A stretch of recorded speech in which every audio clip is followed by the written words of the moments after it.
I only built the Terracotta army 3,000 years ago, but it shocked people 3,000 years later collectively, not only making the entire archaeological world tremble, but also opening a live broadcast to reveal a shocking secret. Just because I traveled through the Great Shang Dynasty to become the last human emperor, XIN, just to change the outcome of the Great Shang's demise. After traveling through time, I began to be kind to the people and focus on health preservation, thinking that this would change the fate of the Great Shang kingdom. However, no matter what I did, it always seemed as if an invisible hand was correcting the historical trajectory, or perhaps destiny is not so easily changed. In order to seize the throne of the world, GFA united the forces of the world and appointed Jiang Zia as his military advisor, gathering a rebel army of 300,000 soldiers. Jiang Zia, who understood the ways of the people, ordered the spread of rumors of our debauchery and tyranny among the common folk, leading to widespread discontent and uprisings. In the end, I was defeated in the Battle of Mai and returned in defeat. No matter what I did,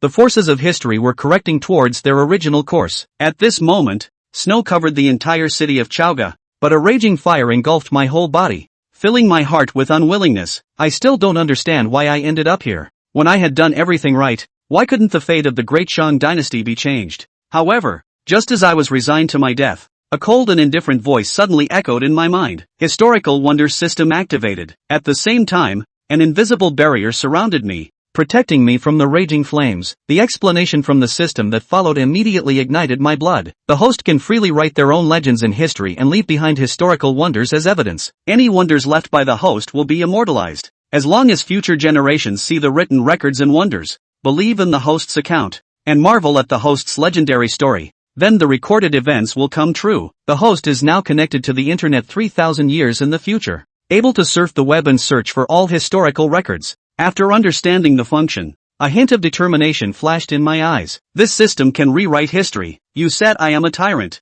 right? In that case, I will become the cruelest tyrant in the world, because only in this way can I protect the country and everything. But soon I calmed down, because this world is obviously different from the world I know. I must know how future generations view themselves. With this in mind, I immediately had a thought, skillfully operated the screen in my consciousness, and opened a web page to search for the encyclopedia entry of Yin Shou. But soon I discovered an amazing thing. Yin Shou, also known as King Shang, Emperor Xin, the last king of the Shang Dynasty, a villainous character in the novel Fengxingyani, assisting King Zhou in his tyranny and wanton destruction. Other details unknown. My pupils slightly dilated upon reading this, realizing that there was so little information about me in later generations. Not even a portrait. 3,000 years later, the world turned out to be a historical gap, with no historical records from the fall of the Shang Dynasty until before the Ming Dynasty. Not even knowing when the Shang Dynasty fell, they only knew that I was the last king, living about 3,000 years ago. It seems that this historical gap is undoubtedly a great advantage for me,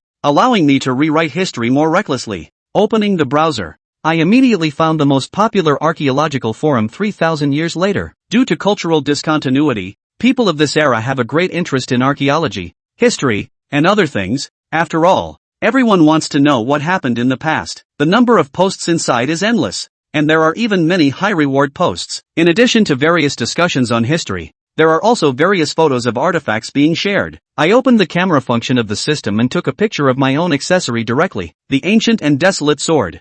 Now I will use this sword as bait and wait for the fish to bite. Taking a deep breath, I immediately closed the system after uploading the photo. Whether things can change, it's all up to today. My tall figure emerged from the raging fire, with the tattered cloak behind me being lifted by the wind. Zhu Shang, who was standing outside the fire, was preparing to sacrifice himself for the country and self-immolate with me, but suddenly saw the gradually clear figure in the fire. The next moment, my cold voice echoed in the flames. Zhu Shang, put out the fire. I will fight the rebels to the last moment. The cloak behind me burned with flames dancing in the wind, like eternal burning wings. In a trance, Zhu Shang seemed to see the phoenix reborn from the ashes. The fire was extinguished, and I summoned all the remaining officials to the main hall for a meeting. When they saw me, the officials led by Uncle Wang Shu by Gon all bowed in respect. As a time traveler, I did not execute by Gon. Standing on the high steps, I cast a cold glance down below. The former prosperity was no more, with only a dozen civil officials and a dozen military generals remaining. Ah, these are the only loyalists left to the Great Shang. I walked confidently to the edge of the steps. I never expected that at this moment. The Great Shang still has 39 loyal subjects. Upon hearing this, everyone felt a pang of sadness. subconsciously raising their eyelids. But just one glance at everyone made their hearts tremble slightly. How come it feels like the king is a bit different? My voice echoed once again in the spacious hall. Since we have never abandoned the Great Shang. From today onwards, each one of you is a hero of the Great Shang. I will lead you to witness the Great Shang's rise again with your own eyes. Everyone looked at each other. Is the king confused? The Great Shang is on the verge of collapse, so how can there be talk of a rise now? I didn't explain much, but turned to ask Bai Gan. Uncle Wang, how many bricklayers are still in Chaoge City now? The deep voice made everyone stunned again. The officials naturally did not know my method. Just a short while ago, Yin Shou substituted himself as a modern-day netizen. What kind of spectacle? To think of it from a modern perspective, would be shocking? Quickly, he thought of the terracotta warriors he had once seen.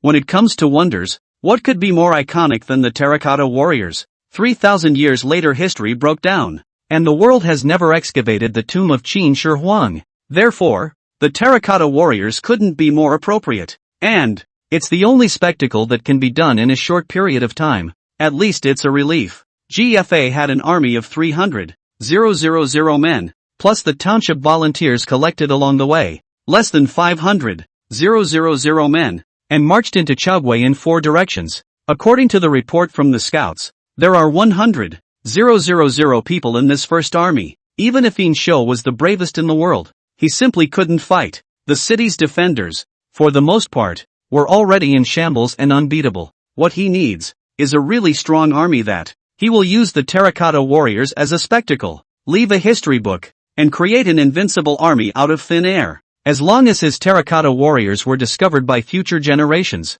he would be able to use the system to guide them and make them believe everything he said. Today, I'm going to go against the grain and change my destiny. Yin Shou asked Bai Gan how many masons were left, and naturally, Bai Gan did not know. But fortunately, the official in charge of managing the artisans was still in the court, and that official stepped forward and whispered, "Back to the king." Most of the masons in the city were born in poor families and had no money to flee, so most of them stayed in the city, and there are less than 2,000 masons left in the city. Yin Shou pondered for a moment and then confirmed, "The Shiji Vanguard Army, how many more days until they arrive?" A young military general said, "Back to the Great King. About 10 days. Yin Shou nodded. He remembered that the general who spoke was named Chu Feng, and was originally just a nameless general. But in this time of danger, he did not run away, which is also commendable loyalty. Yin Shou nodded and asked the official in charge of managing the artisans, "If I let these artisans work day and night, how many life-sized human figurines can be burned after 3 days? Although the rebels were still nearly 10 days away, Yin Shou had to allow more time for preparation. The official froze for a moment, getting more and more confused about Yin Shou's mind, but still answered, "About 3,000. In fact, the quality of the terracotta warriors rushed out in such a short period of time is naturally not good. This was something Yin Shou knew very well, but the system had stated that any spectacle he left behind would be immortal and indestructible. So don't worry too much about quality. The system will come out anyway. Pass on my order to inform all craftsmen that if the city of Chaoge is broken, the Ziki army will surely massacre the city, and at that time no one will be left behind. Men, women, and children. If you want to live, follow Lone's drawings and build 3,000 human maids before Shiji's soldiers descend on the city. Lone has his own way to break the enemy." What? People wondered if they had heard wrong. At this hour, how can the king still have the heart to play in the mud? Crazy? Crazy. Great king.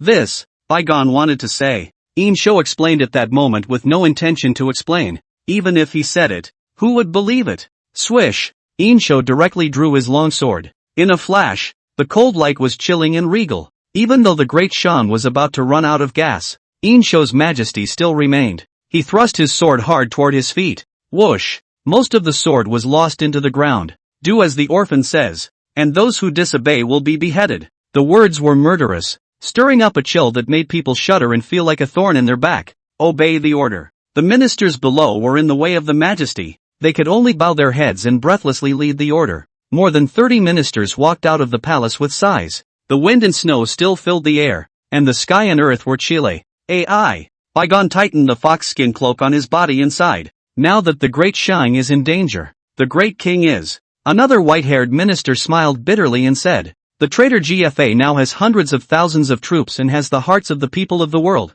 So what can the Great King do? The Great King has done his best. Perhaps, These people figurines are. What is it? It's the great king giving himself a burial. The white-haired minister wiped his turbid tears. Lord Baigan, my great Shang, is it really going to die? Baigan sniffed as if he had aged dozens of years in an instant. He seemed to have 1,000 words, but in the end it turned into a low sigh. And do things to go. This is the last thing we can do for the great Shang. For the great king. Baigan looked back at the palace, his eyes revealing a gray color. The eyelids felt like they were being weighed down by a mountain. And every blink was incredibly heavy. Lord Baigan. Baigan looked at the sky and slowly closed his eyes. Don't say anything more. Do something. Go on. Go to. Amidst the flying snow, Baigan's already hunched figure gradually faded away. Chapter 3, The White Fox. The woman after 3,000 years. Night. The snow had stopped, but the cold between heaven and earth was heavier. Yin Shou stood alone on the city wall, looking into the distance. 3 days to go. In 3 days, everything will change. His gaze was resolute and his figure as lofty as a mountain. Not at all like a king who was about to die. From this day forward, no one will take away what is mine. I am the king of the great merchant. I'm going to fight and defend my own way. Extremely faint footsteps came from behind them. Yin Shou did not turn around, but said indifferently, "It's you. You didn't go to run for your life?" Under the night sky, a fox with a snow-white body prostrated itself at Yin Shou's feet. The fox couldn't understand human speech, much less speak. It just keeps whimpering from its throat. This fox, saved by Yin Shou in his early years of conquest, saw that it had a slight aura, and stayed by his side as a pet. Yin Shou had thought that it had foreseen the danger and had long ago fled for its life. But I never thought that I would still stay in this Chaoge city. Just then, a system beep sounded in Yin Shou's head. Ding! Remind the host that you have a new message. Anyone see the post? Yin Shou immediately connected to the system and opened the computer page. He sent out a post with a measly 80 or so views, and there was only one reply to the post. It's a netizen called Demon Princess, a woman by the looks of it. A demon princess? Seeing this ID, Yin Shou couldn't help but think of the story of Daji in Feudal Gods. Demon Princess, may I ask the owner where this picture came from and where this sword is now? Yin Shou replied below. I took the picture, and the sword is in my hand. At this time, Yin Shou didn't know that a woman was looking at the posts in the Archaeology forum in the distant 3,000 years later. The woman is the Demon Princess, about 30 or so, with short shoulder-length hair and a tall frame, wearing a short black silk dress and crossing her legs. The most striking thing was those eyes, flirtatious as if they were fox demons from myths and legends. Just looking at each other seemed to give birth to endless courage and a desire to prove one's heroism. The woman's last name was Wang, and she had a particularly domineering name, Princess Wang. That's why her ID is called Demon Princess. And most importantly, it was her identity as a teacher at the largest archaeology academy in the Dragon Kingdom. Usually when she is off work and has nothing to do, Princess Wang likes to go to the Archaeology forum to see if she will find any interesting posts. Unintentionally, it clicked on a post made by Yin Shou. The moment she saw the picture, the Crown Princess immediately noticed the extraordinary nature of that sword. She enlarged the picture a dozen times and scrutinized every detail. In the end, she realized that the sword, surprisingly, was not far from a sword from the Shang Dynasty that had been unearthed not long ago. It's just that the workmanship of this sword is obviously much finer. The princess grew up with a love of archaeology, and when she grew up, she worked in that field as well. She has an eye that even the old men who hang out in archaeological circles give a thumbs up to. Even many people would ask the princess to appraise the antiques after they found them. Not to say it never misses, but it's 10 out of 10. But now, in the face of this sword, the princess looked at it for a long time. But surprisingly, there was no way to distinguish the authenticity at all. But the crown princess could be certain that this sword, whether it was authentic or not, had an inestimable value. It really goes without saying. Even if it was a fake, the craftsman who copied this sword was by no means extraordinary. That's why I left a comment below the post. Seeing Yin Shou's reply, the slender fingertips of the princess tapping the keyboard hesitated slightly. Her intuition told her that this matter was definitely not simple. She immediately picked up her cell phone and called her old mentor, the titan of the archaeology class of the Dragon Kingdom, Li Wentian. Have you rested, teacher? An old but middle-aged voice came from the phone. It's little concubine. I haven't rested yet, sensei. To make a long story short, I found a very valuable photo. Valuable photos? Li Wentian was instantly energized. Send them. Princess Wang downloaded the photo and immediately sent it to Li Wentian. Then, he tapped on Yin Shou's avatar again and initiated a private chat. Intuition told her that there might be more information from the person on the other end of the screen, so she intended to hedge her bets. "How are you, sir? I wonder where your friend's from." After the message was sent, the crown princess waited apprehensively, and in less than half a minute, she waited for Yin Shou's reply. "That, I cannot reveal." "Can't disclose?" A flash of cunning flashed across the princess's foxy eyes. "Oh, why is the gentleman so wary?" "It doesn't matter." "What a mysterious fellow,"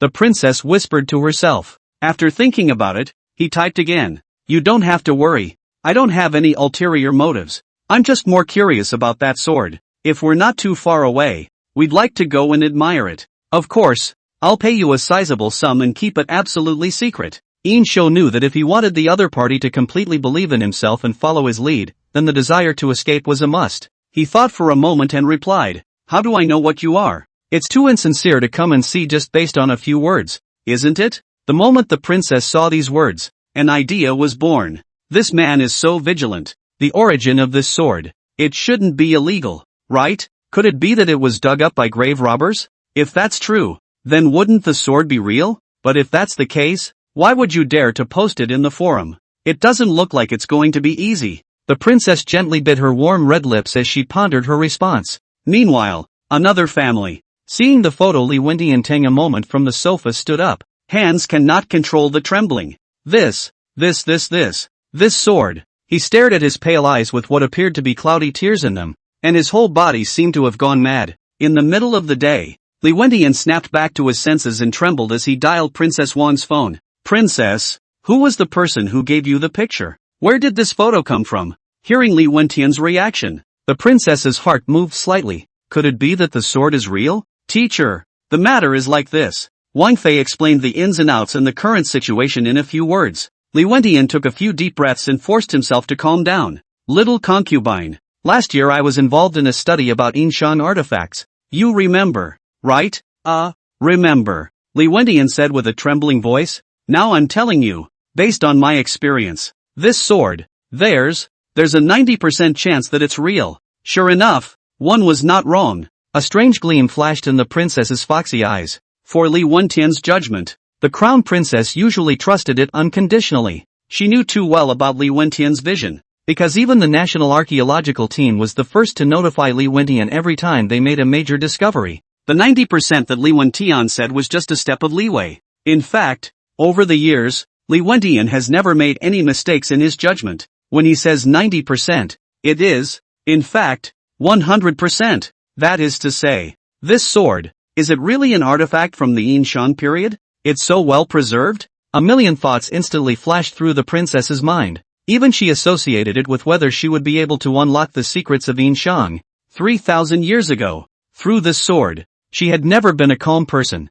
but at this moment her fingertips were trembling uncontrollably. She immediately pinched her thigh hard enough that the pain allowed her to regain her thoughts. "Teacher, I'll immediately stabilize this person now and see if I can ask for more useful information." Chapter 4 Pulling. Sealing history. "Well, princess, you must stall him and ask for useful information from him." Li Wendian paused and added, "At all costs, whatever he offers, agree to it first, and be sure not to break the connection. Tell him who you are, if necessary. If he's really a grave robber, then tell him that as long as he provides useful information, I'll smooth this matter over for him." Li Wendian is out for blood, because he knew very well the importance of this sword. If we can really find the provenance of this sword, then uncover the history of 3,000 years ago, when the time comes, it will shake the entire archaeological world, the entire dragon kingdom, maybe the whole world. Princess Wang also held the same thought, and after hanging up the phone,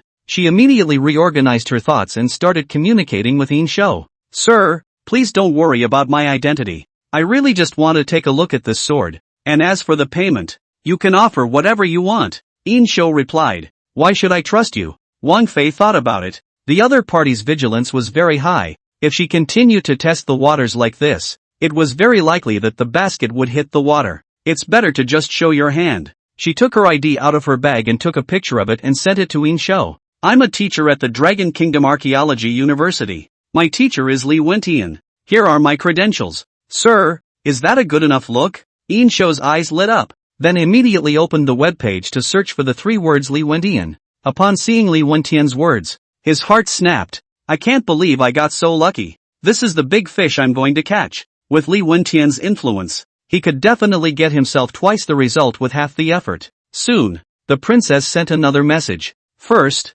he conveyed Li Wentian's words word for word. Then he added, "So, if it's possible, can you sell this sword to us? It would be an indelible contribution to the study of Dragon Kingdom's history. As for the rest, we'll be sure to keep you safe and give until you're satisfied with the payment." After the princess finished speaking, she waited for Yin Shou's reply with a lot of trepidation. But 3 minutes had passed and the message page was still not responding at all. Damn! Did it fail? The eyes of the princess instantly dimmed for a few moments, and her heart was in a state of turmoil. Even began to resist praying to the heavens. Get back to the message. Get back to the message. The princess dared not imagine how remorseful she would be once this mysterious person disappeared. I'm afraid it will be on my mind for the rest of my life. It wasn't just the sword she missed, it was the chance to unravel the fog of history. Ding dong! Suddenly, a message beep brought her back to reality. Back to the message. The princess breathed a sigh of relief and went to read the text on the screen. It's pretty much as you guessed. The sword came from the wrong place, so I can't trust you. But for the sake of your identity, and Li Wentian, I can tell you where this sword came from. When she saw the previous sentence, the princess's heart instantly sank to the bottom. But then I saw the latter sentence, and it renewed my hope. It's like seeing a ray of light in the abyss. She asked, "Oh, then may I be told what the origin of this sword is?" Yin Shou replied, "This sword, I took it from an ancient tomb. When I took the sword, I noticed that there might be another cave underneath. It's just that my ability is limited and I can't dig." Yin Shou's words were nothing less than a heavy bomb to the crown princess. Something else? Could it be a giant tomb? As a princess who works in the field of archaeology all the time, it's impossible not to know what this means. But the princess is not a cutie after all. And it's impossible to take the word of one internet user on one side of the story. That's quite a joke. "Sir, I don't have the heart to joke with you." The princess frowned and typed, "And how do you prove it?" Yin Shou immediately tugged at the reply. "Get it straight. You're begging me now. I told you, whether you believe it or not is none of my business. A word of advice. If you don't want to miss your chance to expose history, put away those doubts." The princess's brain spun quickly, hesitated, and replied cheerfully, "Okay, I trust you. Very well, I can tell you the location of the ancient tomb, but only if you broadcast the whole thing live and preview the live broadcast in advance. The system gives hints to convince future generations of his account, but there was never any talk of how many people, and in the spirit of more is better." Yin Shou made the request. The princess wondered, "Why? As I said, I'm still skeptical of your identity, so you'll have to forewarn me and remove my suspicions before I can tell you." Wang Fei immediately called Li Wentian again and conveyed Yin Shou's words. Levanta contacted many of the key figures in the archaeological community and held a video conference. The crowd analyzed the photo again and thought it was a rare opportunity. Even if there was a possibility of being tricked, he still had to take a gamble, so he agreed to Yin Shou's request. Wang Fei received the notification and immediately replied to Yin Shou, "Deal. The preview will be announced tomorrow afternoon." Yin Shou replied very good and then went offline. The night was already very late, and the wind was getting stronger and stronger in Chaoge City. The dark clouds were blown away by the north wind, revealing a full moon, its cold light killing the city walls. The big stone in Yin Shou's heart was finally put down. What I just said is not without foundation. He did intend to tell the princess about that one tomb. That grave, in fact, was a grave he had built for himself. Of course, he wasn't going to lie in it anymore. Yin Shou intended to cram 3,000 terracotta warriors into it, creating the first spectacle. However, these are not enough. Just unearthing the terracotta warriors and no written records, he was still no match for GFA. He had to convince future generations that he really did have 3,000 invincible warriors. Therefore, the more detailed the account of these 3,000 iron armors, the better. "Men, prepare the horses." Yin Shou rode his horse and immediately arrived in the middle of the dimly lit tomb. The huge catacombs make everything look small.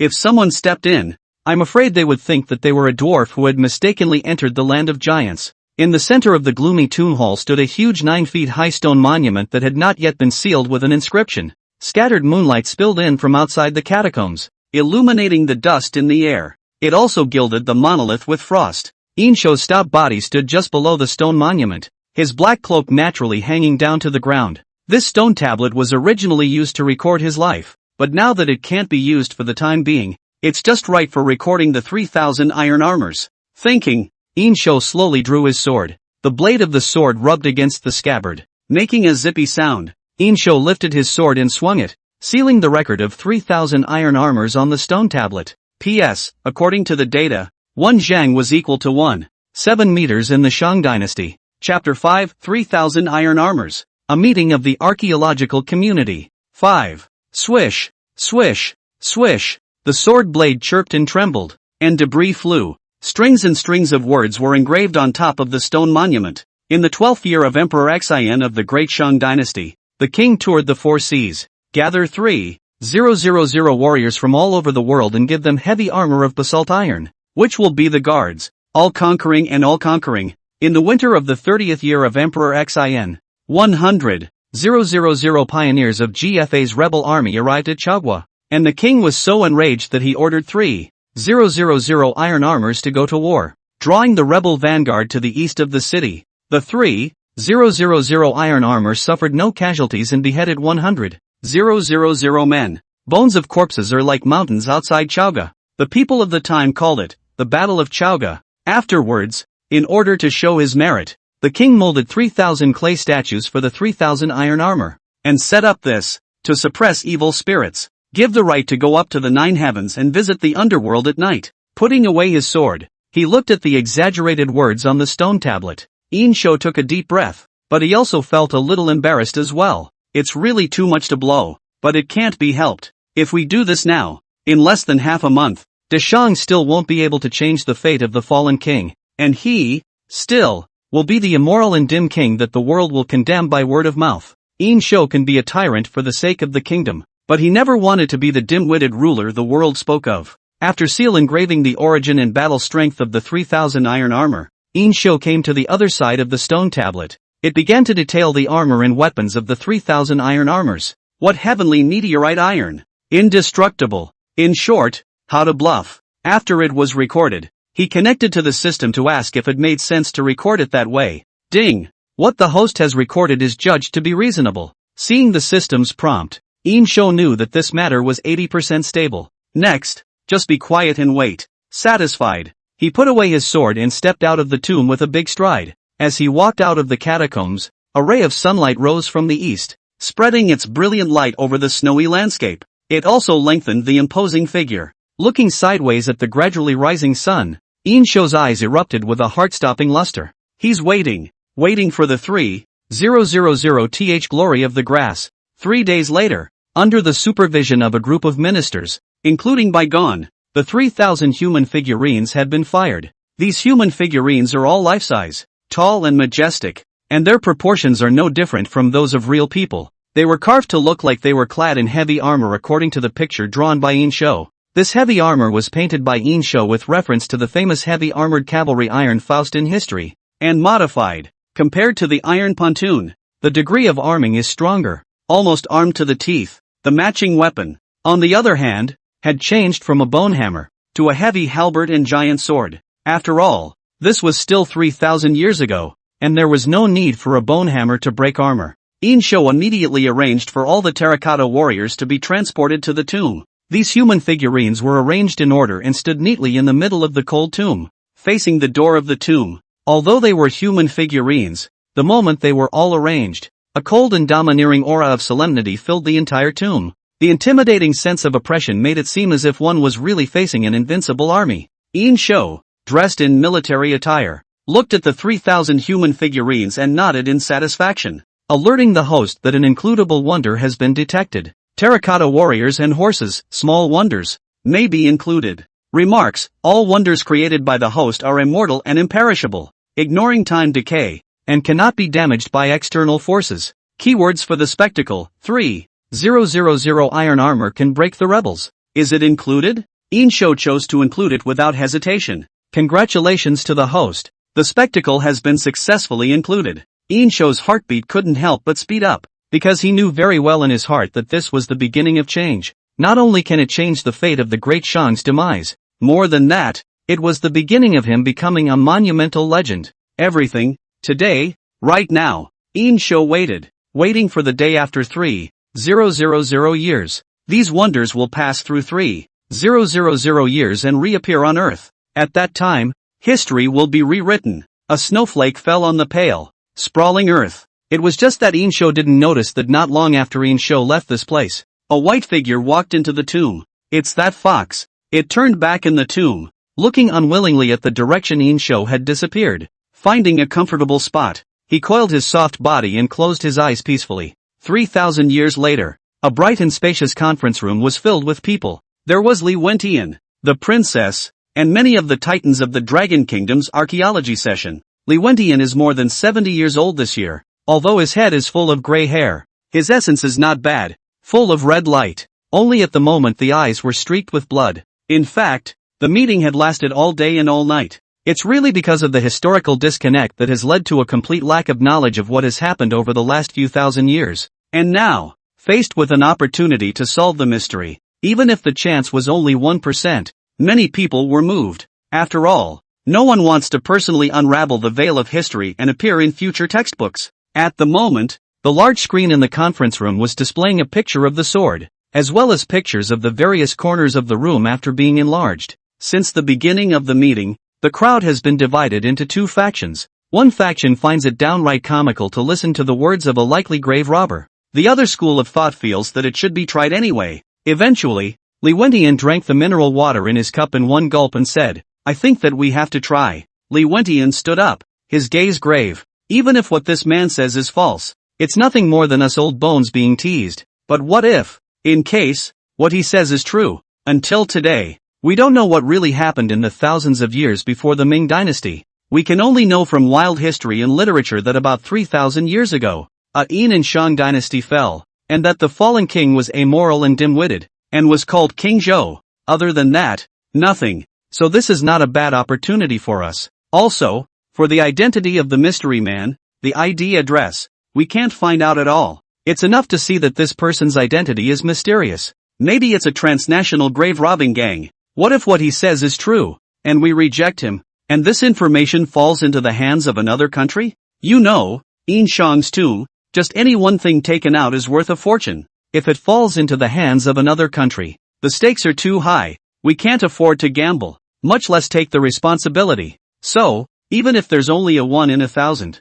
1 in a million chance, we have to try. After Li Wentian's words, everyone bowed their heads in deep thought. Yeah, can't afford to gamble, can't afford to be more responsible. If it's just someone talking out of their ass, they can just ignore it. But that one picture makes it impossible to ignore any of his words. Yin Shou just casually took a picture. But in the academic world after 3,000 years, it is tantamount to causing a major earthquake. Well, with my words out of the way, do you all have any objections? Levention held the tabletop, his eyes looking around again. For once, no one was in denial. Everyone recognizes what he just said. Alright, Li Wentian took a deep breath. Since everyone has no objections, then this matter is decided. Didn't he want to announce a live broadcast? Well then, let's use all our connections this time and have a national live broadcast. Even if we were fooled by him and lost face. I admit it, I, Li Wentian, will carry all the responsibility alone. That night, all the major television stations in the Dragon Kingdom, and all the major official media, have issued articles to create momentum for this live broadcast. The news swept across the country in an instant like a blazing fire. Everyone knows that a tomb from the Shang Dynasty is probably about to come back to life. At 9 o'clock that night, the Crown Princess sent a private message to Yin Shou in front of everyone. Sir, we've announced the live broadcast as you said, just 2 days from now. Now, will you all inform us of the location? The entire conference room was glued, unblinking, to the large computerized cast of the screen, waiting for a reply from the grave robber. 3 minutes passed and there was a ding-dong on the conference room stereo. Everyone stood up almost simultaneously. The response from the other side had no text, just a location map. Chapter 6, Live Broadcast of a Major Archaeological Program. 6. This is. The princess stared at the red dot positioned on the screen, the location of the tomb. Everyone looked at the red dot, their chests heaving violently.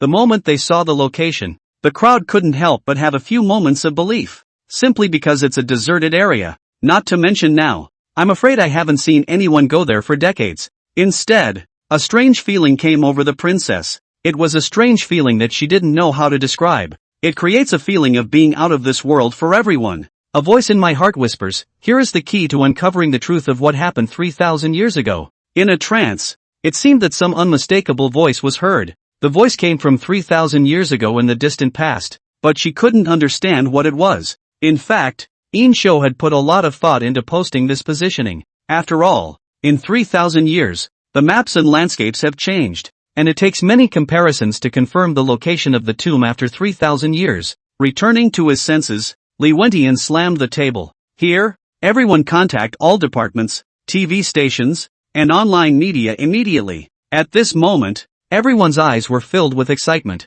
Everyone wanted to see if there was really an ancient tomb from the Yin Shang era here. Quickly gathering her emotions, Princess Wang replied, yes, thank you. I'll let you know before it starts. Yin Shou replied with a good and went straight offline. In fact, the people who were excited were not the only ones after 3,000 years. Even he was the same. A relic left behind 3,000 years ago and guiding the discovery of people 3,000 years later. At that time, how will the people in 3,000 years' time look? And how will one marvel at the records left by Yin Shou? As long as we are human, we all have vanity. Yin Shou is no exception. Ever since the location where Yin Shou had sent it had been determined, Li Wentian and everyone else had been busy, arranging for airplanes, arranging for a wide variety of archaeological digging equipment, contacting TV stations. Everyone knows how important this is, so things are done with frightening efficiency. It's only been less than 2 days and everything has been organized. By the early hours of the third day,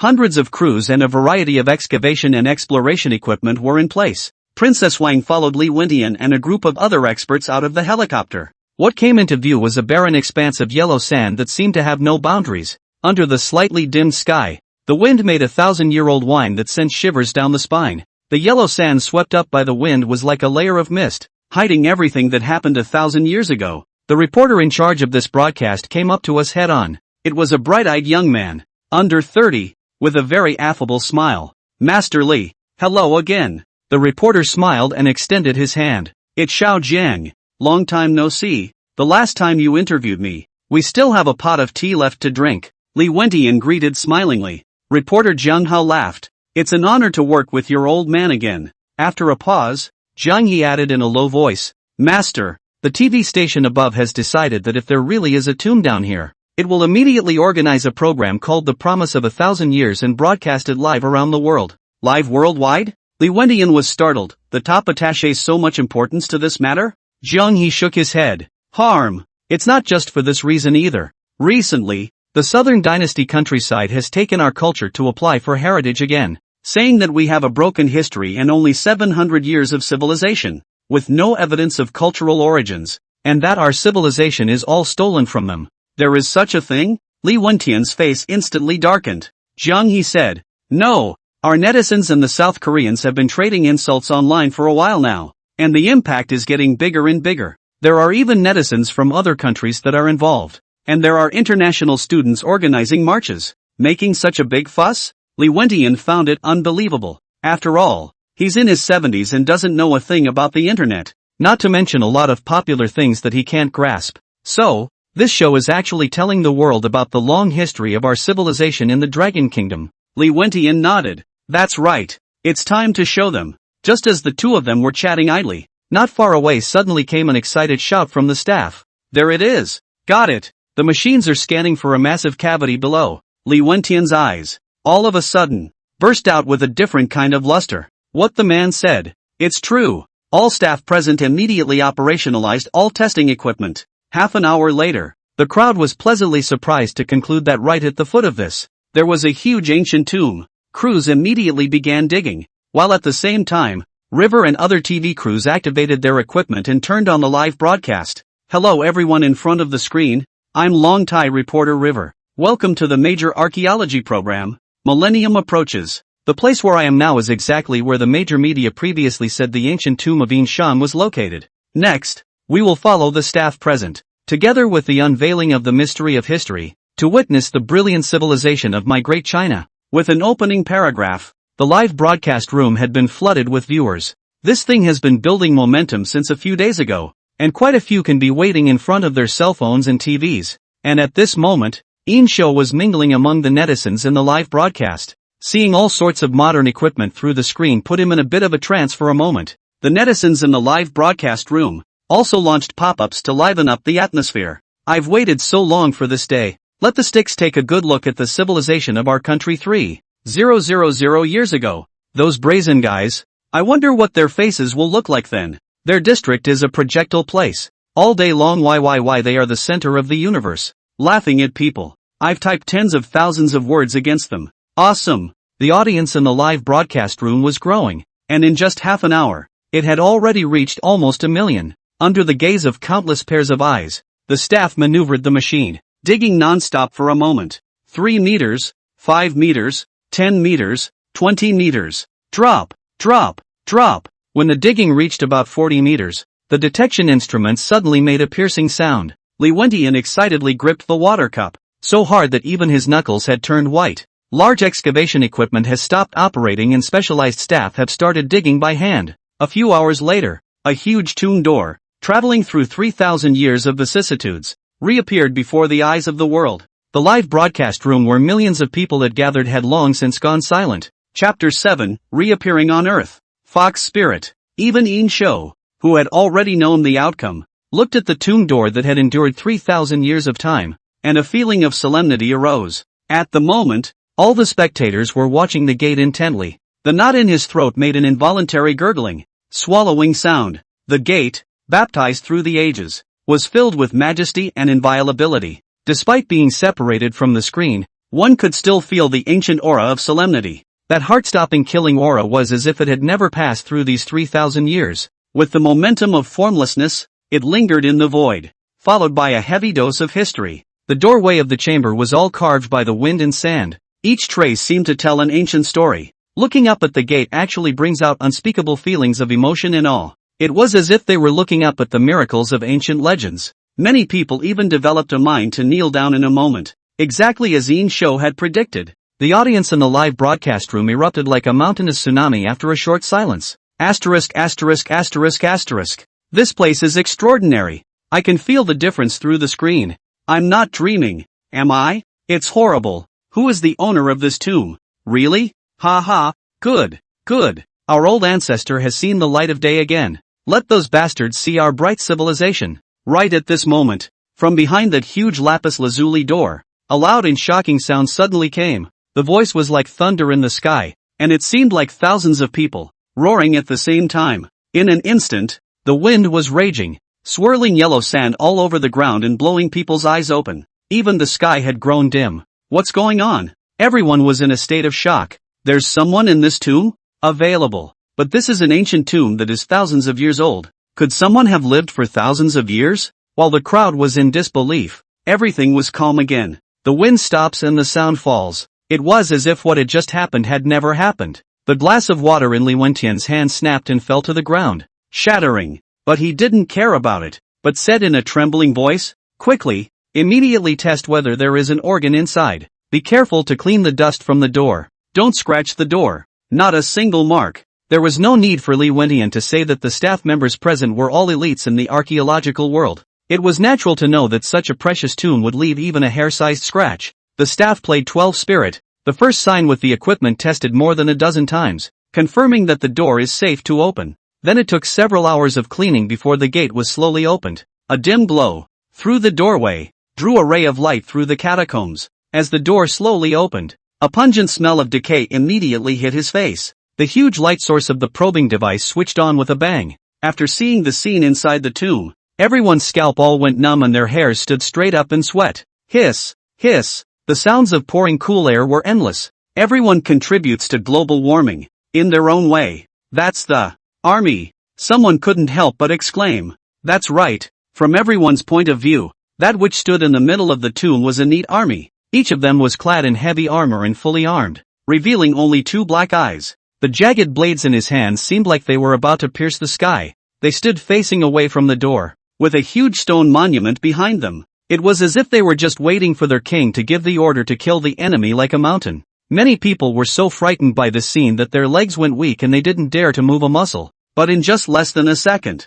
the scene inside the tomb faded all color and luster. People then realized that it wasn't a living person. Yes, it's a human figurine. Li Wentian's assistant shouted. He was excited and just about to say something else when he was interrupted by a low voice from the princess. Quiet! Quiet! The assistant suddenly thought of something and hastily covered her mouth in horror. What's here is an artifact from 3,000 years ago. After years of corrosion, I don't know how fragile it has become. If the sound is too loud, it is not guaranteed that it will collapse whatever is inside. Li Wentian coldly glanced at his assistant and lowered his voice. Everyone be careful. Whoever destroys the artifacts, I'll be the first to send him to jail. Li Wentian's words caused everyone to jolt. It was only after a long time that the crowd carefully followed Li Wentian and stepped into the tomb. As Li Wentian's favorite disciple, the crown princess naturally had this qualification. Walking into the gloomy ancient tomb, it was as if the crowd had the illusion of traveling back in time to that ancient era. Everyone was watching carefully. The eyes of those human figurines seemed to be watching each and every one of them, so that no one dared to make a move or even take a breath. It was also not until this time that the crowd could see clearly that those human figurines and stone monuments were covered with sand. Even below the knees, it had been buried in thick sand. A staff member in a protective suit held a miniature testing device and reverently tested it against the human figurine for a long time before whispering, "Old Mr. Li, this is not a live figurine, but a clay figurine fired in clay." Li Wentian nodded and whispered, "The dust here absolutely cannot use the equipment. All of them have to be cleaned manually." The princess looked a little dazed. When she came to this tomb, it was as if she had been struck by an evil spirit. The princess could always feel as if something was calling to her. Click! There was a sudden faint sound under her feet, and the princess tripped. She frowned and looked down, only to see a skeleton of an animal that was mostly buried in the dirt. The princess was taken aback. As if by a ghost, she knelt down and gently stroked the fox's skeleton. The moment her slender fingertips touched the skeleton, they were pierced by bone spikes and a stream of blood flowed out. The princess suddenly felt a blackness before her eyes, as if she had fallen into an endless abyss all of a sudden. Damn! That bone! It's poisonous! The princess wanted to open her mouth to ask for help, but she suddenly realized that it was as if she had been cast into a stasis. Just then, from within the skeleton of that fox, a purple stream of light invisible to others manifested. Whoosh! The stream of light didn't enter the princess's brow. The princess only felt unprecedented warmth all over her body and an unspeakable touch. She felt countless hours of light pass through her like a dike. It was as if she had reincarnated for countless years just to come to this place. The toxins in the princess's body dissipated in a matter of moments. Something arcane was awakening within her. She slowly opened her flirtatious eyes, and it seemed as if there was another pair of eyes hidden in those foxy eyes. Tick! A drop of blood, following the princess's fingertips, dripped down on top of the skeleton at her feet. In an instant, a gust of wind was raised in the midst of the semi-enclosed tomb. The mournful sound of the wind was like some kind of wail, and everyone was scared and backed away. The gale slapped everyone's cheeks. It is like a god that has waited 3,000 years to awaken a dusty tomb. The dust on the bodies and feet of those terracotta warriors was lifted up as much as possible by the gale. The truth of 3,000 years ago, brought back to life. This is a human skull, Li Wentian exclaimed in shock. Chapter 8. What a time it was. 8. The yellow sand disperses. Below those terracotta warriors, there were actually dense piles of human skulls. At a glance, the pile looks like a sea of white. Everyone was instantly sweating. It turned out that the terracotta warriors were actually standing on top of these skulls. Boom! The staff at the scene, the millions of live viewers, instantly exploded. The pop-ups drifted by like a mountain, making it impossible to see the video screen clearly. All the staff at the scene were also shocked and whispering. The terracotta warriors still stood motionless, but this time, the eyes of everyone looking at them were filled with the most primitive human fear and awe. At first, they thought that these human figurines were burned with living people to accompany them, but then it turned out to be nothing more than clay figurines. Just when they thought that the tomb owner was not a brutal person, they saw such a horrifying sight. These skulls, are they all burial companions? Who is the owner of this tomb? How can he be so cruel? So many skulls, it's impossible to count them. Li Wentian called for sophisticated scanning instruments to be brought in. Soon, the scans came back, sending chills down the spine of the crowd once more. These skulls, surprisingly, numbered a whole 100,000. 100,000 skulls. What's that? Everyone once again sucked in a breath of cold air in fear. The princess, on the other hand, was still standing there, looking at everything in front of her with a faraway gaze. However, Yin Shou, who was mingling in the live broadcast, seemed to have some understanding. At first, He was also curious about the origin of these skulls. But when the figure of 100,000 came out, he understood. This is the skull of GFA's 100,000 strong vanguard army. It's the only possibility. It seems that the 3,000 iron armor beheading 100,000 people really happened. Yin Shou's mood couldn't help but be a little agitated. And at the same time, one thing was understood. The system is being fixed. Because he only buried 3,000 human figurines in this tomb. There were no skulls of 100,000 enemy soldiers. This naturally makes it much less credible. However, since the spectacle had already been recorded by the system, the current scene appeared in order to increase the credibility of the record. I don't know if this is a one-time only newbie protection or if it's a default feature of the system. At this moment, everyone in the tomb was immersed in great shock. A delicate figure, taking steps, walked step by step towards the huge stone monument behind the 3,000 terracotta warriors. Little concubine, what are you doing? Come back quickly. It might be dangerous. Li Wentian shouted in a low voice. However, the princess was as if she couldn't hear it, and only walked towards the stone monument with an infatuated gaze. It was as if they were drawn there by the monolith. Her footsteps were slow, but with each step, it was as if she had crossed 100 years. After walking all the way for 30 paces, the princess came under the stone monument. Fei, you. Li Wentian was just about to say something, but he saw the crown princess slowly extend her fingertips and touch the stone tablet. Princess, don't touch. The crown princess couldn't hear Li Wentian's words at all at the moment, and the cold touch came from her fingertips. The princess was suddenly surrounded by a sense of fatalism. She had an illusion. It was as if she had gone through thousands of years to end up just in this place. The moment her fingertips touched the stone monument, the thick shell of dust on the monument cracked inch by inch and slowly fell off. Snap! Snap! A crust of dust that had rotted and hardened fell to the ground and shattered. The princess slowly raised her head and looked at the stone tablet in fascination.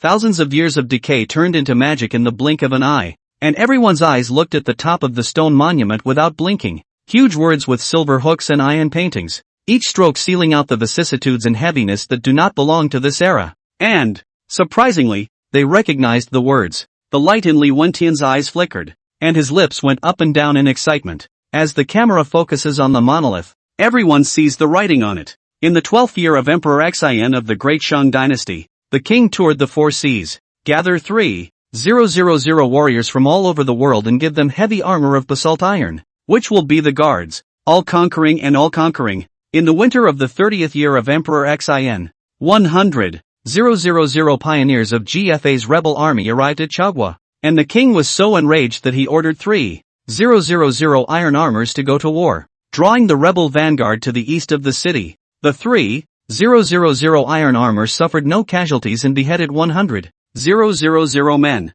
Bones of corpses are like mountains outside Chaoge. The people of the time called it the Battle of Chaoge. Afterwards, in order to show his merit, the king molded 3,000 clay statues for the 3,000 iron armor, and set up this to suppress evil spirits, give the right to patrol the 9 heavens by day and visit the underworld by night. Silence. In the entire tomb, there was only dead silence. But everyone's hearts had been flooded with waves of shock. Everything about this tomb was finally exposed to the world. DXIN. Li Wentian was as excited as an old bull in spring, and his body trembled violently. This tomb, surprisingly, is the tomb of Emperor Xin, the last king of the Great Shang Dynasty. Only, where's his body? Why are there only 3,000 human figurines and 100,000 skulls here?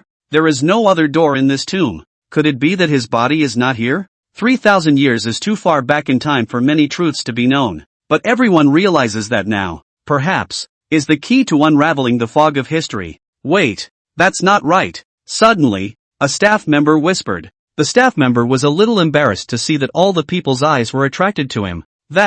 I mean, according to the history we know, more than 3,000 years ago, Shiji rebelled, and the army came under the city of Chaoge. Didn't the Great Shang die? So why does have all this stuff we're seeing? Or is the real history not what we know at all? Everyone held their breath as the staff member's words fell. Perhaps. The princess stroked the stone tablet and slowly turned back. Perhaps the Great Shang, at that time, did not die. Her voice wasn't loud, but it sent shock waves through everyone's heart. The princess looked back at the crowd, her tone getting slower and slower. The writing on the tablet says it all. In that battle 3,000 years ago, it wasn't the Great Shang that lost, but Shiji. For some reason, as she uttered these words, the heart of the crown princess was filled with an unspeakable feeling of emotion and pride. No dead country? Everyone's eyes widened. That's it. With such a strong army, how is it impossible to defeat the rebels when 3,000 men behead 100,000?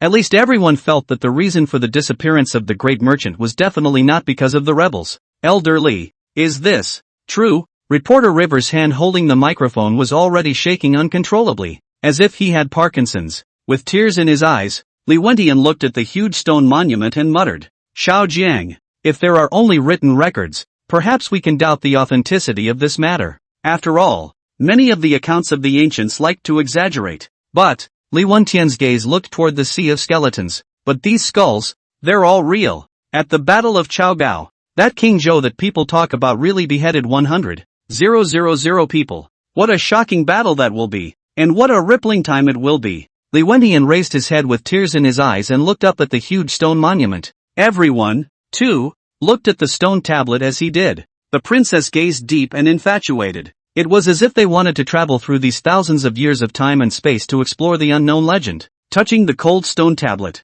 O Emperor Xin, the world says that you are an immoral and dim ruler who was defeated by Shichi and lost his kingdom. But what does the real you look like? What truth is hidden in these 3,000 years of sand and wind? In a trance, she seemed to see a picture. 3,000 years ago under the sky, behind him, stood 3,000 heavy armor. That heavy armor glowed with a cold, chilling light in the daylight. At this moment, no one noticed that the body of the princess was glowing with a faint stream of light. That was the stream of light that had just gone into her body from above the remains of that fox. Her name is Princess. On this day, it was as if she saw the king. Chapter 9, The Great Shang endures forever. My king for all time. Changes 3,000 years ago. 3,000 years ago. Chautauqua. Big snow. Take a look. And at the end of the day, take a look at the magnificent chaos. A group of ministers stood in the snowy, windy streets with tears in their eyes. It's cold, but the heart is colder. The scouts reported that tomorrow,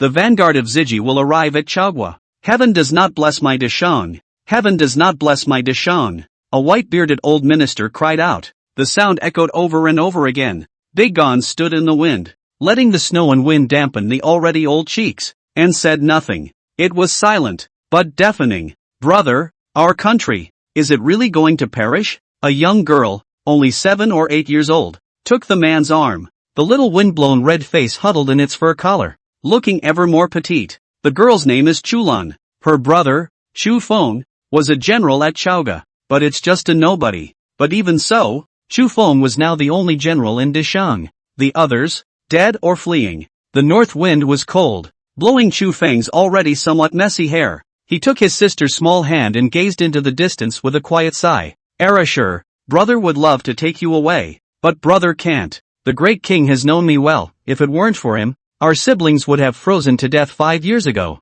The great king. The young girl murmured softly, a tall, looming figure coming to mind. The great king is so valiant. Will the great Shang really perish? Brother, it's fake, right? Chu Feng's nose was sore, but he didn't answer directly. Lan, if there is a day when brother can't come back, you have to learn to take care of yourself. Chu Feng understood that very soon, Shiji's army would be coming, and there were only a few thousand remnants left in Chaoge. But he couldn't walk away and he couldn't retreat. He would abide by his creed and stay with the great king and the great merchant to shed his last drop of blood. Brother! Chu Lan's eyes instantly filled with tears as she shook her little head vigorously. No, it won't. Brother won't come back. The king the king is so powerful. He will protect us. How could this happen? Ooh-hoo. The young girl was sobbing uncontrollably as she spoke. As Chu Feng's younger sister, Chu Lan had seen Yin Shou several times before. That tall figure had long since left an indelible mark in Chu Lan's young mind. In Chu Lan's impression, the great king was invincible. But how can? Erasure, some things can't be decided by personal martial valor. You don't understand yet. AI. Heavens, do you really want to kill my great Shang? Chu Feng recalled the former glory and prosperity of the great merchant, and couldn't help but weep as he looked at the snow that filled the sky. The siblings embraced each other in the snow, as if making a farewell. Tap, tap, tap. Suddenly, Chu Feng heard a deafening sound of footsteps coming from right behind him. It seemed that even the earth vaguely trembled. Being a soldier, he heard at once from the lightness of the footsteps that it was a heavily armored elite. How is that possible? There are only a few thousand remnants left in Chaoge. Where are the elites from? Chu Feng turned his head back with difficulty and saw a scene that he would never forget. In the midst of the storm, the flags hunted. An army clad in heavy armor occupied the entire wide street. Those heavily armored elites were all tall and powerful, almost armed to the teeth, only revealing two black eyes. The armor on his body refracted the roiling wind and snow, glowing with a chilling light. The jagged sword and halberd in his hand, several times wanting to pierce the dome of the sky. With each step forward, the earth seemed to tremble vaguely. This is... Chu Feng couldn't believe his eyes. Intuition told him that this would be an invincible army. The tears on Chu Lan's little girl's face had already frozen, but she was oblivious to it. Instead, her mouth was slightly open and her eyes were blinking. As this army passed by the two, Chu Feng was almost too nervous to breathe.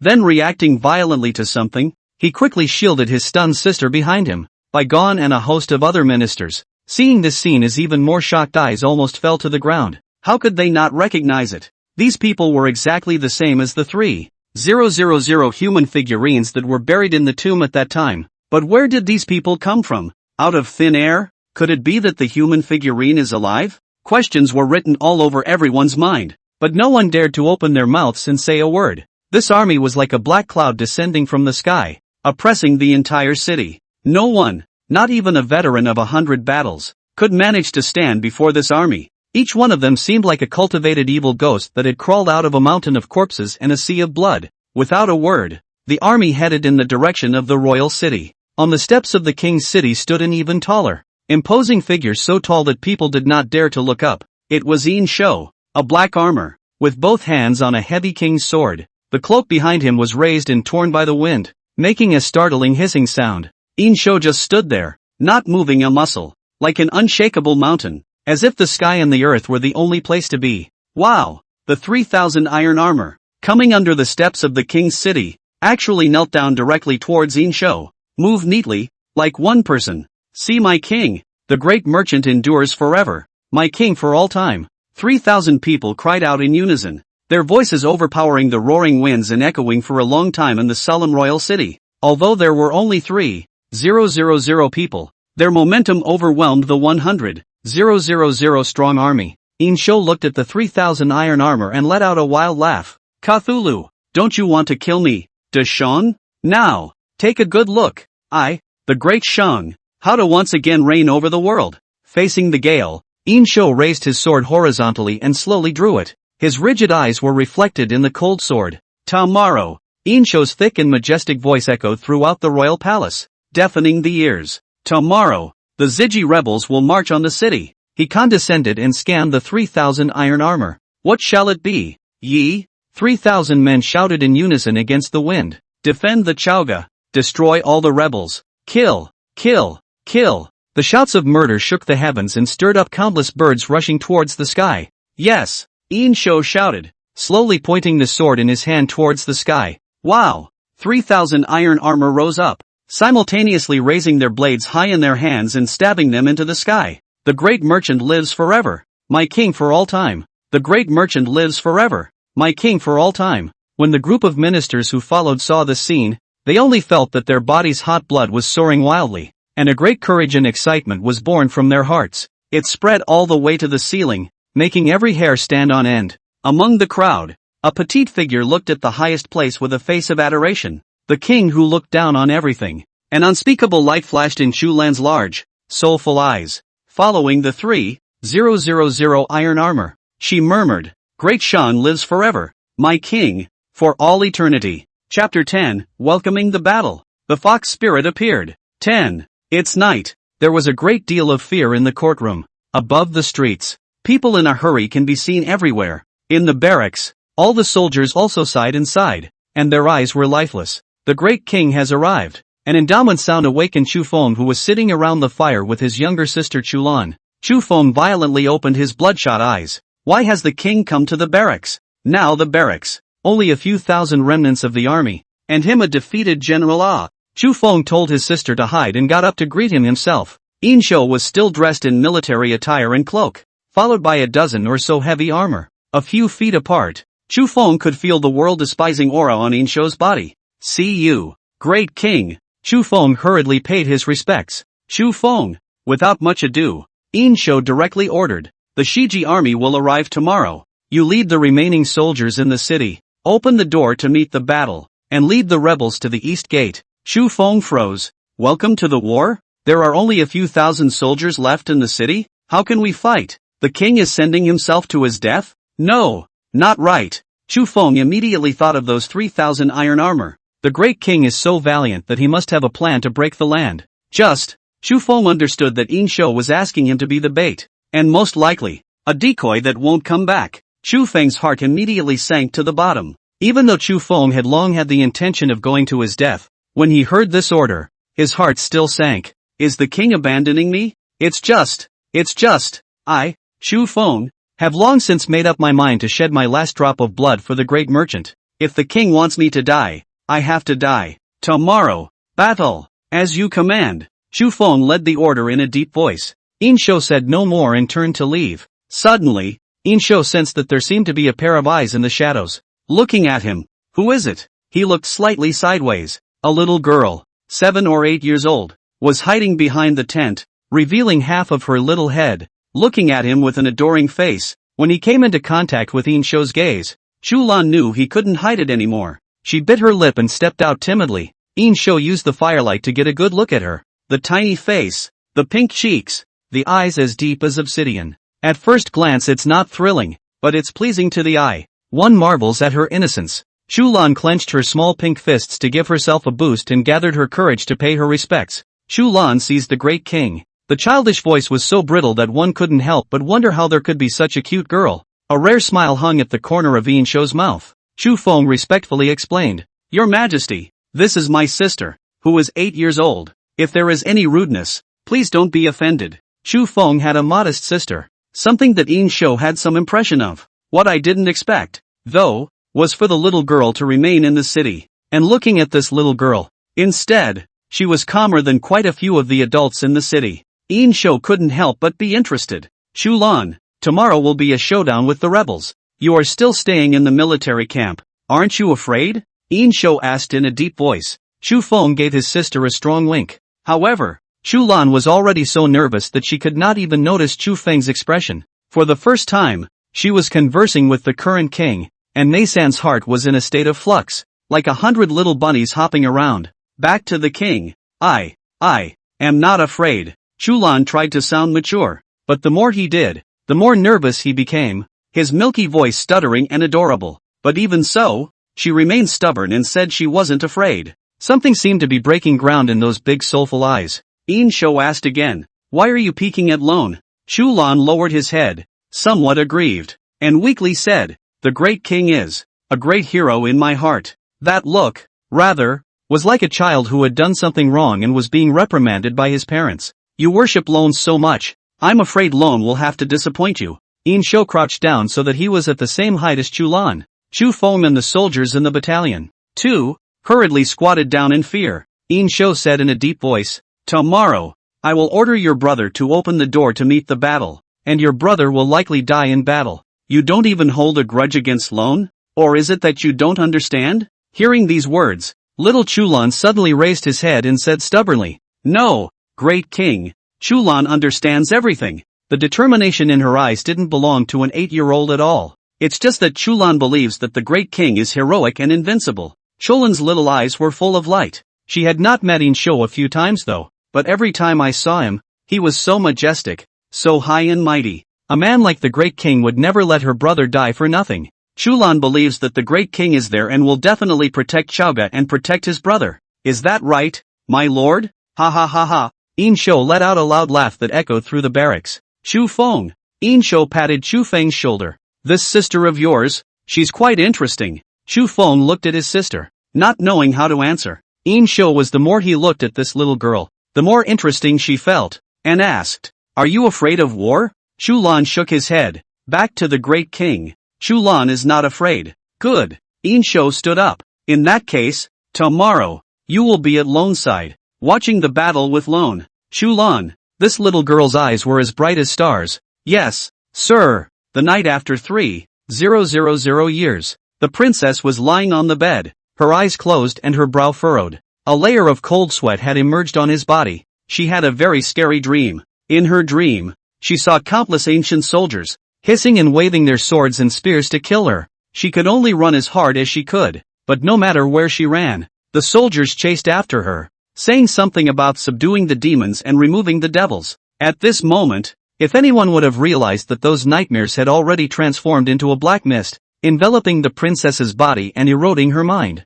Suddenly, a blue stream of light dispersed the black mist that these nightmares were made of. Streams of crystal clear light and a faintly lustrous boundary guarded the crown princess, causing her tightly furrowed brow to gradually stretch. At the top of the knot, a translucent soul was coiled, the soul of a white fox, and the spirit of this white fox was affecting her little by little. Subliminally, it changed her mindset. Chapter 11, Realization of the Record. Massacre at the bottom of Chaoge Castle. Chautauqua. When the sky had just dawned, Yin Shou had already climbed to the top of the city and looked into the distance. The petite figure that followed him was slightly nervous as she gazed into the distance with him. At the end of the snow-covered mountains, a vanguard army of 100,000 men, occupying the entire horizon, was gradually approaching. Coming. Yin Shou smiled coldly and gripped the sword in his hand. Within a short time, 100,000 troops had already assembled underneath the city of Chaoge. The city gates opened and Chu Feng led thousands of remnants to meet the battle.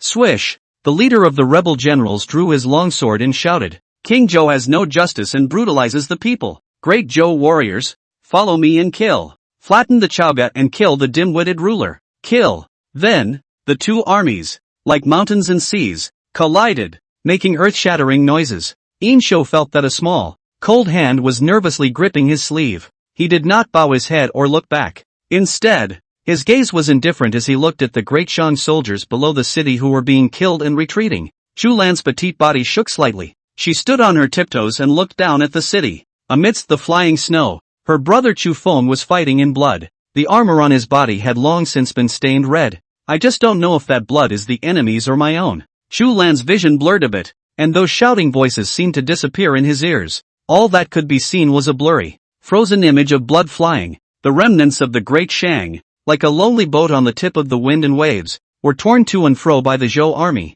Chu Feng had lost count of how many times he had fallen off his horse and how many times he had climbed back into fight. Zhu Lan's heart broke. It is also a bit shaky. Could it be that the king really wants his brother to go to his death? Zhu Lan raised his head and looked at Yin Shou's tall back and the cloak that fluttered in the wind. "You're nervous?" Yin Shou spoke in a low voice. "Ryoko, Ryoko." A flash of determination flashed through the watery eyes. "No, I believe in the great king." Yin Shou said no more, striding in the direction of the east gate, just like Yin Shou's arrangement. Soon enough, the group of remnants led by Chu Feng was no match for the rebels and withdrew towards the east gate. The Zhou army that chased them here froze. Why did the Shang army retreat to this place? Also, why does it feel like something's wrong with the atmosphere? Is there an ambush? But there are only a few men in Chaoge. How can we ambush them? The Zhou army generals put their hearts in the right place. They had a whole 100,000 troops. Even if they knew it was an ambush, they still had to go on. Yin Shou led Chu Lan up to the city tower and looked down on the enemy troops below with an expressionless face. It was just the aura of solemnity on that body that made it impossible to ignore him. "It's King Zhou." A Zhou general raised his sword and pointed at the tall figure. "King Zhou is there. Kill the dim-witted king. Kill." For a while, Zhou's army was as powerful as a rainbow. Yin Shou's gaze was cold as he stepped forward and said in a shocking voice, "You traitors, today, let your blood stain this land red." Swish! Yin Shou drew his sword, pointed it downward, and shouted into the wind, "Where are the great Shang warriors? The time to wait is ripe for blossoming." Suddenly, from the flanks of the Zhou army came the alarming neighing of warhorses. 3,000 iron armor, mounted on warhorses, stabbed viciously towards the Zhou army. The horses' hooves raised the snow on the ground like a pale hurricane. These iron armors launched a deadly charge while yelling in unison, "Great Shang lives forever, my king for all time." The Zhou army was taken by surprise and hastily organized a counterattack.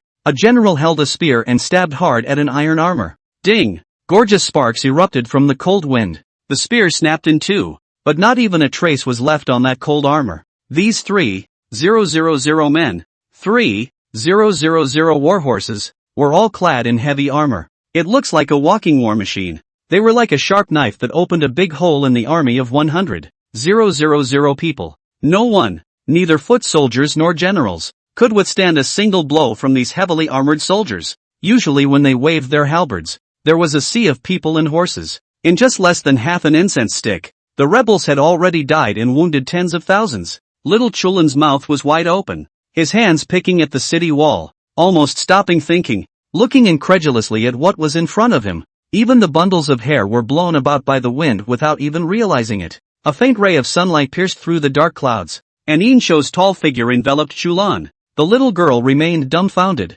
looking down. It turns out that the king really can't lose. The casualties inflicted by the 3,000 iron armor on the enemy army were still rising. These iron armors are proficient in all kinds of formations and battle techniques. They blocked all the rebels under the gates. A bloody massacre that began. 3,000 iron armor, each 100 of them forming a squad, charged recklessly through the 100,000 strong enemy army formation. Rebel casualties, which quickly went from 10,000 to 20,000, 30,000, 3,000 iron armors, like tireless war machines, constantly waved their blades in their hands. Anyone who approached them would be churned to pieces like confetti in a tornado. These rebels, from their initial vigor, became fearful and trembled. The blood spread over the earth, melting the ice and snow beneath his feet, slowly swooshing away. The entire screen turned a blinding red. Boom! On this blizzard day, the sky above even blatantly resounded with a thunderstorm.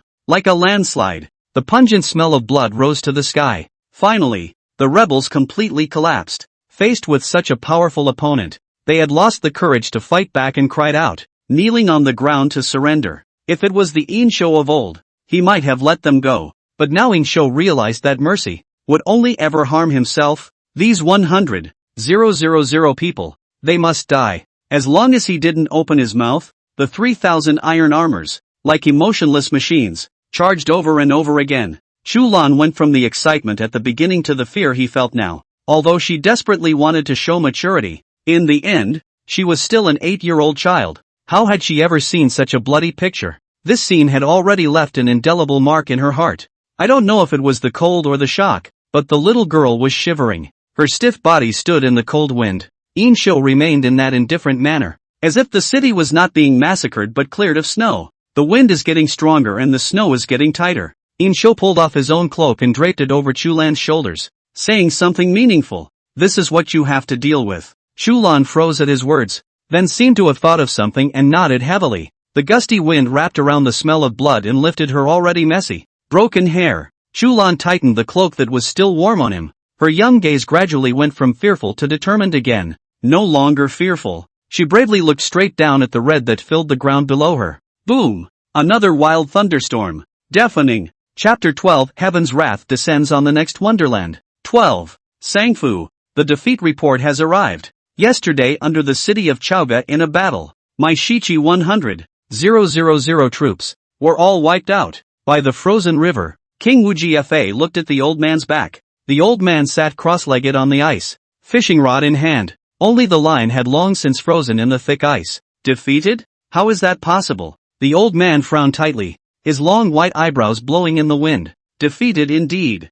GFA gritted his teeth. Wait for the old man to do a calculation. The old man counted with his fingers, but suddenly laughed. Digging your own grave. What does the Sangha mean? The old man said that King Zhou is digging his own grave. The old man said, the Great Shang has run out of gas. That King Zhou should have perished, but he is forcefully defying the way of heaven. Next, there's no need for us to make a move. That King Zhou has his own heaven to collect. With that, the old man laughed once again. Sangfu, what is the heavenly harvest? Oh, Harry, you and watch is. Suddenly, the old man's brow slightly condensed. Hooked. The old man's hand holding the fishing rod lifted upwards, and all of a sudden the ice shattered. The fishing line led a large fish to leap into the void, twisting its tail so hard that its scales gave off a glittering shine. Only after the fish broke free from the hook and fell on the ice was it seen. The old man who was fishing was actually using a straight hook. The crisis in Chaoge is considered to have been temporarily lifted. Shiji's 100,000 rebels have been decapitated.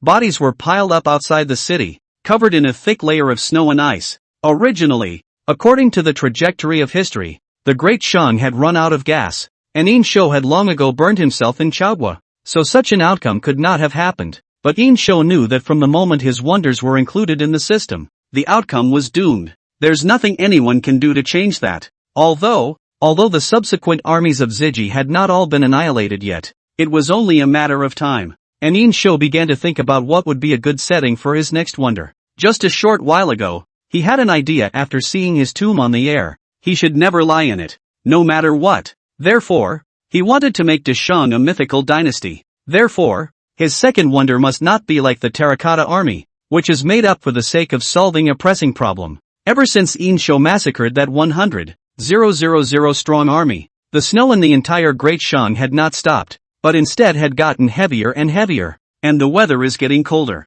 A number of people even froze to death in their homes. Even fire, outside in the freezing cold, cannot burn. The dark clouds were even lower and lower as if they were going to approach the earth, pressing down on the whole earth. It's reasonable to think that with spring approaching, it won't be this cold anymore. Intuition told Yin Shou that this was somewhat counterintuitive. On this day, he summoned all the remaining ministers of the Great Shang to come to the king's palace to discuss the matter. The blizzard has been raging for half a month. Inside and outside of Chaoge, all have been covered with ice. What do you think? Yin Shou sat on top of the throne, his gaze like a tiger as he looked at the dozens of officials below. Chulan then stood in a fancy dress. Since that day, Yin Shou had kept Chulan by his side. He had a new plan for the 8-year-old girl. Great King. Baigon stepped forward and said in a pale voice, "Now it will be early spring. The season of spring flowers. This kind of weather is unheard of and unseen. It has come to this, and there is only one way to know why." "What law?"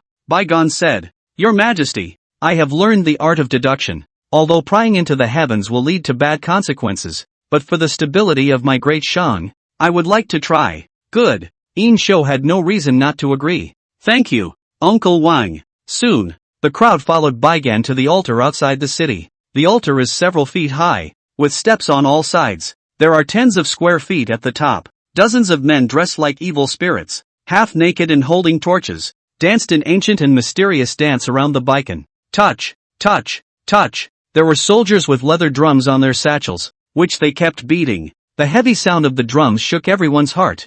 Baigan knelt in the center of the clearing, and in his hand he pulled out a piece of tortoise armor that had been weathered. He mouthed the words and raised the tortoise armor above his head. The emperor goes up to heaven, shines on the lower earth, sets the spirit of the earth, and sends down sweet winds and rains. The people and the animals are born, and the present and the past are not forgotten. Today, the cold winter has struck my Great Shang, and the people are not happy. Today, Baigon is asking for orders for my Great Shang. Please ask Heaven's will to show Baigon why this is so. As the words fell, a golden light descended from the dome of the sky and pierced above the turtle armor. Everyone was nervous and apprehensive in anticipation. Only Yin Shou's face was grim, his hand tightly gripping his own sword. Vaguely, he had guessed why. Let Baigan deduce it, but only to be sure. Above the tortoise armor, words that everyone had never seen before and could not possibly recognize suddenly appeared. The words were glowing with golden light, like divine might that people didn't dare to look up to. However, the moment Baigon saw the words on the tortoise shell, he suddenly burst into old tears, and the whole person directly fell down. Snap! The tortoise armor fell to the ground in pieces. Song Tian. With a sobbing voice, Baigon looked upwards in anger and unwillingness. Heavens, why are you? Why won't you let Great Shang go? Everyone's heart sank with a pounding sound, and they also cooled down at the same time. Baigon pounded his chest and cried out, "Since my king succeeded to the throne, he has answered the way of heaven above and obeyed the people below, and he has never done anything wild and perverse. God, why is this so? Why so?" Baigan cried his heart out and moved everyone's heart. At the same time, everyone realized something. This perverse weather is aimed at the great merchant, Uncle Wang. Yin Shou grimaced and asked, "What exactly is the result?" Baigan's mouth moved with difficulty, but the words felt like they were choking in his throat. "But there is no harm in saying that I have been prepared for this." Baigan's voice was hoarse as he cried, "It's the wrath of heaven. The divine wrath has come." Heaven's wrath? Yin Shou's fists clenched violently. Baigon laughed miserably, the wrinkles on his face intertwining to form a gully. "Your Majesty, not long ago, my Great Shang's gas was exhausted, and the Great King should have fallen, but with 3,000 iron armor to save the Great Shang in the water and fire, forcibly reversing the fate of heaven. Not long ago, in the Battle of Chaoge, in vain, 100,000 000 killings, all kinds of behavior, has angered the heavens, causing the wrath of the heavens and sending down the wrath of the heavens. Upon hearing Baigan's words, all the ministers howled at the same time. They had thought that by defeating Shiji, the Great Shang would be able to return to its former glory. But I never imagined that it was not Shiji who wanted the Great Shang to perish, it was the sky. Since the beginning of time, who is bigger than the sky? Despair has spread to the bottom of everyone's heart. Yin Shou's face was expressionless, but his eyes were tinted with a scarlet color. Sure enough, it was pretty much as one would expect. Wrath of God. Is Yin Shou afraid? No, not scared at all, because he had already had a countermeasure. His second wonder is the way to break the game. Tendo? He never believed it. He only believes that he is in charge of his own destiny. Amidst the raging wind and snow, Yin Shou gazed up at the sky, his gaze burning with fighting spirit. Man knows that the heavens will be angry, but who knew that the heavens could be afraid? Since you, San Tian, do not allow me to be a great merchant, then I will give San Tian a great gift. Chapter 13, A Way to Confront the Wrath of Heaven. Star-Picking Tower. 13. Since learning that there would be a heavenly wrath coming, the entire Chaoge had fallen into an eerie calm. Everyone seemed to be quietly waiting for death to come, but Yin Shou acted as if nothing had happened. Only he knew that he was brewing something big. On this day he again summoned all the officials to the royal court. Uncle Wang. Yin Shou calmly sat on top of the throne and asked, "And now, has there been any movement from the Shiji rebels?" Baigan sighed and shook his head. Ever since the battle at the bottom of the city, Shiji has pressed on. Baigan didn't understand. The wrath of heaven was about to fall. What did the king care about Shichi? Heaven is going to kill Dishang. Even if there is no Shichi, there will be Nan Chi, Bei Chi. Shiji's reaction was exactly what Yin Shou wanted. It seems to be 80% that Zhang Zia saw the wrath of heaven and wanted to sit and wait for heaven to collect the Great Shang Dynasty. But this gave Yin Shou just the right amount of time to prepare the second wonder. Previously, after beheading the 100,000 strong army, there were a number of rebels that were spontaneously organized by civilians and surrendered. About 30,000 people. Yin Shou took it all. Of course, it was not that Yin Shou was merciful. Back on the day he set himself on fire, he swore to be a tyrant. The reason he accepted the surrender of these disorganized troops was because he intended to use them to complete the second spectacle. As a matter of fact, when these rebels surrendered, they were imprisoned by order of Yin Shou and guarded by 3,000 iron armor day and night. In addition, the remnants of the defeated soldiers in the Chaoge have also recuperated. Yin Shou ordered them to escort prisoners from all over the world, as well as roving bandits from the mountains. Counting the 30,000 surrendered disorganized troops, there were 43,000 men. It was with these 43,000 people that Yin Shou was going to build a second giant wonder. As for after the build, naturally, none of these rebels were left behind. Yin Shou will use their blood to sacrifice this wonder.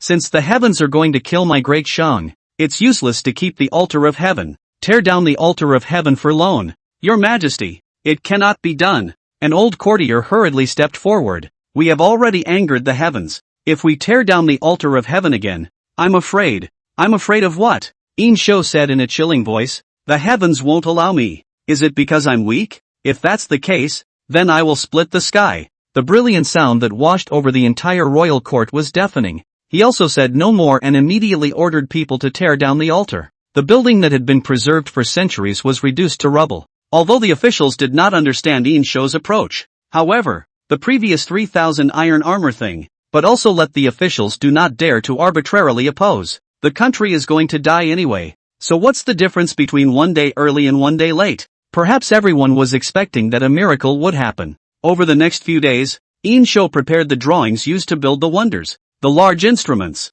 and had them ready. 43,000 men, too, had begun to build the spectacle according to the plans. The official in charge of this construction welcomed Yin Shou as soon as he saw him coming to inspect. See the great king. Yin Shou nodded indifferently and looked towards the prisoners and captives who were building. After being imprisoned, these people were barely able to get enough to eat each day, and now they have to face high physical labor on a daily basis. Therefore, naturally, there is no opportunity or physical strength to rebel again. Great king, the official asked in a low voice. I wonder about this building. What is its name? Yin Shou said word for word. Picking. Star. Building. It is unknown to Yin Shou whether the historical Emperor Xin built the star-picking building. In the story of the Sealing of the Gods, the The star-picking tower was a place used by Emperor Xin to having pleasure with his concubines. But Yin Shou's star-picking building was completely different. This building is really for picking stars, though he was powerful and could ride a beast with a hand grip.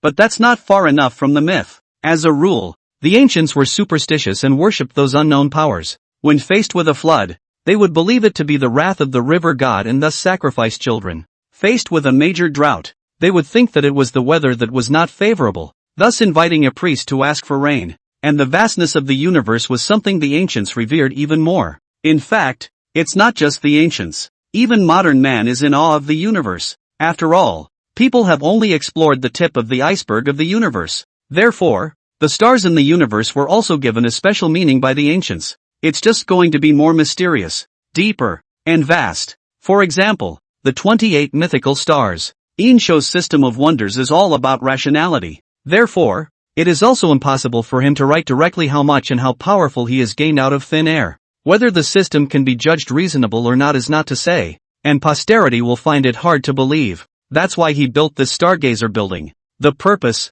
was to take the power of the stars to quench his body, so that he could gain strength beyond normal people. And the second purpose is to shatter this so-called heavenly wrath and face the heavenly punishment head-on. Wanting to make the great merchant eternal was something he had to deal with. Yin Shou soon called the historian Chen Su, a middle-aged man with a long beard. "Greetings, my lord." Chen Su respectfully saluted. Yin Shou from not too much nonsense. People fetch bamboo slips carving knife. In fact, the historical Shang Dynasty texts were more often written on top of tortoise shells. But Yin Shou was a traveler and had previously implemented bamboo slips. "I say, you remember. Don't miss a word." It is reasonable to assume that later history is too disconnected to recognize Shang Dynasty writing. But the first time he watched the live stream, Yin Shou realized that the words he left behind would change to some extent. "It was only after asking the system that I realized that it was the system that did it." This is a change made by the system in order to prevent historical breaks that would lead to unrecognizability for future generations. That is why he was relieved and bold enough to make the historian record it. "As you wish." Yin Shou took a deep breath and spoke slowly. The cold and domineering voice was like a knife carved into one's heart. "The winter of the 30th year of Emperor Xin of the Great Shang Dynasty. The blizzard is raging and the people are not happy. The king had bygone deduced the fate of the state of the Great Shang. All because Xin changed his fate against heaven, attracting the wrath of the heavens, and then a blizzard fell, which is the wrath of heaven. In the same year, the king ordered the prisoners, who numbered 43,000, to tear down the altar of heaven and build a building for the plucking of stars. Wang Dang picking star house, drawing the power of the 7 stars, Tian Shu, Tian Xian, Tian Gui, Tian Quan, Yu Hong, Kaiyang, and shaking light, to quench and cleanse oneself, to open up the spirit and gain supreme divine power. Ran, the wrath of God will come. The king is on the top of the plucked star building, wielding his sword to cut down the wrath of heaven. Then the sky opened and the clouds broke. All the people of the world worshipped the king in unison, shouting, "The great Shang will live forever, and our king for all time." So far, the road ahead for the great merchant is vast, chasing the stars and the sun. Historian Chen Su was stunned. He knew most of the words of this. It was also clear that this was the Maharaja making up stories. Except, what's the point? Is it possible to save the great merchant with just one story? Seeing Chen Su's disbelief, Yin Shou said in a deep voice, "You only memorize it. Everything will be finalized on the day when the star-picking building becomes a reality." Chen Su hesitated for a moment and led the way. "Yes, Chapter 14, a gift for you." 14. 3,000 years later. Excavation of the mausoleum has been going on for some time now. With the efforts of many staff members, the excavation and cleaning of the mausoleum are coming to an end. The top management of the Dragon Kingdom paid extreme attention to this ancient tomb from the Shang Dynasty and sent troops to guard it day and night. No one is allowed to enter except professional staff with passes. As for the crown princess, she also received a considerable reward for providing information. There's just one question that always haunts everyone. Whose tomb is this anyway? Di Xin?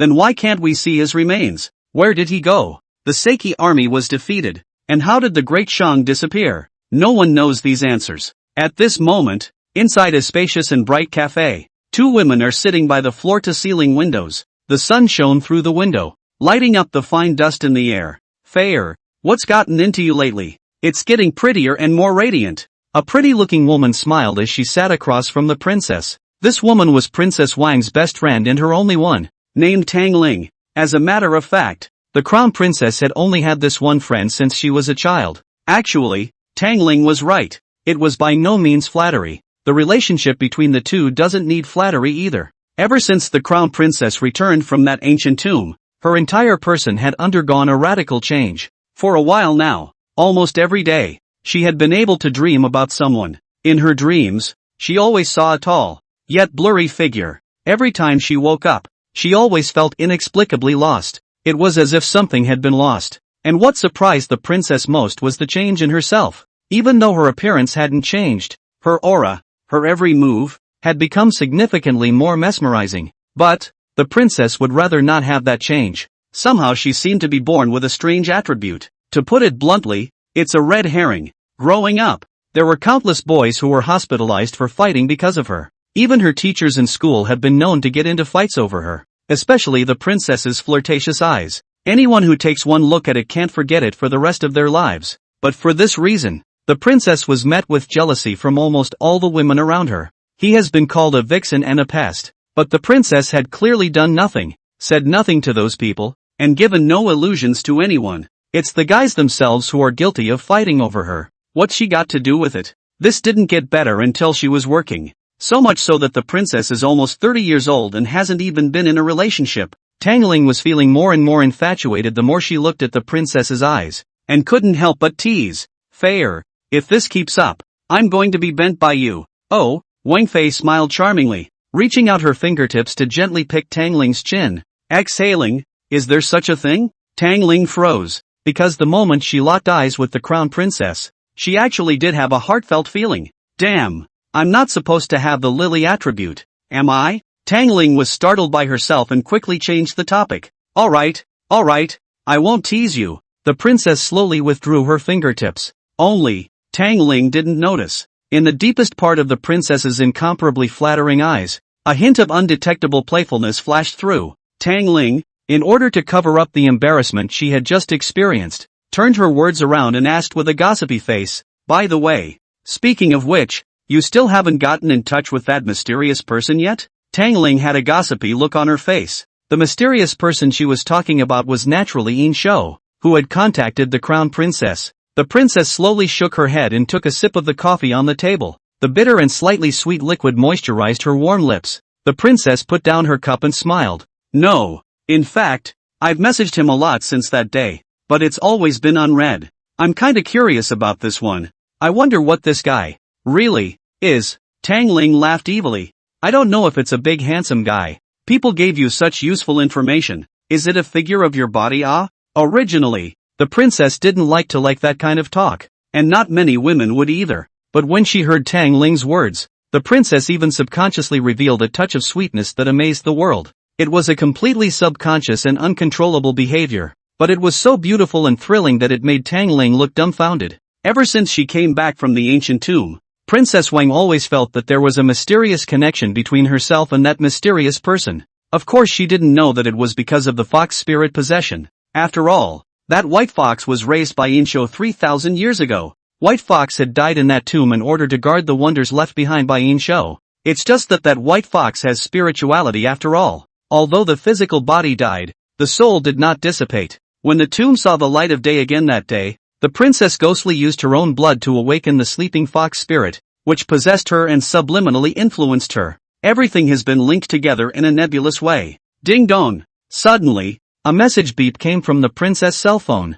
Princess Wang picked up her cell phone and took a look, and a wave instantly flashed through those flirtatious eyes. The man returned the message. Don't bother looking for me specifically. I'm not usually online. Looking at the message that person replied to, the crown princess actually gave birth to an unprecedented sense of satisfaction, even though the words sounded cold. With a smile on her face, she typed a reply. It's been a long time. A moment later, the other sent another message. It's been a long time indeed, but I'm not here to catch up. Instead, I'm giving you a gift. Immediately afterward, the other party sent a locator. The princess opened the locator and looked at it. Like last time, it's a deserted place. What is it? The other party quickly replied. You'll know when you go. You won't be disappointed. But as promised, it's still going to be live throughout. Maybe I'll show you the rest of the place if the deal is kept. The princess's warm red lips opened slightly. You mean, a place similar to that ancient tomb?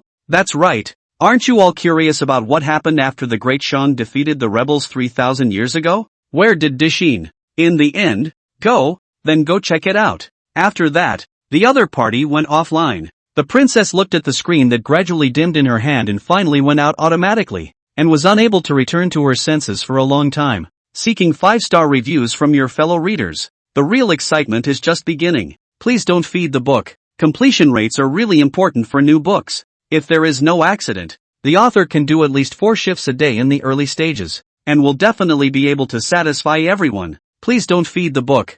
I'd like to thank you. Chapter 15, the star-selecting building becomes a myth, and the myth begins. 15. 3,000 years ago, after going offline from the system, Yin Shou stopped caring about the princess' reaction. It was just that, in the dark, he also felt as if there was a sense of familiarity with the person he was chatting with across the room. Nowadays, the construction of the star-picking building is almost complete. It would be a mind-blowing spectacle. For no other reason, even the height alone will move future generations. In fact, Yin Shou had also considered the issue of the height of the star-picking building. After all, a building that tall can't just appear out of thin air in later times. There will also be contradictions. So high a star-picking building, how come no one has found it before? Therefore, he had long ago inquired about the system. And the answer the system gave was that as long as the spectacle was reasonable, the system would help him fix everything else that didn't make sense. In this way, Yin Shou could also be assured that he could boldly build this wonder. And he was in no hurry at all. The people of Ziji were certain that the Great Chamber of Commerce would suffer the wrath of heaven and be destroyed, so they pressed on with their troops. He had plenty of time to prepare. Shichi's 200,000 strong army, on the other hand, can be used to deter other small states in the neighborhood that are foolishly trying to get a piece of the pie. The structure of the building is not complicated, somewhat similar to the later generation of the Fudu Tower. The exterior is a tiered structure, and the interior is a stairway to the high platform at the top of the tower. It was only that his star-picking tower was even more majestic and earth-shattering than the floating tower of the latter days. Normally, the floating tower has only 7 floors, the so-called 7-floor pagoda. But Yin Shou's star-picking building is much more than that. And, after being included in the system, it will be immortalized. Yin Shou was already somewhat impatient to see, after 3,000 years, the star-picking tower. Of course, Yin Shou would not be idle during this time of constructing the star-picking building.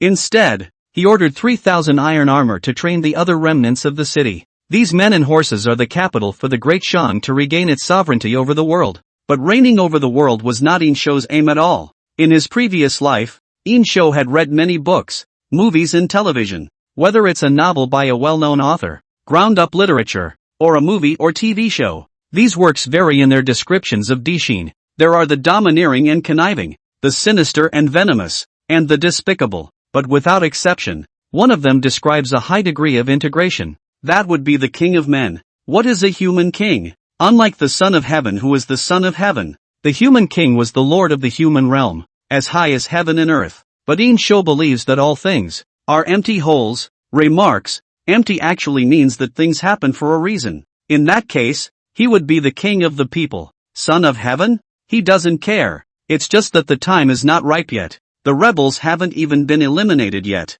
Who's the king for? But Yin Shou is convinced that that day is in the near future. After some time, the star-picking building was finally completed. The people of the city, soldiers and generals from all parts of the city, came to visit this shocking miracle. The height reaches about 200 zhang, about 1.7 meters is 1 zhang in the Shang Dynasty, and the width of the lowest floor also reaches tens of zhang. Looking at the huge building that stood under the heavy snow and towered into the clouds from afar, Yin Shou's heart gave birth to a sense of satisfaction that he had never felt before. This, then, is where the legend begins. This, then, is the origin of the myth of the great merchant. At this moment, 37,000 rebels and prisoners remain, in addition to those who died during construction. Most of these people were already yellow and skinny, and were pressed down by the soldiers of Chaoge, kneeling and shivering under the star-picking building. 3,000 iron armor, as well as the city's soldiers, stood behind them. It was already nighttime, but a bright ball of firelight illuminated the stargazer's floor.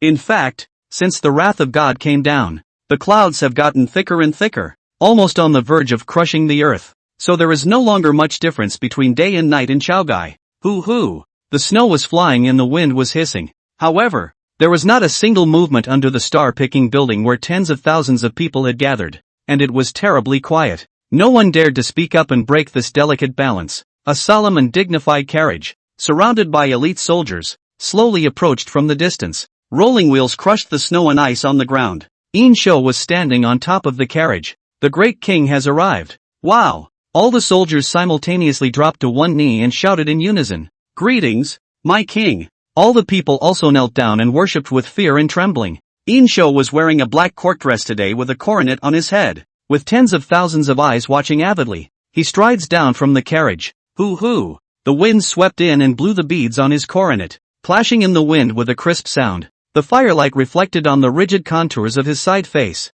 bright and dark. Yin Shou stepped forward slowly, making a creaking sound as he stepped on the snow. He looked at the 37,000 rebel prisoners kneeling under the star-picking building and spoke in a deep voice. You, all of you, were once the people of my Great Shang, and all of you were once subjected to Wangdu Zephi. But, you have betrayed the Great Shang and plagued the world with your sins. Today, when the star-picking tower becomes a success, I will sacrifice this star-picking tower with your blood. Downstairs where tens of thousands of people had gathered, only Yin Shou's voice alone could be heard echoing continuously. Those remaining 37,000 people, after hearing Yin Shou's words, instantly turned dead in their eyes. But at this moment, they had each become skin and bones. Where could they resist? Soon, there was a cry. The sound mingled with the cold wind and seemed extremely miserable, but there was not a single ripple in Yin Shou's eyes. He has tasted the evils of mercy. Kindness, of course, can leave a good reputation, but if the price of that is betrayal and annihilation,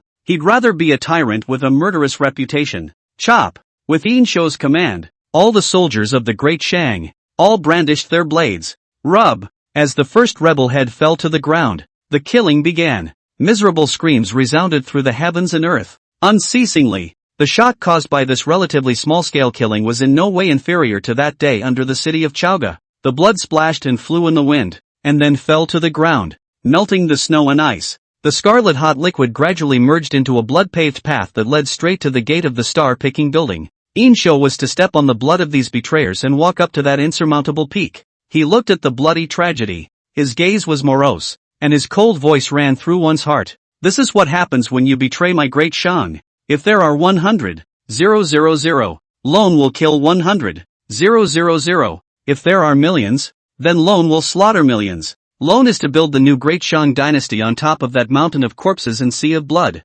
Lone is to tell the whole world dash. The great merchant lives forever. Betrayer, die. A brilliant sound that cleanses the four directions. Chapter 16, The Tower That Appeared Out of Nowhere. Shocking millions of people. 3,000 years later. In fact, since the day the mausoleum was unearthed, the people above had launched a detailed investigation into the account of the mysterious man. They brought in some of the best web experts in the country. After layers of deciphering, it ends up with an unbelievable result. The mystery man's IP address. Nothing at all. What the hell does that mean? The executives asked the cyber expert this. The cyber expert replied with a mixed face. To put it in an inappropriate way, it's as if the person isn't anywhere in this world. This answer, unavoidably, gave that mysterious person a layer of even more mysterious color. The Dragon Kingdom immediately blocked all news and tried to make the account unsearchable. But the cyber experts can't do anything about it. This account, as if it were outside the rules of this network,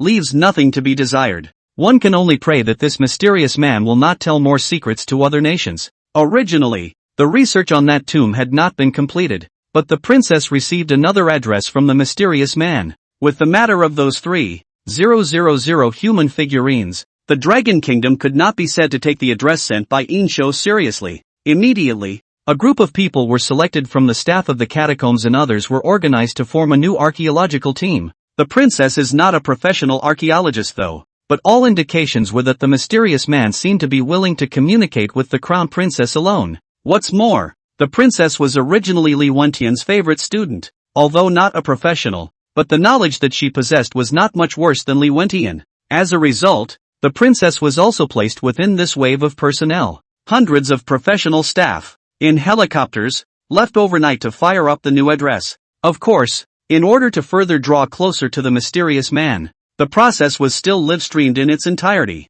as he had requested, while everyone was still in the helicopter. The program, Millennium Rendezvous, went on the air. After only about 10 minutes of being on air, more than 100,000 viewers had flooded into the live broadcast room. What will be dug up this time? Whatever it is, I have a feeling it's something important. Crap. Wow. The princess goddess is so beautiful. Simply my dream girl. I swear.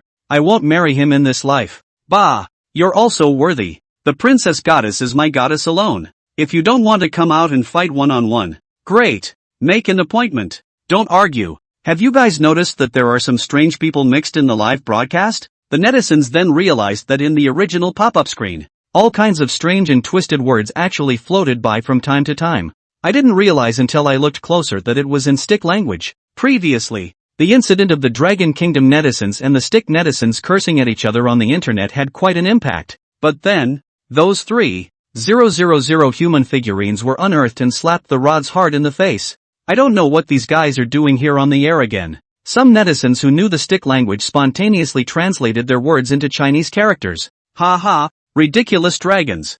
I wonder what artifacts they're going to forge this time. To have no history or civilization in your own country, and in turn steal ours, is laughable. Smirnoff. Our country. That's the oldest civilization on the planet. The origin of everything. Seriously doubt that the last Terracotta warriors were us stealing our national treasures. Upon seeing these translated words, the Dragon Country netizens instantly felt their chi blood surge wildly. If a man is shameless, he is invincible. I've seen shamelessness. I've never seen such shamelessness. That's right. You guys have the toughest mouths in the whole world. Wait until we get to the place in a little while and see what else you have to say. Yeah, we'll see. Stick netizens have also been defiant. Tough talking reply. We'll see. A different kind of bloody war seems to be brewing silently. The plane flew for another full hour or so before reaching its destination. However, when the destination was reached, people were completely dumbfounded. Under the starry night, a dark, uninhabited wilderness. The debris and yellow sand littered the ground, and dead trees fell twisted to the ground. It's desolate as if the place has been abandoned by the world. What's incredible is that after repeated probing by the staff, where are the ruins? This is clearly a deserted area. Now everyone was confused. How is that possible? A staff member cautiously asked the princess. It's not the wrong place, is it? The princess, however, never answered, but only looked at the starry sky thoughtfully. Now, the stick netizens can't sit still, completely exposing their ugly faces. Ha ha, it's all coming out, isn't it? I told you. Sure enough, everything that lies ahead was forged by the Dragon Kingdom's disobedience.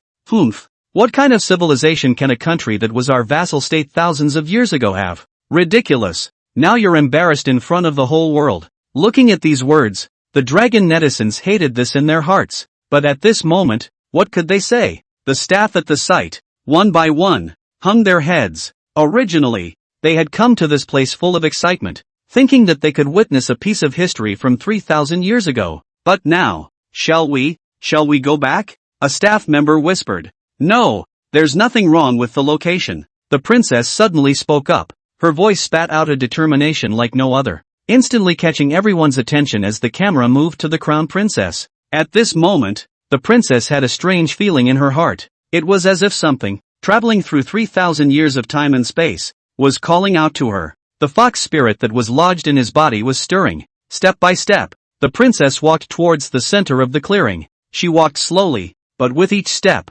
she carried the most ancient and mysterious solemnity. People looked at her back and couldn't help but open their mouths wide in shock.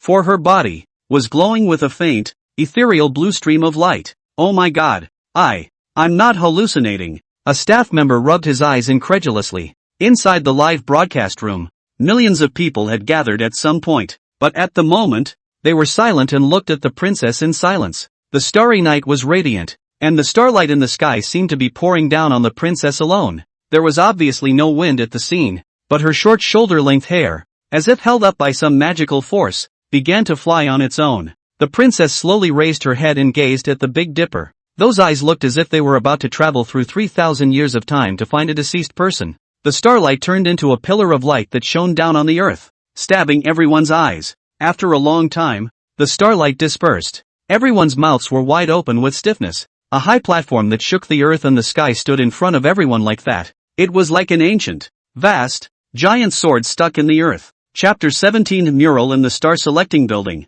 Traveling through 3,000 years of time and space. After a moment of silence, the live broadcast was met with a mountainous outburst. Asterisk asterisk asterisk asterisk. What is this?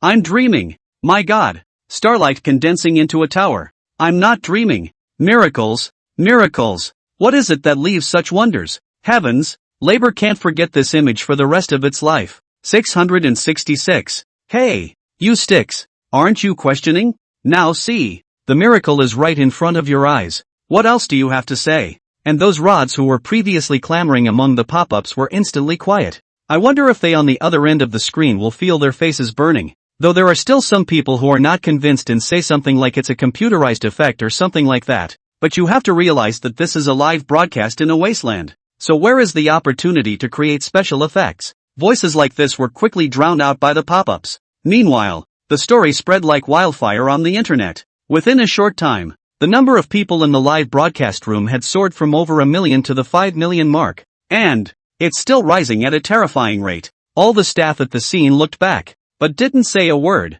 just staring blankly at the tower. It seemed that everyone was afraid that as soon as they made a sound, the tower would disappear like a mirage. The princess finally came back to her senses. She felt her eyes warm. Reaching out and touching it lightly, a damp touch came. Is it tears? Did I shed a tear? It took nearly half an hour for all of them to come back from the great shock. Everyone seems to understand one thing, that there is something supernatural that is silently changing the world. The expert in charge of this research work carefully walked to the side of the Wangfei. Wang teacher, should we go in? Originally, he was in charge of the job this time, but when the image just appeared, he couldn't decide what to do. Well, go inside, the princess said slowly. The crowd came to the bottom of the tower, and being so close, they were once again shocked by the grandeur and loftiness of the tower. After the staff had tested the tower again and again to make sure that there was no danger in the tower, it was only then that they used specialized equipment to open the door and walk into the interior of the tower, climbing up one long flight of steps after another. It took the crowd several hours to reach the top of the tower. Just after taking this flight of steps, you can go to the top of the tower on top of the high platform. Everyone sensed that there were ancient secrets waiting for everyone on that high platform. Just then, however, a low voice of a staff member exclaimed, "Mural! There's a mural here!" Everyone's attention was instantly drawn to it. Several colorful murals were sealed on the old, modeled walls. The composition is not complex, just outlined with the simplest of lines, but it is exquisite. The first mural, depicting a high tower, could be seen to be the very same tower that the crowd stood so. Underneath the tower, the decapitated heads of countless people were carved out. The image is simple, but it's a cool one. This is, the staffer said, pointing the camera at the mural, a living sacrifice. The princess spoke slowly. A living sacrifice? That's right. The ancients believed that a huge building needed to be sacrificed in blood if it wanted to be preserved. Hiss. The crowd sucked in a breath of cold air. That mural is densely packed with decapitated people. How many people must there be? It seems that the legend of wild history is really true. This great Shang king really is a tyrant. The next mural was of a man standing on top of a high platform, with countless soldiers and people kneeling towards the man below. This person, he should be Emperor Xin, right? A netizen guessed. 80%. That is to say, 3,000 years ago, Emperor Xin once climbed this high tower. Just climbed the high tower to do what? Sacrifice to heaven? That goes without saying. For sure. After all, in the eyes of the ancients, heaven is bigger than everything. Ah, you guys, look at the third mural. The third mural, on the other hand, depicted a diffuse starlight shining on Xin's body. His body is suspended in the air. This mural carries a sacredness and solemnity, depth and vastness like that of the ancient times. Even just viewing the frescoes makes you feel as if you are witnessing great epics.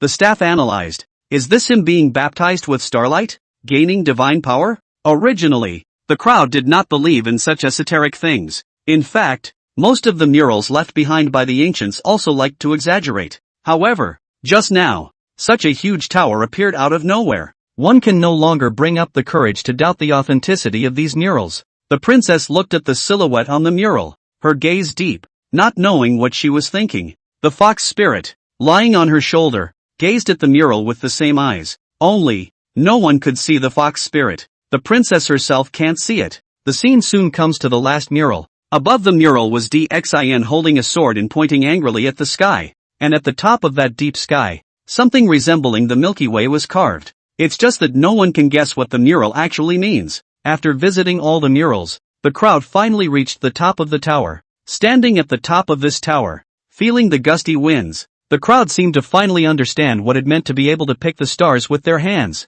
In the very center of the high platform at the top of the tower sits a modeled stone table. On the tabletop, there were bamboo slips. After testing, it was confirmed that the bamboo slips were well preserved. Just as the staff was deliberating whether or not to open the bamboo slips, the princess ghosted over. It was as if a voice in her heart kept telling her, "Open that bamboo slip." Amidst everyone's shocked gazes, the princess slowly opened the bamboo slip. With the opening of the bamboo slips, these words were finally exposed to the world after waiting for 3,000 years. The 30th winter of the Great Shang Dynasty. Emperor Xin. Blizzard rages on and the people are dying. The king used Baikan to deduce the fate of the Great Shang, all because Dixin changed his destiny against the heavens, attracting the wrath of the heavens, and then a blizzard fell, which is the wrath of the heavens. In the same year, the king ordered the prisoners, who numbered 43,000, to demolish the altar to heaven and build a building for picking stars. The king ascends to the Stargazer building, drawing the power of the 7 stars, Yin Shou, Yin Xian, Yin Gui, Yin Quan, Yu Hong, Kaiyang, and shaking light, to quench and cleanse oneself, open up the spirit and gain supreme magical powers. Chapter 18 Connecting 3,000 Years by Starlight. 18. Star-picking building. Surprisingly, it's star-picking house. The star-picking tower in the novel actually exists in reality? Old Ancestor is awesome. That is to say, those who were beheaded could have been the 43,000 prisoners? Jesus. One kill is tens of thousands of people. So ruthless. So brutal. The live feed instantly exploded. Even the entire staff at the scene felt as if their worldview had been completely turned upside down. Many people have heard the story of the plucked house. In the feudal novels, that's where King Zhou used to have fun. But the reality, it seems, is the opposite. It turns out that the star-picking building can really pick stars. The princess murmured, "The Big Dipper, Yin Shou, Yin Xian, Yin Gui, Yin Quan, Yu Hong, Kaiyang, and shaking light." These 7 stars are the names of the 7 stars of the Big Dipper in ancient times. Mystery solved. This is the mythical Starcatcher's house. But not only was it not a place to have fun, it was, on the contrary, a place where the king of Shang gained divine power. Star-picking building, picking the power of the stars. In a flash, everyone was reminded of the mural just now. It turned out that what was painted in that mural was actually true.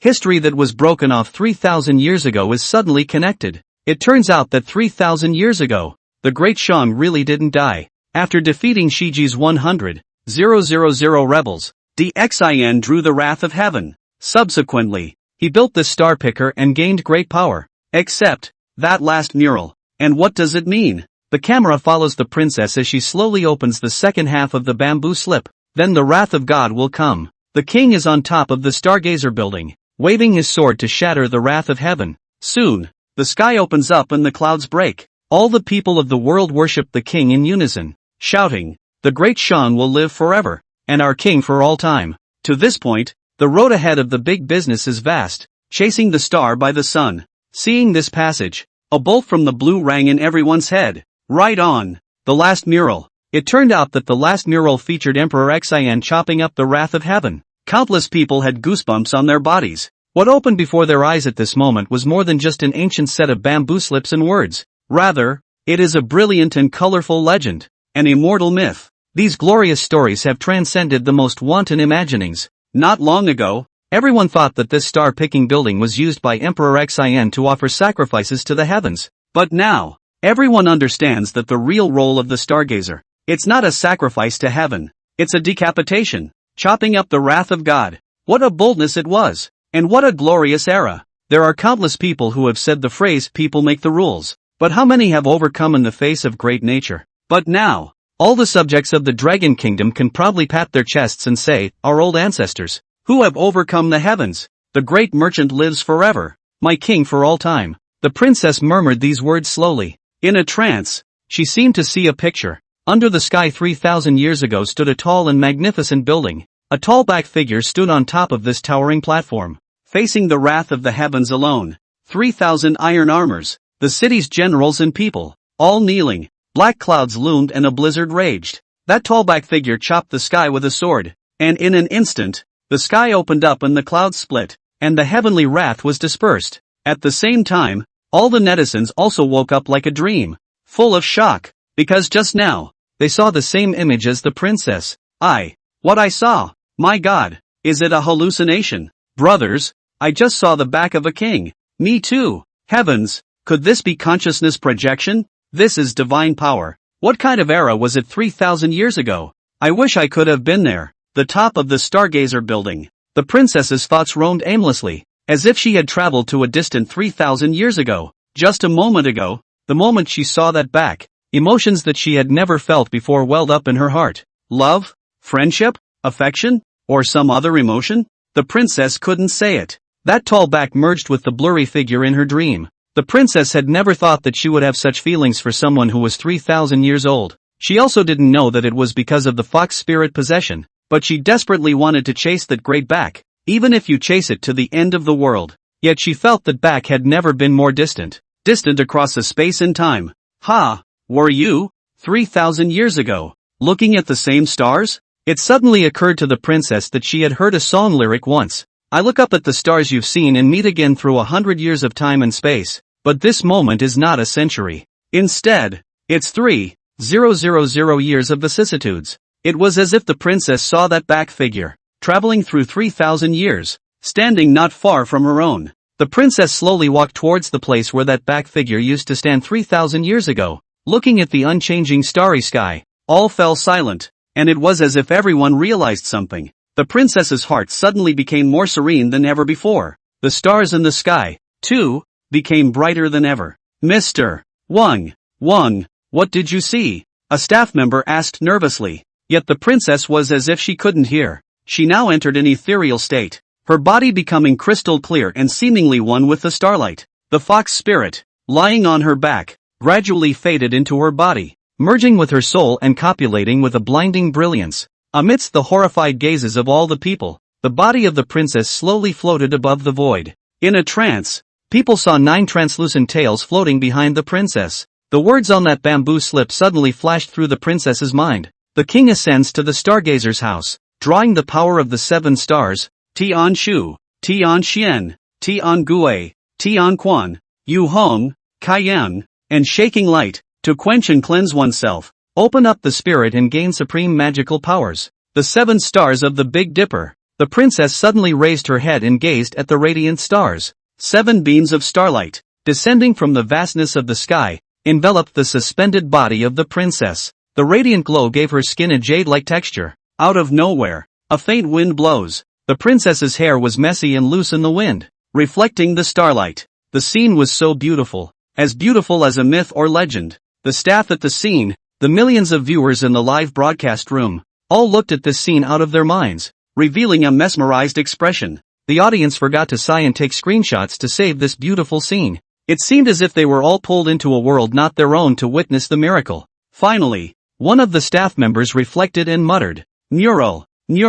What mural? The staff member wiped the tears from the corners of his eyes. This scene, and the last mural, are exactly the same. Everyone reacted violently. Yeah, it's exactly the same. The difference is the people. One is Dixin, the king of the Great Shang, known to the world as the tyrant King Zhou, 3,000 years ago. One is a teacher at an archaeology academy 3,000 years later, and is maligned as a vixen's princess. 3,000 years were connected by starlight in such a way. Myth. There really are myths. Chapter 19. The contents of the mural. Realized. 19. The bright starlight faded. The corners of the princess's mouth hung with a satisfied smile. This feeling is really comfortable. She slowly closed her eyes to feel the arcane power. The fading starlight, like a gentle hand holding the body of the princess, was slowly placed on the roof of the star-picking tower. The princess lies on the ancient stone floor. Starlight streamed through her long lashes and cast itself on those closed eyes.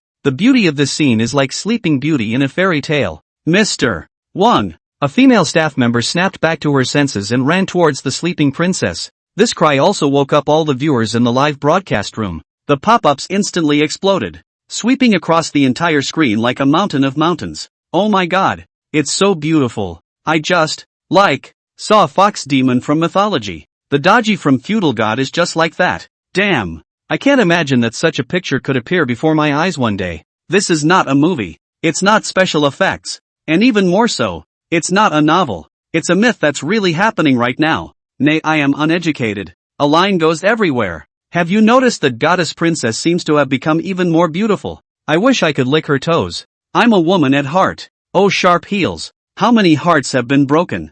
Bah! You shallow fellows. I care more about those starlights just now and what effect they had on the princess goddess than that. Asterisk.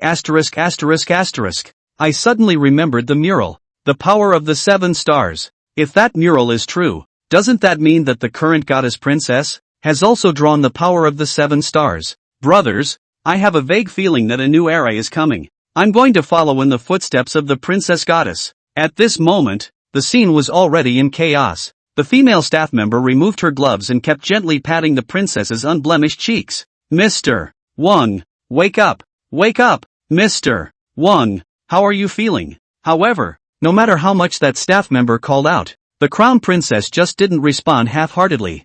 Doctor, get over here, the staff shouted. Because archaeological teams have to deal with ancient tombs from different eras, it is impossible to determine whether there is any danger. So basically, you'll have a team doctor with you. The doctors woke up as if in a dream when they heard the staff's voices and ran over with their medical equipment and stretchers. A female doctor came out with an assortment of medical equipment and placed it beside the princess and began to examine it. Blood pressure, normal. Heartbeat, normal. Pulse, everything is normal. The doctor let out a long breath and wiped the beads of sweat spread across his forehead from nervousness with the back of his hand. Everyone, don't worry. Everything is normal so far with Mr. Wang's body. And he hasn't suffered any injuries, just fainted from being so tired. Phew! Everyone in the room and the audience breathed a sigh of relief. Luckily, it's not a big deal. At this time, reporter Jiang He suddenly frowned and said, "But, I believe everyone has just seen the scene just now. Mr.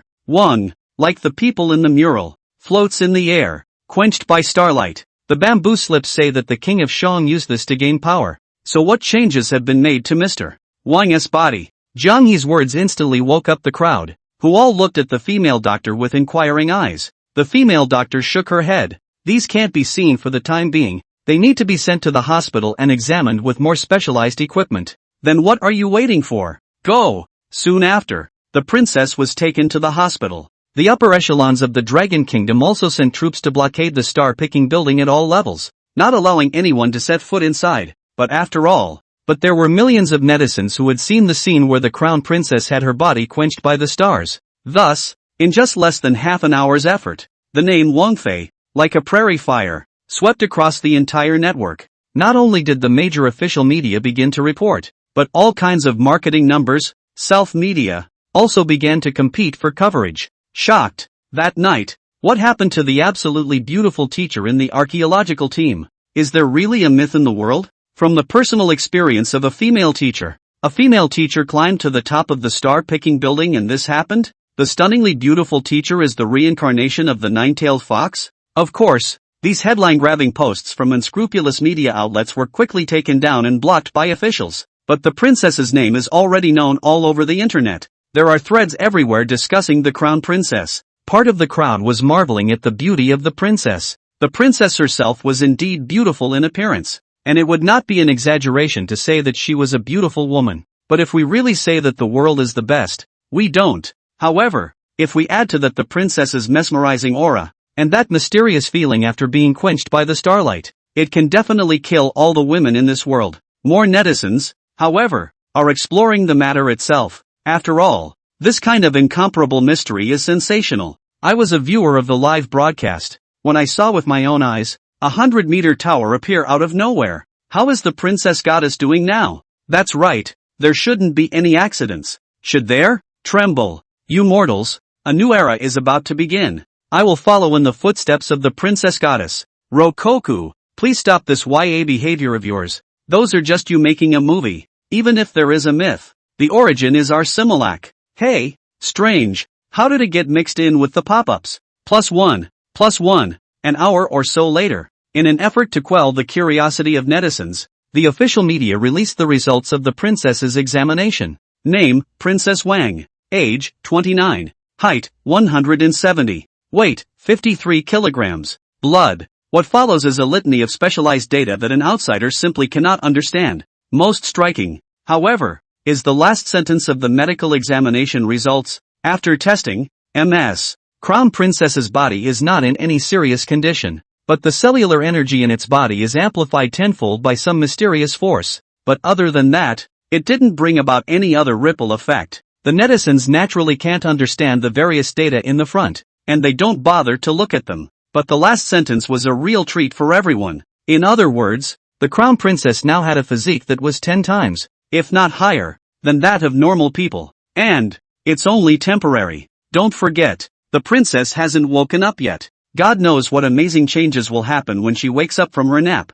Chapter 20, 3,000 years ago. Chopping Heaven's Wrath. 3,000 years ago. Stargazer downstairs. Alerting the host that an includable wonder has been detected. Stargazer, medium-sized wonders to be included. Remarks, all wonders created by the host are immortal and imperishable, ignoring time decay, and cannot be damaged by external forces. Keywords for the wonders, pick the power of the stars and gain supreme divine power. Is it included? Yin Shou chose to include it without hesitation. Congratulations to the host. The spectacle is successfully included. Once the host ascends to the star-picking building, he can quench his body with starlight. Depending on each person's physique, the enhancement gained after quenching the body with starlight varies. The host is a great Shang ruler, brave and magnificent. So after obtaining the power of the stars, he will be reborn in fire and open up a new path. The cold wind grew louder and louder, emitting a roar similar to that of a wild beast. Yin Shou's heartbeat,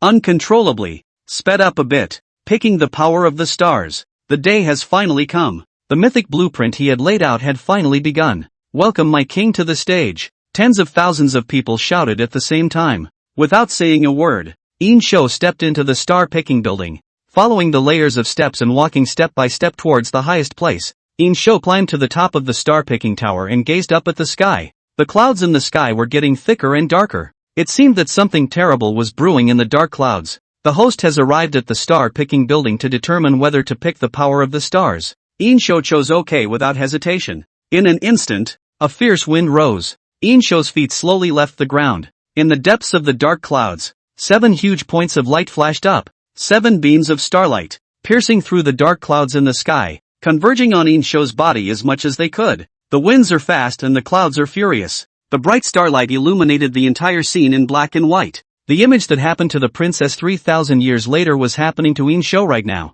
It was just that the sound at this moment was 1,000 times more voluminous than it had been 3,000 years later. The starlight transformed into a hurricane that could tear everything apart. Yin Shou was floating in the center of the hurricane, his robes hunting. The tens of thousands of people standing underneath the star-picking building only trembled in horror when they saw this scene. That is man's innate fear and awe in the face of nature. 7 beams of starlight, transformed into 7 colored streams of light, wrapped around Yin Shou's body. He saw a deep and vast power in every color of starlight. That power has existed since the beginning of time. And now, it's just a reappearance. In the dark, Yin Shou seemed to have countless epiphanies. He saw many unseen images. A flower blooms and quickly withers, a leaf falls and quickly dissipates into the wind. The frozen time of eternity broke the dike in his body. And in just a moment, the sea changed. Ha ha ha. He stretched out his arms, and the 7 beams of starlight, as if held by a great gravitational pull, did not enter his chest. Yin Shou's body was filled with ancient power. His feet landed on the ground and he stretched out his arms, like a divine bird reborn from the fire, and let out a thrilling long whistle up to the sky. I am the Lord of the Great Shang. I am the Lord of the Great Shang. The voice resounded through the universe, cascading and cleansing the surroundings, like 10 million people opening their mouths at the same time. As the starlight dissipated, Yin Shou stood alone and proudly on top of the star-picking building. It's as if I'm the only one in heaven and on earth. The perhaps majestic aura on his body seemed to make the heavens tremble with anger. The dark clouds were descending at a speed visible to the naked eye and seemed to crush the whole earth. Wild thunder is brewing in the dark clouds. In the gale, the trees that had not yet been buried by the snow were bent over, clinging to the ground. Heaven's wrath. The wrath of heaven is coming. A minister cried out. Heaven. All the soldiers of the Great Shang, the people of Chaoge, not daring to look directly at that brilliant heavenly might, fell to their knees and kept kowtowing and praying. Stand up, no kneeling. Yin Shou's voice echoed in his ears like wild thunder. The crowd lifted their heads to see the lone figure standing alone at the highest point, looking straight into the wrath of the heavens. Yin Shou once again shouted, no kneeling. Since the heavens do not allow the Great Shang, why should I honor him? Why should I be afraid of him? Stand up. The domineering voice carried a majesty and vastness that could not be refused. All the people and soldiers, subconsciously stood up. Yin Shou shouted into the wind as he towered over them. Cthulhu, do you want to see Lone perish? The great merchant has run out of gas? No, I don't believe it. Lone's life, in my own hands. Time and space seemed to stand still. The ages faded, and everything faded in color. Only the great figure on the high platform, distantly confronting the sky. His aura actually directly overshadowed the dark clouds in the sky. Boom! Rumble! The earth began to tremble as the wild thunder shook like the end of the world had come. Come on! Yin Shou drew his longsword. At this moment, his figure, illuminated by the electric light, had coalesced into the legend 3,000 years later. The world says the heavens will be angry, but who knew that the heavens could tremble? The moment the heavens and earth shook, he let loose a wild laugh. Swish! A sword that cuts into the sky. A sword poured down, and the chi penetrated the sky. Tens of thousands of people heard at the same time that behind Yin Shou, the gigantic fire phoenix was spreading its wings and letting out a phoenix cry that carried out the 9 heavens. The dark clouds in the sky, torn apart by the sword's power, were separated on both sides in an instant, revealing huge wounds. Blinding rays of light spilled down, illuminating the countless snowflakes in the sky. Everyone who saw the scene was all moved to tears. It was a night that would have been starless, but yet, at this moment, see the Milky Way. The great merchant is saved. Great Shang is saved. In the wind and snow, Bygone opened his arms, tears in his eyes, and let loose a wild laugh. Tens of thousands of people once again fell to their knees and shouted in unison, Great Shang will live forever, my king for all time. At that moment, the dark clouds in the sky dispersed, the wind stopped and the snow stopped. It was as if Yin Shou was the only one left in heaven and earth. Ha ha ha. From now on, Lone is the myth. He looked down at the 3,000 iron armor and the Great Shang soldiers and asked in a shocking voice, Great Shang warriors,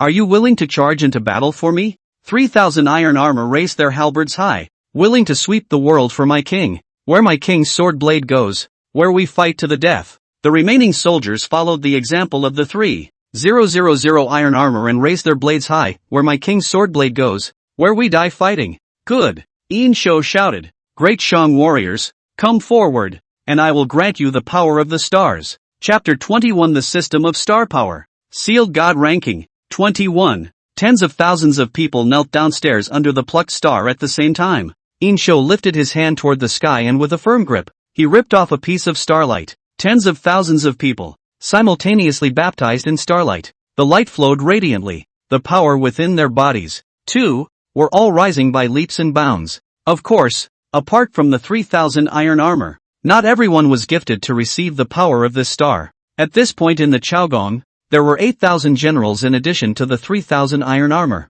And of those 8,000, only about 3,000 could access the power of the stars to transform their bodies. Counting the 3,000 iron armors, there were a total of 6,000 people who had gained the power of the stars. It's not a lot, but it's definitely a lot. And as the pioneer of this power, Yin Shou quickly perfected the system of star power. This power comes from the Big Dipper in the sky. Therefore, the power system is also divided into 7 levels, from weak to strong, in that order. Enlightenment, fading dust, bathing in fire, Dharma, moving mountains, reclaiming the sea, and falling stars. The first realm is Tongmeng, which means that it is borrowing the power of the stars to open up the 5 senses of divine awareness in the body. The second realm, fading dust, is just as the name suggests. The flesh fades away from the mortal dust, shedding its bones and possessing a more powerful strength. Essentially, just ordinary people with amplified abilities in all areas. The third realm, bathing fire, the power of starlight burns within the body,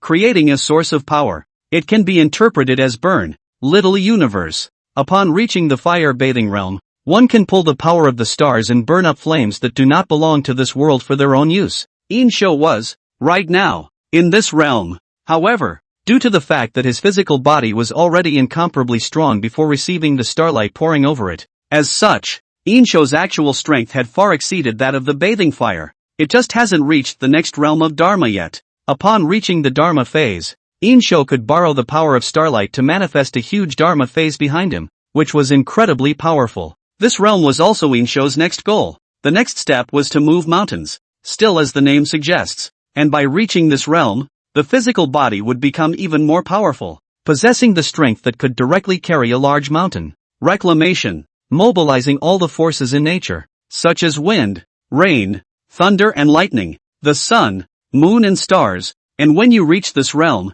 you can change the rules of operation of all things in the world to a certain extent. Starfall, the highest realm of this power system, just how strong it was, Yin Shou himself was currently unclear. Most of the generals who had been baptized with Starlight below were still at the first level, which was the Tong Ming, and that 3,000 iron armor created out of thin air had reached the second realm, fading dust. With one this power, Yin Shou's mythic age had taken shape, and now, the heavenly wrath has also dispersed, in that there is no so-called heavenly Tao that can threaten the Great Shang. Yin Shou's grand blueprint is being realized step by step. Next, it's time to settle the score with the whole world. The first one is Seiki. Yin Shou's gaze looked into the distance, and deep within his eyes, the flames of hatred burned. What? In the Shiji military camp, Zhang Ziya's eyes widened violently and he stood up with a huff. That King Zhou actually broke the heavenly condemnation? Impossible. Absolutely impossible. Just now, a vision fell from the sky, and an incomparable aura broke through the dark clouds in the sky. Realizing that the situation had changed, Zhang Ziya immediately projected. But the results of the projections were such that he could not believe them at all. The heavenly plague against the great merchant disappeared. Father Xiang, GFA's face was grave. Could it be that King Zhou's fate was undeserved? Zhang Ziya once again counted with his fingers, but he was even more shocked to find that he couldn't project Yin Shou's destiny. It's been done. The situation has changed. Seeing Zhang Ziya's reaction, GFA's heart sank abruptly. Whenever and wherever he is, Zhang Ziya always looks like he is planning and strategizing, but now it's so alarming. GFA vaguely sensed that things seemed to be out of control. Sagittarius, what is going on? Zhang Ziya gasped and said, the old man is unable to give a definitive conclusion. But what is certain is that the fate of the great merchant has changed. GFA clenched his fists, his handsome face full of resignation. That is to say, there is no way for us to destroy the Great Shang? GFA's body was trembling slightly. All along, he had a dream. That is to establish a new dynasty, a new era. He would give anything for that dream. He can endure all the things that normal people cannot endure as long as he can realize his ideal kingdom. He had thought that the great merchant was dead this time, and that his dream was about to come true. Yet reality hit him hard. The great merchant is bucking the trend. Even the wrath of heaven cannot be helped. How could this happen? Said GFA, disheveled and sitting down on the floor with a thud. He watched his hopes and dreams crumble. Sagittarius, what should we do next? Zhang Ziya sighed quietly and looked at the starry sky, as if he had aged hundreds of years in an instant. Just now, he had made a terrible decision. He's going to use that forbidden power. In fact, this is the only way left for Zhang Ziya, or Shiji. What to do? Oh, the arrow is in the air. It has to be sent. We drove that King Zhou into rebellion, and King Zhou slaughtered 100,000 of my sons and daughters at the bottom of the city. The deadly enmity between Deshang and Shiji has been made, and it will be eternal. A truce is no longer possible. The only thing we can do is to show our last card and fight that King Zhou. I didn't want to do this, but things have come to such a pass that there is no other way. Kifa's eyes lit up. I thought everything had been settled, but I didn't realize that Zhang Ziya still had a card to play. That is to say, his ideal, that kingdom of his dreams, is still possible? Sagittarius, the final card. What is it? A gust of wind blew, swirling up the snow-filled flurry. Zhang Ziya stood with his arms folded, looked up at the starry sky, and said in a single word, Seal, God, List. When the sky was already cloudy, Zhang Ziya summoned all the armies. GFA ordered the soldiers to temporarily build a high platform out of wood. Zhang Ziya had already bathed and changed his clothes long ago, and was standing on the high platform. The gazes of hundreds of thousands of people were fixed on him alone. At the moment, his robes were dancing wildly and his white hair was flying.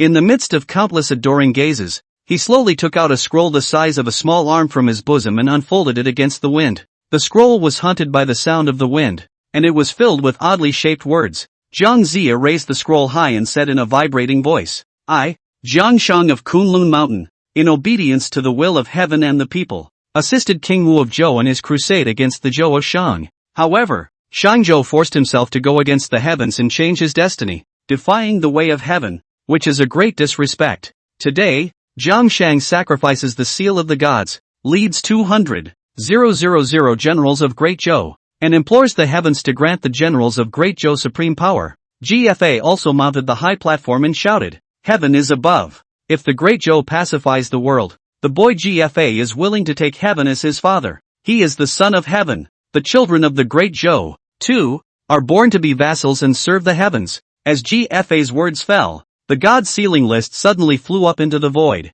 emitting a weird, luxurious light. It enveloped everyone including Jiang Zia GFA. Jiang Zia looked around and shouted, Great Zhou warriors, you will receive the gift of heaven. Kneel and worship. As long as your names remain on top of this god's sealing list, you, all of you, will become immortal gods. Chapter 22 Legend of the Forbidden Mountain. Third wonder on the agenda. 22. The court of the Great Shang Dynasty. The snow has stopped and the climate is starting to gradually warm up. Yin Shou was currently standing outside the royal palace, looking at the bright stars in the sky. The mythical court of kings has taken shape, and the warming of the climate will ensure that Chaoge will not be deprived of grain in the future. In fact, previously, Yin Shou had faced hundreds of thousands of Shiji's army, although he had lost again and again under the influence of the heavenly Tao. However, there was still a large amount of grain and grass remaining in the Chaoge. Although a lot had been wasted on the construction of the star-picking building some time ago, but even so,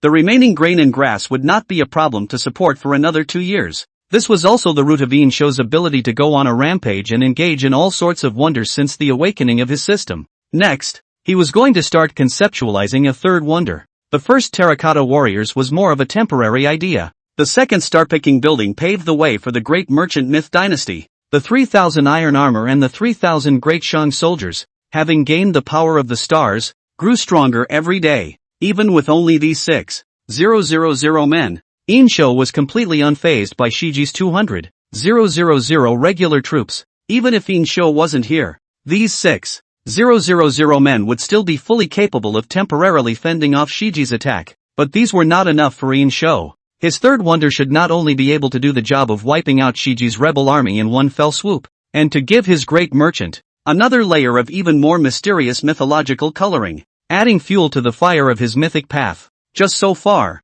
he didn't have a clue. See the great king. At that moment, Xu Feng, who had already been promoted to be the leader of those 3,000 new troops, came to see him. That day under the star-picking building, Xu Feng had also obtained the power of the stars. At this moment, it had reached the realm of fading dust. As a result, the whole person has undergone a kind of transformation as well. The aura on his body became extremely domineering and stern, making people not dare to look up. But that's just for normal people. Kneeling in front of Yin Shou, Xu Feng still felt as if he was facing an unshakable mountain. His aura was simply not enough in front of Yin Shou. Yin Shou looked at Xu Feng and asked, Xu Feng, do you know of any heavenly essence places outside of Chaoge City? Xu Feng hesitated for a moment. Back to the great king. Since I have been a general, I have been mostly in the camp, and I have not heard of any marketplace rumors. Yin Shou expressed his understanding. Although this kid Xu Feng was not an important general, but every time he fights, he must be the first to fight. Even in his spare time, he learns the way of war and practices martial arts to strengthen himself. That was why Yin Shou was able to remember his name. Seeing the flash of loss on Yin Shou's face, Xu Feng's heart tightened. It was clear that the great king hadn't shown an ounce of anger. But why was I so nervous? Suddenly, as if he had thought of something, Xu Feng hurriedly said, Your Majesty, it's true that there's no such place outside of Chaoge City, but the last general had heard a legend a few years ago. Oh? Yin Shou asked. What is the legend? Xu Feng said, 100 miles outside of Chaoge City, there is a barren mountain, and rumor has it that the cave in that barren mountain seems to have spiritual energy surging through it. There have been dozens of people who have set foot in the cave, but somehow died without a body and were torn apart. Since then, that mountain has been classified as a forbidden place by the neighboring people, and the name is Forbidden Mountain. Xu Feng also remembered this legend that he had heard a few years ago only in the heat of the moment. Forbidden Mountain. Yin Shou murmured these two words. Intuition told him that this thing It seemed to be something to mess with. Here, perhaps, was the place where he could build up the next spectacle. Chu Feng, the last general is here. With a wave of his hand, Yin Shou ordered, "Tomorrow morning, prepare the car. I will lead 800 armorers and personally go to the Forbidden Mountain." "Your Majesty must not," Chu Feng hurriedly advised. "Although that Forbidden Mountain is a legend, its truth or falsehood is not yet known. The Great King is the foundation of my Great Shang. Must not be in danger. Once encountered in an untoward. May not?" Yin Shou's morose voice came from above Chu Feng's head. Chu Feng looked up in shock. Yin Shou's feet hovered in the air, stepping on top of the void. His robes danced wildly without wind, and his hair flew in disarray. The flames ignited by the power of the stars transformed into a pair of gigantic feathers behind him. The firelight was blinding, reflecting on Chu Feng's horrified face, brightening and darkening. "Chu Feng, did you see that?" Yin Shou's voice cascaded as if thousands of people were speaking at the same time, echoing in the empty king's city. There was a vast and mysterious majesty in his voice, causing people to resist the urge to worship him. That powerful pressure made Chu Feng almost unable to breathe. This is. Yin Shou's feet stepped on the hunting gale, and the huge fire wings behind him spread out for several feet. Lone has reached the realm of bathing in fire and is about to give birth to the Dharma. So what is there to fear? What's there to fear? For simple words with the arrogance and confidence of looking out of the world. The power of the stars was vast and deep, although it was only divided into 7 realms, yet the span of each realm was immense. Initially, the strength of the realm of Tongming was actually equivalent to 7 or 8 strong and powerful men. The fading dust realm, on the other hand, was able to truly fight 1 against 100. Originally, Chu Feng thought that Yin Shou would at most be stronger than faded dust, but never would I have thought that it had reached the bathing fire. To use a cruder analogy, a single bathing fire can blow up hundreds of faded dusts. "Great King, you, now, tell Lone, that Forbidden Mountain, does Lone go there?" Yin Shou's voice loomed. Chu Feng was completely speechless, and only after a long time did he forcefully arch his hand and say,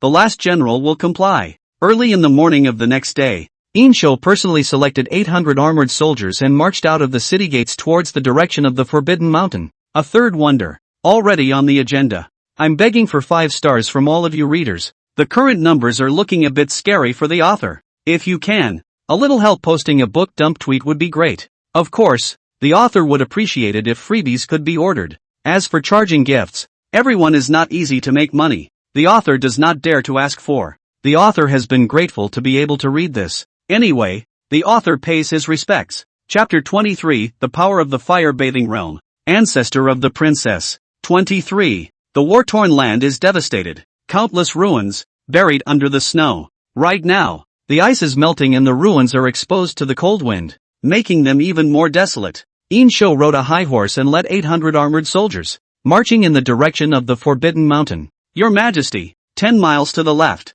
there is smoke rising. It looks like a foreigner looting." A soldier knelt on the ground and reported. "Looting? Inhuman?" Yin Shou frowned. The soldier said, "Back to the Great King. The battle between my Great Shang and Shiji has been protracted and has resulted in a loss of troops. In this way, it attracts small neighboring countries, which send their armies from time to come and plunder the people, looking for death." A murderous aura flashed between Yin Shou's brows. When these small countries saw the declining Dishang, they began to move again. "But how can we allow others to snore on our couch? Turn your horses around." Yin Shou yanked the reins and led the 800 armorers to rush towards the smoke. The flames were so intense that all that was left of this village was a broken wall, engulfed in flames. Hundreds of foreign soldiers burned and looted, wailing everywhere. A few miles apart, the brutal, maniacal laughter of these alien soldiers could be heard. At this moment, hundreds of alien soldiers surrounded the villagers all in a circle. Every now and then,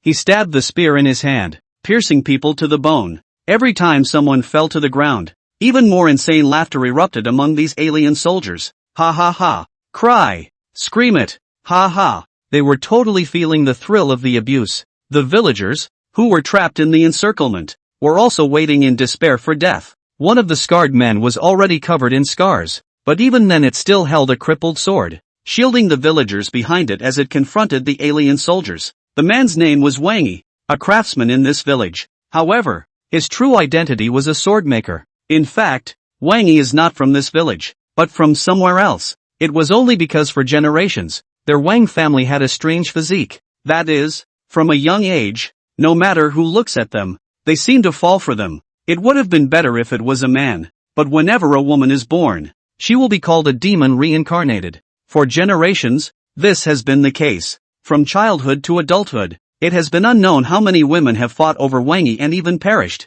Wang Yi was deeply guilty, and then he destroyed his own face and came to this village, bonded with a village woman, and has been forging swords for a living ever since. But after all, Wang Yi is a single person. How can he be the opponent of hundreds of alien soldiers? The so-called confrontation is nothing more than a trap. One by one, the villagers around him fell in a pool of blood. Wang Yi's heart, little by little, sinks to the bottom. It's over. Everything. It's over. They will also be burned to ashes, along with the village. The alien soldiers looked at the desperate villagers and let out crazy sardonic laughter. Yin Shou, who saw this scene from a distance, only felt his body's chi and blood soar wildly. Hiya! Yin Shou clenched his legs hard and rode his warhorse, rushing towards the village. The alien soldiers who were enjoying the thrill of sadistic killing suddenly heard the creepy sound of horses' hooves coming from behind them. They looked behind them in bewilderment. A warhorse's neigh pierced the sky. Behind the firelight, there seemed to be a blurry shadow.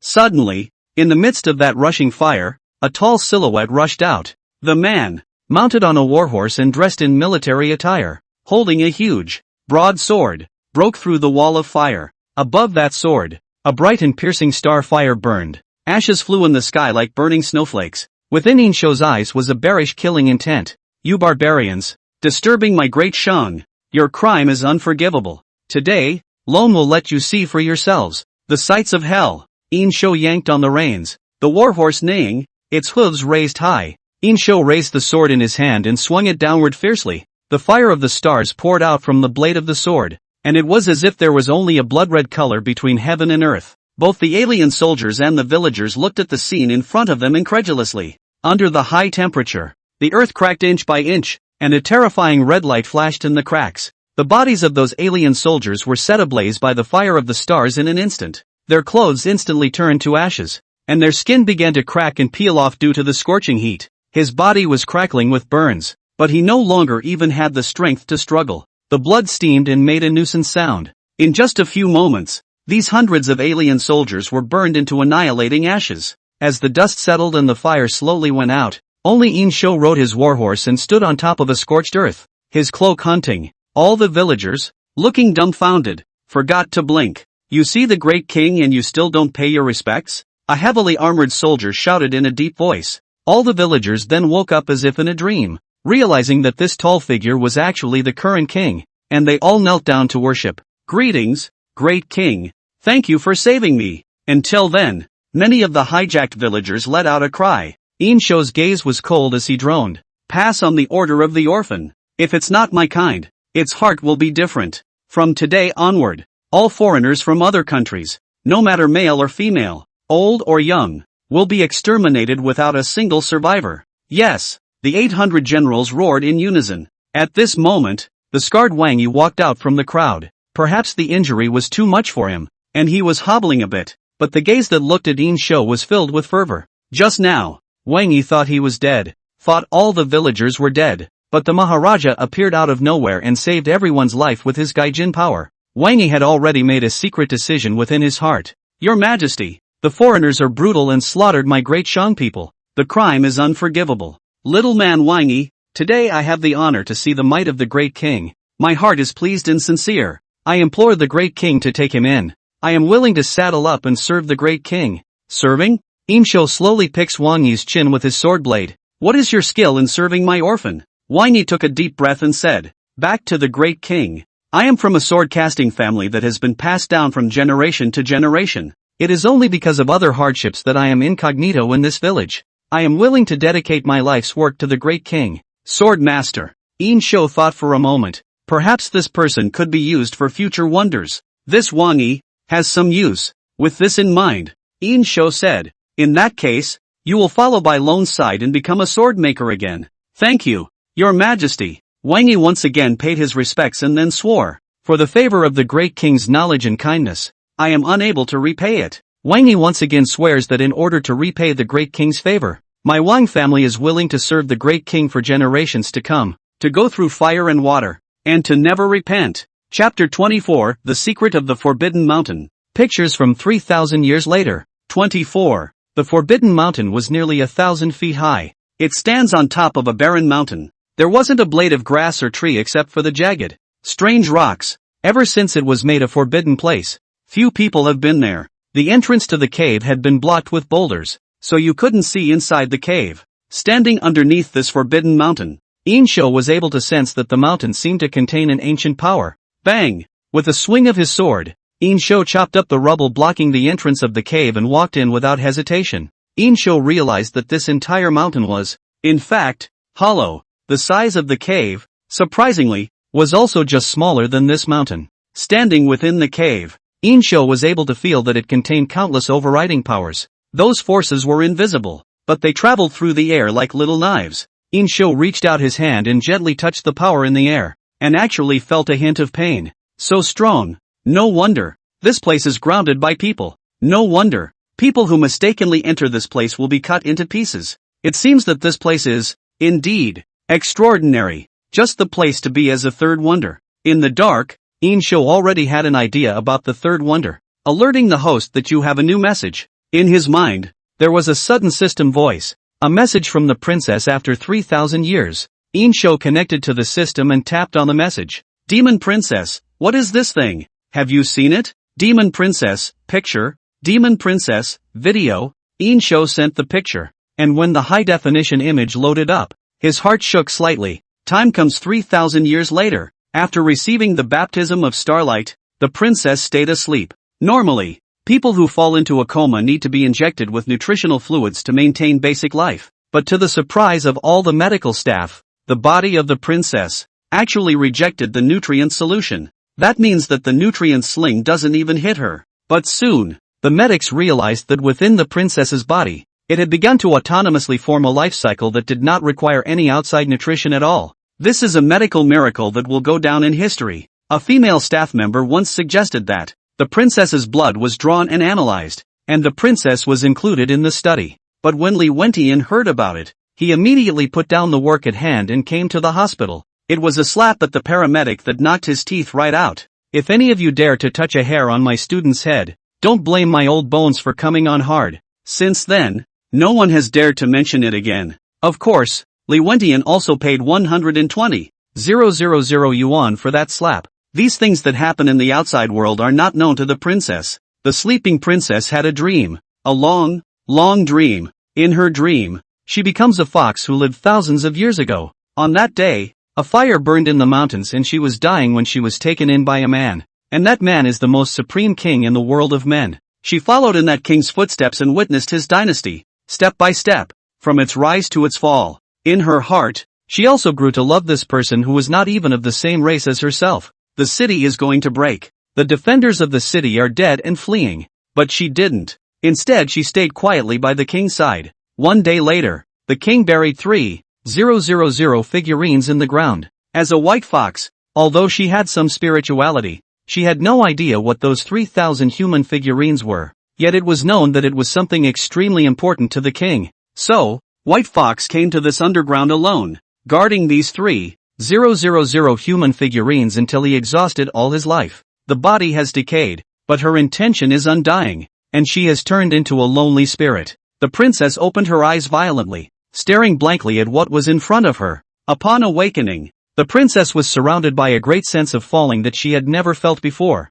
The dream just now was too real. Every second of time in that dream seemed as if she had experienced it herself. That dream was also too long, as if she had actually spent her life in it. And the princess, too, finally understood everything. Finally, I realized why I was having this strange emotion. The reason for everything is that white fox. It made the princess think of a story from mythology. King Zhou and Daji. She became Daji. Only at the moment, King Zhou was far away in ancient times, 3,000 years ago. She, on the other hand, is in a modern city 3,000 years later. But, as if something, pulling at everything in the underworld. Inexplicably, a phrase she had never heard before rang out from her mind. My Wang family is willing to serve the great king for generations, to go through fire and water, and will never regret it. The words haunted her like a mantra. Following that, she suddenly thought of the mysterious person on the forum. The first two addresses provided by the mysterious man were related to the Great Shang of 3,000 years ago. So, as long as one never breaks contact with him, does that mean that one still has a chance to witness everything that king did 3,000 years ago? The crown princess immediately looked like she had grabbed a life preserver. Yes, it is. That must be it. Mr. Wang, how can I say, how are you? I hear you? In the princess's ear, there was a broken voice. The world in front of her gradually went from blurry to clear as if it had found its focus. The princess realized that she was sitting on the edge of a hospital bed, next to the staff of the archaeological team, and his good friend Tang Ling. Concubine, you're finally awake. You scared me to death. Tang Ling saw that Wang Fei's complexion had returned to normal, patting her chest and letting out a long breath. Soon, a medic came in to check on the princess' body. After confirming that he was fine, he left again in a hurry, as if he had something to do. Fei, are you all right? Tang Ling said with concern. Is it all right?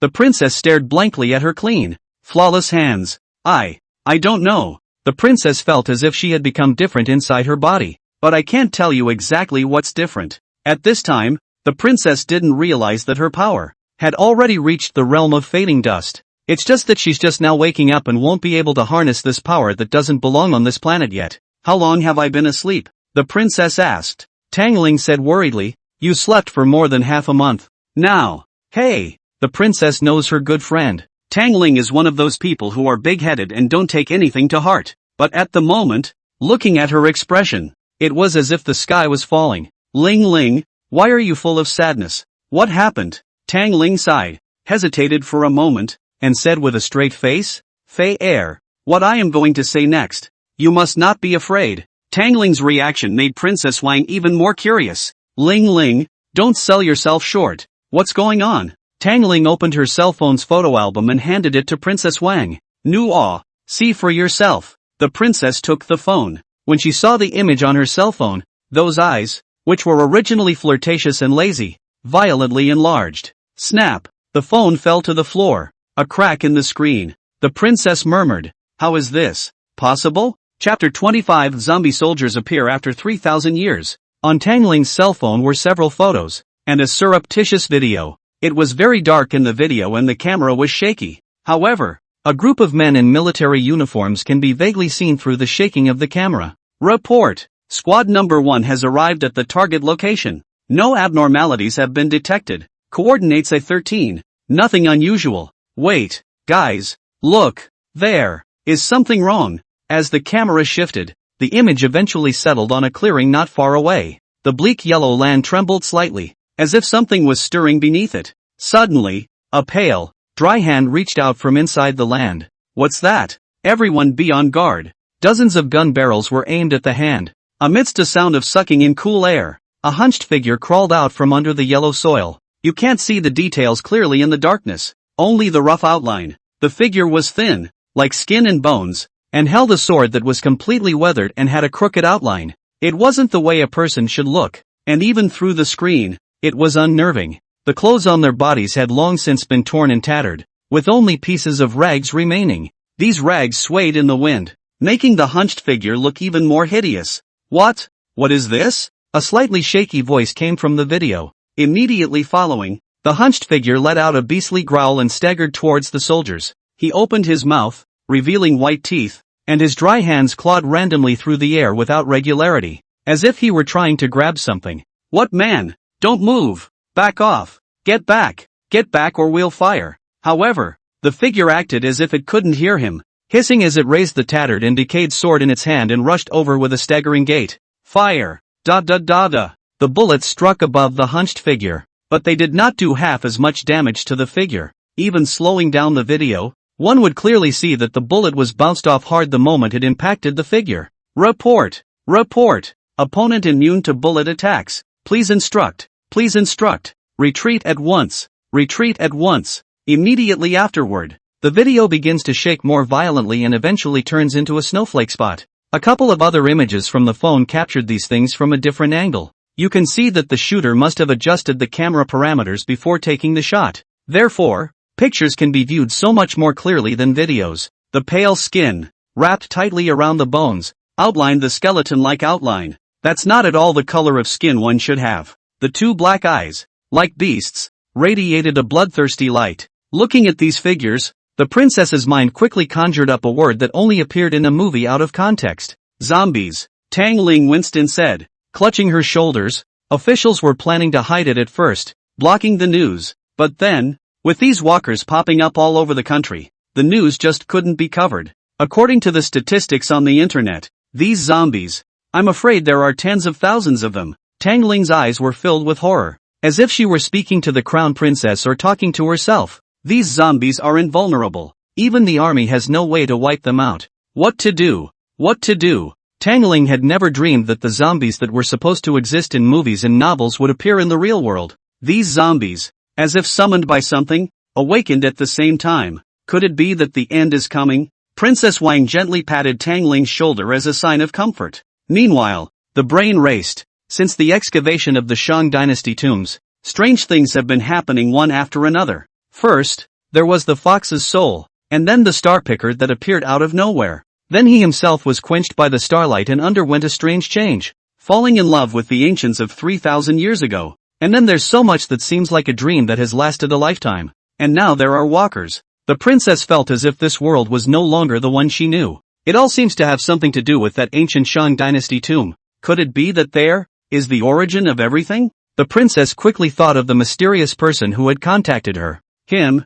again? Why would he know where the Terracotta army is? And why do you know that the Stargazer can explain what happened to Emperor Xian after he defeated the 100,000 Vanguard rebels? Also, Stargazer is obviously invisible. Why can that mysterious person see it? All signs indicated that the mysterious man definitely had 1,000 connections with the Great Shang Dynasty of 3,000 years ago. Princess picked up the cell phone that had fallen to the floor and took another look at the picture on the screen. The zombie hissed hideously, his arms and legs twisting up irregularly as if he were trying to penetrate the screen and gnaw on his prey. Wang Fei's eyebrows wrinkled slightly. If the zombies really have a relationship with the ancient tomb of the Shang Dynasty, will that mystery man ever know what's going on? Thinking of this, Princess Wang immediately transferred the picture from Tang Jing's phone to herself, then opened the forum and sent it to the mysterious person. Demon Princess, what is this thing? Have you seen it? Demon Princess, picture.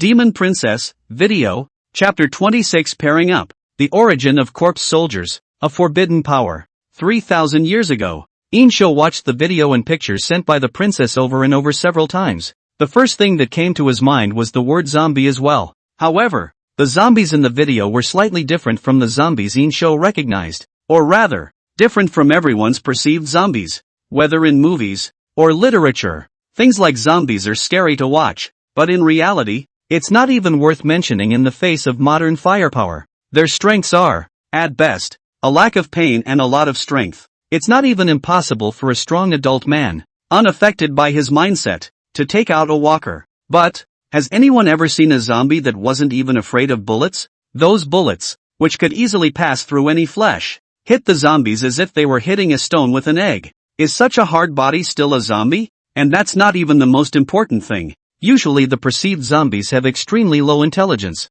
The zombie in the video, on the other hand, would actually have the sense to swing the long broken sword in his hand. What's going on here? These zombies, what are they from again? How could they collectively awaken after 3,000 years? Yin Shou opened the video and played it again. Suddenly, he noticed an important detail. The clothes on these zombies were tattered, but vaguely, it could be seen that they were wearing ancient clothing. There was even tattered armor that hadn't been completely corroded away. The style of this armor was more than familiar to Yin Shou. It's the armor of the Seiki rebels. It was exactly the same as those rebels who were massacred under the city by 3,000 iron armor. These zombies, they're Seiki? Intuition told Yin Shou that the sudden appearance of these zombies after 3,000 years might be related to what happened next. Great King. Suddenly, a heavily armored soldier rushed in. Since he was wearing armor, he was not hurt by the breath in this forbidden mountain. What is it? The soldier knelt on one knee and said in a deep voice. Just now, a refugee force of several hundred people passed by in panic, seemingly fleeing for their lives. My subordinates suspected that there had been another plundering by soldiers from another country, so I led 50 men to go and find out what was going on, but caught a couple monsters. Monster? Yin Shou's heart fluttered. Bring it to me. Soon. Several monsters, firmly bound by chains, were brought in. Yin Shou looked at the monsters, his brows deeply furrowed. Zombies again. Walkers in Seiki uniforms. Only they look a lot more plump than they did 3,000 years later. After all, 3,000 years had evaporated the water and blood from their bodies. As soon as these zombies saw Yin Shou, they immediately let out horrifying roars and tried to pounce. However, the chains on his body were firmly held by the soldiers behind him, so he could only struggle in place in a deadly manner. Scrambling feet made a messy, deep trail on the land. Looking at these zombies, Yin Shou's brain gradually became clear. Right on. The zombies after 3,000 years are these Seiki soldiers. Except, this is ancient times, there are no biochemical viruses. Where did the zombies come from? But soon, Yin Shou thought about zombie origins. In fact, the earliest zombies in literature were not mutated due to a biochemical virus. Rather, it's witchcraft. Evil sorcerers use witchcraft to strip people of their souls and turn them into emotionless walking corpses.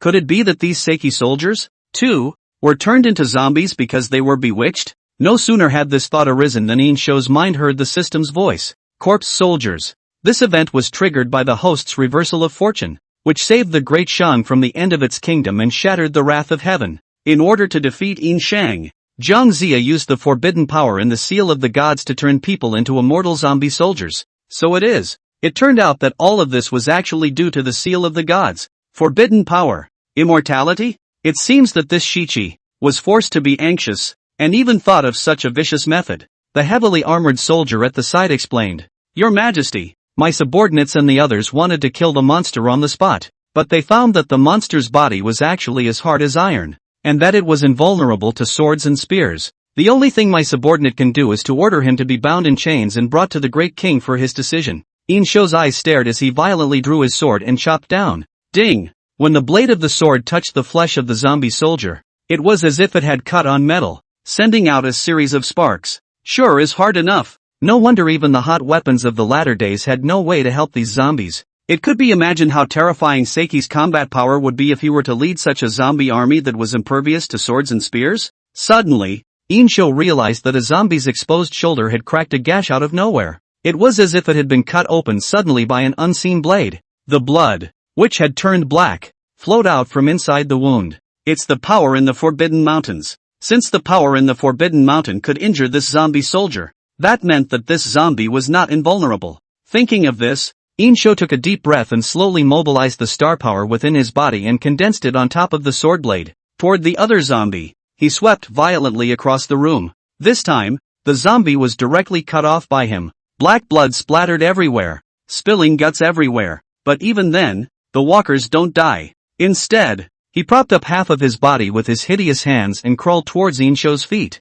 Yin Shou remembered that the weakness of zombies in various stories was the head, so he stabbed his sword at the zombie's head. As expected, the zombie whose head had been pierced by the sword blade was like a puppet that had suddenly lost its strength, and all of a sudden fell to the ground without moving. Your Highness, one of the soldiers pointed to the zombie's heart scattered on the ground. There's writing on that heart. Yin Shou looked down and saw that the zombie's heart was filled with dense, tadpole-sized black writing. Didn't recognize what that text said, but looking at it, it looked like an ancient and mysterious incantation that held a forbidden power. The text, it seems, is what turned the Seiki soldiers into zombies. Just then, a zombie that was firmly bound by chains suddenly stopped struggling. The zombie slowly raised its head, those eyes revealing a bloodshot red color. Immediately following, under everyone's horrified gaze, the zombie actually spoke.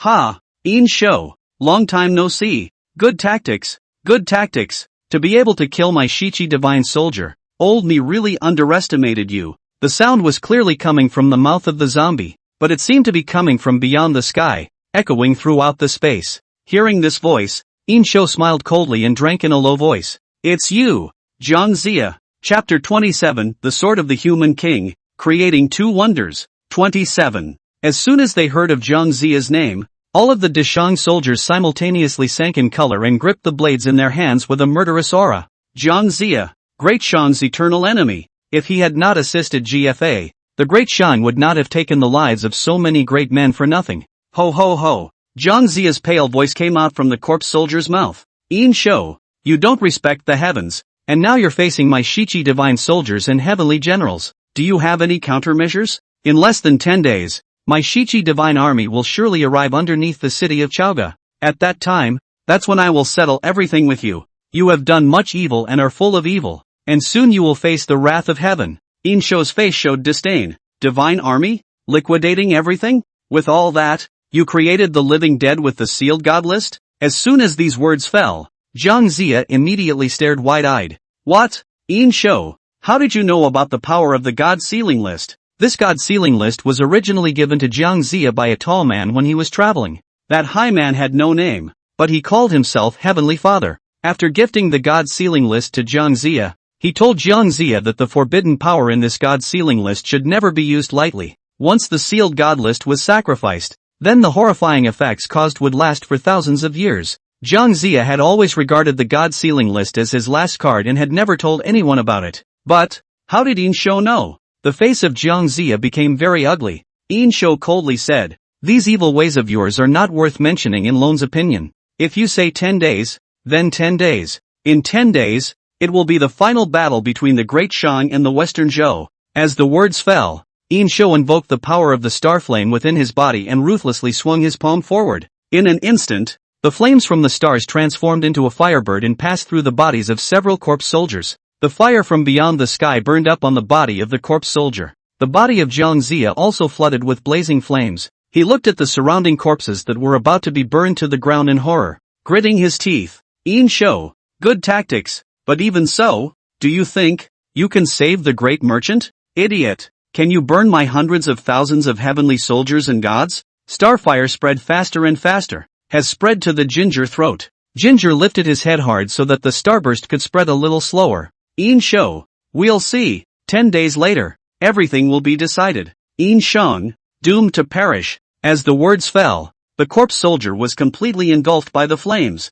turning into a black charred body and crushing into ashes again. Hearing that Jiang Zia had an army of hundreds of thousands of zombies, Yin Shou's face never changed since the beginning. It was all within his expectations. Seiki soldiers and soldiers, totaling about 350,000. A total of 300,000 people were deployed in this crusade against the Great Shang. Previously, only 200,000 remained after 100,000 troops had already been slaughtered by Yin Shou. These 200,000 men, plus the roving bandits from all over the country that had been collected along the way, as well as other rebels and disorganized people, hundreds of thousands indeed. Facing this army of zombies, it's impossible to fight with only the current strength. Moreover, because of the sealing of the gods, these corpse soldiers are all invulnerable to swords and spears, and are very difficult to deal with. But just now, Yin Shou had already conceptualized this third spectacle. The purpose of this spectacle was not just to wipe out all the rebels in Ziji.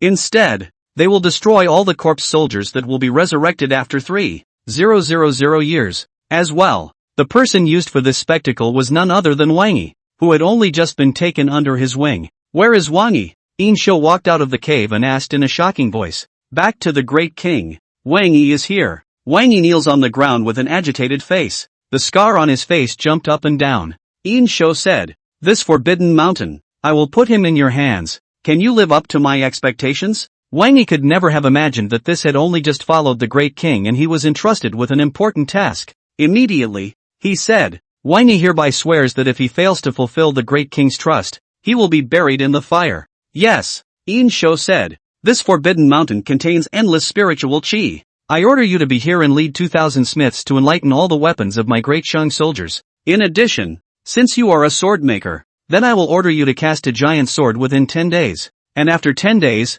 I will take the soul of the giant sword. Yes, Wang Yi loudly led the order. Yin Shou looked back at the huge forbidden mountain and suddenly leapt forward, the sword in his hand blatantly sheathed. Yin Shou waved his long sword and carved 2 large characters with dragons flying above the forbidden mountain. Sword pool. After putting the sword away, Yin Shou associated it with the zombies after 3,000 years. Those zombies were because of him, after all, and couldn't be left alone. Thus, this time Yin Shou intended to leave 2 wonders in one breath. The first wonder was the sword pond, which was created using the forbidden mountain as a base. It is used to give soldiers weapons that are hardened with the magical power of the upper forbidden mountain. At the same time, build yourself a sword of the human king, and this second wonder he left for 3,000 years later. Yin Shou connected to the system and opened the map of the Great Shang at this time, and then opened the map of the Dragon Kingdom.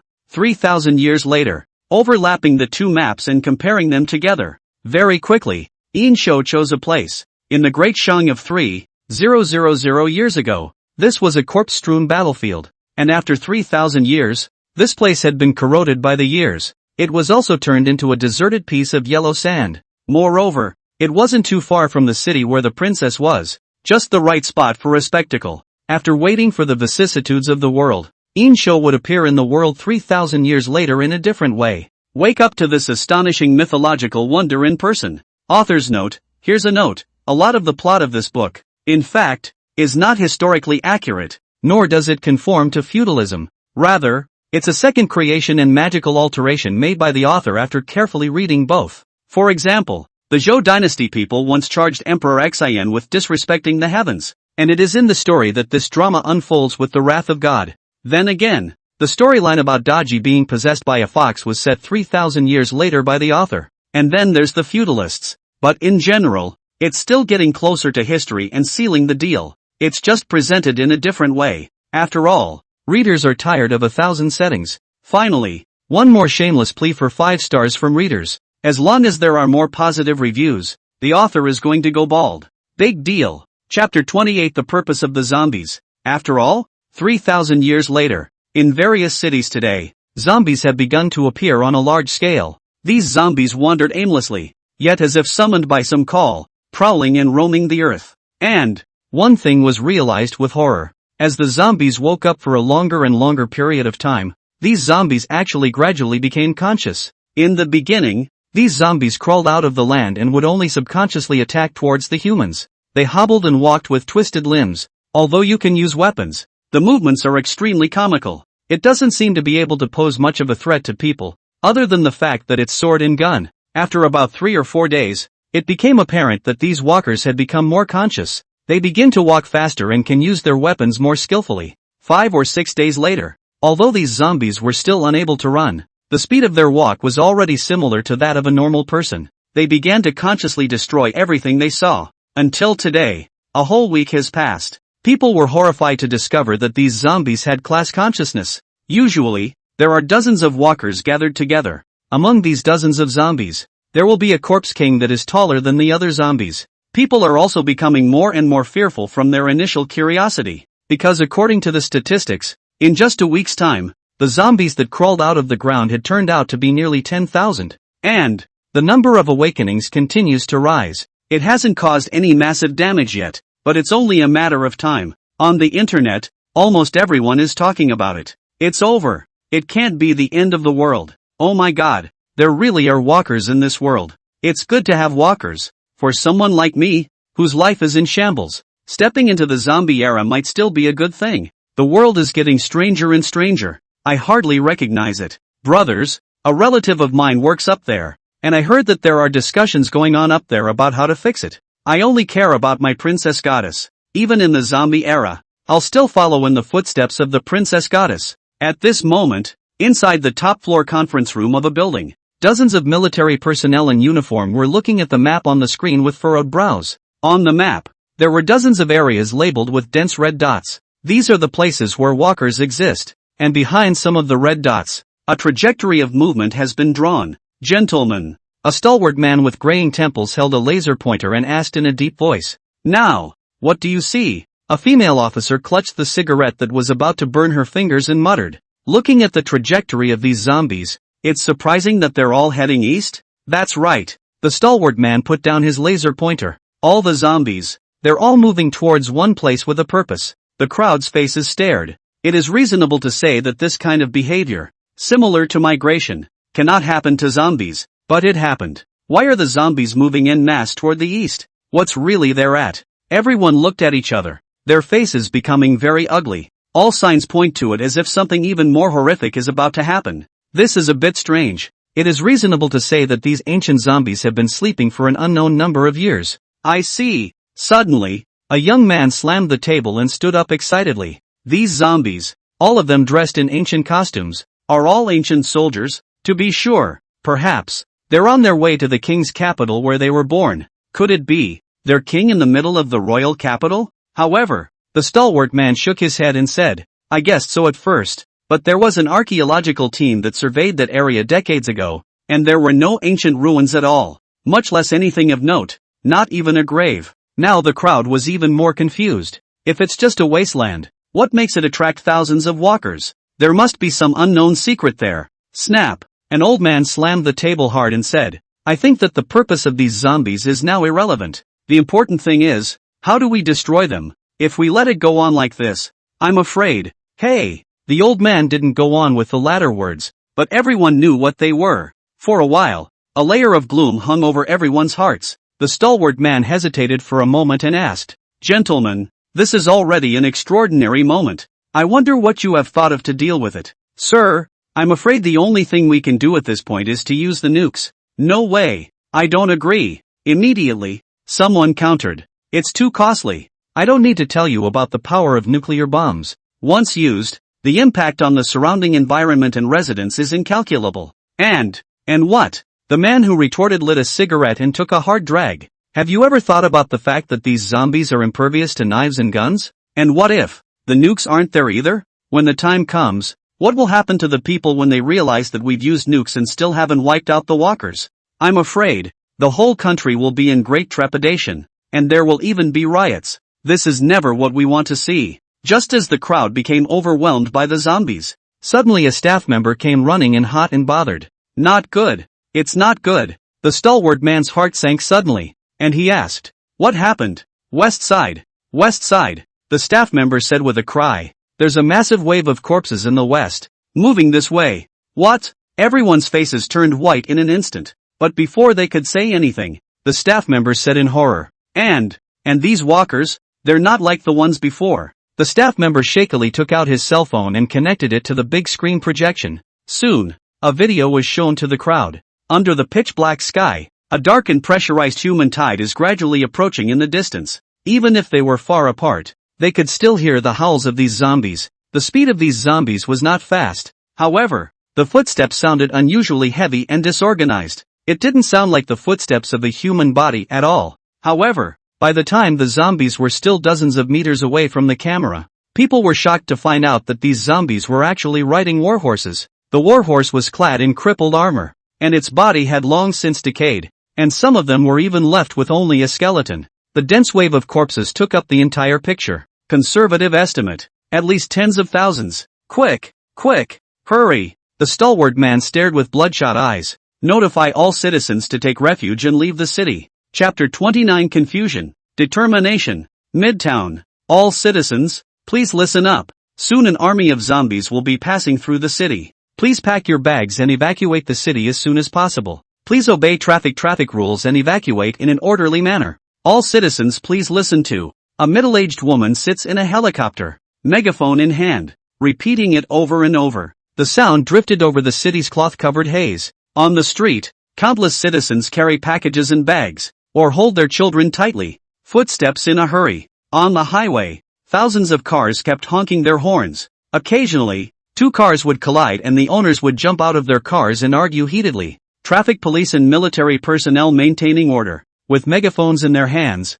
vociferously commanded the evacuation order. It's like a scene from before the end of time. At this moment, inside a red beetle, concubine, you have all your things, right? Tang Ling gripped the steering wheel and looked worried as she looked at the caravan blocking the long dragon in front of her. Every now and then, he honked his horn in annoyance and whispered a couple of curses. The princess sat on the passenger side and shook her head. There's nothing to take. Compared to Tang Ling, Princess Wan was much calmer. More and more, the princess realized that the world was no longer the one she knew. Maybe later, there will be even more unexpected changes. Taking advantage of the traffic jam, Tang Ling took out her cell phone again and read the various comments on the internet. The more Tang Ling looked at it, the more annoyed she became. Damn it! In this world, how could there be a zombie riding a warhorse? These things, they shouldn't be related to 3,000 years ago, right? Fair. Do you think these zombies are looking for something in their collective mass migration? Could it be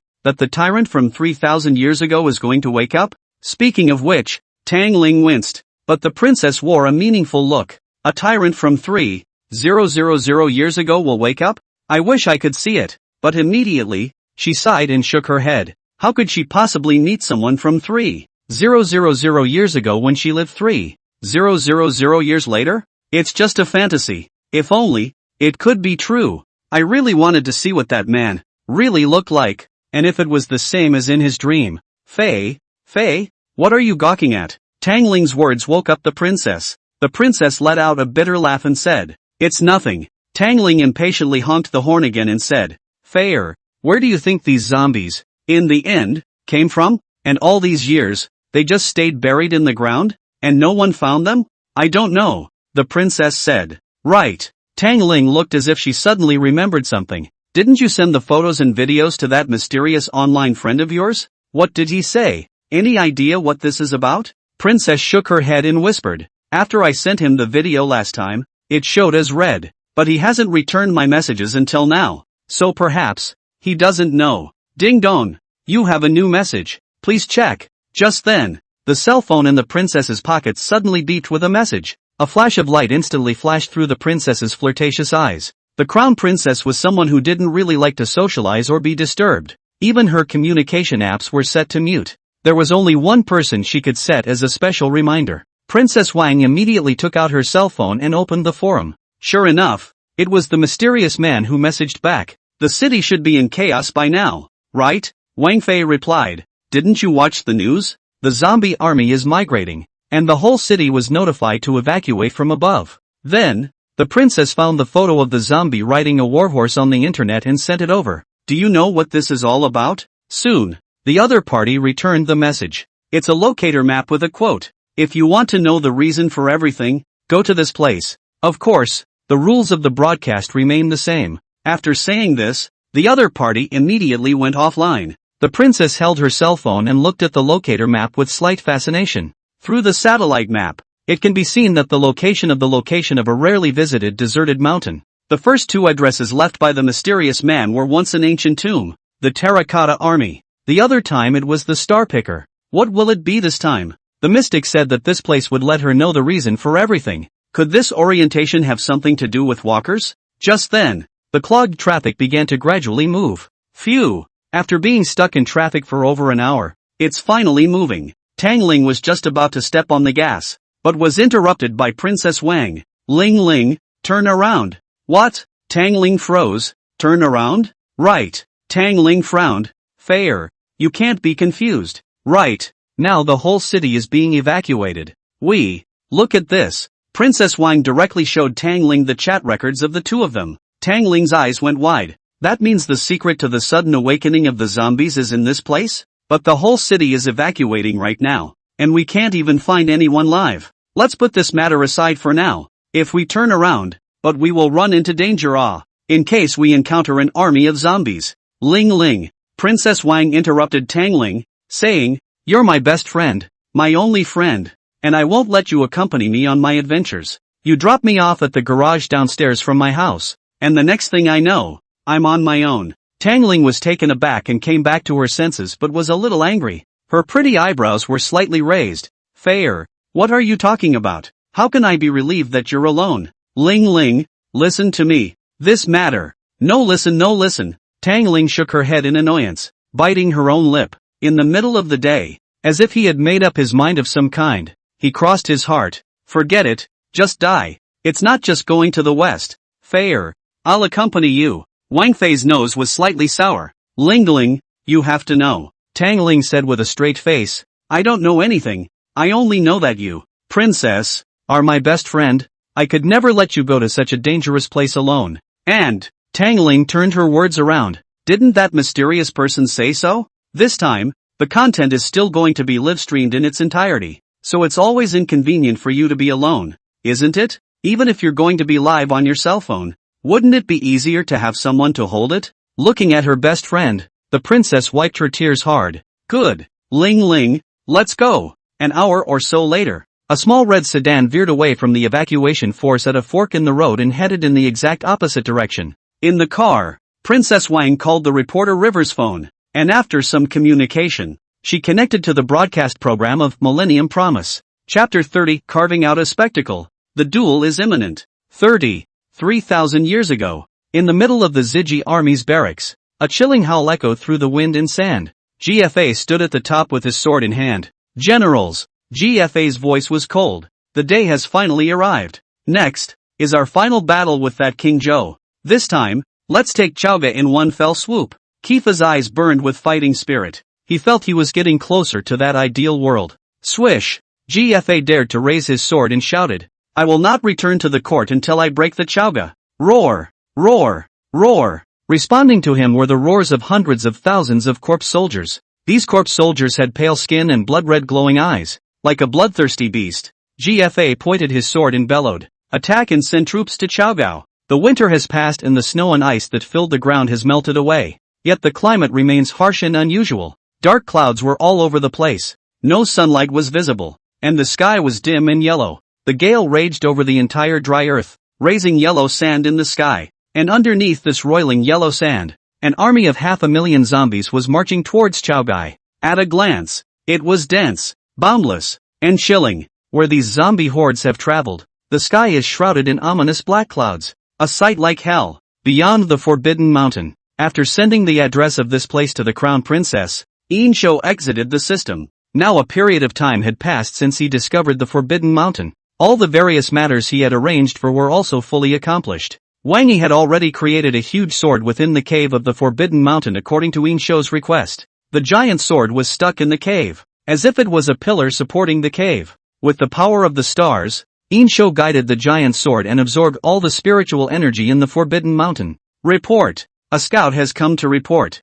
Your Majesty, the Zeki army has already marched in full force yesterday, traveling day and night, and not stopping to rest and reorganize. At this speed, within 3 days, we can reach the bottom of Chaoge City. Yin Shou nodded as he sat atop an imposing warhorse. Then he turned his gaze back to Chulan on the side. The little girl was wearing a long pink dress today, and standing under this barren mountain. It seemed to embellish the barrenness of 100 miles around. Chulan, Yin Shou said in a deep voice, are you willing to be lone sword-bearer? It hadn't been a day or two since Yin Shou had this idea. From the first time he met Chulan, he could sense that this girl was unusual. Although only 8 years old, his mind was far beyond normal. Moreover, within the body, it was surprising that it vaguely contained an aura. Therefore, Yin Shou had kept him by his side, only waiting for this moment. Yin Shou's aim was to create the mythical dynasty of 3,000 years ago. Since it's a myth, of course, there's no shortage of various kinds of sacred weapons.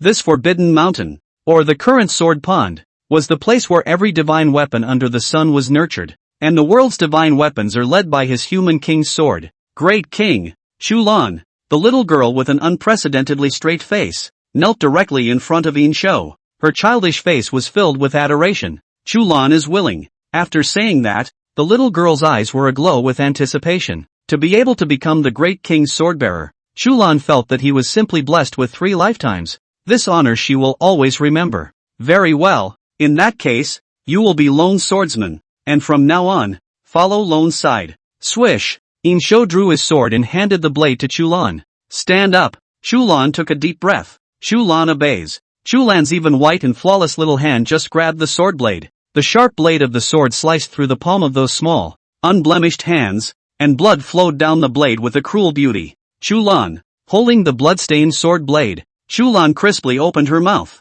Chulan hereby makes an oath that he will carry the sword for the great king, and that he will never regret it for the rest of his life. A covenant made of blood is in effect at this moment. After standing up, Chulan stood behind Yin Shou without saying a word. Yin Shou stepped into the cave with great strides, raised the sword in his hand, and carved a passage on top of the huge sword. Spring of the 31st year of the Great Shang Emperor Xin. The king patrolled the territory and found the Forbidden Mountain. The mountain contains spiritual energy like a sword. Indestructible. In the same year, the Western Zhou rebels intended to fight the Great Shang to the death. Jiang Zia, the military commander of the Western Zhou dynasty, sacrificed the god Sealer to open the forbidden power. Hundreds of thousands of rebels in Western Zhou have all become corpse soldiers, invulnerable to swords and spears, and are pushing straight into Chaoge. The situation is critical. After writing down the current situation, Yin Shou then turned his words around and continued carving. The king ordered the construction of a sword pool in the Forbidden Mountains, drawing the spiritual power of the Forbidden Mountain to quench the blades of the army and make them indestructible. Order the swordcaster to cast a huge sword of lapis lazuli in the sword pool to absorb the spiritual power of the Forbidden Mountain. The king takes the soul of the giant sword. The sword's soul splits into 2. one yin and one yang, transforming into two divine weapons. The young soul called it, the sword of the human king. It is the honor of all 10,000 soldiers in the world, and can cut down all demons and monsters. Yin souls called it, a mountain of corpses and a sea of blood, collecting the world's ferocious gas. It is the sword of death. On the day the divine soldier comes out, all swords bow their heads and all soldiers worship. The sword pool has been completed, and the corpse soldiers have arrived. The king ordered 5,000 iron armor to go to war, and with the soldiers of the sword pool, he broke the corpse soldiers, beheaded 500,000 people, and captured GFA and Jiangshan alive. Since then, the rebellion has been pacified, and there is no more war within the land of the Great Shang. When Yin Shou carved the last word, the sword in his hand also turned into inches. There was no way around it. The aura in the sword pool was just too strong. The only way to leave a written record here is to sacrifice this sword in your hand. But Yin Shou didn't care, because one of the two wonders, the sword pond, has already been prepared. A world unrivaled human king sword, and the most ferocious sword on earth, corpse mountain and sea of blood, were about to come out. At that time, it will be the end of Seiki. The system's voice, also at the right time, sounded from within Yin Shou's mind, alerting the host that an includable wonder has been detected. Sword pond, medium-sized wonder, may be included. Remarks, all wonders created by the host are immortal and imperishable, ignoring time decay, and cannot be damaged by external forces. Keywords for the spectacle, sword of the king of men, mountains of corpses and seas of blood. Is it included? Without any hesitation, Yin Shou directly chose to include it. The spectacle is being tested for plausibility.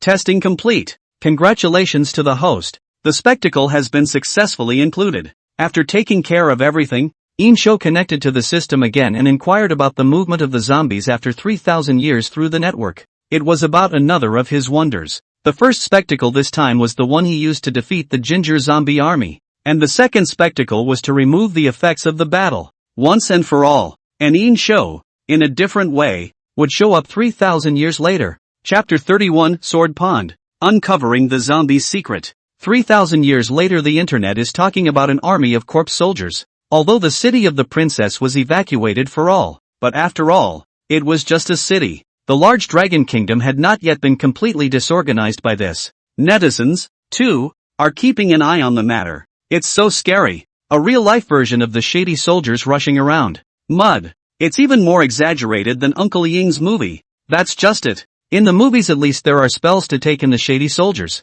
But in reality, it's useless to have spells in reality. There are so many zombies. Tens of thousands. I have a bold idea. Inside these zombies, are there any females? I want to challenge my physical limits. Upstairs 666. No matter what happens, I will always follow in the footsteps of the princess goddess. Ga ga ga. You think you're a duck in spirit. +1. +1. I've been looking at him for a long time, so please authorize me to fight him one-on-one. Just as the internet was buzzing with discussion, suddenly, a piece of news exploded all over the internet. Your Highness, surprisingly, has turned on the live broadcast. The live stream is, unbelievably, the third episode of Millennium Promise. In this time of crisis, the princess went live? All the smart internet users vaguely thought of something. Ever since those 3,000 terracotta warriors were unearthed, or rather, ever since the start of Millennium, strange things then happened one after another. And,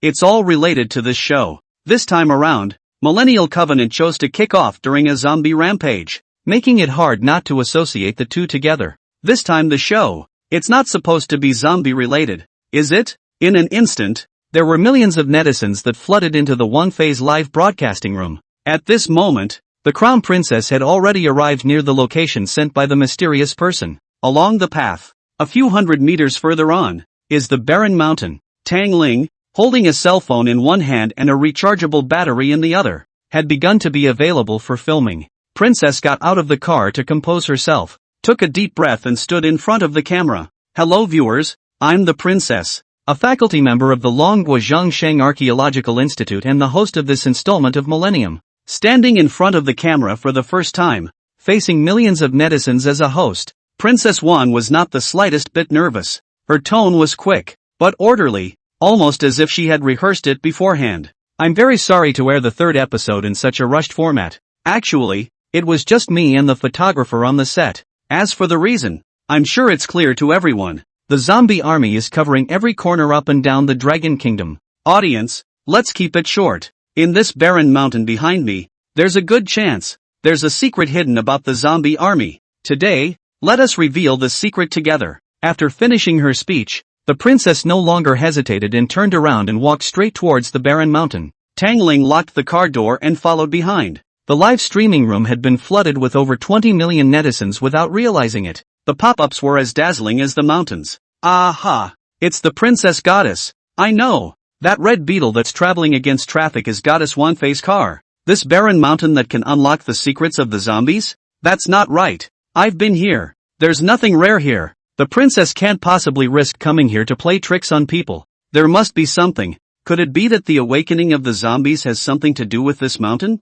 The back of the princess goddess is so beautiful. I'm going to follow the footsteps of the princess goddess forever. Gaga gaga gaga. It's you again. You sand sculpture. A few minutes later, the princess had arrived at the bottom of the barren mountain. Somehow, she always felt that this barren mountain seemed to have a marvelous connection with her. It was as if the mountain was some relative of hers, since the white fox's soul had become one with her. The princess was also able to sense that the mountain was unusual. The secret of the zombies, is it here? The princess suddenly felt as if something was stirring in her soul. In a trance, he seemed to see an ancient man with a brow very similar to his own, beating iron with sparks. The next moment, the huge mountain suddenly began to shake slightly. This was a big shock to the live streamers. What's going on? An earthquake? Asterisk asterisk asterisk asterisk. What's happening? Princess goddess. Run. Danger. Danger. Quack quack quack. Something's not right. Guys. Look.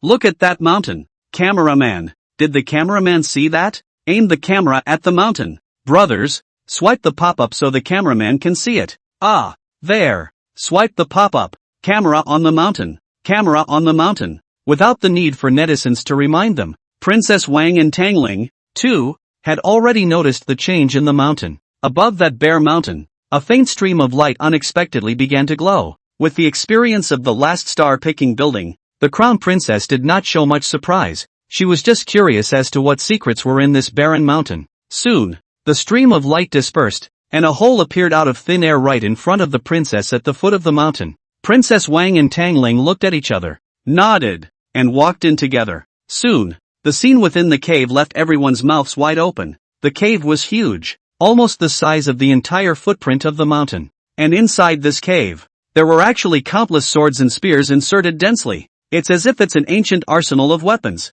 Even after thousands of years had passed, these blades still looked incredibly sharp, glowing with a cold and chilling light. At a glance, there were at least 10,000 of them.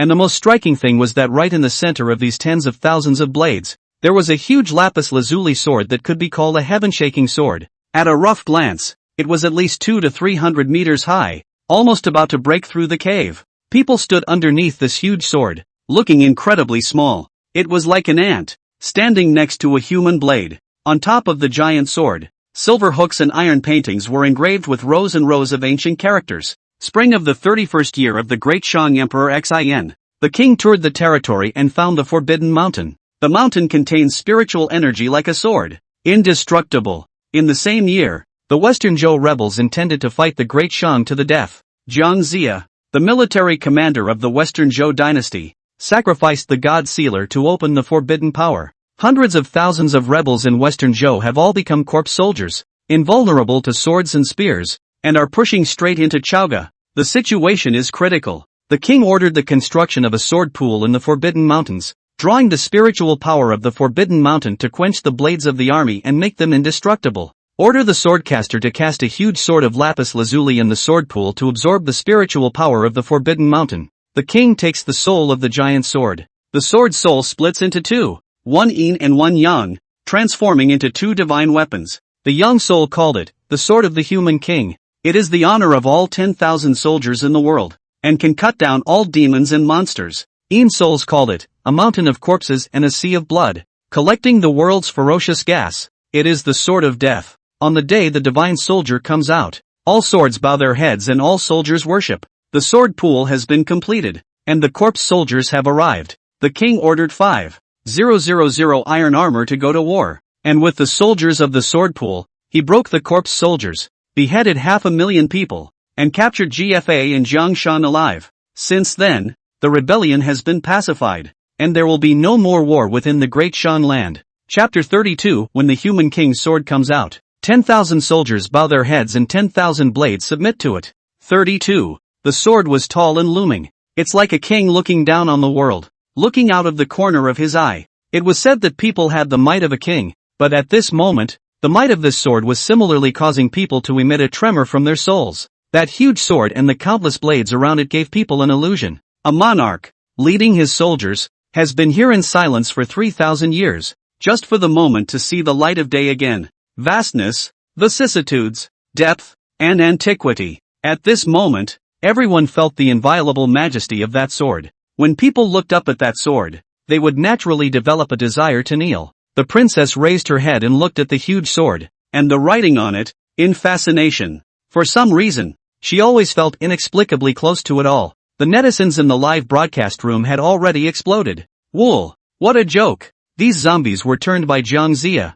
Western Zhou soldiers from 3,000 years ago. So that's how it is? After Dxin shattered the heavenly wrath, hundreds of thousands more zombies pressed in. Oh my god, hundreds of thousands of these zombies. It's horrible. What a dark story. In the God Sealing novel, Jiang Zia used the God Sealing list to place all the generals who died in battle in the immortal class. And in the history of 3,000 years ago, Jiang Zia used the seal of gods to turn everyone into zombies. No tomato novel dares to write like that. The function of the sealed god list is to make those generals who died in battle become heavenly soldiers and immortal. And these zombies have also lived to 3,000 years later. So in a sense, they are also considered immortal. I have a question. If the last battle 3,000 years ago, the Great Shang really beheaded 500,000, then where did these zombies come from? There will always be fish in the net. Shiji has so many men. There must be some left to guard the city, right? It's too shocking. Brothers,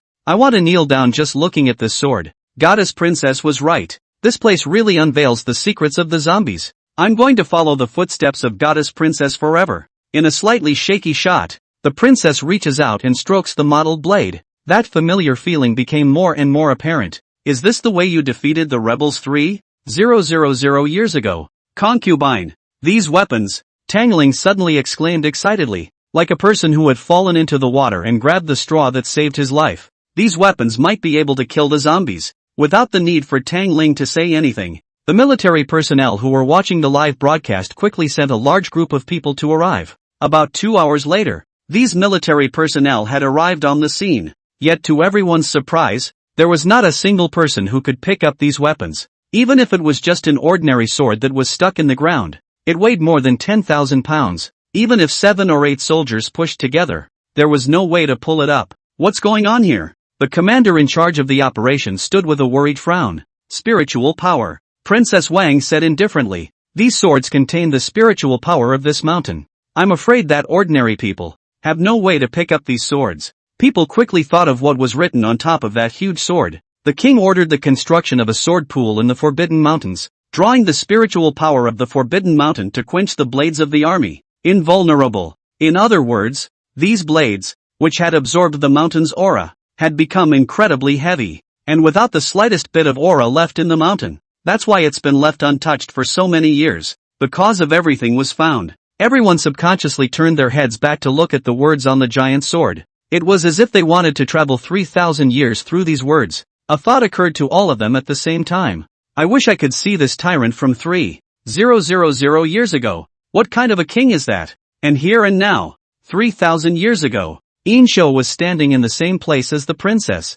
All the aura in the Forbidden Mountain had been consumed, leaving only that giant sword in the sky. Technically speaking, this is Yin Shou's first qualified spectacle, because both the Terracotta warriors and the previous Plucked Star building were actually him utilizing the cognitive differences of the latter to get a boost. The spectacle, in and of itself, doesn't hold any power. It's more or less speculative. But this sword pool was a completely different story. The spiritual energy here, but truly all of it was absorbed by this giant sword. Now, Yin Shou was about to take out the sword's soul and bring everything in the record to fruition. Thousands of soldiers in armor, standing neatly behind Yin Shou, quietly waiting for that moment when the moonlight poured down from the gap at the top of the mountain. Yin Shou leapt up. Sword come. In an instant, The body of the giant sword radiated a brilliant light. A gold and a red. Two unrivaled auras burst out from the sword. Golden and red rays responded to each other, illuminating the entire grotto and lengthening everyone's shadows. In the cave of the mountain,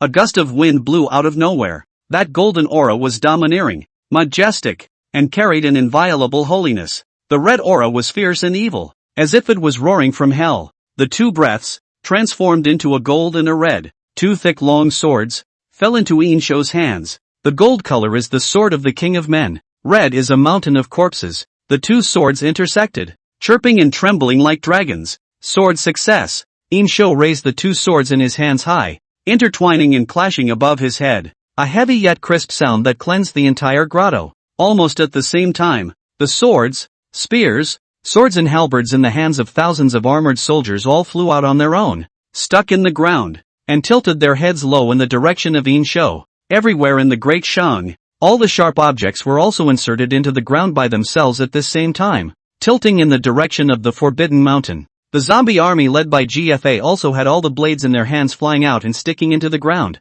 tilting towards Chaoge. It was all the blades in the world that were submitting to the human king's sword in Yin Shou's hands. The documented picture has been realized. 10,000 blades bowed their heads and 10,000 soldiers worshipped. Chapter 33, The Might of a Mountain of Corpses and a Sea of Blood, Beheading 500,000 Rebels. 33. The day of the duel has finally arrived. The sky was gray, with no light in sight. It was as if the battle was rendered desperate. Above the earth, there was only yellow sand raging, and the visual distance was no more than 100 feet, and it was already hazy. Chu Feng gripped the long spear in his hand tightly and looked at the entire army of 500,000 corpse soldiers in front of him with a grave expression. This time, Yin Shou sent Chu Feng to lead 8,000 men to meet Western Zhou. 8,000 against 500,000. This is the kind of thing that has literally never been done before or since. However, Chu Feng did not panic at all, for right beside him on that horse sat a man. A little girl who was only 7 or 8 years old and his only relative, Chu Lan. And at this point in time, Chu Lan had become the great king's sword bearer. No longer the little girl she was at the beginning. The little girl sat on the back of the horse, holding a sword wrapped up in strips of burlap in her arms, looking at the zombie army with a curious and naive face. The sword in her hand was none other than a mountain of corpses. Hoo-hoo! The gusty wind swept up the yellow sand in the sky, casting a layer of dusky yellow between heaven and earth. Chu Feng's gaze coldly scanned GFA and Zhang Zia, who were dozens of feet away. It was their betrayal that made many men of the Great Shang to be buried in the ground. Today, it is time to liquidate everything. GFA, dressed in military attire and holding the heavenly sun sword, paced back and forth in front of the zombie army on his warhorse. Listen to the merchant army on the other side. Kifa shouted. King Zhou has no respect for the heavens, appointing commoners as officials. He is devoid of propriety. He doesn't deserve to be the lord of the world. And now that I, Western Zhou, have complied with heaven's destiny and am sitting on 500,000 divine armies, it's as easy as stepping on Chaoge. Advise you not to resist. I don't know that those who obey heaven will prosper and those who defy heaven will perish. To surrender to me is to follow the sky. GFA's voice was powerful, like a thunderclap. In fact, he never thought of persuading these Deshang soldiers to surrender. The words just now were only used by GFA to demoralize the Shang army. Unfortunately, however, it didn't make a single ripple in the merchant camp. All the generals of the Great Shang watched GFA's performance with expressionless faces, as if he was a clown playing the claptrap. GFA. Chu Feng steered his horse forward and said in a shocking voice, "You shameless traitor. At the end of your life, you still dare to snarl and bark in front of the two armies. Today, I will capture you alive and hand you over to the great king." GFA smiled disdainfully. With just a few thousand of you? That would be enough. Chu Feng suddenly clamped his legs together with force, and his warhorse neighing, its hooves raised high. Great Shang warrior. The long spear in Chu Feng's hand pointed straight at GFA. Eliminate the rebels. Kill. All the Deshang soldiers simultaneously shouted, "Fight for my king," and rushed towards the 500,000 zombie army without any hesitation. GFA also shouted into the wind, "Divine armies, the new world is at your feet. Kill." The entire 500,000 zombie army let out a beastly and frightening hiss. 8,000 against 500,000. And it's on. 8,000 against 500,000 is too few. Therefore, just as soon as the battle started, 8,000 people could be seen like stones sinking into the water,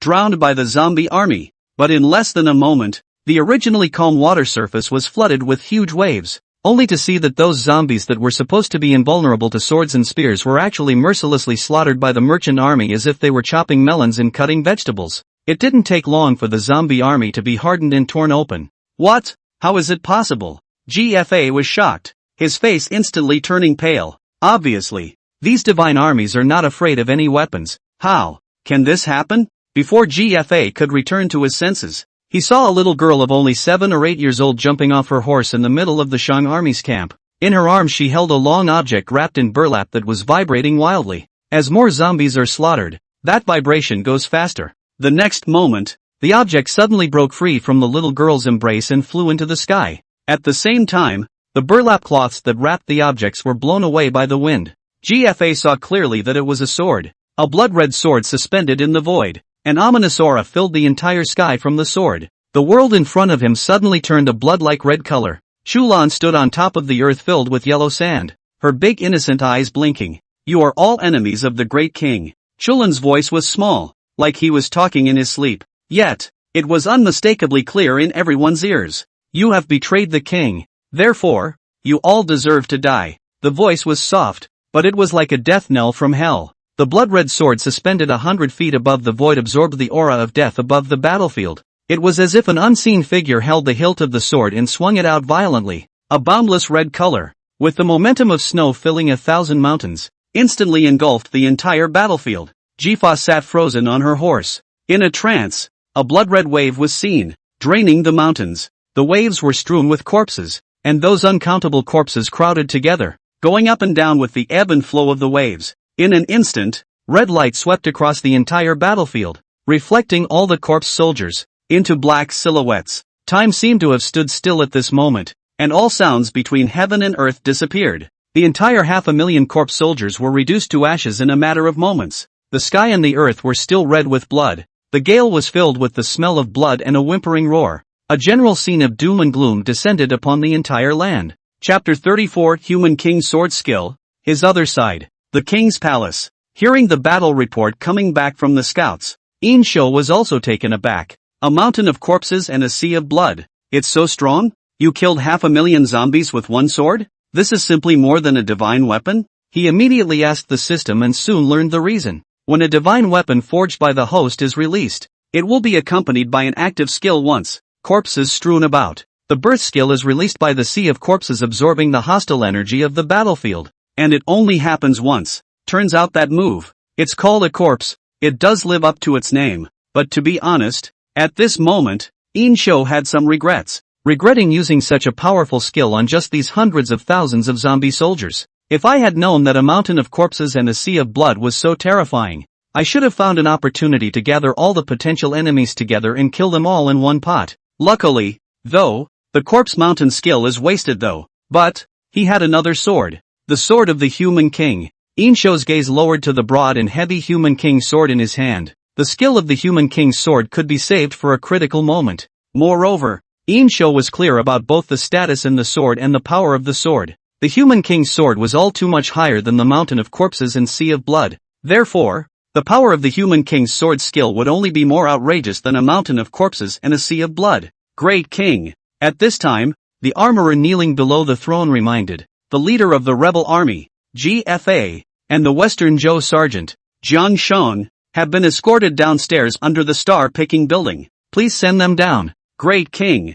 GFA, Jiang Sheng. The corner of Yin Shou's mouth curled into a cold smile. It's time to meet these two old friends. Prepare the car. When Yin Shou arrived at the star-picking building, Zhang Zia had already been tied up and escorted under the star-picking building. His hair was disheveled, torn hard by the gusty wind. The two blood-red eyes emitted an evil glow. When he saw Yin Shou appear, his eyes were fierce and he grinned. All over his body, he exuded a demonic aura, looking like a vicious beast. When he saw Zhang Zia, Yin Shou really froze for a moment. It is natural for man not to be afraid of wild beasts. It was just that the Zhang Zia at this moment was a far cry from his once immortal appearance. Yin Shou was just curious as to just how outrageous the power of the god ceiling list was to corrupt someone like Zhang Zia like this in a short period of time. Yin Shou. Zhang Zia glared as if he was going to cut Yin Shou into 1,000 pieces with his eyes. It's just a shame that eyes can't kill. Yin Shou stood on top of the ladder, looking down on Zhang Zia from above.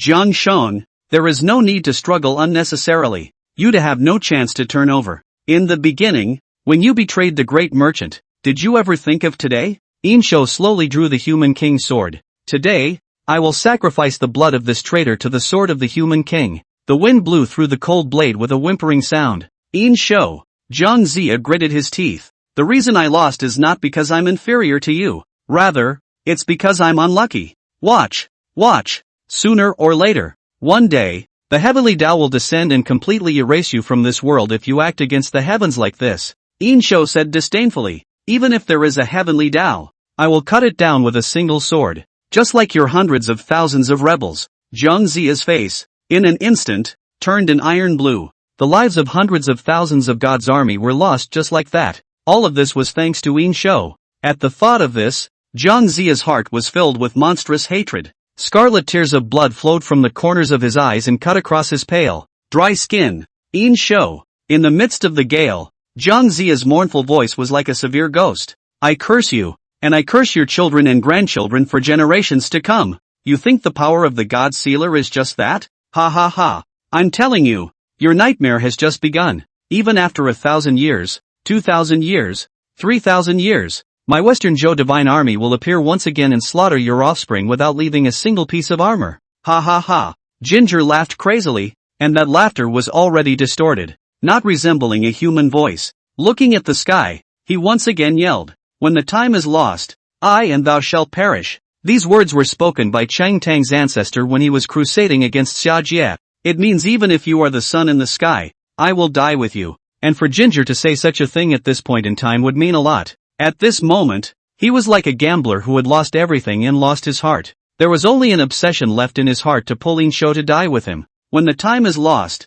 I and thou shalt perish. When the time is lost, I and thou shalt perish. Yin Shou, I'll be waiting for you, on the Yellow Springs Road. Ha ha ha. With a scraping sound, a sword light swept past, and Zhang Zia's twisted laughter came to an abrupt end. His head had been chopped off by Yin Shou's human king sword. Puff! His body fell heavily to the ground and was soon covered in a thin layer of windswept sand. Ginger is dead. Died with infinite hate and a descending curse. On this very night, the remaining tens of thousands of soldiers in Shiji also all disappeared, as if the earth evaporated. No one knows where they went, and no one knows if they are alive or dead. But Yin Shou knew, unborn and undead, they survived until 3,000 years later, transforming into an army of zombies that ravaged the land. Back to the present. Zhang Shan's body, shattered with the wind, turned into flying ash. Next, it's GFA, the head of the rebel army, and the culprit of it all. There was a solemnity between heaven and earth.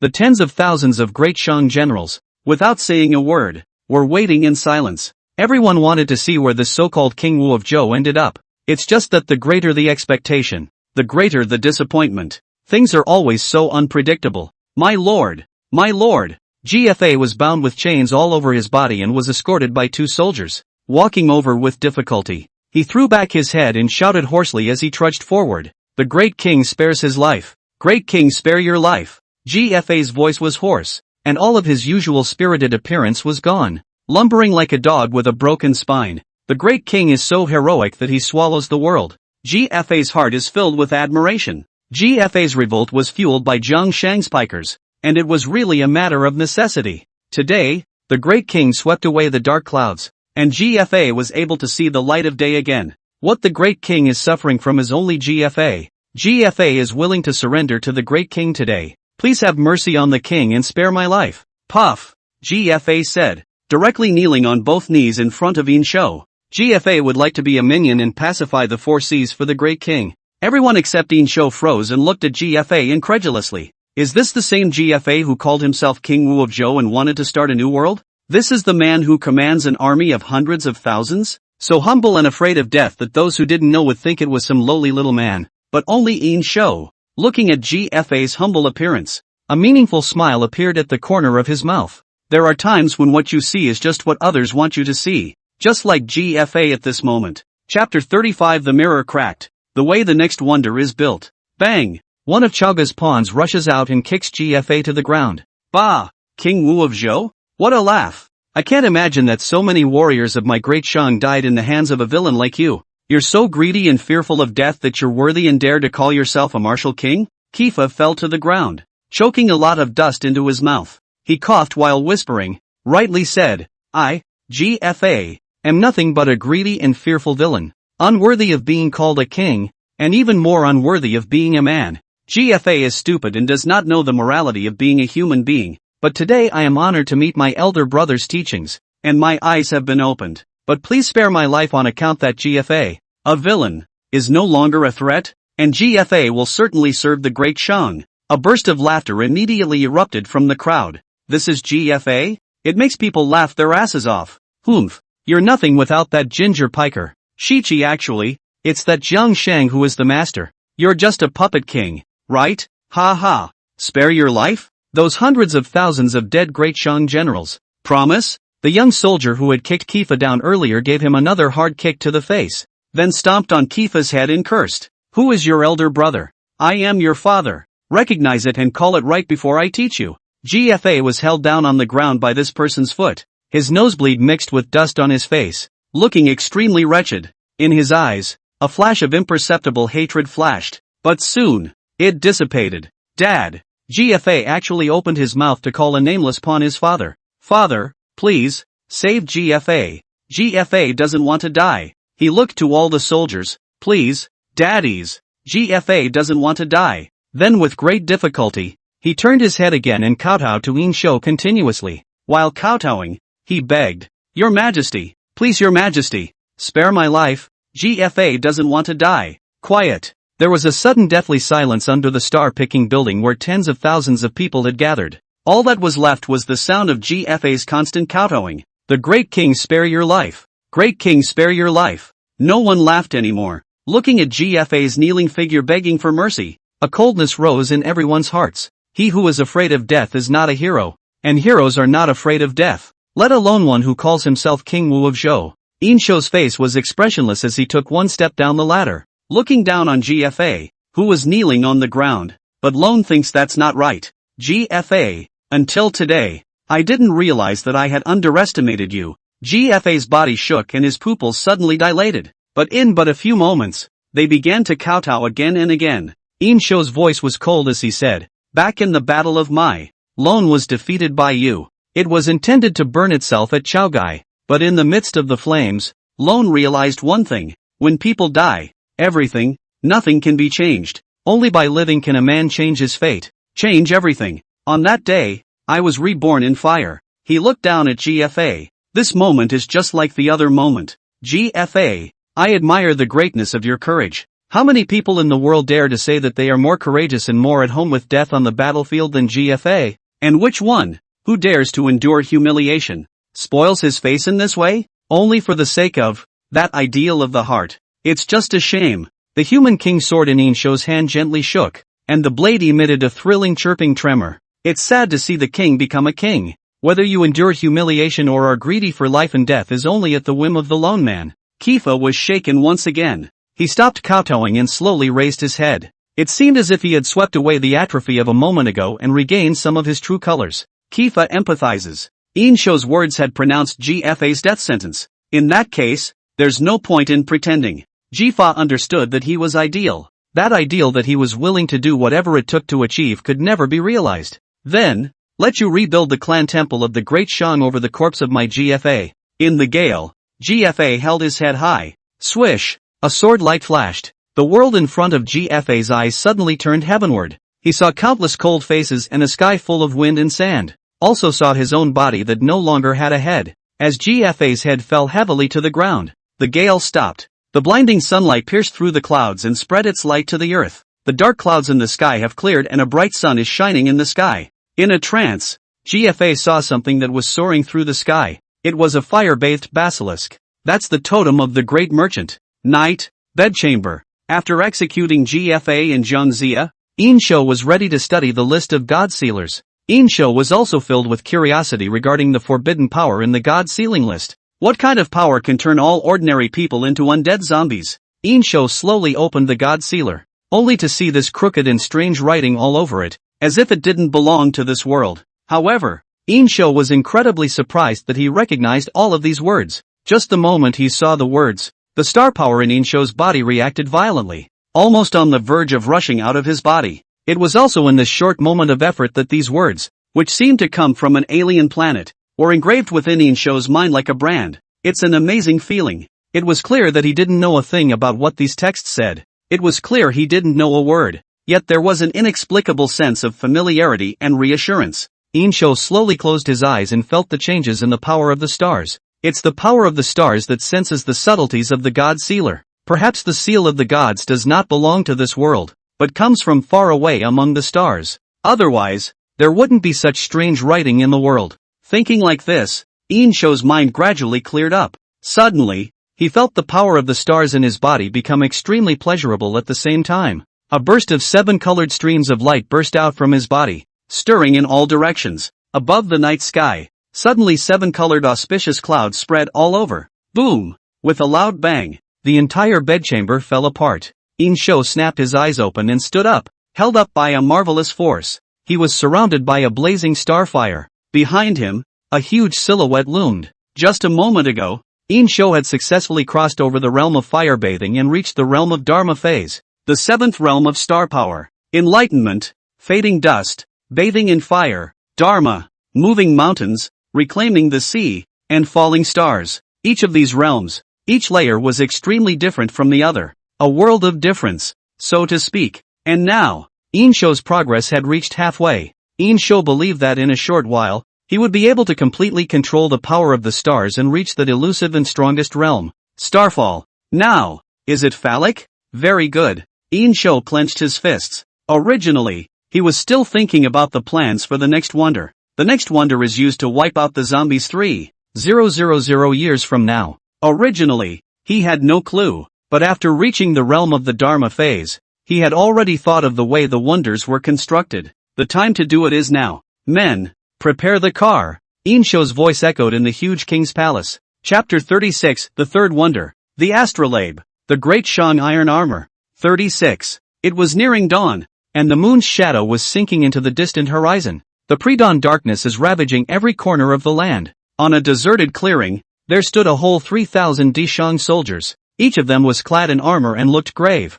Not far away, Yin Shou rode his warhorse and was quietly waiting for something. Report. A soldier came to report. Great King, Wang Yi has already shipped the astrolabe. Soon. For soldiers came here carrying an astrolabe made of lapis lazuli. The astrolabe is about 3 feet in diameter, which is not very large. During the Shang Dynasty, 1 foot was about 17 centimeters and 10 feet was 1 zhang. But the composition inside the astrolabe is extremely complex. Countless square stones the size of fingernails were neatly arranged inside the astrolabe. You can refer to the one that Xiangba pushed when he was fortune-telling in Fengyan for the exact look. It's not good to depict it as too watery. Within the astrolabe, densely packed star images were carved in a lifelike manner, as if they really contained the entire universe. In fact, as early as after the Forbidden Mountain was transformed into the Sword Pond, Yin Shou had already ordered Wang Yi to create this astrolabe. The stars, for all time. Therefore, as long as one borrows the astrolabe to confuse time,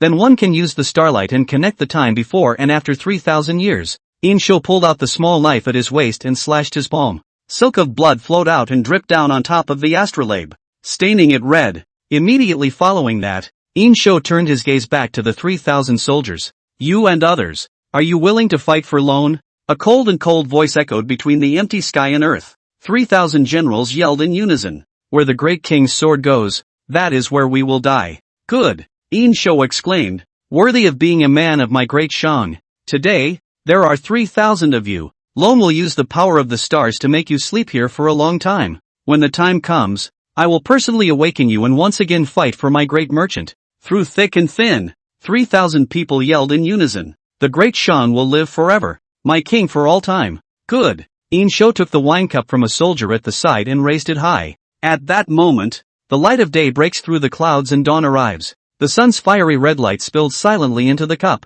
This cup of wine, Lone honors the great Shang warriors. As the words fell out of his mouth, Yin Shou drank the cloudy wine in his cup in a single gulp. Looking once again at the 3,000 soldiers, he said in a shocking voice, the period of slumber is 3,000 years. 3,000 years later, the number of awakened walkers continues to grow. It has reached a crowd of nearly 50,000 people. And what's even more frightening is that the intelligence of these zombies is still rising. In the beginning, it was just like a herd of wild animals. However, later on, thousands of zombies gathered together and even produced a class consciousness as if it were a human society. There has been a lot of speculation on the internet that the zombies that stand at the top of the class are most likely the generals that commanded those armies thousands of years ago. Even more unbelievable was the fact that all the zombies were consciously heading in the same direction. During the march, the walkers never attacked anyone, let alone made any stops. It was as if they were afraid of a little delay. The zombies' destination, that's a desert east of the city. It took about 10 days for the entire 50,000 zombies, all of them, to gather in this desert. They prowl the desert day and night with a creepy growl, turn this already deserted area into a complete land of death, surrounding a large clearing and forbidding any living beings from approaching. The zombies apparently have no intention of leaving the desert either, because the people in the military tried everything they could to draw them away. This was followed by a sigh of relief from the nation's population. At least for the time being, there was no need to worry about a sudden attack on humans by an army of zombies. Except that a new problem has surfaced. These walkers, why are they wandering the desert? There is no way to know. Soon, the emergence of a zombie army in the Dragon Kingdom spread all over the world. This instantly attracted more than 1 billion netizens from all countries. Oh, what the hell are these? For God's sake, can someone tell me what the hell is going on? My friend upstairs, I'm going to kick your ass if you don't stop your damn translation accent. Well, there's really no way to fight against these zombies. Maybe everyone is afraid too. The top management of each country should think of something. After all, you don't want the zombies to run rampant, do you? Aha! The stinking stupid by upstairs. The neon translation accent is even nastier. Can't you speak properly? I think the reason these walkers are gathering in the desert must be to protect something, or wait for something. It's so suspicious that these walkers will clear the desert of all living things. That means some horror has yet to descend. Geez, what's wrong with the world? It's safe for now for the time being, but these zombies that are impervious to knives and guns will attack humans sooner or later. They're already getting smarter. What do we do? Tang Ling's home. Princess looked at the useless reviews online and shook her head as she extinguished her cell phone screen. Less than 1% of these internet comments are actually informative. In fact, after the star-picking tower and sword pond incidents, the status of the crown princess was not what it used to be. Everyone is not a cutie pie. The Plucked Star building came into existence under the guidance of the princess, and so did the sword pond. Anyone can realize the importance of the princess. So now, the princess has been closely guarded by the military. And, also, know quite a bit about what's going on inside. In fact, as early as when the zombie army had just reached the desert, the people in the military realized something. They quickly organized their arms and wanted to expel the walkers from the desert. They want to investigate the truth of the matter to see if it's true that there is a zombie king hiding underneath the desert, as some internet users say. Unfortunately, they launched 5 or 6 attacks in a row, but all to no avail. Faye, you don't think there really is a zombie king, do you? Tang Ling poured a glass of water for Princess Wang and sat her butt down on the sofa. Under the desert. Is it the body of Zhang Zia, or GFA, that is buried? The princess shook her head.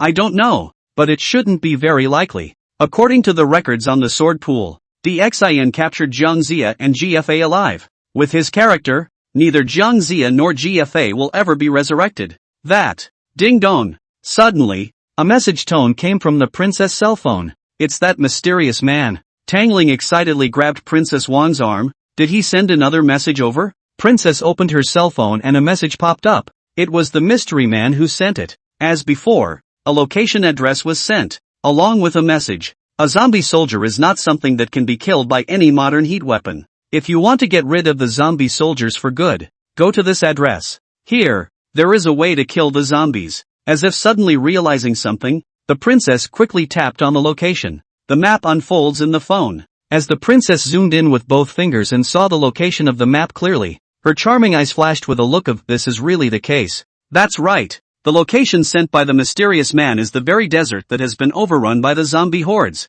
Chapter 37, Star Power Awakening. Time stands still. Extinction of life. 37. The location sent by the mysterious man is the very desert that has been overrun by the zombie hordes. So, this is it. I see. It was as if a door had suddenly opened in the princess's mind. All the events, in this moment, tied together. The reason the zombies are taking over the desert is not to protect anything, much less to wait for the walkers to come back to life. It's to stop anyone getting close, because buried under the desert is something that could kill them. The princess stood up at once and pushed her way out of the room. A heavily armed soldier stood guard at the door. "Ms. Crown Princess, you." The princess directly interrupted the soldier. "I want to see the people above." The princess was convinced of the mysterious man's words. Likewise, the above is convinced of his words. After all, there were tens of millions of eyes that saw the star-picking building on that day. The military naturally took this clue very seriously. Though so far,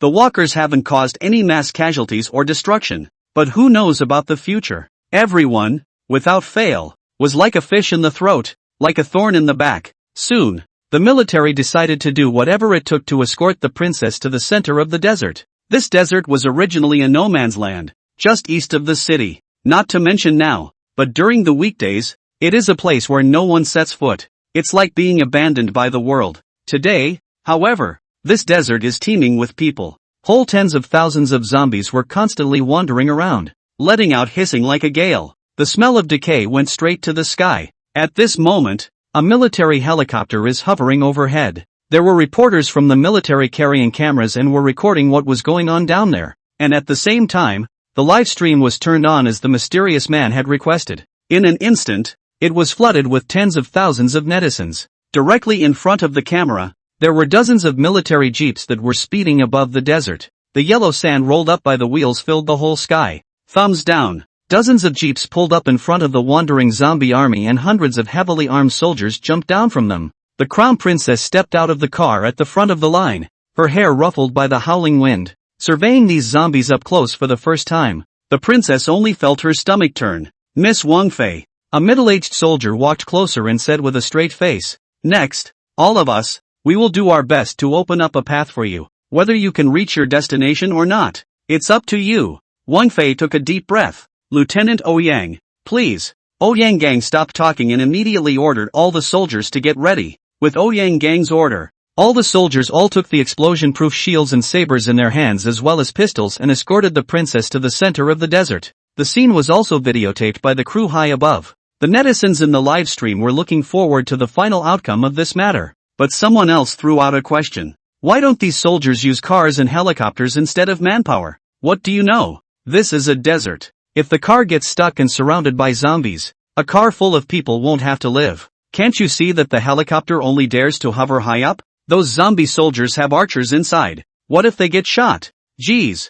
I didn't expect to see people going to war with an army of zombies in my lifetime. This is much more shocking than a Hollywood blockbuster. Densely packed with tens of thousands of zombies. It's so scary. The heavily armed soldiers, with their blast shields and heavy firepower suppression, quickly tore a hole in the zombie army. The soldiers on the outside used blast shields to stop the zombies from attacking, while those on the inside used machine guns, shotguns, and other suppressive fire. The innermost dozen soldiers raised the hands of the explosion-proof shield, gathered into a transparent tortoise shell, the princess in the middle of the protection, quickly towards the center of the desert. Seeing that the princess was getting closer to the center of the desert, the zombies began to become frantic and recklessly attacked in the direction of the princess. They raised their decayed blades high in their hands, hissing as they slashed at the soldiers' blast shields. Whenever the blades collided with the blast shields, there was a loud buzzing sound and the soldiers were shaken back a step. Gradually, the vacuum built by the soldiers on the outside has become smaller and smaller. Roar! Roar! Roar! The zombies let out a frightening roar and attacked faster and faster. Soon, a few soldiers at the outermost layer could not withstand the attack of the zombies and fell to the ground. Everyone watching this scene was sweating. Bang! Bang! The sound of collision echoed continuously in the desert. The vacuum zone is getting smaller and smaller, and soon, these soldiers and princesses will be drowned by the zombie army. Done. It was now nearly 100 meters away from the very center of the desert. But right now, it was questionable if the soldiers could advance 10 meters. Tens of thousands of pop-ups floated by simultaneously in the live room. Hold on. Hold on. Be sure to hold on. This is the only way to eliminate the zombies. There's nothing we can do now but supported with words like this. Suddenly I feel so useless. This is your last hope. You must hold on. Princess Goddess, make sure you succeed. I'm going to follow in the footsteps of the Princess Goddess forever. Ga ga ga. Look, the army is about to be overwhelmed.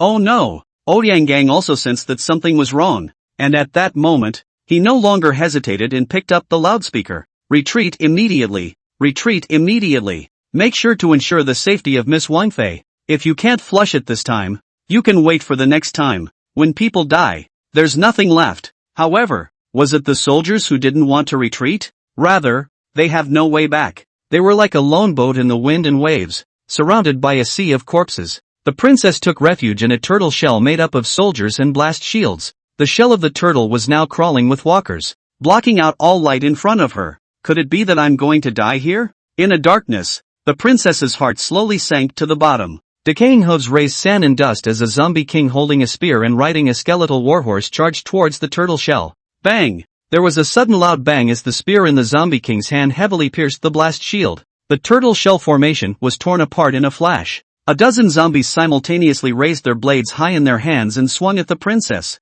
The princess closed her eyes in despair, but in the very next moment, a strange burst of fire suddenly erupted from within her body. Boom! Light erupted in all directions, stabbing people's eyes. A zombie that had jumped into midair was just frozen in midair, still maintaining the pose of wielding a sword. The movements of all the zombies around them all stopped. The expressions of all the soldiers were also fixed on shock, with the princess as the center. A time and space boundary of more than 10 meters in circumference was unexpectedly formed. There was no sound there, no movement, not even the passage of time. Within that boundary, there was only the endless aura of death, extinction of all life. Chapter 38 descending 3,000 years later. 38. The princess slowly stood up. Her expression was indifferent, as if she had forgotten all her joys and sorrows in an instant. The fire of Starlight burned brightly, paving a path beneath her feet that led straight to the center of the desert. Everyone was shocked to see 9 tails burning with the fire of the stars arise behind the princess.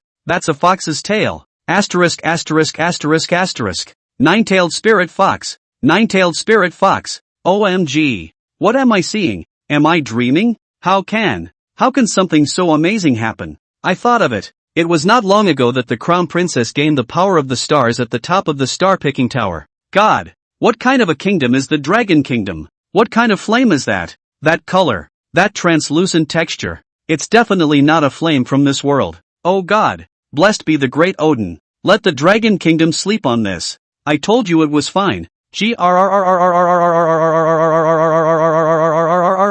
I'm going to follow in the footsteps of the princess goddess forever. At this moment, everyone was motionless and shocked as they looked at the bizarre starlight at the very center of the desert. There were a dozen zombies hissing and trying to rush towards the princess. However, the moment they jumped into the time boundary, they were hardened and frozen in place, not moving a muscle. At this moment, the princess became the presence that controlled everything in this desert. With an expressionless face and an aura that did not belong to this world permeating her body, she slowly took a step forward. She took a step on top of the path paved with starfire, and large ripples made of starfire spread out under her feet. Those ripples spread in all directions, skimming over the corpses of the walkers. Still expressionless, she stepped on the hunter's starfire and walked step by step towards the very center of the desert. Just the translucent texture of the tail, burning with starbursts, swaying in the wind. The moment the princess arrived at the very center of the desert, the path of starfire suddenly dissipated. Everyone heard a ding.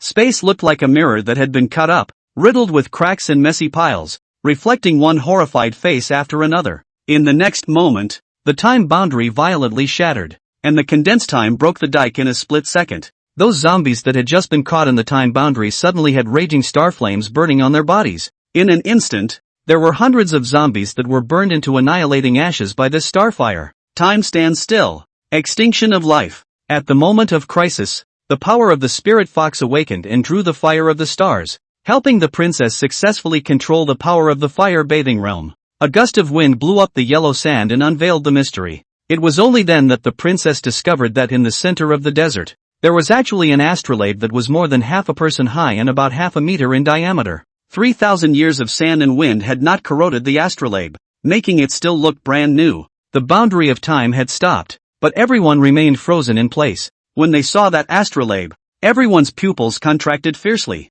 Although that astrolabe was not large, it seemed to have condensed the stars of the sky, and was incomparably bright. That deep and vast aura was easily reminiscent of a person, the tyrant who lived 3,000 years ago. It was just that the diagrammatic formations within this astrolabe were really a bit chaotic, as if they had been deliberately disorganized, without any rules and regulations. Slowly, the princess reached out her hand and stroked the astrolabe, as if through it, across 3,000 years of space and time, to caress her lover's armor. Then, she slowly pushed the chart formation in the astrolabe. The astrolabe emitted a sound that seemed to come from eternity. As she pushed, for some reason, blood flowed from her fingertips, gradually filling all the crevices within the astrolabe. The moment the blood filled the gap, the chart formation in the astrolabe suddenly began to rotate on its own. Soon, a lifelike starry sky coalesced in the astrolabe. Everyone looked dumbfounded. A starlight that had traveled through 3,000 years suddenly rose up from the astrolabe,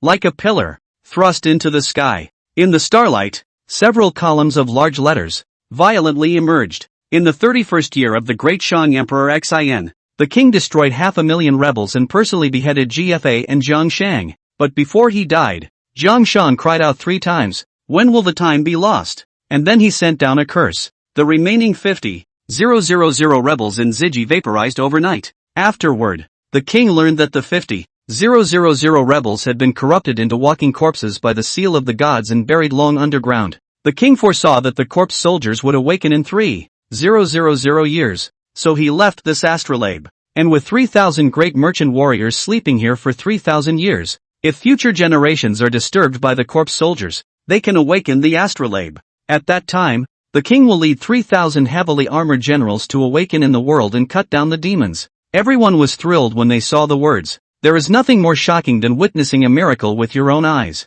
The netizens in the live broadcast room all of a sudden exploded. Oh my god. 3,000 iron armor awakenings? You're kidding. Sleeping for 3,000 years? That is to say, the Xin has long anticipated the present zombie chaos and has long made preparations? The plot. It reminds me of the Mummy movie. So we're saved? These 3,000 people will be able to clear out all the zombies? But what about after? What happens after you kill the walkers? What do you care about the aftermath? These zombies are so strong that if they stay in the world, the human race will be extinct sooner or later. Seeing these words, the zombies went completely crazy. A bloodthirsty red light erupted from their long decayed eyes, as if they had awakened 3,000 years of hatred. Roar! Roar! The entire 50,000 zombies raised their swords and spears at the same time and rushed towards the very center of the desert. The deafening sound of footsteps seemed to make the whole earth shake with them. To see it, you have to drown the princess. Princess goddess, run away. Ah! Run! Princess goddess, run! Everyone in the broadcast room sweated for the princess. However, in the very next moment, the earth suddenly shook violently. A gale filled the entire heaven and earth. The starlight in the sky froze, and so did the wind. Between heaven and earth, a deep and vast aura filled the air, as if there was something that was about to descend. For those who are listening to the song, we suggest playing the Dawn. Chapter 39. Wake up. The shaking of the earth slowed everyone's movements for a second, and the zombies stopped in their tracks. As if they had a premonition of something, they actually began to subconsciously back away. The warhorse, which had been transformed into a skeleton, let out an uneasy neigh, its bony hooves hovering from side to side on the ground. The princess looked up at the starry sky, her hair lifting in the wind and gently sweeping across her flawless features. She was waiting for the king that was 3,000 years ago. All the viewers in the live room held their breath. They all wanted to witness the shocking scene. It's coming! It's coming! Asterisk. I could never have imagined in any way that I would see such a shocking scene in my lifetime. What a strong sense of oppression. Through the screen, I feel like I can't breathe. A person from 3,000 years ago. Do we have to call an old ancestor? Since discovering the Terracotta warriors, my worldview has been turned upside down. Could it be that there will really be 3,000 iron armor awakening? Oh, Yang Gang muttered. Between heaven and earth, a profound pressure suddenly descended, crushing everyone. The flowers, plants, and trees within a radius of hundreds of miles were taken in by this pressure, and all of them bowed their heads and clung to the ground. All of the animal beings for hundreds of miles around were so scared that they buried their heads in the dirt. Quiet. Deadly quiet. It was the silence that precedes the coming of the mountains. The clouds in the sky had dispersed at some point, and the 7 stars of the Big Dipper radiated a bright and dazzling light. Starlight pours down on the earth and fills the sky as far as the eye can see. All those who bathed in the starlight felt as if they had been stabbed in the back. It was a kind of wariness that came from the deepest part of the soul. Affected by the inexplicable magnetic field,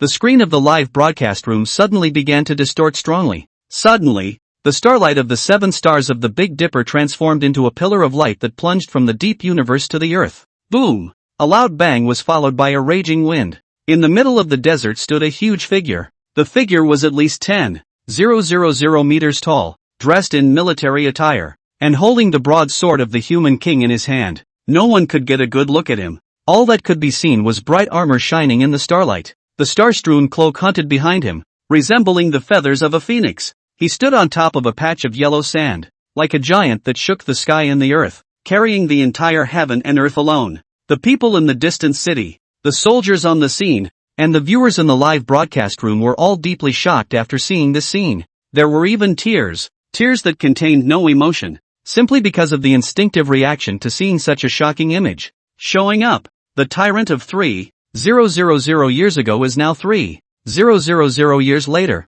The words on the astrolabe were right on the money. Heaven, the old ancestor is here. It's really coming. Greetings, great king. We're saved. Brothers, we are saved. Darn it. I can't believe I wasn't there. The princess tilted her head, gazing up in fascination at this shadow from 3,000 years ago. Her deep gaze hit another pair of soulful eyes. It's the white fox's eyes. Tears raged in a river on her white, flawless face. I don't know if they were hers or white fox's. Why? Does it have this familiar feeling? The princess doesn't understand why she had this unspeakable feeling. And she didn't know. It wasn't her feeling, it was white fox's. Tears traced the corners of the princess's mouth in the starlight. When they saw the giant that was 10,000 meters tall, emotions that did not belong to them flowed from the eyes of all the zombies. Fear and resentment. Obviously this was just a lingering shadow that could not be attacked. But this figure was the nightmare of these zombies for 3,000 years. 3,000 years ago, it was this figure that slaughtered hundreds of thousands of people. Bodies are everywhere and blood is flowing. In the midst of the howling gale, the tall figure moved. He slowly gripped the hilt of the huge, wide sword. Everyone recognized that the huge sword that emanated an air of disdain was exactly the same as the stone sword in the sword pool. Is this that human king sword? Ouyang Gang's voice had trembled. The aura of this sword was even more terrifying than that stone sword. The terror made all the weapons, even the swords, guns, swords and halberds that had long been broken in the hands of the zombies, all flew out on their own, sticking in the ground to make a pilgrimage towards that huge sword. Clang! The giant sword was unsheathed, and in a flash, golden light spread all over, like a fiery sun falling, making the entire world seem to turn golden. A deafening chirping tremor echoed within a radius of hundreds of miles, startling countless birds and rushing into the distance. Everyone at the scene also subconsciously knelt on the ground, but they were completely unaware that they were already on their knees.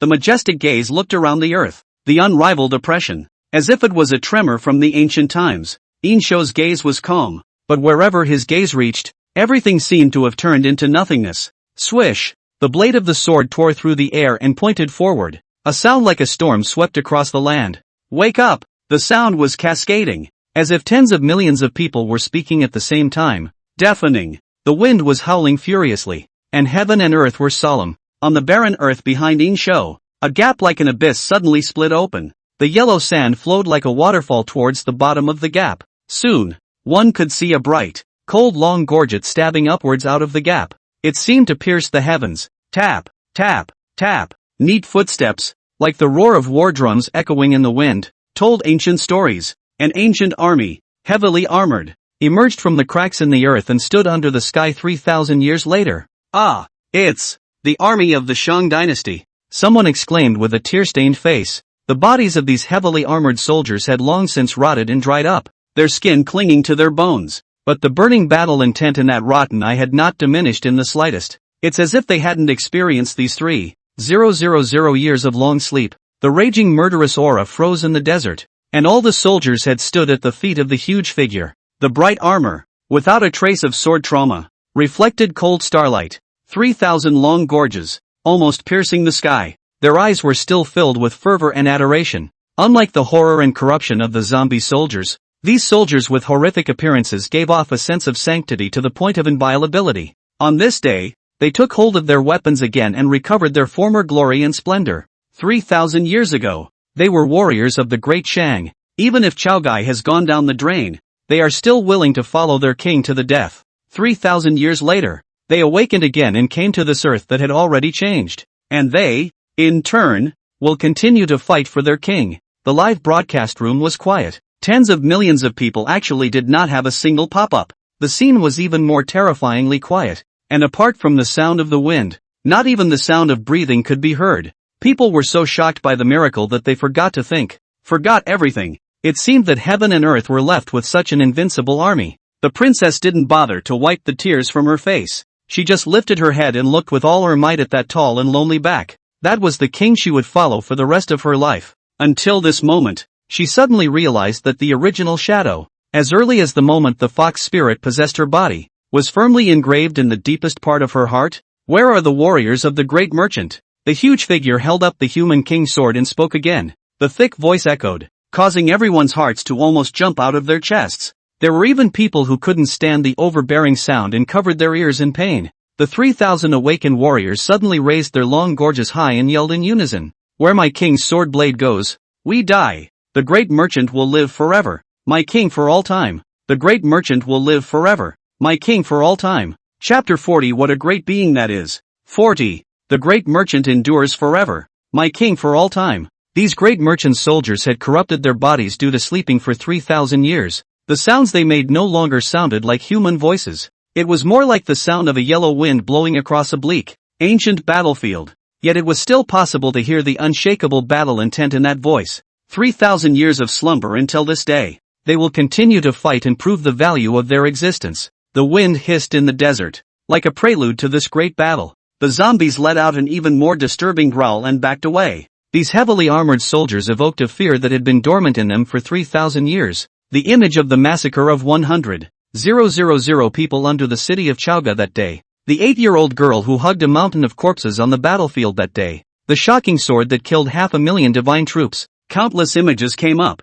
causing these zombies to recall everything from 3,000 years ago. The zombie soldiers, who weren't supposed to have any emotions, felt fear. Even though they were impervious to swords and spears, they still began to subconsciously back away at this moment. A zombie on a skeletal warhorse accidentally fell off the horse, and was soon trampled into the yellow sand by the panicked retreating feet of his kind. At this moment, everyone was silent. Silence before the 3,000 warriors who have traveled through the millennia. Silence before the gigantic figure that has never been equaled in all of eternity. This, then, is that king from 3,000 years ago. A wake-up call awakens 3,000 generals to stand under a sky that was 3,000 years old. People tilted their heads hard to get a good look at the figure's face. Yet the figure was too tall. One could never get a good look at the face. Buzz! The huge human king's sword gently swayed, and it drove a roaring wind that blew people's eyes open. People strained to look at the center of the desert while using their arms to block the wind and sand.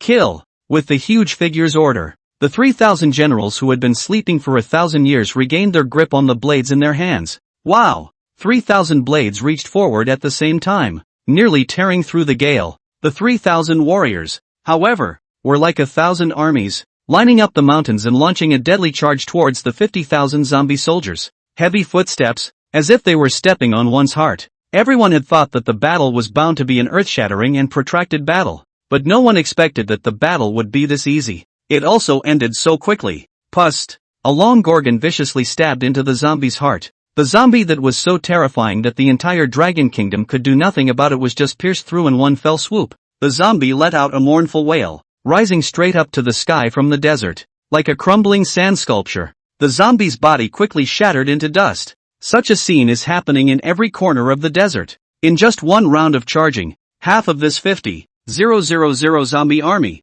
was wiped out, and the 3,000 generals, unharmed, stared back at the zombies with indifference. The aura of death and majesty permeated the entire desert. A leading Deshang warrior looked at the remaining zombies and raised his long spear once again, shouting with a voice that didn't sound like a human voice, "Deshang warriors, fight for my king! Charge! Charge!" The roar of 3,000 men hurt more than the air of 1,000 armies. Under the leadership of this warrior, the 3,000 men of the great merchant launched a final charge towards the already scattered zombie army. Wherever the 3,000 men passed, the zombies were quickly flipped up like confetti in a gale. No one doubted that anyone rushing into the battle circle at this moment would be like rushing into a tornado and be torn to pieces. Poof! Poof! Poof! When the last round of charge ended, the 3,000 Great Shang warriors turned their backs to the zombie army. A gust of wind swept in, and in the next moment, all the zombie soldiers behind them, all collapsed and shattered, turning into part of the desert. That disaster that plagued the entire Dragon Kingdom didn't even last 10 minutes in front of these 3,000 people.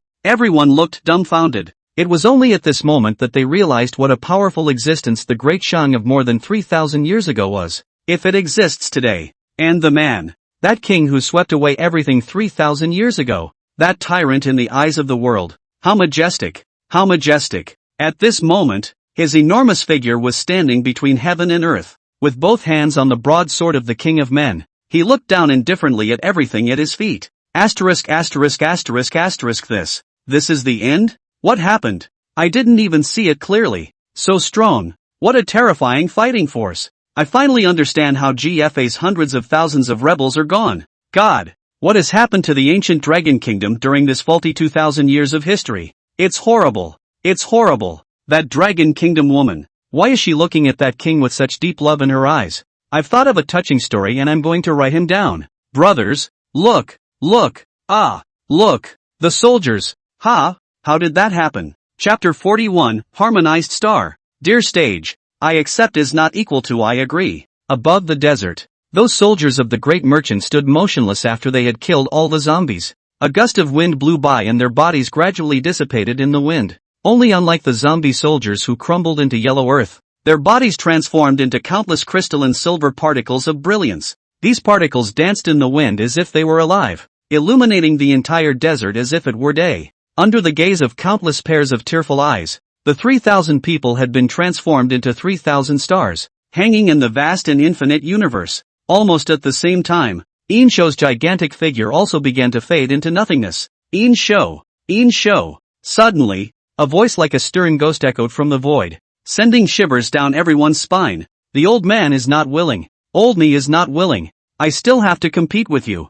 Jiang Shan. The huge silhouette that was gradually vaporizing slowly spoke. The moment he opened his mouth, it gave everyone goosebumps. That stern ghost-like voice. It was Ginger. How did he? Didn't he die 3,000 years ago? Beheaded? What the hell is going on here? Yin Shou. Just wait. 3,000 years ago. Soon everything will be over.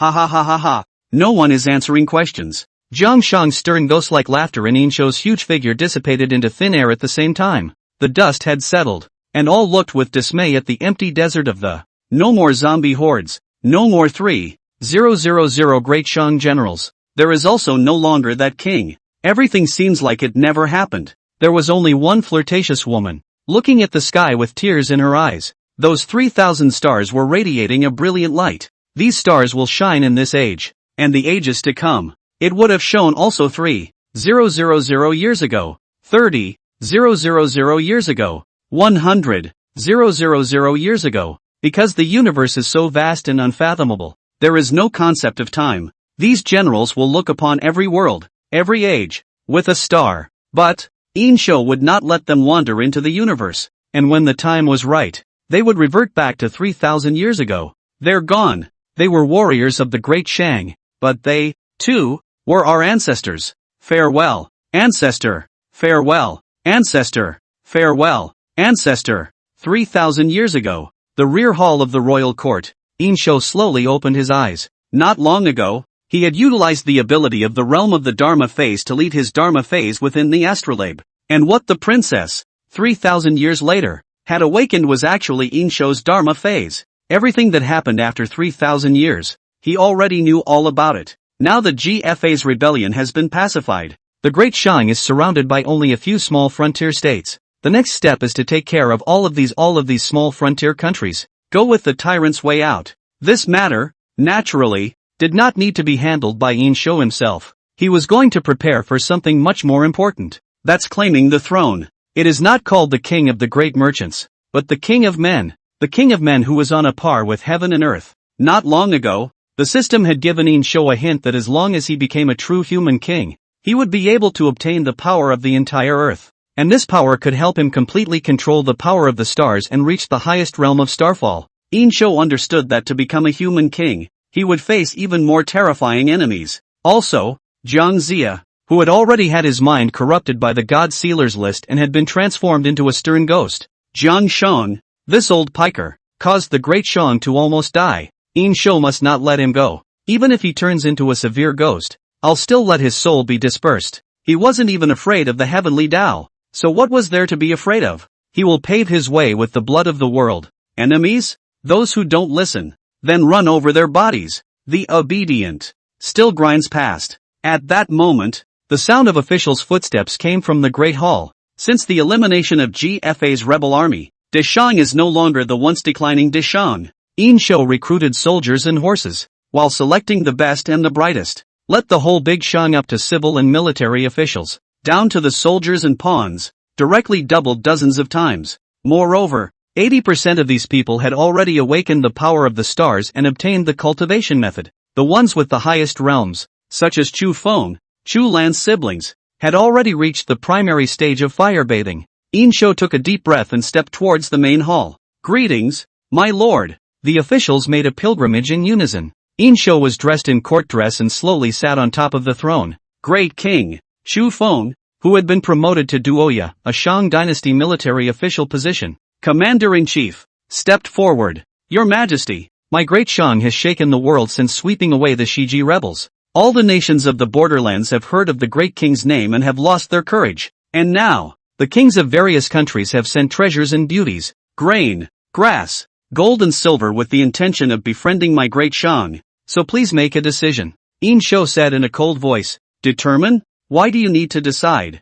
Chu Feng said. Your Majesty, how will the jewels and beauties that have been brought in by various countries be placed? To say that the kings of the various countries had also gone to great lengths to try to please Yin Shou. The treasures that come in tribute are all of great value, and the beauties are unrivaled in the world. There's no way around it. They're scared. Yin Shou was this powerful and this brutal, killing hundreds of thousands of people at a time. Who could be afraid of inhabiting such a tyrant? What if one day he gets upset and destroys a random country for fun? The best part is coming. Please don't abandon the pit. It's guaranteed to get better and better. To be honest, Yin Shou did not have a single good feeling in his heart for these small neighboring countries. When the Great Shang was about to die, they didn't fall on their sword. When Yin Shou had gone in search of the Forbidden Mountain, hadn't he seen an army that was looting? Thinking of this, Yin Shou probably had an idea in his mind. The jewels and beauties that the nations have paid tribute to, all of them are accepted and placed in the Deer Terrace. Deer Terrace was built by order of Yin Shou in the beginning, but it was not a place for enjoyment, but for storing grain and grass. Now, however, the spectacle has been restored to its original purpose. Yes, Chu Feng said in a deep voice. Great King, how will the countries be disposed of? Yin Shou smiled coldly. King, one is enough. As soon as these words were said, many officials looked at each other in horror. Baigon cleared his throat and looked at Yin Shou, who was sitting on the throne, and wanted to speak. Chu Feng is a rough man. Will not be those curves. Then again boldly asked, the king, the last will be stupid. I do not know the king's intention. Yin Shou stood up and said in a chilling voice. Those who are not of my race will have different hearts. The army that plundered the people in the beginning, you and others have also seen it. So, Lone's point is simple. All of these small frontier nations, destroy them all. Extinguish? The officials looked at each other with horrified faces. Smaller neighboring countries, not to mention thousands, but hundreds. So many countries, all of them to be exterminated? At this moment the officials suddenly realized that everyone seemed to have underestimated the Maharaja's ambition. They had thought that just destroying Shiji would be enough, but they never thought that this was just the beginning. Baigon came forward and said, Great King, if so, I am afraid that the countries of the world will unite in one place, and then, Yin Shou coldly picked up, at that time, Lone will destroy them all together. He said it casually, as if he were talking about a trivial matter. Yin Shou repeated again, King, there can only be one, and that is Lone. Yin Shou's cold eyes revealed unquestionable majesty. If it had been the Yin Shou of old, the officials might have tried to persuade, but that day, when he walked out of the fire, it meant that the great king who had once been, was dead. The current Yin Shou was majestic, domineering, and unquestionable. Great King, Chu Feng whispered, if the great king wants to destroy the countries, the last general will go through fire and water for the great king. Those treasures and beauties, the last general on this side ordered the messengers of the countries to bring them back. No need. Yin Shou laughed coldly. Why did I ever say that I would return these things to them? The crowd was puzzled by this statement. What's going on here? Your Majesty? You want to destroy someone after you've taken advantage of them? It doesn't make sense. Shu Feng was worried. Great King. Yin Shou said in a chilling voice. Just because I accept these things doesn't mean I agree to let them go. Shu Feng, do as Lone says. Leave all the treasures and beauties behind. As for the emissaries of the various countries, Yin Shou's eyes filled with indifference. Kill them all. Send the corpses back. And inform the rulers of each country to bathe and purify their heads. Shu Feng only froze for a short moment before arching his hand and saying in a deep voice. Yes. Yin Shou stopped talking and looked at Baigon. Uncle Wang. Pick a good day. I have something big to do. Baigon was well versed in astronomy and geography, and it was only fitting that such a matter should be entrusted to him. Baigon respectfully asked. I wonder what the king intends to do. Yin Shou stood up and condescendingly looked down at the crowd. Since I succeeded the throne, have I ever done anything bad? The ministers shook their heads. No. To say that Yin Shou in the earlier years was really inspiring. Eventually, Daisho prospered under his governance. But what's the result? The result was the near death of the country in return. True, I have not been for any wild disobedience. But in return for what? In exchange for ruthless betrayal. It is not just the betrayal of Seiki. It is the betrayal of the heavens and the earth. If Lone hadn't built the star-picking building and cut down the heavenly wrath, the Great Shang would have perished long ago. The ancients used to say that the king governs the earth on behalf of heaven. A load of crap. If heaven and earth are not kind, then I will be king of the earth myself, and be at one with heaven and earth. Lone, to be king of men, and let heaven and earth see what they can do to me. Chapter 42, Indulgence in Dear Platforms, New Revelations. 42. As Yin Shou's words fell, a sudden bolt from the blue came from outside the great hall. A deafening sound, like some kind of warning, lurking in the deepest part of the sky. One of the oldest, most mysterious will suddenly move slightly. A slender female figure, which was gradually materializing, watched the Great Shang from the sky, but Yin Shou didn't even look at it. Not moved at all.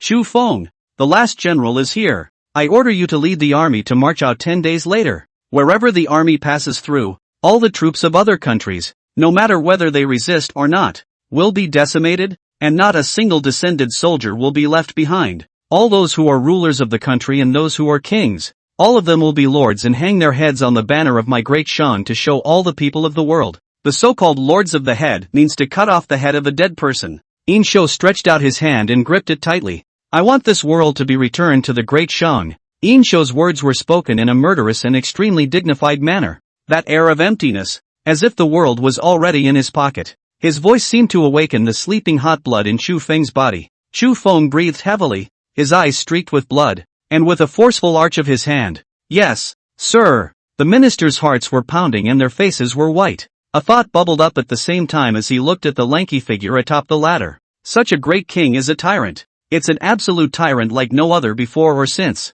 How many people do we have to kill? Not a single descended soldier? Hundreds of thousands? Or millions? Your Majesty must not. An old courtier came out trembling. This move is so brutal. I'm afraid it will be reviled by the world. Many officials also arched their hands at the same time and said, the great king thinks twice. Scorn? Yin Shou's face was cold. Lone. Still afraid of scorn? Recalling everything he had experienced, Yin Shou showed disdain. At one time, I was so gracious to the world that no one did not call me a benevolent ruler. But the results? In the Battle of Chaoge, Lone beheaded more than 600,000 heads before and after, and the corpses were everywhere. The world, again, says that I am a tyrant. But now, and yet they all bow down again to the tyrant that is Lone. The ministers looked at each other, speechless. Yin Shou continued, if the price of being a benevolent ruler is to be betrayed or even destroyed, then Lone, I would rather be a tyrant who makes the whole world tremble.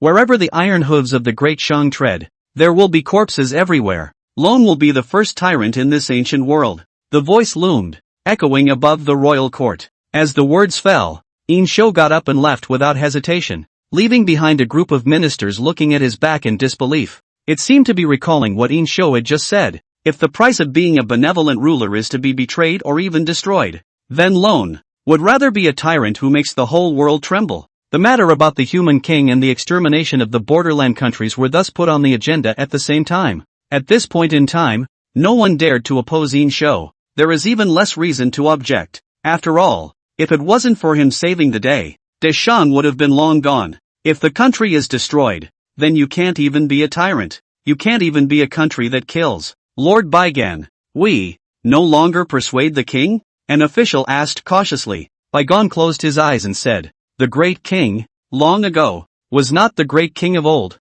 Shiji's betrayal has taught the great king many things, and today, I understand a lot. The official asked, what do you understand, Lord Baigan? Baigan's face was expressionless as he said, understand that in this day and age, mercy is the cheapest thing. As the words fell from his lips, Baigan turned around and walked out of the hall. The moment he left the great hall, Baigan suddenly felt more relaxed than he had ever felt before. It was as if a large stone weighing on his chest had suddenly disappeared. He looked at the remnants of the sun in the distance and muttered, perhaps the new world will be reborn in blood in the midst of killing and slaughtering. Night. The silence in the royal city was immense. Yin Shou, alone, traveled to Deer Terrace. The Deer platform is more than 10 feet high and is spectacular. Flying eaves and arches, lofty as a mountain. Just one wall, I'm afraid, was hundreds of feet wide, and from afar, it looked like a giant situated in a royal palace. The night was already very dark, but at the moment, it was very bright in the Deer platform.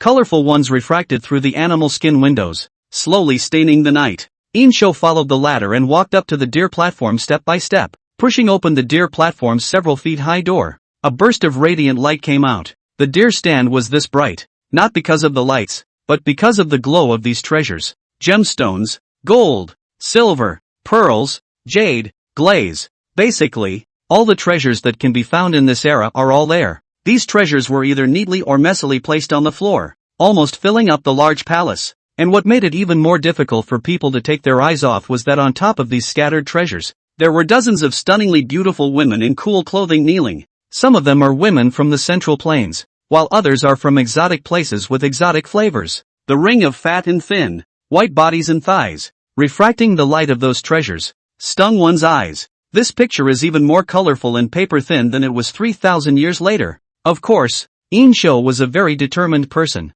Enjoy it, but never indulge in it. See the great king. A dozen women knelt in unison to worship. Their voices are either soft, sexy and fluffy, or innocent. Those eyes, like pets looking at their masters, were filled with a pleasing look. Yin Shou strides towards the leather chair in the center of the great hall. In fact, according to history, during the Shang Dynasty, chairs had not yet been handed down to this point. But who made Yin Shou a traveler? Those piles of treasures on the ground were just stepped on by him, making a cackling sound. Even some of the jade carvings were directly stepped on and crushed. And Yin Shou didn't care. As soon as he sat down on the chair, there was immediately a well-built young girl kneeling at one side and obediently pouring a glass of wine. Your Majesty, please. The woman's voice was soft and silky, like silk. Another slender, almost decapod beauty spoke up. My little daughter would like to dance for the king. Her voice was crisp and pleasant, like a gurgling spring flowing in winter. The king, the great king, all of the women,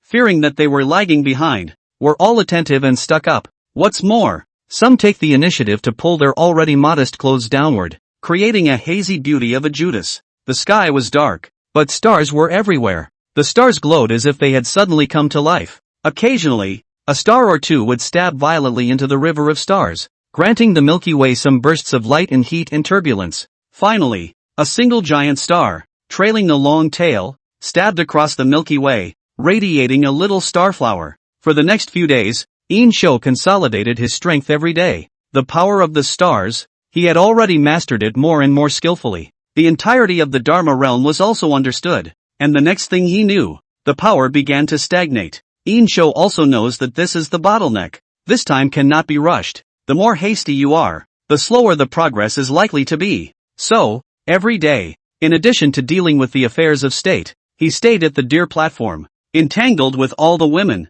and enjoyed the pleasure of the king. Soon after, Chu Feng led an army of 30,000 men on an expedition. Before he left, Chu Feng made a military order that if he did not exterminate all of the neighboring countries, he would carry his head. That night, Yin Shou had a dream. It was a very strange dream. In the dream, it was as if he was facing a supreme will. He stood in a vast wasteland of weeds, blown about by the wind. Ginger's headless body stood at the end of the wasteland. He held his head in his hand and prayed reverently to the sky, as if calling out to some great being. Immediately afterward, Yin Shou felt a great sense of oppression. The entire dream world was covered in an intense golden light, and nothing could be seen clearly. It was as if the sun had fallen and broken into his dreams. A dragon's roar resounded through the heavens and earth as Yin Shou raised his head and saw a golden dragon of tens of millions of feet coiled above the sky. And at the head of that giant dragon stood a woman against the wind. The woman is so absolutely beautiful that she puts the whole world to shame.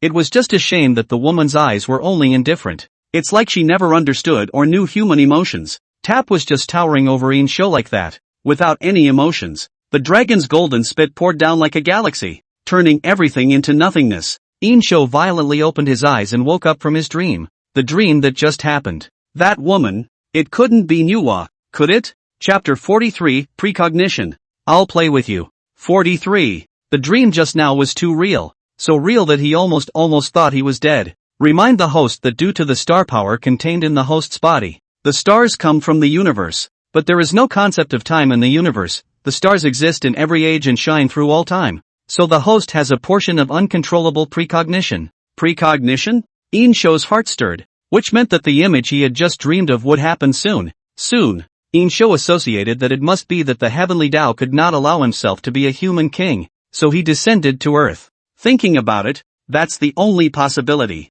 That is to say, this event will happen on the day when he himself will be crowned king of men? Thinking of this, instead of having fear in his heart, Yin Shou's heart ignited a burning fighting spirit. In other words, he was about to reach a level of power that even the heavens were afraid of. Taking a deep breath, Yin Shou murmured, "Come on, whoever it is, Lone, play along with you." Since ancient times, anyone who wants to be king needs to be recognized by heaven. Back then, when Cheng Tang's ancestors started the country, he had killed too many people, which led to the wrath of heaven. 3 years of drought, and the people did not have enough to live. In the end, Cheng Tang's ancestor burned himself on the altar of heaven, which moved the heavens to send down sweet rains. But who is heaven to decide what happens on earth? It is a matter for man to decide who will be king and who will kill heavily or not. Yin Shou was not convinced. This so-called providence has always been against him, as if by not following the destined path of the fallen nation, he would be guilty as sin. How in heaven's name can something be so unreasonable?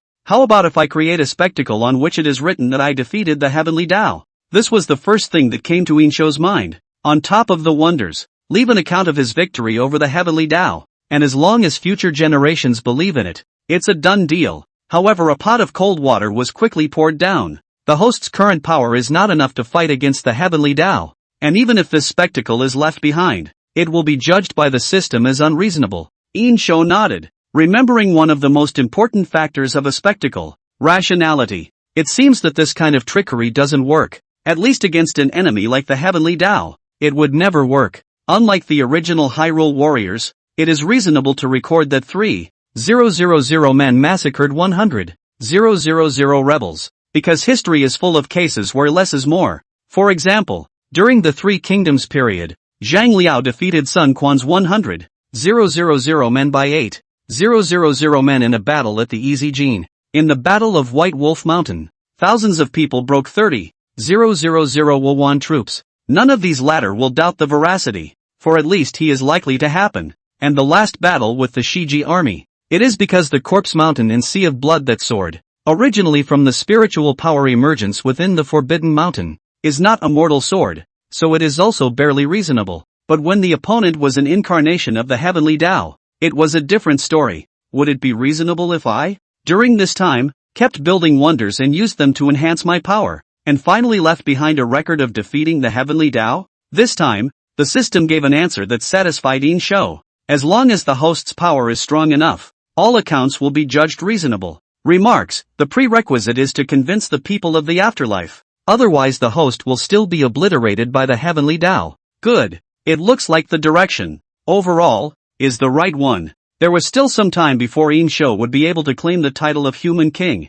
and this period of time was enough for him to utilize all sorts of wonders to enhance his power. And this time, Yin Shou was about to elevate not only himself, but also the generals of the Great Shang and the people of Chaoge. Otherwise, when the heavenly Tao descended, they would not be able to withstand the heavenly might and would thus be annihilated. On top of that, it's also important to give some power to the people who will be there 3,000 years from now. Only after truly obtaining the power of the stars and feeling the power of the stars, the people 3,000 years later would be convinced that they really had the ability to fight against the heavenly Tao. Of course, there is another layer to this. That is, as his power grows, likewise, the wonders left behind will become more and more incredible. Therefore, people 3,000 years from now must have some strength to dig and witness these wonders. For the next period of time, Yin Shou meditated all day long. He was also really told to come up with a few ways to quickly increase his strength. The first one, on the other hand, is a spiritual plant.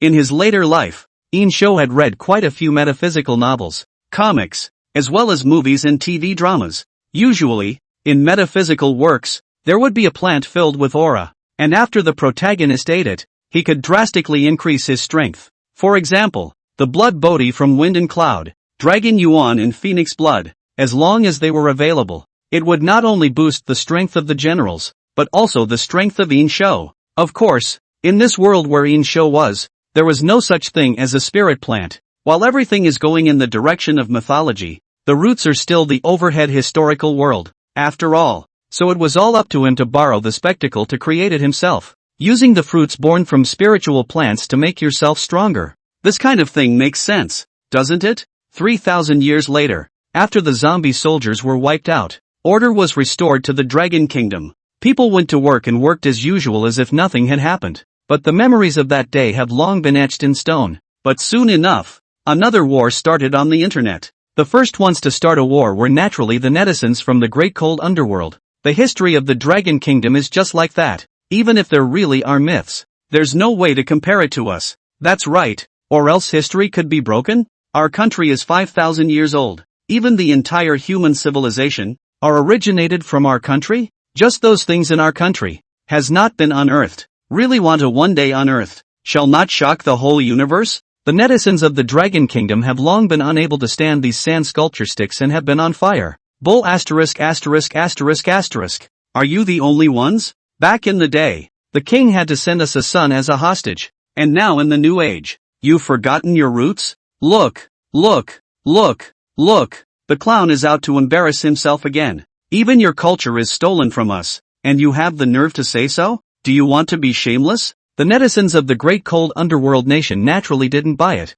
so they broke their defenses and cursed back. A cyber war. And so it unfolded. In fact, many of the netizens of the Great Cold Plutonian Kingdom know that what they themselves are saying is not realistic, but that bone-deep inferiority complex from the land of barbarians kept them hypnotizing themselves and deceiving themselves. The more inferior you are, the more you want to prove something. At the end of the day, even you fooled yourself into not caring that you're making a fool of yourself in front of the world. The flames of this war of curses soon began to spread like a prairie fire to various countries. Perhaps due to jealousy, netizens from various countries began to frantically pull the stomp on the Dragon Kingdom. It seemed as if that would make them stronger. Shiva in our country is the god who created this world. Don't amuse yourselves, dragon netizens, those zombies and all. I'm afraid you're all directing yourselves, aren't you? There's no such thing as a myth. It's just a tyrant from thousands of years ago, and it's worth making a big deal out of? This tyrant is ultimately a human being, comparable to Odin and Zeus? If there is a myth, why don't you see you gain divine power? Why don't you see you ascend? Right, how come you guys didn't get the power of the stars? Humph, with your little bodies, I can kill 3 of you with one punch. If you guys are really that good, touch base with our country. Your ancestors had the power of myth. How come I don't see you having it? Chapter 44, A New Wonder. Spiritual Plants Transforming Demons. 44. 3,000 years ago, after Yin Shou decided to utilize the power of the stars to create spirit plants, he found an underground cave. The cave was located 300 miles outside of Chaoge, and after ordering the city's soldiers and generals to do their jobs, Yin Shou led a small force of only a few hundred men to the underground cave. This was a naturally formed cave, long buried dozens of meters underground, and if Yin Shou hadn't sent his army to search for such a place, I'm afraid no one would have known about it for another few hundred years. Inside the gloomy cave, stalactites were clustered, and dripping water dripped down the stalactites into a tiny river. Very good. Yin Shou nodded in satisfaction. With water, it means there is the possibility of life. The stars in the 7 stars of the Big Dipper correspond to the 4 attributes of gold, wood, water and earth. Yin Shou was going to utilize the attributes in these 7 stars of the Big Dipper to create a new heaven and earth underneath this huge underground cave, and it will be the first large-scale spectacle he leaves behind. Yin Shou's realm had already reached the peak of the Dharma phase, so mobilizing the power of the stars was not something challenging for him. He first utilized the water attribute of the heavenly pivot star and infused it into that one tiny stream of water. In the water stream, it immediately glowed a light blue color, as if it possessed life all of a sudden. Next, Yin Shou began to implement what he had in mind one by one. The earth attribute star power of the Tianxian star and the Yuhong star could be used to transform this long petrified soil, making it more fertile. The wood attribute star power in the stars Tiangui and Tianquan, on the other hand, can produce magical changes in the seeds,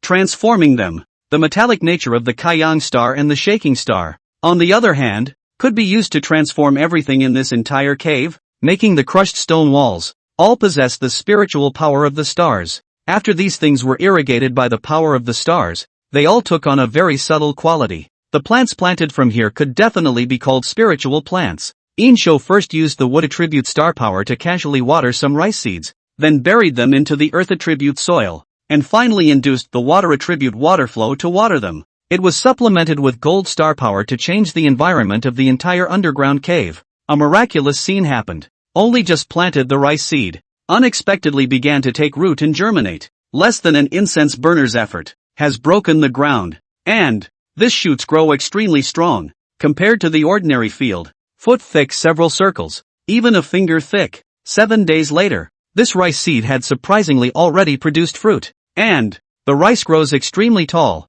even more than 1 person high. Even a person sitting underneath the cool is not a problem. With such a tall crop, one can never help but think of a latter-day great man. Yin Shou tried a grain of rice and immediately fell in love with this spiritual plant. It was also determined that there was nothing wrong with what I was trying to do. The flavor of the rice was not only extremely sweet, but it also contained a hint of star power. Although the star power contained in one rice was really limited. But what about 100? What about 1,000 or 10,000? And you should know that this is only the most common rice seed that Yin Shou used for experimentation. If other exotic fruits were used in the future, the efficacy would be unimaginable. The most important point was that when the star was first drawn to quench the body at the star-picking building, not everyone was able to obtain the power of the star. A big part of it has to do with physique and talent. But wouldn't it be okay if you ate the fruit that was spawned by the power of the stars? Anyway, drawing the power of the stars to pour it out was just a little bit of physical effort, and it didn't require any capital at all.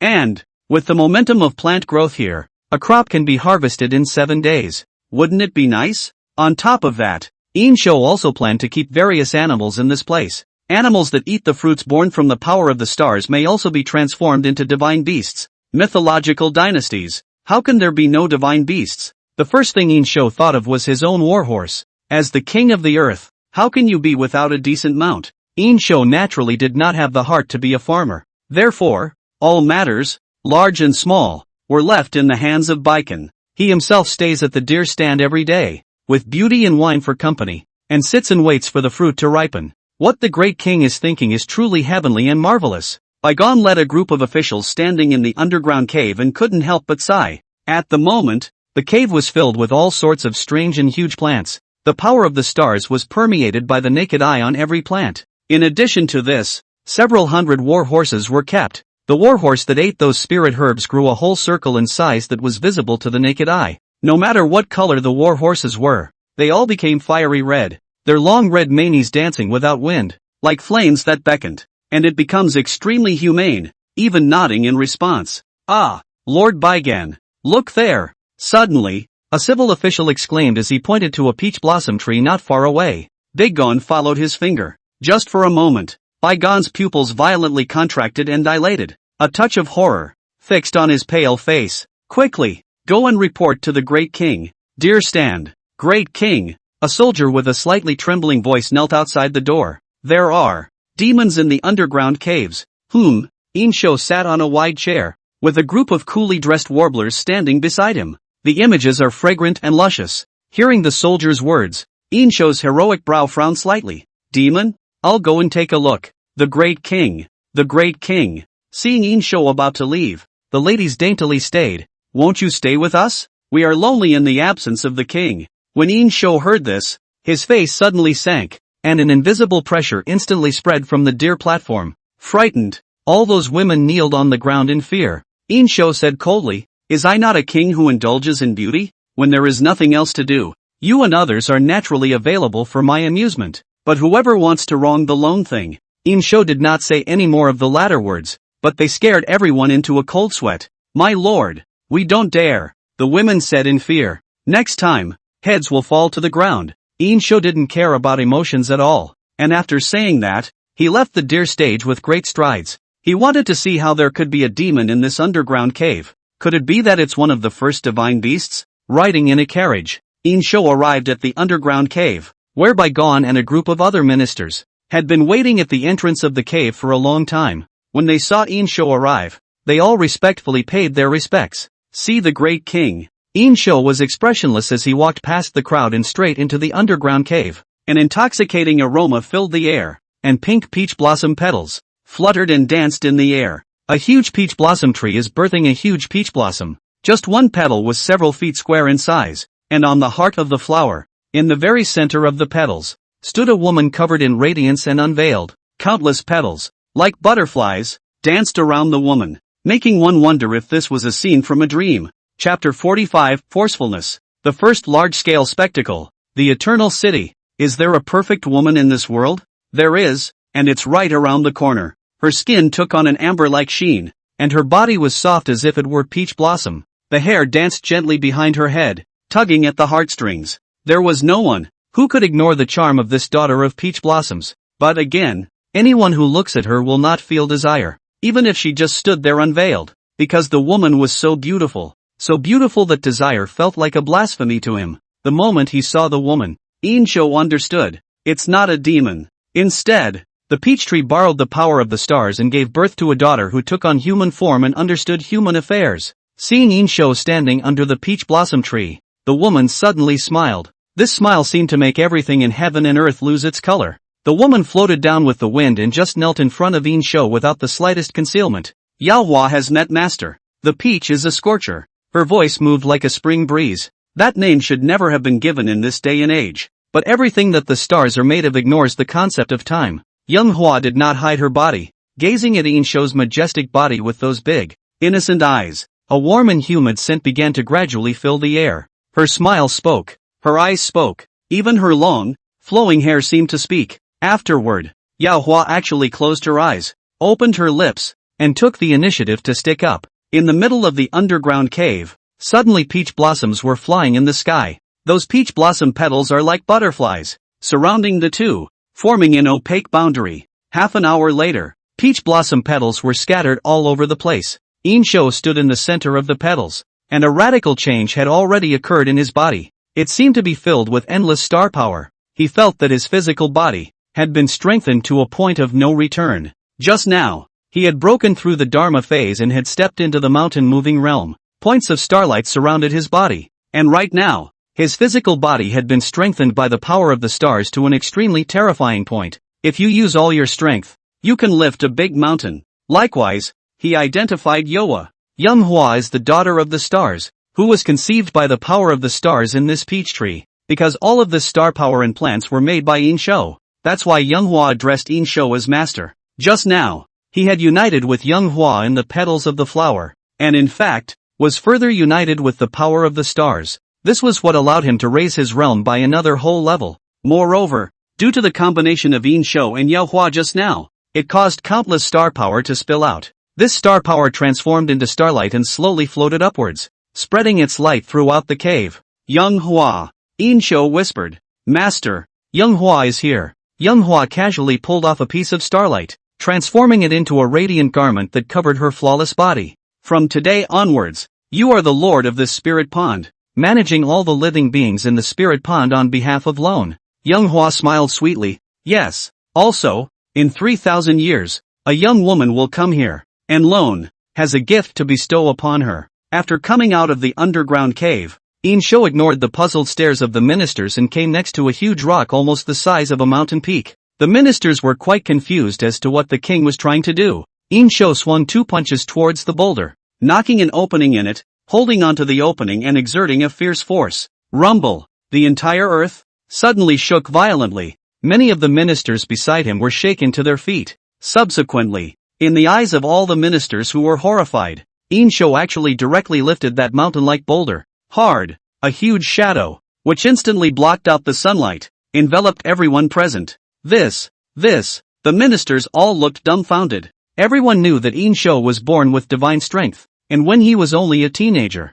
he could kill fierce beasts with his bare hands, but the scene in front of him was just too shocking. A man who was actually lifting a boulder hundreds of thousands of times more massive than him with one hand. Who would believe it? But it's just the way it is. A group of ministers, led by Bygone, subconsciously knelt on the ground. The king is truly a god. We tremble with fear. The power of the great king to be far superior to the gods. Yin Shou held up a big mountain with one hand, with a gallant and imposing posture, and did not even look at the flattery of the ministers. Then with a force, he directly threw the boulder out. There was another loud bang, and the earth was cracked by inches. The huge stone stood like a monolith at the entrance of the underground cave. All the ministers, who had been so shocked that they could not utter a word, had their mouths open. Looking at the monolith standing under the sunlight and blue sky, Yin Shou drew the human king's sword. Swish swish swish, a few sword chi tore through the void, leaving deep grooves on top of the boulder, which crisscrossed and formed 4 large and imposing characters. The Eternal City. Yin Shou changed his mind. In the beginning, he only used this place as a farm for cultivating spiritual plants. But now, he was going to make this place a brand new world formed by the power of the stars. Stars, regardless of day and night, regardless of time, exist between the infinite universe. The name Eternal City couldn't be more appropriate, alerting the host that an includable wonder has been detected. The Eternal City, a large spectacle, may be included. Keywords for the wonders: drawing the power of the stars, quenching the spirit of all things. Is it included? Included. Congratulations to the host. The spectacle has been successfully included. With the daily watering of young Hua with the power of the stars, all sorts of strange fruits began to grow out. Among them was a pure white fruit that Yin Shou named the Tianqian fruit. This was because this kind of fruit was catalyzed by borrowing the wood attribute star power of the Tianqian star. The efficacy of this fruit was far ahead of other spiritual plants. Taking it, not only could it cure all diseases,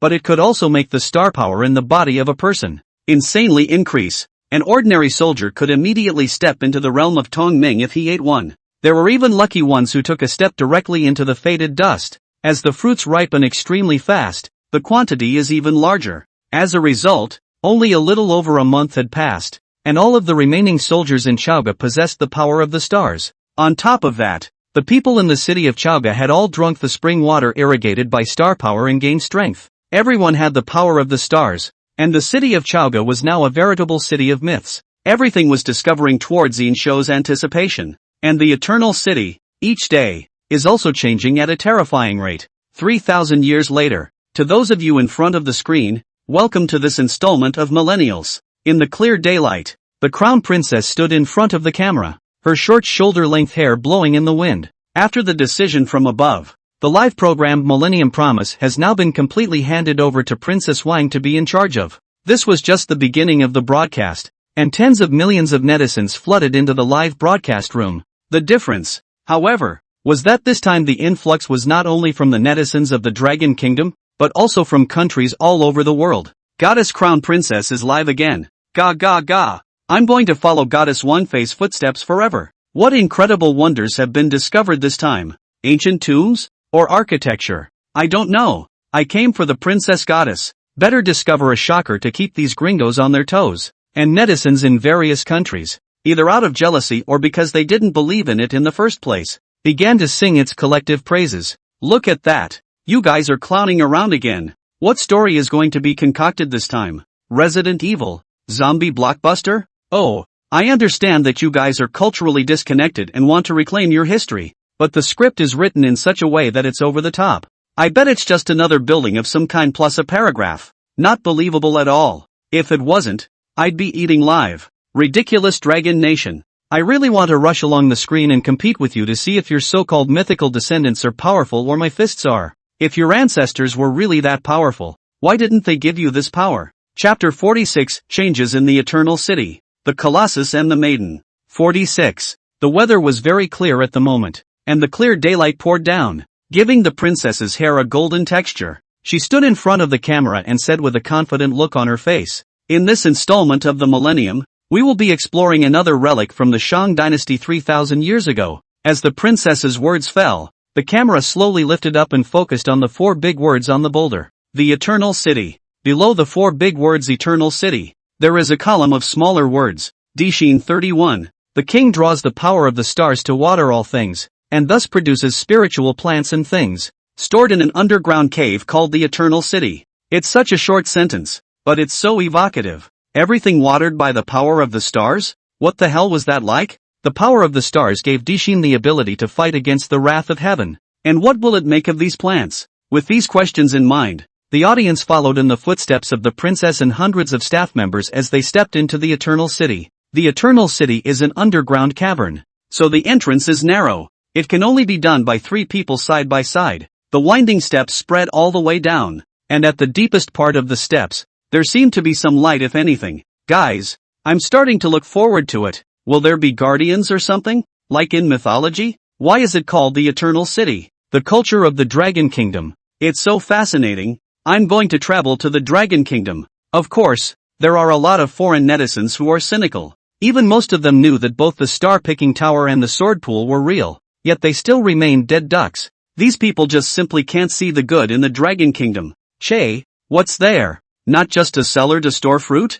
Ha ha ha. Is right. This kind of cellar, which is plentiful in our great cold underworld kingdom, is used to store cabbages. What wonders are we going to fake this time? Passing through the long ladder, the crowd finally arrived at the Eternal City, which was located 100 meters underground. That moment of seeing the Eternal City, all hearts almost stopped half a beat. It's shocking. It's incredible. There was simply a new world hidden in this underground cave. No one had expected the Eternal City to be so big. It's literally the size of 2 forbidden cities. Various kinds of boulders built stone pillars, stone bridges, tell of the ancient and vicissitudes of life. Everywhere there were all kinds of strange and huge plants, and on those plants grew unheard of, unseen, fruits that emitted an ethereal light. A huge, turbulent river spanned the entire Eternal City, its water radiating a light blue light in a beautiful way. Underneath the feet of the crowd was a large road several dozen meters wide, paved with green stones, spreading all the way to the very center of the Eternal City.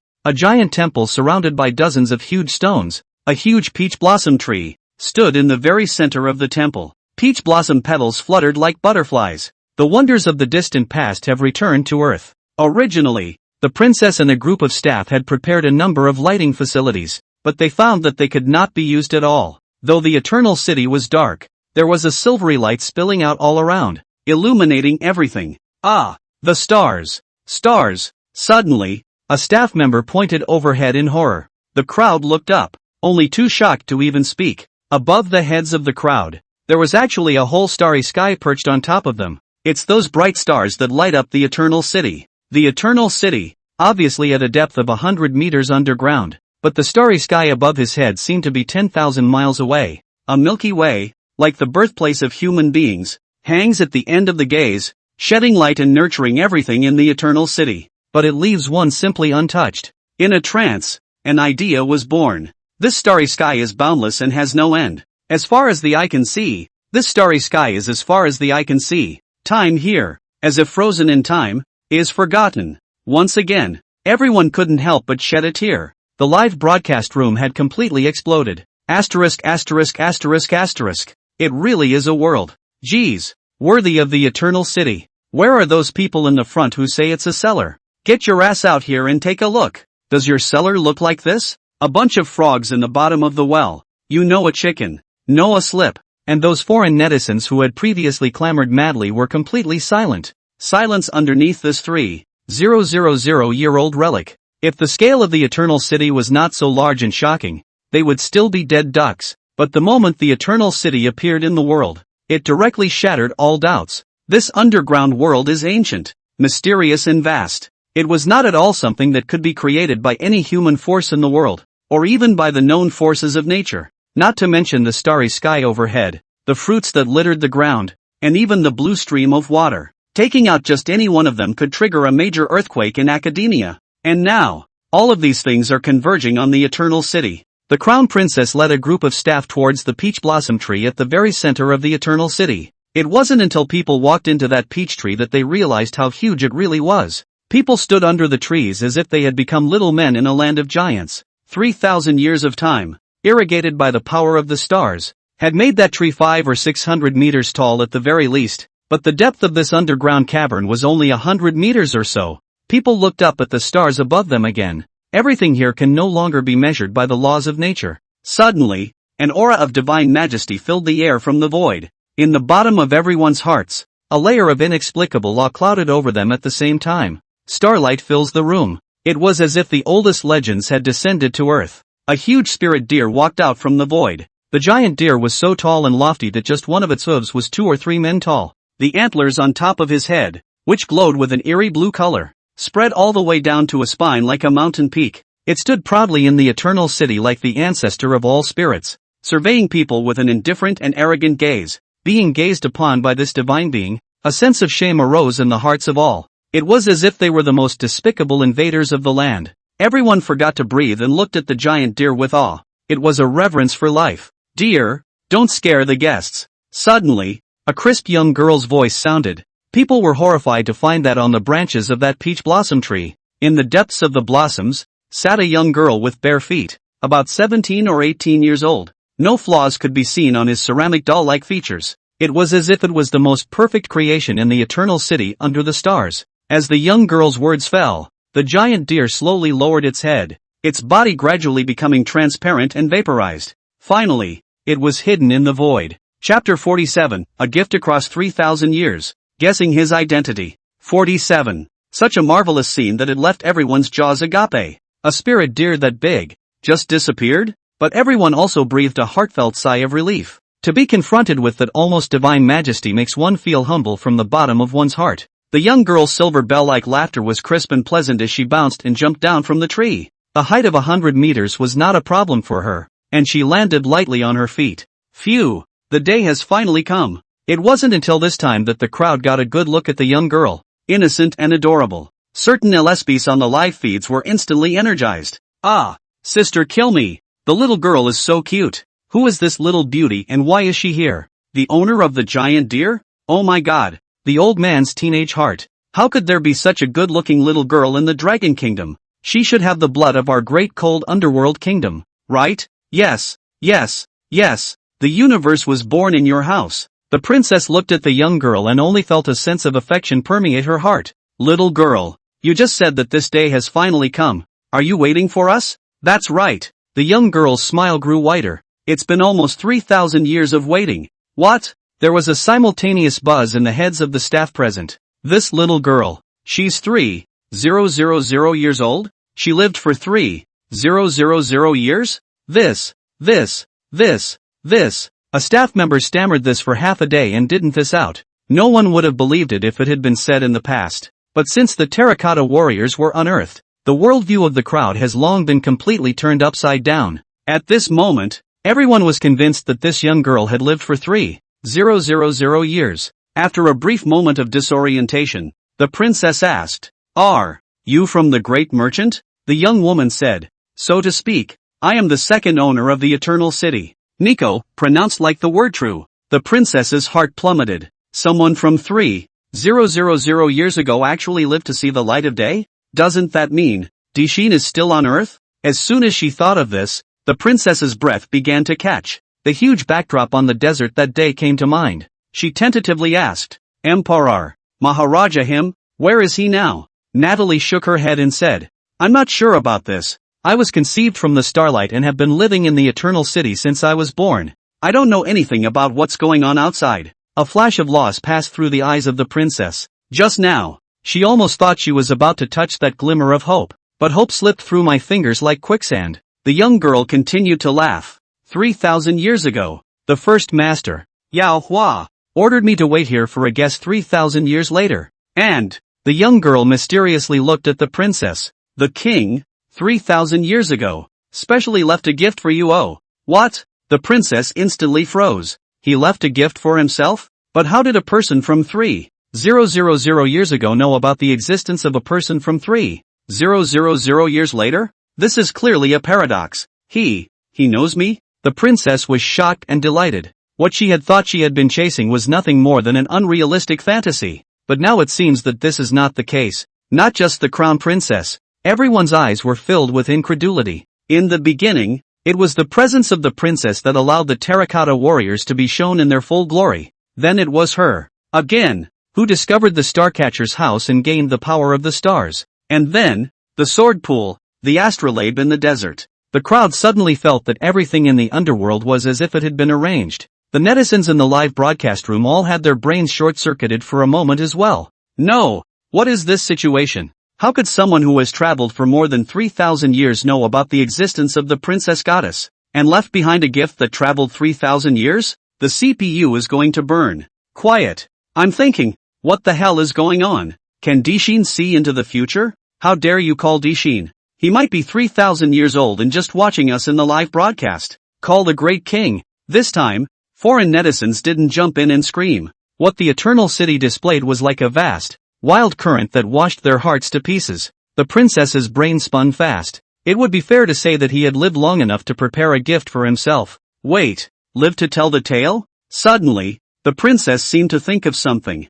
That mysterious person on the forum. Shouldn't it be? As soon as this thought came out, it instantly spread to her entire heart like a creeper. But there is another contradiction. If the identity of that mysterious person is really the Dishin from 3,000 years ago, how did he leave a gift 3,000 years ago when he and he only know each other now? The princess felt as if her always clever brain was a little underutilized. She took out her phone, looked at the gray avatar, and edited a message. Who the hell are you? Are you the same king from 3,000 years ago? Only the message kept showing unread and the other person wasn't online. Only then did she look at Nick, smiling expectantly and reluctantly. What did he leave for me? Natalie, barefoot and small, led the princess and the staff to a strange vine. The vines were coiled on the huge stone pillar, as thick as an adult's arm, precious, presenting a crystal clear texture. And then on the main vine, uncountable small vines extended, which were full of strange fruits. Fruit as bright as stars, like grapes, in bunches. At the very top of the vines, one of the shiniest fruits, like the star of enlightenment, radiated a strange luster. The crowd looked up and gazed at the star-like fruit, and all of them let out exclamations of wow from their mouths. 3,000 years ago, the Great King created this place, Natalie introduced with a smile. These fruits, they are watered with star power. Even the most ordinary of people can obtain different attributes of star power if they consume it. 3,000 years ago, all the soldiers and subjects of the Great Shang consumed this fruit, and as a result, people have gained star power. Natalie pointed to the star of enlightenment-like fruit at the highest point. This fruit, it's 3,000 years old. This is the Great King's gift to you. The princess raised her head and looked at the fruit in fascination, her eyes flowing with strange waves. A gift from 3,000 years ago. At this point in the live broadcast, the netizens were once again bickering. Asterisk. What a romantic gift for 3,000 years. Wait, just now Missy said that people who ate these fruits 3,000 years ago gained the power of the stars. Doesn't that mean the crown princess goddess already had her body quenched by Starlight last time? What happened in the desert? Have you all forgotten? But this is a 3,000-year-old fruit. How powerful must it be? Humph. Look, these Dragon Nation people are here to deceive themselves again. That's it. A fruit. How effective can it be? Even if the 3,000 years thing is true, there's no way this fruit can give someone power, right? I don't believe it. Even if there is such a good thing, I guess it won't be Dragon Kingdom's turn. It must be a fake. Chapter 48, Gaining Star Power. Anxious. The crooked man was in a hurry. 48. Despite the fact that the crowd has been bickering, but without exception, they were all looking at the princess. Natalie reached out and gently waved her hand, and an unseen force surged forth, holding the grape-sized starfruit,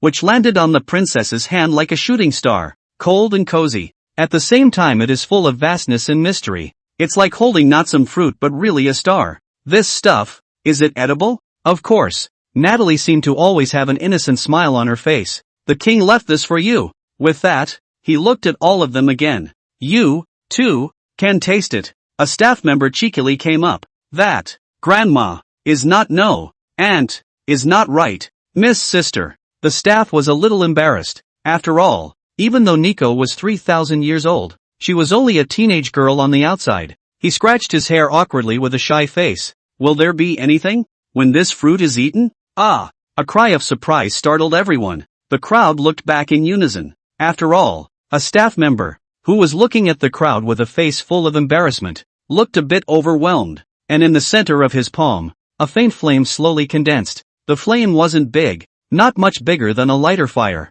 What is going on here? I ate a fruit and it became like this. This amazing scene made everyone's scalp tingle. In the past, when these staff members witnessed wonders, they marveled at the various greatness of Emperor Xin 3,000 years ago. When they heard that he had utilized the starfruit to give everyone 3,000 years ago star power, they were envious in their hearts. Those taunts in the live feeds were seen by a number of staff members. The heart is naturally unconvinced. After all, they witnessed it all with their own eyes, so how could it be false? Only, they could never find a way to refute it. After all, what's the rebuttal to a good word that's been said? But not anymore. The stark reality, right in front of us. They, too, have access to the power of the stars. One of the staff picked a blue fruit and swallowed it with a flick of his throat. In a moment, he felt an unnamable power had appeared in his body out of nowhere. He tried to CUI move the force. Some tiny droplets of water coalesced around him. Whoa! This is the power of water?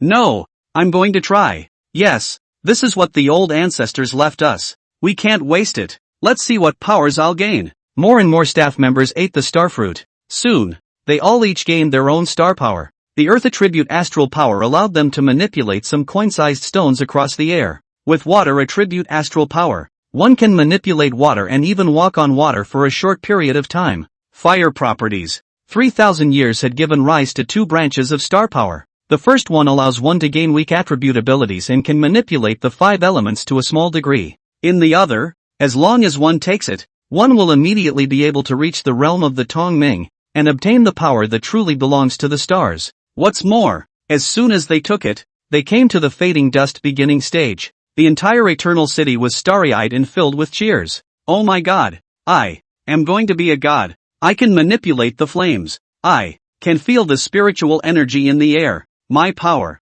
expanded by at least 10 times. Everyone was trying out their new powers, albeit just a faint bit of fire, a bit of water element, but even so, it still made all the staff members red with excitement. No way, absolutely impossible. The foreign netizens in the live broadcast room were completely unable to sit still. It's a fake. It must be a fake. By what right? By what right was this power given to the dragons? There are actually real myths in this world. Why wasn't I born in the Dragon Kingdom? A discovery of this magnitude concerns all of humanity. The netizens of the Dragon Kingdom in the live broadcast room raised their eyebrows. Come on, go on and scream. Didn't you say these things we have are fake? I thought we couldn't get powers? Ha ha ha, I candy. Brothers, I'm so sorry. I should have known that I would have majored in archaeology. In that case maybe I would have been among the people today. It was amazing. It's not too late to major in archaeology. I'm already going to start studying it. Ga. I'm going to follow in the footsteps of the princess goddess forever. Now that's a sleepless night for some other countrymen. The princess looked at the most shining fruit of the stars in her hand in fascination. On this fruit, she seemed to feel something. Why did you leave me this? The princess didn't know why, but she trusted Yin Shou unconditionally. She knew that he had to have his reasons for doing this. At this moment, the star power in her body began to pulsate pleasurably. The princess no longer had any hesitation and swallowed the starfruit. Brilliant rays of light flowed from her body in an instant, illuminating the entire eternal city. Snap! The glass of water was slammed to the ground, hard and in pieces. Impossible! How can this kind of thing? How can it appear in the Dragon Kingdom? Absolutely not. Pretty country. Inside a luxurious office, the top official Hunter was trembling with anger, his chest rising and falling violently one by one. It would be dangerous to speak only of high-ranking officials, not of positions. Mr. Hunter, the subordinate on the side also had a grimace. In that case, I'm afraid the Dragon Kingdom will lead the world. Never let that happen. Hunter clenched his fists tightly. Quickly, immediately, notify the Foreign Affairs Department to speak internationally and get our experts. Participate in the excavation in Dragon Kingdom as well. Unite all the countries and put pressure on the Dragon Kingdom together. Tell them that a great miracle like this is the common property of all mankind. They must never be allowed to keep it all to themselves. Hunter's fingertips were trembling madly with excitement, and he had already begun to imagine a future pretty country where everyone could harness the power of the stars. We will never allow the Dragon Kingdom to surpass us. Never. Chapter 49, 3,000 Years of Change. Divine Beast. Reclamation. 49. 3,000 years ago, the tens of thousands of troops led by Chu Feng were invincible. Despite their small numbers, they all possessed the power of the stars, and were definitely not something an ordinary army could contend with. Chu Feng's army was like a windstorm, destroying the neighboring small countries one after another. He firmly remembered Yin Shou's words to make the Great Shang an existence to be feared by all the foreign races. And so it was only a short month's work, and already a series of heads were hanging above the flags of the Great Shang. In their lifetime, these heads were kings of various countries. Whether they surrendered or not, they were all beheaded. Having experienced betrayal once, Yin Shou would not trust anyone again. It's still the same. King, one is enough. At this moment, Yin Shou was riding his warhorse underneath the city of Chaoge. Warhorses had now become veritable divine beasts due to their consumption of the Eternal City's spiritual plants as grass. It was fiery red, with a mane that flared like a flame, and was a whole lot taller than the usual warhorse.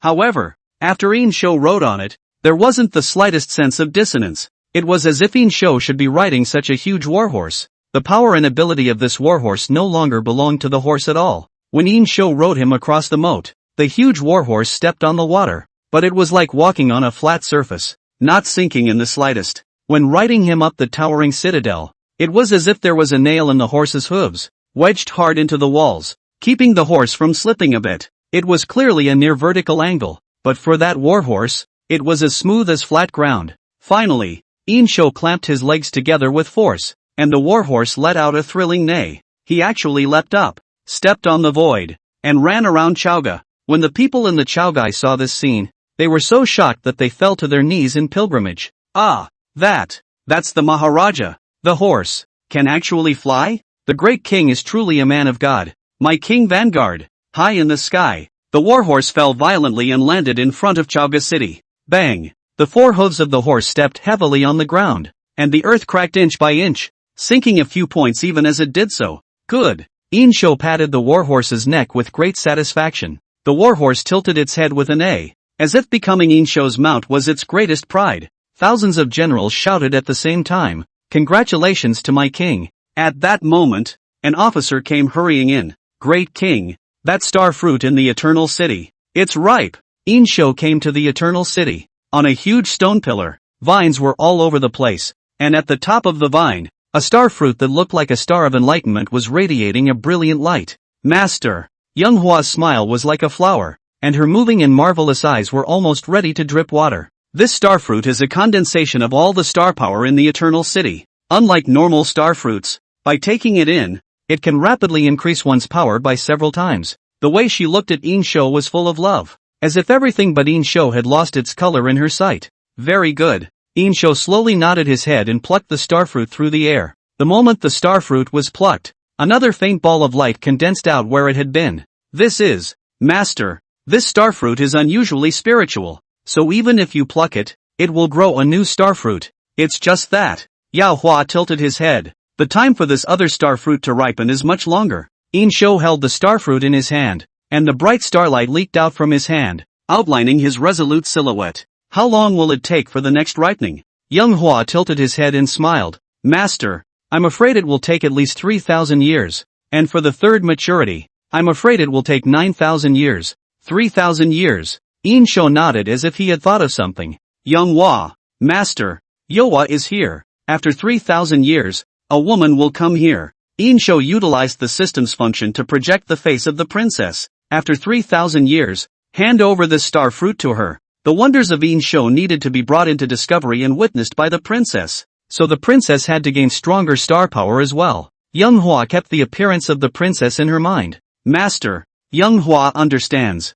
Aha! Yin Shou said no more as he looked at the radiant star fruit in his hand and swallowed it in one gulp. Gollum! The moment he swallowed the fruit of the stars, Yin Shou felt infinite star power permeating his body. These forces turned into a burst of deep and vast wild currents, washing over every inch of his flesh and blood, every bone. In a trance, Yin Shou saw a shocking wave wrapped in countless stars coming from the sky, but his heart was as serene as it had ever been, like a mirrored lake without the slightest ripple. The world in front of him suddenly became clearer than ever before. In a trance, Yin Shou was able to see an irregular thread that pulled everything in the world. That's the line of rules that everything runs on. Yin Shou reached out his hand and gently plucked a silk thread. Above the earth, a sudden gust of wind blew. Yin Shou gently flicked another silk thread, and the river within the moat suddenly began to violently rush and roar. Yin Shou sensed that these changes were closely related to him plucking the silk threads. When the realm of star power reaches the realm of reclamation, the power of nature can be mobilized to a certain extent again.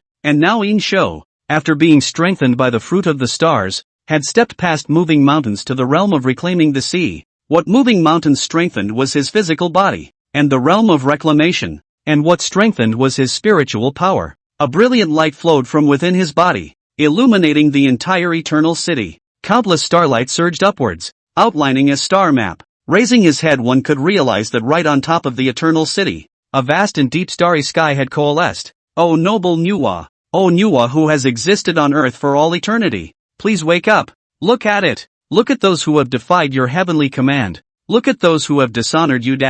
On top of a towering mountain stood an old man who was half man, half ghost. The moonlight poured down from the sky, but it passed through his body without leaving a shadow at all. He shouted in the direction of the sky, "The Nuwa who dominates everything, the Nuwa who is omnipotent. You are the embodiment of the heavenly Tao. Please descend on this earth and use your power to wear out this sinful dynasty. Let his people go up in smoke, and let the king who defies the way of heaven be destroyed." The Nuwa here is not the Nuwa everyone remembers, just borrowing the name. It's more of a reference to Hao Tian and the Night of the Generals. Chapter 50 Starfall, Giant Wonders, Dragon Kingdom Dilemma. 50. The Eternal City. As Yin Shou's power reached the reclamation realm, everything in this underground cave was changing. The starlight that raged out from Yin Shou's body irradiated the thousands of living beings in the Eternal City. In a short period of time, everything that is alive, and everything that is not, is changing dramatically. What had been a trickle of water instantly became a shocking wave. The spiritual plants that were still sprouting were ripe in an instant. Those snakes lurking in the bushes instantly developed 4 legs and a mane on their necks, as if they were about to turn into mythical dragons. The jackal that sensed the starlight, his body instantly faded into the darkness and disappeared. 2 green eyes that turned blood red, as the jackal ran wildly through the darkness at an incredible speed. Those 2 blood-red eyes were like 2 red comets, and the deer closest to Yin Shou was instantly dozens of times larger in size. The antlers on the top of the head, like vicissitudes of branches, spread to the spine and emit a ghostly blue glow. It was the same giant deer that the princess crowd saw 3,000 years later. This time Yin Shou elevated. Not only did his own power change drastically, even the Eternal City, too, was affected. The unrivaled power of the stars even made the stars in the sky all start to twinkle madly. When Yin Shou stepped out of the Eternal City, it was already dark. The bright stars in the sky shed their light silently on the ground. As soon as the generals guarding the outside saw Yin Shou,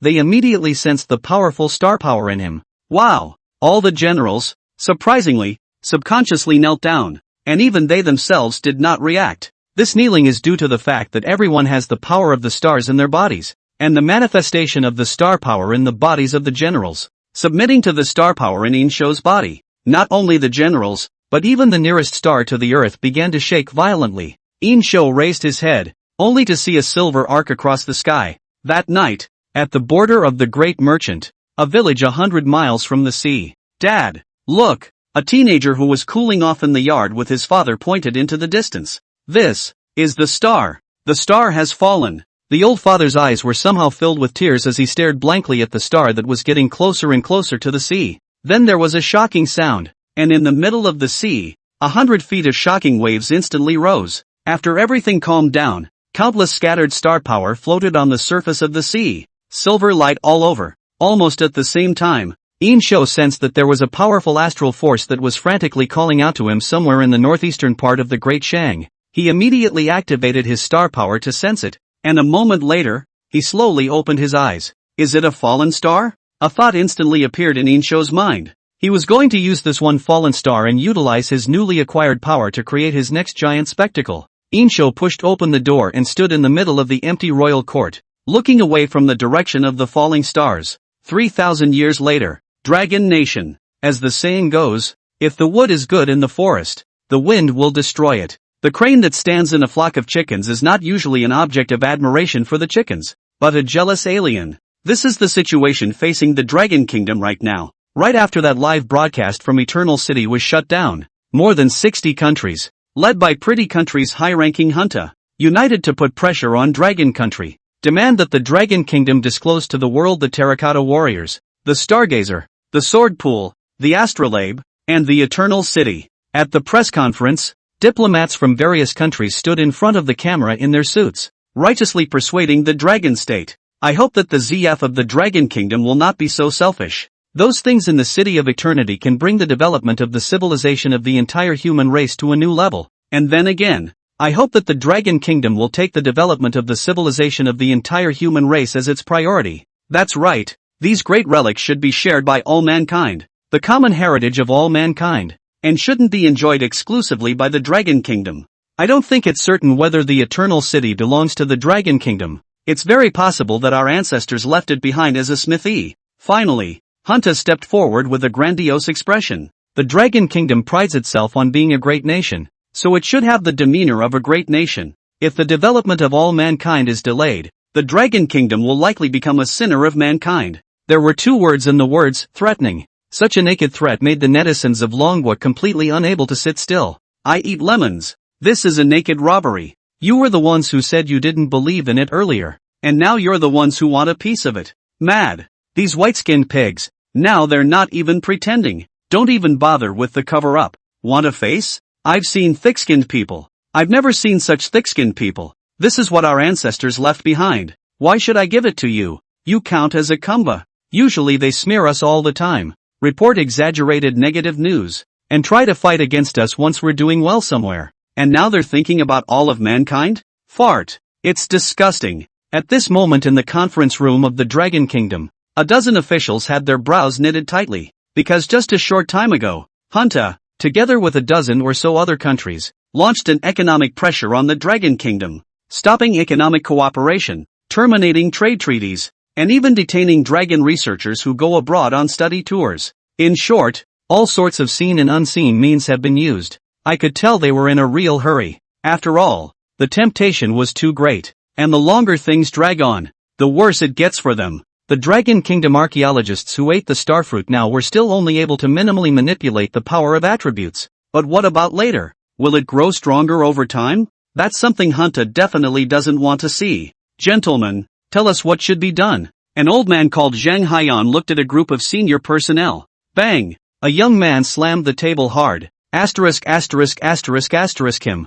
Zhang Haiyang's eyes glared. What era do you think this is? Ancient times? It doesn't move to. Do you know how big the impact will be? Zhang Haiyang launched his fire, and the conference room instantly quieted down. This old man is full of loyalty and disciples. No one is afraid of him. The young man scratched his head in embarrassment. The old man. Me? I am too angry. Zhang Haiyang sighed. Exhaustion etched on his wrinkled face. I know everyone is angry. But today we are here to solve problems, not to talk about anger. We are, right now, facing the combined pressure of dozens of countries. A middle-aged man wearing glasses timidly raised his hand and tentatively asked, should we get them involved? Bull asterisk asterisk asterisk asterisk. Zhang Ocean's pale eyes instantly shone with essence. This is something of our Dragon Kingdom. How can we let others get their hands on it? Anyone who says anything like that again will be punished for treason. These words really startled the middle-aged man, and he hurriedly said, I'm just talking casually.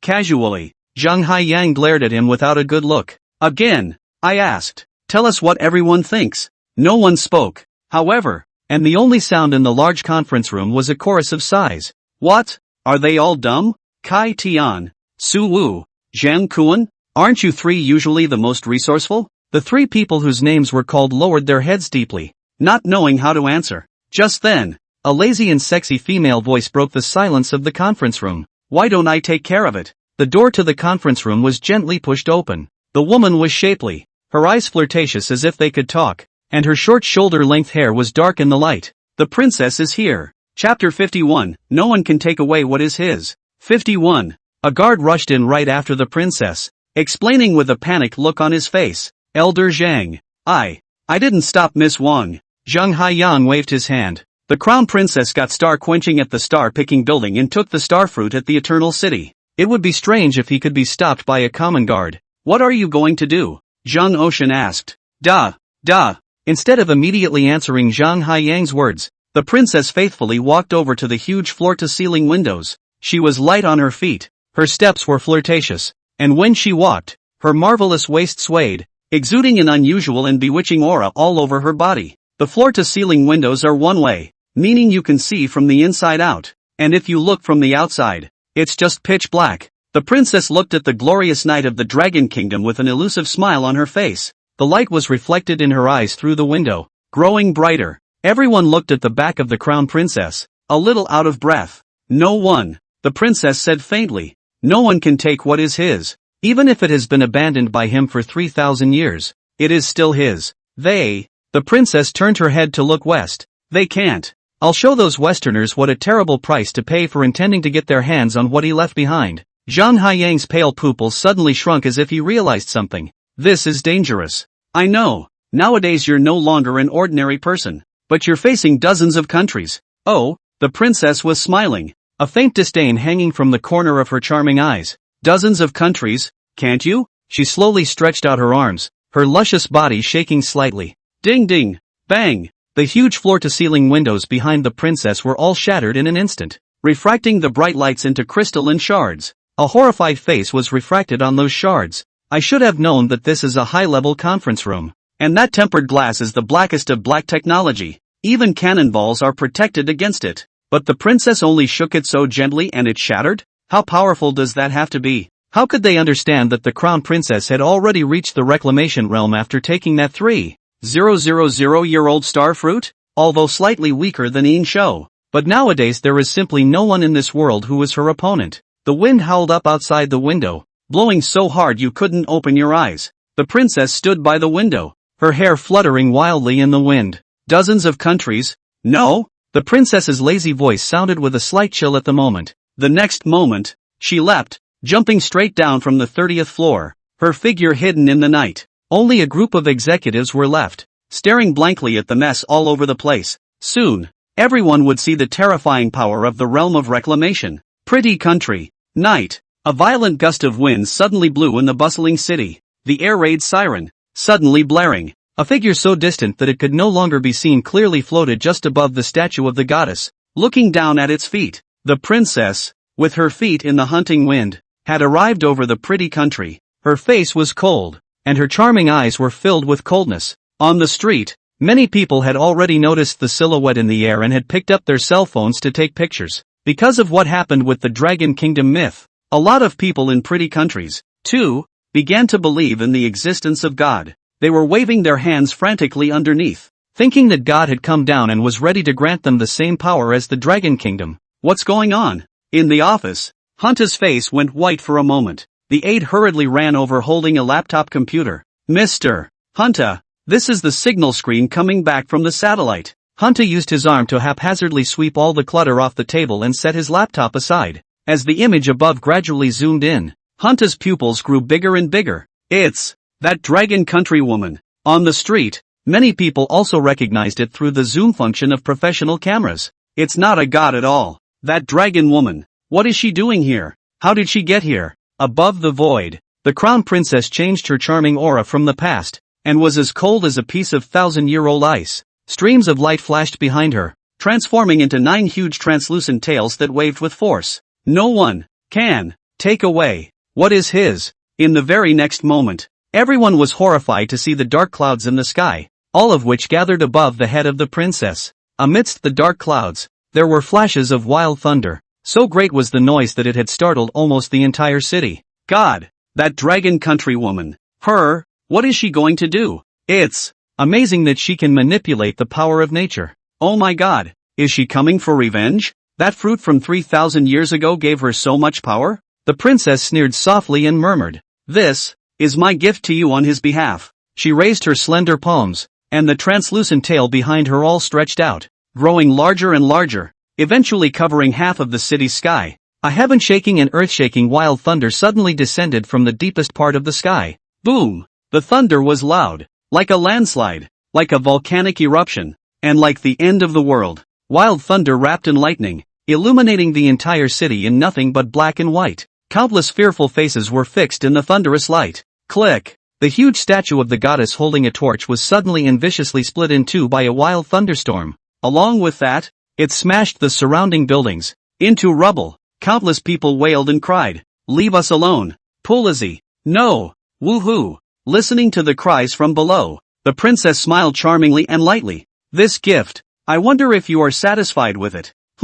She gently raised her hand again, and the countless pieces of rubble in the ruins suddenly slowly floated into the void. Those steel bars and cement that were originally used to support the building were all pulled by an invisible force and flew up into the void. The entire sky over the capital was filled with metal and rubble, so dense that it covered the sky and the moon. No! No! No! Hunter in the office watched the scene and shivered in fear. Unpleasant-smelling liquid flowed from between his legs. It was not until this moment that he realized just what kind of existence he had messed with. His heart was beating faster and faster and he was breathing faster and faster. Mr. Hunter, what happened to you? The aide asked in a hurry. No.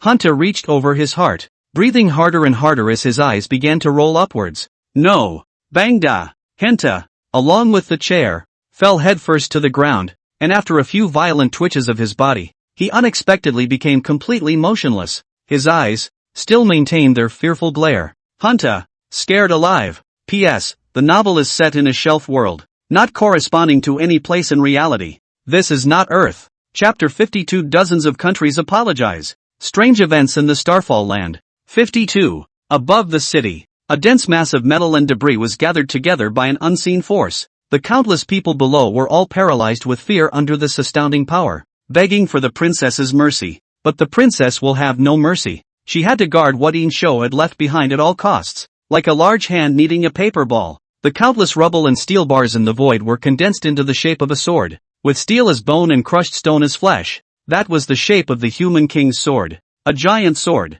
nearly 10 kilometers wide, hung vertically over the city. The blade faced downward, straight into the white building. The unparalleled star power in the blade of the sword made one feel like they were facing the fury of the stars directly. Everyone could imagine what terrifying things would happen once that sword fell. I'm afraid half the city will be reduced to a broken wall. After doing so, the princess did not even look at her, stepping into the hunting gale and walking into the distance. People looked at her back for a long time. It wasn't until her figure had completely disappeared that everyone in the city began to howl. Just a moment ago, for the first time, they felt so close to death. The pretty country is an international power. As a result, there are also quite a few people from the Dragon Nation. Either they are uprooted from their homes to make a living, or they simply find the air sweet here, or maybe it's traveling to study abroad. These dragons who were in the pretty country posted everything they had captured about the crown princess on the internet. The image of the princess riding the thunder and splitting the idol swept the world.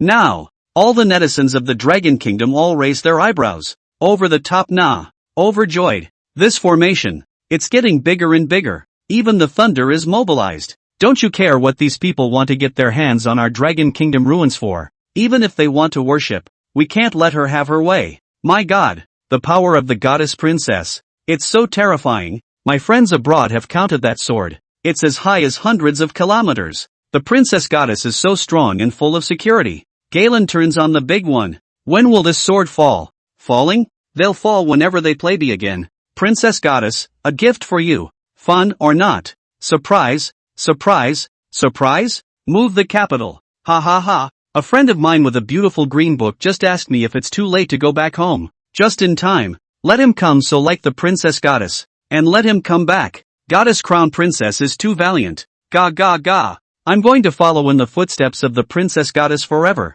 The goddess of the crown princess has leveled the world with one sword. Countless netizens of the Dragon Kingdom will be completely sleepless on this night. Though, usually they have this and that microaggression against their country. Although, it's not a perfect country. But when people witnessed his power, all those imperfections were left behind. It was destined to be a sleepless night, and the pattern of the world will be completely changed. A few hours later, all the countries that had pressured the Dragon Kingdom in the first place held an urgent conference. There is only one content: to admit and apologize. Not long ago, people from various countries with their noses in the air stood in front of the screen, trembling and bowing, begging for forgiveness in the most humble tones. Someone said, "Please forgive us for our mistakes. For the sake of God. No, no, no, no. For the sake of us knowing our mistakes and correcting them. Those relics, they will always belong to the Dragon Kingdom. Before, it was us who were ghostly." Another person said, "On behalf of the great cold underworld kingdom,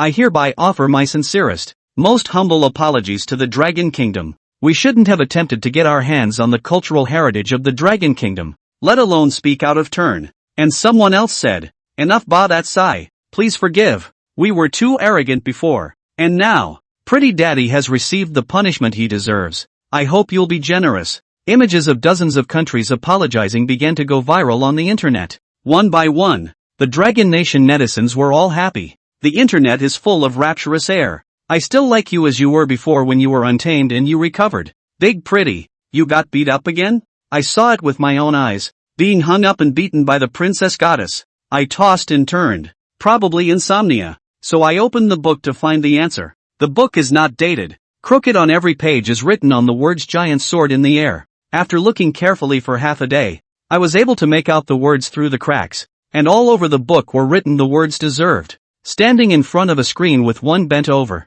No talent, to be nagged for the rest of your life. The Dragon Nation netizens are having fun one after another, yet there has been no official response at all to the various countries' apologies. For a while, all the countries that had exerted pressure in the first place were like thorns in their backs, constantly fearing that they would be liquidated. 3,000 years later, the Dragon Kingdom is mighty, and the Great Shang of 3,000 years ago has swept the four seas. The army led by Chu Feng had already exterminated all of the hundreds of small countries. All the claimants to the throne, as well as the vassals from all over the land, have all been beheaded. The people of each country, facing the Yin Shou army, were all submissive. Nowadays, in the land of the 9 states, there is only one king left, Yin Shou. While Chu Feng's army was returning to Chaoge, Yin Shou also led the swordbearer Chulan, as well as hundreds of light cavalry, to the place where the meteor had fallen. Since Yin Shou and the general's warhorses had already consumed the Eternal City's spiritual plants.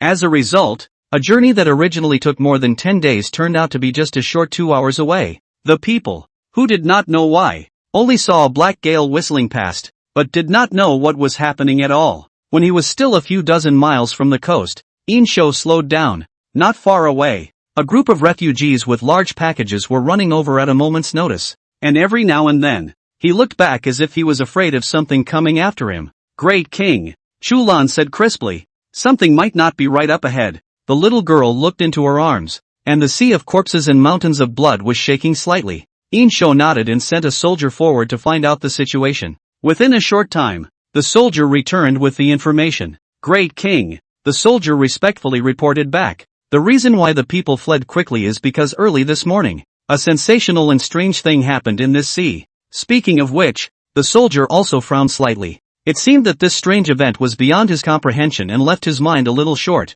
What is it? Yin Shou looked at the endless sea in the distance. The debut is tomorrow, so I'm begging for a 5-star review, and the author thanks me on his knees. Chapter 53, The Great Merchant will not admit defeat. The Great Merchant will only conquer. 53. It turned out that right after the star fell on the sea, 2 men were traveling in a group, ready to go fishing in the sea. This is because they strongly believe that by going out to sea at this time of the year, they can obtain the gifts of Neptune. 2 people traveled in a small wooden boat, but in just less than an incense stick of work, only 1 person was left to return. Moreover, that person's appearance had changed, and he had actually turned into an old man who was on the verge of dying. According to the old man, the other partner accidentally fell into the sea, but in an instant became a child of 5 or 6 years old and drowned alive in the sea. He was so scared that he paddled in the ocean for 2 full days and nights before returning to shore. But how can 2 days and 2 nights make a man this old? Besides, he's only been at sea for a while.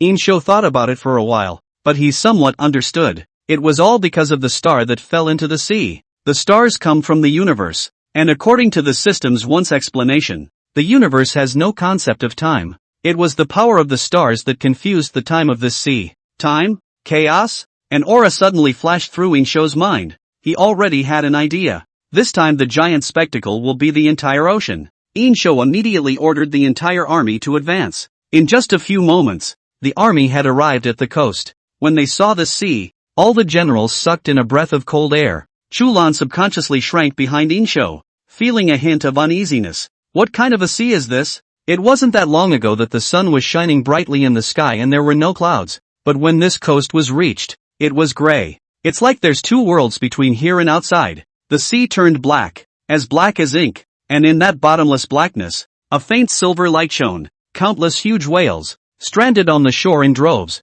filled this coast with an aura of death and mystery. That aura of death wasn't horrific, but rather a very marvelous scenario. It was as if this was not a sea, but the end of a long river of time. All the time that has passed is buried here, and the time that has not appeared is reincarnated here. Countless scattered star power coalesced on the void for a long time. Hollow, void, mysterious, deep. There are no words to describe this sea. Click to view image. Authors do not insert into chapters. Yin Lifespan ordered the generals to guard the beach while he leapt up and stepped on the void, heading over the sea. A flash of colorless ripples flickered beneath his feet. In the midst of the frenzied gazes of the generals, Yin Shou stood on the void several miles from the surface of the sea and gazed down. The dark sea was like an abyss, and just by looking at it, it seemed to swallow one up. Countless crystalline fragments slowly rose from the middle of the seawater. On those fragments, all sorts of images Yin Shou had seen, and had never seen, were reflected. There's ancient times,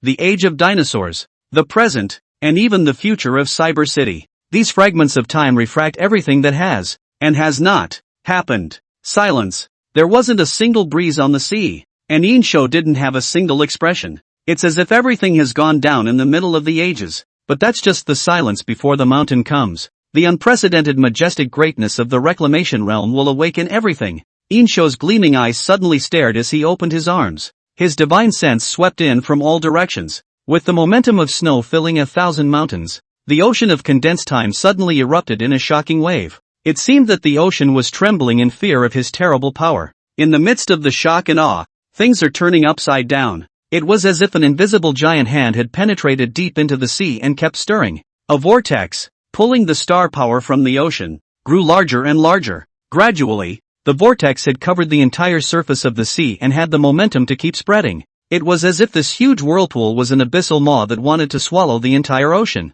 The generals all looked dumbfounded. They didn't know that the great king's power had become so powerful and terrifying. It really is the power to move mountains. As the vortex expanded to the edge of the sky, Yin Shou's power began to build up, waiting for the moment to explode. The bright starlight illuminated the entire sea, bathing everything in silver. In the next moment, the vortex, which had already spread to the critical point, violently began to shrink. The speed of shrinking became faster and faster. Gradually, but only became the size of a palm. But although the vortex became smaller, the power in the vortex became even more terrifying after being compressed. It was like a black hole that could swallow everything in the vast universe. Break! Yin Shou suddenly bellowed. Boom! The loud noise was like the roar of the sea. A dazzling starlight burst from the center of the vortex, illuminating the entire world in nothing but silver. The stars had cleared and everything had calmed down. At this moment, the concept of time was completely gone in this ocean. The manzanita,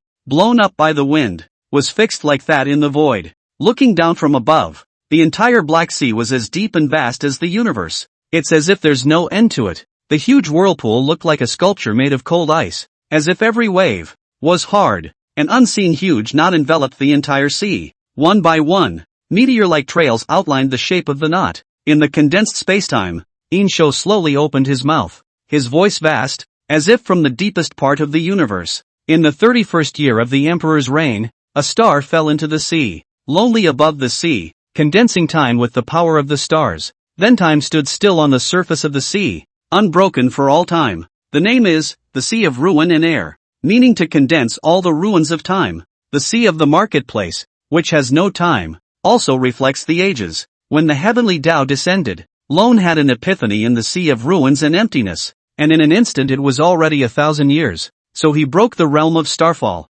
wants to fight with the heavenly Tao. That's right, the Sea of Ruined Air was Yin Shou's training ground. Here, you can completely ignore the concept of time, even if you train for 1,000 years in the sea. In reality it is only an instant. This, then, was Yin Shou's final method of raising his strength, and, not just himself, but he would also lead all of the Great Shang generals to step into the Sea of Ruined Sky. When the time is right, they will fell the heavens. Heaven wants to kill me? I still want to decapitate heaven. Yin Shou's ambition was not at all to cling to any so-called heavenly Tao or Nuwa. The Sea of Ruins and empty space also had another function, and that was to utilize the fragments of time here to view everything that would be likely to happen, so as to prepare for it. Yin Shou's eyes burned into the distance. His journey, it has just begun. At the end of the journey is the Starry Sea, the bounty that transcends the most rampant fantasies. Anything that stood in the way of his journey was to be crushed, whether it's the heavenly Tao, or an even more terrifying existence. The great merchant will not admit defeat. The great merchant will only conquer. Chapter 54 Giant Wonders. The Sea of Ruins and Voids. Not in any corner of the world. 54. Includable wonders detected. Sea of Ruins, mega wonders, may be included. Keywords for the spectacle. To condense the ruins of time with the power of the stars. Is it included? Included. Congratulations to the host. The spectacle has been successfully included. Yin Shou opened the system and found the chat page of the princess he hadn't seen in a long time. Also saw the message from the princess. Who the hell are you? Are you the same king from 3,000 years ago? But Yin Shou didn't answer directly, because now was not the time for a showdown. Everything would have to wait at least until after the Heaven's Way was resolved. Yin Shou sent the location of the place. To know everything? Come to this place. After doing all of these things, Yin Shou turned around and walked into the end of time. 3,000 years later, the magic of the Eternal City has captivated all of the Dragon Nation. The top brass of the Dragon Kingdom selected soldiers overnight to take the starfruit in the Eternal City. At the same time, the first young men were selected to follow the soldiers into the Eternal City. After these people took the starfruit and drank the spring water, all of them gained different degrees of enhancement. But alas, this time, Nico was a no-show. Her mission had been accomplished, so naturally she didn't need to stay here anymore. An uninhabited sea. The river of stars reflected in the dark sea. The giant ship full of Dragon Kingdom researchers was sailing on the endless sea. As things stand now, the show Millennium Approaches has fulfilled his mission and has come to a perfect end. But even so, a number of staff members still turn on the live stream. On the one hand, it was for the world and the people of the Dragon Kingdom to see, and on the other hand, it was at the request of the princess. The princess was standing on the deck with the radar in her hand. The ocean breeze ruffled her hair, making her squint her flirty eyes in comfort. Sharp heels, stomping on the deck, made a clattering sound, but none, however, dared to look up at her flirtatious features anymore, whether it was a staff member or a high-ranking member of the Dragon Kingdom. As long as they stood in front of the crown princess, none of them were trembling in their hearts and minds. The princess understands that all of this is an honor bestowed upon her by that 3,000-year-old king. The sense of foreboding in her mind had grown. That mysterious person he communicated with on the forum must be the Emperor Xin from 3,000 years ago, though the princess didn't understand the origin of it all. But she always believed that she and her king were bound together by a silk thread that traveled through 3,000 years. Now, she was leading everyone on board to witness another relic. Only at this moment, the princess's eyebrows, which were strong enough to turn the world upside down, were slightly furrowed. She opened the radar in her hand and corresponded to the address Yin Shou had sent. It was clear that the two addresses had overlapped, and yet, nothing was found. There was nothing to see on the endless sea level except a few seagulls flying by. That, Miss Princess. No, I should call her Lord,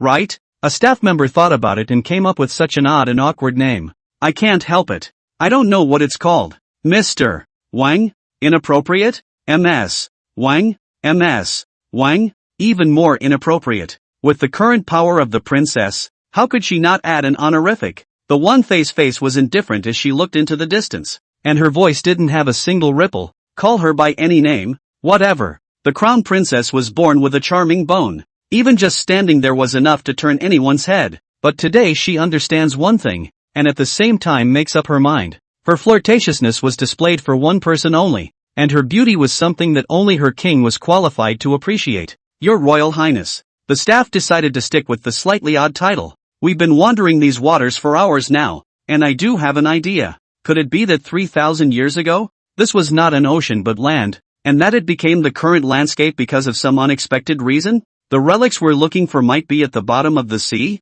The rest of the staff on Class A nodded in response, but the princess shook her head. It wasn't that this possibility hadn't occurred to her. As early as the first time she came to the location of the locus, the crown princess used her star power to sense up, but she did not notice anything. Ah, look, you guys. Suddenly a staff member pointed to the sky in horror. The staff here are, basically, senior intellectuals. Usually words like asterisk are not something they would say in public, which shows how surprised this person was. In the middle of the sea breeze, the princess looked back. A seagull that was circling under the stars was hardened and fixed in midair. It's like a video that's playing and someone hits the pause button. The seagull seemed to have completely lost the ability to think. Even its eyes were maintained at the moment before it was fixed. At the same time, the hull of the huge ship suddenly began to decay. as if corrupted by endless years. The rust was like a creeper, spreading wildly at a speed visible to the naked eye. As the rust spread to the feet of the staff, the bodies of the ship's staff, in an instant, decayed and turned into grimy white bones. However, just as that time corrosion reached the feet of the princess, it stopped abruptly. The rust dissipated and disappeared in a flash as if it were an ebbing tide. The staff members who had been turned into white bones had all regrown flesh and blood and returned to their original colors. A great panic gripped each and every one of them. Each one of them felt the horror of time for just a moment. What's happening here? It seems like I spent tens of thousands of years at once just now. Is my head in? Ah! What is this place? Here? The staff looked out to sea in horror. For a moment an absurd thought arose in all their hearts. This couldn't be a mistake into another time and place. Could it? Quick! Check their localization. In a spacious and quaint office, Zhang Haiyang ordered the network expert beside him. Da. The sound of fingers tapping on the keyboard was incessant. Everyone in the office waited without a word. In the middle of the day, the cyber expert let out a long, complicated breath. Unable to locate. Unable to locate? The cyber expert nodded. The layman's explanation is that the ship is not in any part of the world right now. As soon as these words fell, the crowd looked at each other. Not on any corner? That phrase, why is it so familiar? Suddenly, it occurred to Zhang Haiyang that just a short while ago, he had asked another network expert to investigate the ID of that mysterious person. The answer given then was exactly the same as it is now. Not in any corner of the world. That is to say, that mysterious person is either in this sea, or else, in a space that we can't even know about. The cyber expert nodded wearily. Zhang Haiyang's gaze went back to the picture on the screen. His pale brows knit tightly. It's as if you have to go through a screen to witness what happened 3,000 years ago. Zhang Haiyan suddenly felt old. Even the imagination is beginning to fail to keep up with it. Originally, he had thought that 3,000 years ago was a mythical time as in the old stories. But now, even a space similar to parallel time and space has come out. Things have gotten more and more outrageous. 3,000 years ago. That era? What kind of an era was it? Chapter 55, The Children of Future Generations. See the Great King. 55. As far as the eye could see, there was an unmistakable black sea. Countless stranded whales can be seen faintly on the far shore. Above the sky, the stars lost their color. Above the sea, time stood still. The huge vortex looked like a sculpture, without a trace of vigor, but the vortex was full of twinkling stars, as if it were a huge nebula in the universe. It's like the ruins and end of time here. All time ends here. All reincarnation is disillusioned here. The staff members who participated in this sea voyage basically took the starfruit in the eternal city. Thus, they all felt the vast and boundless power of the stars as well. Suddenly, a middle-aged woman pointed above the void, but immediately, she retracted her finger in horror. You guys, where are you looking? The gazes of hundreds of people were fixed above the void. There was standing a tall, lanky figure in a mighty suit of armor, his cloak hunting and dancing wildly behind him, holding a palm-width heavy sword in his hand. He was staring proudly into the distance. The slightly rough, but handsome and rigid side of his face made it impossible for anyone to be disobedient. The deep, rigid gaze seemed to pierce through 3,000 years of nothingness. Looking at that figure, everyone felt the urge to kneel down. The figure was like a lofty mountain standing at the end of time. That armor, that flying cloak, that broad sword of the King of Men, all of them were exactly the same as the huge silhouette that the crowd had seen in the desert that day. On that day, with a cry of "Wake up!" he awakened the warriors of the Great Shang who had been sleeping for 3,000 years, and annihilated an army of 50,000 zombies. That scene, until today, is deeply engraved in the deepest part of everyone's memory, lingering. It's the Emperor. No, it's the Great King from 3,000 years ago. Other than Yin Shou, which other person in this world had such an aura? On that day, everyone wanted to get a good look at that looming face, and yet no one could see it. And at this moment, the sight of the face engraved with the blood and the looming of battle was close at hand. The netizens in the live broadcast room, even through the screen, all stood up respectfully. Asterisk. One day, I'll actually be able to meet the Great King? Are you kidding me? Time is confused? What's going on here? On top of the cruise ship, the princess looked at the near and distant figure with fascination. 3,000 years of longing broke the bank in an instant. Her eyes were like water, and she murmured, "Your Highness, see the Great King." Everyone behind her, in the instant they came back to their senses, fell to their knees at the same time. sons and grandsons of the future generations, see the great king. The voices were neat, like one person, and echoed deafeningly across the great sea of the ruins of time, straight from the booth. Aha! Burning up, brothers, it's burning. This is the king of 3,000 years ago, the king who swept away everything, mighty and domineering. I too will worship, sons and grandsons of future generations, see the great king, sons and grandsons of the future generations, see the great king, sons and grandsons of the future generations, see the great king. The pop-ups were covered by a dense mass of worship.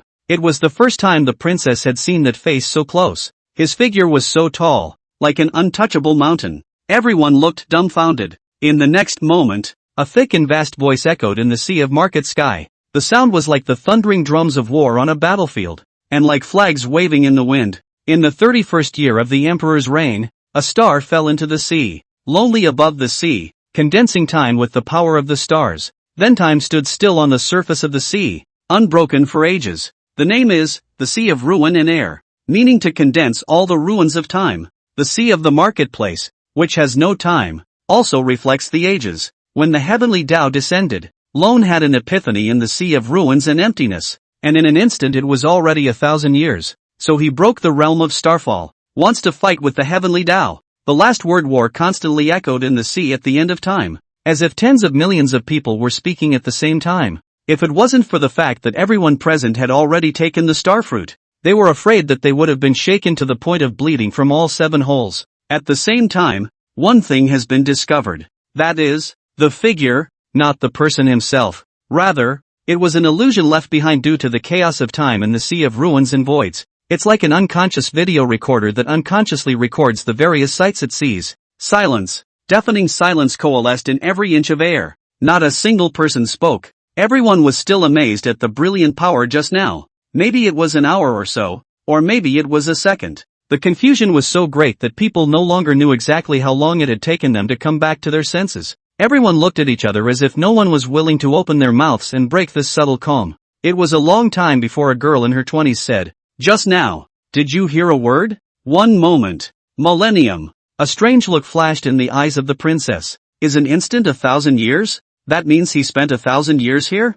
I understand, said the voice of the princess, echoing through the sea of ruins. I understand what happened 3,000 years ago. Everyone's gazes were drawn over. Even the sandy netizens in the live broadcast room stopped their gags and quietly waited for Princess Wang's analysis. From everything we know so far, 3,000 years ago, after the great king defeated Ziji, the next enemy was the heavenly Tao. The heavenly Tao was about to descend, so he utilized the power of the falling stars to make this entire ocean a huge time boundary. He comprehended a whole 1,000 years in this boundary and gained power enough to fight the heavens. But 1,000 years in the boundary is but a brief moment for the outside. After listening to the princess's analysis, the crowd understood something of the role of the Sea of Ruins and Emptiness. It's an oversized training ground where you can ignore the time. Suddenly, something occurred to the crowd. Yin Shou was here, 1,000 years in an instant, comprehending the highest realm of the power of the stars. Well, what about the other soldiers of the great merchant?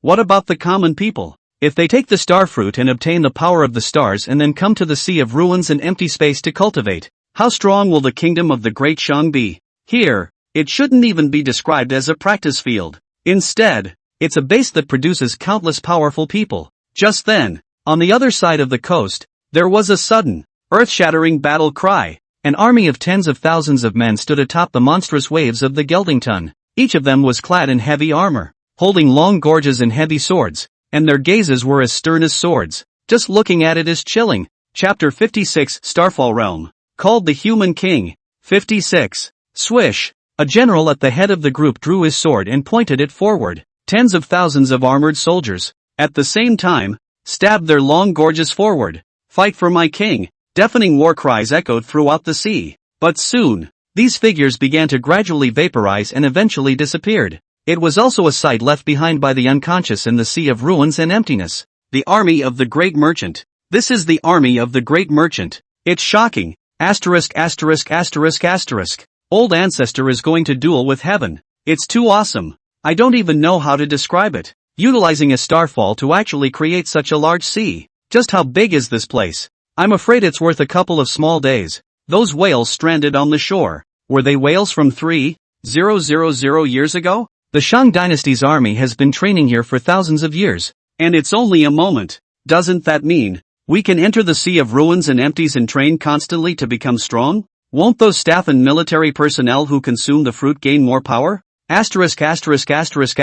don't dare to imagine it anymore. I have relatives who work up there, and I've heard that they're looking into it, and soon, they're going to be ready to distribute some relatively ordinary star fruits to various cities. That means we have a chance too. I'm a dang tomato reader and I can get star power. Ha ha. From the first day I realized that following Goddess Princess's live broadcast is quasi-correct. I'm going to follow Goddess Princess's footsteps forever. Ga ga ga ga.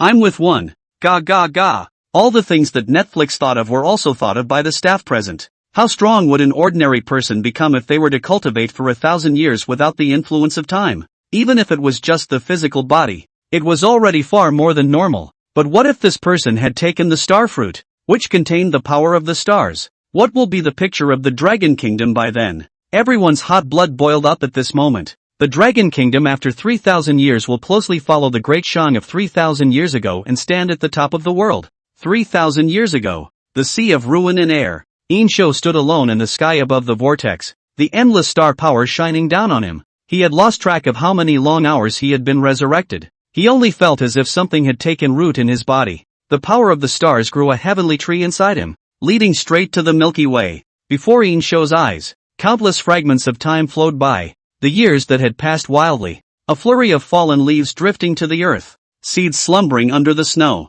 A flower blooms and quickly wilts away. In the passing light of day, the stars kept changing, and the sands of the earth were lifted and uncovered by the wind. The glory and blight of thousands of generations of grass and trees are reflected in his heart. Coast to coast, the generals of the Great Shang only saw Yin Shou's figure disappear for a moment. A moment later, he stepped out of the void again. Only, however, it has changed radically. He stood silently in the void, his cloak dancing wildly, and that dash of wind in his cloak was like a heavy ink in the ages of the ages. Golden furious thunder rolled in the sky, and countless thunderbolts swept in from all directions, pressing down on that tall body. Yin Shou's expression was resolute as he coldly looked at the sky dome. Sky, are you warning Lone? You want Lone to submit? Ha ha ha ha ha. Lone is waiting for a battle with you. The thunderclouds were getting closer and closer. The wind was like a sword pounding on his face. Yin Shou shouted against the wind. 10 million years from now, man's destiny will be in his own hands.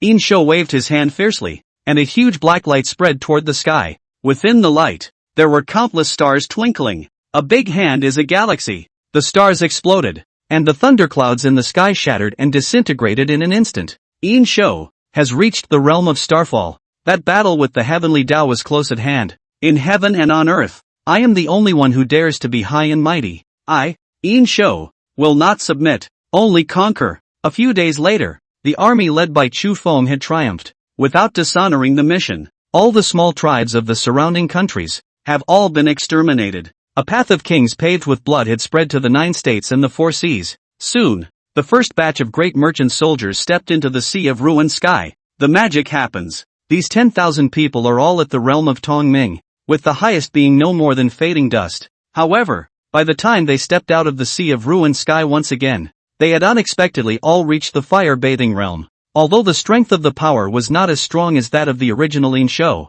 it was definitely not weak. Some of the generals even vaguely glimpsed the Dharma of the realm of the Dharma phase. Soon, one batch of generals after another traveled to the sea of ruins and empties to cultivate. Everything was going in the direction Yin Shou had anticipated. Yin Shou knew that the heavenly Tao would not come down to earth until he was called King of Men. The heavenly Tao is a force of will that has existed in the world since the beginning of time. It's hard to describe it as God or any other term. The heavenly Tao exists to guard that so-called order of the world. It's like a program that's been set in motion. Once someone attempts to upset this balance, the heavenly Tao will descend on earth, and the King of Men, that's the point that breaks the balance. In other words, as long as Yin Shou did not claim the title of human king, the heavenly Tao would not descend. But not descending is not descending. The heavenly Tao will still suppress the Great Shang in various ways until the Great Shang perishes. Therefore, a battle with heaven is inevitable. Nowadays, Yin Shou had already reached the highest realm of Starfall, and with just a flick of his hand, he had the power to almost destroy the heavens and the earth. Plus the human king's sword, which hadn't even officially opened its blade yet, still had one very powerful active skill that hadn't been used yet. Wang Yi. In the royal court, Yin Shou's burly figure stood on top of the steps with a powerful aura that made the entire royal court look even more majestic. I am here. Wang Yi, who was dressed in court dress, stepped forward. I order you, outside the city of Chaoge, to build a ladder of 10,000 feet. I will ascend to the top to inform heaven and earth that I am the king of men. If heaven does not follow Lone will cut down heaven. Boom! A wild thunderclap rang out from the depths of the sky, like a final warning. Yes, sir. Wang Yi arched his hand to receive the order and threw his voice. At this moment above the royal court, everyone felt a rush of blood boiling. Make heaven obedient. VA10. What two incredible words. Since ancient times, what king has dared to dishonor the heavens? Who, again, dares to say that he does not follow the way of heaven? Heaven, as if it were synonymous with supremacy. No one has ever thought about why he should be supreme, why he should be high above the world and control the destiny of all things in the world. It's like it's all deserved. But right now, that king standing on top of the ladder is about to break this bull ****** rule. What heaven? What fate? A man's life is his own. The ministers couldn't help but think that just a few months ago, Deshan was in danger of falling. However, step by step, the great king changed his destiny against the heaven and cleared the world, making the Great Shang stand proudly between heaven and earth again. Who can compare with this brilliant achievement? In today's great merchant, even the common people have passages of fated dust. The great king is even able to move mountains and fill up the seas, use the stars as his power, and even manage to condense time. If such a man is not called the king of men, what else is? At this moment, everyone had nothing but admiration for Yin Shou.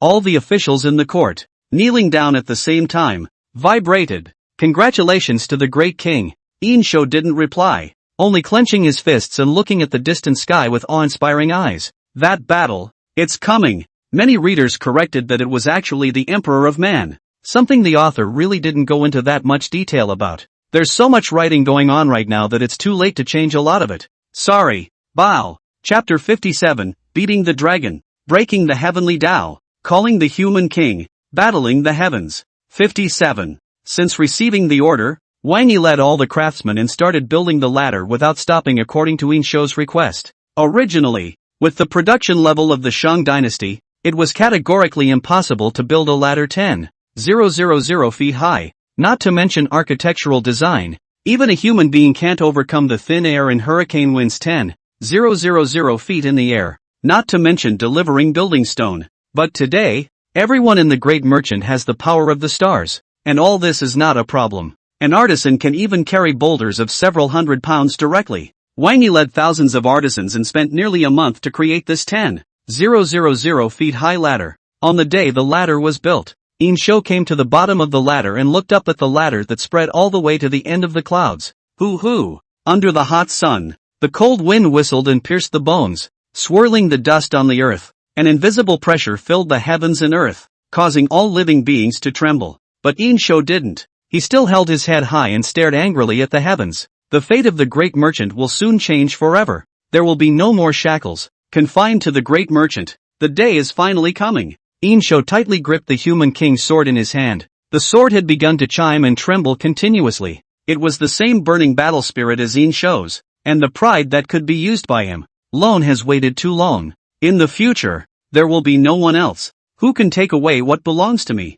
I am the king of the great merchant, and I will fight and defend my own way. The cold and rigid voice echoed in the whistling north wind, as if there was nothing in heaven and earth that was harder than this voice. Great king. Wang Yi respectfully walks forward and says with an arch of his hand, I also ask the great king to give a name to this ladder. Yin Shou looked at the monolith next to the steps, a dozen feet high, and slowly drew the human king's sword. The blade of the sword cut through the howling wind with a roaring sound. Swish swish swish. The blade of the sword flowed, and debris and sparks flew. The king is in the sea of the marketplace in the sky, realizing the power of the stars and reaching the realm of the starfall. So he built here 10,000 feet of stairs, called himself the king of men, and made it known to the four directions. The heavenly Tao forbids it, and sends down heavenly punishment. The dragon appears, the goddess descends. The king holds his sword here, beheading the giant dragon and breaking the heavenly Tao. The might of a human king shocks the four seas and 8 wastelands. Since then, The Great Shang has swept away the heavenly Tao and wants to conquer everything in the world. The name of this place is, with a spurt of majestic star power within Yin Shou's body, it poured out with the blade of the sword and carved 3 large characters. Battle, heaven, terrace. The 3 big words are majestic, showing the domineering spirit of crossing the 4 seas and sacrificing oneself to others. Includable wonders detected. Battle for Tendai, mesomorphic wonders, includable. Keywords for the spectacle, to call a man king, to battle the heavens. Is it included? Include. Yin Shou did not hesitate in the slightest. Congratulations to the host. Inclusion successful. When the words recorded success rang out, the hot blood in Yin Shou's body boiled up. Only if the spectacle is reasonable will it be included in the system. At the very beginning, he had wanted to skip the Eternal City and the Sea of Ruins and Empties and directly build such a battle heavenly platform. But at the time, the system gave the answer that such a spectacle would be recognized as unreasonable, because Yin Shou's own strength did not reach that point.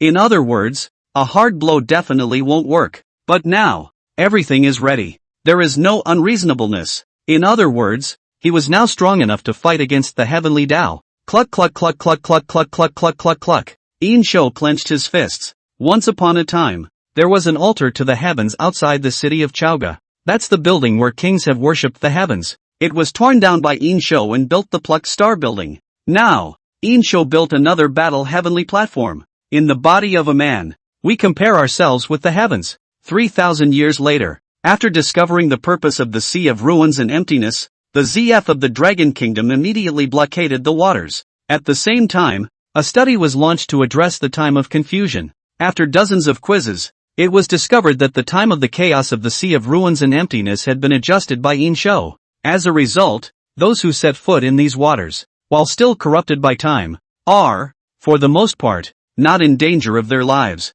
This is because as soon as one steps out of the Sea of Ruins and Emptiness, the flow of time becomes normal again in one's body and all previous effects of time are automatically removed. All of a sudden, the Sea of Ruins and Emptiness directly became the training ground for the Dragon Kingdom 3,000 years later. What the old ancestors left behind. Of course, we should make the best use of it. Every day, thousands of soldiers set foot in the Sea of Market Air. At the same time, after consideration, the top management of the Dragon Kingdom had already distributed the first batch of ordinary star fruits to a portion of the general public who had passed the examination. The so-called test, naturally, was to see how the person was doing, and whether he would cause any harm after suddenly gaining power. Of course, the Dragon State is prepared for this. Higher-level personnel such as Zhang Haiyang and Ouyang Gang had already taken starfruits with even stronger star power. It could be said that the Dragon Kingdom was now being upgraded from the top to the bottom, almost to the point where all the people were practicing. Even the most ordinary person is so far ahead of his country. The development of the Dragon Kingdom has ushered in an era of blowouts. Various countries, one after another, sent emissaries, wanting to befriend the Dragon Kingdom. Even Big Beautiful, who has always boasted of being the world's inspector, has lowered its noble head and made a gesture of goodwill to the Dragon Kingdom, hoping to buy a starfruit or a bottle of the Eternal City's spring water at a high price of 30 billion knives. However, in response, the people of the Dragon Kingdom replied in unison. How far away is their Kuan Bar? How far away is the Roll Kuan Bar? Undeterred, Big Pretty found Neon Sun again. Neon soon sent out a woman called Bairi Yukiko with the intention of seducing the senior staff of the Dragon Kingdom and using this method to obtain the starfruit. Instead, they were caught on the spot and directly imprisoned pending sentencing. Neon had to come out and apologize again. Chapter 58: The Remnant's Legacy. One of the reasons for the break in history. 58. Above a grass-covered wilderness. Nearly 500 cars, chugging along at top speed, their wheels crushing the grass on the ground and raising it into the wind. Among the hundreds of vehicles were those in which the Dragon researchers traveled. There are also cars for ordinary citizens. There are even a couple of airport-specific ferries. Without exception, these cars are packed with people, densely packed, thousands of people. These ordinary citizens of the Dragon Kingdom wanted to witness the great achievements of that king 3,000 years ago, so they organized themselves, and with the consent of the above, followed the princess. At the moment, inside a minivan. This place is so beautiful. I wonder what this place went through 3,000 years ago. A young man in his early 20s, handsome as if he were Hikari Kwanhei, muttered. His name is Shinfeng, and he likes to read novels on the Tomato website on weekdays. I had just seen a novel called The Great Merchant Tyrant the other day. and had just given it a 5-star review when I was pulled over by a friend who said that he wanted to witness a miracle and also gain the power bestowed by the old ancestors. That's what followed in a friend's car.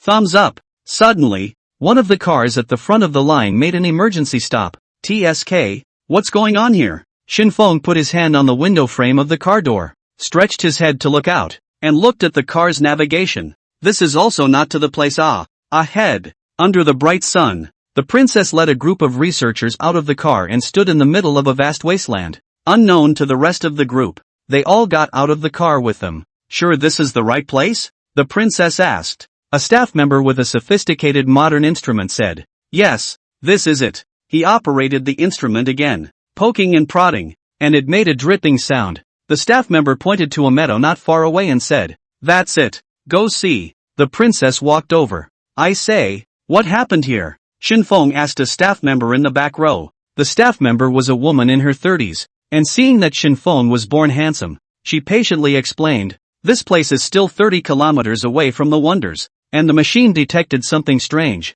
I'm afraid there are other ruins here. Since this was a relic, the crown princess didn't dare to use her power to dig easily for fear of destroying the relic. Therefore, after the staff had been busy for several hours, an underground cavern was presented to the public. It's not right. How? I don't know how to say it here, but all in all, it's not the same as the feeling I got from those great merchant ruins before. What is this place and how did it get so close to the spectacle? Not to mention, it's certainly not a wondrous place. I can't feel that mystery and vastness, but I have a hunch that this place must have something to do with the spectacle. Don't ask. Asking is woman's intuition. In the midst of all the talk, the princess didn't say a word and led a group of staff members to the ground floor. It was a cold underground chamber, probably thousands of square feet. Thousands of years of decay have filled the place with the smell of decay. However, because the entire basement was reinforced and consolidated with stone pillars and wooden stakes, it still hadn't collapsed even after thousands of years had passed. The basement is filled with countless boxes. The crates had all been corroded very badly by age and were close to being pulverized. It seemed to turn into quicksand-like powder at the slightest touch of force. Beneath the wall at the end of his gaze sat a man. This person had been dead for at least a few thousand years, and the clothes and skin on his entire body had already decayed, leaving only a dry and crumbling skeleton. In his hand he clutched a short knife that was plunged into his chest. Everyone froze at the same time. Why would this man choose to kill himself here? On the wall, there's writing on the wall. Someone exclaimed in a low voice. The crowd turned on some more lighting and walked up. It was only then that I realized that what was inscribed on the wall was, in fact, a suicide note. Suicide note. The contents of the suicide note, on the other hand, gave everyone goosebumps. My name is Chaoge. It is a person from the lower danger of the border country of Yin Shang. The king of Shang was brutal and ordered duo Yachu Feng to lead the Shang army in a bid to conquer the world. 916 kingdoms were destroyed, and all the kings of the countries were beheaded to show the people of the world. My country also perished, and the corpses were strewn about, and the rivers flowed not for it. Whoa!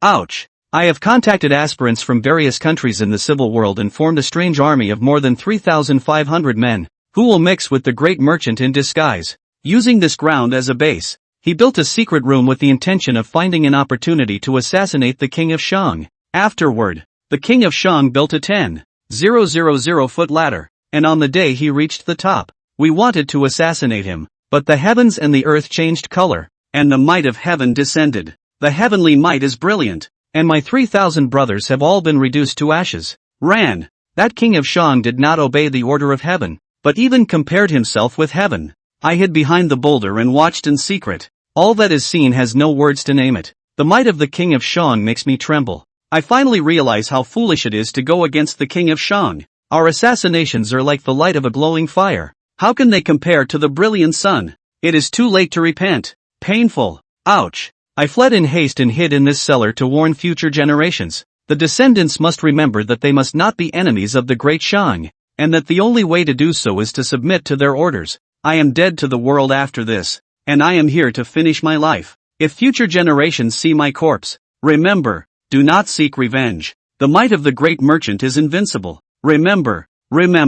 A suicide note that is not too long and reveals deep despair. Each paragraph, each sentence, seems to be a mix of blood and tears, as if it were a shudder from the deepest part of the soul. No one knows how to describe this moment. There was a deathly silence. As modern people who are hardly exposed to the brutality of war, it is impossible to imagine what kind of despair this man went through to take his own life. In other words, what kind of being is it that can scare an opponent into committing suicide, and even until after they die, they advise their descendants not to seek revenge? One of the reasons for the break in history. Found. The princess said with a grave gaze. She looked at the writing on the wall and repeated. A total of 916 countries were destroyed, and the kings of the countries, all of them, were beheaded to show the world. My country also perished, and the corpses were strewn about, and the river flowed not for it. Chapter 59, That Battle. Today, 59. The words of the princess undoubtedly woke up the crowd in an instant. That is to say, 3,000 years ago, the Great Shang annihilated all the neighboring countries, and that's why it caused the great historical break? But what about the Great Merchant? And where did it end up? Why is the history after the Shang Dynasty also broken? Quite a few people have raised questions. The princess shook her head. All of this, I'm afraid we can only find the truth if we continue to excavate. The crowd nodded. A young man couldn't help but sigh. The old ancestor is truly ruthless. In one breath, he actually exterminated more than 900 countries. The Great Merchant is indeed invincible. The river is clogged with corpses. How many people have been killed? The young man said while holding his shoulders and winced. This old ancestor, properly the world's first tyrant, that can't be said. As far as what we've seen so far, the old ancestor's butcher's knives have been wielded against the enemy, and the borderland Fae. It even spanned 3,000 years and left us a gift, even if it was a tyrant, in the eyes of other nations. Yeah. I'm more concerned about what happened in the battle between the old ancestor and heaven 3,000 years ago. Those 500 people, how did they go up in smoke? What kind of image did this person see that he was so frightened that he committed suicide? What exactly is the picture of a battle with the heavens? Hey, it's a pity that the ancients recorded things so crudely in those days that we don't know what happened. That's what everyone is most curious about. 3,000 years ago, what kind of image could make a man carrying the hatred of his country and blood feud rather commit suicide than take revenge? After contacting a portion of the staff to come over and protect the scene, Princess Wang led everyone and marched towards the destination without stopping for a moment. 30 kilometers to go. Everyone's mind was filled with questions. That's what happened that day 3,000 years ago. At this point, the broadcasts on the extranet, which had also reached an unprecedented fever pitch, were. Countless netizens were gathered in the broadcasting room of any random live dragon populace. Only this time, this group of foreign netizens didn't dare to talk nonsense. Facing the Dragon Kingdom, which has now mastered the power of the stars, it is even more afraid to snarl and bark. Can man really overcome heaven? There's an old saying in the Dragon Kingdom that says that people will win. Hey, the myths of the Dragon Kingdom are out. Why aren't we? Oh great Odin, give us strength. 3,000 years ago, the court of the Great Shang Dynasty, Yin Shou was already dressed in full military attire, holding the human king's sword as he stood atop the steps of the royal court. In the sky, dark clouds rolled in, raging like waves, lower and lower and lower. An ominous aura hangs over the whole earth. It seemed as if something horrible was about to descend. It's the way of heaven. Yin Shou understood that battle was today. He strides forward, and at the bottom of the steps of the royal court are tens of thousands of Great Shang warriors. They stood without a word under the dim sky, led by 3,000 iron armor. Lone, will always remember this day. Clang! The human king's sword was sheathed in all its glory. Whoa! Tens of thousands of Great Shang warriors,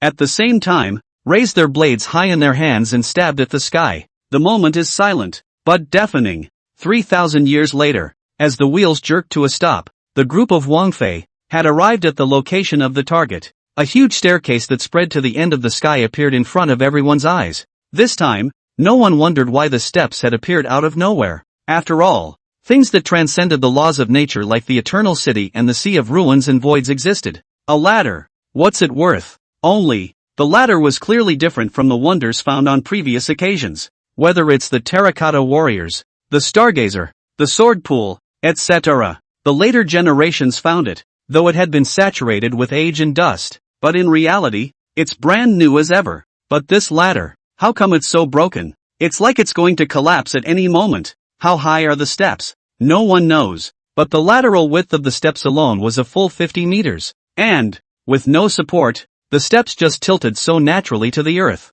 It was like a huge sword thrust diagonally into the earth. Many people took out their cell phones and took pictures. Shin Feng, who was an architecture graduate, cupped his chin and analyzed. According to the principles of architecture, this ladder does not have any support. I'm afraid the foundations beneath the steps are at least thousands of meters deep. If you want to ask, a friend accompanying him questioned. Thousands of meters underground. Should we be so dramatic? Definitely. Shin Feng was afraid that the crowd would not understand, so he squatted down and picked up a small arm-length branch. Shin Feng dipped the branch into the ground a few centimeters. With only a light touch, the branch fell. Then the branch was inserted nearly a third of the way in. Now, the branches are much more stable. Shin Feng's explanation was simple and easy to understand without so many specialized terms, and the crowd nodded their heads as they listened. Soon, however, something happened that took everyone by surprise. After the staff scanned it with specialized equipment, they found that the ladder surprisingly did not have any foundation.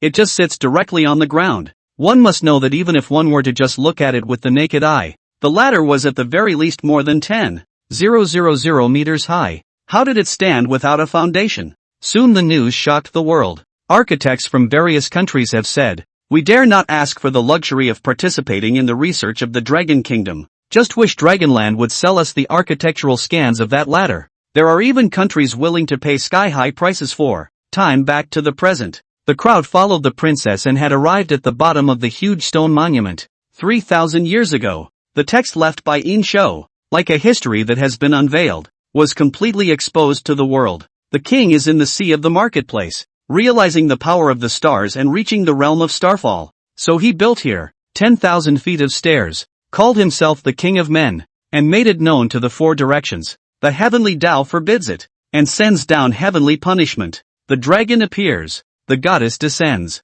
The king holds his sword here, beheading the giant dragon and breaking the heavenly Tao. The might of a human king shocks the 4 seas and 8 wastelands. Since then, the Great Shang has swept away the heavenly Tao and wants to conquer everything in the world. The name of this place is Battle, Heaven, Terrace. The 3 large and imposing words were permeated with the domineering spirit of surrender, the unrelenting momentum, and the unparalleled fierceness of the ancient times. Even many people would subconsciously lower their heads when they saw these 3 words, not daring to look up. Meanwhile, everyone finally knows what really happened 3,000 years ago. On that day, Emperor Xian called himself King of Men and informed the 4 seas. Then heaven came down, and the dragon and the goddess appeared, and Yin Shou destroyed them all. Chapter 60, I am the King of Men. I am the King of Men. The dragon descends. 60. Dragon, goddess. These light stories really happened 3,000 years ago. Everyone looked at each other in disbelief.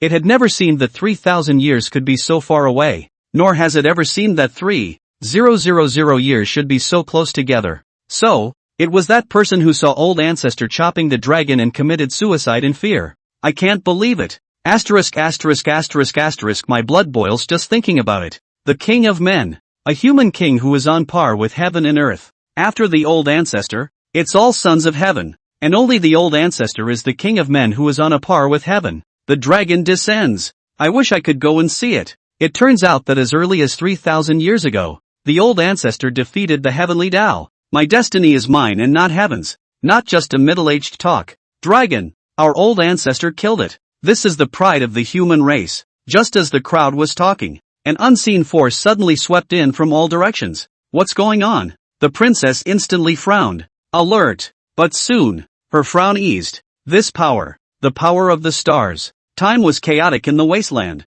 and space began to spread a crack, like a crack in glass. Countless crushed stone shards, piercing through the soil and the grass that filled the ground, slowly floated up into the void. The entire sky above the wasteland was strewn with billions of rubble. Then, as if turning back the clock, these debris shed their trajectories and reattached themselves to the decaying steps. Magnificent light is overflowing. A new giant staircase, presented to the world's eyes, was even taller and loftier than it had been a moment before. The sky was filled with dark clouds that pressed down on the earth, and all the green grass clung to the ground. The dislocation of time and space has brought back to life the reflection of that day 3,000 years ago. People seem to cross over, travel to 3,000 years ago. Everything around me, so real. Tens of thousands of Great Shang warriors, armed with long spears and halberds, stood under the gloomy sky. A young man was so frightened that he backed up and fell unsteadily towards an official of the great merchant. However, an unexpected scene happened. His body actually went straight through the great merchant official and knocked heavily on the ground.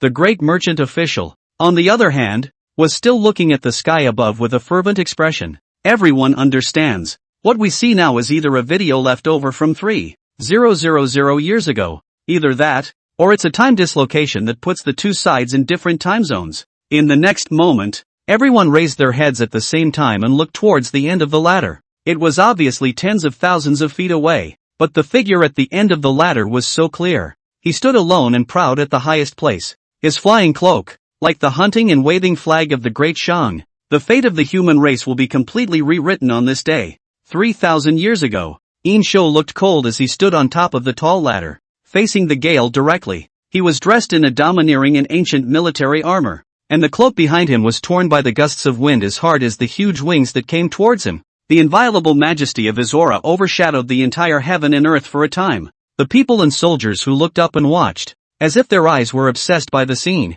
Whether it was 3,000 years ago or 3,000 years from now, everyone clenched their fists and waited quietly, waiting for that moment. A violent bolt of lightning pierced the sky. Boom! Clang! Yin Shou drew the human king's sword and pointed it toward the heavens. The blade of the sword reflected the wild wind in the sky. At this moment, all the living beings under the heavens and all the wild beasts among the mountains and forests all submitted to this human king's sword. Ha ha ha! In the midst of the gale, Yin Shou let out a loud laugh. The lone Great Shang Yin Shou, against all odds, will lead a brilliant army to break Shiji, destroy the four seas, and level the world. In the world today, for the lone honored one, he is the one who commands the world. Today, lone shall be called king of the human race, to be on par with heaven and earth. Ha ha ha ha ha. Under Pu Tian, there is no place other than the king's land. There is no one who is not the king of the land. 10 million mortals, all my people, imperial heaven and earth, dare you not? The voice that shook the universe cleansed the 9 states and the 4 corners of the world. In a flash, the winds rushed and the thunder roared. Yin Shou faced the wild thunder in the sky alone, with his sword pointing toward the sky, shouting, Emperor heaven and earth, dare you not obey? Boom! Ear-splitting wild thunder descended, and the entire earth shook violently. A horrible voice like a stern ghost rang out from the sky. Yin Shou, a headless corpse, standing right at the end of the wasteland, hands spread wide, emitting an oozing sardonic smile. Ha ha ha, Yin Shou, this day has finally come. The stern ghost that Zhang Zia had visualized had lost its head, and its voice could only come out from its throat, mournful and incomparable, chilling. In the gale, his blood-soaked robes flailed wildly, and his hideous voice hissed with force. O omnipotent Nuwa, descend, descend on this earth, wipe out this sinful dynasty. Yin Shou didn't even look at Zhang Zia and directly waved his hand casually. A river of stars,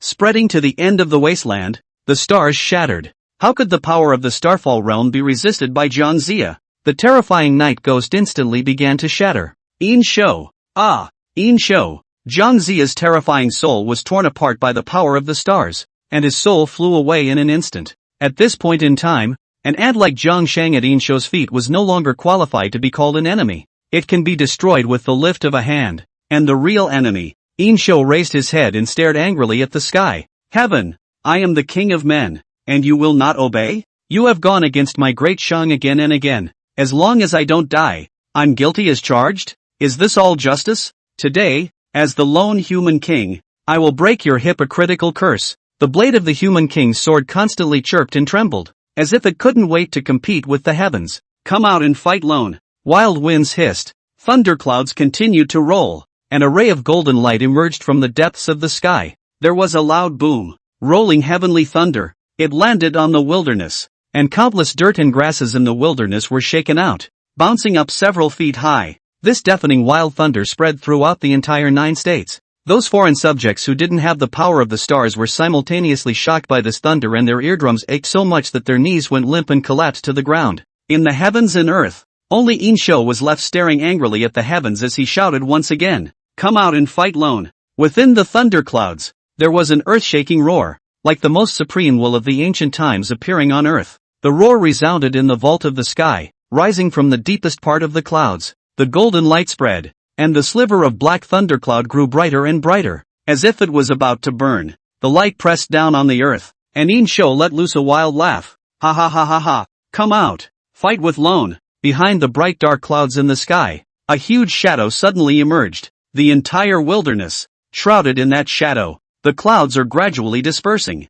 A huge golden dragon head, divine and silent, looks down on the earth. Chapter 61, May my king's martial fortune prosper and cut the sword of heaven. 61. Not long ago, Yin Shou had dreamed of such a scene. In the dream, the dragon descends, destroying everything on earth, reducing everything to nothing. And now, his dream has come true. That giant dragon was looking around the entire wilderness with an unappreciable stance. The way of heaven, that is, destiny. It's all been arranged. King Wu of Zhou's crusade against the Shang Dynasty, and Yin Shou's self-immolation. This is the program that has been set in motion for a long time. But Yin Shou was unwilling to be a slave to the heavens. If he was really the so-called immoral and dim king, he resigned himself to his fate. But now, he would rebel against this unjust fate. So endless heavenly might descended upon the earth to stop him on his way to becoming king. Light spreads over the earth, and everything seems to be eclipsed in the breath of majesty. Only the lonely, tall figure atop that ladder confronted the sky.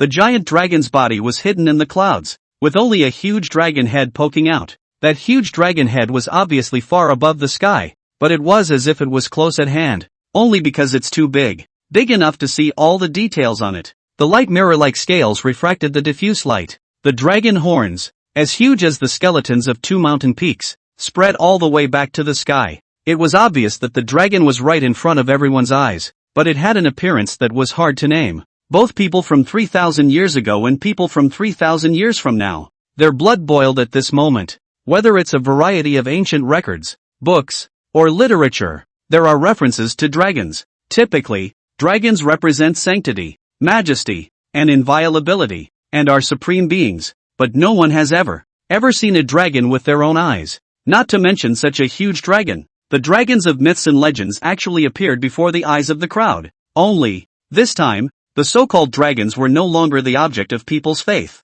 Rather, it's him. It's that king crusade. The dragon's head slowly turned, and its eyes, like the blazing sun, scrutinized the humans on the ground with the vastness and silence of ancient times, silently releasing a fearful light. The human king's sword in Yin Shou's hand trembled violently once more. Not scared, but excited. The excitement of a battle with the sky. Yin Shou stepped forward and stepped to the highest point of the ladder. The hunting gale tore at his hair. Today will be the day when everything changes. Not long ago, when Chu Feng led his army on an expedition, he wiped out all 916 of the neighboring countries, slaughtering all of their armies. And at this moment, the remaining subjects of these 916 countries were kneeling on the ground in fear, kowtowing unceasingly, not daring to face the brilliant heavenly might. And those that are standing will die, or have already died. They looked at the sky in fascination, as if they were statues. Roar! In the deepest part of the sky, the dragon let out a roar that made the world tremble.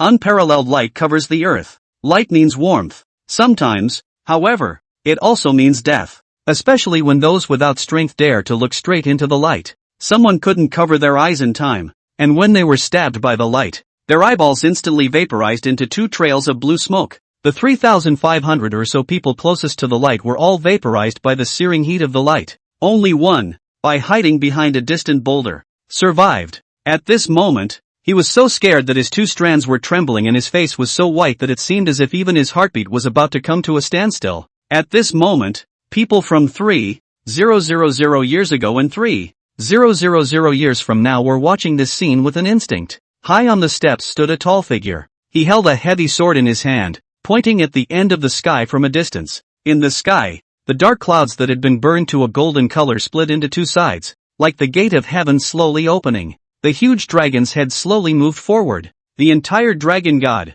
finally probed the dark cloud that had been burned by the light. As the giant dragon gradually showed its full form, the pressure enveloping the entire wasteland became heavier and heavier. Phew! Phew! Between heaven and earth, the wind howled and blew Yin Shou's hair. A gust of wind blew under his stomping combat boots, and his feet slowly left the steps as the tall figure floated high into the air, all the way up to being on the same level as the gargoyles. Yin Shou's tall shadow looked incredibly small in front of the giant dragon, but in this moment, no one felt he was small. What he represents is the entire human race. What he defended was the dignity of the entire human race. After this battle, man, who will have his own king, will no longer be the slave of the heavenly Tao. Chu Feng suddenly raised his long go high and yelled, May my king, martial fortune prosper. Tens of thousands of generals of the Great Shang raised their long spears. May my king's martial fortune prosper. Yin Shou held his sword horizontally. God punishes people. Man also punishes heaven. When the heavens are unjust,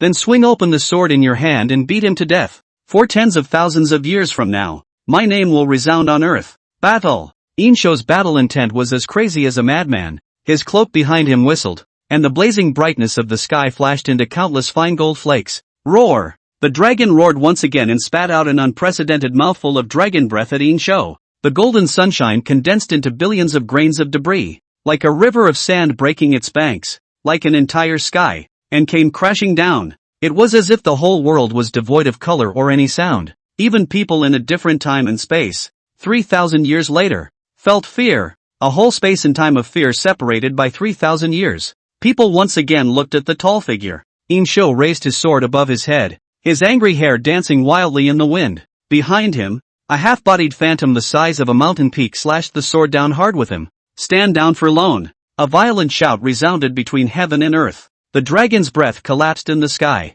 In the midst of the extreme brightness, there was suddenly a huge sword mark spreading, splitting the entire brightness of the sky in two. The huge sword mark took on the original color of the sky and carried out the dome of the sky. It was as if a sword had split the sky into two. The first sword of the human king, the sword of the cutting sky. Chapter 62 Slaying the Dragon. Those years, the sky we went against together. 62. All the people who saw the scene were dumbfounded. With just that sword, did it really split the sky in two? In this world, there is such a powerful force. Compared to the old ancestor, we're still far behind. This is the proudest day of my life, because I have seen with my own eyes that man can win. And more than a few replaced all the horror and exclamations with silence. Silence under this 3,000-year-old miracle. In fact, only silence can express people's feelings. These images are far beyond the fantasies of the latter. 3,000 years ago, all the soldiers and people of the great merchant were looking at the void above with burning eyes.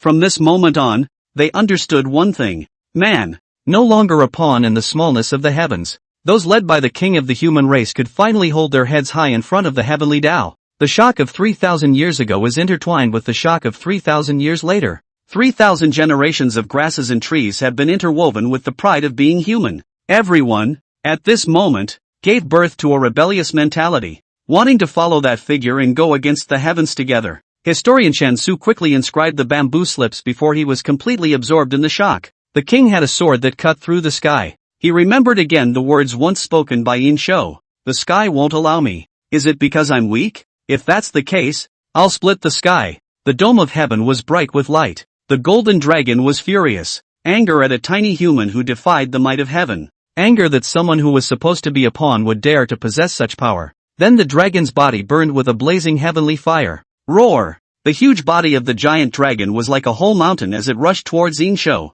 The fierce wind brought up by the slices of golden dragon scales uprooted all the plants and trees on the earth. Countless pieces of dirt and debris were blown into the void by the wind. Good coming! Yin Shou yelled into the wind. You are the embodiment of light and represent the way of heaven. But today, Lone will personally shatter everything you have. Yin Shou's tall body rose upstream against the wind, straight into the deepest part of the light. No one saw what happened. People only saw that in just a short moment, Yin Shou was now above the golden dragon's head. He stood proudly against the wind with his feet on a giant dragon, and the human king's sword in his hand reflected a domineering starlight. The large dragon's head, in a trance, actually looked like his honored throne. The mane that danced wildly in the wind on the dragon's head resembled angry flames behind the throne. Between the lifting of his hands, the four directions of heaven and earth, and all things stood still. The golden dragon roared angrily, twisting and turning high in the sky, churning the roiling thunderclouds to smithereens. I am the lord of the Great Shang.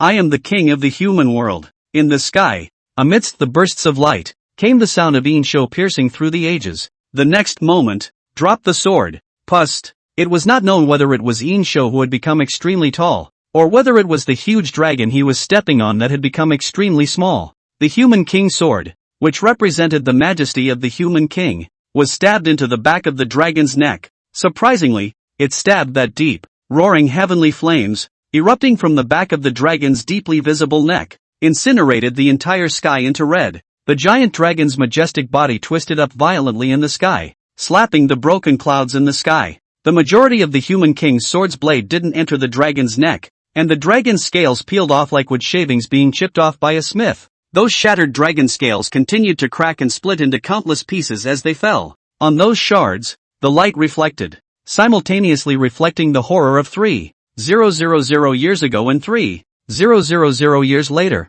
When the shards fall on the tattered earth, they burn with flames that are not of this world, cracking the earth inch by inch. The sword of the King of Men circled around the dragon's neck. The sky turned a crimson red, the crimson of heavenly fire. Yin Shou threw the blade with force, pulling the human king's sword out of the dragon's neck. That untouchable heavens-way giant dragon, its body and head separated. The giant dragon body, which was unknown just how big it was, began to slowly descend. The body continued to shatter as it fell. All those fragments floated up into the void again, gradually dissolving into nothingness. Yin Shou stepped on the hunting wind and fire and stood proudly between heaven and earth with his sword. Gorgeous firelight streamed behind him, outlining a pair of feathered wings. The second sword, slaying the dragon. Countless fine silver sands scattered on the earth as if it were raining, falling on all the Great Shang generals and subjects. That's the dragon's soul. Their bodies blossomed with flowing light. At the moment, no one noticed a shivering man huddled behind a boulder. His hand,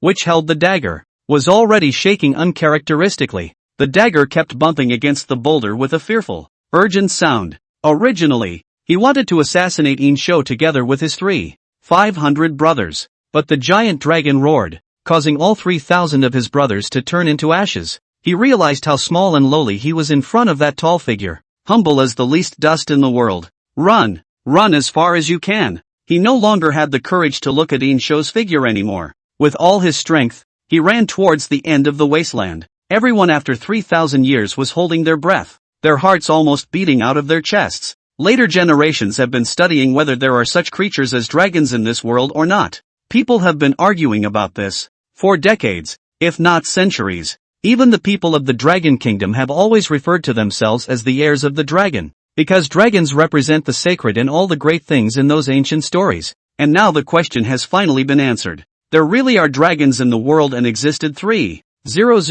years ago, and killed by the old ancestors. The heir to the dragon is not the descendant of the dragon. Rather, it's the people who absorb the souls of the dragons. At this moment, everyone could hold their heads high, pat their chests and say loudly, "Dragons, we've killed them. Our old ancestor, 3,000 years ago, personally killed a giant dragon." A sense of pride that had never been felt before welled up in everyone's heart. Face nature, face heaven and earth. People have always been small beings, but on that day, 3,000 years ago, a hero came out of the human race. He took the position of man and completely rewrote it. The light that filled the sky did not dissipate with the death of the dragon, but instead grew more and more prevalent. Those shattered thunderclouds reconsolidated and coalesced into a huge vortex. Unnameable ancient wills brewed in the vortex. You don't have to worry about raising your battle power too fast. The thing about collapsing battle power at a later stage, the power of the stars is just the beginning. The war power system was arranged before the author wrote it.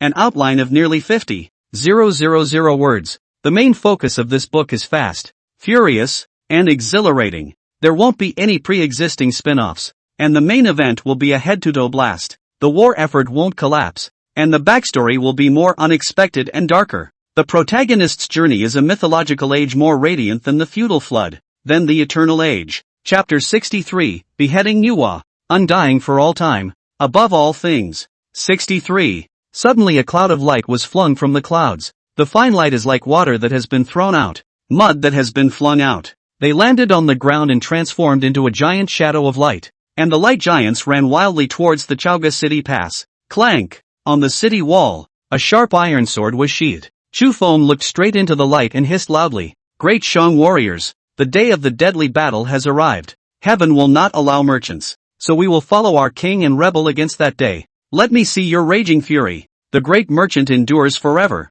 my king for all time. Charge!" With a command, tens of thousands of troops rushed towards the countless light giants. These soldiers shouted as they charged toward the most supreme light in heaven and earth. "Where my king's sword blade goes, we die fighting." It's obviously just a common slogan. However, when the enemy faced was the heavenly Tao, this charging slogan was given an unusual meaning. On the earth, the light of the blades and the light descending from the sky were constantly intertwined, and above the void, That magnificent figure. It is the reason to give all people, even in the face of heaven, the reason to put on their armor and go into battle. Yin Shou did not bother to look at his feet, his majestic gaze looking straight into the deepest part of the clouds. In the center of the vortex that the clouds had gathered, a wonderful shadow of light was slowly condensing. All the sounds in heaven and earth, in a moment of silence, but people could still move and fight. More people were too shocked to look up by the unrivaled light. Both 3,000 years ago and 3,000 years from now,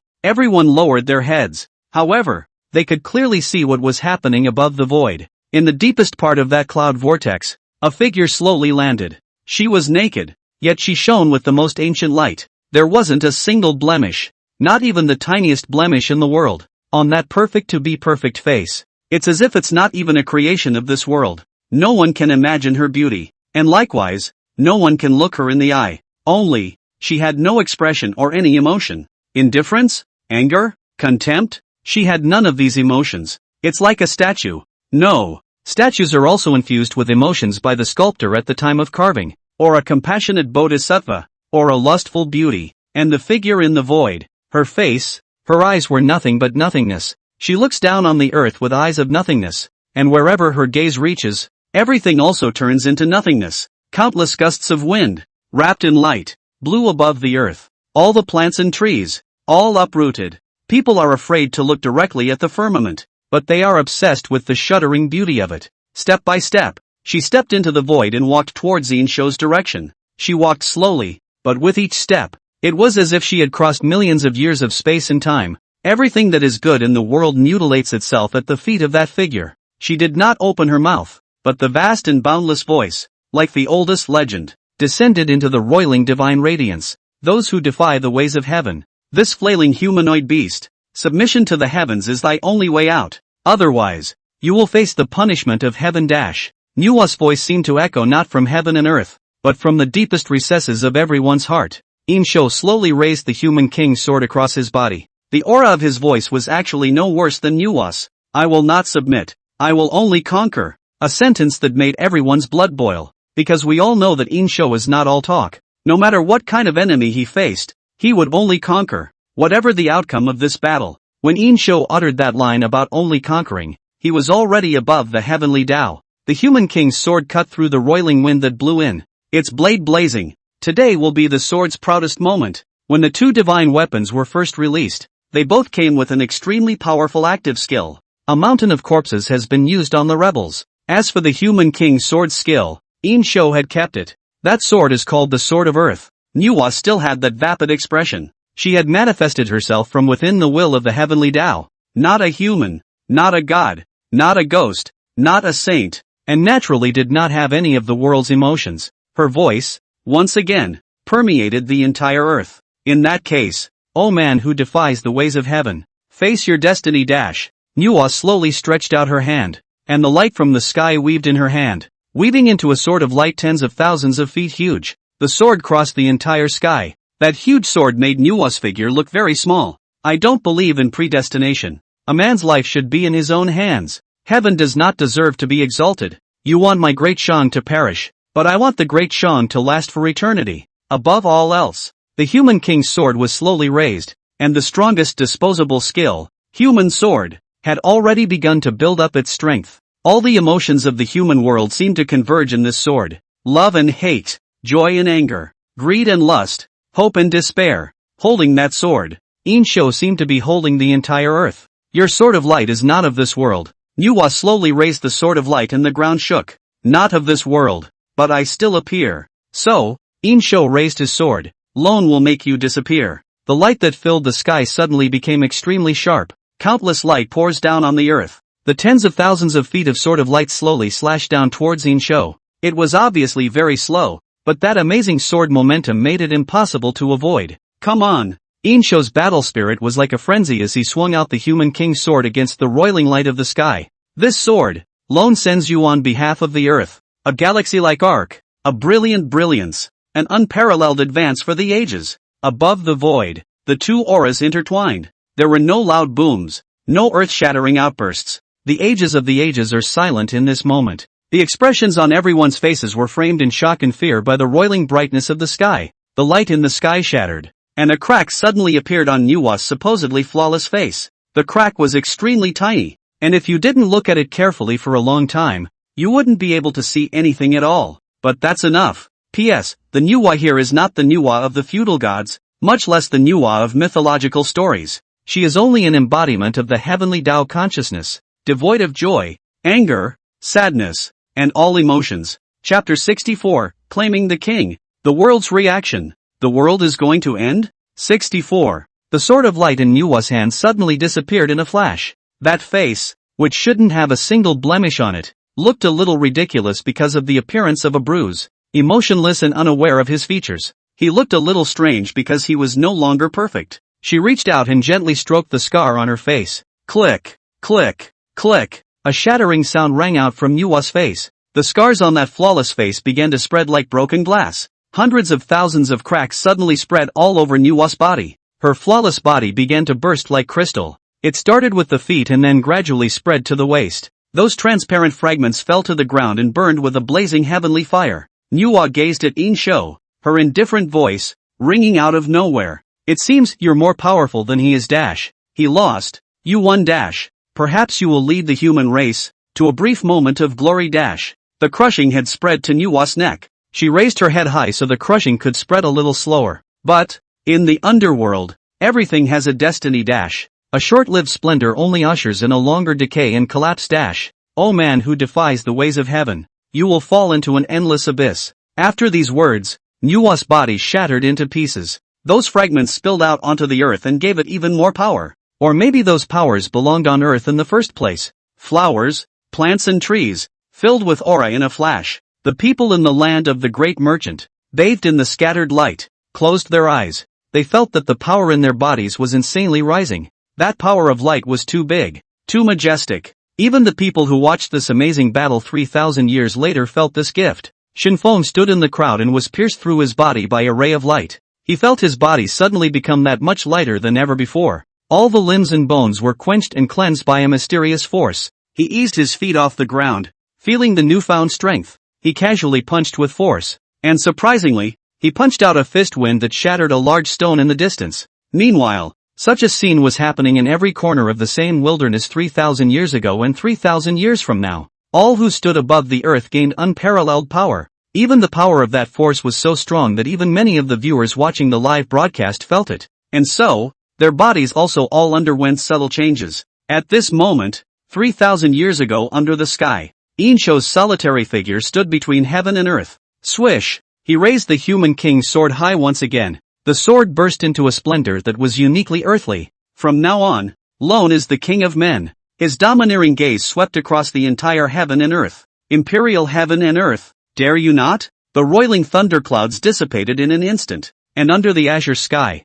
the incomparably tall figure had been firmly engraved in history. All of the great merchant's subjects knelt on the ground. Congratulations, human king! All the Dragon Kingdom people at the scene all knelt on the ground. Congratulations, human king! The princess knelt on the ground. Congratulations, human king! The phantom faded away. The stacked spacetime returned to normal. 3,000 years later, everyone woke up as if from a dream at the same time, staring blankly at the battle heavenly platform that had become dilapidated again, but went straight to the depths of the sky. That ancient story is no longer ancient, and he will burst back into life around the third millennium. After a long silence, miracles, miracles, all of them simultaneously burst into tears. Just a moment ago, they had witnessed how their old ancestor from 3,000 years ago had defeated the supreme Nuwa. Just a moment ago, that shocking battle that was detached from all rules was exposed to the eyes of the entire world. The old man is awesome. Voice breaking. Burn, brothers, the blood burns hot.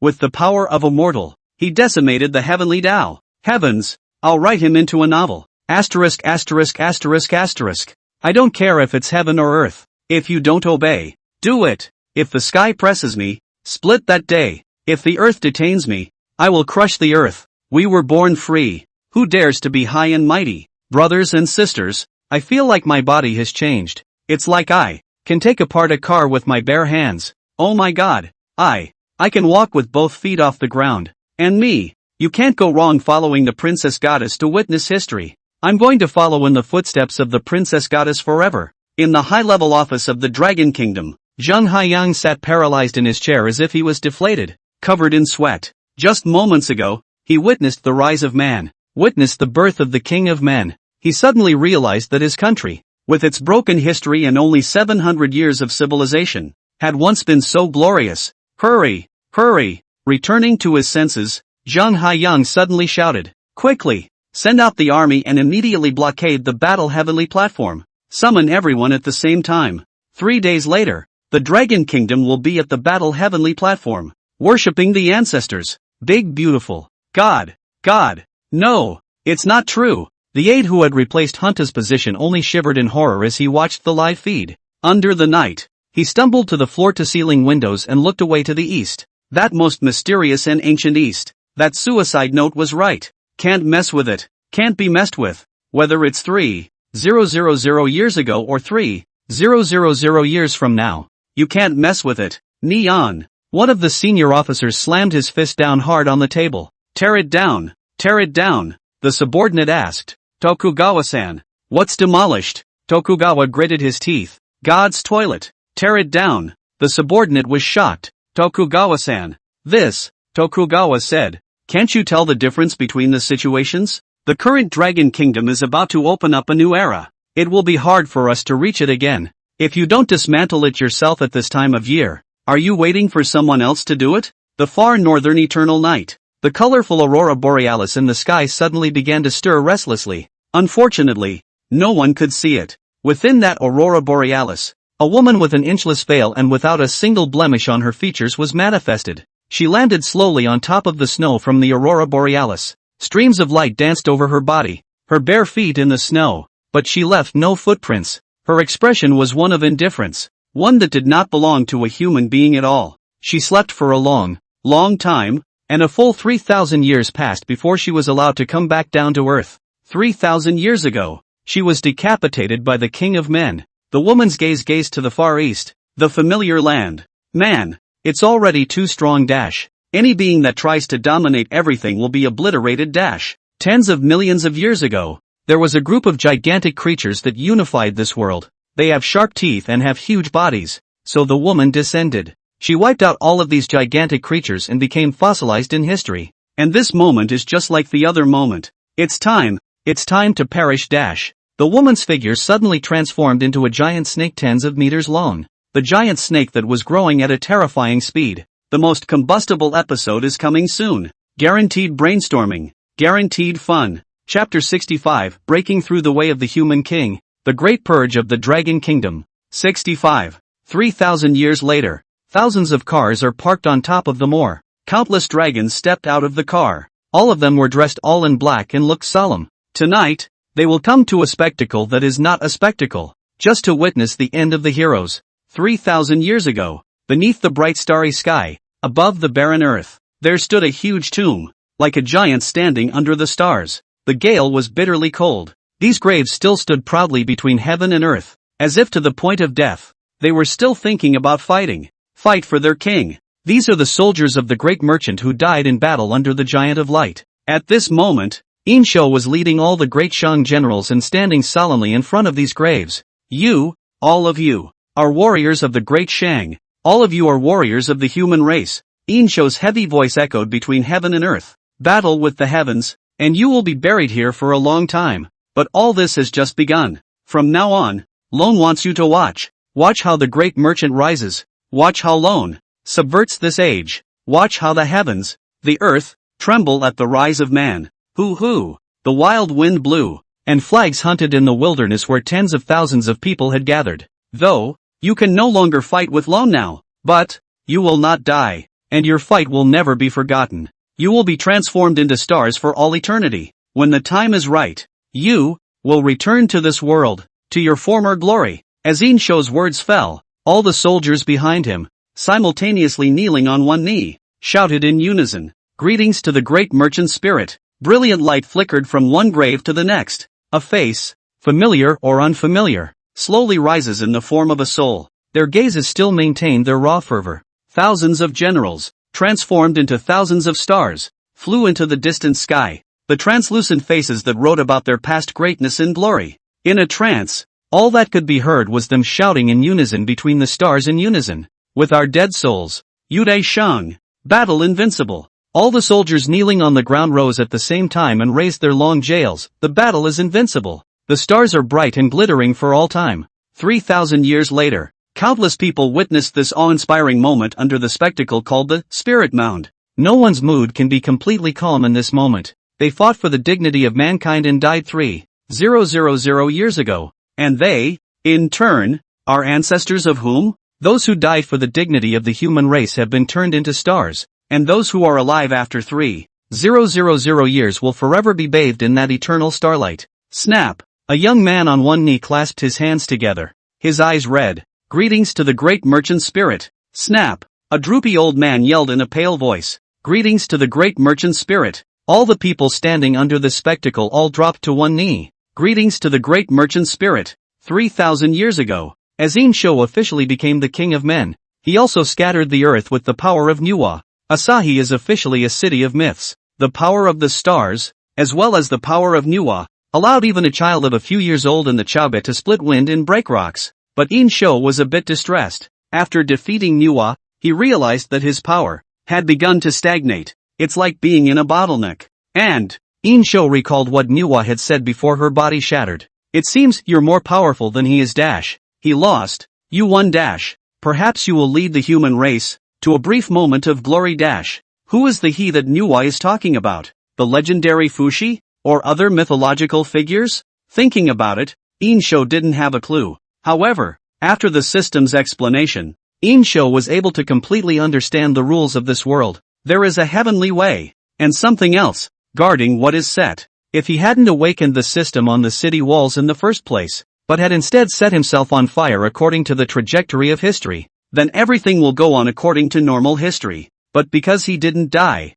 some set repair program kicked in. Nuwa is one of them. In the mythology known to Yin Shou, it was Nuwa who created mankind. And in this world, Nuwa is a force of will that has long existed in this world. Once something is too powerful, Nuwa will show up and destroy him. It can be said that this so-called heavenly Tao has always been oppressing the earth, maintaining that so-called balance. For example, the once dominant dinosaurs were destroyed at the hands of Nuwa. After that, mankind began to rise. Thus, the early people who did not know the truth assumed that it was Nuwa who created mankind. Remind the host. The system's indifferent and mechanical voice rang out from Yin Shou's mind. The host is now a human king, and will be limited to human kings. And the only way to break through the current shackles is to break through the way of the human king. Only then can you override the system of star power. Yin Shou nodded at his words and asked, any hints? The system is not alive. It has no life. It's just a program, but very intelligent and still answers Yin Shou's questions. Time is chaotic in the sea of ruins and empty space, and the time fragments reflect everything, so the host can look for answers in the sea of ruins and empty space. The sea of ruin and air. Yin Shou's furrowed brow slowly stretched. Back then, when Yin Shou built the sea of ruins and empty space, he had once seen quite a few images from ancient times or the future on time fragments. Could it be that the secret to breaking through one's shackles was in the sea of ruined sky? 3,000 years later, as countless people in the Dragon Kingdom gained great power, the entire Dragon Kingdom also opened the path of cultivation for all people. There were even gifted young men who had reached the firebathing Dharma phase. Of course, there was no way for them to do what Yin Shou had done and condense a tens of thousands of meters of phantasm. At most, it was only a few meters high, but even that was enough for any country in the world to covet. Various countries have tried to curry favor with the Dragon Kingdom by sending various gifts. There are even lost national treasures out there. Pay what you owe, and if you don't owe, find a way to make yourself owe and pay. At the same time, the Dragon Country also began a round of big cleaning. After all, how could this power of the stars, or the power of the heavenly Tao, allow his country to get its hands on it? So, all the people from all the other countries were sent back to their countries, especially the ones with darker skin, where all you can see is your teeth when you smile at night. There was a death order from above that even if they had accounts in the Dragon Kingdom, they were all to be deported. Not a single one was to be left behind. There is no denying that with any type of group. There are good guys and bad guys, but when the bad guys outnumber the good guys, when it's only 1 in 100, 1 in 1, 000, or even 1 in 10, 000, then it's better to be wrong than wrong. Chapter 66, He and Nuwa's words, the battle sacrifice. 66. Far in the far north, under the polar night, the aurora borealis spills over an endless snowy plain. It was shining on a huge white snake. The snake had grown to a length of nearly 10,000 meters and was still growing, seemingly to a length that could encircle an entire planet. Humans attempt to break the shackles. Therefore, you will meet your demise hundreds of years in advance. Originally, according to the rate of development of mankind, Nuwa should have descended in a few hundred years, destroying the world and allowing the earth to give birth to a new civilization. The destruction of the world and the birth of a new civilization is inevitably doomed. Nothing to do with mankind itself. Everything seems like a set program. But now, everything is starting to come forward. The sea of ruin and air, with Yin Shou's power reaching the Starfall realm. This time, he could see more pieces of time. Those fragments floated on the void, reflecting what had and had not happened. The system said that in order to find the answer to breaking through the human king's shackles, one would have to look in the time fragments of the Sea of Ruins and Emptiness. But the good thing was that time was chaotic in the Sea of Ruins and Empties, and Yin Shou had countless hours to search here. I don't know how long he searched, but a fragment of time that floated past Yin Shou's eyes caught his attention, because on that fragment, a figure he was familiar with was reflected. Nuwa. And among the time fragments, Yin Shou could see that Nuwa was fighting a man who was 10 feet tall. Could this person be the him that Nuwa was talking about? As Yin Shou pieced together all the pieces, the truth finally came out. The man who was 10 feet tall was the once human Emperor Fuxi.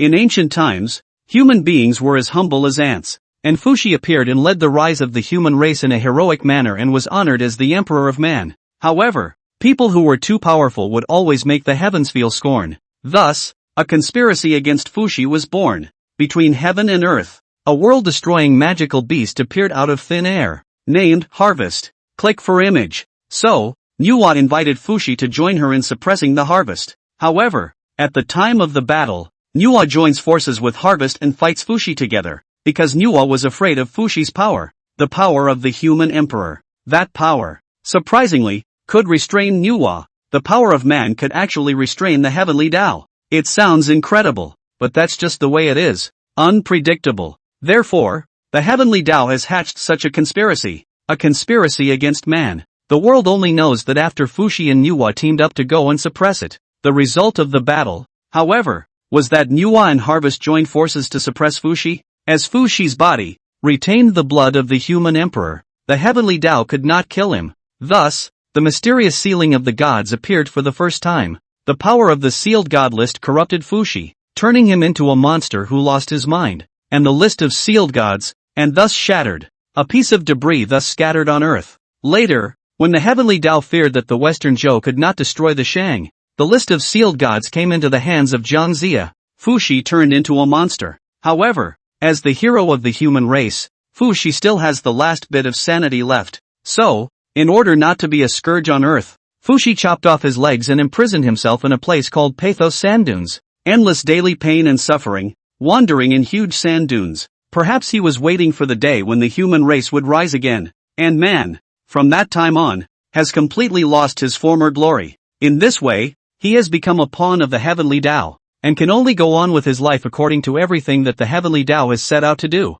since the 5 senses of consciousness are blocked. Therefore, can only take the so-called history route. Yin Shou's face was solemn, without a single ripple in his eyes, but the tightly clenched fists showed that his heart was not as calm as his demeanor. Fuxi is not dead. All this time, he's still alive, imprisoning himself in the dunes of Pathos, blockading himself with what remains of his will. He suffers unparalleled pain and agony on a daily basis. Remind the host that Fuxi is the first human emperor. As long as the host defeats Fuxi of the Dune of Pathos, he will be able to obtain the power of the human emperor and break through the power of the stars. At the same time, a more powerful system of power will be opened up. Pathos Dune. Fuxi, the first human emperor. In ancient times, it was he who led the human race to find its dignity. Instead, he was now corrupted by the seal of the gods and turned into a monster. There have been a number of stories about Nuwa and Fuxi in later myths and legends. Various versions, all very different. Some say that Fuxi and Nuwa are brother and sister,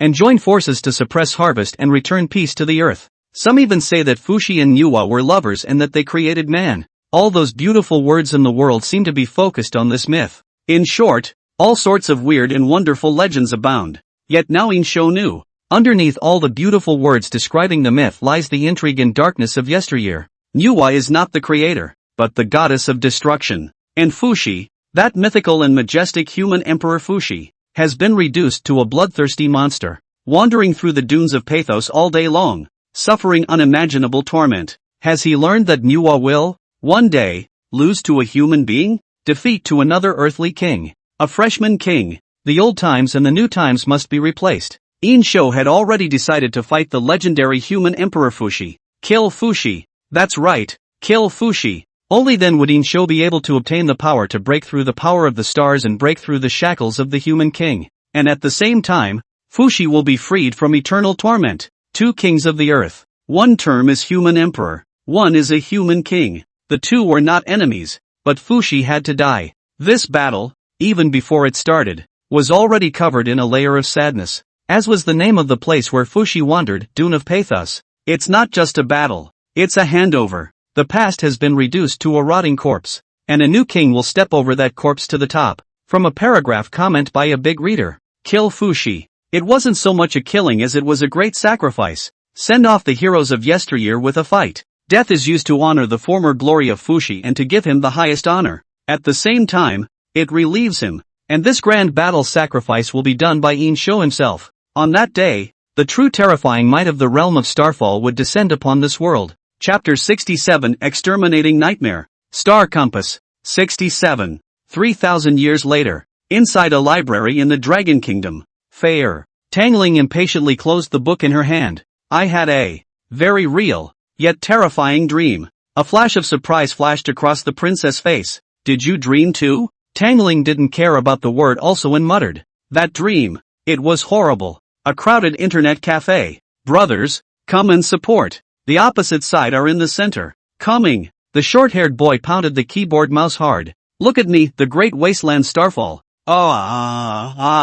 As Pansun landed, a group battle unfolded enthusiastically. Just as the group was winning the battle, the short-haired boy suddenly felt a wave of dizziness. Next, he saw scenes of horror he had never imagined. It was as if it was a dream, and as if it was reality. In the middle of a steel jungle, a giant snake, hundreds of thousands of meters long, was wreaking havoc. Countless people fell in pools of blood and rubble. Civilization was destroyed and there was no more life on the earth. That huge snake that destroys all life. The whole planet. It's turned into a place of death. Hey, oi, what are you thinking? Push the crystal. His friend's shout brought him back to reality. After hastily pushing out the enemy's crystal, the short-haired boy's heart was getting more and more uneasy. It's as if you're waiting to die in a general state of unease. It is very difficult for a person to have such an impact on the consciousness of reality because of a dream. The more the short-haired boy thought about it, the more wrong he became. After thinking about it, he decided to share the dream on the internet. However, when he opened the webpage, he was stunned speechless by a top news update. Did you dream that horrible dream? The short-haired boy's fingertips trembled as he opened the various forums, looking at one comment after another. All he felt was a bone-chilling coldness all over his body. Brothers, did you dream it too? I dreamed of a giant snake that was destroying the world. The dream was so real. It scared me so much I'm shaking now. It couldn't be a myth revival, could it? Like the Norse myth of the earthly python Jemingard, or the Orochi or something? I don't know. Anyway, it's too scary. Why are so many of us dreaming that horrible dream at the same time? Could it all really be happening? I didn't believe in any sixth sense before, but now that the world isn't the world I knew, I believe in everything. Legend has it that the Nyuwa clan are all snake-tailed in person. It can't be Nyuwa, can it? Typically, humans have an uncontrollable foreknowledge of impending danger. Let's say someone has a dream and is rowing a boat in the middle of a vast ocean. Suddenly, the boat capsized and he drowned. Wake up from a nightmare to see that you've been splashed with ice water by a detrimental friend. People are mostly unimpressed. However, if you think about it, there are nuances. Why was he dreaming about the ocean when he was obviously sleeping and didn't know he was going to get splashed? And why did you drown? Even an ordinary person's dreams carry a certain amount of precognition. What about so many people with the power of the stars? It can only mean one thing. The world, perhaps, really is coming to an end. An uneasiness that had never existed before gripped all of them. And in the far north, the giant serpent under the aurora borealis, a void of luster flowing from its eyes. It is also waiting for the day when a new order in civilization rebuilt from the ashes. 3,000 years ago, after coming out of the sea of ruins and emptiness, Yin Shou sent out nearly 10,000 troops. These hordes were divided into groups of 50 men each, and went about looking for the place called the Dune of Pathos, and Yin Shou was not idle, though so far, his power was in a bottleneck. But after all, the next enemy to face was the human Emperor Fuxi, who was just as powerful, if not more so, than Nuwa. Preparation. A must. Every day, Yin Shou would take some time out to head to the Sea of Ruins and Empties to cultivate. Now that his power had reached the peak of the Starfall realm, everything was poised to happen. However, the armies sent out by Yin Shou returned one after another. Invariably, according to what they brought back, there was no such place as Dune of Pathos in the world. This was a bit of a surprise to Yin Shou. The stars in the Sea of Ruins and empty space reflect the ages of the ages. He even once saw a mustachioed dropout art student in a timepiece. As you can see, timepieces don't lie. But why, of all people, can't they find Dune of Pathos? Yin Shou utilized all of the star power in his body to look for it, but still found nothing. The Dune of Pathos, it seems, is an unknown land that has yet to be discovered. Yin Shou also understood why. Fuxi must be afraid that one day in the future it will be completely out of control or will be a scourge for the earth. And so, imprisoned himself in such a place that doesn't even exist. It's similar to the Sea of Ruins and Air, or the Eternal City. But it was hard to defeat Yin Shou. Today's him was no longer the one who needed to rely on the Terracotta warriors and the star-picking building to speculate on him. He is the true king of men, the lord of the earth. Reaching the terrifying realm of Starfall. Can't find Dune of Pathos? That's okay. Just utilize the spectacle. Yin Shou had already constructed the outline of the next wonder in his mind. The spectacle did more than just help him find Fuxi. It can show him the way forward. And he can find all the things that do not exist in this world. The name of the wonder is called Star Compass. Chapter 68 Right. The glorious war song that belongs to man alone. 68. 3,000 years later, the entire Dragon Kingdom entered a very tense state. People started stockpiling supplies like crazy, though it probably didn't work, because the giant snake in the dream destroyed the whole world. But it's also the supplies that give people a greater sense of security. The top brass of the Dragon Kingdom sent countless troops to patrol the streets daily to prevent unrest. Elder Zhang, if this goes on, when will it end? Miss Wang Fei Lord sighed. Didn't say anything? In the office, the guard asked Zhang Haiyang. Zhang Ocean's pale fingers held the almost burned out cigarette and shook his head. She said she wanted to consolidate her strength. But Zhang Haiyang didn't go on with the latter words, but it was obviously not too optimistic. The shadow of a nightmare looms over the entire Dragon Kingdom. The nightmare of the giant serpent's demise is still spreading across the internet and is becoming more and more influential. No one is suppressing the spread of this public opinion, because even the top brass of the Dragon Kingdom dreamed of that horrible image. Everyone had a premonition that something terribly big was going to happen. On the internet, in almost all forums, the giant serpent nightmare was being discussed.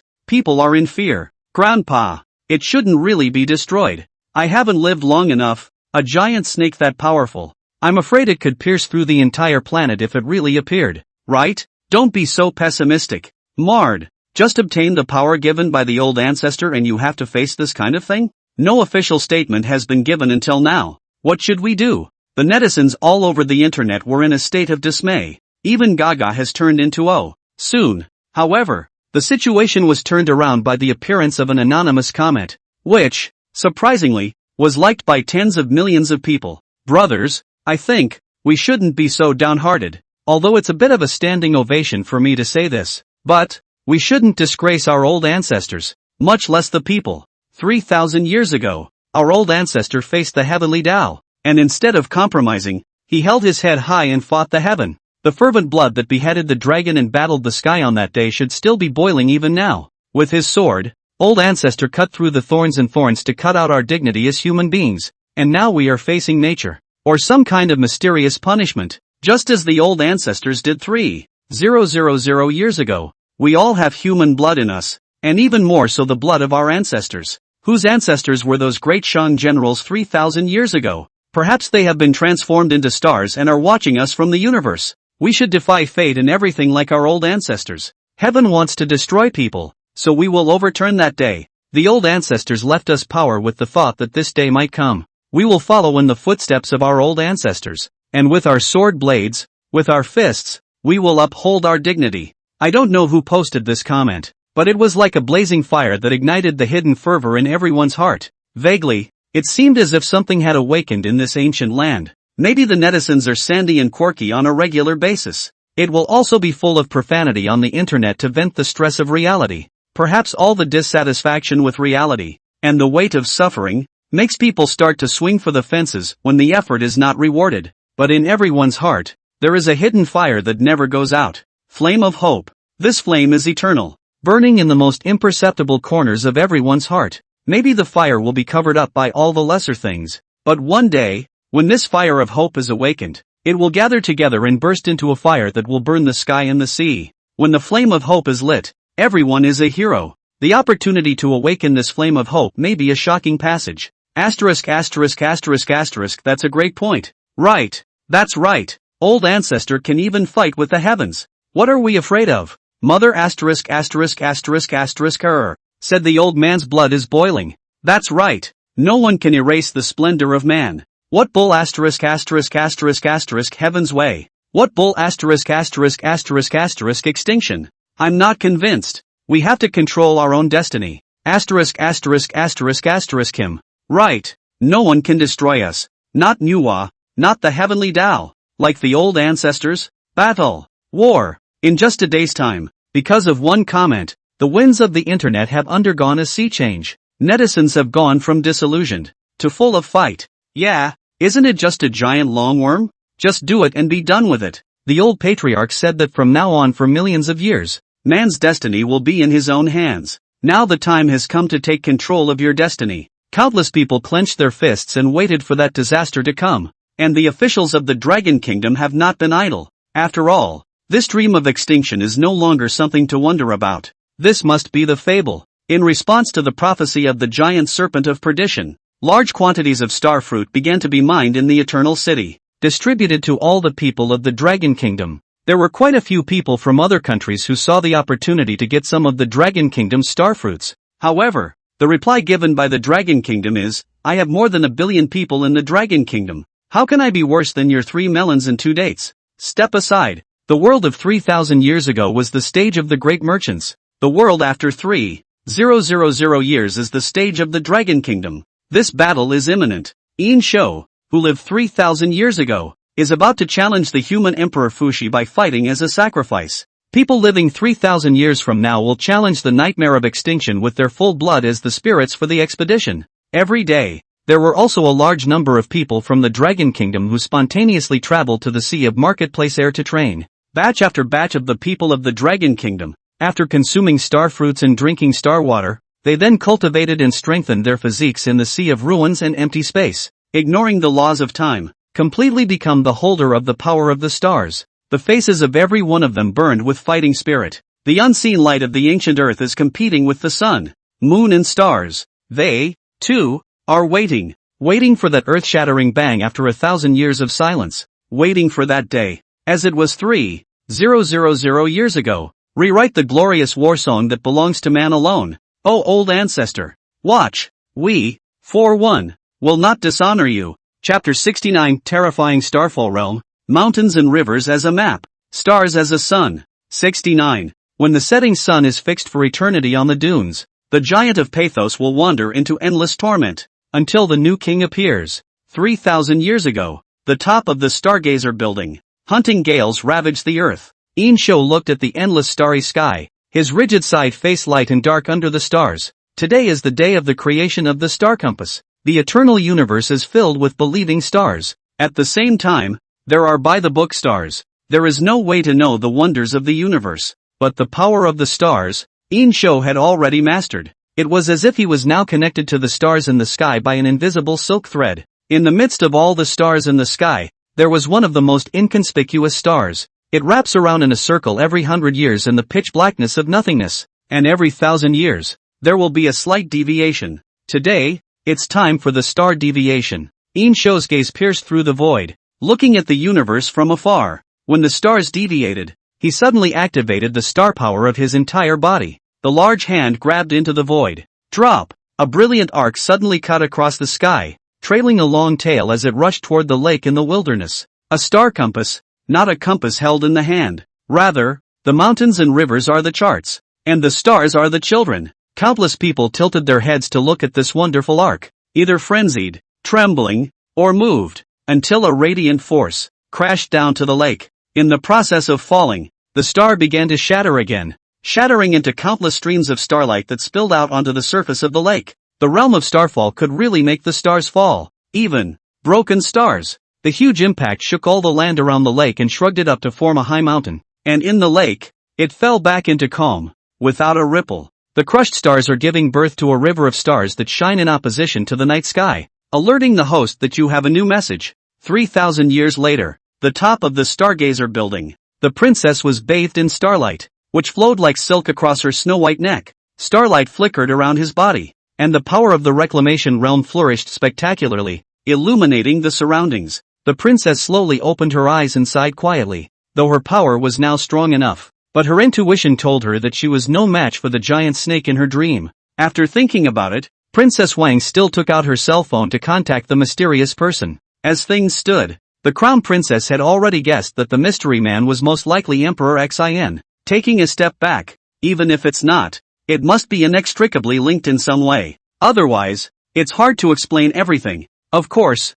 this is not the time to talk about that, and for the time being, the world, it seems, is about to end. Do you know the legend on the internet right now? Princess sent the message edited. It didn't take long for the other person to message back. Just saw it. What the hell is going on here? The princess asked. Instead of answering, the other party said, your power is not enough to fight against that thing, and that thing is not enough for one person to fight against you. The princess's brow furrowed. Is there no solution? Yes. If you want to find a chance to undo the extinction nightmare, go to the star compass. Positioning. A few hours later, hundreds of cars are driving to the location. Along the way, all the people couldn't stop their hearts from pounding. There really is a way to defeat the giant snake. And it's still left by the old ancestors. Ha ha ha, I told you, there must be a way. Right, whatever the hell about the giant snake of extinction. We have such a powerful ancestor. What are we afraid of? Never disgrace the old ancestor, no matter who it is. We can't crush the dignity the old ancestor won for us. When I was a child, I read the novels of the feudal god list, and felt guilty that my old ancestor was a person of 10 evils. Now I realize that to have such an ancestor, I must have saved the galaxy in my previous life. When people came to the location of the star compass according to the positioning, they all marveled at this magical greatness, such depth and stillness, as if it did not belong to this world. No, this, a man with gold-rimmed glasses muttered. Can this ing be called a compass? Asterisk asterisk asterisk asterisk. I thought it was one of those spoons. It was a lake that never appeared on the map, but was immense. How big is it? Almost as big as half the Eternal City. The calm surface of the lake was like a mirror, reflecting the sky full of stars without a single ripple. The lake is surrounded by towering but barren mountains, but strangely enough, the shadows of these high mountains were not reflected in the huge lake. It seems that this star compass is not something we can understand, a staff member said as he crouched down and tried to put his hand into the lake. The moment the lake was touched, however, the staff froze. It's simply a giant mirror, not some lake. What is this? This? Is there really a mirror this big? Oh, old ancestor, just how many other magical means do you have that we don't know about? Wait, the staff exclaimed in a small voice, as if they were afraid of destroying the deep silence. This mirror isn't right. It doesn't shine our shadows. Hiss. The dangers of global warming, added another point. The crowd looked down. The mirror reflected nothing but a star-filled sky and river. Nope. The princess shook her head. It's not a mirror. The eyes of the crowd were drawn to it. The current crown princess was an absolute powerhouse on Earth after 3,000 years, and no one dared to question her words. Just about everyone is wondering why this isn't a mirror. The princess looked at the star compass. The starlight inside scattered in her cold and feminine eyes. Look, you guys, the stars here. There is no Big Dipper. There are no constellations of any kind. And there is no Milky Way. It was only then that people realized that the river of stars reflected in the so-called mirror was nothing like it was on the night sky. Gollum. Shinfeng's throat knots moved with difficulty and whispered, I have a bold guess. Could it be that this place? Not a lake, not a mirror, but another starry night? Another star. All of them looked at each other, and once again looked at the huge lake under their feet with awe. The closer you go, the more shocking it becomes. How vast is the universe and the stars? There is even no way to put a number on the stars that the entire universe holds. And now, a microcosm, right here on the Earth. It was also at the same time that the first Wangfei to react mobilized the star power within her body and attempted to mirror this starry sky. The light shone brightly, and words made of countless starlight floated above the void, illuminating every appalled and shocked face. Chapter 70, Compass Revelation. Ocean Zhang's Guess, Not an Aborigine. 70. The Old Glory, Unfallen, mourns in the dunes of Pathos.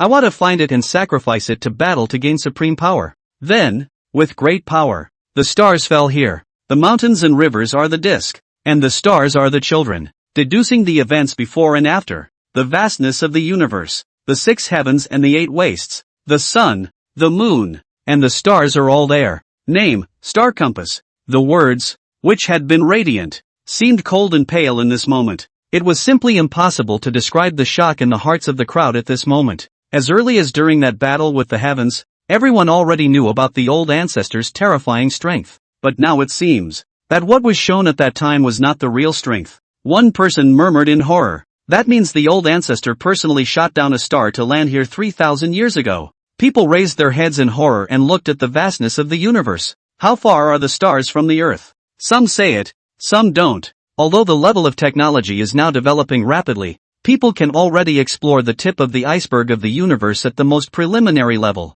Or you can go to the stars and moon and leave your mark proudly. But this pride was suddenly shattered in this moment. For just 3,000 years ago, when there was no such exaggerated technology, their old ancestor made a star fall by his own power. With great power fall the stars here. The crowd just couldn't imagine what kind of a picture it was. The most luminous stories of mythology became real and coalesced before the eyes of all in this moment. The star compass is really based on the stars. People were just shocked, just appalled, and no one spoke for a long, long time. It was not until the words made of that starlight flowed away that he looked at the star compass in frustration. I have a question. A staff member whispered. What did that first sentence mean in the starlight just now? The old glory never fell, mourned in the dunes of Pathos. And what does it mean that the old ancestor wants to offer battle as a sacrifice? Someone murmured, pushing through the wonders of creation, the vastness of the universe, the 6 hexagrams and 8 wastelands, the sun, moon, and stars. The function of this star compass is to deduce those things that have not happened. It's undeclared. Everyone's hearts were startled at the same time, as if there was a silk thread that tied everything together. No wonder the old ancestors left so many gifts for posterity. 3,000 years apart. No wonder, time and time again, miracles appear before everyone's eyes. It turns out that the old ancestor really can see things before they happen. He had long ago passed the star compass and knew everything that would happen 3,000 years later, knowing about that great serpent of destruction and the way to fight it. Yes, it must be. At this time people were looking at the star compass. In addition to the shock and its spectacular, there was another layer of deep awe, a reverence for the one who was king of men 3,000 years ago. Is everything we are, through this astrological compass, reflected in 3,000 years ago? Someone said. The princess compliment whispered. The star compass not only deduces what has not happened, but also finds unknown territory. Unknown territory? What does that mean,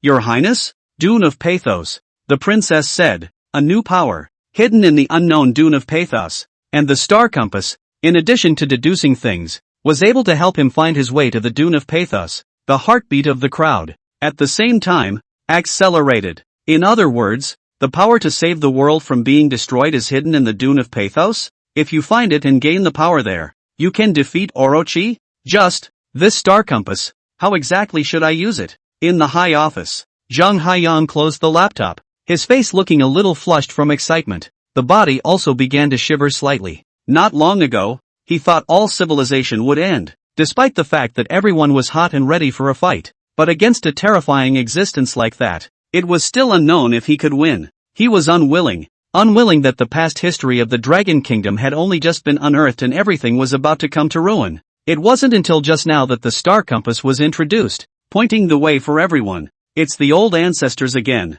That glimmer of light. No, it was the radiant starlight that renewed hope for all. Elder Zhang, are you alright? The guard asked nervously. Zhang Haiyang waved his hand. I'm fine. Notify the people at the scene to shut down the live broadcast before finding the Pathos Dune. Elder Zhang. Why? Zhang Haiyang sighed. Even the old ancestor needed to use the star compass in order to find the Pathos dune. In that case, there's no way for us to determine the bearings of where the dunes are. What if the live stream is turned on and someone else gets the short end of the stick? The guard was puzzled. But those foreigners. I know what you're trying to say, but fear not. Fear not. In fact, from live broadcasting for so long, Zhang Ocean had long discovered some patterns. That is, but anyone who is able to obtain the power is flowing with the purest bloodline of the Dragon Kingdom, especially that battle of chopping heaven. There were even quite a few people, miles away across the screen, who had gained the power of Manhwa after her shattering. But at the same time,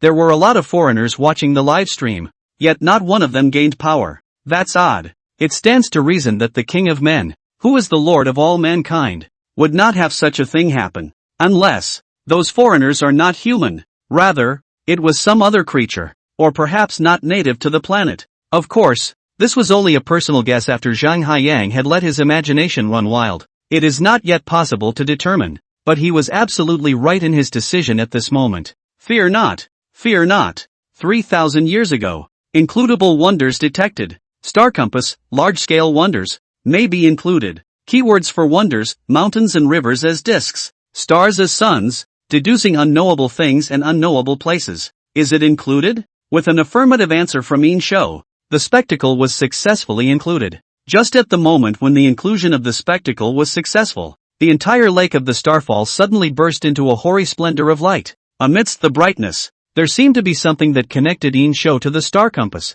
It was as if a smaller universe had formed within Yin Shou's body, flowing on its own. The power of the stars had linked the two together. He recited in a deep voice, Pathos dune. In an instant, the star image within the star compass rotated, and a sand dune at dusk flashed in Yin Shou's mind. It was like a huge shadow in the setting sun. The countless crushed stars in the compass pointed in one direction as if pulled by some force. Strangely enough, there was clearly no distance labeled, but Yin Shou knew just how far away the place was. He looked away from where the stars pointed, his gaze solemn. Human Emperor Fuxi, the hero of the human race in the past, lone is here. Let lone end your eternal torment. Let lone to light the undying fire of the human race. Chapter 71 Dune is here? The opening of the grand sacrifice. 71. War horses more than twice the size of ordinary horses galloped under the starlight. The horses' hooves trampled the void with a dull sound, sending up unseen ripples. Yin Shou's ears were filled with the gusty winds that whistled and flowed by.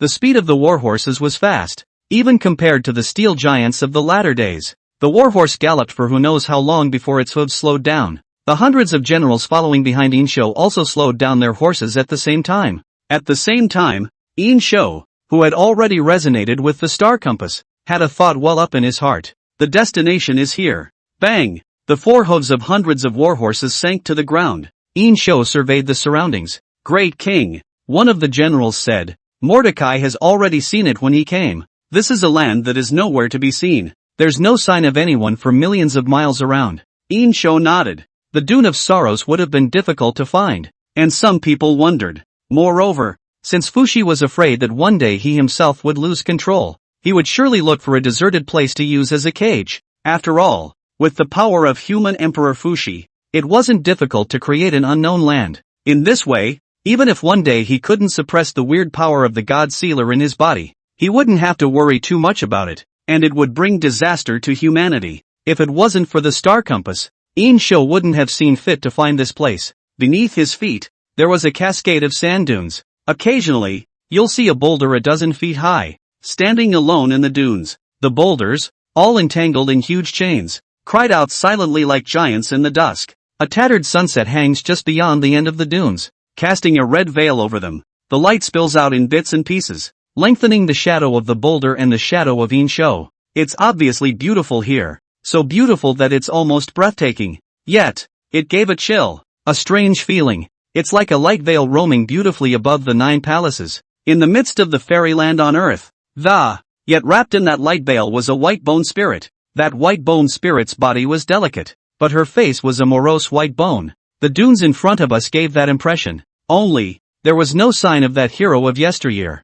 Fuxi. This did not surprise Yin Shou at all. If Fuxi could be found that easily, man would have been extinct long ago. His gaze looked around the entire dune, cold as a knife. Today is the opening of this grand sacrifice. 3,000 years later, just 3,000 years ago. At the same time that the star compass was greatly accomplished, the starry sky beneath everyone's feet began to change. Look guys, the stars are moving. Shinfeng pointed at the huge star compass. In the star compass, a picture was suddenly cast that made the crowd suck in their cold breaths. A giant snake in the middle of a steel jungle that is destroying everything. The image was exactly the same as what the crowd had seen in their dreams. Sure enough, the old ancestor predicted it. Immediately afterward, the projected image began to fade slowly, and the stars in the compass, like particles of starlight, began to dance. Starlight illuminated the faces of the crowd. Soon, it was as if a giant invisible hand was paddling in the river of stars in one direction. These fine stars, driven by inertia.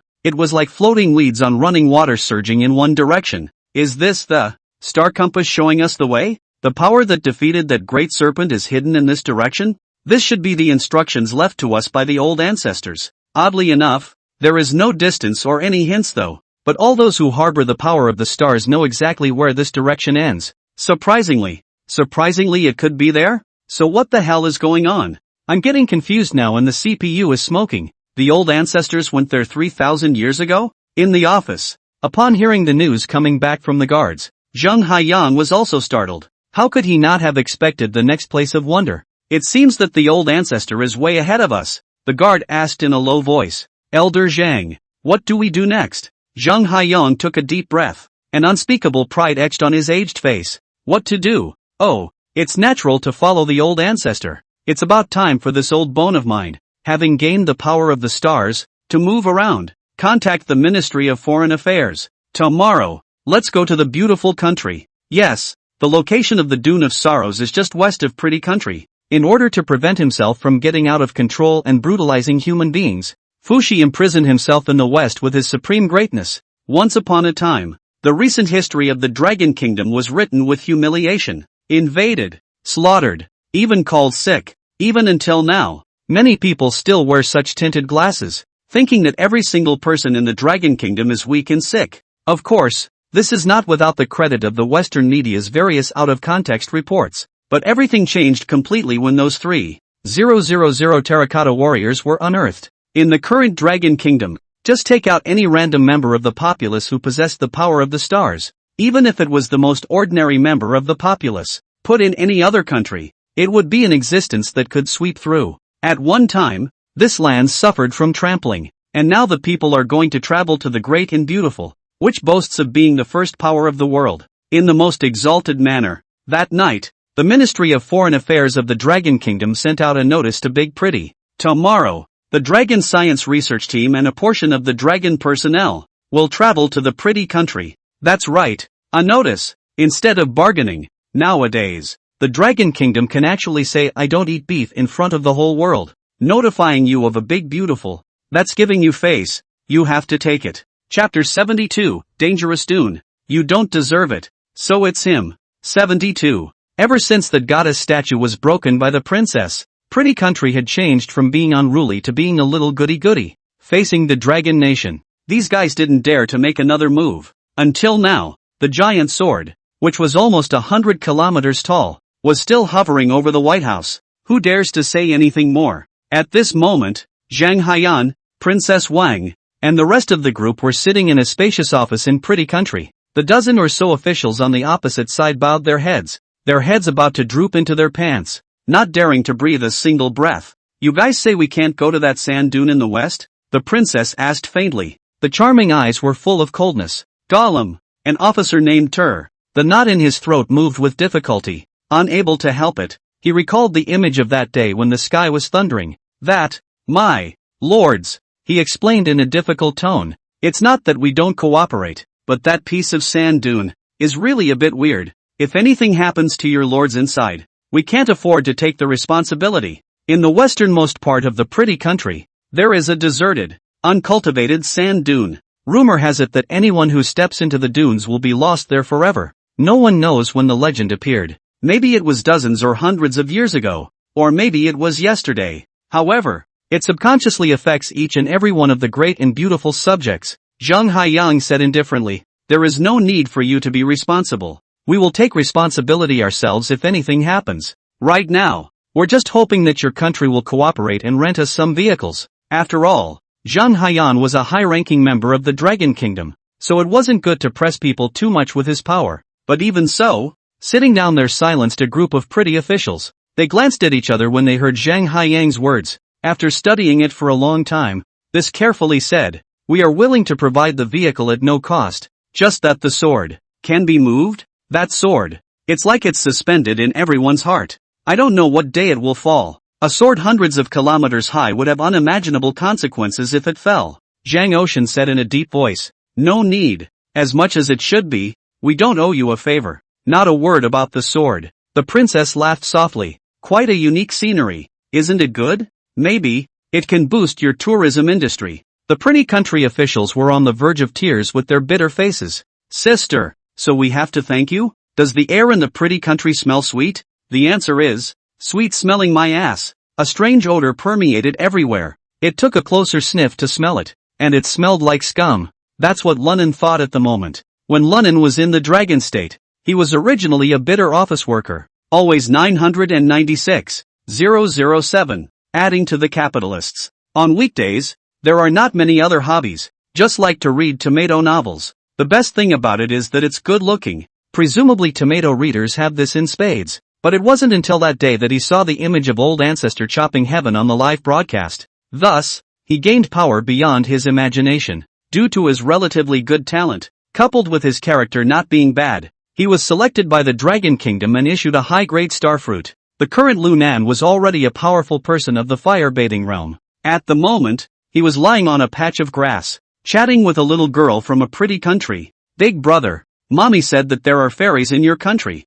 Is that true? The blonde little girl blinked her big eyes and asked in the not particularly standardized Dragon Country language. No. Lunan shook his head. Our country has never had a god. We are human. Oh, that's so. The little girl was obviously a little disappointed. Lunan rested on his arms, lying on the green grass, his eyes looking longingly at the sky for a long time without words. Hey, look guys, there's a Dragon Country man over there. Not far away. A bunch of hot girls with hot bodies and holding ice cream had their eyes glowing. I heard that quite a few people from the Dragon Kingdom came to our country today. Even the big boss went to greet them personally. This person, could it be? While saying that, a dozen hot girls walked over with Thai smiles on their faces. Hi, handsome. My name is Linda. Can we get acquainted? Hi, handsome. Are you here today? They reveal their most flirtatious side. However, Lunan did not even look at them. These women, in his eyes, were simply similar to Kuan.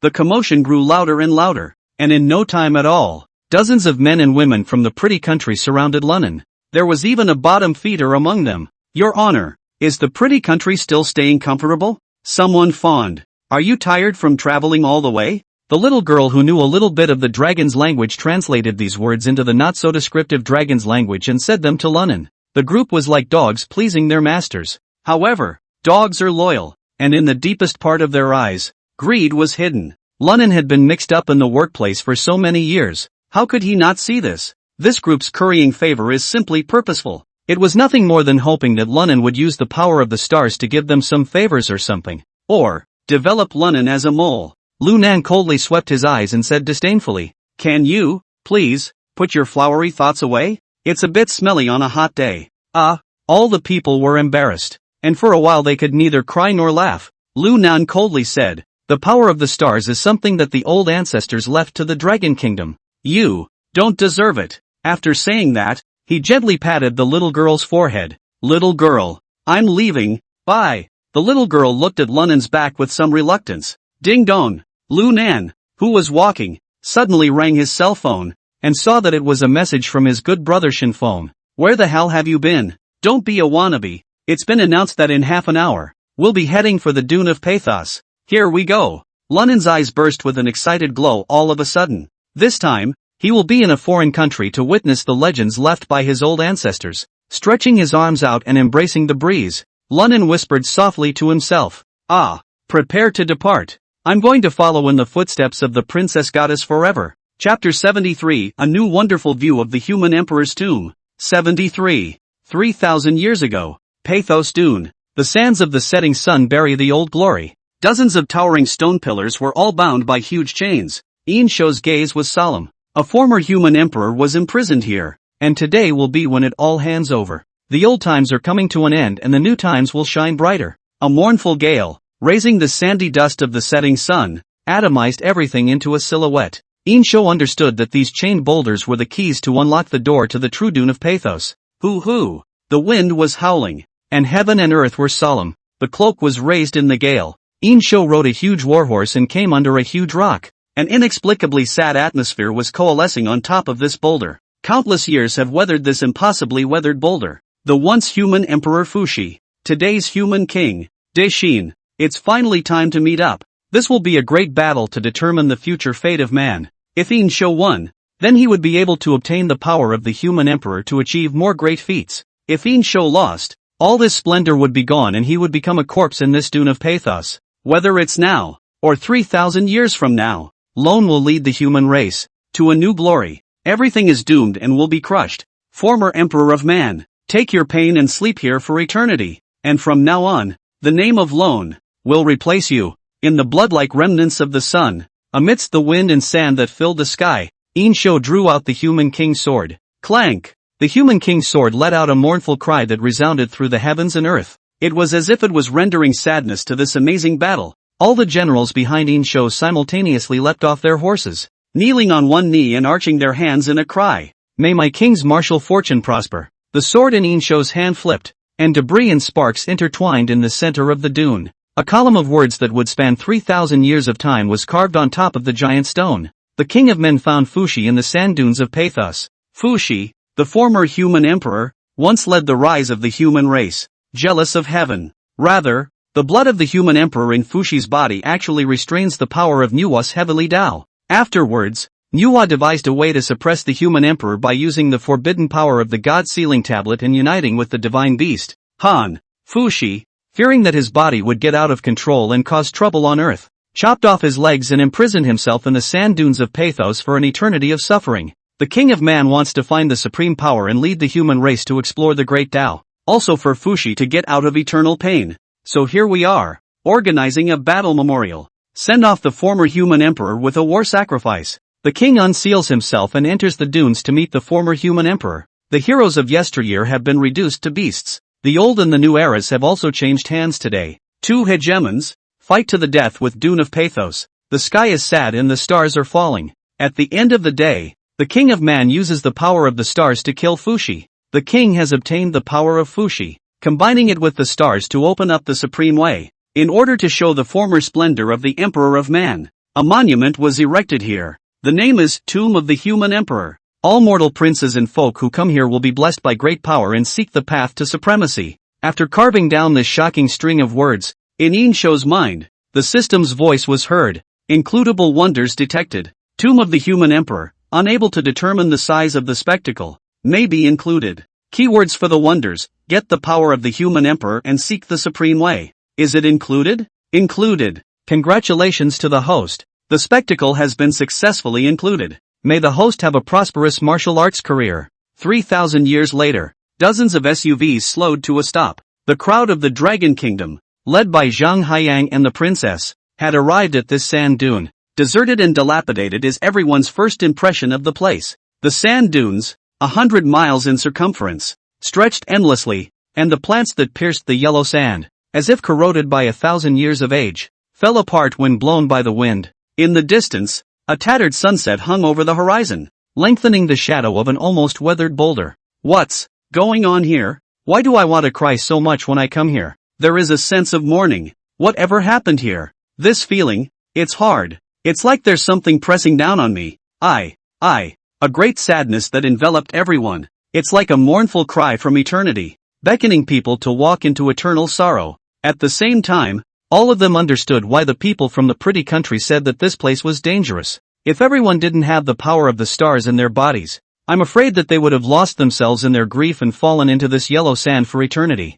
Zhang Haiyang rubbed his sore eyes. The so-called sorrowful dune is where everyone comes here and feels sad? And what exactly did this place carry 3,000 years ago? And what did the old ancestors leave here? The princess shook her head and said with a grave expression, the only way to unravel the mystery of everything is for us to do so ourselves. And unseen by others, Blue Spirit lay on the princess's shoulder. The little fox slumped airily. Those eyes that should have been filled with aura were now written with sadness. Eyelids beating downward. nose twitching. Perhaps it also felt the sad aura of the dune and mourned for it. Elder Zhang, Lord Crown Princess. The guardsman walked over gruffly. On that boulder over there, it looks like someone left writing, but it's been corroded by the wind and sand, so it's hard to read. Wang Fei and Zhang Haiyan exchanged glances and walked towards the bottom of the boulder in unison. Everyone followed at the same time. It was a stone about 10 meters high, standing alone on the dune, like a giant whose time to die had come, roaring silently. The body of the stone was covered with mottled marks.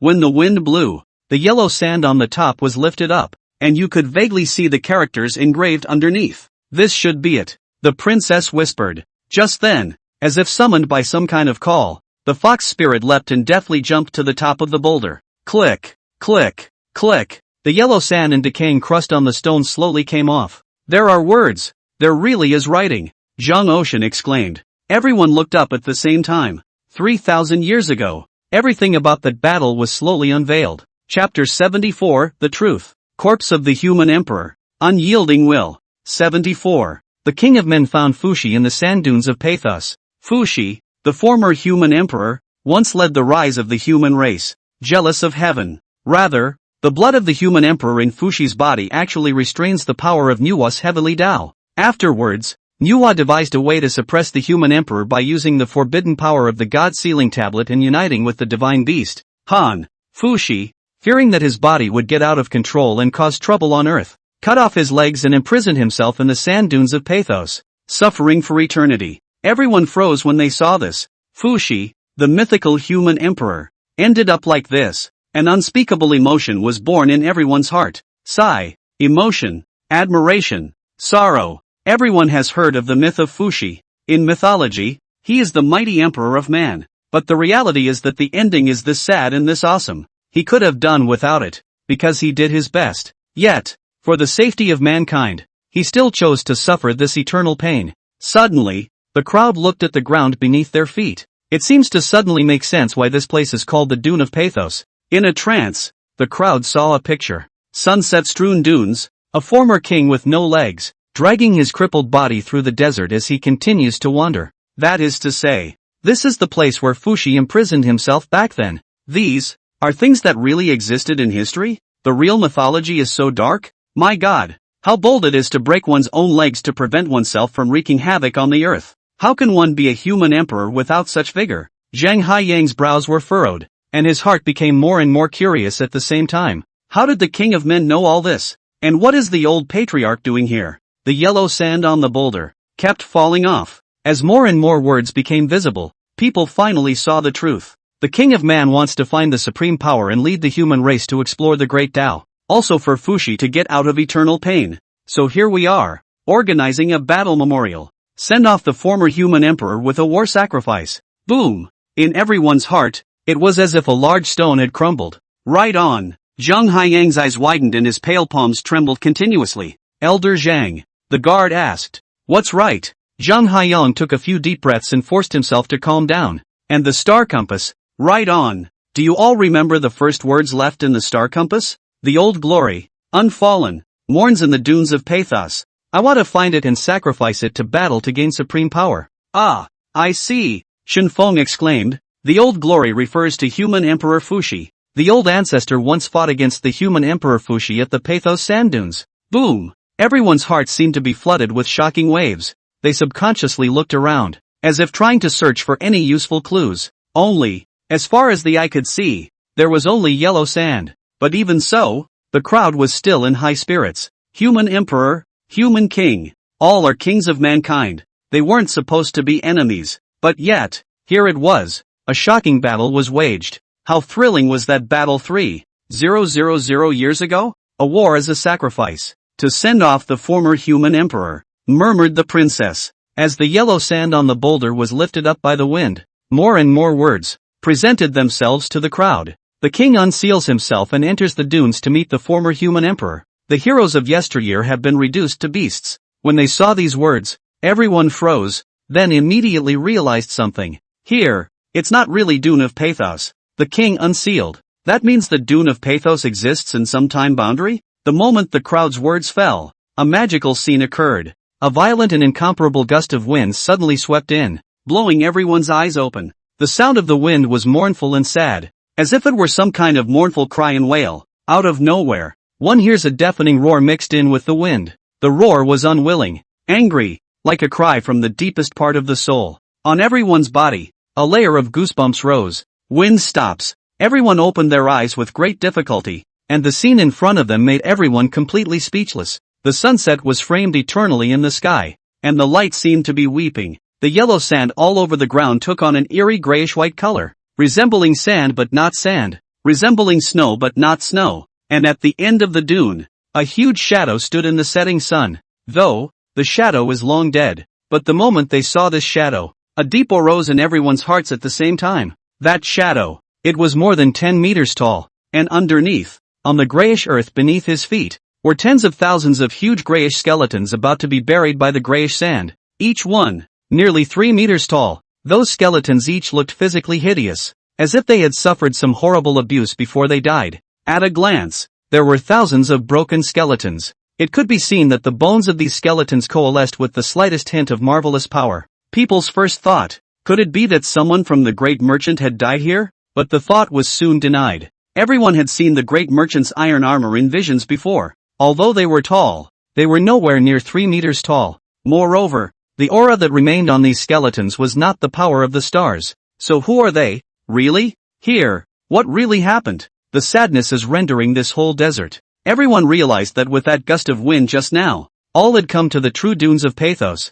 In unison, everyone's eyes went to the huge looming corpse at the end of the dune. Under the setting sun, the huge corpse, even though it no longer had 2 calves, still stood proudly above the dunes with an unyielding stance. Human Emperor Fuxi. Chapter 75, Battle of Fuxi. Sunset Pathos. 75. 3,000 years ago, above the dunes, Yin Shou took a deep breath. He knew what kind of enemy he would face next, but he wasn't afraid. Instead, the battle cry was loud and clear. New forces are on the horizon, and the old times are coming to an end. Everything, right now, Fuxi, lone is here. Swish, the human king's sword swept across, sword light whistling as it chopped through the entire sand dune. Ding ding ding, as the sword light filled over those boulders, the huge chains on the boulders were chopped off by the sword light. The earth beneath his feet suddenly began to shake violently, but the vibration stopped for but a moment. In the distance, at the end of his gaze, the sunset was framed,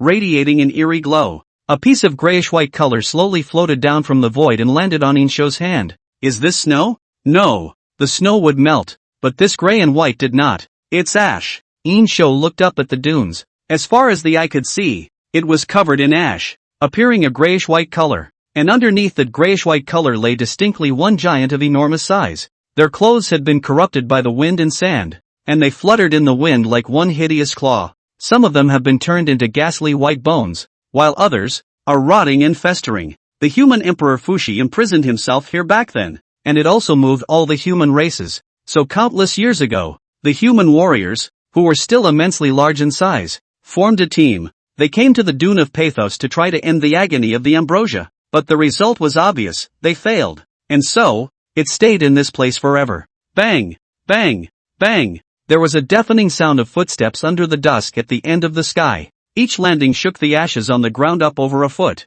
The sadness of the sunset eats away at everyone. The hundreds of generals of the Great Shang tightly gripped the blades in their hands. Today, it will be the time for them to pay tribute to the old human emperor. It is also the moment when the curtain is drawn back on a new era. They looked at Yin Shou by the cloak hunting and flying in the wind and waited without saying a word. The moment the roiling ashes were raised, a deafening cry echoed throughout the dunes. The tattered cloak hissed in the setting sun, already reduced to a monster. The former human emperor Fuxi is at the end of the dunes of Pathos. With a beastly gaze, he engulfed these invaders in his eyes. Fuxi's body, very tall, even with the 2 lower legs chopped off, it was still 7 or 8 Shang Dynasty size, tall. Dusk reflected the ashes in the sky, and Fuxi's face, which had long been inhuman, revealed an angry and hideous expression. Those eyes, clouded with a shocking crimson color. If an ordinary person were to just look at those eyes, I'm afraid they would be scared to death. On Fuxi's back, dozens of huge broken spear remnants of flags were stuck. Those broken spears and remnants of flags pierced deeply into his body, as if they were rooted. The loophole-covered flags waved in a tattered silhouette against the pathos of the setting sun. He had no legs, and was, Therefore, reduced to prostrate himself on the ground like a wild beast, in those large, rough, scar-strewn hands, a huge sword was held. That was Fushi's former comrade in arms. That was the hero who led the rise of the human race together with Fushi. Even though the giant sword had long since been weathered and rotted, Fushi still hadn't abandoned him. Instead, it's held in your hand for a moment. Huge silhouettes rocked the sunset, even if he was reduced to a bloodthirsty monster. However, a heroic aura that could not be described in words still came over him. Normal people, at this point in time, would be terrified, but Yin Shou didn't. He gripped the human king's sword in his hand. This great sacrifice has opened. Everything in the world, all eclipsed. Hundreds of generals behind Yin Shou raised their long spears, piercing the sky and shouting in unison. Today, my king offers battle as a sacrifice. Farewell to the heroes of the past. Blessings of the Great Shang spirit. May my king's martial arts fortune be prosperous and invincible in battle. In the afterglow, Yin Shou's gaze and Fushi's gaze collided on the void. Fushi's gaze was like that of a wild beast. However, behind that fierce gaze, Yin Shou saw a deep hurt, as well as pleading. Lone, come to see you off. 3,000 years later, the occasional thundering of war drums as the fierce winds of the sorrowful dunes blew by. The ground was full of ashes flowing like quicksand. People tilted their heads up hard and looked at the words that gradually appeared on the huge stone tablet. The princess had a deep gaze and a low voice. The sound was obviously small, but it was deafening. The heroes of yesteryear have been reduced to beasts. The old and the new times, too, have turned over today. Two hegemons fight to the death with Dune of Pathos. 3,000 years ago, the ages of the ages are plunged into eternal grief as the gales of the dunes of Pathos blow. The fateful duel has unfolded at this moment. Buzz. The human king's sword in Yin Shou's hand pointed at Fushi from a distance. The former human emperor. I, at the rate of the generals of the Great Shang, have come to see you off. Today, let the sword of the human king in my lone hand open the way for the hero. Let you rest in peace and sleep long. Under the setting sun, Fushi let out a frightening roar, his huge body, running wildly towards Yin Shou. One is a human emperor. One is a human king who desires to obtain the power of the human emperor. At this moment, the wind is hissing, the blood is burning, and the former loftiness and splendor are vivid in my mind. The tattered cloak hunted wildly in the too shocking battle intent. Come, fight, Yin Shou bellowed, and with a swing of the half-moon, a sword light swept across the sand dunes. The ground, filled with ashes and quicksand, was suddenly lifted by a shocking wave hundreds of feet high. Hiya! A bellowing cry and the neighing of war horses offered an elegy for the battle. With war as a sacrifice, the curtain falls on glory. For hooves stepped on the shocking waves that were raised and rushed towards the once supreme hero. Bang! Bang! Bang! The horse's hooves stomped on the huge waves with a shocking, mournful roar. In the midst of galloping his horse, Yin Shou raised the human king's sword horizontally and killed that sad, huge figure. Roar! Corrupted by the forbidden power, Fushi had long since been unable to speak. Only a mournful roar of rage could come from that rotting maw. His huge body, fearless and fearless, killed the king who had led the human race back to prominence countless years later. And now, at this moment, the sky was eclipsed. The earth and the mountains are silent. There seemed to be only two ancient shaking battle intent left in the world. Battle! Battle! War! Ha ha ha ha! Come on! Yin Shou laughed maniacally, standing tall and swinging out the human king's sword. Roar! Fushi roared furiously, and with all his might, he swung that broken giant sword. The two swords collided, and the earth was instantly cracked, splitting a huge gully that looked like an abyss. The new era will be like Yin Shou on that day at the city gate, bathed in fire. P.S. Sorry for a little less, my father had to go to the hospital for a brain attack. This disease is so scary. Some of our readers and friends commented that the plot is destroying Chinese beliefs by slaying dragons and battling Yuwa, but the author would like to say that Chinese beliefs have never been about imaginary gods. Rather, it's the monumental monument in the martyrs' cemetery. It's a bright red in the wind. Here's to it. Salute. Chapter 76 with the stars in the sky to open the way. He has never tasted a single defeat. 76. 3,000 years later, under the same sky, people stood on that bleak and ancient battlefield and felt the loftiness and sadness of the place in the past. The emotion, which was simply unspeakable, was gripping everyone. In the distance, at the end of the line of sight, Fushi's gigantic corpse, as if it had never experienced these thousands of years, stared at each and every one of them. It was as if they wanted to feel from them the ups and downs of the human race over the thousands of years. The afterglow of the setting sun poured over his body, and the broken spears and broken flags that were deeply inserted into his back reflected a cold light. It shakes your eyes. The human emperor, even though he was dead, was still one of the most shocking images in the world. No one's talking. Everyone is regretting it. I regret not having been born 3,000 years ago, and I regret not being able to personally experience the tragedy of that battle with my own eyes. How did that battle go? Exactly? Zheng Haiyan gazed deeply at the huge stone monument. Did the old ancestor defeat Fuxi? Or, did he die with him? Fuxi was once the emperor of man, Xin Feng murmured. In the end, it turned out to end up like this. Perhaps death, for him, is the true relief? The crowd was speechless.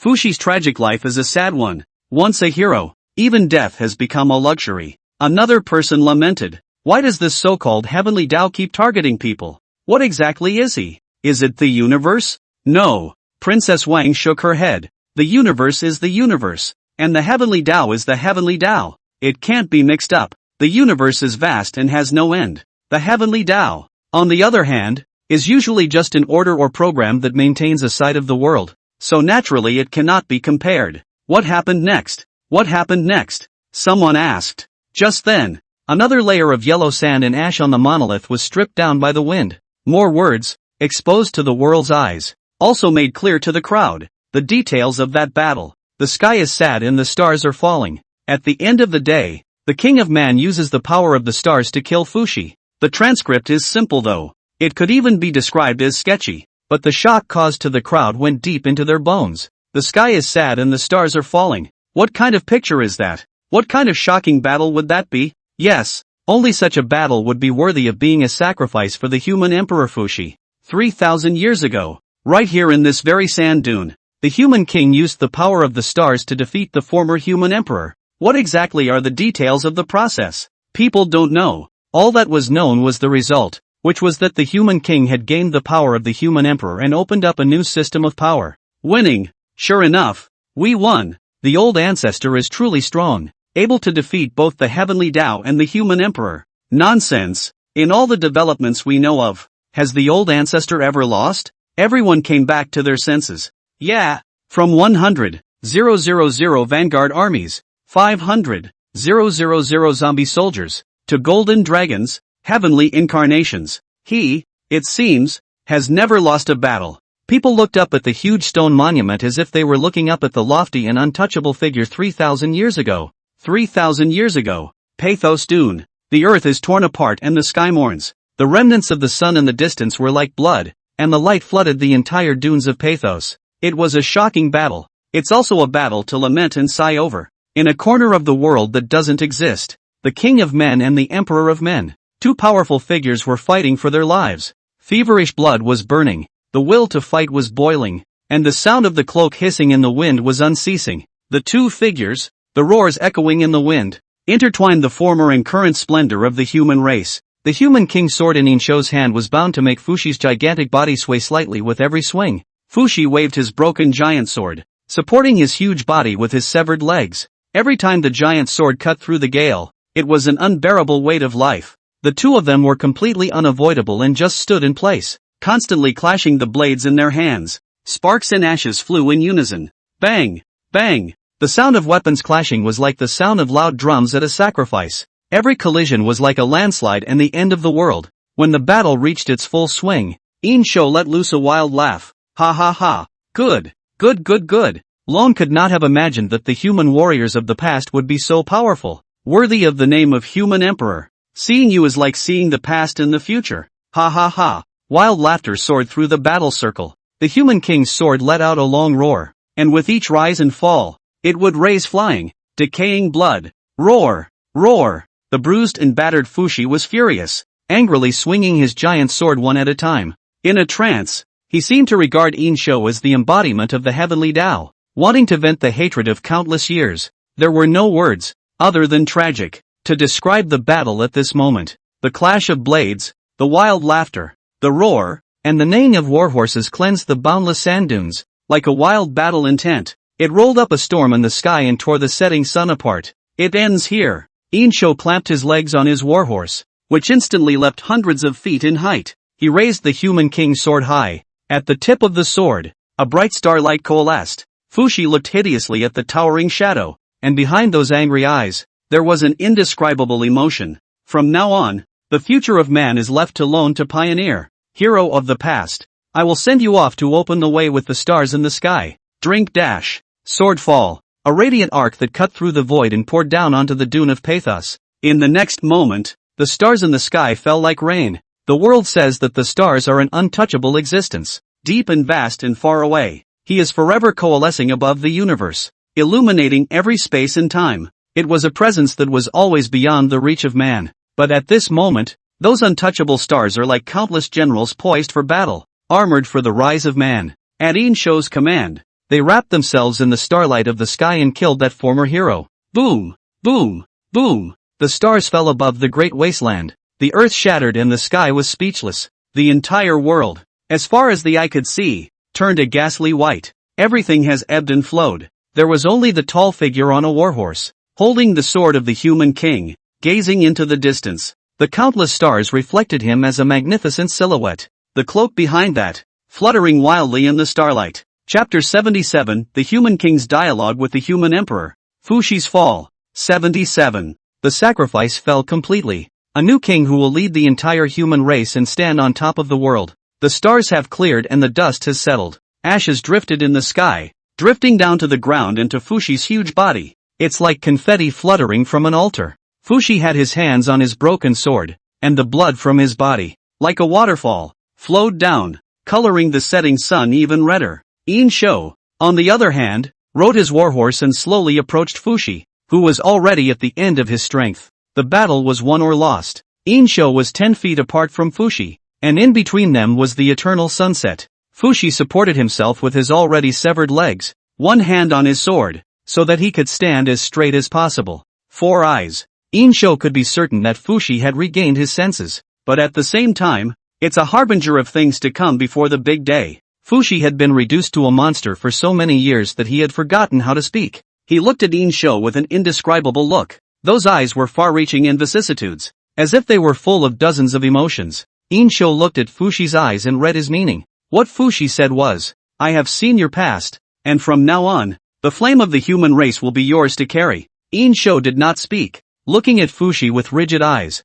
watching his last moments. But Fuxi also read his eyes. The fire of the human race will be lit by me. Hoo-hoo. The wind was harsh. The sky was filled with ashes that fell like snow. It landed on Fuxi's huge body that was stuck with broken spears and broken flags all over. It's like a layer of mortuary clothing that comforts the departed life. Amidst the ashes, Fuxi looked towards the earth strewn with corpses, the corners of his mouth gently lifting in an almost invisible arc. The light in his eyes was slowly fading. A generation of human emperors fell. 3,000 years later, the wind has stopped on the ash-strewn earth. The soul of the white fox also returned to the princess, and at the same time, the last paragraph, like water falling from a stone, was revealed to all. The king has obtained the power of Fuxi, combining it with the stars to open up the supreme way. In order to show the former splendor of the Emperor of Man, a monument was erected here. The name is Tomb of the Human Emperor. All mortal princes and folk who come here will be blessed by great power and seek the path to supremacy. Tomb of the Human Emperor. It turns out that the name of this wonder is called the Tomb of the Emperor. Everyone unanimously looked at the huge corpse in the distance. The once mighty Emperor of Man has been laid to rest here. I see. The princess whispered. Nuwa. Nuwa? The crowd frowned. Wang Fei looked at the stone tablet with a ghostly gaze. The great serpent that destroys all civilizations is Nuwa, or the embodiment of the heavenly Tao. A word to the wise. Anyone who can come here is not a cutie. Everyone instantly understood the meaning of the crown princess words. Inevitably, everyone recalled what Nuwa had said at that time before her body was shattered. Perhaps you will lead the human race to a brief moment of glory. 4 people. Life is only a few decades, usually no more than a century. 3,000 years. What a long time. But for the heavenly Tao that exists for eternity, 3,000 years is but an instant of blossoming. Short indeed. Zheng Haiyang coughed a few times and said, in the various myths that have been passed down, Nuwa is snake-bodied and human-faced, and in the nightmare, the one that destroys the world, is the snake. Nuwa isn't dead? A staff member frowned. After being defeated by the human king, she slept for 3,000 years? It's the only thing that explains everything. Right. Old Zhang's guard slapped his forehead. The inscription says that Fuxi's human emperor power can restrain the heavenly Tao. Nuwa, on the other hand, is the embodiment of the heavenly Tao, so, the power that can defeat that great serpent is in. Everyone looked in unison at the body standing proudly in the distance under the eternal sunset. All mortal princes and folk who come here will be blessed by great power and seek the path to supremacy. On everyone's body, goosebumps instantly rose. With awe, with the most sublime reverence in the world, a group of Dragon Nation walked towards the corpse at the end of the dune. A trail of footprints was left on the ash-covered ground. Earlier, someone also turned on the live broadcast, and the live broadcast room was flooded with foreign netizens. All the people of the Prince of Man can gain power. Doesn't that mean we can too? Yeah, we're human too. But, everything before showed that there was no way for us to gain power. I'm not a human being. I'm not human or not. You're sick. Is it because in our bodies, we don't have the blood of the Dragon Kingdom? People ask if you have a pedigree. The afterglow pours over the heroes who have been sleeping peacefully for 3,000 years. Those broken spears and remnants of flags were all telling of his former power and loftiness. People looked up at the face that had been weathered, lofty as a mountain. It still stands after death. People saw his power through the huge sword that was tattered and torn, but it was such a powerful human emperor that lost to the human king. That incomparable existence 3,000 years ago. This is our other old ancestor. Zhang Haiyang's voice seemed incomparably sorrowful.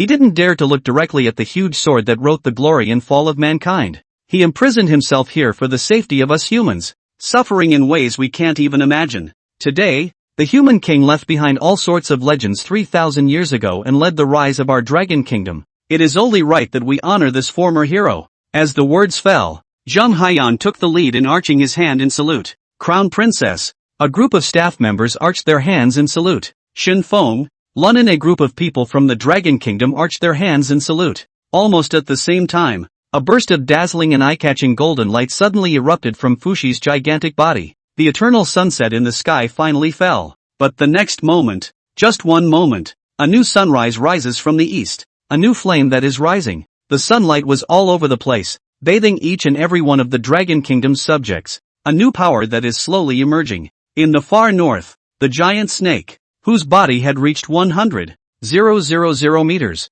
suddenly sensed something. Those void eyes looked away in the direction of the dunes of Pathos. In the next moment, its huge body pierced through the white snow and drilled into the ground. The sharp scales on the serpent's head sliced through the underground gravel and sped toward the place where the dunes of Pathos had been. Chapter 78, New Power System, Divine Soldier Upgrade. 78. 3,000 years ago, the once heroic Fushi is dead. He will be transformed into the stone monument above. The cold words. Yin Shou's eyes gleamed and he clenched his fists. What kind of changes could the power of human Emperor Fushi bring about? He was looking forward to it. In the next moment, a golden light suddenly surged out of Fushi's body. It was as if the light had already existed in this world, only to reappear on Earth at this moment. Yin Shou violently raised the human king's sword in his hand. The old and new eras, at this moment, completely alternated. The human king's sword was incredibly sharp, refracting the golden light that shot out from Fushi's body and illuminating the entire sand dune.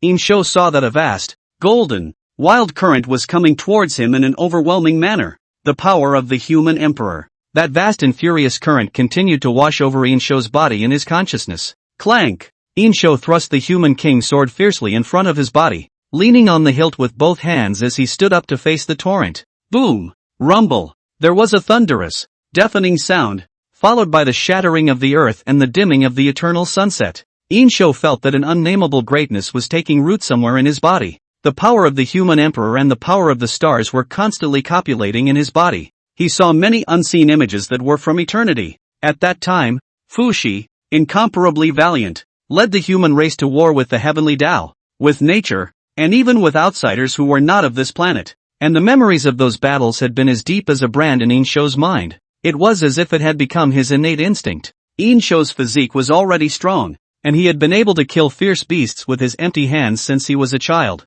complemented by the power of the stars, along with the power and battle memories of the human emperor. His entire fighting strength, in just a moment, had changed off the charts. In the next moment, Yin Shou violently opened his eyes. Those majestic eyes seemed to contain the sun, moon, mountains and rivers, and the stars of the universe. His feet slowly left the ground and rose on the hunting gale. I am the Lord of the Earth. A vast voice that echoed in all directions, 10,000 miles away from the Great Shang. All the soldiers and subjects, towards where Yin Shou was, were kneeling down and paying homage in a vast manner. The blades of the whole world, as well as sharp objects, were also stuck in the ground by themselves, as they had been before, and tilted in that direction. Lone. 4. The Lord of Earth. The wind is rising. The sun, the moon, and the stars all appeared in the sky at the same time. Wind, thunder, rain, and snow fall simultaneously as far as the eye can see, as if congratulating Yin Shou, human king, or human emperor. It no longer mattered at this moment, because the Yin Shou of today is the supreme being on earth. Fushi's power, which was originally from the eternal era, was now combined with the power of the stars within Yin Shou's body. In just a short moment, a new system of power was opened up. The power of the human emperor amplifies the source of all power. Once upon a time, Yin Shou's power came from the 7 stars of the Big Dipper, and now, it comes from the sun, moon, and stars, and soon, even, from the power of all things in the universe. What a huge power that was! It would not be an exaggeration to describe it as endless. Remind the host that you have mastered a new power system, the power of chaos. This system of power, connecting the billions of stars of the universe, each star, will be a cultivation method, endless, and the host can cultivate all the Dharma disciplines at the same time without any conflict. Typically, in the metaphysical world, or even the mythological world, there is a limit to the power that life can muster. They will even restrain each other. Even God cannot master all the power. Like Thor, the Norse god of thunder, who can only manipulate the power of thunder. Instead, this power system of Yin Shou's allowed him to include all the attributes, the force, in it, not to be outdone. Almost at the same time, that all the generals who came here with Yin Shou all felt a new power. Countless radiant lights illuminated the entire world. When viewed from the universe, it was as if the planet turned as bright as the sun. Ha ha ha, lone, for the Lord of the Earth. Yin Shou let out a wild laugh and raised the human king's sword high. On the sword, an unparalleled light almost pierced through the atmosphere. Congratulations to the host, as the host has gained the power of the human emperor. The 2 divine weapons created by the host have been upgraded. Mountain of Corpses and Sea of Blood, upgraded to Mountain of Corpses and River of Ice,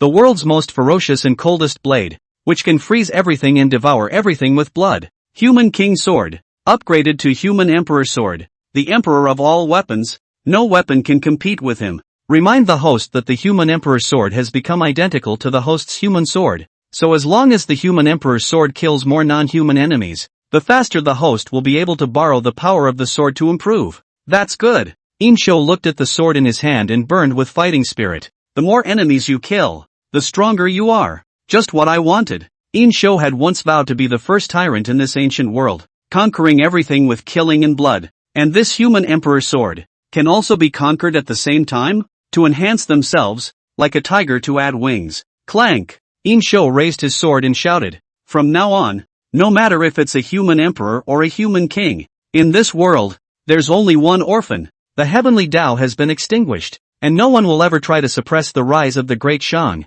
the rise of the human race. I hereby make an oath. I will irrigate the Milky Way with the blood of the enemy." The sound was vast, ravaging the entire earth like a gale. All the Great Shang generals heard this voice and simultaneously yelled, "Willing to fight for my king." The people of the great merchant, who were 10,000 miles away, heard this deafening oath and made another pilgrimage. The great merchant endures forever, my king for all time. The great merchant endures forever, my king for all time. My father is still in the hospital and can't read or remember. But don't worry, I can update and code just as well on my cell phone in the hospital. Chapter 79, Perfecting the Power System. The next wonder is the Yellow Springs. Thank you for your concern. The author won't break the schedule. This time of year it's even more important to try to make money. There are other relatives here as well, so I can still find time to update. Thank you all again for your concern. Bow. May the parents of all be healthy and safe, and may those whose parents are no longer with us release any unhappiness they once had. The main movie begins. As Yin Shou fused the human emperor's power, a new system of power, too, had finally been formed. After fully understanding the various divisions of power, Yin Shou quickly perfected the complete system of this power. The system of this power is based on the birth from the power of the stars and is divided into 12 realms. The first 7 realms, like the power of the stars, made no difference. Enlightenment, fading dust, bathing in fire, Dharma, moving mountains, reclaiming the sea, and falling stars. In addition to the starfall, a new system of power has been created. Forgive me if I don't want to use the word monk to describe it. It's too immortal and doesn't go well with the feeling of Xian's domineering power. The new system, however, is divided into 5 realms, from weakest to strongest, in order: reincarnation, broken stars, eternity, extinction, and rebirth. At the reincarnation realm, the strength of the power was almost 10 times that of Starfall, the most exemplary realm where the power of the stars and the power of the human emperor merge. Those who reached this level would be able to change the human race's cycle of life and death with the power of the emperor. Of course, the prerequisite was that these people had to have the power of the stars in their bodies in order to have the laws of reincarnation changed by Yin Shou. In other words, building a hellish yellow spring or whatever is not a problem. Yin Shou is in this realm now. Shattered Star, the next realm in the reincarnation realm. Those who reach this realm will have the ability to shatter stars. The stars here did not refer to the meteorites in the universe. In fact, from the battle just now, one could learn that the realm of Starfall could cause meteorites to fall. And the even more terrifying Shattered Star can manipulate planets like the Blue Star. It's not even impossible to destroy a planet of a lower civilization, as long as it's strong enough to do so. The next realm is that the power is further enhanced by the Shattered Star, and in addition to that, is immune to all physical attacks, and both the body and the soul are, as the name suggests, eternal and indestructible. Even the laws of time would be completely ineffective on it, truly straying away from everything. Extinction, as the name suggests, is a power that can destroy everything, and when Yin Shou reaches this level, with the lift of his hand, he can destroy a world and bring it back to chaos. Rebirth in the midst of destruction, was just like Starfall, the exact strength of which Yin Shou was unable to determine right now. Yin Shou was now in the realm of reincarnation. It is also the first realm, but that was enough. He had a plan in mind. Yin Shou slowly floated down to the ground, his gaze looking distantly into the depths of the universe. With just one glance, he pierced through the void. In the beginning, in order to exterminate the zombie soldiers left behind by Jiang Zia after 3,000 years, Yin Shou had once caused 3,000 generals to sleep underground. 3,000 years later, they have been transformed into stars in the universe. Later, in the battle with the heavenly Tao, thousands more generals, killed by the light giants, were also turned into stars. But then, who wants to float eternally in the void of the universe, wandering without a roof over their head? It is time for the generals of the great merchant to return. Come back and witness the rise and endless splendor of the human race. In an instant, Yin Shou had already thought of the next spectacle: create reincarnation and take charge of life and death. The next wonder is the Yellow Springs. Their souls, which will be rewashed in the Yellow Springs, will return to this world and once again put on their armor. This is not the Yellow Spring of reincarnation, but the Yellow Spring that can bring back to life all those who have died in battle. As long as a person's body contained the power given by Yin Shou, such as the power of the stars, even if they died in battle, they could be resurrected. Even without star power, one can reincarnate in the Yellow Springs. Yin Shou had officially fused the power of the human emperor. From now on, no matter if it's a human emperor or a human king, he is all absolute master of this earth. At the same time, Yin Shou had a more ambitious plan: conquest, to conquer all by the means of a tyrant. Though nowadays, the whole world has been subjugated, but it was far from enough. His journey was a sea of stars, that abundance which all men could not imagine. Of course, the thing to do now is to quickly increase your strength, not just personal strength, but the strength of the entire great merchant. Only then will he be able to conquer everything. Yin Shou looked into the distance and said in a deep voice, "It's time to completely rewrite the fate of the human race. He is about to make all living things prostrate at the feet of man. No matter if you are a god, an immortal or a ghost, all of you will submit to Lone. Otherwise, it will completely disappear from this world. The journey of big business has just begun." Yin Shou looked into the distance. The black cloak raised by the wind seemed like a gradual abundance of feathers. Resurrecting those great merchant warriors who died in battle is only the first step.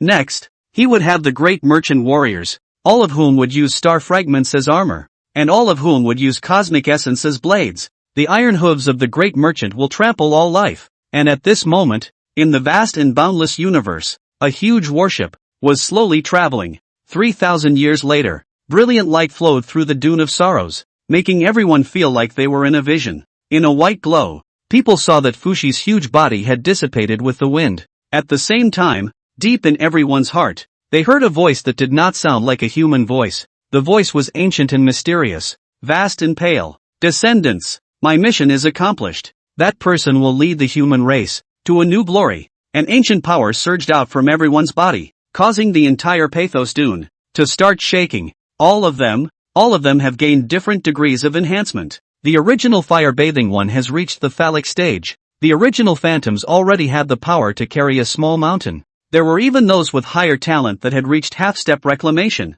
just a little bit closer to manipulating the forces of nature. All the people of the Dragon Kingdom were overjoyed. Ha ha ha, I've gotten stronger. Good. Old ancestor really knows how to love people. I feel like I'm going to boost. I'm with one. Quack quack quack. This new power is the power of the human emperor. It's the power left to us by the old ancestors 3,000 years ago. And at the same time, many of the Dragon Country viewers who were watching the live broadcast in the broadcast room were also more or less strengthened by this power. A crowd of foreigners, their mouths watering with gluttony. Why can't we accept this gift? I'm not happy about it. Why don't we have ancestors like that? Is it too late to marry a Longwa man? People are deporting all foreigners now. Do you think it's too late? Just when all the people of the Dragon Kingdom were rejoicing and the foreigners were craving for more, something suddenly happened that made everyone unexpected. The ground full of ashes in the sorrowful dune was suddenly pulled by a terrifying force, forming a huge vortex. The earth began to shake violently, as if there was something that was about to break out of the ground. What is it? There's something under the dunes. What a terrifying power. Wait, why is this power so familiar? Kind of like. Suddenly, the ashen yellow sand in the center of the vortex was toppled by a massive object. As the yellow sand and ashes fell like a waterfall, a large snake with an incomparably exaggerated size appeared before everyone's eyes. Chapter 80, A New Divine Race. Blue Star is actually a colony? 80. The crowd looked at the large snake, all too shocked to speak. The camera in the live broadcast room also began to become cluttered. After all, no one can be calm in front of such a horrifying big snake, and still holding a cell phone to shoot. What kind of a giant snake is that? It's huge and scary though. However, it did not make people feel the slightest bit of evil, and even on the contrary, it was somewhat sacred. The scales all over its body were filled with a strange light that made people not dare to look up. This scales. Suddenly, it hit everyone. The scales were exactly the same as the scales of the golden dragon that day when the human king battled the heavens. Dry. What are you afraid of? I have gained the power of the old ancestors. Not afraid. Yes. Isn't it the extinction of the world? Isn't it the way of heaven? What? We humans becoming strong has delayed you? It will hurt you?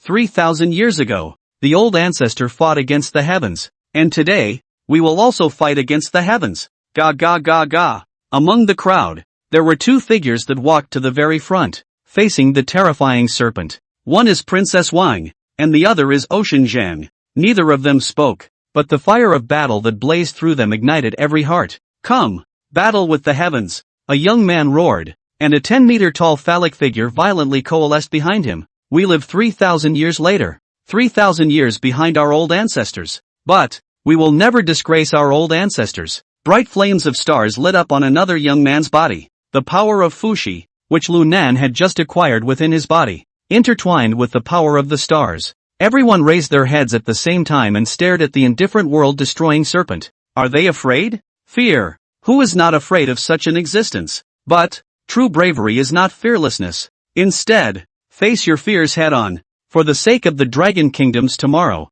for the glory and civilization of the human race, we can't lose. Right. The crowd was as powerful as a rainbow, and even in the face of the heavenly Tao, they did not flinch. The princess stepped forward and spoke for the first time at the top of her voice. We are the descendants of the great king, the hope for the future of the human race. The great king has given us honor and strength, and today, it is time for us to take this step. 9 huge tails, unfolding in the air, emitted a ghostly blue light. Many people shouted, defend the human race and fight to the death. Swear to follow the great king. Swear to follow your highness. In the next moment, all of them, at the same time, rushed towards that supreme will. Between the stars, on a half-mechanical, half-organic warship, a group of tall, Western-looking people were looking at the azure planet through the huge windows. What's going on? Tycho's brow furrowed. As a god race that had long existed in the universe, he was able to sense that two unprecedentedly powerful forces were exchanging blows on this blue planet.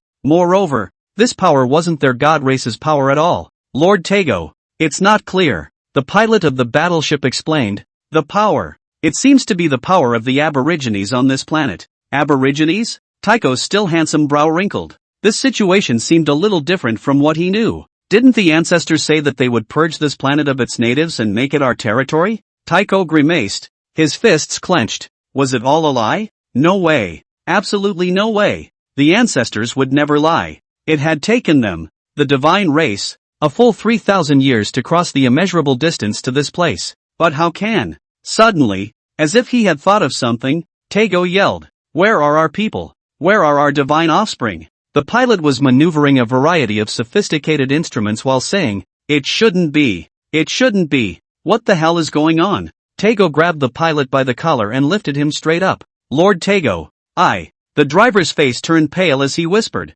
"I can feel the presence of the divine descendants on that planet, but I can't feel the divine power of our divine race at all." "Not even," said the pilot, gulping, "not even the divine power of the ancestors can be felt. How is that possible? Lord Tago, the truth is this." Puff! Tycho sends in a clutch on the driver's collar and the driver falls at his feet. "How about the power of those natives? How about that?" Tycho forced himself to calm down. "Not as good as the ancestors, for the most part, and not as good as our divine army." Tycho took a deep breath and said, "In that case, let's go to this planet and take a look. Give them the shock of our gods. Investigate where the ancestors went.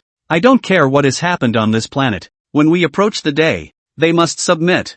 3,000 years ago. There's a destination." A man looked through the huge glass at the glittering planet. "The spiritual energy here, which is beyond imagination, can be used as our landing point." The man's appearance was completely different from the people known to the people of the Great Shang. He had a high nose and deep-set eye sockets, white skin, blonde hair. "Got a place to land?" A big fat man with a hammer couldn't wait to look out the window. "A few light years away, a planet is shining brightly." "Ha ha ha, good. Here, it's a good place." The big fat man with the hammer laughed out loud, the tightly stretched fat on his stomach trembling. "Now, I order you to travel to that planet as fast as you can." The big fat man grinned. It will be the new home of our Asagod race. We will rest and recuperate there, and one day, return to our true home and take it all back. I'm going to go and tell the good news to the Father of the Gods." At that moment, the other cabin, which was incredibly luxurious, looked a bit strange. Obviously, the technology of this spaceship was so high-end. Yet, the various decorations in the cabin were all made of stone and wood, revealing the most ancient atmosphere. A one-eyed old man is sitting at a table with his head in his hands. Suddenly, Big Fatty rushed in, carrying a hammer, with all the wind in his face. "Great Father of the Gods, we have found a place to land." The one-eyed old man frowned. "I'm studying." He took a deep breath, closed the book, and said, "How far is it to our place?" "A dozen light years." The big fat man laughed, and the taut fat on his big belly quivered with it. "A dozen light years." The one-eyed old man did the math. "Seems like it's coming up fast." They have, for 3 whole millennia, searched the universe. Although the universe has no concept of time, the creatures that appear in it do. The one-eyed old man thought for a moment and said, "Notify all of our Asagod clan subjects to head to this planet, and without any accidents. They'll be there in about 3,000 years. And at this time, 3,000 years later, in the distant and infinite universe, a fleet of ships, traveling between the distant stars, was heading for the Azure planet." Chapter 81, Constructing the Yellow Spring, Edicting Taishan Prefect. After Fushi's death, the power of the Emperor of Man spilled out onto the earth. As a result, the officials, generals, and all the people of Deshang and the city of Chaoge were all affected by this force. After all, Yin Shou was a human king and Fushi was a human emperor. Both were absolute hegemons of the human race, and both of their powers could zealously reach all the people of the human race. And through the new power enhancement, all of them have been strengthened to varying degrees. Also saw a brand new path after the realm of Starfall. The strongest of them, Shu Feng, had already reached the realm of moving mountains, and was only one step away from crossing over into reclamation. As for the little girl Chu Lan, although she was only a phantom, she was empowered by the divine weapon of the Corpse Mountain Glacier. Call it the strongest fighting force of the Great Shang besides Yin Shou. At the moment, the little girl was holding the sword in her arms, looking at the increasingly majestic figure sitting on the throne. As Yin Shou's sword bearer, she would stand by Yin Shou's throne every day and watch Yin Shou's figure. "Great King!" A white-bearded minister stepped forward to congratulate him. "The might of the Great King shakes the 8 corners of the world. destroy Shiji, cut down the heavenly Tao, slay the giant dragon, and battle the goddess, save the human Emperor Fushi from his death, and grant the human race an indestructible fire. Such brilliant feats are unmatched. The old minister thinks that nowadays the Chaoge is obsolete and unable to show off the majesty of the great king. Therefore, the old minister thinks that the great king should make a big effort to rebuild the Chaoge. Only a rebuilt Chaoge will be worthy of your majesty's honorable status. My old servant is willing to follow the great king to the death. After this old minister finished speaking, he smugly glanced at the other ministers. The corners of those small but glittering eyes were gently raised. It's as if he's gloating because he got a pat on the back. Yin Shou did not answer immediately, but looked coldly at the old minister. The old minister who looked at it panicked. Great king. Yin Shou sat on the throne, his hands on his knees, his body leaning forward slightly. You are teaching Lone to do things? The old minister's brain buzzed. It's over. Slapped the horse's leg. He hurriedly knelt on the ground and kowtowed. The old minister wouldn't dare. The old minister was confused for a moment. Your Majesty, forgive me. Yin Shou didn't say anything, just looked at him coldly. He could only keep kowtowing towards Yin Shou, the thumping sound echoing throughout the hall. Yin Shou glanced at Wang Yi and asked, Wang Yi, how many artisans does Dishang have in total now? Back to the great king. There are 32,600 artisans. 32,000. It's a bit inadequate. But Yin Shou wasn't helpless. Previously, when Xu Feng had gone on his expedition, he had only killed the armies and officials of all the small countries, and the common people, for the most part, were spared. Yin Shou said, pass on my order that after 10 days, all the craftsmen from the neighboring small countries should come to Chaoge to see me. All who come here may drink from the star fountain of the eternal city. These artisans shall be numbered 300,000, and not one shall be missing.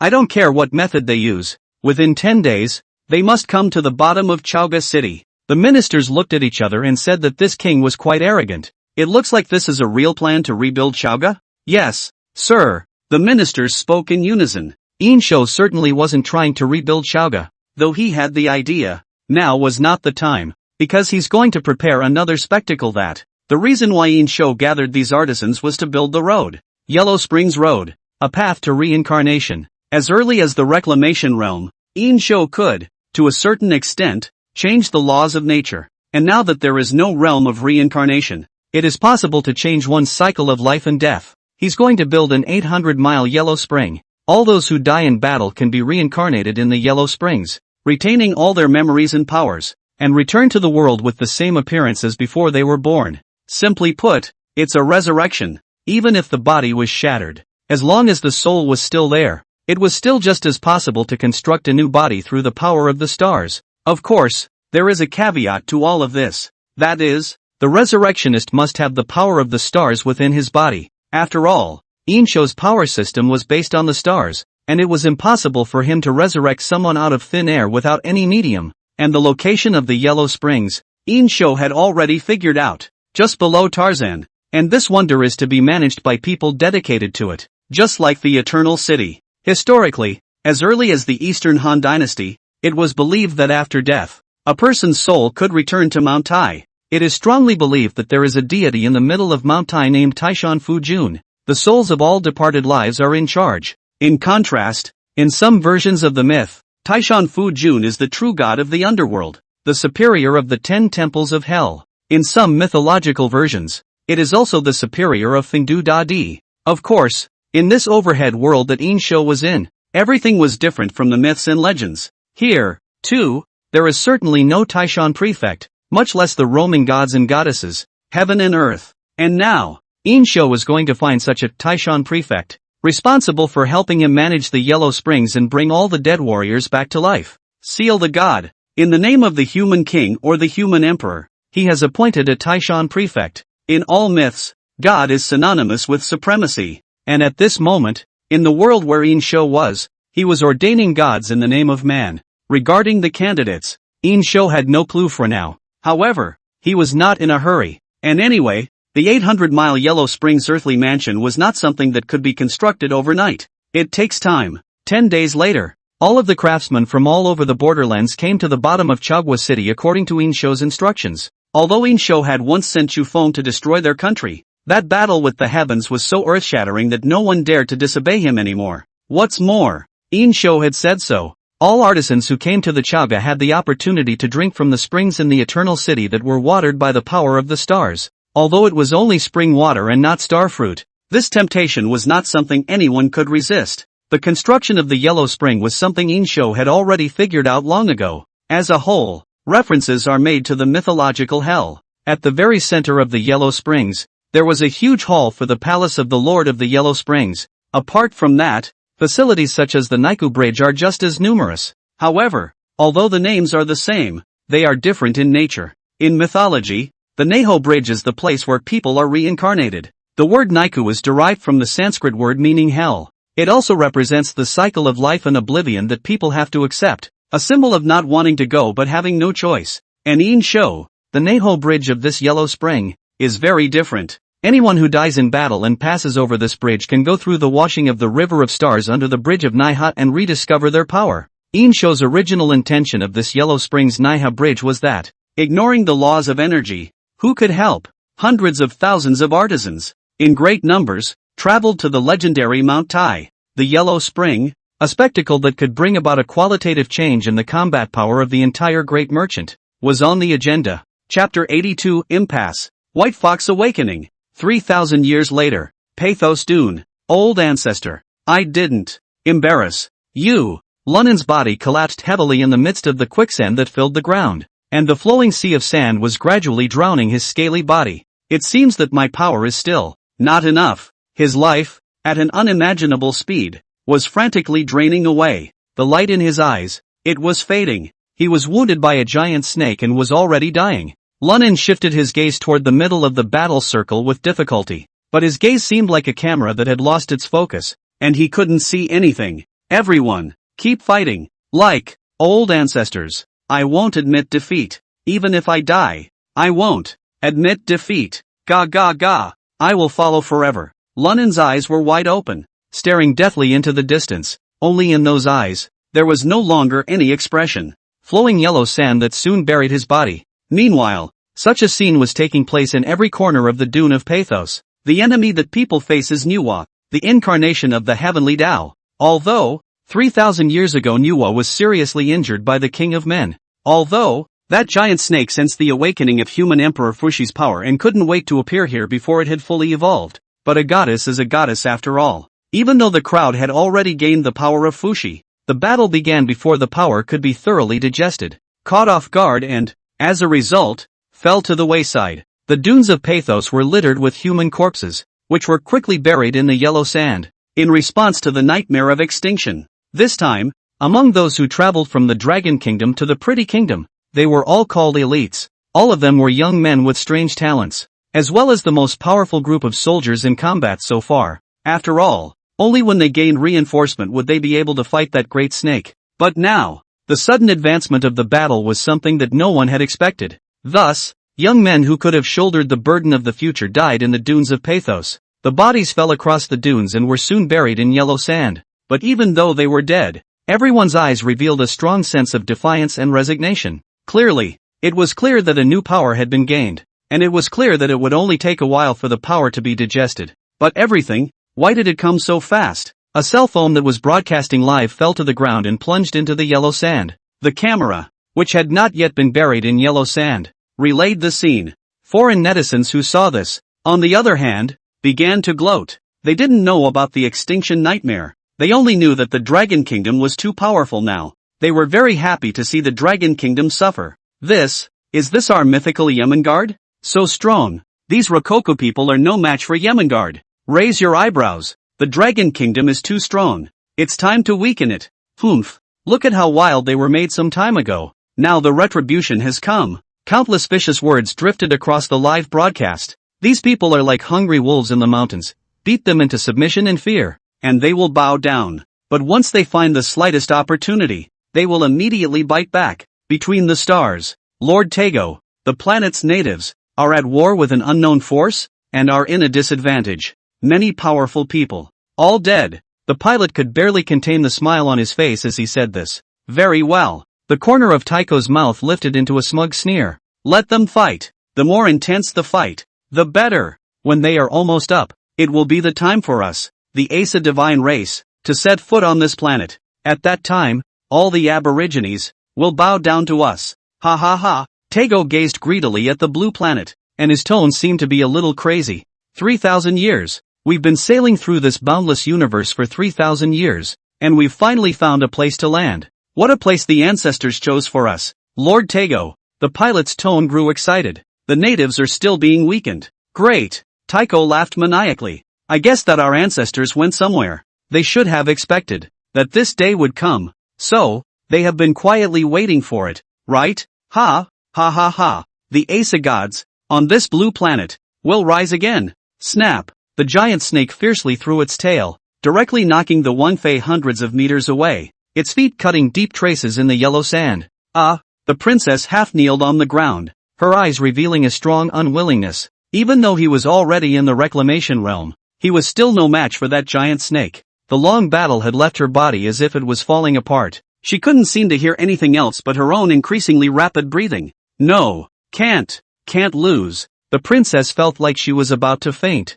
but she couldn't faint, so she only braced herself and stood up straight once more. Suddenly, a blue stream of light flowed from her body. The princess felt her consciousness, as if it was instantly pulled into a deep sleep by something. Eventually, the princess fell into a deep sleep because she was too exhausted. Yet, she didn't collapse or close her eyes. In the next moment, a weird blue light erupted in her eyes. If someone were to see it, they would realize that the Wangfei at this moment seemed to be a completely different person. That move, that demeanor, that look, it wasn't the crown princess at all. Or rather, not human at all. Instead, it's a fox. Master. The princess spoke slowly, looking down at her body. Master, I have come to guard your offspring. The 9 originally translucent tails, where they were quenched and washed by the stream of light. The translucent tails turned into entities. The white fluffy fur spreads out behind the princess.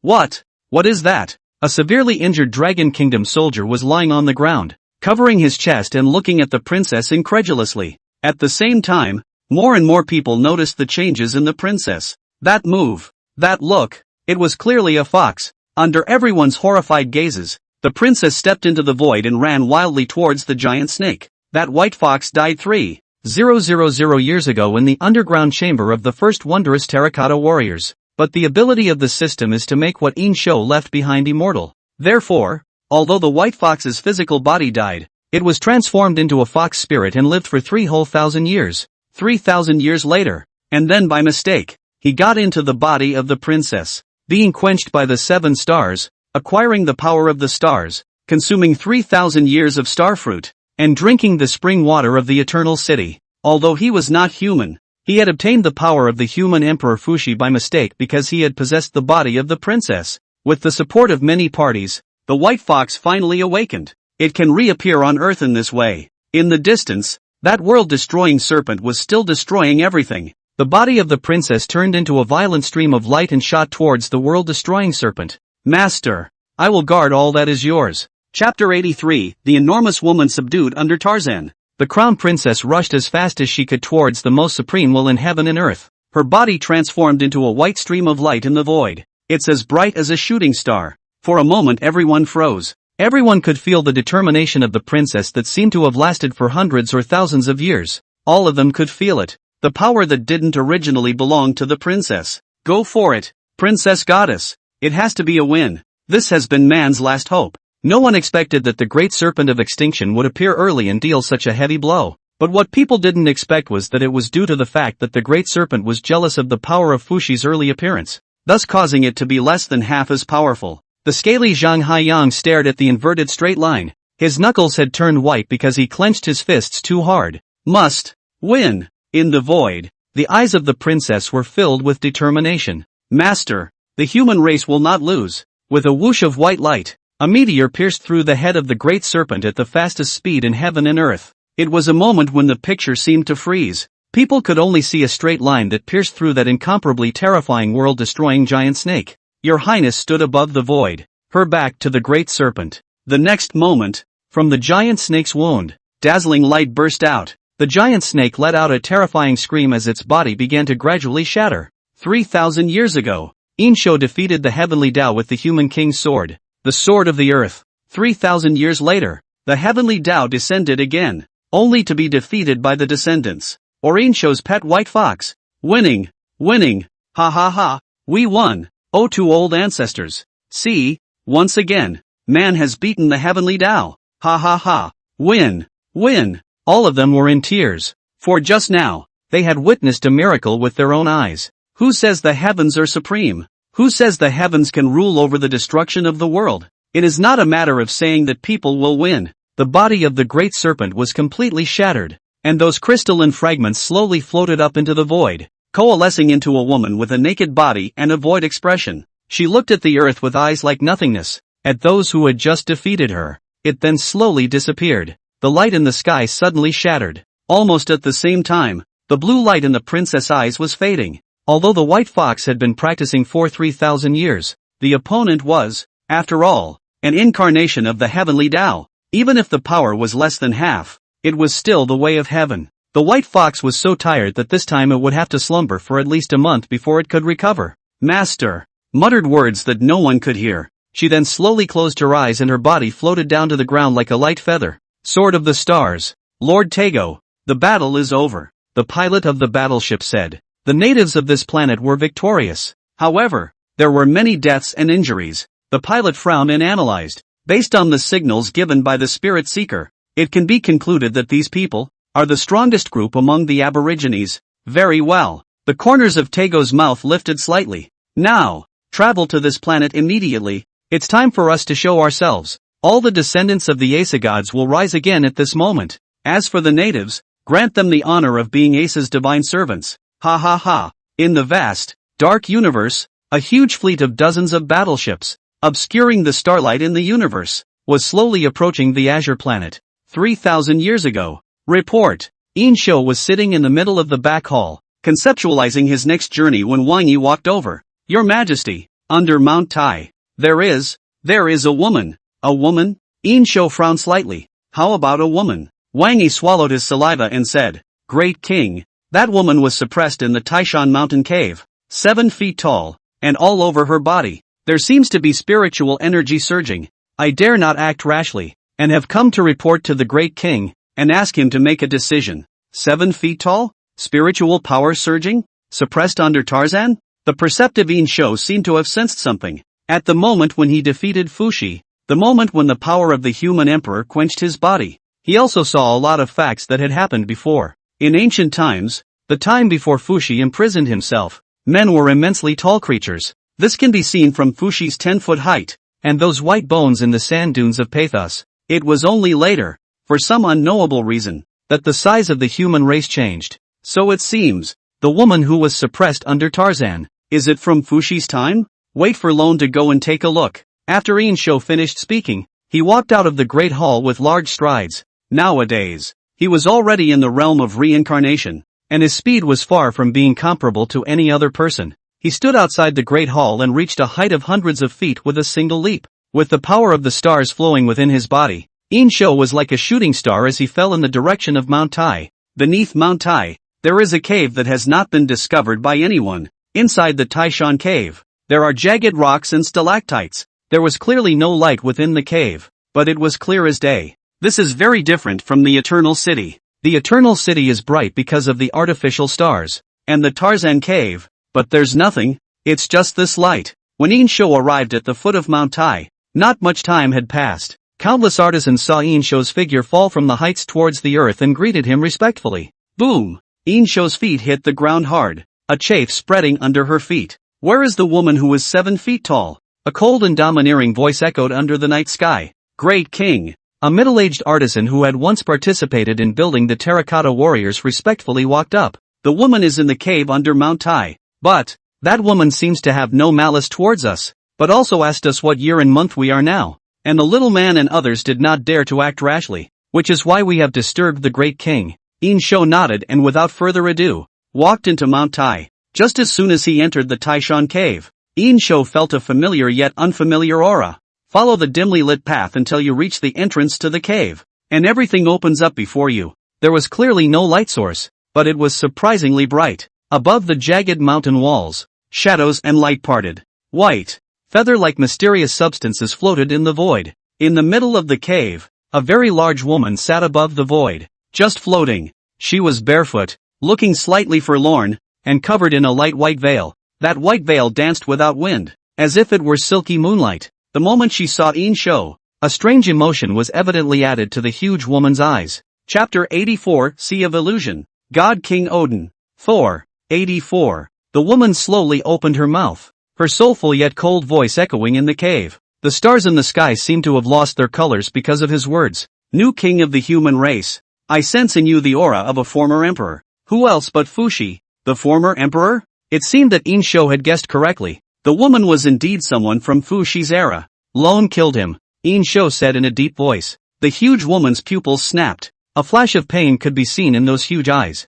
But a moment later, the woman smiled again. So, he is finally relieved. With that, the woman nodded slightly to Yin Shou and saluted. My name is Illusory Sea. Meet the new king. It turned out that the woman's name was called Phantom Sea. Yin Shou frowned slightly. He had never heard of the name Sea of Illusion in any of the various mythologies. Who are you? The woman did not open her mouth to answer, but only looked at Yin Shou with those huge eyes. As the four eyes met, a wave of memories that did not belong to Yin Shou surfaced in his mind. It turns out that this woman actually is the ancient times, Fuxi's sister. At the same time, through this reminiscence, Yin Shou knew more about the unknown past. As it turns out, Fuxi has long known that the appearance of harvest is a conspiracy against him. But Fuxi had no choice. After all, the damage caused by the harvest was too great. If we let it go on like this, the human race will surely perish. Only by suppression can there be a silver lining. Therefore, in order to protect the human race,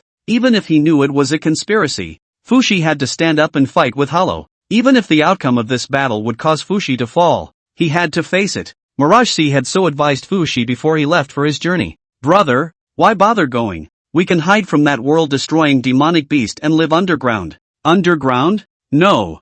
Fuxi shook his head. Hiding in the dark corners of the gutter like this, where is the dignity of the human race? This is a conspiracy against the human race. Not to mention underground, even if you hide at the ends of the earth, you will have to face it one day. Fuxi resolutely prepares to fight with Harvest. However, in order to protect his sister, Mirage Sea, he used his supreme greatness to subdue Mirage Sea under Tarzan before going out to battle. Later, Fuxi fought to the death to kill Harvest, but was defeated by the heavenly Tao as a result. With the power of the seal, he turned it into a monster. It was not until the present day that Yin Shou prepared to build the Yellow Spring, which brought the Sea of Illusion back to life. The new king. The countless years had made it impossible for the Phantom Sea to show human emotions as normal. But that kind of indifference was different from Nuwa, who was the embodiment of the heavenly Tao. Nuwa was eschewing all emotion. The Sea of Illusion, on the other hand, was more of a daze. It's like a newborn baby facing a completely new world.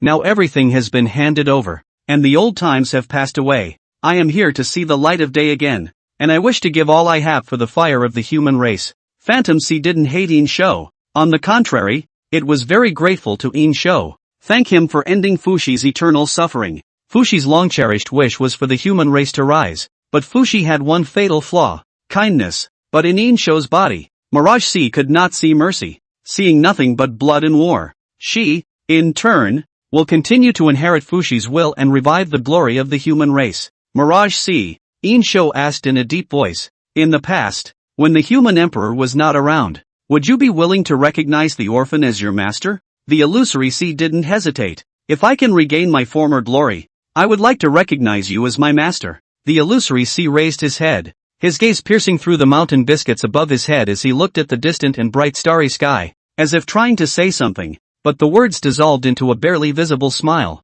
The Sea of Illusion. Yin Shou increased his voice. The voice that sounded as if it was soaked in blood went straight to the heart. Phantom Sea is in you and the former human emperor, flowing the same bloodline, and the power of the human emperor. Help Lone reach the realm of reincarnation. Build this yellow spring. I believe that you can also be here and control the reincarnation of man. I want to build a wonder again, called the Yellow Springs. All the human warriors who died in the war, as long as they harbor the power of the stars, can be in the Yellow Springs, back to the earthly world. On the day when the Yellow Spring is built, you will be the Taishan prefect, ruling the Yellow Spring for me and controlling the cycle of life and death. Let all the warriors of the human race be immortal and conquer the stars. Floating on the void, the Illusory Sea's eyes erupted with hope. Immortality and conquest of the stars. The rise of the human race is today. Phantom Sea, As you command. At this moment, on the huge battleship between the stars, the gods of the Asa god clan were looking at the planet that was getting closer and closer.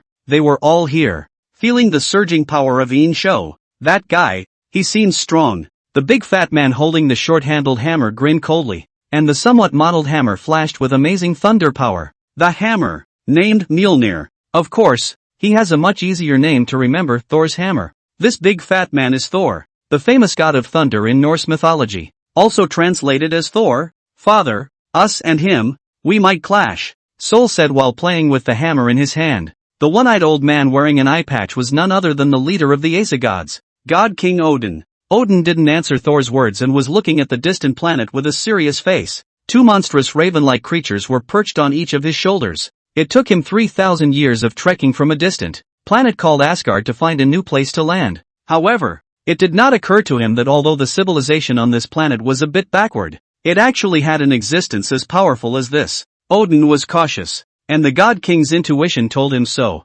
That guy, he doesn't seem to be easy to mess with. At that moment, a man covered in snow-white skin walked out. Why don't I go ahead and scout it out? The man was frighteningly white as snow. What was even more noteworthy was that when he opened his mouth to speak, his mouth full of teeth was so golden that it stung one's eyes. Odin shook his head. You're not necessarily a match for him. Hey, father, you're too cautious. A small man walked out from behind the crowd. Wouldn't it be a waste if such a strong person didn't go and let me try? The smaller man made clicking noises as he moved his neck, while gazing at the azure planet with somewhat insane eyes. Odin sensed something and chided in a low voice. What do you want to make a scene again? After all these years, have you had enough? The smaller man, however, looked greedily at the planet as if he couldn't hear it at all. Hopefully, you can give me a little fun. Long and eternal life is so boring. You guys, how strong are you? I hope you don't let me down. Ha ha ha ha ha. The crowd was looking at this lunatic with disgust. It wasn't until Odin coughed softly that he withdrew his gaze. Odin thought for a moment and said, we're going to clash with him sooner or later anyway, so it's good to try first. Ha ha ha ha. The smaller man fist pumped.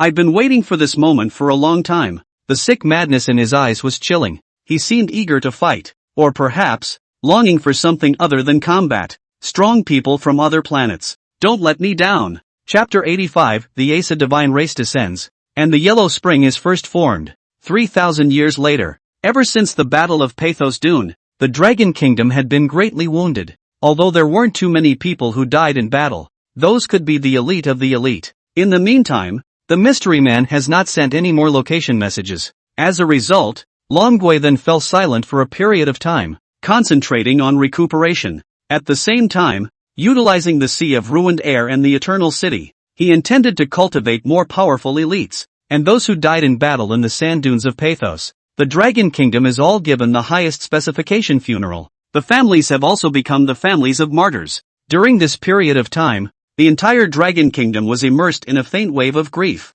And in the far west, something unexpected happened. In a huge open space, all the Western leaders, as well as the top brass, were respectfully waiting for something, because just a short time ago, they had learned who they were. Descendants of the Asa gods, the legendary Odin, really exists. It's their ancestors. Now the group was happy. Previously, when the people of the Dragon Kingdom gained power, they didn't know how much they coveted it. But now, they also have access to power. A huge battleship rested just above the unreadable height of the void, blocks out almost all the sunlight. Behind the battleships, there were dozens of smaller battleships. In the next moment, the huge battleship door was opened, and a rainbow illusion of a magnificent bridge from the battleship door led straight to the earth above. The Western public could not contain their excitement at the sight. Our myth. At last. Yes, from now on, we can teach Rokkoku a good lesson. Lord Tago said to lead us to our ancestors.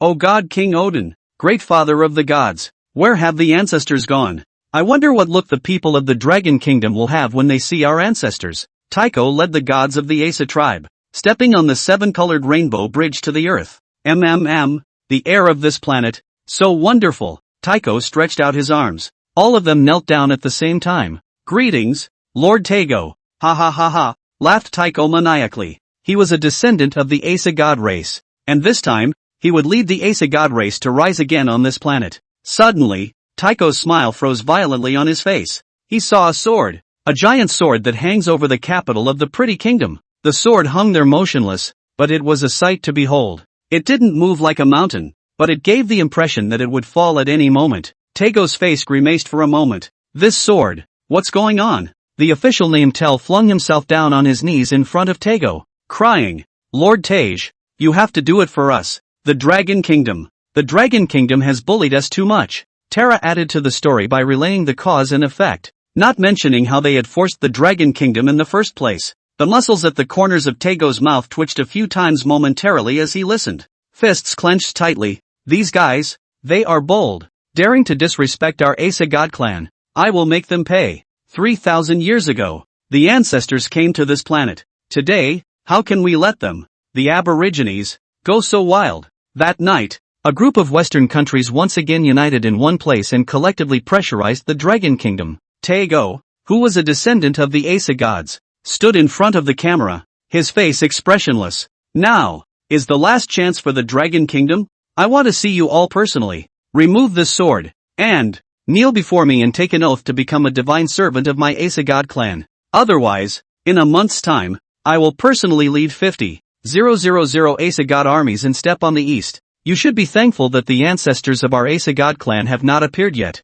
Otherwise, you would have perished long ago. Isn't that right? That's it. 1 month. Ha ha. When Taego finished, he shut down the live stream. When the netizens of the Dragon Kingdom saw this scene, each of them were infuriated and their chi blood raced. These so-called Aes gods are so despicable. The Dragon Kingdom is still in the recuperation phase, and the most battle-hardened princess has been sleeping for 10 days. Although the new generation of young people cultivated daily in the sea of ruins and empties, after all, everyone was an ordinary person, not a strong person like the old ancestors. It will take time to have a new group of elite fighters. A servant to you?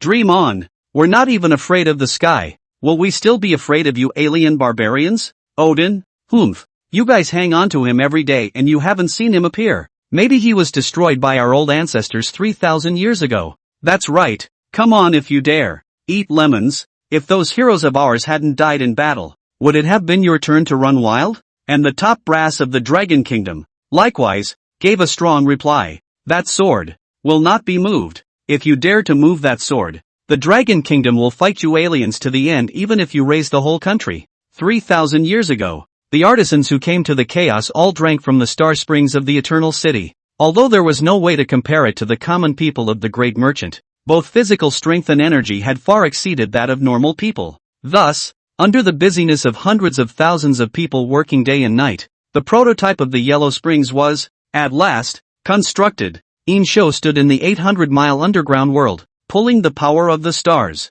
Soon enough, a huge river ran across the entire Yellow Springs, bisecting the 800 miles of Yellow Springs. The power of reincarnation within Yin Shou's body was also poured into this Yellow Spring. This huge river is not for decorative purposes. The stars exist eternally, reflecting everyone, and as a result, some of the memories of a person's death are incorporated into the eternal universe and absorbed by the stars. The real function of the river of forgetfulness is to enable the deceased to retrieve the memories and power of his or her former life. Yin Shou also utilized the power of the starfall that could fall meteorites, and directly moved a smaller star into the Yellow Springs. With his sword, he carved 3 big words on top of this huge stone, 3 lives stone. What was a past life. When it passes, it is this life, and after the resurrection, walking under the 3 lives stone is the afterlife. After taking care of all this, Yin Shou waved his sword and engraved an account of the Yellow Springs underneath the 3 big words of the 3 lives stone. The king has been given the power of the human Emperor Fuxi, and has been transformed, so he can take charge of the cycle of life and death of the human race. In the past, the king had put 3,000 warriors to sleep to slay the demons of the afterlife. In the Battle of Battle Heaven, the Great Shang warriors also lost more than 5,000 men in battle. Pity, pain.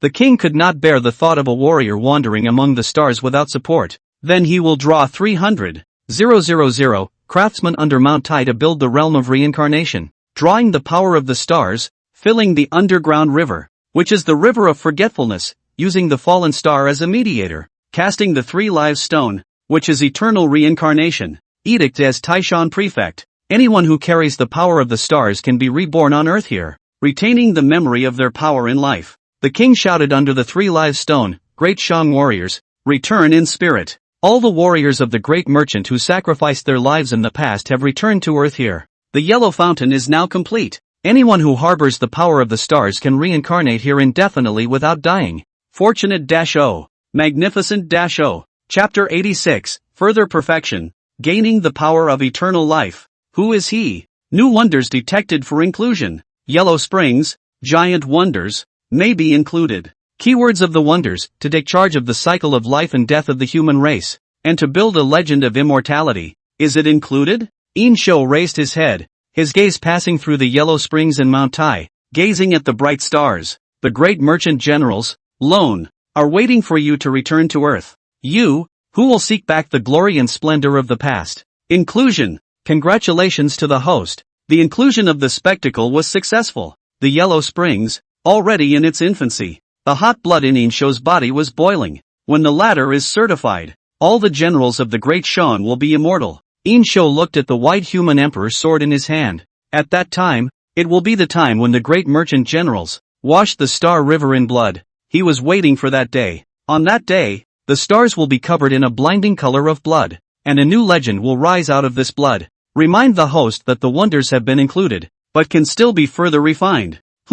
Yin Shou was slightly surprised. Further refinement? What do you mean? This is the first time that this situation has occurred. Could it be that this spectacle? There is still room for improvement? What do you mean? Remind the host that although the yellow spring created by the host is reasonable, if the power of eternal life can be used to water the yellow spring, how? The host will be connected to the yellow springs, and whenever a general comes back to life in the yellow springs, the host's power will be strengthened to a certain extent. At the same time, every time a dead general is resurrected in the yellow springs, he will gain more power. Oh, is there such a thing as a good thing? A flash of light instantly flashed across Yin Shou's eyes. Not only could his own power be enhanced, but even the generals who had died in battle could be made stronger in one resurrection. In this way, the first can make all the generals more humongous. Secondly, it can make the Great Shang, and the human race, stronger in a war of blood and fire. The power of eternal life. Where is it now? It is necessary for the host to search on his own,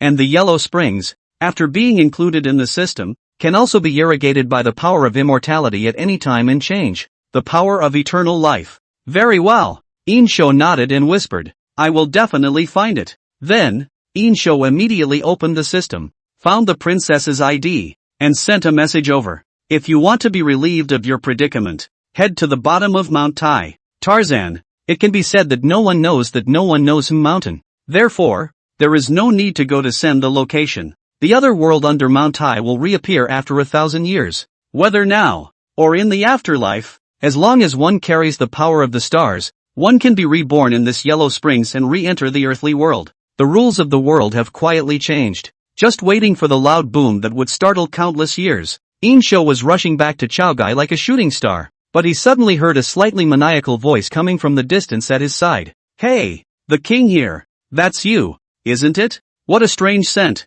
Yin Shou stopped violently in the void. His cloak, brought up by inertia, wrapped around his entire body. Who is the offender? The might of the human race is inviolable. A deafening sound resounded through the void like thunder. A hurricane blew out of nowhere between heaven and earth. Hey, not bad at all. A man with a large beard stepped into the void and came from the distance. He was small, with a naked, lean upper body painted with bizarre blue totems, like ancient incantations. White skin, blonde hair, blonde beard. Looking at this small man, Yin Shou frowned slightly. Previously, he had been to the dune of Pathos, located in the west, and at that time, the Pathos sand dunes for 1,000,000 miles around, there was no trace of anyone living. It was clearly a dead zone with no civilization. At that time, there was a question that had been bothering Yin Shou. Where did those Inhumans from 3,000 years later come from? In theory, 3,000 years is but a drop in the ocean in the river of time. It is impossible to give birth to a new human being. However, upon seeing the small man in front of him, Yin Shou already roughly understood in his heart. Those people from 3,000 years later are the invaders, not native to this planet at all. No wonder they look strange and speak strange. Everything, it turns out, stems from this moment. A shocking flash of killing intent flashed through his cold eyes. These intruders, they must be killed. Between thoughts, The small man had already walked in front of Yin Shou, and the distance between them was just a foot. The man was very small, only reaching Yin Shou's chest, but the power overflowing from his body was not weak at all. TSK, TSK, TSK.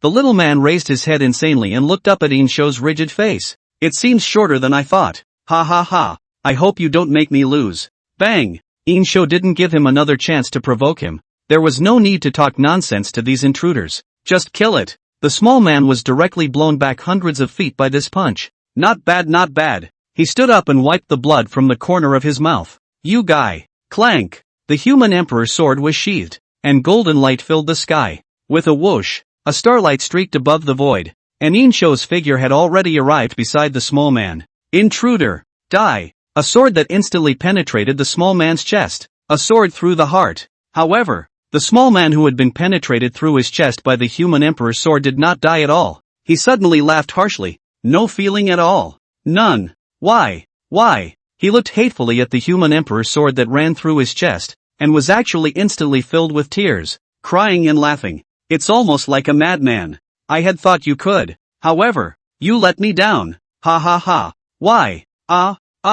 The smaller man growled and threw a hard punch, but he was no match for Yin Shou at all. Yin Shou simply raised his hand lightly and held his fist. Get out! Big Shang! Bang! Another punch. The powerful force directly tore the smaller man's cheek, bloodying it. The fight that followed was simply a one-sided hanging. The human emperor's sword in Yin Shou's hand chopped towards the small man without mercy. There was nothing fancy or ostentatious, just one sword after another, but each sword was a weight that life could not bear. In an instant, the little man was as if he was being lynched, with wounds all over his body, dripping with blood. However, he became even crazier, letting out eerie cries and laughs while enduring Yin Shou's terrifying power. Ha ha ha. No pain. No pain. I don't feel anything. Ha ha ha. No. No. Ooh-hoo. Why? Why not even you? Woo-woo. A long eternal life is a curse. I want to feel. I want to feel. I want to feel alive. Why?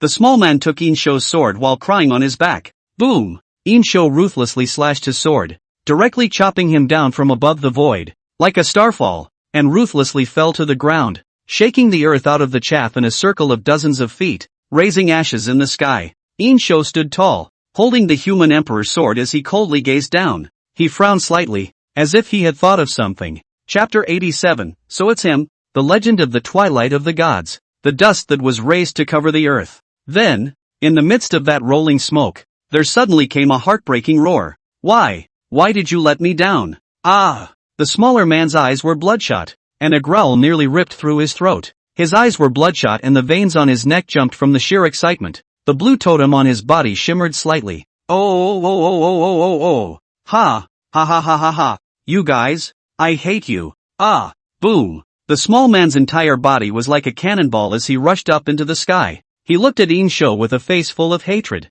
gritting his teeth as mysterious power coalesced in him. So face. The light. The smaller man opened his arms and shook them with force. Bang! It was as if a huge spotlight had been turned on, and countless lights bloomed from behind the little man, illuminating everything in heaven and earth in nothing but a ghastly white. Wherever the light passed, the flowers, plants and trees looked like they had been vaporized, instantly annihilated. The small man whooshed and killed Yin Shou with the speed of streaming light. You disappoint me. Go to hell. The smaller man grinned, his clenched fists gathering unrivaled strength. The power was so strong that it caused all of his blood vessels to burst. The crackling bones also began to spread huge cracks because they couldn't withstand this terrifying force. Bastard! Die for me! Boom! A punch is thrown. The tremendous power caused countless boulders above the earth to rise up into the air. The punch landed heavily on Yin Shou's chest. Within moments, however, the smile on the smaller man's face froze. This shocking punch did not cause any damage to Yin Shou. Not even a slight wobble. What? How is it possible? You actually resisted my fist of light hard? Yin Shou didn't give the little man another chance to be appalled. A thudding punch that blasted the smaller man's body straight into the air. Blood, broken flesh, all over the sky. And again, it fell in droves, like rain. Yin Shou stood above the void and spoke coldly. Lone. I don't care where you come from. Whoever offends the great merchant will be destroyed by lone. If there are 10,000, then kill 10,000. There are millions, then I'll slaughter you for millions. After taking care of the little man for the time being, Yin Shou didn't return to Chaoge, but instead came to the star compass. Through the battle with the small man just now, he understood that a new enemy had appeared. Know your enemy and know yourself. He had to know what kind of enemies these ones with Western faces were. Also, that little guy from earlier. Although Yin Shou had pulverized him, he nevertheless sensed that the small man was not dead, because Yin Shou could feel his divine power. It had not dissipated. And, during the battle just now, that little man had been saying crazy things that made it unclear. No pain.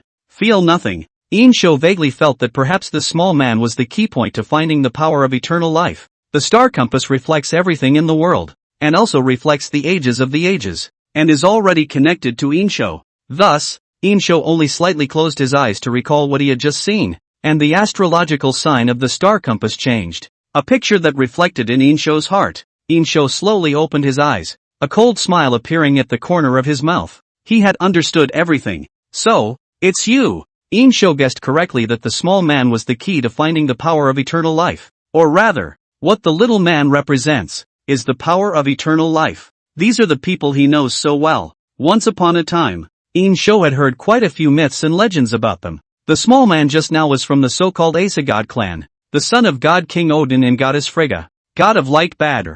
The moment that name rang out from his mind, Yin Shou understood that the power of immortality he needed had been found. It's Badr.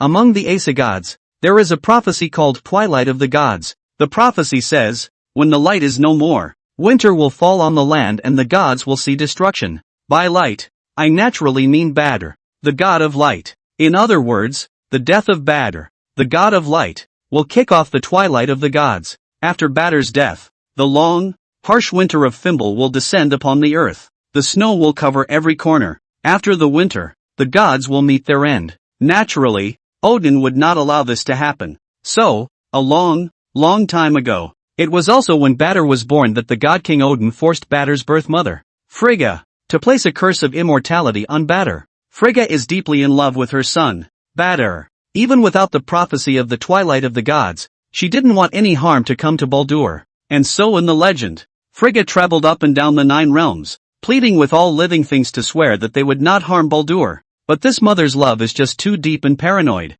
The curse of immortality didn't just give Badr power, it also had the same side effect that made him unbearable. Badr didn't feel a thing. Pain, taste, even that aspect of pleasure? Badr had none of it. As a result, he became more and more irritable and insane. He hated Frigga. Very much. Frigga stripped him of all his senses without his consent. He tried to kill his mother, Frigga, countless times, and Frigga had no choice but to go into hiding. Badr is invincible, immortal, and nothing in this world can harm him. But, Yin Shou knew of one thing that could kill Badr.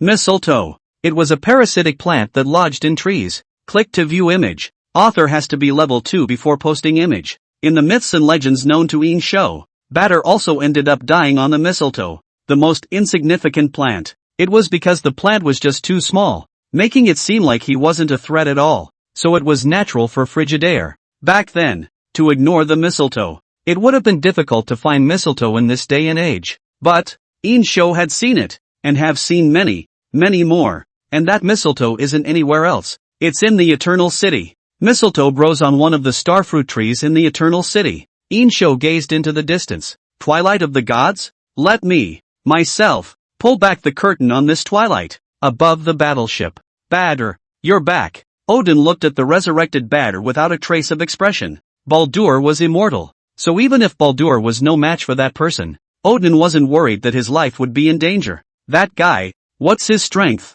Thor played with the hammer of Thor in his hand. The mottled hammer flashed purple thunder every now and then. The maddened Badr had a disdainful look on his face. Humph. I thought that guy could surprise me a bit. Disappointed. Too disappointed. Not enjoyable. This time, it was my rashness that led to this result. Odin held up his black eye patch and murmured. So, if we, the Asagods, want to settle on this planet, we have to eliminate these aborigines. Father, Badr revealed a brutal smile. Leave this matter to me. As long as I'm allowed to lead the starry sky beasts and the Asa divine race army. Next time, I'll definitely rip that guy's head off. Chapter 88 Secrets in the Mountain. Will they still come back to life? 88. The afterlife after 3,000 years has fallen into a very eerie calm. Ever since Tego and the others came to this planet and pressured the Dragon Kingdom, more than half a full month had passed and nothing had happened. but it's just the calm before the storm. Everyone knew that a clash was inevitable and that it was only a matter of time.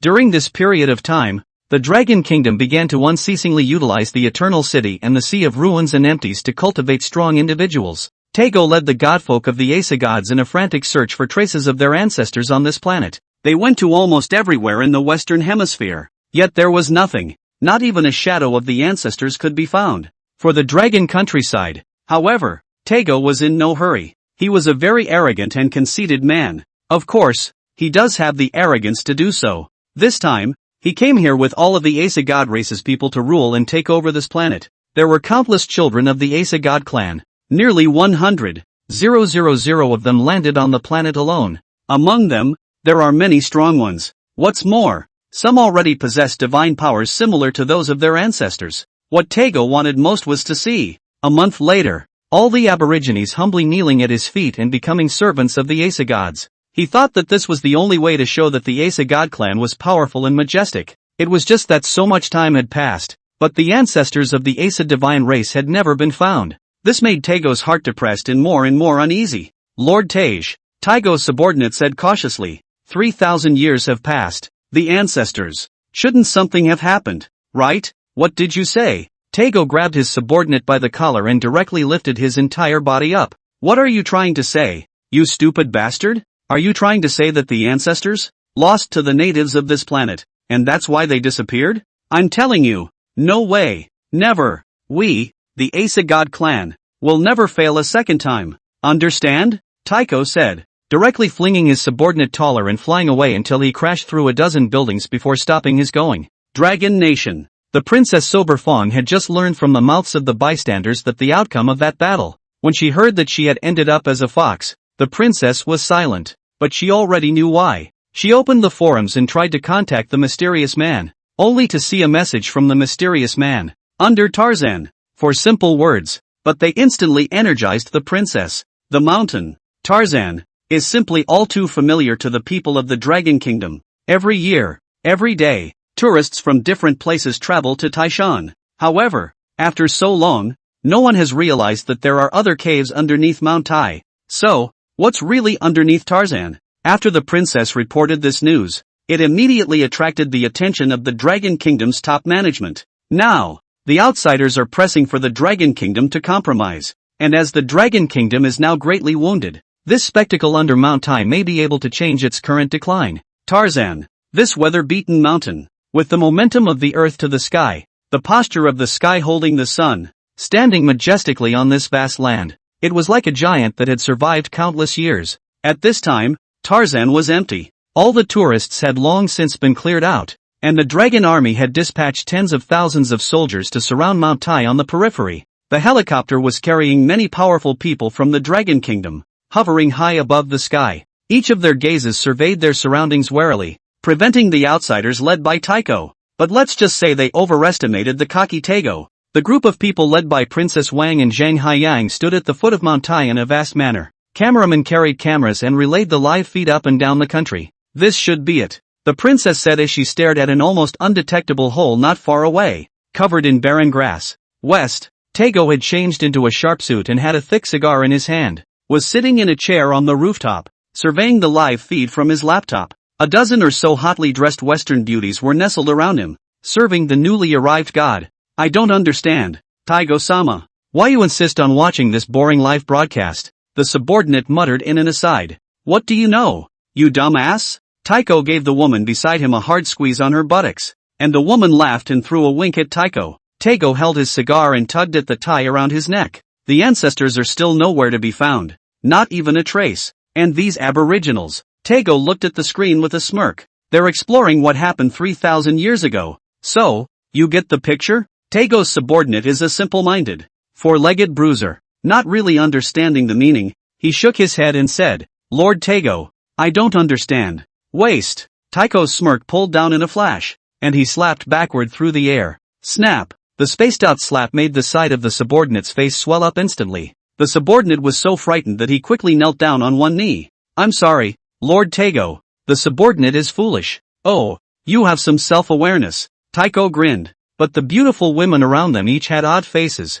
This lord, he seems to be a bit temperamental. Tago impatiently undid the tie around his neck and took another hard drag on his cigar, closing his eyes in enjoyment. Our ancestors, who came to this planet 3,000 years ago, and the dragons, are uncovering the history of 3,000 years ago. We want to find the ancestors. And this, perhaps, is a breaking point, understand? Perhaps our ancestors, too, left some trace of themselves in that land 3,000 years ago, did they not? Taigo's subordinate's eyes widened all of a sudden. Lord Taigo is wise. My subordinate understands. It's just that. We're not going to deal with these aborigines now? My subordinate has heard that they are training every day. While kneading the soft thing, Taigo sneered disdainfully. What are you afraid of? A bunch of natives. What can they do? What's more? Taigo Jiejie smiled grimly, his voice cold. Most of the most talented of those natives have died in battle in the dunes. What? Are you still afraid of them coming back to life? The subordinate shook his head. That's never going to happen. Ha ha ha ha, laughed Taigo rampantly, giving a hard kiss to the side of the beautiful woman beside him. Then what's there to worry about? Just watch the show in peace. I also want to see what waves these aborigines, 3,000 years ago, could make. If their ancestors were so powerful, why didn't they live until now? It couldn't have been exterminated by our ancestors, could it? Ha ha ha ha ha ha. When we follow the clues and find our ancestors who came here 3,000 years ago, this group of natives, even to be servants to us is a great honor for them. Chapter 89, Who Left It Behind? The system regarding Norse mythology is magically altered, so it will differ from the original setting in many ways. 3,000 years ago, west, it seemed as if there was no trace of life under the overcast sky. The howling winds were like knives, cutting through thousands of living beings on the earth. Suddenly, a blinding light flashed from the black dark clouds. Those dark clouds scattered like birds and beasts. In the howling wind, a crazy voice seemed particularly harsh. Ha ha ha. ING. Coming. King of this world. Here I come. Ha ha ha. Badr, the god of light, rode a giant wolf over a dozen feet tall, galloping through the gusty winds in the sky, heading straight in the direction of the great merchant. This giant wolf only had one eye, was pitch black, and its sharp teeth were like a huge knife. A horrible, strange whistling sound is made as the gale sweeps over the teeth. Fenrir the wolf, a beast from Asgard, brutal and bloodthirsty by nature. Even the war god of the Aesa divine race Tyr had an arm bitten off by this giant wolf. Dozens of vicious behemoths were following in the footsteps of Fenrir the demon wolf, letting out a frightening roar. These giant beasts were huge and had wings on their backs, like lizards covered in heavy armor. And behind these behemoths were nearly 1,000 divine armies of the Aesa divine race. His naked upper body, clad only in light armor over his shoulders, was layered with spears thrust forward in his hands. Had ha. You're a disappointment to me. Badr grinned a fierce grin, his eyes glittering with bloodlust. The long years without feeling completely warped his heart and made him insane. This time, I'll personally rip your head off. Ha ha ha. I am invincible. I'm an immortal god. Ooh-hoo. Ha ha ha ha. You humble mortals are about to face the wrath of the gods. Click. A huge bolt of lightning ripped through the sky, leaving deep trails. Let there be light and darkness in heaven and earth. Under the electric light, the Aesa god clan's army ran wildly in the direction of the Great Shang. Only, Badr, who had no senses, could not perceive it. Temperatures have plummeted. It seems, it is going to snow. 3,000 years later, inside Tarzan. Bang! As the huge lighting equipment was turned on, the light inside Tarzan was presented to the crowd. It turns out that inside this Taishan mountain, there have always been other caves? Zhang Haiyang tilted his head incredulously and looked around. Why didn't anyone discover this place before? The people of the Dragon Kingdom, all of them were looking at what was in front of them in disbelief. What was presented to the crowd was a huge and empty cave. This place is actually big enough to hold tens of thousands of people, and the walls of the mountain are flat, as if they were cut with a knife and an axe. The most striking thing was that on top of that mountain wall, there were countless strange characters written that did not belong to this world. Those words took on a light blue color, and at first glance, they looked like some kind of mysterious totem. This, Zhang Ocean stared at the text and hesitated. What is this? Old Li, have you seen this before? Li Wentian, who came along, shook his head. This kind of writing is too strange, as if it doesn't belong to China. No, even in the history of the West, there doesn't seem to have been such a text. Is this left by the old ancestors? Li Wentian frowned tightly. In addition to being puzzled, there was also a vague sense of excitement of discovering something new. Teacher, the princess whispered. Not a clue? Li Wentian cupped his chin and shook his head. No, the writing is too strange. West. Ancestors. It's the traces left by the ancestors. Tycho laughed with excitement when he saw the writing on the mountain wall. He gave a slight squeeze with his hand, and the thick cigar in his hand was instantly annihilated, blown away by the wind. Ha ha ha. Good. Good good good. There's nothing wrong with my plan. The dragons didn't recognize the word totems. Tago did. For these words, they are the very words of the Asa gods. It represents divine power and eternal life. Now it looks like the ancestors are really here. Tycho grinned widely. The totem, which glowed with a faint blue light, slowly surfaced on his face and faded again. Lord Tago is wise. The subordinate whispered with his head hanging down and his eyelids raised. Tago was in a good mood, laughing wildly as he lit another cigar with the flame from his fingertips and held it in his mouth. This group of stupid aborigines can't even imagine that this relic has nothing to do with them at all. Ha ha ha. Maybe the ancestors of our Asa god clan are waiting for them inside. Ha ha ha. What a bunch of stupid guys. There's something cute about stupidity. I can't imagine that I've been searching for my ancestors for so long, only to have them find me by mistake. Digging your own grave. That's probably what it means. Ha ha ha. Tycho came closer to the screen and arrogantly laughed. I now kind of can't wait to see the look on their faces after the truth is revealed. Ha ha ha. When the ancestors are found, these stupid natives won't even be qualified to be God's servants. Ah, maybe the 3,000-year-old human king of theirs has already been destroyed by our ancestor. Ha ha. Oh ancestors, I, Tago, Flag, will prepare to greet you with the utmost respect. The subordinate looked at the arrogant Tago and then at the picture on the screen, wanting to say something, but the words came out of his mouth and he swallowed them back. He always had a bad feeling about it, but he didn't dare say anything. In the middle of Tarzan. So, the wonder that the old ancestor left us this time is this mountain cave? A young man looked around. It seems like you can't see anything other than those words either. Big brother, move that brain of yours properly. How can something left by the old ancestors be so simple? I have a feeling that there might be some secrets hidden in this Mount Tai. That's right. It must be because we haven't realized it yet. The old ancestor is so profound. It's impossible that he would just leave an empty cave for us. Someone analyzed. Maybe we're too weak to make something resonate? This viewpoint immediately drew a bunch of choruses. Yeah, our talents, after all, are no match for those heroes who died in battle not long ago in the dunes of Pathos. That's right, if they were still around, they might be able to make these totems resonate. How wonderful it would have been if they had never died in battle. A short-haired youth said, if I can get back the lives of those heroes, I would rather be female. Wang Fei, Zhang Haiyang, and Li Wentian came to the bottom of the mountain wall, looked at the blue text that was close at hand, and fell into deep thought. What do these words, which no one recognizes, mean? The princess reached out her slender fingers and touched the cold mountain wall. Just the moment her fingertips touched the mountain wall, those blue totems suddenly emitted a blinding light that pierced everyone's eyes. A marvelous power surged through the cave. Soon the light dissipated and everything went back to normal. You guys look! Someone pointed not far away and exclaimed in horror. What is that? That? Chapter 90 New Records. Ancestors' Divine Power. 3,000 years ago. Yellow Springs. Under the three living stones, Yin Shou led a group of generals standing in the whistling wind. Today will be a day of complete metamorphosis in the history of big business. From today onwards, all the generals of the great merchant can be immortal and conquer the starry universe. Yin Shou's grand blueprint is being realized step by step. The cloak was hunting wildly in the wind, as if it were a waving flag. Looking at the huge three-live stone, Yin Shou's eyes were filled with light. Today, all the generals who died in battle will be here, back on Earth. Wow! All the generals kneeled on one knee. Congratulations to my king. Report. A scout has come to report. Great king. The sky in the west is flashing with thunder and light, and there seems to be an army that is stepping into the air. Boom! A loud thunderclap rang out, accompanied by lightning that ripped through the sky and lit up every face. A coldness flashed across Yin Shou's eyes as he immediately released his divine sense to perceive the west.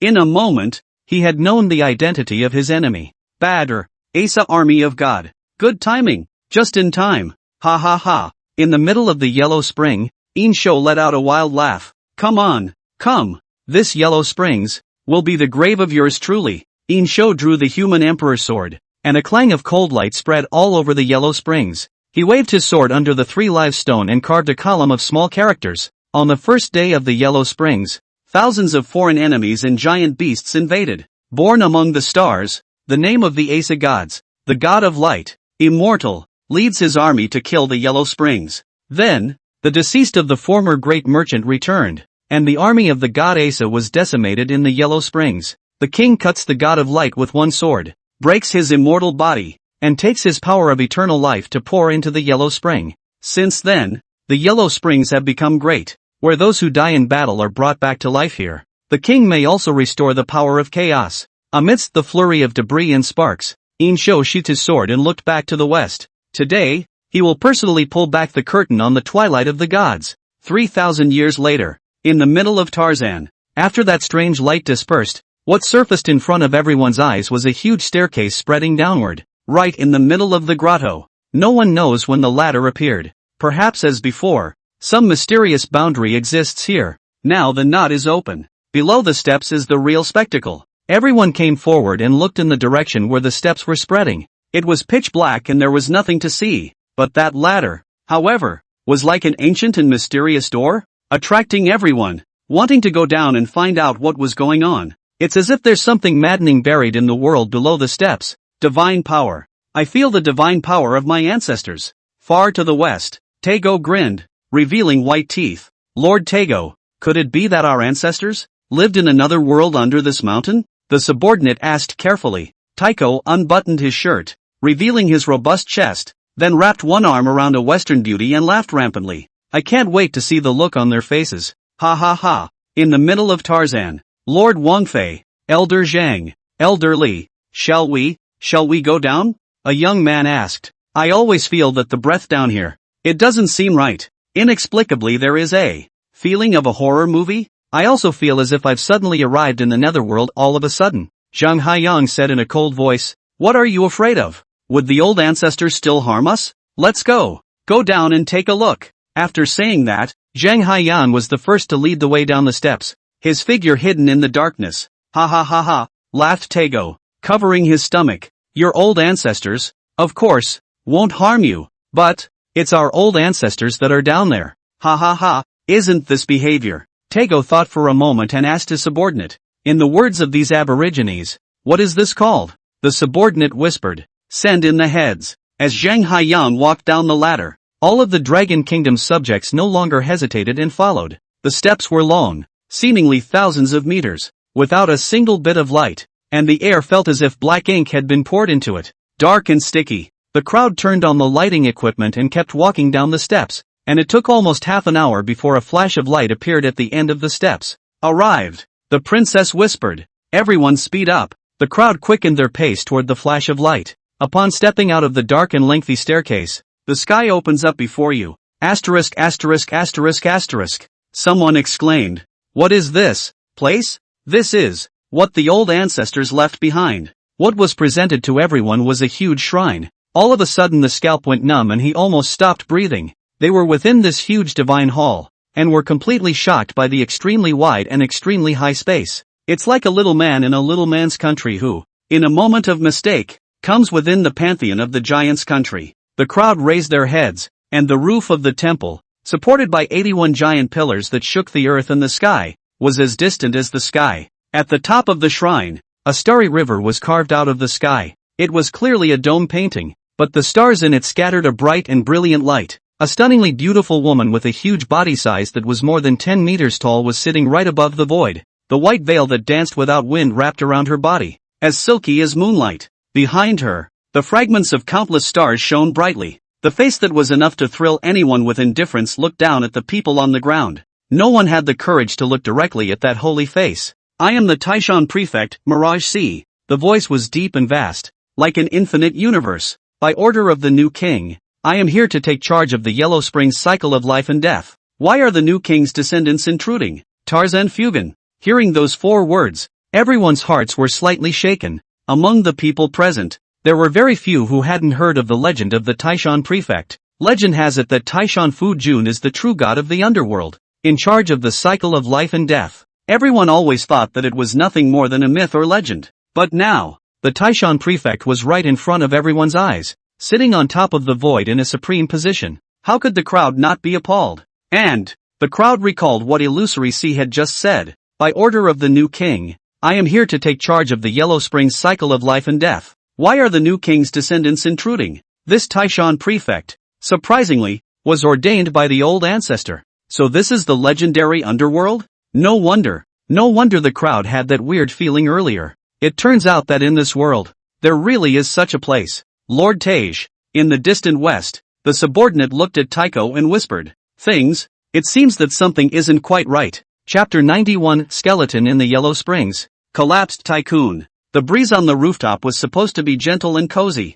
but somehow, Tago's heart couldn't help but be flooded with a trace of coolness. His blood was like supercooled water that had been shaken wildly and gradually solidified into ice. Why? There would be a Dragon Kingdom deity here? Where are our ancestors? Isn't Tai-San Fugan, the god of the underworld for these aborigines? What the hell is going on? Tycho's fists were clenched so tightly that his nails pierced the skin and blood flowed out. But then it evaporates quickly. Lord Tage rests his anger. The subordinate hurriedly persuaded. Perhaps there is another possibility. What might? Tago's sword was so gloomy that it was about to drip. The subordinate hesitated and carefully said, "This woman named Illusory Sea has always been in the middle of Mount Tai and has never appeared. So could it be that was suppressed under the mountain by our ancestors? And those runes, the boundaries used to suppress her?" Tago's face eased a little, but the flames in his eyes were as if they were poised to erupt the next second. "Yes, it is. That must be it." Tago reassured himself.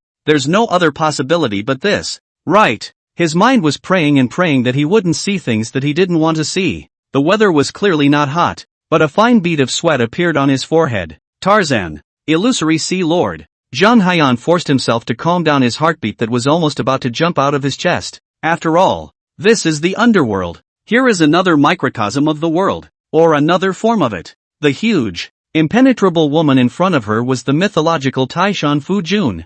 Zhang Haiyang took several deep breaths in a row before saying, We. Wang Fei walked forward and gently patted Zhang Haiyan's shoulder, saying for him, "We came here on his orders." As things stood, the crown princess had gone 99% sure that the mysterious man was Emperor Xin. After the crown princess finished speaking, all the people of the Dragon Kingdom had a look of nervousness and anticipation on their faces. The tension is that they are about to possibly step into the real underworld, the Yellow Springs, the Netherworld. The expectation is, what will the old ancestors, this time, leave behind? Phantom C's head nodded gently by a margin that was barely visible. She reached out with a gentle wave of her white, flawless palm, and the lapis lazuli gate at the end of the temple slowly opened. It's like the oldest painting presented to the world's eyes, and it's like opening the door to another world. An aura that cannot be described in words came over me. Mysterious, quiet, and profound. One can't help but want to see the world outside the door. When everyone followed Zhang Haiyang and the princess and the others out of the divine hall, the ancient ruins were truly presented in front of everyone's eyes. Everyone looked at the image in front of them, all too shocked to speak. It turns out that another world really exists underneath Mount Tai. The 800-mile Yellow Springs were endless and sandy. Under a bleak yellow sky, countless layers of manzanita cascade down, soaking out poppy like tears of blood. A huge river, stretching across 800 miles, bisects the earth. The green stone bridge spans over the Yangtze River, towering over it for thousands of years. In front of the bridge stood a rock as huge as a small mountain. 3 big words in blood red could be seen a long way away from each other. The 3 living stones, a dozen or so huge skeletons sit amidst a sea of manzanita flowers. Those huge skeletons looked hideous, and from the cracks in the weathered bones came flawless mandarins. This is a very bizarre picture, but in the Yellow Springs and the quiet and mysterious atmosphere rendering, it looks so right. These huge skeletons are not any kind of animal known in this world, at least, not the animals as they are perceived. Li Wendian slightly trembled as he came to the skeleton and scrutinized it for a long time, exclaiming, This is a wolf. How could there be such a big wolf in the world? Li Wendian looked up at the skeleton, which was more than 10 meters tall. In a trance, it was as if people actually saw a huge and vicious wolf standing in front of everyone. Old Li, Zhang Haiyang asked, "These skeletons? They are all wolf skeletons?" "No." Li Wendian shook his head. "Only this skeleton is that of a wolf. The others are not any creature known to us." The crowd suddenly remembered the Eternal City. They had once seen an incomparably huge spirit deer in the Eternal City. Perhaps these skeletons are also the same as the spirit deer, a legendary beast. Just these divine beasts. Why did they die here? What the hell happened here? Teacher, Elder Zhang, Princess Wang whispered. Go take a look under that boulder. Maybe we can solve these mysteries. West, what's going on? What's going on? Taego stared with bloodshot eyes, his gaze dead set on the huge wolf bone. On the skull of the giant wolf, there was a very obvious logo. A narrow scar was etched right over the eye of that wolf bone. This huge wolf is one-eyed. It's Fenrir. Fenrir the demon wolf. There was a loud boom in Taego's heart, as if a huge mountain had instantly collapsed. His hands trembled and the muscles in his face twitched violently one at a time. Why? Why did Fenrir the demon wolf die in this place? Damn! What the hell is going on? Where are the ancestors? Where the hell did they go? And those? Taiko looked at the other skeletons again. Those skeletons? They were the skeletons of starry sky giants. Legend has it that it took hundreds of years for the Asa gods to capture and tame giant beasts from all over the universe. Why? Are there bodies here too? Lord Taiko. The subordinate was so frightened that he didn't even dare to breathe, and said in a mosquito-sized voice, Perhaps, it's the lifespan of these behemoths that has come to an end. It's just that when he says it, even he doesn't believe it anymore. Bang! Taiko's fist slammed heavily on the marble tabletop, which instantly cracked inch by inch, the cracks spreading, just like his heart. His forehead was bruised, his bloodshot eyes staring deathly at the computer screen, his voice almost squeezed out from between his teeth. No, never, no way. Our ancestors were invincible. How can something happen when they're the only ones killing the enemy, much less defeat at the hands of a bunch of natives? It must not be the truth. It must not be. It must be that this group of beasts, after coming above this planet, betrayed the ancestors. That's why it was killed by the ancestors. It must be. Lord Taiko. You, look, that's not. Taiko looked at the image on the screen and, with just one glance, was instantly chilled to the bone. It's really not that the author breaks chapters, but the chapters have been more coherent lately, so no matter where the chapter ends, there's an illusion of a deliberate chapter break. By no means the author's intention. Chapter 92, the truth comes out. Further collapse. Under the 3 live stone, the scene shows Lavention, who is walking towards the 3 life stones, tripping over something. However, when Li Wentian lowered his head to look, what he saw made his scalp tingle. White bones. It was only then that everyone realized that right underneath their feet, right underneath the cascading manzanita, were fully thousands of white bones. Above those white bones, all of them were sealed with blue mysterious characters and totems. These are, what people? Zhang Haiyan's horrified gaze slowly looked from near to far. These white bones, like nutrients, nourished these blood-red flowers. Li Wentian's tone trembled slightly with excitement. The material of these bones, the density, and even the human body structure, are all completely different from us. They're probably not from this planet. The crowd looked at each other in disbelief. And suddenly, it seemed as if they had thought of something. Now the people called the descendants of the Asa gods have come to this planet and have uncovered the secrets of those Westerners. They are the descendants of the gods of the universe. They said they came here to find their ancestors. They said they had traveled the universe for over 3,000 years before arriving at the blue planet. That means, 3,000 years ago was when their ancestors arrived on this planet? These, the bones of their ancestors. Snap! The glass containing the expensive red wine was slammed hard on the floor. The shards refracted the sunlight and glistened. Taego's chest rose and fell violently with anger, and he couldn't help but curse. Tramp! What the hell is going on? Why? Why is that? He angrily grabbed a beautiful woman by the hair and viciously asked, Why? Why did the ancestors die? Why? As he roared, a huge gust of wind blew out of thin air around him, filling the entire sky. Dark clouds instantly enveloped the area, forming a vortex above Taiko. Everyone was trembling with fear, not daring to breathe a single breath. The beautiful woman whose hair he had grabbed was almost on the verge of being scared into incontinence. Lord Taego, calm down, the subordinates hurriedly persuaded. Taiko slowly put the woman down and sat on the couch huffing and puffing. Slowly, the gale stopped and the swirl of dark clouds and stars in the sky dispersed, but Taiko's eyes were filled with murderous intent. You damned natives will surely pay the price for your behavior. Yellow Springs. Amidst the layers of flowers, the crowd walked for an unknown amount of time before finally arriving under the 3 live stone. When looking at it from a distance, everyone could feel the enormity of this 3 live stone. However, when the crowd came to the 3 live stone, only to realize that the original crowd previously underestimated the stone. The height, the width, it was like a small-size mountain. Everyone stood under the stone, unable to see even a glimmer of light. But the writing left on that stone was clear as day. It stands quietly in the sea of flowers. Every inch are written thousands of years of vicissitudes. People looked up and up at the words that traveled through time and space. The king has been given the power of the human emperor Fuxi, and has been transformed, so he can take charge of the cycle of life and death of the human race. In the past, the king had put 3,000 warriors to sleep to slay the demons of the afterlife. In the Battle of Battle Heaven, the Great Shang warriors also lost more than 5,000 men in battle. Pity, pain, pain. The king could not bear the thought of a warrior wandering among the stars without support. Then he will draw 300,000 craftsmen under Mount Tai to build the realm of reincarnation, drawing the power of the stars, filling the underground river, which is the river of forgetfulness, using the fallen star as a mediator,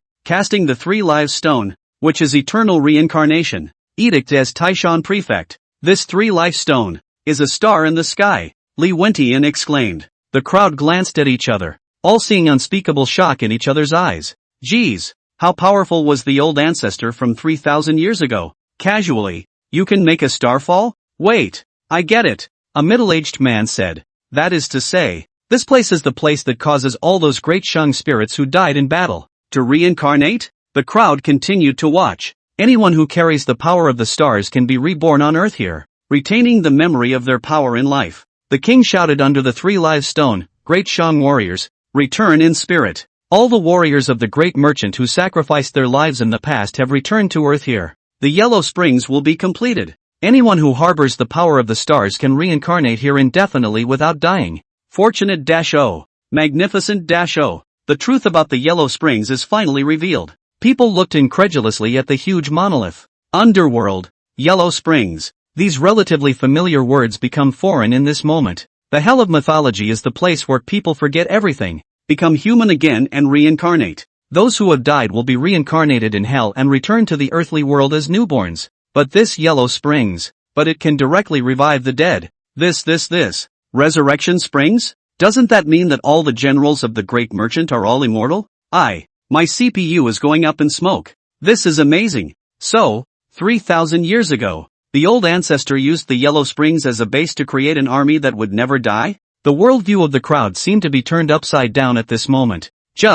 Someone questioned. Those mysterious bones, where did they come from? What is their relationship with the yellow springs? Again? Look there, the princess said. The small print there. It was only then that everyone realized that at the very bottom of the 3 live stone, there were also columns and columns of small characters engraved in seal script. Just now, the crowd was so immersed in the great shock that no one even noticed. On the first day of the yellow springs, thousands of foreign enemies and giant beasts invaded. Born among the stars, the name of the Asa gods, the god of light, immortal, leads his army to kill the yellow springs. Then, the deceased of the former great merchant returned, and the army of the god Asa was decimated in the yellow springs. The king cuts the god of light with one sword, breaks his immortal body, and takes his power of eternal life to pour into the yellow spring. Since then, the yellow springs have become great, where those who die in battle are brought back to life here. The king may also restore the power of chaos.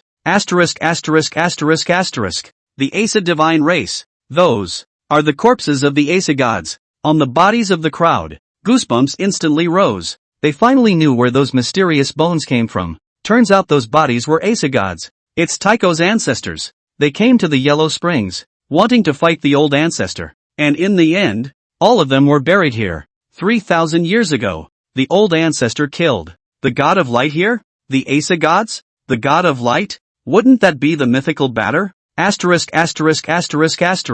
So they're aliens? A line comes to mind. Whoever offends my blue star will be executed even though they are far away. God of light. Old ancestor here killed the god of light first. All of them simultaneously lifted their chests, and a pride they had never felt before rose in their hearts. Now, Tycho and the others had taken advantage of the weakness of the Dragon Kingdom to come to this planet to strut their stuff. But 3,000 years ago, their ancestor was beheaded by the old ancestor. Moreover, it was their gods that were decapitated. Wait, that line. Whoever dies in battle is resurrected here, and the king may restore the power of chaos. That means, as long as someone is resurrected here, the old ancestors can become stronger? One word silenced everyone. In that case, It seems that the old ancestor's strength has reached a terrifying level. Chapter 93, A Perpetual Motion Machine? I'm on fire right now. The truth about the Yellow Springs is finally revealed in its entirety. This isn't the mythical hell. There's no such thing as Mona's soup. This is the equivalent of the resurrection springs of big business. Every time someone is resurrected, the old ancestors gain even more power. This is unbelievable? That is to say, as long as the old patriarchs don't stop conquering, this yellow spring is the perpetual motion machine that gives him a constant supply of power. Fake. It must be fake. One at a time, Taego's clenched fists pounded hard against the marble tabletop. Damn it! The ancestors of these natives have killed our ancestors. Impossible. Taiko's face was turned into a pig's liver color by the anger. He had thought that when he came to this planet, he would inherit the glory of his ancestors and would be in control. Those aborigines are just worthy of being his slaves. But, instead, things began to move in an uncontrollable direction. It wasn't even his to sway. Taego felt that he was simply a clown. Perhaps he was never in control of anything. It was all a delusion of his arrogance. How could he not have expected to be greeted with a blow to the head after arriving here? Badr is dead, and it's all because of that man, the one they call the old grandfather. Who the hell is that guy? It was also fortunate that no one other than the Lord God knew about the Twilight of the Gods prophecy, or else there was no telling what kind of expression Taego would have on his face. How is it possible? How is it possible? Taiko growled as he nearly collapsed. Lord Badr is immortal. How could he lose at the hands of a native? Who the hell is that guy? How could he kill the immortal Lord Badr?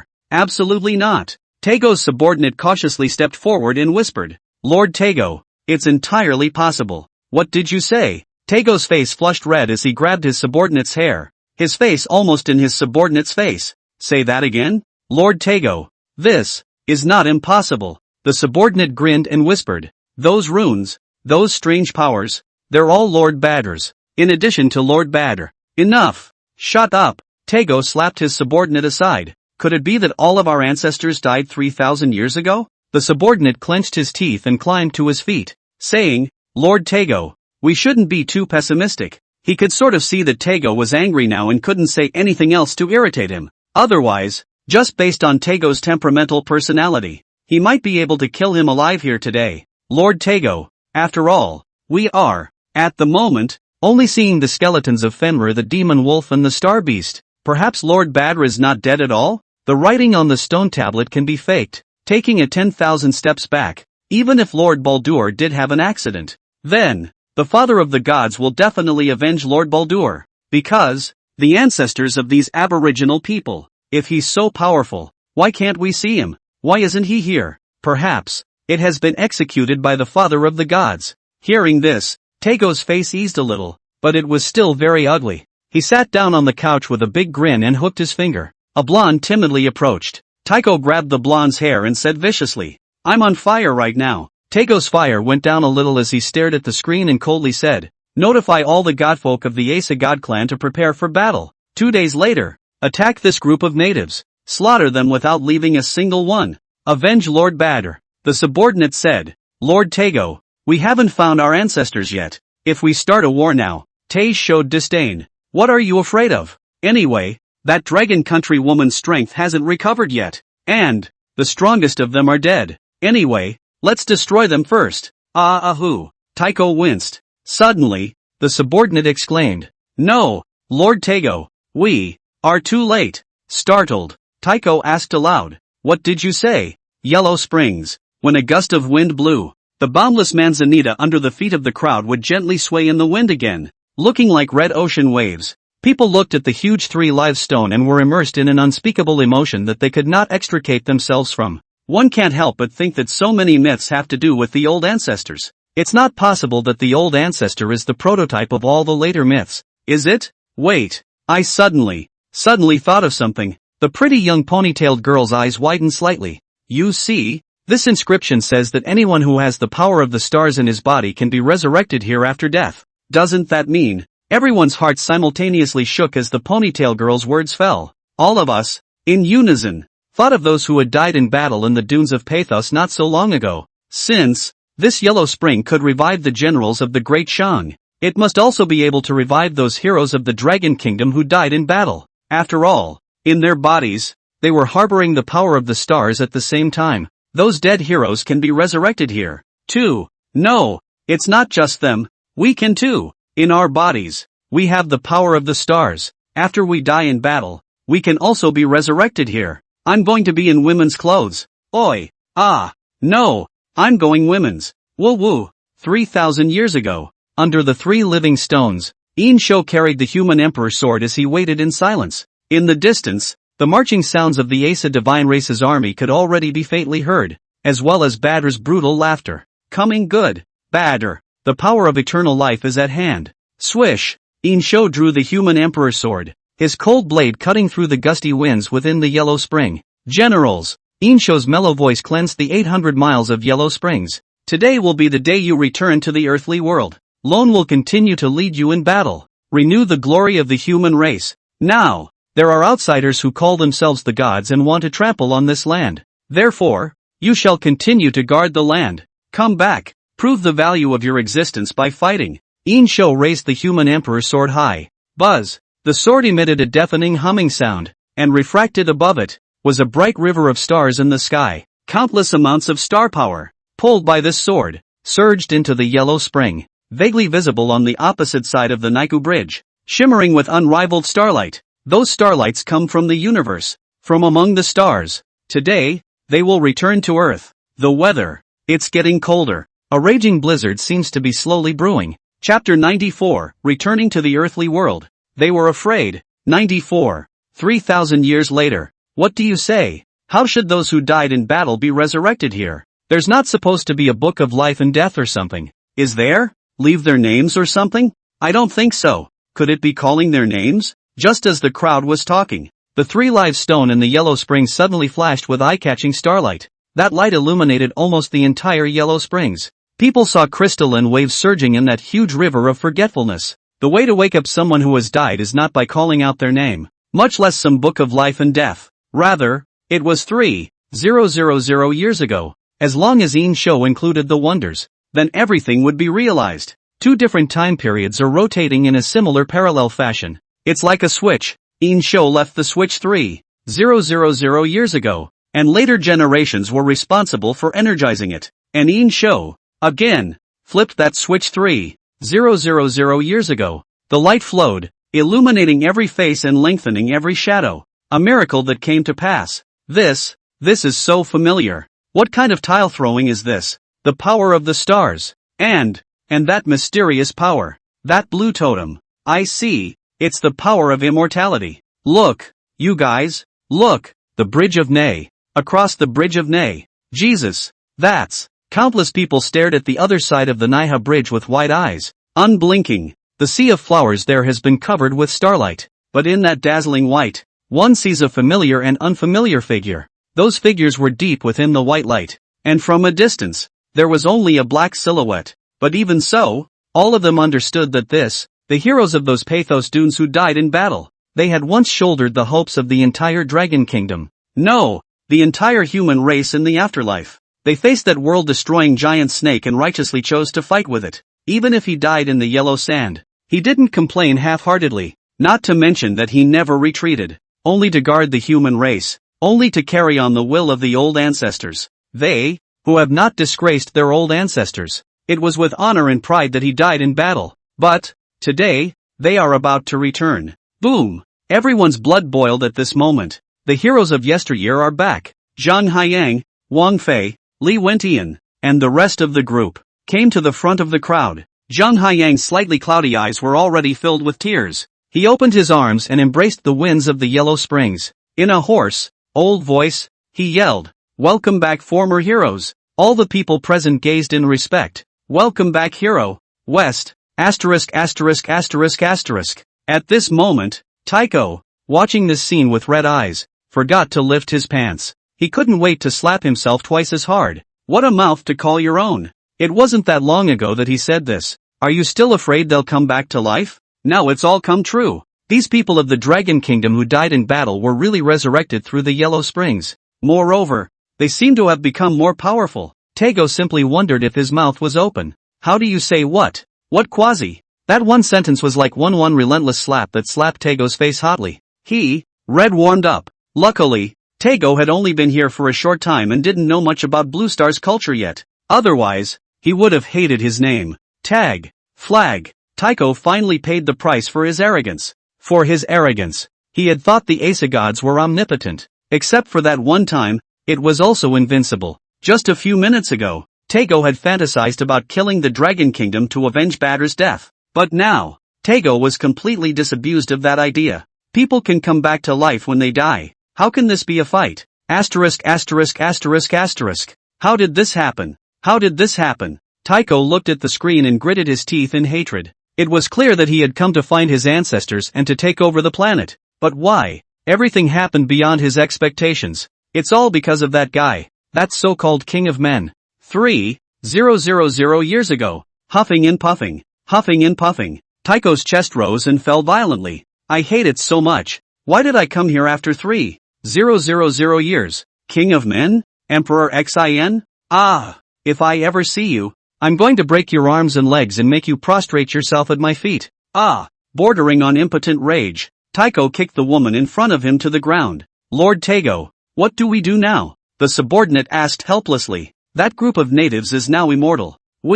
Find. Taego said viciously. Find our ancestors. I just don't believe it. Since the ancestors can kill that so-called old ancestor, can't they still subdue them? So what if Lord Badr is dead? Lord Thor, Lord Heimdall, Lord Tyr, Lord Loki, and them. Find it for me. Use everyone. Find it at all costs. Even if we can't find our ancestors, there's always something they left us. Yes. The subordinates got the order and turned around like fleeing. Now that Taiko is angry. A moment less is a moment better spent here. Wait. Taiko called out at his subordinates back. Delete the video I posted on the internet the other day, asking these natives to kneel. Yellow Springs. Starlight filled the air, and the waves in the river of forgetfulness became more and more violent. The waves of shock were crashing against the bridge of the Naiad. The people saw those shadows on the other side of the river of forgetfulness, coming towards them. Everyone got goosebumps. Heroes, come back. Those silhouettes were getting closer and closer.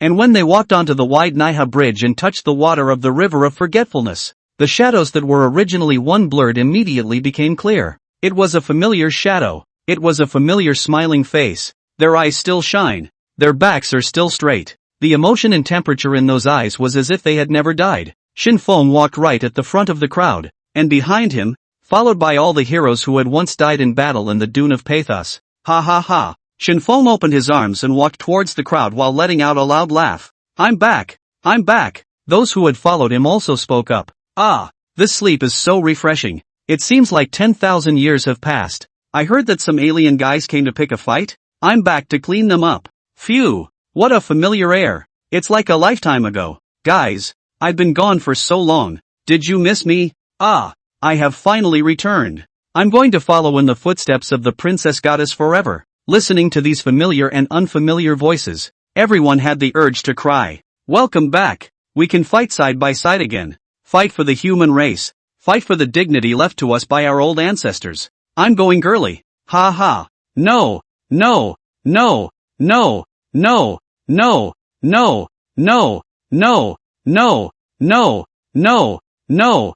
No. No, no, no, no, no, no, no, no, no, no. Chapter 95, The Great Merchant Warrior. Return of the Souls. On the foreign side, it's a disaster. Some die, but live on. Some are alive but about to die. Looking at those resurrected dragons, all the foreign netizens who were watching the live broadcast had their minds all exploded. My God, what's going on? Oh my God, these people. How did these people come back to life? It's horrible. I said something bad about them before. They won't come after us, will they? Originally, I thought that we could hold our heads up and be human when Lord Taiga came. But, people will be resurrected. Even Lord Taego can't do anything about it. I told you not to mess with the Dragon Kingdom. Not to mess with the Dragon Kingdom. And now it's over. Wasted. How happy these gringos were when they learned of their divine descent. How desperate they are now. It was thought that with the arrival of Taiko, he could trample the Dragon Kingdom underfoot, and he could trample these humble humans underfoot. Available at the mysterious old ancestor of the Dragon Kingdom's population. The man who was once called a tyrant 3,000 years ago. He left behind a yellow spring. Not only did it resurrect the dragon nation who had died in battle, it shattered all their illusions. They felt as if they were being enveloped by a great shadow and could not see any light or hope. The owner of the shadows is Dishin. 3,000 years ago, Yin Shou stood under the three live stone. The sky of the Yellow Springs took on an eerie brightness. It was the color of starlight intertwined with another light that was not of this world. Badr, it's coming. The wind blew, lifting a strand of hair from Yin Shou's forehead and sweeping over his gleaming eyes. He's waiting for Badr, and waiting for the generals of the great merchant. The temperature is getting colder and colder, as if all of a sudden we went from a scorching hot summer day into a bitterly cold winter day. And it's been a winter that's been colder than any previous winter. Winter in Fimble is coming. The twilight of the gods, in other words, is coming. Clank! The human emperor's sword in Yin Shou's hand, pointing at those blurry huge shadows in the dark clouds in the distance. The light outlined his rigid and slightly rough profile. Generals, the enemy is coming. Yin Shou's domineering voice swept across the land as if it were a gale. They boast of their divine race, trying to violate the majesty of our people. But Lone is going to tell them today. Whether it's a god, a ghost, a demon, or an immortal, all will submit at the feet of men. All will kneel before the lone man. Lone, for the lord of the human realm. I shall contour the world and sweep away everything. The brilliant sound ignited all the hot blood for a moment. Chu Feng violently drew his long sword and hissed in a shocking voice. Fight for my king. All the generals were raising their blades high and letting out thrilling war cries. Fight for my king. Fight for my king. The great merchant lives forever. My king for all time. Click! A huge lightning bolt made of light ripped through the sky, turning the entire Yellow Springs into a ghastly white. From among the gaps in the lightning, an army of thousands of men came out, towering over the soldiers of the great merchant. These men wore half-bare armor and held spears and shields, their blonde hair fluttering in the wind, and each of them was formidable. At the forefront of the army, dozens of huge and unnameable ferocious beasts were revealing their crescent-like white teeth, ready to strike. Bang! A one-eyed wolf of enormous size crashed into the earth, causing it to crack irregularly. With his bare upper body, Badr stood right on top of the demon wolf Fenrir's head, staring brutally at Yin Shou. Hey, hello again. Badr moved his shoulders while having a seizure. Let's settle the score of the last time here. Ha, ha ha ha. What? Isn't it curious? How can I appear in front of you intact when I was clearly broken by you? Badr opened his arms and embraced the gale, closing his eyes with an enraptured look on his face. Tell you what, I am immortal. There is no one in this entire universe who can kill me. Badr cried and laughed like a terminal lunatic. The next moment, he fiercely grimaced, looked at everyone, and shouted insanely, come on, come, meet your doom. Ha ha ha ha ha, Asa's divine army, tread this land. Ha ha ha, behind Badr, a flash of light and a tragic white color enveloped all sight. With Badr's order, thousands of divine armies, as well as those gigantic ferocious beasts, roared and killed with a mountainous force. An unspeakable pressure, like a black cloud pressing down on the city, enveloped the Yellow Springs. Swish! Riding on a huge warhorse, Chu Feng pointed his sword at the enemy and shouted, fight for my king. He charged towards the thousands of people. All the generals of the Great Shang raised their blades at the same time and killed the Asa divine race. The two sides, men and horses, only collided, and a roar like a mountainous roar was emitted. It was like two shocking waves, colliding together. Yin Shou stood still and didn't move, looking at each other across the sky with Badr. The gazes of the two men intertwined in the void, creating a spark. Meanwhile, in a land to the west, Odin's battleship has descended. In the midst of the raging winds, Odin was gazing to the east with his one remaining eye. For some reason, his heart was beating fast. An inexplicable uneasiness, like a creeper, spread to his entire heart. Father of gods, are you worried? Thor, the god of thunder, asked with a big belly and a jarring voice. Odin didn't answer, and continued to look to the east with a look Thor had never seen before. Yellow Springs. The battle has come to a head. Both the Great Shang generals and the Asa divine race's army were falling. Ha ha ha ha ha. Badr stood in the void, seeing batch after batch of Great Shang generals, dying under the sharp teeth and claws of the demon wolf Fenrir, and letting out a near-mad laugh. Oh humble natives, meet your destruction. Ha ha ha ha ha. I, for one, am immortal. Ha ha ha. If you make an enemy of me, there's only one thing you'll end up with. Woo woo. Yin Shou's gaze was calm as he watched the Great Shang warriors fall one by one or be torn into pieces, but he didn't panic at all. Is Badr immortal? No. These generals, they are truly immortal. As more and more of the Great Shang generals fell, the sky of the yellow spring was gradually covered in a layer of blood red. Boom! A wild thunder, like the end of the world, blatantly rang out. Yin Shou's eyes were filled with a cold light. The time to wait has finally blossomed. He stretched out the human emperor's sword, the sharp blade cutting through the gale with a deafening roar. With a flourish of his black cloak, which had been lifted by the gale, he shouted into the wind, "Great merchant warrior, the soul returns! The great merchant warrior, soul, return! Come on, Ruwashi!" Chapter 96, An Arrow Breaks Eternal Life. Twilight of the Gods, Death of Badr.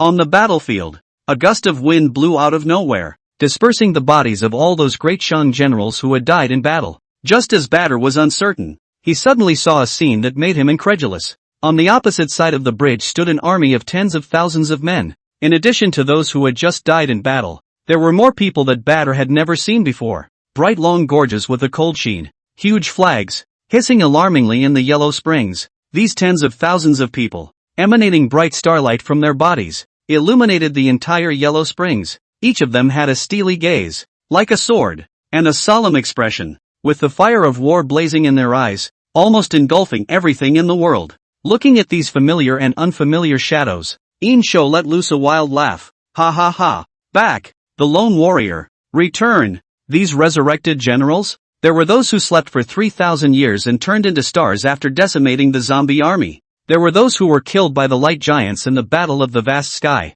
There are also those who died in battle the moment before. But now, they're all back, across time and space, will once again fight for their dignity and honor. They will prove the value of their existence with the sharp edge of the long gauntlet in their hands. Tap, tap, tap, deafening footsteps, coming closer. These tens of thousands of people stride like one person, like war machines. Every step made the yellow springs shake and caused huge waves to rise in the river of forgetfulness. What? Badr looked incredulously at the image in front of him. There's such a thing? The blinding starlight illuminated the horrified expression fixed on his face. All the generals of the Great Shang crossed the bridge of Niha and came to Yin Shou, looking at the sweeping king with wild eyes. "See my king, the great merchant lives forever, and my king for all time." The sounds cascaded like a storm. This scene resembled the scene where 3,000 iron armor once met Yin Shou in the city of Chaoge. Ha ha ha. Yes. Yin Shou let out a loud laugh and fiercely pointed his sword blade at the Asa divine race. "Great merchant warriors,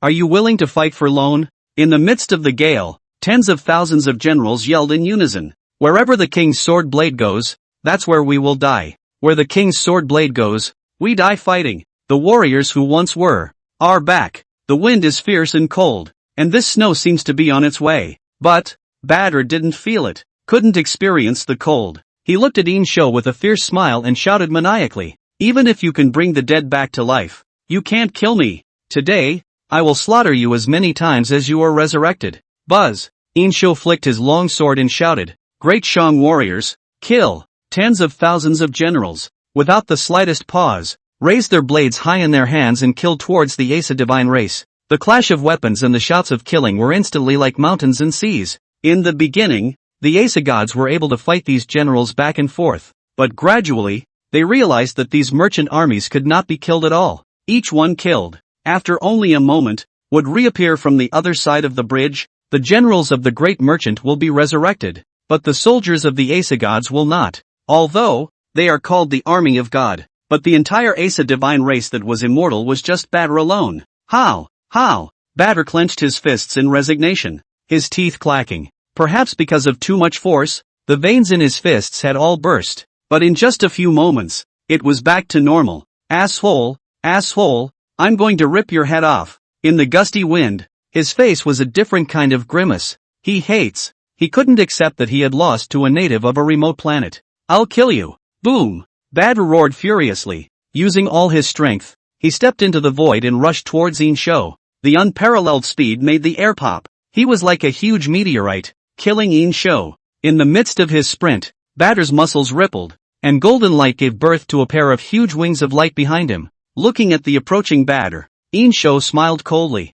He held his hand out to the side and droned. "Bow." A soldier respectfully handed Yin Shou a huge bow as well as a huge arrow. The blade of that arrow was coated with a small amount of green juice, the sap of mistletoe. "Ha ha ha, idiot. You think you can beat me with a broken bow and arrow? Tell you what, I am immortal." Ha ha ha. Ignoring Badr's shouting, Yin Shou's face was expressionless. Knock the arrow. Draw the bow. Aim. Shoot. The line is flowing. Whoosh. A radiant straight line and a deafening crack. The arrow was like a shooting star, and her hit Badder's body. The wings of light behind Badder's back suddenly shattered, and his body lurched in midair, letting out a heartbreaking scream as he fell to the ground with a thud. All of the Asa Divine Army subconsciously stopped attacking, because they heard the screams. There will be no screams of pain from Badder. That man, surprisingly, made Badder feel pain. Everyone was staring at Yin Shou with wide eyes and a look of horror. In the midst of the dust, Badder stood up, looked at the arrow stuck in his chest,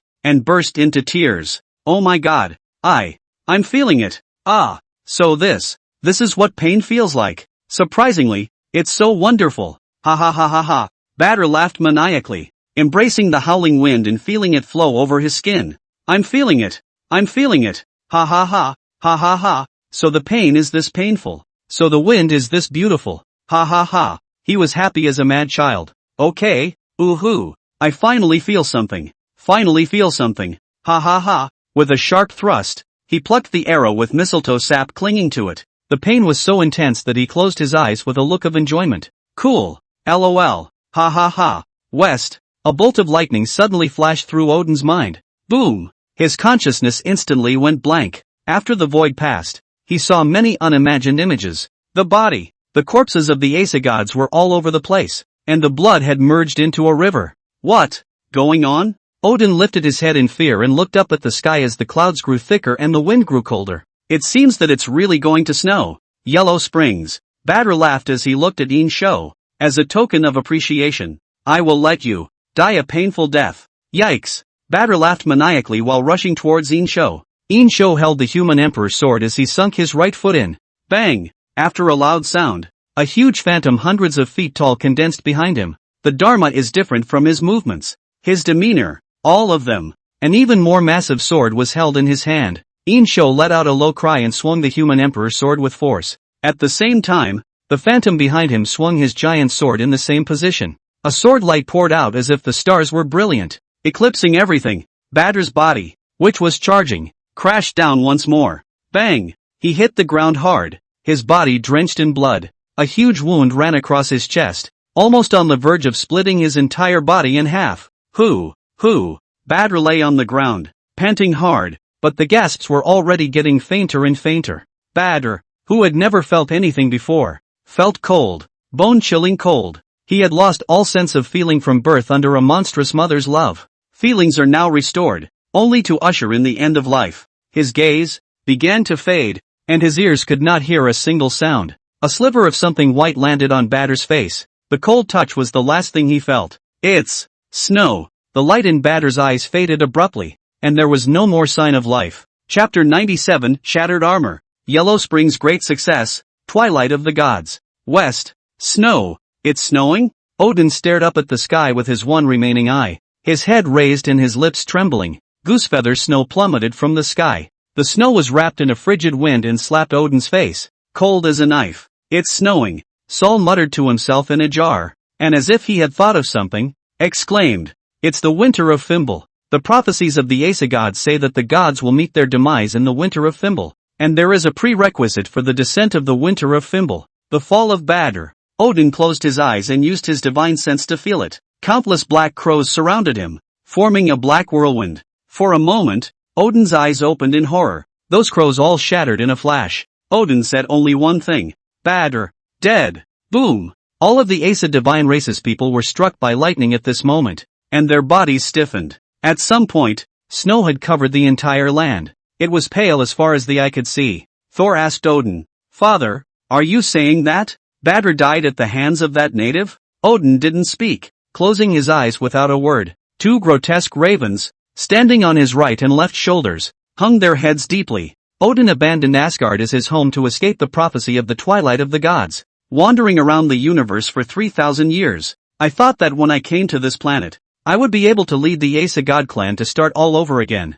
but to their surprise, it was the Twilight of the Gods that came to greet them. Yellow Springs. Badder was dead, and there was no longer a gleam in his fierce, brutal eyes. The snow instantly ravaged the entire land in a blur. All of the Asa divine army, after seeing Badder's death, had no backbone in an instant and became lambs to the slaughter. Originally, Facing a steady stream of Great Shang armies that could still be resurrected, they had no confidence in their hearts. Now, having seen the immortal batter die in front of them with their own eyes, how else could they fight? The army has been defeated, and the remnants of the army are at the end of their tether. They are about to be transformed into corpses waiting to rot, to be discovered after 3,000 years. Yin Shou felt that the human emperor's sword in his hand had an extremely powerful extra force out of nowhere. For a moment, the force actually shook his tiger's mouth. But in just a moment, those strange powers were like a fast, thin stream that surged down the palm into Yin Shou's body. Yin Shou recalled,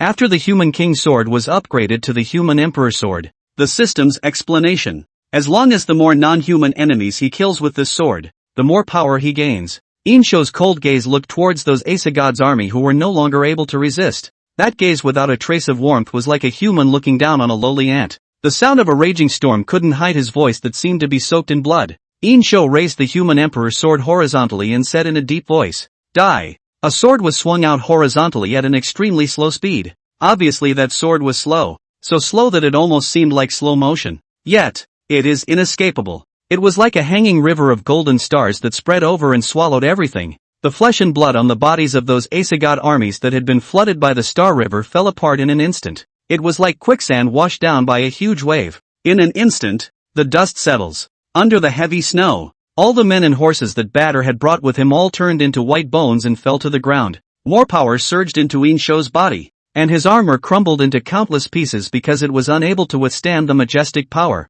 And along with it, the clothes on his upper body also turned into pieces. That lofty and majestic body was covered with sword wounds. Hideous and horrifying. That was left behind at the Battle of Mako. Also, a reminder of the motto to never be merciful again. Naked and majestic upper body. Yin Shou slowly opened his arms in the stormy snow, feeling the power that was about to break out of the ground.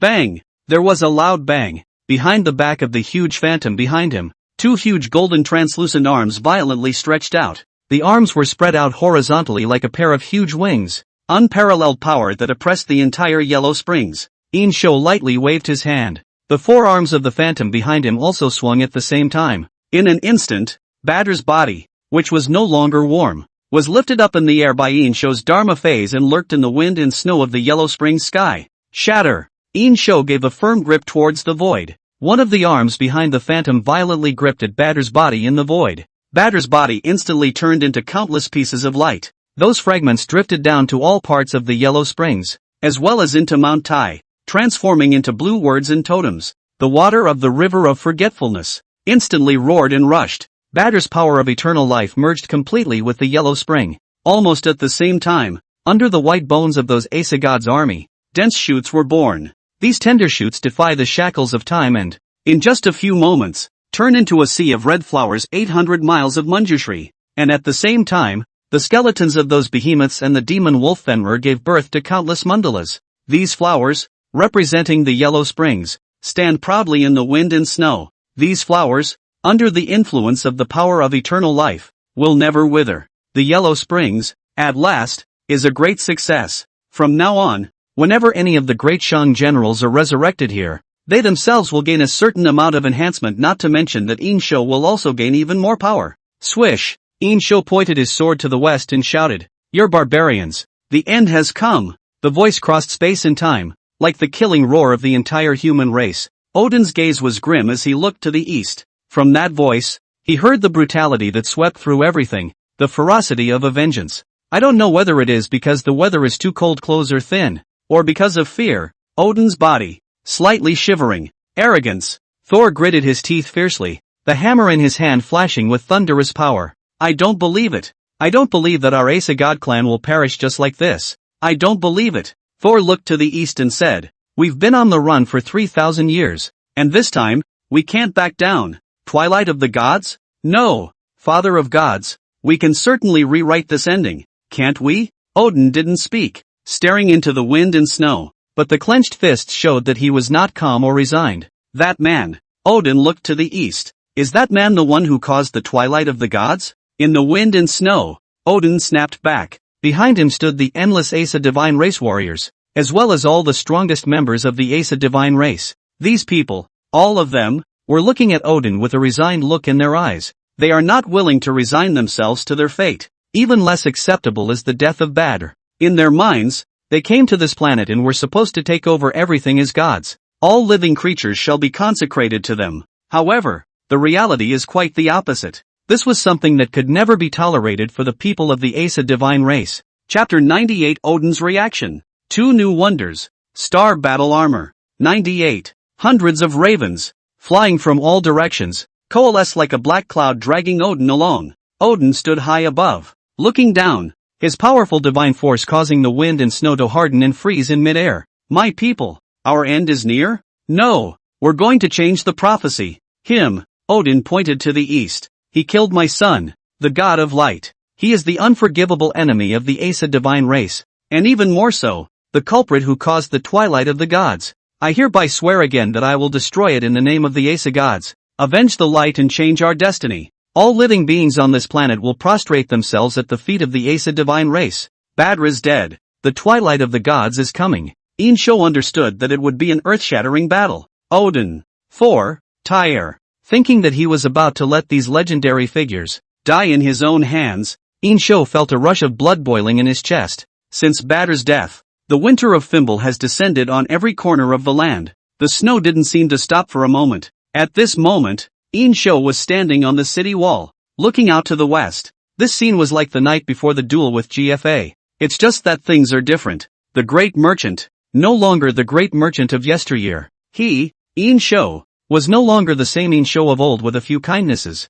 Great King, Shulan embraced the zombie mountain glacier with both hands, shrinking her red little face into her furry collar. Soon, we're going to have to fight them, right? A year had already passed, and this girl Chulan had grown up a bit, looking more and more Chulan. Well, that day, it's coming soon, Yin Shou said indifferently. Hoo. The wind was a chilling hiss between heaven and earth. Great King, Chulan smiled and tilted her head, her big innocent eyes filled with adoration. This sword seems to be a little thirsty. She said the most chilling things in the most innocent of tones. When a man is thirsty, he must drink, and the sword thirsts for blood, enemy blood. Yin Shou froze for a moment, and then let out a loud laugh in a magnificent manner. Ha ha ha ha, Shulan you've grown up. Shulan smiled sweetly, her eyes curved like a crescent moon. Good. Not long after that, Yin Shou promised. In a short while, I'll let it drink to its heart's content. Ha ha ha.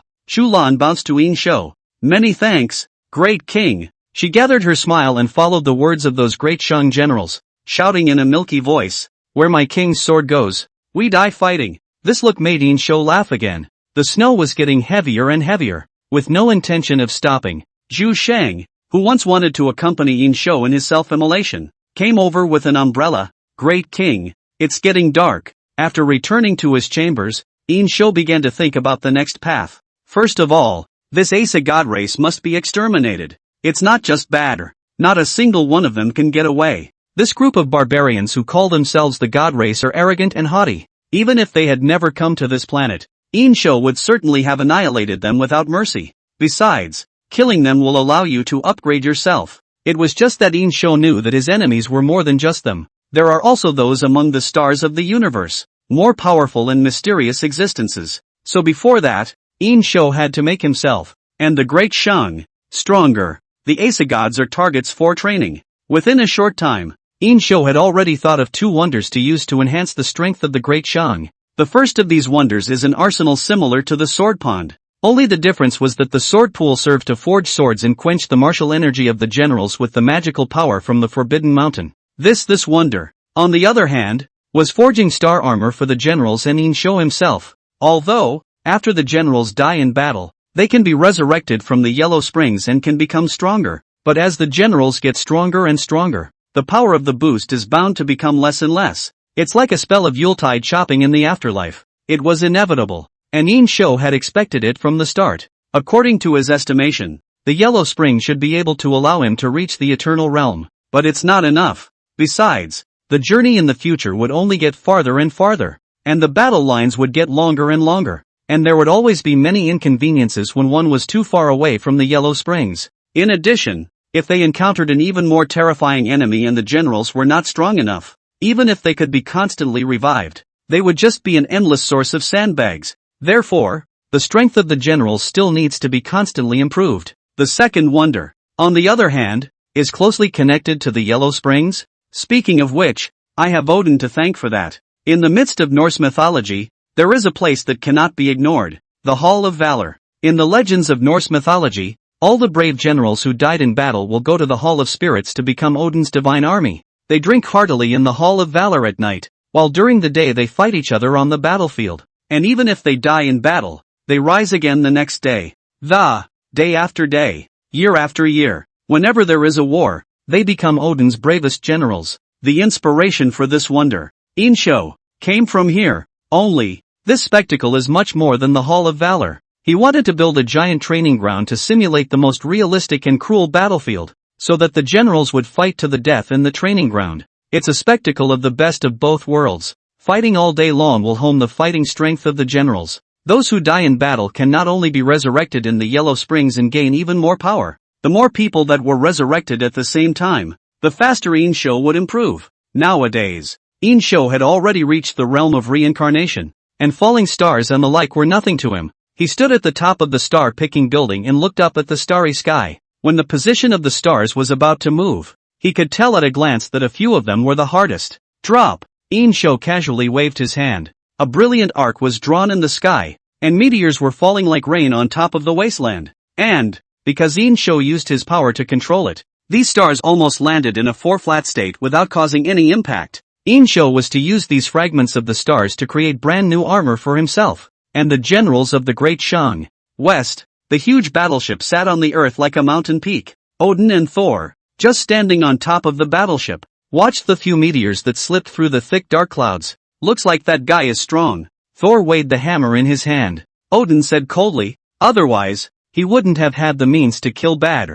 Badr is the son of Odin, but since Badr's death, Odin didn't seem to show any sadness. So, father, we should now train in a harsher manner. Train our warriors. That fellow, that lowly native, will surely pay for what he has done. Twilight of the gods. I don't believe it. I will kill him with my own hands and avenge Baldur. Chapter 99, Star Battle Armor Dilemma. Saul's Nightmare. Those few stars that fell outside of the Great Shang land. This was done by Yin Shou on purpose. He's building momentum. He had to convince his descendants that he, 3,000 years ago, had been able to roam freely across the entire planet. This makes the variety of wonders that follow more believable. Wang Yi led 300,000 artisans and rushed to the Starfall land without stopping for stars and nights, ready to start building the star armor. And on the Asa divine race's side, a very strange calm had fallen. They were not in a hurry to make a big attack, but were making all sorts of preparations. By Thor, the god of thunder,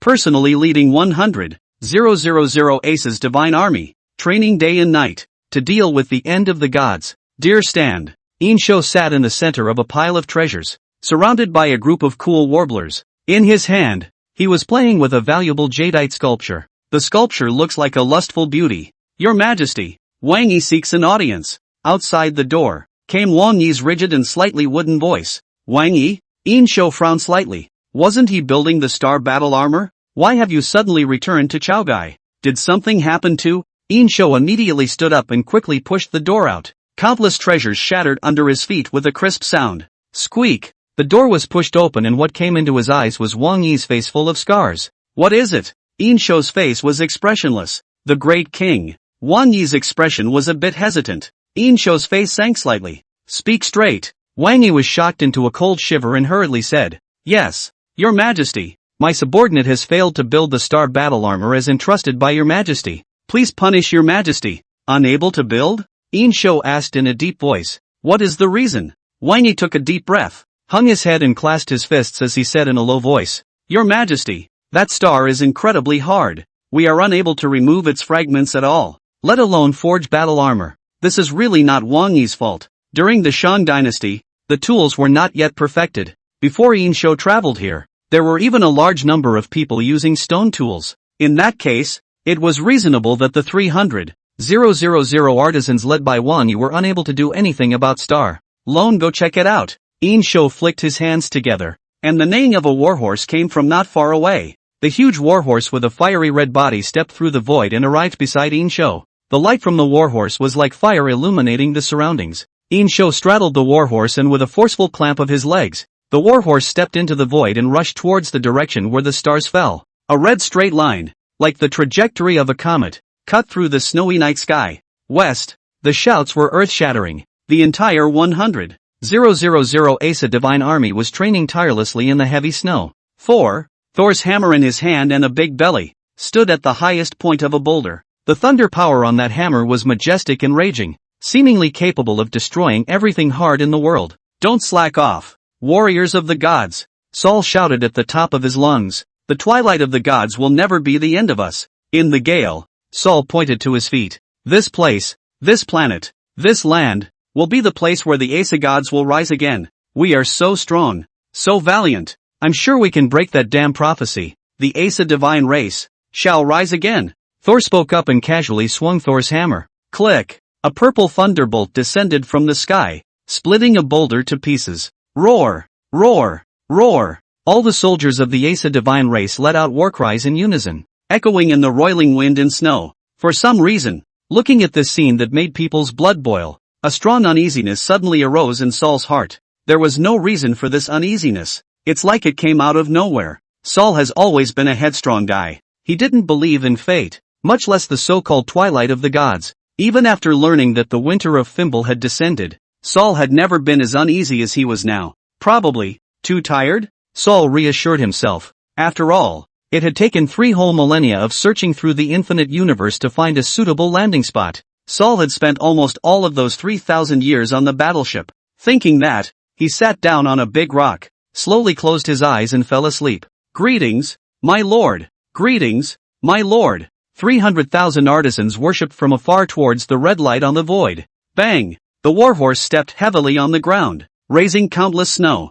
Amidst the flying snow, his tall figure was like an untouchable mountain. Great king! An artisan from Chaoge came forward respectfully, still holding the already broken hammer in his hand. Your Majesty, this star is incredibly hard. It is by no means something that can be broken by anything in the world, and I and the others are unable to use it to forge battle armor. Yin Shou glanced at the broken hammer and didn't say anything. It seemed like it wasn't that easy to create the star battle armor, but for this reason, Yin Shou's heart was filled with anticipation. This star is so hard. The battle armor that was created must also be incredibly strong. However, it is imperative to find a magic weapon, a divine artifact that can harden all craftsmen's tools with the power to crush the stars. It was similar to the spiritual energy in the Forbidden Mountains. Where is this kind of thing? Yin Shou, sitting on his warhorse, began to ponder. In the midst of the flying snow, all 300,000 artisans did not say a word and waited quietly. Suddenly, looking at the broken hammer, a lightning bolt flashed through Yin Shou's mind. One of the tools, or the most important tool, needed to forge battle armor was a hammer. Doesn't that mean? Yin Shou's gaze looked to the west. A grim smile surfaced from the corner of his mouth. West, the snow evaporates immediately after it drifts down onto Seoul. At the moment, Saul was sitting on top of the boulder, drifting off into a deep sleep. Only, his brow was furrowed and knitted together. Saul had a nightmare. In the dream, he was killed. Saul couldn't make out the man, only a tall silhouette. But that man, Saul knew, was the one who had killed Badr. Thor tried to wake up, but found himself bound as if by a nightmare. No matter what, it was impossible to open his eyes. One can only feel the approaching death. No, no, no, I will not die. I will not die. The dreaming Saul yelled at the top of his lungs, yet it had no effect at all. All he could do was watch as a broadsword penetrated his chest. In his nightmare, the last moment before he died, he saw the sword emitting an unparalleled golden light, which irradiated and caused his body to shatter and turn into ashes.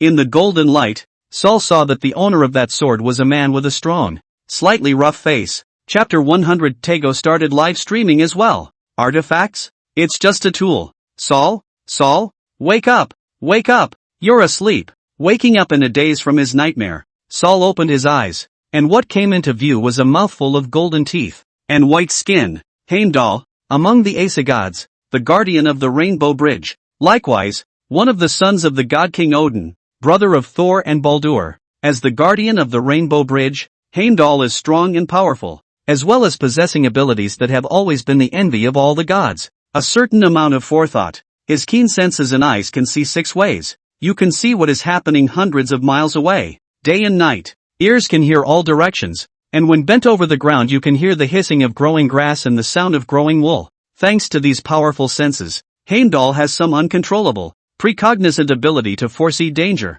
The legend has it that when the twilight of the gods arrived, Heimdall would blow his horn in order to alert the gods. Now, he was crouching beside Saul, looking at him with slight concern. Heimdall? Thor shook his somewhat groggy head. What are you doing here with me? Thor, there is something I must tell you. You may be in danger. Heimdall had a grave look on his face. When he spoke, the golden teeth in his mouth shook his eyes. Dangerous? Saul frowned, his heart sinking slightly. What others say, he can take as a whisper. But Heimdall's words, he had to believe. Also, just now, he dreamed he died. Upon waking up, Heimdall, who has superb premonitions, informs him that he is in danger. How in the world can there be such a coincidence? Suddenly, Saul thought of the man, the one who killed Badr, the source of the danger. Is he? Thor stood up with a huff, startling Heimdall. He weighed the hammer in his hand and said in a jarring voice, I've got to get to this so-called danger. Saul is a very headstrong person. Others face danger and avoid it, and he was convinced that once the person causing the danger was taken care of, then all would be well. Saul, you, don't tell father. Saul's eyes looked morosely to the east. I don't believe that a native can really trigger the so-called twilight of the gods. As the words fell, Saul gave a firm grip. The power of thunder from the Thor's hammer instantly illuminated the wind and snow in the sky. In the next moment, the Thor's hammer violently flew towards the east. Saul doesn't know how to fly. However, he clutched Thor's hammer, and then he also flew towards the east together. Heimdall stared blankly at Saul's back for a long time. Nonsense! Nonsense! Saul, you guy! No! I have to go tell the Father of Gods. 3,000 years later, the world has likewise fallen into an eerie calm. Since the resurrection of the war dead, the Dragon Kingdom has closed its gates tightly and cut off all contact with the outside world. With the princess as the leader, all of them stayed in the Sea of Market Sky all day long to train. We all know that sooner or later, there will be a battle between the Dragon Kingdom and the aliens of Tycoon. Therefore, before that battle, the Dragon Kingdom must do everything it can to improve its strength. Although, the Yellow Springs can revive those who harbor the power of the stars, but you can't rely on it too much.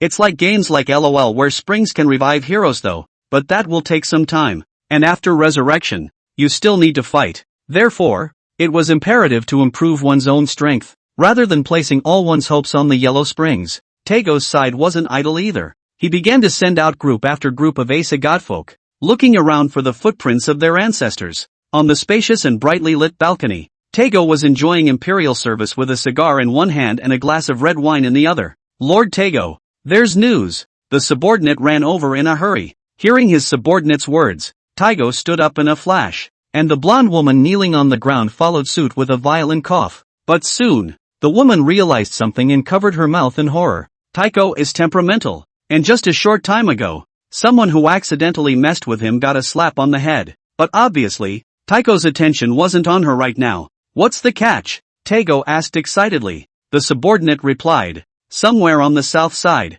we found a faint power of thunder. Thunder power. Taego's eyes instantly widened. Lord Saul. It must be Lord Saul. The subordinate laughed. That's why I came to report to you, my lord, at the first opportunity. Good. Ha ha, good. Taego grinned widely. I told you our ancestors would have left us some kind of clue. Ha ha. Inform everyone to head to the location of the thunder force. The subordinate straightened his chest. Yes. Wait. Taego rubbed his forehead and grinned sardonically. Those natives, don't they like to broadcast live? This time, we're live too. Let these lowly natives, who have no insight, see the might of our ancestors. Give them a bit of the shock of the Asa gods. Taego straightened his suit and tie and dejectedly said, inform the godfolk that this time, let's have a global broadcast. Good to show those natives the price of belittling us. Ha ha ha. 3,000 years ago, the land of Starfall, Yin Shou, who was sitting on his warhorse, turned around violently and looked to the west. A heart-stopping luster was released in those gleaming tiger eyes. He sensed that a powerful force was approaching. Yin Shou immediately released his divine sense. Thunder! It's the power of thunder. Oh, what a time to come. What a time to ask for. The stars were so hard that the craftsman's no more common tools could not harden them. And the thing Yin Shou thought of was Thor's hammer. The stars can be forged simply by empowering all the tools with Thor's hammer. The hammer, in turn, can create more powerful items. In mythology, Thor's hammer is an unparalleled artifact that possesses unrivaled power. Thor holds it as a treasure. And even Odin is well aware of the importance of the hammer. But in Yin Shou's eyes, the hammer was nothing more than a smith's tool. Author's note, I don't realize it's been 100 chapters. Thank you so much, readers, for catching up. And thank you, readers, for caring about my father. I wish all our readers good health and a bright future ahead. By the way, please be assured that the author won't go on long rants to water down meaningless fight content. Lastly, I'm begging on my knees for a wave of 5-star reviews. And if I can help with a bookish tweet, I'll be eternally grateful for the love from my reader dads. Ga ga ga ga. Chapter 101 Thor, the God of Thunder. Tag has found it. 101. As the Thimble winter descended, the cold had grown heavier. The rivers, lakes and seas have all been frozen up in droves, but the terrifying temperature was still dropping. The ocean, tens of thousands of feet deep, had frozen over, and that was simply not a temperature that a human being could withstand. Anything in the world, I'm afraid, can be frozen by that cold. But fortunately, the great merchant had the eternal city, which could produce a steady stream of starfruits. People have also long since ceased to be mortal. The winds were so loud that there was a solemnity between heaven and earth. Yin Shou rode a huge red warhorse as he galloped through the roiling blizzard. It's getting closer. It was getting closer and closer to that power of thunder. Moreover, Yin Shou also felt that the power of that thunder was also coming towards him at the same speed. Phew dash. Yin Shou pulled the reins, and the horse came to a violent stop in the void, and then slowly fell on an iceberg in the snowy sky. The mountain had been covered with snow for several feet, and because it was so cold, a thick, crystalline crust of ice had formed on the outside. From a distance, it looked as if it was a huge crystal. Yin Shou then rode his warhorse, now on the edge of the cliff, and waited quietly. The wind lashed out, blowing his black cloak and making hissing and growling noises. In the distance, at the end of the sky, a purple light had loomed. The strong power of thunder, even if it was far away, made people feel that it was blinding and eye-catching. The power of thunder was getting closer and closer. Bang! With a loud bang, the purple power of thunder crashed down behind Yin Shou. A jarring voice echoed through the roiling wind and snow. Looks like you were waiting for me. Yin Shou held the scabbard of the human emperor's sword and turned his head back indifferently. Saul is as tall as a giant bear. His gnarled, full brown beard moved slightly in the cold wind, and tears glistened in those deep, unyielding blue eyes. Thor was bare-chested, riding on just 2 pieces of animal skin shoulder armor and arm guards. The fat, taut stomach was exposed to the cold wind. That's right, Lone is waiting for you. The warhorse's massive hooves paced back and forth above the ice, and Yin Shou looked down on Sol from above, then fixed his eyes on the hammer of Thor. The hammer was streaked all over the place, looking rustic and old. However, the power of thunder on it should not be underestimated. The moment he saw the thunder god's hammer, Yin Shou understood that this was the best tool to build the star battle armor. Did you kill Badder? Thor's large, obese hands gripped Thor's hammer tightly, and his knuckles were already slightly white due to the tight grip. Purple thunder slowly condensed on the hammer, emitting a nuisance sound. A falling snowflake came into contact with the thunder and was instantly annihilated. Yin Shou slowly drew the human emperor sword. The sharp blade rubbed against the scabbard with the same piercing sound. That's right, Lone killed him. Today, Lone will kill you too. The sword had been sheathed, refracting the roiling wind and blizzard, and pointed at Sol. The moment Yin Shou and Sol's gazes met in the void, it was as if the air around them plummeted a few hundred degrees once again. The cold almost engulfed the world. Thor rubbed his wrists, grinned, and rasped. I never believed in the twilight of the gods. Much less do I believe that your lowly race will defeat our Asa divine race. Today, I will avenge Badr and put an end to that ridiculous prophecy. Even more terrifying thunder power coalesced on the hammer and in Sol's palm. The purple light and the golden light of the human emperor's sword reflected each other. Phew! The wind grew stronger, blowing all the falling snowflakes into crystallized pieces. Yin Shou raised the human emperor's sword horizontally and said coldly, "The twilight of the gods begins today." 3,000 years later, Tego led thousands of Asa's divine people to the foot of a large mountain. The mountain was thousands of meters high, and its peaks were covered in thick clouds all year round, making it impossible to see what was going on up there. It was a barren mountain, devoid of any plants or life, and even steeper, nearly vertical. Standing at the foot of this mountain, Tego could feel an inexplicable sense of closeness. It was a feeling of closeness unique to the Asa god's bloodline. At this moment, Tego could be certain the ancestor he had searched so hard for was at the top of this mountain. Found it.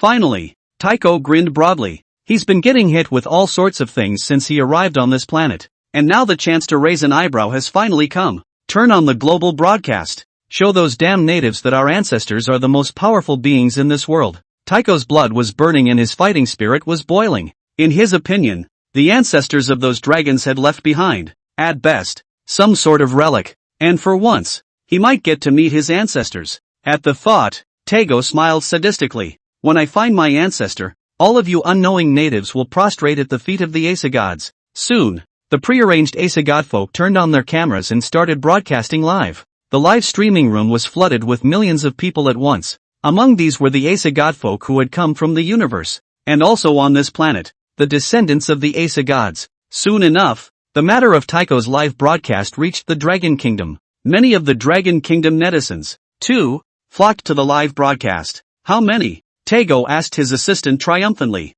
Lord Tycho, it's close to breaking through 10 million people. Great. Nodding his head back and forth in satisfaction, Tycho then straightened his suit and stood in front of the camera with what he thought was his most condescending smile. Greetings, natives. What a long time it's been. Ha, you must be wondering why I'm here, right? Ha ha ha. Tycho laughed arrogantly. Speaking of which, I learned this from you guys. Don't you guys like live streaming? So, I'm here today. Only the difference is, this time, you will see the power of the Ace of Gods, our forefathers, on this mountain. O humble natives, prepare for the coming of the Ace of Gods. Ha ha ha. The words fell, and without looking back, Tycho led all of the Ace of Godfolk to the top of the mountain. The dragon netizens in the live broadcast room started talking. This guy, what a face to beat. Look at his ing behavior. Guys, I can't help it. Please authorize me to fight him one-on-one. That guy said their ancestors were on this mountain? The ones from Norse mythology? This mountain does look unusual. I can feel the unusual power. I don't believe he found anything anyway. 80% of it was a bluff. I'll bet. If he sees their ancestor, I'll female. Chapter 102 Dead on the Mountain. Freezing thunder. Whatever happened? 102.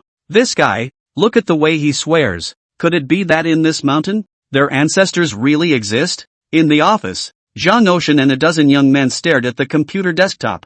I'm afraid, not really? The lazy voice had a hint of huskiness to it. A chair in front of the floor-to-ceiling window turned slowly. The princess looked at the image on her laptop with a smirk. What does this mean, Princess Sama? The ponytailed girl asked. Perhaps. The princess surveyed her manicured fingertips. This is not good news for them, but bad news? She smiled again and lifted her head. And the fox spirit, invisible to others, lay lazily on her shoulder. If their ancestors were on that mountain, why didn't they show up until now? So, there was contempt in the princess's gaze. Their ancestors either didn't dare to come down the mountain for some reason. Either that, or it's already dead on the hill. Tycho led the crowd, climbing upward. And gradually, the crowd had gone into the clouds. Hiss, it's cold. Yeah, why is it so cold? Ridiculously cold. The higher you go the colder it gets. This temperature, it's definitely not the temperature this planet should have. Ah cut. It's so cold. The temperature reminds me of that planet we used to visit.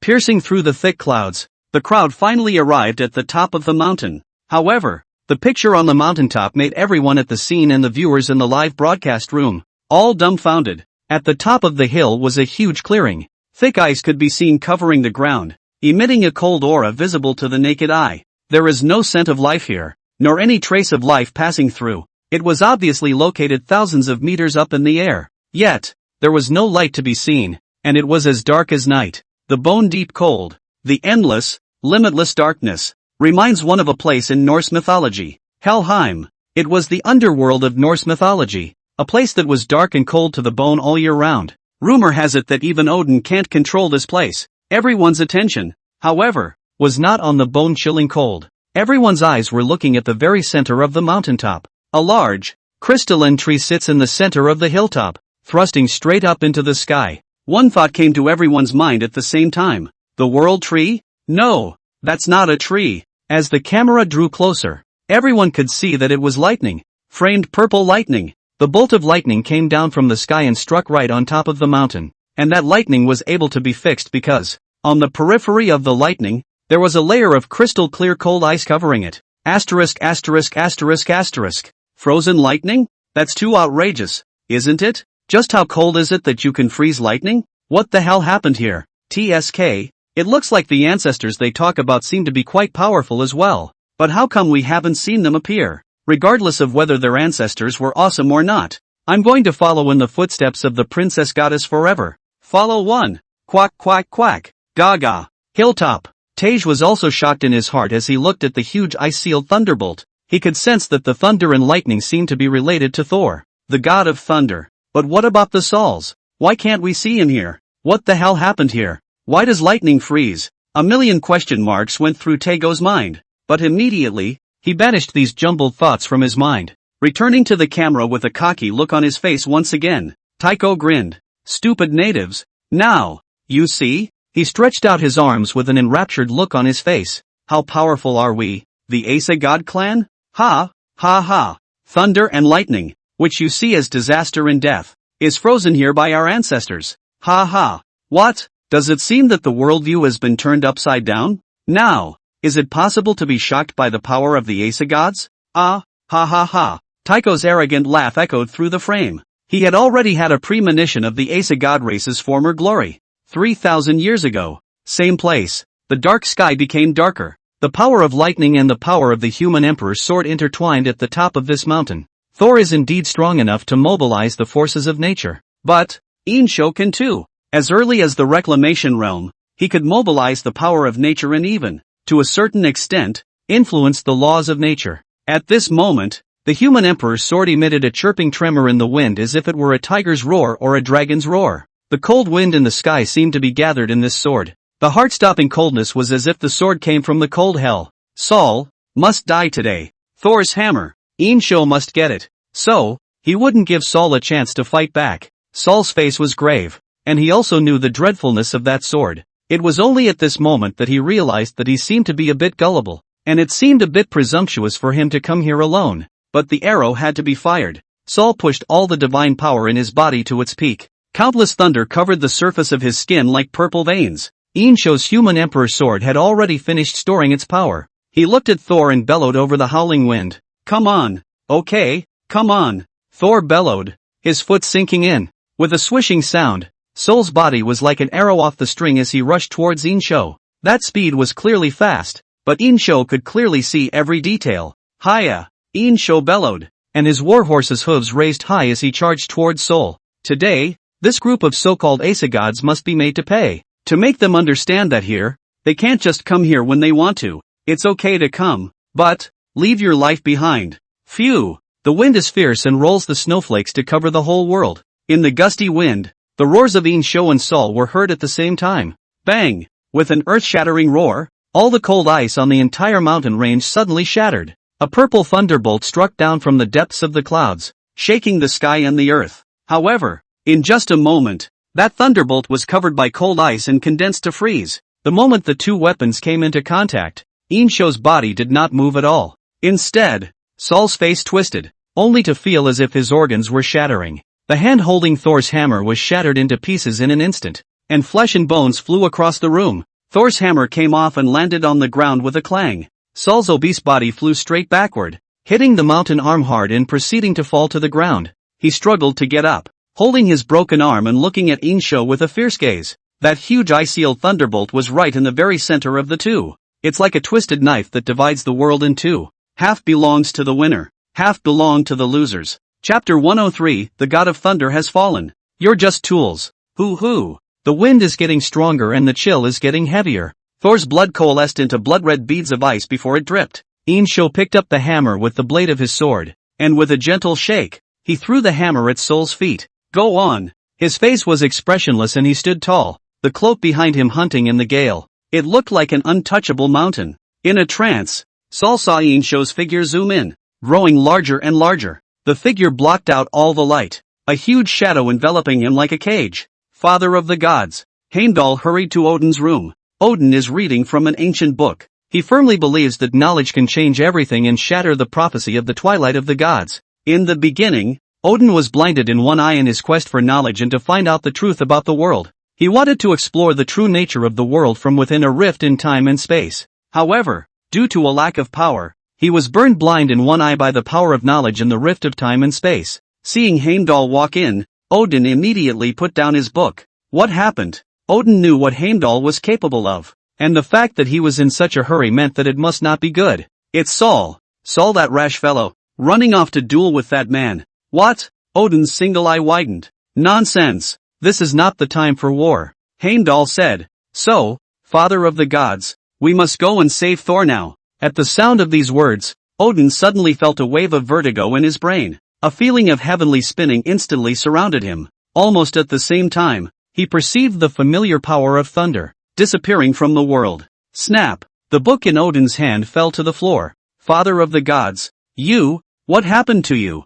Heimdall asked. Let's get moving to save Thor, shall we? It's not necessary. Odin shook his head, exhaustion spewing from his voice, as well as imperceptible fear. Not necessary? Heimdall's heart plummeted. It was like falling into a dark ice cave all at once. Odin stared into Heimdall's eyes and said in a single word, Thor is dead. Not long ago. You humble race. Thor picks up Thor's hammer for the third time with his only remaining hand. At this moment, he was bruised all over. His face was pale, and his life was draining away. Humble? Yin Shou sneered. He didn't know where these so-called divine clans got their confidence. Always feeling superior. In your eyes, Lone humble. But in Lone's eyes, you are not even humble. Yin Shou looked down at Saul, who was almost unsteady on his feet. Do you really think that Lone regards you as enemies? No. You, unworthy, not worthy. These two words were like a sharp knife, stabbing hard into Saul's heart. Yin Shou continued.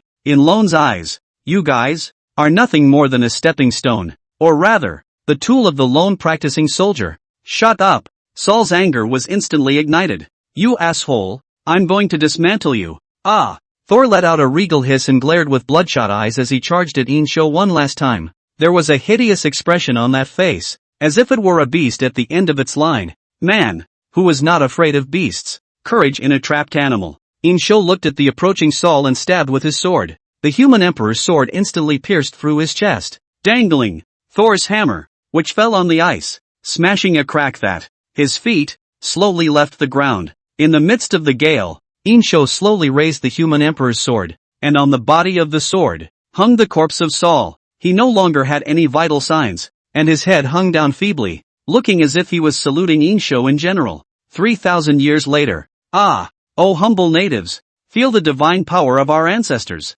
Ha ha ha! Tycho had come under the huge thunderbolt. From afar, that thunderbolt was huge and incomparable, and it was only when he got really close that he realized that the thunderbolt was even more massive than he had imagined. The thunderbolt wrapped in cold ice was tens of meters wide in diameter, as if it was a gigantic tree that had survived from ancient times. This cold feeling is quite comfortable. Tycho reached out and stroked the cold ice that encased the lightning with a look of enjoyment and intoxication. A moment later, he returned to the camera and looked at the Dragon Nation netizens through the air with an arrogant face. Snap! Tycho snapped his fingers and a ray of fire rose from his fingertips, but could not in any case light the thick cigar in his mouth. It was too cold. It's simply not the temperature this world is supposed to be. But Tycho didn't care, casually discarding his cigar and saying smugly, I'm sure everyone is deeply shocked, right? But don't be in a hurry. It's just getting started now. Here, it's just an appetizer. Ha ha ha. Soon we will see the great ancestor, Tycho said,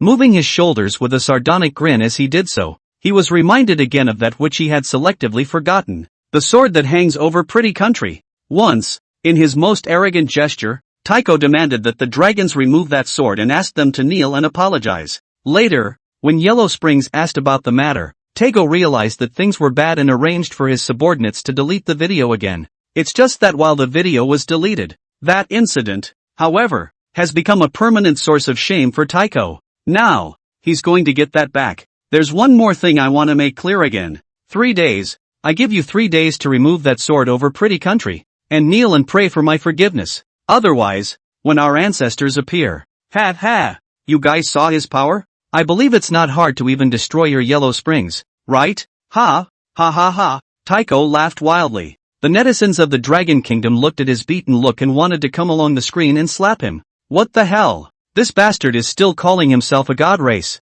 Deleting videos before and now he's being arrogant again. I don't know how he leads that bunch of alien guys. Please authorize me to fight him alone. 6 words to describe this guy. Wave downwind. Pitch upwind. Pithy. These comments, naturally, Tago saw, but he didn't care to pay attention to them at the moment. His intuition told him that the great Thor, the god of thunder, must be in this neighborhood. As long as we find Thor, we will surely find the other ancestors. Tago's blood began to boil, and he seemed to have seen a new era. It seemed to see the strong rise of the Asa divine race. There was light in Taiko's eyes. He wanted to wash away the shame he had once felt, and he wanted everyone to see how powerful the Asa divine race was. At that moment, an Asa godfolk ran over in a hurry. Lord Tago, over there, a cave has been discovered over there. Chapter 104, Thunder Power. Preparing for war after 3,000 years? 104. Lord Tago, over there, a cave has been discovered over there. The Asa godfolk who ran over to him was short, with a sly glint in his small blue eyes. He gasped in excitement while pointing to the east with a slightly trembling right hand. Tago laughed out loud. Good. It seems that our ancestors must be here. Taiko took several deep breaths and straightened his costume, and he removed all 7 or 8 of the wide, pompous rings from his hands, and ripped the necklace off his chest with force. A burst of divine power filled the air, and Taiko's hair turned into streams of light, dancing lightly like flames in the wind. He had to be formal when he was going to meet his ancestor. Inside the live feed, brothers, you say the legendary Thor, the god of thunder, isn't really here, is he? What's the point of being afraid? We all have the power of the stars anyway, and we can be resurrected even if we die. Let's do it if we're not convinced. I do wonder what this Thor, the god of thunder, is like and why he hasn't appeared for so long. Thor, the god of thunder. I'm not afraid. Everyone authorized me to fight him one-on-one. I just don't believe that Saul is really here. If he's here, he'll watch his descendants get beaten up by us? If he is, I'll dress up as a woman. No matter what, I'm going to follow in the footsteps of the princess goddess. Tago led the Asa godfolk to the mouth of the cave. This is an ice cave. The entrance was large, the size of a city gate, and the jagged slivers of ice dangling above the opening looked like the teeth of some beast. It was as if this was not the mouth of a cave, but a giant mouth of an abyss. One could feel, from the depths of the cave, the divine power emanating from it. Ancestor, it's in this place. Ha ha ha, Honorable Lord Thor, I, Tago, Flag, have come to report, Tago said, and was the first to walk into the cave. Something's not right. The princess, who was watching the live broadcast, frowned slightly. What's wrong, Thayer? Tangling asked with concern. Is something wrong? Or, Tangling was, by now, a mountain-shifting realm powerhouse. The princess shook her head. Not that, but, this cave gives me a familiar feeling. Familiar? All eyes were drawn to the princess. This was most likely the place where Thor, the god of thunder, lived. So why did the princess feel familiar? The crowd wanted to know why, but the princess shook her head. There is an inexplicable closeness, but I have never been to this place. 3,000 years ago, the wind was bitterly cold and the snow had grown so heavy that it obscured one's vision. Bang! Yin Shou threw his sword blade with force, flinging Sol's body out of the way, and Sol's obese body crashed heavily against the frozen mountain wall. Sol, who was already dead, soon had a layer of frost on his body as he had no divine power to protect him. The frost was getting thicker and the texture was starting to become crystal clear. Gradually, Thor, the god of thunder's entire body was covered in cold ice, becoming a molded ice amber. The expression of unwillingness before he died was also fixed forever by the cold ice, just waiting for the countless years to pass and reappear. Yin Shou reached out and grabbed in the air, and the Thor's hammer flew over on its own.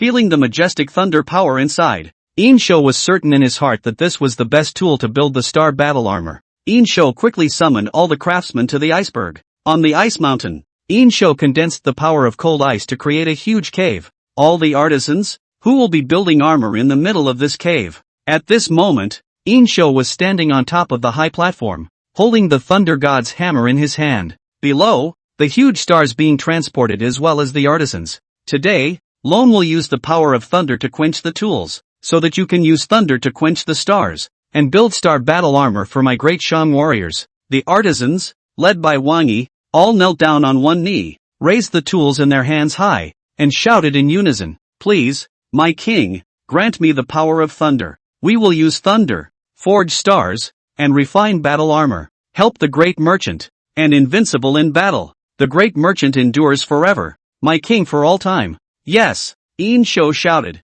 raising the Thor's hammer high in the air. Purple electric light, flowing through the ice cave, illuminated every inch of it. A huge beam of lightning light coalesced on the thunder god's hammer, and from afar, it looked like Yin Shou was holding a beam of lightning. In the far corner of the cavern, Sol's frozen body just watched silently as everything happened. Lightning flow, the ice cave and the broken ice rustling down, covering the huge ice amber. The power of thunder flashed, and the tools in the hands of all the artisans, as if pulled by something, all flew up into the void, densely floating. Purple thunder light, gradually spreading to each tool, gave this originally ordinary tool the power of thunder. 3,000 years later, iceberg. The passageway of the ice cave was very wide, yet very long, and Tago and the others had been walking here for half an hour, yet they still couldn't see the end. But obviously this peak wasn't that big, so how could Tago and the others have traveled so far? Everyone thought of the Eternal City at the same time. The Eternal City was only 100 meters deep underground, but upon entering, one could see the bright starry sky above. Everything now is a bit of a departure from the Eternal City. It seems to be another dimension. Tago would have been an impatient man, but at the moment, he wasn't panicking at all, because he knew that if he wanted to see his ancestors, he had to be pious enough. What's this bit of road compared to sailing through the universe for 3,000 years? Lord Tago, the subordinate exclaimed. Up ahead. Up ahead. Taiko looked up, blue light erupting from his excited eyes. Mysterious totems of blue color surfaced on every inch of his skin. Dragon Nation. Looks like we're getting ready for war, Zhang Haiyang said in a deep voice, a hint of coldness spitting out from his pale voice. If inside that cave is really their ancestor, then this battle must be inevitable. That's right, someone else chimed in. Thor, the god of thunder. We have to be well prepared for a battle with this kind of enemy. Right, just do it. What are you afraid of him for? I still don't believe it. An alien guy who hasn't dared to show his face for so many years. What kind of waves can he make? Just do it. People are not convinced, much less afraid. If you're not afraid of death, what else is there to be afraid of? Zhang Haiyang immediately called his subordinates and ordered, notify all units to be ready to go to war at any time. Yes, the subordinate was ordered to leave. Everyone clenched their fists at the same time. This battle with the aliens got the blood pumping. Zhang Haiyang clenched his fists. Old ancestor, the invaders you failed to take out back then. Leave it to us. Chapter 105, Star Battle Armor Forging completed. New wonders of the Shattered Star Cave. War between nations is never child's play. It just didn't take long for the Dragon Kingdom to start gathering troops. These assembled soldiers were all the strongest elites in the Dragon Kingdom. Many of them were on the verge of reaching the realm of reclamation. With so many powerful people gathered together with a rainbow-like aura, even the heavens and earth gave birth to anomalies. Above the sky, huge clouds began to roll in, and faintly, the roar of something could be heard. On the earth, the wind was raging, and the regal pressure was so intense that people couldn't breathe. Meanwhile, the West has not been idle. Tens of thousands of Asa godfolk were quickly assembled, with large quantities of their own heavy weaponry, ready to strike at a moment's notice. These aliens, each one of them, rubbed their fists and jumped into action, their eyes glittering with excitement. As long as Tiger finds Thor, the god of thunder, then Thor will lead the Asa gods and step on the east. I've waited so long for this day. That's right, it's time to teach these humble, stinking natives some lessons. Let's see if they still dare to be arrogant this time. I can't wait to follow Lord Sol in his quest. Humph, those natives, they have no idea of Lord Sol's awesomeness. Just the thing to show them. In the age of the internet, no matter what, word always spreads extremely fast. Soon, other countries were picking up on the story. Oh my god, it's going to war. Dragon Kingdom versus Sol. What a battle! Never in my wildest dreams did I think the world would turn out to be something we didn't recognize. I think that Sol has a high chance of winning. After all, that terrifying strength. Freezing lightning Other than that, that beam of electricity alone could easily destroy a city. That's right, Thor and the Asa gods will definitely win. When gods fight, mortals suffer. I hope it doesn't involve us. There were even some netizens from the Great Cold Underworld Kingdom who started a battle analysis. But this so-called analysis doesn't do it justice. It's really because they've been defeated in front of the dragon, and they want to use it to get high. If it was Emperor Xin from 3,000 years ago, he might barely be able to fight with Sol. After all, he's a mythological god. But odds are, Dishin will still fail. It was such a brainless comment that it received hundreds of thousands of likes in just 1 minute. There are even underground sites open to betting on who will win between Sol and Rukoku. There are countless people placing bets. Suffice it to say, right now, People all over the world are waiting for Saul to show up. And at this moment, in the middle of the ice cave, Tage led a large number of Asa godfolk, who had already passed through the long tunnel to the center of the ice cave. Finally, Tycho laughed triumphantly. Lord Sol, Tycho has come to greet you. Ha ha ha. Laughing maniacally, Tycho walked into the center of the ice cave. However, upon seeing the scene inside the ice cave, Tycho suddenly froze. His eyes, which were still quite handsome, twinkled in succession, with questions written all over them. What's this about? I don't suppose we're in the wrong place? 3,000 years ago. Report, Great King. All the star battle armors have been built. Please inspect them. Your Highness. Outside the ice cave, Wang Yi reported to Yin Shou against the flying snow. The hammer, which was of great significance to the Asa gods, hung at his waist. After Sol died in battle, Yin Shou bestowed this hammer to Wang Yi. Let Wang Yi use the power of thunder to forge a pair of star battle armor that belongs exclusively to Yin Shou. Now, everything is in place. In the midst of the snow and wind, Yin Shou leaped off his warhorse and walked in towards the ice cave. The entire 30,000 strong army just stood motionless in the middle of the ice and snow, quietly waiting. Inside the large ice cave, all of the space had been taken up by 30,000 battle armor. The battle armor was all made of starstone and was draped neatly over the stakes. Both the pattern and the style are simple and rustic, without a hint of pomposity. From a distance, it looked like an army carved out of stone. At the very center of all the battle armor clustered a huge pair of battle armor. It's 10 feet high, huge, majestic, pale, ancient, and the pattern on the armor is simple and atmospheric, like a magnificent historical scroll that has witnessed countless valor and glory. The shell of the armor was as smooth as a mirror, condensing thousands of hammered power thunder and starlight, making people feel an indestructible power. Battle armor has no helmet. Behind the two sets of broad shoulder armor, two long cloaks trailed, looking like wings. Anyone, standing in front of such a tremendously shocking battle armor, would not be able to achieve complete calmness.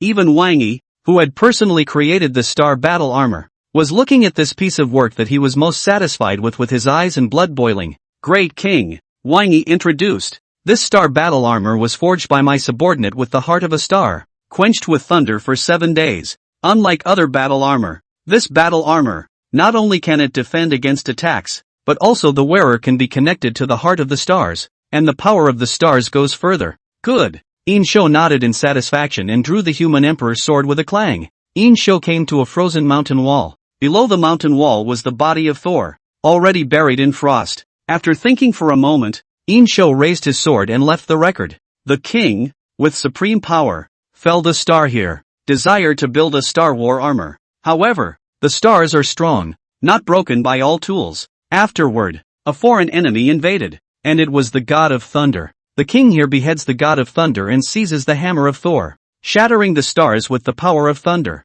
forging battle armor with the power of thunder. The Star War armor comes to fruition, totaling 30,000. The artisans also used the heart of the stars to forge the Star Thunder battle armor for the king. On the day the armor becomes a success, the king will lead 30,000 generals here and give them the star battle armor. The soul of the battle armor transforms into 30,000 stars and attaches itself to the body of the general. The armored soul of the king also transforms into the soul of starry thunder and covers the king's body. Star War armor. Fortunate for the great merchant. Fortunate for the human race. In order to record this moment, I have recorded it here. The name of this place is Shattered Star Cave. As the sword in Yin Shou's hand continued to slice through the ice wall, countless crushed ice dust rustled down, like snow, completely burying Thor, the god of thunder's corpse. After the last character was engraved, Yin Shou retrieved the human emperor sword. The system's voice then also immediately echoed in his mind. Includable wonders detected.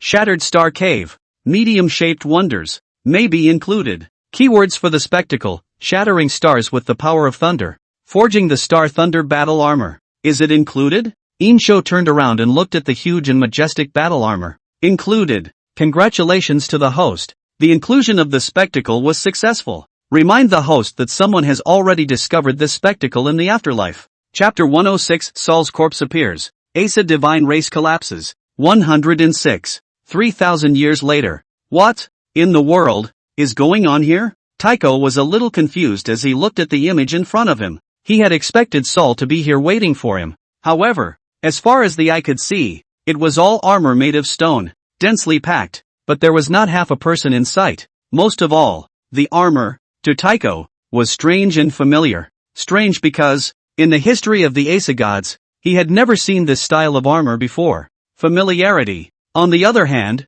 was due to the fact that he had seen similar-looking armor in movies after he came to the Blue Planet. It's Rokkoku Wind's armor. How is that possible? Taiko was completely dumbfounded where he was, his head a little short. It's clearly supposed to be Thor, the god of thunder. In here, what's with all the armor? Could it be a mistake? Taiko reached out and touched one of the pairs of stone armor, which was devoid of any spiritual or divine power. Lord Tago, Tago shook his head and gritted his teeth. No, my senses can't be wrong. Lord Saul's scent. It's around here. There must be no mistake. Straight from the booth. What's going on here? Where's Thor? Why are they all armored? Brothers and sisters, do you feel that the style of this armor is somewhat familiar? It's our Dragon Kingdom's armor, but why is it here? It can't be that this place was left by the old ancestors, can it? It shouldn't. Didn't that pouncing boy, Tago, say he felt Saul's scent? What the hell? I'm a little confused. I'm not going to have to dress up in women's clothes again, am I? In the office, Zhang Haiyang and the others looked at the densely packed armor, and they all began to wonder as well. Logically speaking, if the old ancestor really left something behind, that mysterious person should also send a message to the princess. But why was it discovered by Taiko and the others? It doesn't make sense. The crowd looked at each other in disbelief. Only the princess, frowning deeply, looked at the picture on the screen. An inexplicable feeling of closeness welled up. She herself didn't understand why she felt that kind of affinity for these stone armor. Ice cave. Find it for me. Taiko gritted his teeth and growled low. At the moment, I can't help but feel a bit of heat on my face. It wasn't that long ago that he was screaming like crazy on the air, but now the truth is not what he said at all. Even if you dig 3 feet into the ground, find me something, I can't be wrong. My hunches have always been accurate. Lord Saul must be around here somewhere. Tago got angrier and angrier as he spoke, and threw a punch at a suit of stone armor. Ah! A jab lands and Taiko screams in pain momentarily. That punch that had condensed divine power, instead of shattering the stone armor, it also spat out a mouthful of blood as it recoiled from Tago. Tago almost collapsed. Here, what the hell is going on? The soldats. Tago looked up and yelled. Where are you? I am a descendant of the Aes godfolk. Tago. Flag. Leading all the Aes godfolk here. Please, Lord Thor, show yourself. Lord Sol, where are you? Why won't you see us? Taiko's voice, over and over, echoed through the cold ice cave. But it wasn't Sol's voice that answered him, but an exclamation of surprise. Lord Tago, Lord Taigo, something's not right here. Here, underneath this ice and snow, there seems to be divine power. Boom! Taiko's brain was like a volcano erupting for a moment. Found it. Finally. Lord Thor. Taiko rushed over at a quick pace, and nearly slipped on the floor in the process. But he couldn't care less anymore. The spring of the Aes divine race. It's coming. Below the frozen mountain wall was a huge mound of ice and snow that looked like a boulder from a distance. Taiko breathed heavily, panting as sharply as an old bull in heat. The pile of ice and snow, it seemed to him, must be blocking some hole. And behind the cave entrance is where Saul lives. The ancestors have been on this planet for 3,000 years, just waiting for the descendants. Right, that must be it. Ha ha ha ha. Lowly natives, your end is nigh. Beg for mercy, tremble, and the Aes gods will not pardon you. Ha ha. Amidst the maniacal laughter, all the Aes godfolk stood neatly behind Taigo, a fervent and expectant expression, as if taking a pious oath. They were waiting in silence. Thor, one of the war sealings in the Aes god clan, will come back to Earth at this moment. When the netizens of the Dragon Kingdom saw the scene, their blood also boiled. Saul, still looking forward to it. Come on, battle it out. To the whimper and roar of that dark night. I can't wait. The old ancestors failed to destroy this group of alien scum, so it's up to us. In the middle of the ice cave, Taiko took several deep breaths in a row before he managed to calm down. He condensed his power into his right fist and blasted it hard towards the ice-covered area. Boom! There was a loud noise that made the entire ice cave shake with it. 3,000 years of ice and snow were dispersed by this dominating punch from Tage. Instantly, a white mist filled the air. Amidst the soaring white mist, Tago's rampant laughter could still be heard. Ha ha ha ha, the day has finally come. The white mist fell slowly and everything became clear. However, when the sight was restored, Tycho's head suddenly exploded like the sky was cracking. What? How can it be? How? Ah. It wasn't just Tego. All of the Asa godfolk all stared at this scene with wide eyes and trembling bodies. Sealed in the massive ice that was strewn with cracks was a man. An obese, tall man. Hung his head, leaving a huge gash in his chest that seemed to have been penetrated by something at one point. The punch that Tego had just thrown had blasted the ice to the point where it was about to shatter. The ice, which was strewn with cracks, made the body inside look like it had been cut into hundreds of pieces because of the refraction of light. But even so, Tego recognized it. Inside, it's Thor, the god of thunder. No wonder he could feel that familiar aura. It turns out that Saul is really here. Only, Saul is dead. Ironically, the heavy punch that Tego had just thrown had actually struck the body of the ancestor in his mouth. No, it can't be. How could Lord Saul be dead? Tego held his chest, his heart nearly beating out of his chest. He had thought he could find Saul and lead the Asa gods back to glory. What was found, however, was Saul's body. Why is that? What the hell ever happened here? Tycho's impotent rage echoed through the frigid ice cave. Thor's body, just standing still in the cold ice. Chapter 107, The Dragon Kingdom Speaks. Get out of the star-shattering cave. Asterisk. Saul is dead. So, Saul was killed by the old ancestors 3,000 years ago? Affirmative. Batter's dead. What's one more Saul? Ha. Laughing my ass off. This Tego, the more I look at him, the more he looks like a clown. This guy did feel Saul's aura, but it doesn't say whether he's dead or alive. Ha. I'm going female again. Yay. Not. Woo-hoo-hoo. By the way, Tego just now is not also bombarded his old ancestor's body a punch. Can not, laugh not live. Ha. No one expected that things would turn out this way, because it wasn't that long ago that the world thought a big war was about to begin. The Dragon Kingdom and the Asa gods had begun preparations for battle. The tension was breathless. But now, everyone realized that the so-called Thunder God had been killed by Yin Shou 3,000 years ago. In the middle of the ice cave, Tycho's eyes were bloodshot. He was so ashamed, indignant, and hateful that his teeth clenched so hard that they almost broke. What exactly happened? Could it be? It's that guy called Dishin. Tycho clenched his fists in a death grip, his eyes not leaving Saul's frozen form for a moment. Yes, it's him. It must be that. The more he thought about losing his adult in front of the world, the more angry Tego became, and his angry growl was nearly deafening. A sound wave visible to the naked eye continuously impacted the ice cave. Ice rustled down from the frozen mountain walls in front of them. Suddenly, the aura within the ice cave changed in some way. Perhaps it was affected by the mysterious magnetic field, and the screen of the live broadcast began to flicker. Look, you guys, someone exclaimed. Two completely different time and space, as if connected by a magnetic field. People saw an incomparably tall figure standing just below the frozen mountain wall. He was dressed in military attire, majestic and heroic. The slightly rough face, with its inviolable majesty, condensed the great years of blood and battle. It's the old ancestor. That man is the old ancestor.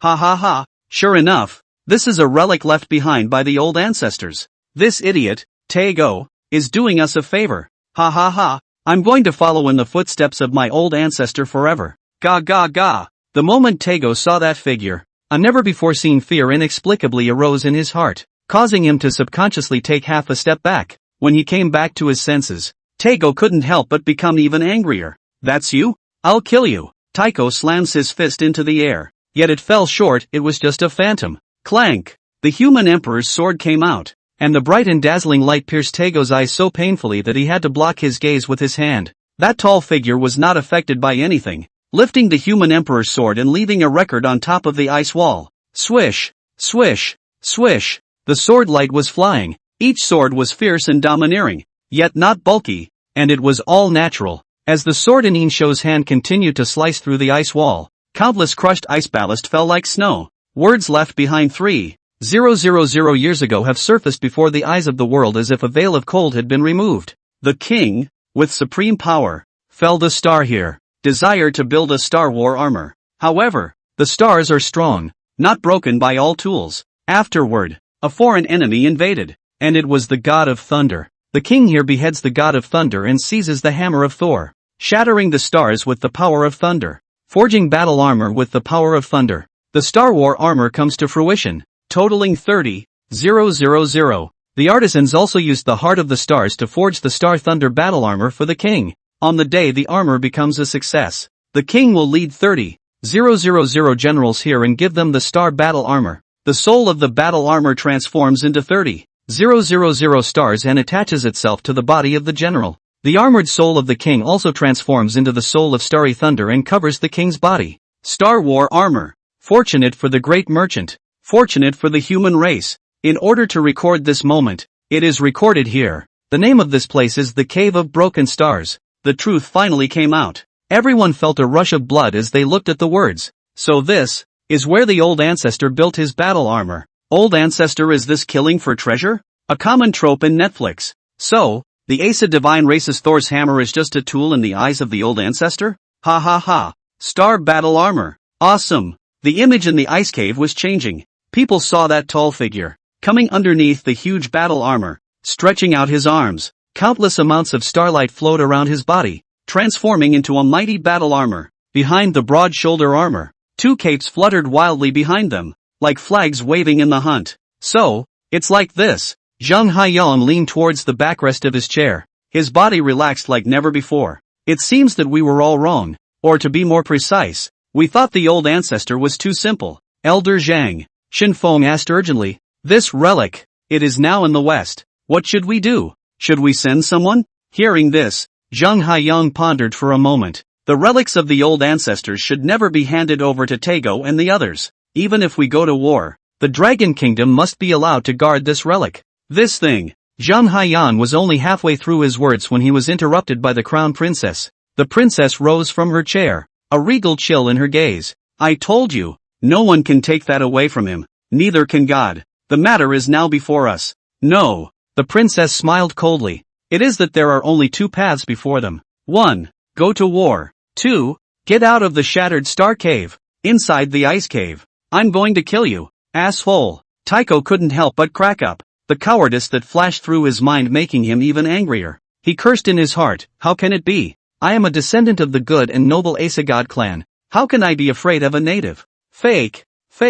Why am I 3,000 years late? I'm going to dismantle you. I will definitely kill you. Even if I travel through time and space, I will kill you. That's how people are. The more scared you are, the more you like to hide it. When fear of a thing is extreme, there are often reactions that are diametrically opposed to the fear. As at this moment in time, Lord Tego, and Aesa godfolk ran over. That group of natives, Tego's heart sank and he asked, what happened to them? The subordinate handed a cell phone-like device in front of Tego's eyes. There is only one video on it. In the video, it was a woman with short shoulder-length hair, flirty and icy. You have only two ways. First, go to war. Second, get out of the shattered star cave. You guys, you don't deserve to stand there. Chapter 108 Battle Armor becomes. Asa's army is here. Tego realized that he had been punched in the face once again. It was more than clear that the dragon countrywoman was threatening him in a naked manner.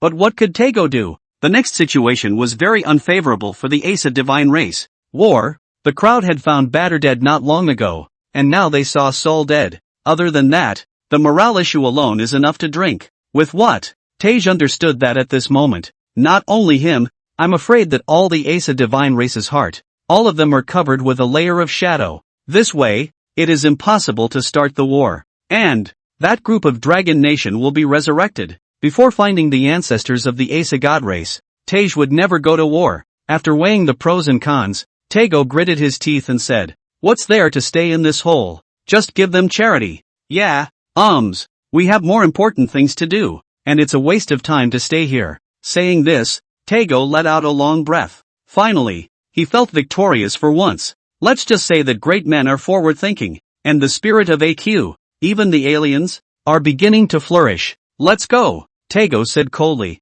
Oh yes, and take Lord Sol's body, too. However, just as those words were finished, the cold ice-blocking Sol suddenly began to shatter. Countless pieces of ice ballast, like crystals, fell to the ground and shattered. Sol's obese body was exposed to the air, and in less than a moment, it was reduced to ashes, blown away by the wind. It's Tycho's punch just now had cracked the ice that had sealed Sol and shattered the barrier that had protected his body. looking at the gradually dissipating Sol, Tae's eyes, actually gradually covered with a layer of water mist. He cried, "It's suffocating, it's just too suffocating." Since he was a child, Taego had never been as stifled as he was today.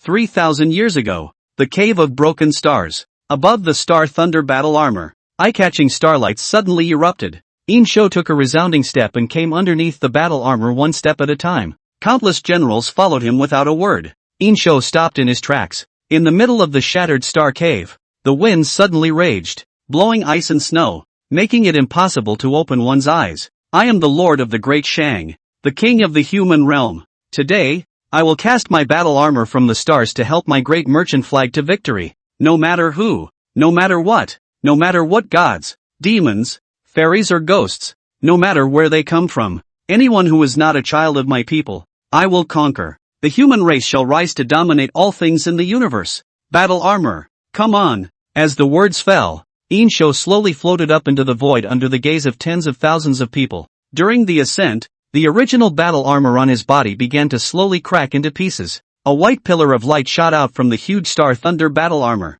wrapping around Yin Shou's entire body. These starlights seemed to condense the brilliance of the entire universe. After being forged by the power of thunder, it caused these starlights to undergo some sort of magical change. Within the pillar of light, there was pale blue thunder that wrapped around Yin Shou's body like a snake. At the same time, the countless star battle armors below simultaneously erupted with eye-catching light. For each pair of battle armor, a pillar of light shot out, surrounding a Great Shang general. Yin Shou's entire body armor had been shattered to pieces. Yet within the starlight, a brand new pair of battle armor coalesced. Those battle armor styles were ancient and vicissitudes, and the simple and incomparable patterns on them seemed to condense the unbearable weight of life. Bang! A piece of thick shoulder armor snapped onto Yin Shou's shoulder. Thunder power and starlight. Along the slits of the shoulder armor, thunder power and star power stirred out in all directions. Arm armor, heavy armor, skirt armor, and leg armor are next. It was as if these pieces of battle armor were somehow attracted,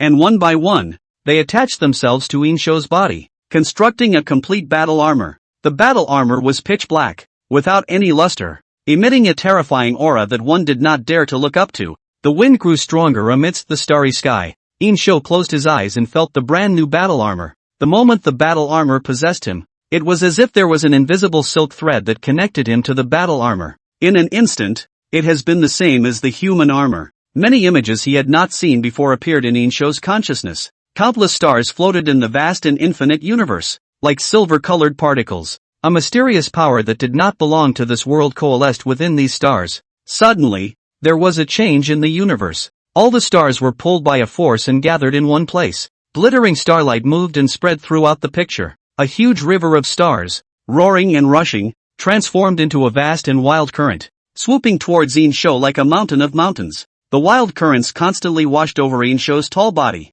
allowing him to grasp the power of both stars and thunder. The new power system is the chaos system. The system had hinted that every star in the universe was a gradual dharma. Normally, one could only choose one cultivation discipline. However, the power of the chaotic force could make Yin Shou's body resemble the universe, embracing everything. The current him had mastered countless power systems in an instant. His power was rising crazily, and he was only one step away from the next realm, the realm of shattered stars. Boom! In the universe, a huge explosion occurred in the wild current that the star river was made of, and the impact of the explosion formed a huge star ring that spread out in all directions. Yin Shou snapped his eyes open, and those gleaming tiger eyes seemed to be strewn with stars. Drink! Yin Shou let out a low gulp and swung his hand across the room. Countless stars weaved behind him. Behind the two pieces of thick shoulder armor, two black cloaks slowly arose and hunted. The cloak was torn by the gusts of wind and pulled long and long, floating in the direction Yin Shou waved his hand. At the same time, all the generals, just like Yin Shou, had donned brand new battle armor. They raised their blades high and stabbed them into the air, letting out loud and neat war cries. Roar! Roar! Roar! Far west, Heimdall, the Rainbow Bridge Guardian God, led the entire 300,000 Asa God army, and was coming towards the direction of the Great Shang, spreading out in the sky. These 300,000 people were almost a third of the elite of the Asa divine race. They rode all sorts of divine beasts and held divine weapons in their hands with an imposing presence. The leader, Heimdall, rode a huge warhorse with a golden mane. with a shield in one hand and a huge sword in the other. He looked east with an eerie gaze. "Report! The Cave of Broken Stars. The scouts are reporting. Your Majesty, the entire 300,000 strong army of the Western foreigners has come towards my Great Shang. Here we go." Yin Shou floated in the void, his gaze cold. Such a result he had guessed. With Thor dead, it's a wonder the Aesa gods don't retaliate. The man leading the army, is he one-eye? The fact that Odin only had one eye was something Yin Shou was well aware of. Back to the Great King. Not one-eyed, but a man with golden teeth. Golden teeth. That's 80% the guardian deity of the Rainbow Bridge. Heimdall. In the gale, the order came. Chu Feng. Clad in the star battle armor, Chu Feng stepped forward. "The last general is here. You are ordered to lead an army of 30,000 and head to the front line to kill the foreigners. If any of you set foot in the boundaries of the Great Shang land, you will be brought to me with your head on your shoulders." Snap. Chu Feng forcefully clasped his fists. "Yes, sir. Southern cockroaches are too scary. Last night climbed to the feet of a scared to sleep all night." Chapter 109 War. Breakthrough. Shattered Star Realm. 109. Yin Shou did not choose to lead his army into battle himself. On the one hand, Heimdall didn't have the qualifications yet, and it was enough for Chu Feng to step in. On the other hand, he had another spectacle to prepare. Training ground. That's the most important thing. Compared to that, Odin, or the gods of the Aesa divine race, could not be called a true enemy in Yin Shou's eyes. The reason why Chu Feng was allowed to lead the army to fight against them was on the one hand to practice, on the other hand, by resurrecting those who died in battle, to continually improve their power and use it to deal with more powerful opponents in the future. Yin Shou was clear that the universe was vast and boundless, and the Aesa divine race was as small as an ant in the universe. In fact, how could he be any different now? But Yin Shou was not content with the status quo. He was going to conquer, and with thunderous force, make everything submit to his feet. Speaking of which, Yin Shou and the Aesa divine race had a few similarities, for they are, all of them, facing the curse of destiny. The Great Zhou destroyed the Shang, and the Twilight of the gods. The difference is that Yin Shou changed that fate. The Aesa gods, however, were not so lucky. They wanted to change the prophecy, but instead, they facilitated the prophecy in a meditative way. A few days later, the 30,000 troops led by Chu Feng had arrived at the front line and were engaged in battle with the Aesa divine race. Yin Shou had no interest in the course of the engagement. There was no need to think about it to know that in the face of the Great Shang generals who could be resurrected, there was no doubt that the Aesa divine race would be defeated, and it was only a matter of time. These days, Yin Shou could feel his power accumulating and improving with every minute and every moment. That's because the generals who were killed by the Aesa gods are constantly being resurrected. Whenever there was a person resurrected in the Yellow Springs, Yin Shou's power would be that much stronger. Now, there was just one last barrier away from the more powerful realm of broken stars. Under the cold and dark night sky, Yin Shou stood on top of a huge plain. The snow was as far as the eye can see. He was followed by just a few soldiers, as well as Chulan, who was clutching his sword. "My lord,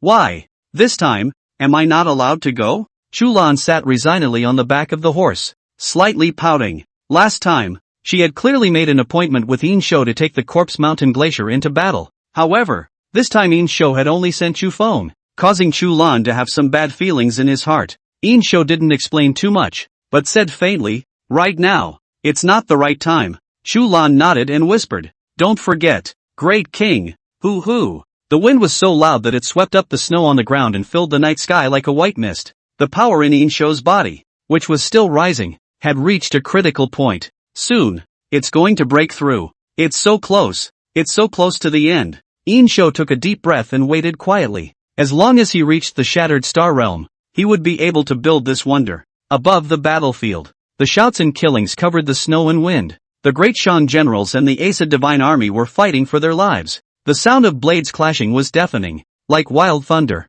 In the very center of the battlefield, there were dozens of silhouettes with their feet nailed to the ground like nails, frantically waving the weapons in their hands to fight. At this point in time, fighting a war no longer requires a platoon. In the face of absolute power, any formation was futile. Thus, neither Chu Feng nor Heimdall needed to direct the battle from the rear, but rather, they were the first to lead. In this way, morale is maximized. The difference in numbers between the two sides was 10 times after all. So at this moment, Chu Feng was surrounded by Heimdall and several women with metal wings. These several women Each of them is strong and powerful, not much worse than Heimdall, and the cooperation is even more seamless, so that people cannot be defended. In Norse mythology, there is this group of women. They gave up their souls to become the most valiant of Odin's right-hand men. They are called Valkyries, and at that moment, Chufong was facing the siege of Heimdall and 6 female Valkyries, as well as a dozen Aesa god army generals. Although Chufong was already in the reclamation realm,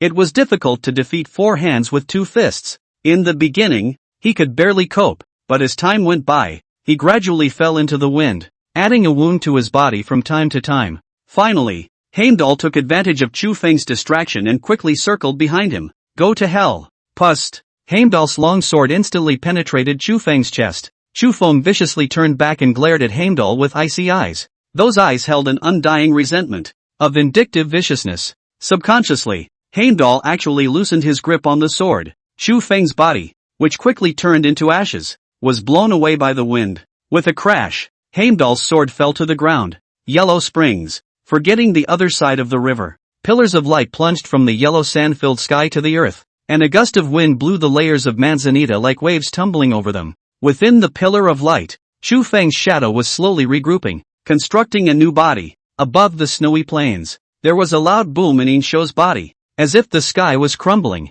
The power of chaos was like a tsunami, creating shocking waves in his body. Chufeng also reclaimed the realm of the sea to revive in the Yellow Springs, pushing the power of the Yin Shou reincarnation realm to its peak. The surging power was almost on the verge of rushing out of his body. Yin Shou felt that the power of chaos was in his body, constantly impacting a certain barrier. Gradually, cracks began to appear on that barrier. The cracks spread rapidly in all directions. Suddenly there was a ding and the barrier shattered abruptly. At the same time, in Yin Shou's consciousness, it was as if countless stars followed and shattered. Drink! Yin Shou opened his arms and shouted up to the sky. The dark clouds and blizzards in the sky were dispersed in an instant, revealing a bright starry river. His tall body floated into the void, lone, to reach the shattered star. The vast and pale voice was like the Milky Way in the universe, sweeping across the entire earth. Snow covered the ground, the metal dispersed by the sound, annihilated in the void, revealing the frozen, chapped earth.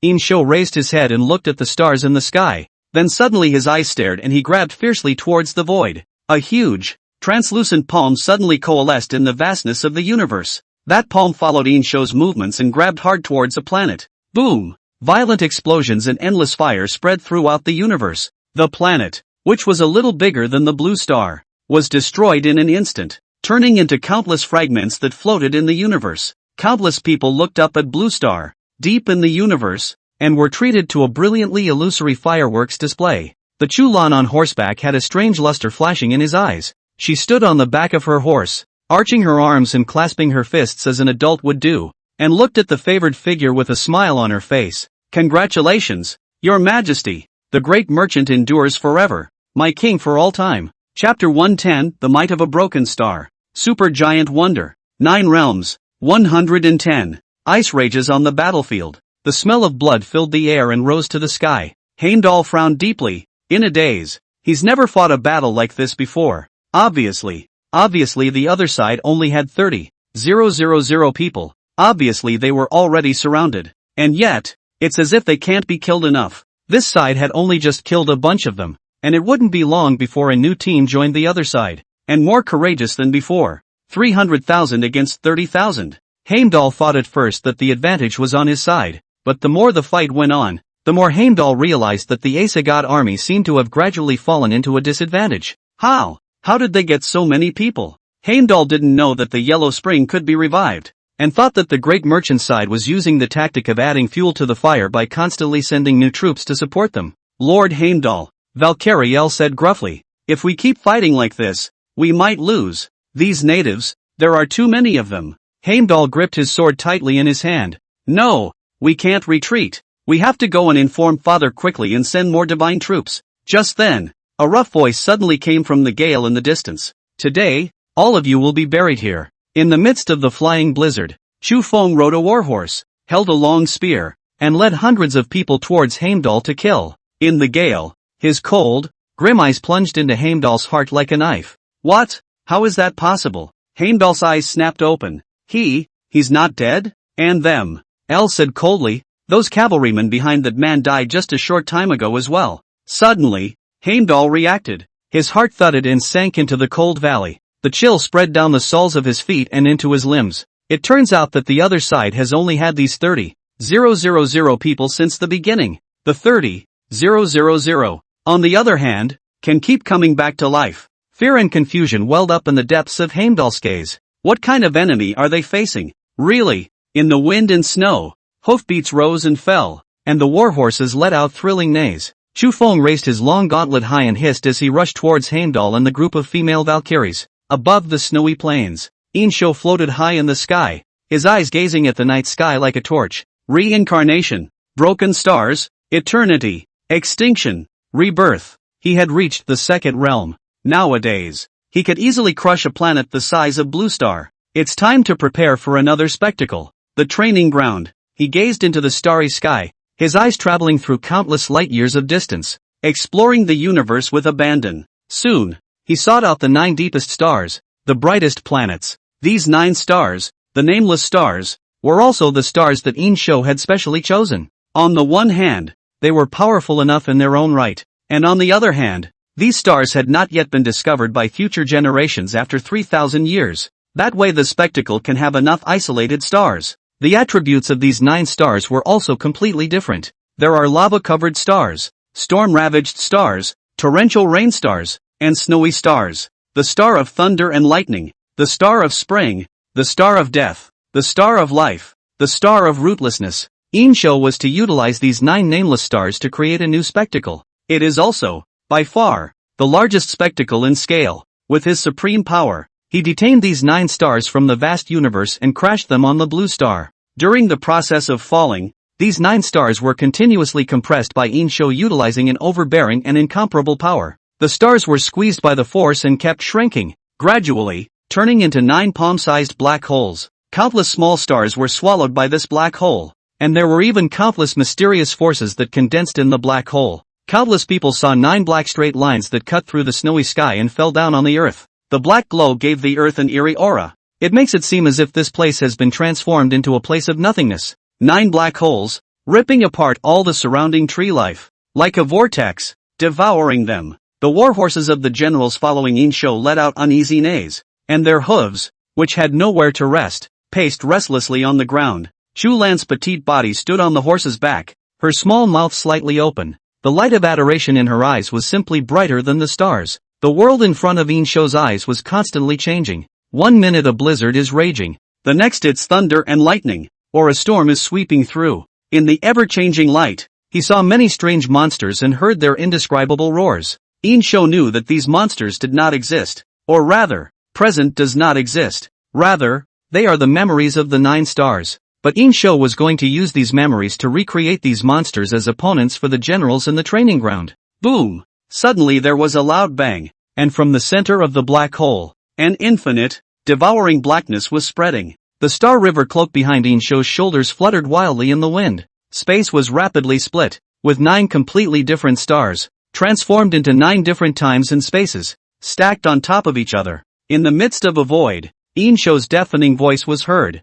With the power of chaos, Lone detained 9 nameless stars to fall here. Name given: Molten Flame, Tempest, Erected Scourge, White Frost, Thundering Flare, Manhwa, Underworld, Aura, Boundless. Using the 9 stars as the foundation and the memory of the stars as the basis, create a starry training ground, supplemented by starry sky giants to accompany the training. All Great Shang warriors, descendants of the human race, may train here. The human race will not be extinguished, but will be reborn here, baptized in blood through the fire of war. The might of the great merchant will forever shake the world. This place is called 9 Realms, 9 stars that had formed 9 completely different training grounds. Their names, which also followed the name given by Yin Shou, each corresponded to the other. Molten Flame corresponds to Lava Star. Storm corresponds to Storm Star. Erected Bane, the star of the storm. Erected has the meaning of clouds in the mountains, and also the meaning of torrential rain pouring down.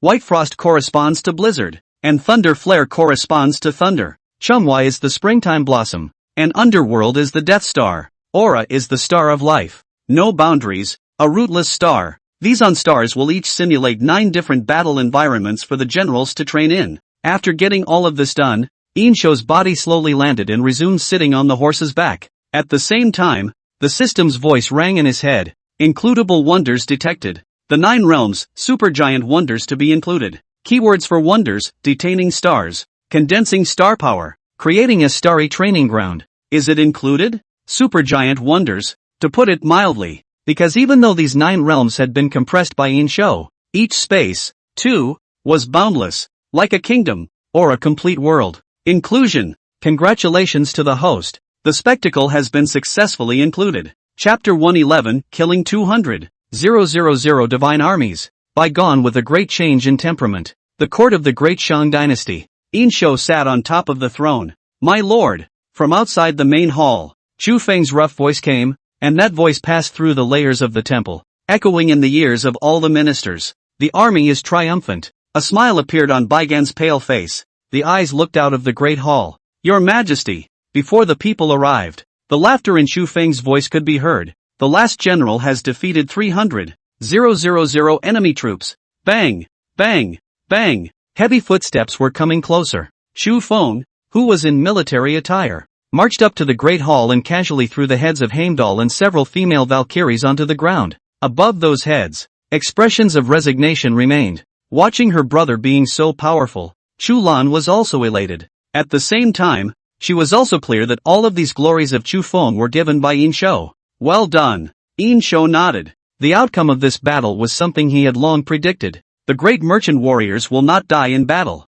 And this is a battle Heimdall will lose. Congratulations, Your Majesty. Congratulations Chadoa. The officials congratulated in unison. Duel, a Shang Dynasty military official position. Chu Feng kicked Heimdall's head to the side and spoke. Great King, 300,000 enemy troops have been beheaded by me for more than 200,000, and there are still 80,000 prisoners left, so I ask you to please deal with them. If it were before, Yin Shou would have left these 80,000 people behind and used them to build wonders. But now, Yin Shou no longer needed it at all. He has reached the realm of broken stars and has 300,000 artisans led by Wang Yi. Immediately, the 9 realms were about to come into full fruition. These remnants of the Asa divine race were not even qualified to serve as a companion for the generals of the Great Shang. Extraplanetary barbarians. No use keeping them. Kill them. Yin Shou said gently. Let alone 80,000. Even 8 million. He wouldn't blink an eye if he killed it. Your Majesty, the old minister has an idea. Baigan stepped forward, a stern light flashing in those pale eyes. But Gan, no longer the same Baigan he once was. Oh, what's Uncle Wan's idea? Baigan cleared his throat and said in a deep voice, kill all of these 80,000 people and return their heads to the enemy. In order to recognize the might of my great Shang, everyone in the great hall looked at Baigan incredulously. Is this still the same Baigan who used to be so vicious? Yin Shou let out a loud laugh at his words. Uncle Wang knows well what I want. Ha ha ha. The change in Baigan was something Yin Shou was happy to see. Vicious? So what? If you are not cruel to your enemy, you are cruel to yourself. This was a truth that Yin Shou had long understood. The great merchant does not keep idle men, much less holy mothers. Yin Shou stood up and spoke coldly. However, this is not enough. That extragalactic barbarian, since he dared to invade my human race, alone, is bound to make them pay the price. Pass the word. As the words fell, all the officials simultaneously arched their hands to obey the order.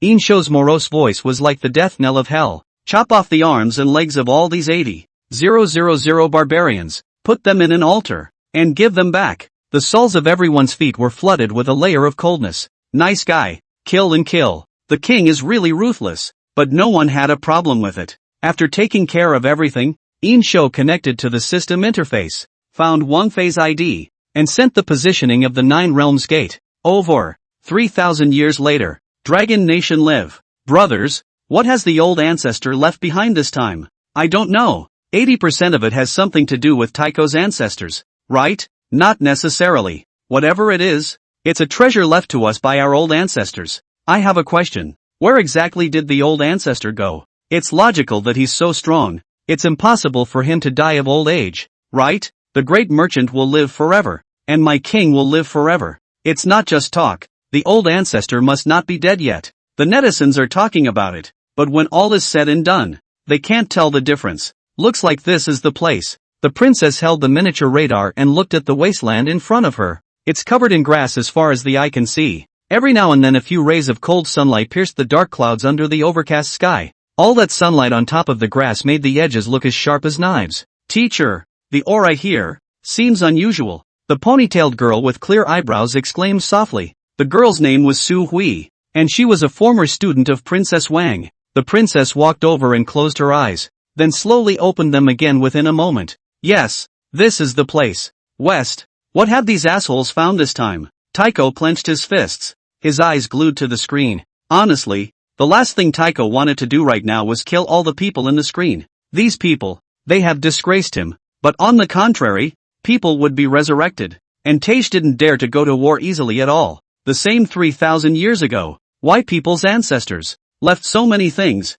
and our ancestors. Anyway, I don't believe that all of our ancestors are dead. Lord Tago, the subordinate said carefully. I once heard a legend. Do you think it will? Tago said impatiently. Say what you have to say. The subordinate took a deep breath while watching out for the temperamental Tago to suddenly lash out and hit someone. One side said weakly, I've heard that in the ancestors' time, space was different from now. It is said that at that time, there were like 9 worlds. Jotunheim, Warnerheim, Niflheim. The subordinate named the 9 realms of Norse mythology in one breath. So, Lord Tago, do you think it will? Is it the ancestors on other worlds? Speaking of which, the subordinate sighed, raised his eyelids to survey Tygo, and carefully said, Lord Tygo, it's time for us to accept the reality of the situation. Our ancestors, most likely, are no match for Emperor Xin. Hearing this, Tago clenched his fists, but surprisingly there was no anger, because he also realized that getting angry didn't do any good and only made him look like a clown.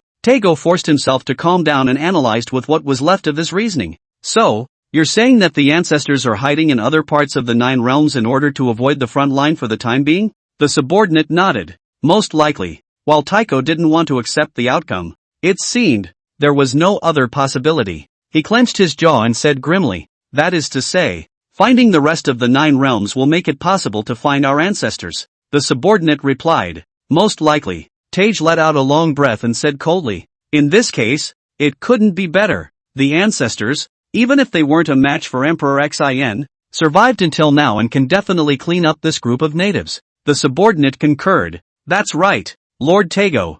I'll send someone to search for the legendary 9 realms. Very good. Tago lit a cigar and hooked his finger at his subordinate. The subordinate hesitated, looked left and right, but walked over. Snap. Tago slapped his subordinate hard on the head. You kid, thought of all this and didn't say anything earlier? The subordinate covered his head in aggression and was on the verge of tears. Chapter 112, 9 Realms Gate. Afterlife speculation. Wilderness. After a period of 10 minutes or so, a large door that had been buried deep underground for a long time was exposed in front of everyone's eyes. It was about 80 meters high and 50 meters wide and solemn. It's like an ancient city gate. On the doorway, 9 stars were engraved. These 9 stars were each 9 different colors, as if they represented some different attribute. They form a circle, as if in some mysterious loop. Deep, mysterious. It was as if this was the gateway to another world.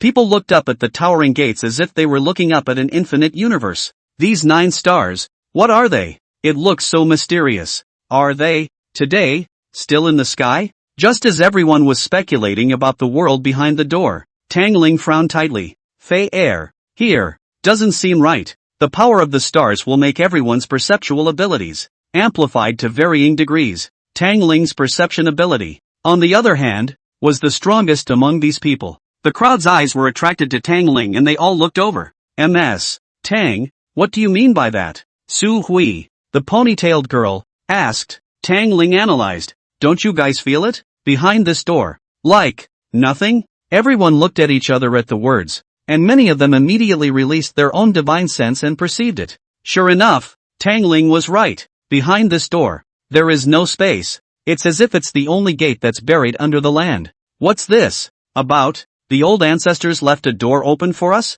It can't be just one door. Could it be that the space behind the door has corroded and collapsed over the years? No. How can something left by the old ancestors collapse so easily? Tycho looked at the screen and frowned deeply. For some reason, when he saw those 9 stars, a touch of imperceptible uneasiness flashed through his heart. But Tago didn't notice the uneasiness that came from instinct. I know. Tycho looked at the screen and suddenly laughed. It's an abandoned wonder that wasn't built. Yes, it must be. Otherwise, what little cutie would bury only a gate? The subordinate lowered his head and approached cautiously. Lord Tago, my subordinates have already sent out the godfolk to start looking for the 9 realms. Yes, Tycho exclaimed. As long as we find the 9 realms, we will definitely find our ancestors. At that time, by the way, let these stupid natives see the grandeur and splendor of the 9 realms. Let them see the power of our ancestors. 3,000 years ago, the ancestors held off, after 3,000 years, to slaughter all of that Emperor Xian's descendants. Wilderness. It seems to me that everyone is forgetting one thing. Shinfeng cupped his chin and analyzed. There is indeed only one door here, no less. But, Shinfeng raised his head and looked at the crowd. What the old ancestors left behind never seems to be able to follow common sense. The Eternal City is only 100 meters underground. Yet there is an entire starry sky. The battle celestial stage can turn back time, allowing us to see images from 3,000 years ago. This door, maybe it's different too. That's right. There was a girl in a long dress who stepped forward. Everyone should know about the black holes that exist in the universe, right? The girl had clear eyebrows, a magnetic voice, and long eyelashes that looked like they could talk. A long, flowing head of hair that drifted in the wind. The girl's name is Sito Yu, and she likes astronomy the most in her spare time. A black hole the size of a palm can swallow a planet. It was once hypothesized that the inside of a black hole could very well be another parallel world. So this door, could it be a black hole buried in the ground? A word to the wise. It dawned on everyone. That's right. Maybe behind the door, there really is another world? West, could it be that there really is another world? Tycho clenched his fists in resignation. Behind this gate is a parallel world similar to the 9 realms? As early as when Tycho was very young, he had once heard the legend about the 9 realms. However, in reality, where exactly the 9 realms were located, no descendant of the Asa gods knew. The wilderness. The princess came to the huge door and gently stroked the model gate. In a trance, she felt a mysterious power. The terrifying extent of that power made her, who had already stepped into the reclamation realm, feel her heart tremble. 3,000 years ago, just how terrifying was your power? As she murmured, the princess urged the power of the stars in her body to push the huge doorway. Strange to say, the back of that gate was obviously filled with dirt, but there was no hint of obstruction in pushing it open. As the door was pushed open a crack, streams of different colors flashed inside the crack, splendid as electricity, illusory as mist. Sure enough, the other side of this door is unusual. Instead of a door, it was a knot. The doors were pushed completely open and all the streams of light dispersed. Floating in front of everyone's eyes was a huge black vortex draped in the door. Within the vortex, a mysterious and bizarre power coalesced. Black hole. It really is a black hole. Situyu exclaimed. My God. Is this really another world behind the door? I sense that behind the door is a world more mysterious than the Yellow Springs and the Sea of Marketplace air. So, we're going to. Someone gulped. We're going to walk into this black hole? What if we can't come back? No. The princess shook her head. For Yin Shou's words, he trusted them unconditionally. Since Yin Shou had allowed her to come to this place, it would categorically not happen that she couldn't come back. Damn. Are they going to find something again? Tycho gritted his teeth in resignation. Lord Tago, the subordinate reassured. Even if we let them find something, we can't stop it now. Tycho's eyes were filled with a strong unwillingness. The tightly clenched fists made a cackling sound, the nails sinking into the flesh and already oozing blood. The top priority. It's still a matter of finding the entrance to the 9 realms and finding our ancestors. Tago huffed and puffed and gritted his teeth. 30,000 men. Send out another 30,000 people to find the entrance to the 9 realms at all costs. At this rate, this group of natives will make a move against us without us having to do anything. We must find the 9 realms as fast as possible and stop these humble natives. The subordinate's complexion stared and immediately said, yes. Then he left as fast as he could, as if he was afraid of being beaten. Chapter 113, The 9 Worlds Wonderland Revealed. A voice from 3,000 years ago. 113. Above the wilderness. Inside the huge door, as if it were a black hole capable of swallowing everything, it slowly rotated, so much like a mysterious clock that keeps track of the wonders of time. People looked at the black hole with some trepidation, despite knowing that it was left behind by an old ancestor. But everyone is still a little scared. It is human nature to fear the unknown. The princess glanced back at the crowd, her eyes flashing with an indescribable look. I'll go in first. After the princess finished speaking, she took a deep breath, and then without any further hesitation, she took a big step into the black hole. Right. What are you afraid of? The old ancestors can still harm us. If only the end of that black hole was 3,000 years ago, then we could have gotten a glimpse of our old ancestor. Yes. What are you afraid of? Brothers and sisters, go in together. I will always follow in the footsteps of the princess goddess. If there's something dangerous in there, you all authorize me to fight him one-on-one, even if I have to dress in women's clothes later. No, even if I can't dress in women's clothes later, is not right. Anyway, just go in. Even if you're dressed as a woman, you have to go in. The people of the Dragon Kingdom, following in the footsteps of the princess, stepped into the black hole with great vigor. At this moment, all the people in front of the screen almost held their breath. Everyone wanted to see what kind of world was on the other side of this black hole. Not long after, everyone stepped into the black hole. Tycho stared straight at the screen, and he couldn't wait to see what was hidden behind the black hole. Here is, somewhere. All the people who stepped into the black hole were all dumbfounded. What presented itself before his eyes was another world altogether. The searing heat was so intense that it almost set one on fire. It was barren. The earth cracked, and bare mountains stood under a blood-red sky. There was lava flowing like a waterfall down the high mountains like veins. Those lava rocks merged into a red river that crisscrossed the earth. There were short spear remnants of flags stuck all over the place, but not a single body was to be seen. As far as the eye could see, there were no boundaries, as if a civilization was no longer there, and the destruction of the world. Everyone's mouths were slightly open, but they couldn't say anything, because the shock is beyond words. It was only then that the crowd realized that the door behind them had disappeared. It's like everyone is a bunch of outcasts in this world. Is this another world created by the old ancestors? Are we not getting out of here? It's so big here. A girl who jumped up into midair looked into the distance. The horizon in the distance. It's curved. This is a planet. Asterisk. No way. Just as the crowd was marveling, suddenly, from the hot and scorching lava pool, a huge beast with a huge body that covered the sky crawled out. Quadrupedal and bipedal, covered in black, as tall as a mountain when standing up. A typical image of a Western evil dragon. The behemoth roared and ran wildly toward the crowd. The next moment, the world in front of everyone's eyes changed violently. Hiss! It's cold. I'm going to freeze. 1 second it was lava-filled and searingly hot. The next second, it was a million miles of ice, and heaven and earth were solemn. Something cold drifted down from the sky, but it wasn't blood. It was ice blades. Above the glacier, countless huge mammoths sealed in ice seemed to be looking down on the crowd. These mammoths were incomparably huge, and the smallest one of them was thousands of meters tall. Long teeth that seemed to be able to tear the sky apart. Kill! Kill! Deafening shouts of murder came from nowhere. Everyone raised their eyes and looked around, but they couldn't see anything, and could only hear the clash of weapons,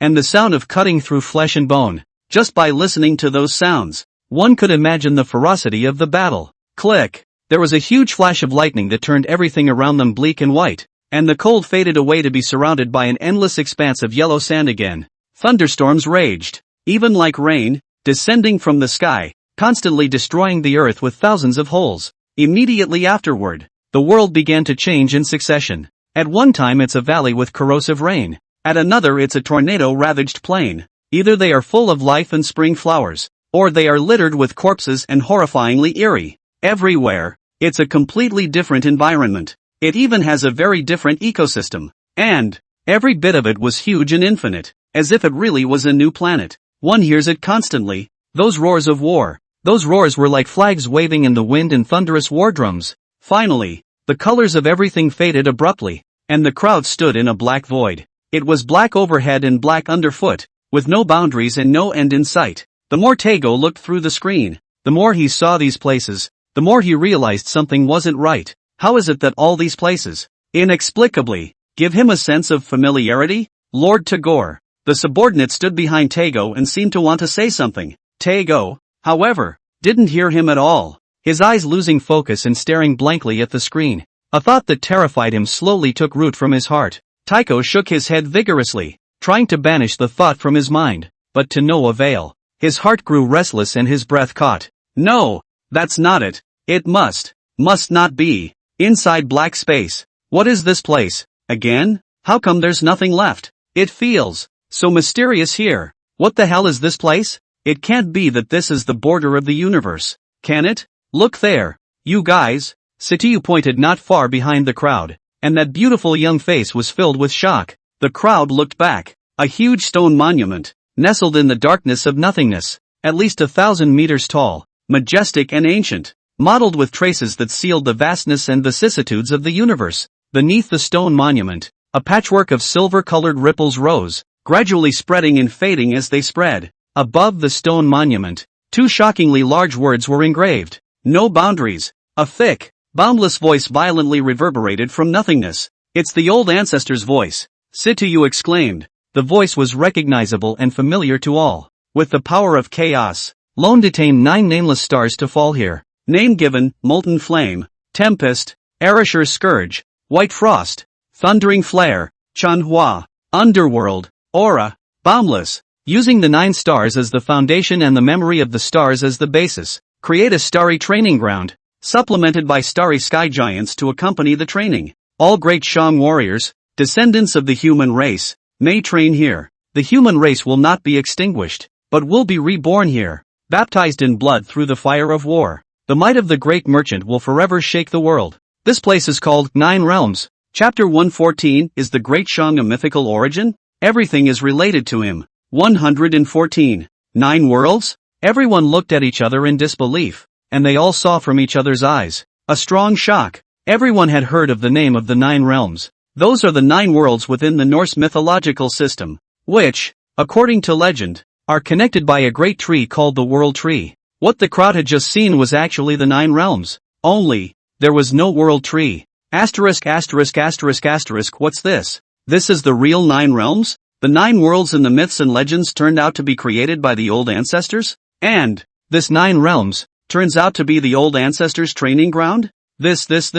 Shinfeng had been so shocked that he didn't know what words to use to describe it. He was trembling slightly, the knot in his throat going up and down. Everyone's worldview was completely turned upside down at this moment. It turned out that what they had just seen was the 9 realms. They finally realized where those giant beasts came from. And they also finally understood where those shouts of murder came from. That's the old man practicing. How is it possible? How is it possible? Tycho broke down and looked at the screen. 2 strings of teardrops, sliding mercilessly down the still handsome face. At this moment in time, he felt like his faith was collapsing. Since he was a child, he had heard legends about the 9 realms. However, no one had ever seen the real 9 realms. It turned out that the 9 realms had nothing to do with them at all. However, if that 9 realms had really been created by Emperor Xin, why, then, would the people of the Asa divine race have heard of, or even firmly believe in, this legend? Carefully recalling the history books of the Asa divine race, the rumor of the 9 realms seemed to have been circulating since 3,000 years ago. So, what happened 3,000 years ago? Why are the 9 realms thought to have been created by Odin by the Asa gods? The ancestors, where did they go? Why? Why have we traveled for 3,000 years and this is the result? Our legendary 9 realms. How did they get there? Tago sat down on the couch in a disoriented state, no longer as flighty as he used to be. It looks like a defeated male Kuan. Lord Tago, us. Off and leave me alone. Tago said coldly. The subordinate braced himself and asked, I mean, those who were sent out to search for the 9 realms, are they going to be asked to return to? I told you to get out. Tycho suddenly bellowed, jerking his fist back. Bang! A heavy punch lands to the chest of subordinate. The subordinate was directly blown away tens of kilometers by this punch, and his eyes rolled over as he fainted. No boundaries. Shinfeng suddenly widened his eyes and exclaimed, Brothers, think of something. The princess sniffed and asked, What is it? Regarding Shinfeng, the princess still had some impression. Not to say how strong he was, at least every time Shinfeng's analysis was justified and convincing. Yes, brother Feng. Sitiyu batted her long eyelashes. What did you think of? Shinfeng organized his emotions and smiled faintly. Then he looked around at all of them with a look of extreme pride and said in a shocking voice, Our old ancestor is the origin of all myths. The princess's heart stirred, vaguely seeming to think of something. Followed by, What do you mean by that? Shinfeng respectfully nodded at the princess. Lord Princess, everyone, do you all remember Nuwa? No one has forgotten Nuwa. On that day, Nuwa disguised herself as a world-destroying python and appeared in the sand dunes of Pathos. causing the Dragon Kingdom to suffer heavy losses. Countless people, including Shenfeng, had died in that battle. Luckily, the crowd found yellow springs in the back, which revived him. Shenfeng continued. Nuwa was defeated by the old ancestor 3,000 years ago. Then, after more than 3,000 years, she came down once more, intent on destroying the world. That's right. Situ Yu nodded repeatedly. Shenfeng looked at the crowd. I'm sure you've all heard of the earthly python in Norse mythology.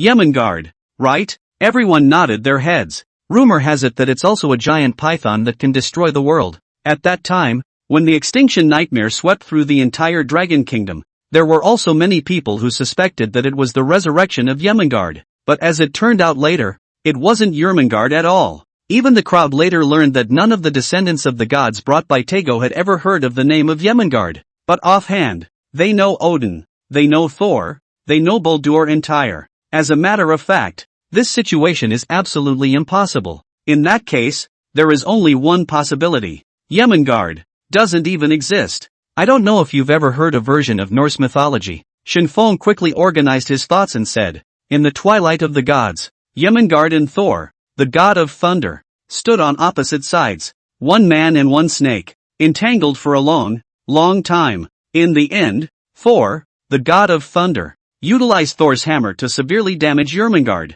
but because the power of their engagement was too strong, it triggered a spatial distortion. So, with this hammer, Thor has knocked Jemengard directly from the age of the twilight of the gods, back into the past time. When Shenfeng finished saying this, Situyu fiercely widened her watery eyes, as if, too much like, Jemengard was knocked back to the past by Thor, while Nuwa was knocked to the future by the old man. But, there is no such thing as Jemengard in the world, and Nuwa, on the other hand, is real. Everyone's scalp went numb and goosebumps rose on their bodies at the same time. The truth, at last, is revealed. Turns out, there never was a Jemengard. Rather, some people have mistaken Nuwa for Jemengard. But, there seems to be a time paradox here. Tang Ling analyzed. Nuwa was struck 3,000 years later. So, how did the people in the past know about it? And how did the myth about Jemengard get passed down? According to normal logic, shouldn't we just find out about these things now? That's what everyone is most concerned about. However, Shenfeng shook his head and said, I don't know. I'm afraid that only those who lived 3,000 years ago know. And don't forget, people. Shenfeng pointed at his feet, the place where we are now. Odds are, it's also the legendary 9 realms in Norse mythology. People looked at the nothingness beneath their feet and couldn't help but make the connection. The birth of Jemengard was due to the battle between the old man and Nuwa. Let the world mistake Nuwa for an earthly python. Well, what about here? Why are the 9 realms created by the old patriarchs considered to be the realms of the earth in Norse mythology? People don't know. All people know is that the shadows of those myths and legends are tied to him. It now appears that the earthly python and the 9 realms do not exist in Norse mythology. And everything, because of the old ancestors. He, who is the root of these myths and legends. People raised their heads and looked at the huge monolith. What really happened 3,000 years ago? Chapter 115, The Final Showdown. Confronting Odin. 3,000 years ago.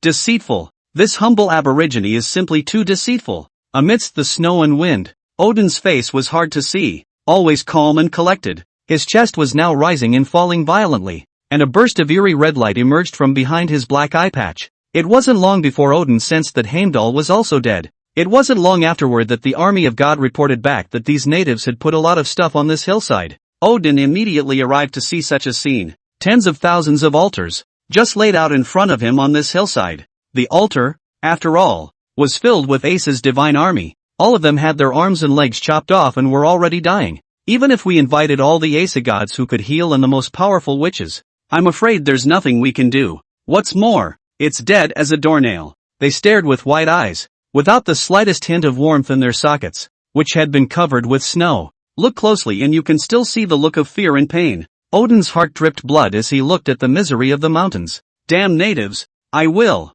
for sure, make you pay. Odin hated Yin Shou in his heart, but oblivious to the fact that he is the aggressor. It was also his son Badr who first stirred up trouble. Lord Odin, Tyr, the god of war with only one arm, approached, holding a spear in his hand, a shield on his broken arm, and an assortment of swords on his back. Behind Till followed all the named Asa gods. Thor's wife, Sif, the goddess of the harvest. Loki, the god of trickery. Valkyrie king Sigrun. Freya, the goddess of love. There was even a man who looked and built exactly like Badr. He is the twin brother of Badr. Hadr, the god of darkness. Every one of these people, except Loki, had a blood feud with Yin Shou. Their relatives, husbands, comrades, brothers, were all killed by the great merchant. With his one remaining eye, Odin looked away to the east. The majestic divine power in his body was continuously condensing. This old man, who looked thin and dry but had one eye, was actually the most powerful combatant among the Aesa gods.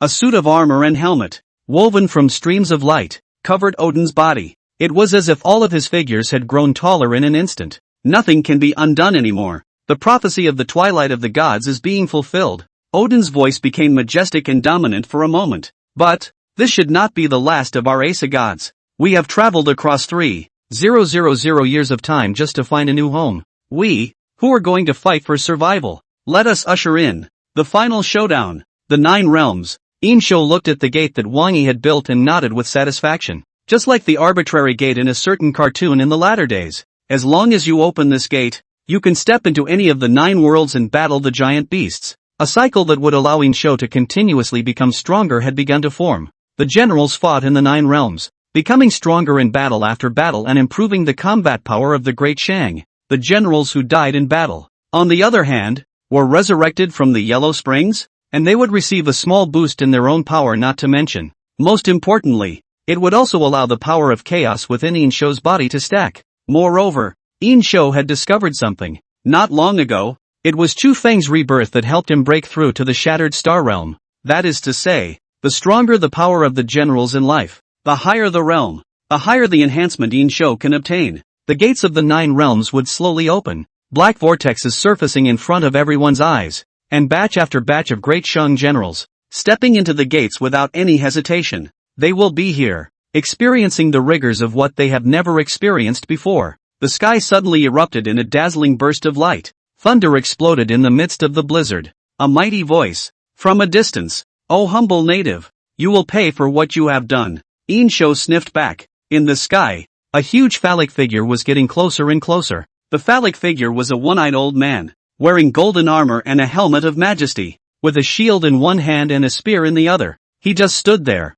looking down coldly on the earth. Yin Shou coldly raised the corner of his mouth. "Odin, you're finally here." Buzz. The spear in Odin's hand pointed at Yin Shou, and his mighty voice swept in from all directions. "Your destiny will end here, and you will face the wrath of the Aesa gods." Yin Shou's feet slowly left the ground and floated up into the void, shouting in a deep voice, "Odin, lone, it is the twilight of the gods." Odin's phallic form loomed like a mountain, and he said in a shocking voice, "You boast of the twilight of the gods. Then, set a time to fight to the death." 3 days, Yin Shou shouted. 3 days from now. Right at Lone's feet, right in front of the 9 realms gate. A fight to the death. His mellow voice dispersed the roiling snow and wind. "Ha ha ha." Odin laughed. "Good. Then, let's fight to the death here. Humble natives. You." "Nonsense." Yin Shou bellowed, drawing his sword and swinging it fiercely. A galaxy of light spread toward Odin's phallic form. The Milky Way exploded, and Odin's phantasm was dispersed in an instant.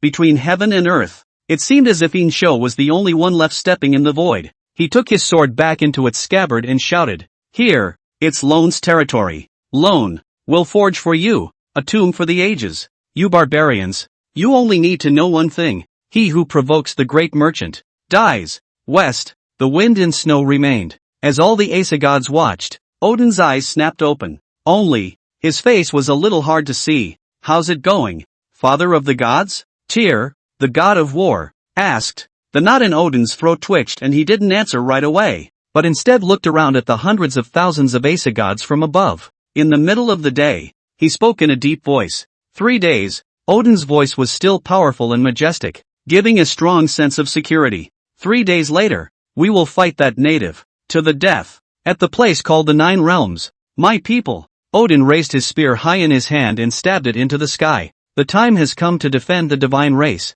3 days from now, in the 9 realms, is when we, the Aesa divine race, will completely take over this planet. You, remember that day forever. Forever, our battle in the 9 realms. The 9 realms. Everyone kept the name firmly in their hearts. That would be the place where the Aesa gods would rise. Long live the father of the gods! Long live the Aesa gods! All of them shook and shouted with great vigor. Odin smiled broadly and turned to the east with a torchy gaze. As he turned his back to the crowd, his brow furrowed and a stream of blood ran down the side of his mouth. Chapter 116 Aesa Desertion. 3,000 years later painting. Going to war. 116. Snowy nights. An underground cave. The campfire was pulsing uneasily, and the fire was bright, but the cavern still seemed dark. The one black shadow, illuminated by the firelight, swayed against the stone wall. Dozens of the Aesa god clanspeople sat around the campfire. The expressions on everyone's faces, they didn't look too good. Today, you all saw it, right? A brawny man with long hair said. Unlike his brawny appearance, at this moment he looked like he had thought of something horrible. An involuntary shiver ran down his spine. Yes, I saw. Lord Odin, spitting blood. We have seen it all. It seems that Lord Odin is no match for that native. So, what are we going to do? It's rumored that the group will come back to life. I don't want to be chopped off and put on an altar. A little boy covered his face and whimpered. The brawny man looked left, looked right, hesitated for a long time, and said, We cannot accompany Lord Odin to his death. We have no chance of winning a duel with that man. A young woman asked. So, what should we do? A depressing atmosphere enveloped everyone present. They were all a group of people from the lowest level of the Aesa gods, and had come here with Odin to escape the twilight of the gods. But unbeknownst to me, here, it was an even more terrifying place. I think we should hide here. The brawny man looked at the crowd. Yes, it's to hide here and not go to that final showdown. As for whether Lord Odin loses or wins, it's none of our business. This, for now, is the only way we can live underground. Once upon a time, facing the harvest, Fushi could have chosen to live underground to hide from it, too, but he didn't. And these people who call themselves gods are willing to live in this gutter place. That's right, this is the only way. Only then, our bloodline can continue. Chautauqua. On the city walls, the wind was chilling. Great King, aren't you resting this late? Shulan asked. She looked even more petite as she scrunched her little face into her furry collar. Yin Shou, however, did not reply to Chulan's words, but was instead thinking about something. After a long time, he suddenly asked, Chulan, can you paint? Painting? Yes. Chulan blinked his big, innocent eyes. To say that painting was really one of Chulan's talents, even if they have never studied,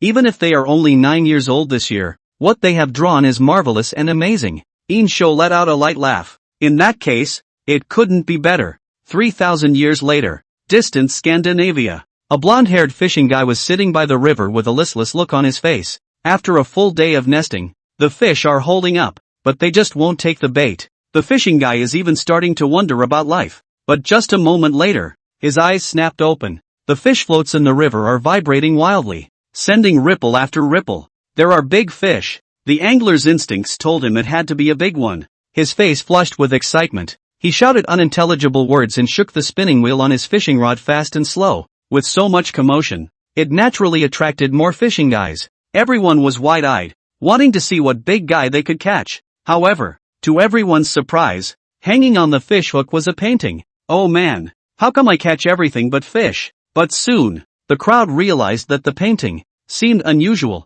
It stands to reason that when a painting is soaked in water, it is bound to stain, if not fade. But instead of that, the painting was as good as new. Most importantly, the painting, vaguely, revealed incomparable mysterious power. 3,000 years ago, 3 days passed in a flash. The moment of the duel has finally arrived. Phew, the wind is blowing and the snow is flying like a knife. The Great Shang sent out 28,000 generals. All of these generals wore Star War armor and rode huge, incomparable war horses with cold gazes. Among them, even the weakest of them had already reached the mountain-moving realm. Nearly 30,000 people gathered together in a regal atmosphere, colder than this Fimble winter. The two siblings, Chu Feng and Chu Lan, were right in front of the military formation. Innocent Chu Lan, holding the most ferocious and cold corpse mountain glacier in his arms, the sword body gently trembled. Chu Lan softly comforted. There's no rush. Listen. As the words fell,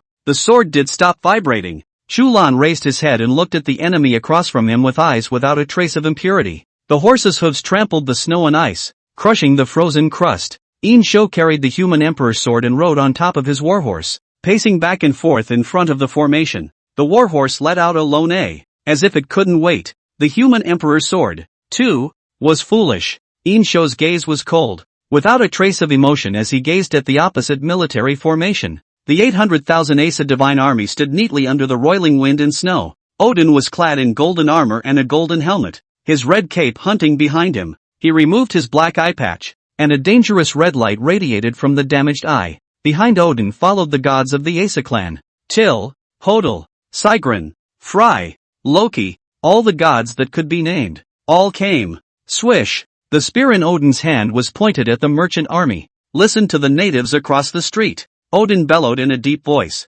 My Asa divine race has millions of troops. It's easy to step on you. As things stand, submitting to the Asa divine race and becoming a servant of the gods is your only way out. If you don't surrender, I will slaughter you until no one is left. Yin Shou didn't have any expression on his face, just coldly gazing at Odin. He doesn't have that much to say, and he doesn't need to take any moral high ground. There was only one thing he wanted to say. The great merchant lives forever. Those who invade my great merchant, die. All the generals of the Great Shang raised their long spears at the same time. Where the king's sword blade goes, we die fighting. The great merchant endures forever. My king for all time. 30,000 people shouted in unison, their voices deafening. Yin Shou's legs clamped down on the warhorse, and the warhorse let out a neighing sound as its front hooves raised high and stomped on the void. Clank! The human emperor's sword came out with a magnificent light. The blade of the sword pointed directly at the 800,000 strong army with an overwhelming momentum. Great Shang warriors, tread the west. With a command, 30,000 men charged towards the 800,000 strong army, launching a charge. Bang! Bang!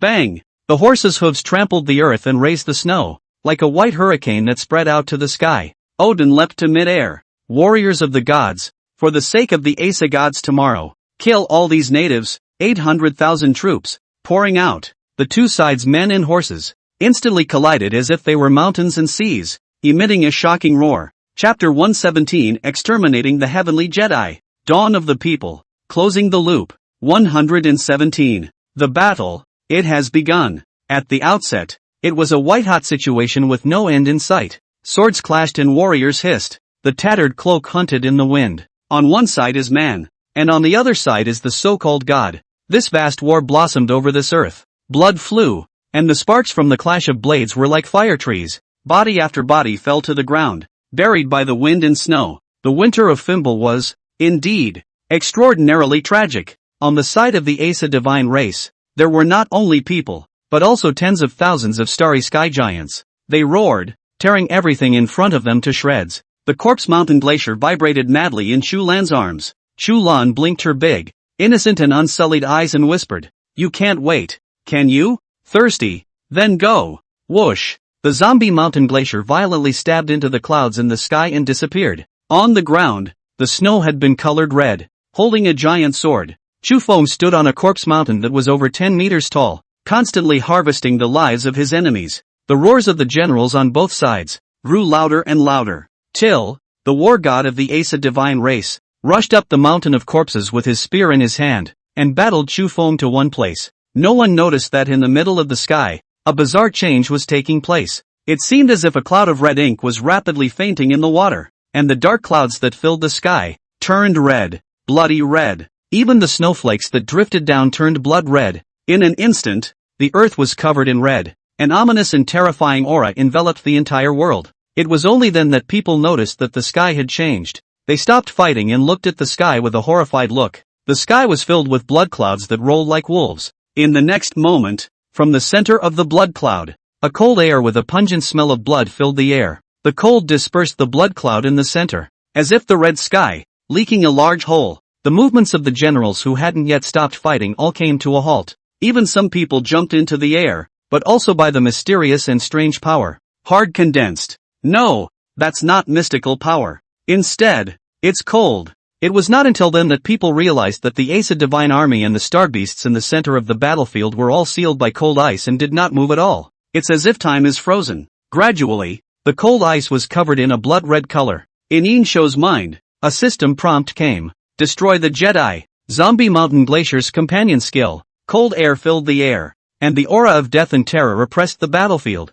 Countless people, all of them were frozen by the red ice. Suddenly, from the hole in that blood-colored dark cloud, a huge sword made of red cold ice poked out. The blade of the sword was vertical and went straight to the center of the battlefield. How big is that sword? No one can describe it. The crowd only felt that the sword, which was far away in the depths of the sky, was that close and clear enough to see every mark on the blade. The Asa Divine Army wanted to wail and scream, but they couldn't move. One could only look at the huge sword that shook the sky and the earth. In the next moment, the vertical giant sword fell down blatantly. Boom! The huge sword blade plunged into the ground, causing the entire earth to sink several thousand feet downward. In an instant, even the airs turned red. Everyone's consciousness saw countless corpses, converging into a red ocean that knew no bounds. The giant sword suddenly dissipated, and at the same time, all those Asa god armies and starry sky giants that were blocked by the red cold ice followed suit and shattered, turning into pieces of hardened cold ice.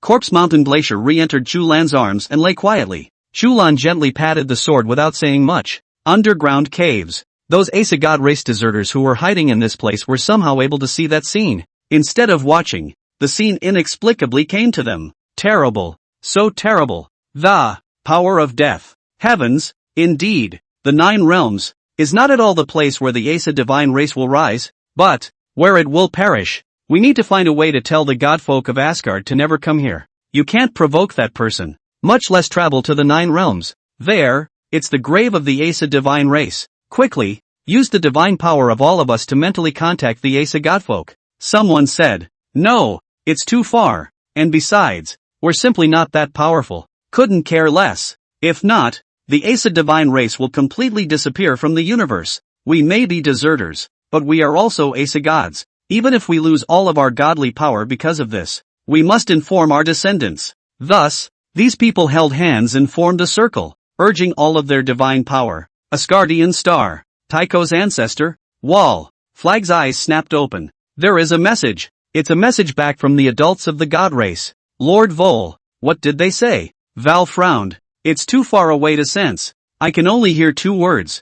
What? Lord Odin. And the Nine Realms. Above the battlefield, the streaks of red blood buried the fragments of countless corpses. In the blink of an eye, less than 100,000 of Odin's 800,000 strong army was left. Tyr, the god of war, Hadr, the god of darkness, and Sigrun, the Valkyrie king, were all reduced to pieces. Tens of thousands of starry sky giants, reduced to pieces. In the beginning, a sea of corpses annihilated 500,000 corpse soldiers.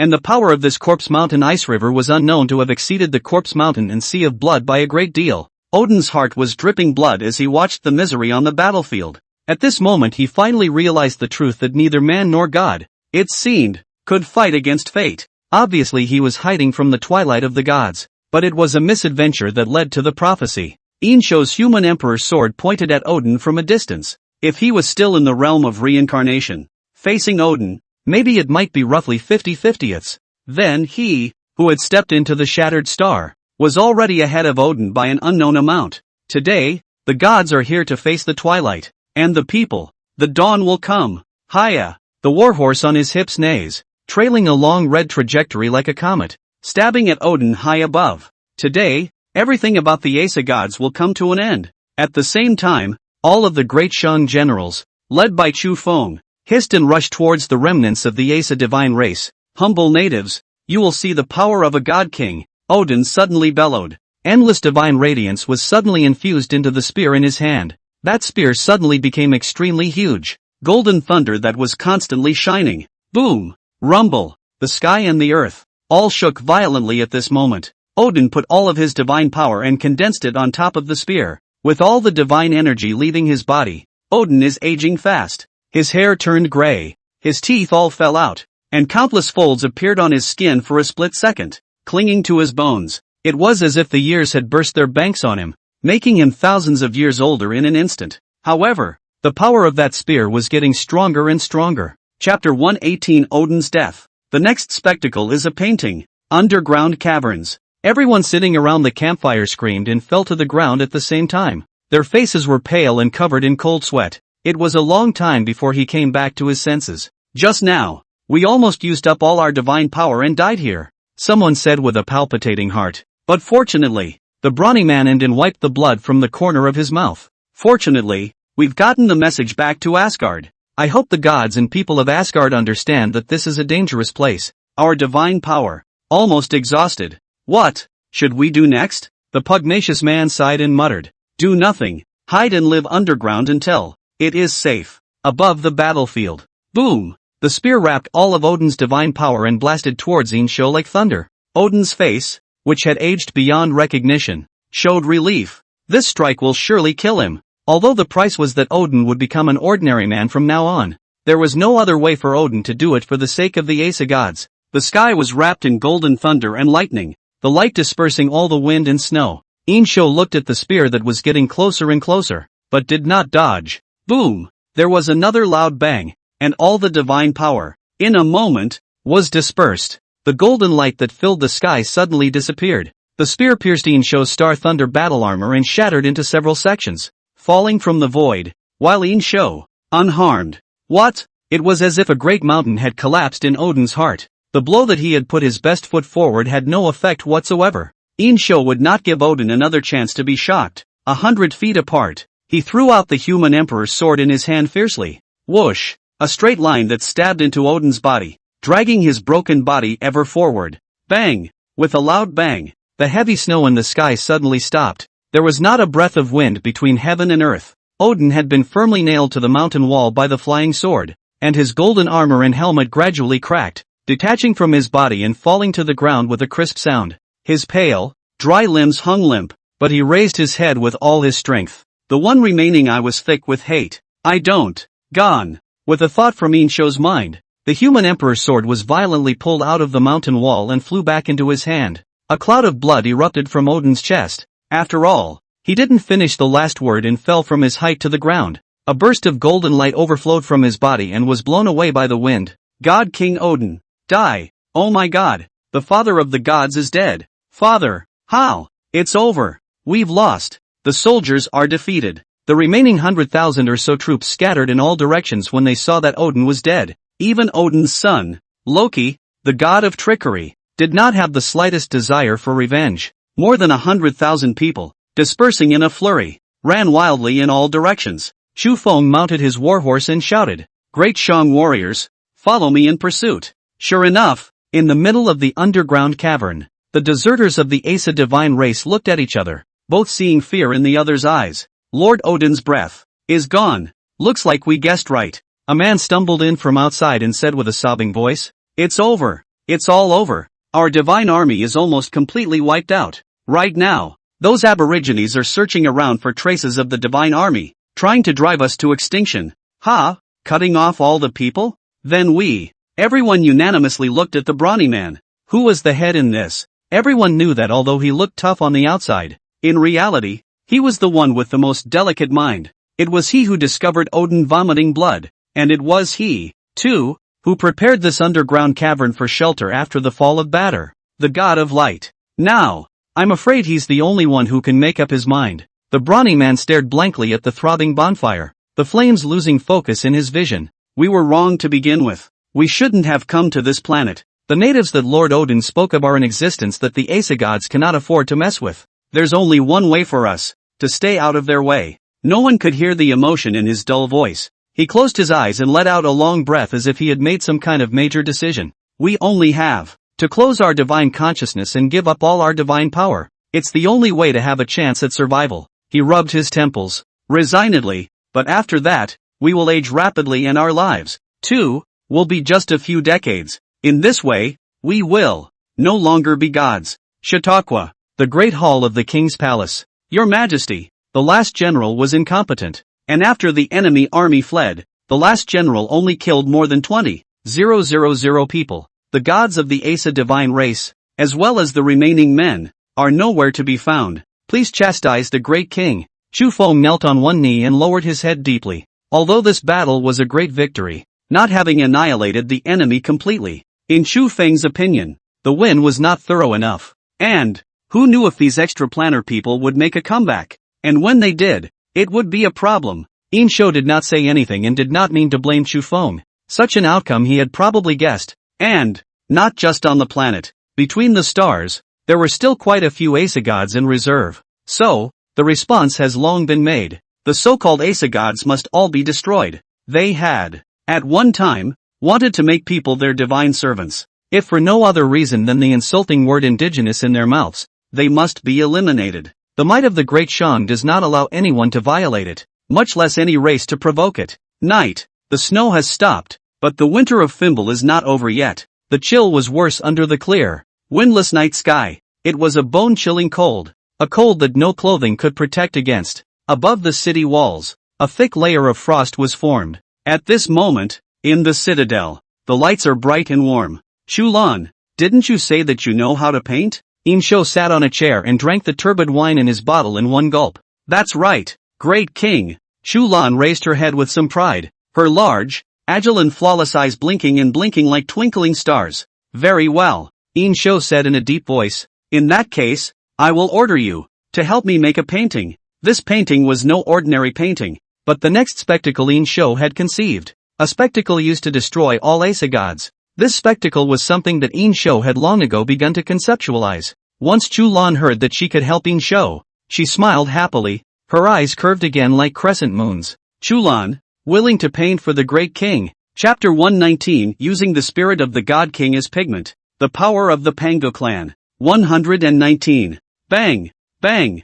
Bang! Heavy footsteps came. There were 4 soldiers, carrying a body. Odin's body. Odin was, after all, a divine king, and although his body was dead, he still had residual divine power. It was therefore so heavy that it took the combined efforts of 4 soldiers to lift it. Puff! Odin's body was placed on the ground. Soon another soldier brought wooden drawing boards and brushes. There were no brushes in this era, but Yin Shou was a traveler after all, and these things came easily to him. What are you doing, my lord? Shulan cocked his little head, not understanding what Yin Shou meant. Odin's body, just lying still on the ground, the only remaining eye wide open. Look closely, and you can still see the emotions in those eyes, the longing for this world, and the reluctance to die. Yin Shou looked down at the corpses of the defeated at his feet and suddenly reached out and grabbed them in the air. Odin's body slowly floated above the void. Those golden rays of light leaked out from the mouth, nose, eyes and ears. Yin Shou dragged Odin's corpse across the air with his right hand, then violently clenched his fist. An incomparable greatness instantly crushed Odin's body to pieces. There was no blood and gore, no bones and flesh all over the floor. Odin's body suddenly shattered after twitching a bit, turning into countless golden particles that floated in the void. These golden particles looked like they were alive, gently bouncing on the void, wanting to float out of the citadel. Get back here for me! Yin Shou shouted angrily, and his wide palm violently pulled back. All the golden particles, as if pulled by some mysterious gravitational force, returned to Yin Shou's palm, turning into a golden vortex. In the middle of the vortex came the sound of already twisted wailing. It was Odin's voice. These golden particles are Odin's soul. Just as these golden particles coalesced in Yin Shou's hands, all of the Aesa god race's deserters seemed to have been summoned in some way, staring blankly in the direction of Dishang. Yin Shou had long known that Odin's soul would not dissipate easily after his death. Therefore, Yin Shou was going to utilize Odin's soul to create the next spectacle, a huge graveyard. Chulan, Lone wants you to paint with his soul. Can you possibly do it? Odin, the father of the gods, is the leader of the Aesa tribe, and the paintings created with his soul as the pigment have a certain attraction to the Aesa tribe. As long as there is still the divine power of the Aesa gods in the body, one can be drawn by the painting and enter the world of the painting to meet death. Through the precognitive ability of the power of the stars, Yin Shou also foresaw that soon, the remnants of the Aesa divine race would organize a great counterattack, and will carry a more mysterious, more powerful force. That wasn't a power that belonged to the Aesa gods at all. And this painting was Yin Shou's gift to the Aesa divine race. He will bury all his enemies, all of them, in this painting. Chulan gripped his brush and nodded with a smile. If the great king has orders, Chulan would not dare to disobey them. Good. Yin Shou touched Chulan's little head with his other hand. In that case, you can paint whatever you want. Yes, sir. Chulan picked up the brush and gently waved it.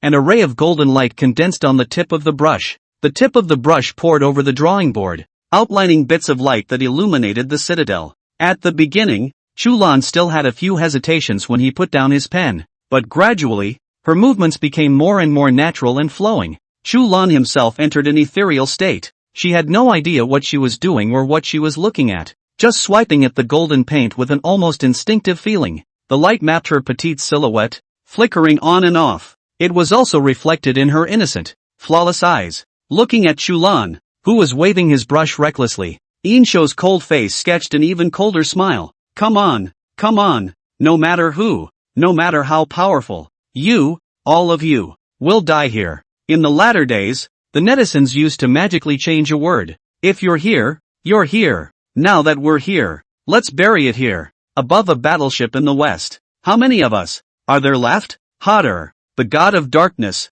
asked. Loki, the god of trickery, grimaced on the side. All the men, less than 200,000. The scaly goddess of love Freya sighed. It seems that we have failed completely, and the twilight of the gods has, indeed, descended. Within the battleship, everyone hung their heads deeply in despair. No, it's not over. Loki slammed his desktop. There's no way this is going to go away. That lowly native, who killed the father of the gods, my brothers Baldur, Thor, and Heimdall, I will not rest in peace. Hodel looked to Loki and grimaced too. So, what can be done? Can you beat him? Do you still want to go and die? In the dim light, most of the face of Loki, the god of trickery, was shrouded in shadow, ghostly and elusive. He lifted his head slowly, gently quirking the corners of his mouth. His white teeth stood out in the shadows. Looking at him like this, the crowd involuntarily shivered. There is another way. Loki's voice sounded like it had some kind of magic that would compel people. His sly gaze looked around at everyone present. I wonder, have you ever heard of a name? The name of another powerful god race. To be precise? Hodel raised an eyebrow and asked. What? Loki smiled wryly. The Discordians. For the record, the author hasn't read Stalagmite, nor is it a fused stalagmite worldview. It's just that the names and individual settings coincidentally bumped into each other. The Discordians? How come I've never heard of it before? Loki leaned back against the backrest of his chair and said lazily. That's what my father told me when he approached me the night before the duel. Hodel froze. Father approached you the night before the duel? Loki smiled. Non-committal. He is the god of trickery, and only he knows if Odin has sought him out or not. Looking at the crowd, Loki explained. I was there when father peered through the time rift for knowledge. It was in that rift that I learned of the existence of the Panga race. Loki smiles wryly and explains everything about the Discordian race to the crowd. In mythology, Pangu opened the heavens and opened the earth. And here, Pangu is not alone. Instead, it's a clan. The Panga clan possessed very terrifying power, and each of them was so strong that there were even rumors that they were the ones who created the universe. Of course, that's just a rumor. And the truth, as Loki knows it, is that the Discordians are in an eternal slumber for some reason. In an unknown place in the Milky Way, there exists a spider of enormous size. This spider has the ability to freeze time, known as the foolish spider Ram. As long as you kill this spider, you can awaken the Discordians and gain the supreme power they bestow. Chapter 120, using a painting as a tomb, burying all the enemy troops. One thing is missing. Chaoge Castle Tower. With Chulan's last stroke, the painting was completed. What kind of a picture is this? I'm afraid there are no words to describe it. The golden lines and splashes of ink on the painting are seemingly unstructured and messy, but every alignment, every stroke, is all natural, revealing the most ancient and mysterious atmosphere. It's as if not a single person painted this picture. Rather, it is outlined by the messy and natural winds among the hillocks and the rain falling from the sky. The little girl smiled sweetly and looked at Yin Shou as if inviting credit. Your Majesty, how is it? Not bad? Yin Shou nodded. He was able to easily perceive the arcane aura of the painting. On the one hand, the paintings are drawn with Odin's soul as the pigment. On the other hand, Chulan was pure of heart and naturally carried an aura of spirituality that others did not possess. Gives life to the painting. Yin Shou took the paintbrush from Chulan's hand, and with a flick of the wrist, the last trace of pigment coalesced on the golden tip of the brush. Yin Shou put pen to paper and wrote down the record. Lone in the Battle of the Nine Realms, greatly defeating 800,000 enemy troops and beheading God King Odin. Then, 200,000 enemy troops routed and hid in the dark corners of the gutter. Intending to make a comeback with the power of the ancient mysteries, I ordered this painting to be made with the soul of Odin as the pigment. The soul of the God King can draw all the gods into the world of the painting. Afterward, the 200,000 remnants of the army invaded the human race again with their ancient mysterious power. When this painting comes out, heaven and earth change color. All enemy troops are introduced to the world in the painting. and are destroyed by lone. This painting is finally finished. I give the name, God's Tomb. The great merchant will live forever, and the human race will never die. After writing all of these words, Yin Shou heard a twisted scream. The screams grew fainter and fainter until they were gone. Odin's soul, all but spent. Includable wonders detected. God's Tomb. Unable to determine the size of the spectacle. May be included. Keywords for spectacle: to paint a tomb and bury all the enemy soldiers. Is it included? Included. The spectacle is being tested for plausibility. Ding. Remind the host that there are still irrationalities in this spectacle. Please perfect it.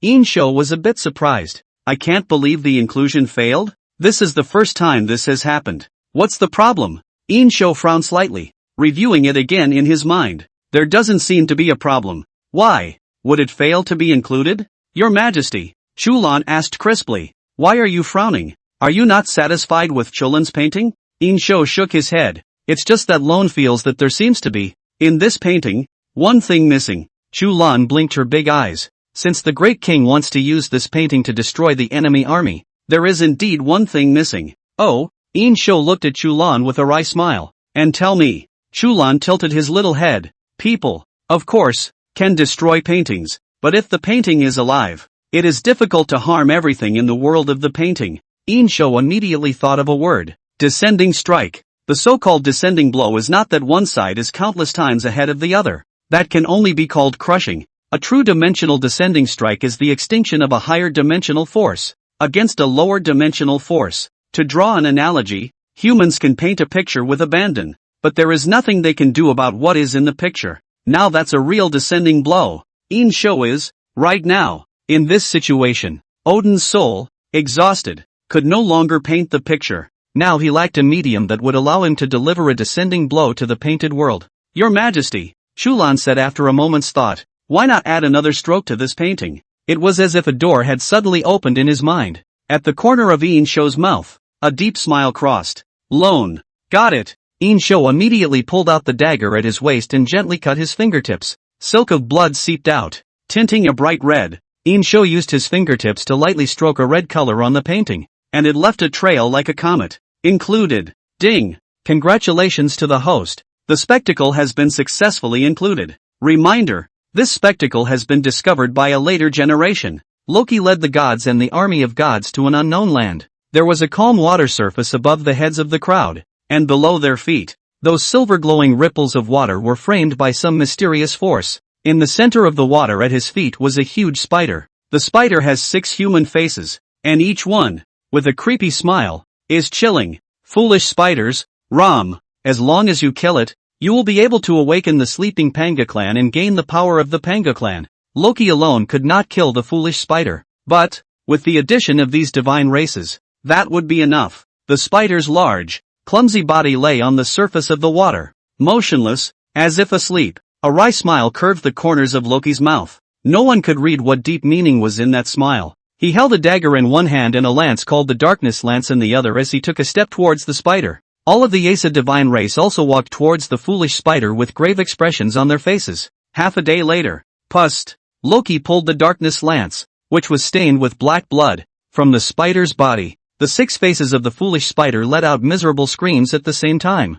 There was black smoke that poured out of the mouths of those 6 faces. Soon the foolish spider was no longer moving and slowly sank into the water. Out of sight. The frozen time suddenly burst its banks and the water rippled with shock. A blood-red moon, rising from the middle of the water, illuminated the entire space in blood red. Amidst a sea of red, Loki laughed maniacally. O great Discordian race, after countless years, you will finally wake up. Grant us great power. In the future, the Asa gods will cease to exist, and we will be the agents of the Panga clan in this world. A demonic hum of red light, scattered from the blood moon, shone down on Loki's body. At the same time, all of the Asa divine race felt a mysterious power. They saw a giant of enormous size, walking among the stars of the universe. Those divine energies that spilled out of the body nourished every Asa god clan, except for those hiding in underground caves, because they, having dispersed the divine power of the Asa tribe, had become ordinary human beings. Amidst a blood red, Loki's eyes, too, turned a penetrating red. He gazed at the azure planet and muttered, "Farce, it's time to end it. The power that sleeps will finally awaken, and the trumpet will sound through the universe. Chapter 121, Center of the Vortex. Giant race and Pango race. 3,000 years later. Scandinavia. In the center of the museum, a mysterious painting draws all the attention. The painting was not large in size, just over half a man high, but it exuded an ineffable charm. It's hard for anyone to say exactly what the painting is about. The painting is like an ancient door shrouded in mist, making it impossible to see the world behind it. Quite a few people stood in front of this painting and I felt an inexplicable attraction. The world behind the door seemed to beckon and make people want to find out. This painting is now well known all over the world. According to Western history experts, the painting has been submerged at the bottom of the lake for thousands of years. Thousands of years have not been damaged, and still is new. And even, on top of that painting, there is a spiritual power that ordinary people can feel. Everyone could see that one by one. The golden particles drifted out along the frame, haloing the air. Quite a few people came at the news, all wanting to catch a glimpse of the painting. The museum, which was spacious, seemed very small and crowded at the moment. There are too many people. So much so that it was almost too much to stand. Oh, by karma. This painting, it's so unusual. Could this have been left by our ancestors? It must be. Don't forget, our ancestors were gods. These Westerners, who have come to terms with who they are, have also come to understand that they are not native to these planets at all. There was just one problem that always plagued them. Why? They don't have an ounce of God's power?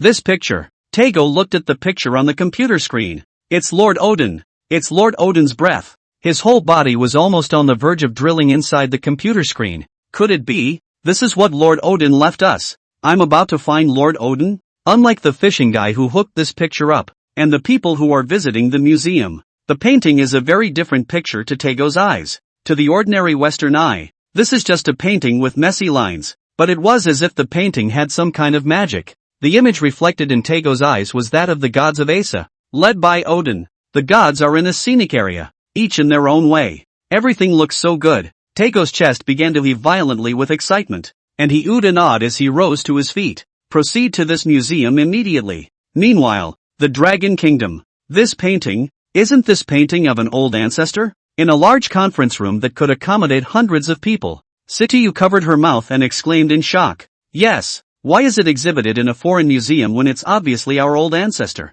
I can feel that there is an old ancestor's aura in that painting. The crowd was talking. In Tagore's eyes, the painting is of the gods of Norse mythology, but in the eyes of the people of the Dragon Kingdom, the man in that painting was clearly the Emperor Xian of 3,000 years ago. His tall figure stood above the roof of the royal palace, his hands leaning on the human emperor's sword, his cold eyes gazing into the distance with a murderous aura. This painting, the princess crossed her legs wrapped in black silk and sat in the far corner. But as soon as he opened his mouth, he attracted everyone's attention. This painting, left by the great king. This painting must not be simple. Maybe, it is something that can change the situation today. As she spoke, the blue fox spirit, lazily lay on her shoulder. The painting, therefore, is ours. Instead of, the princess pointed to the museum on the big screen. Instead of theirs. Your Highness, Sitiyu pursued. What do you mean? The princess touched the fox spirit on her shoulder, who nodded while showing an expression of enjoyment.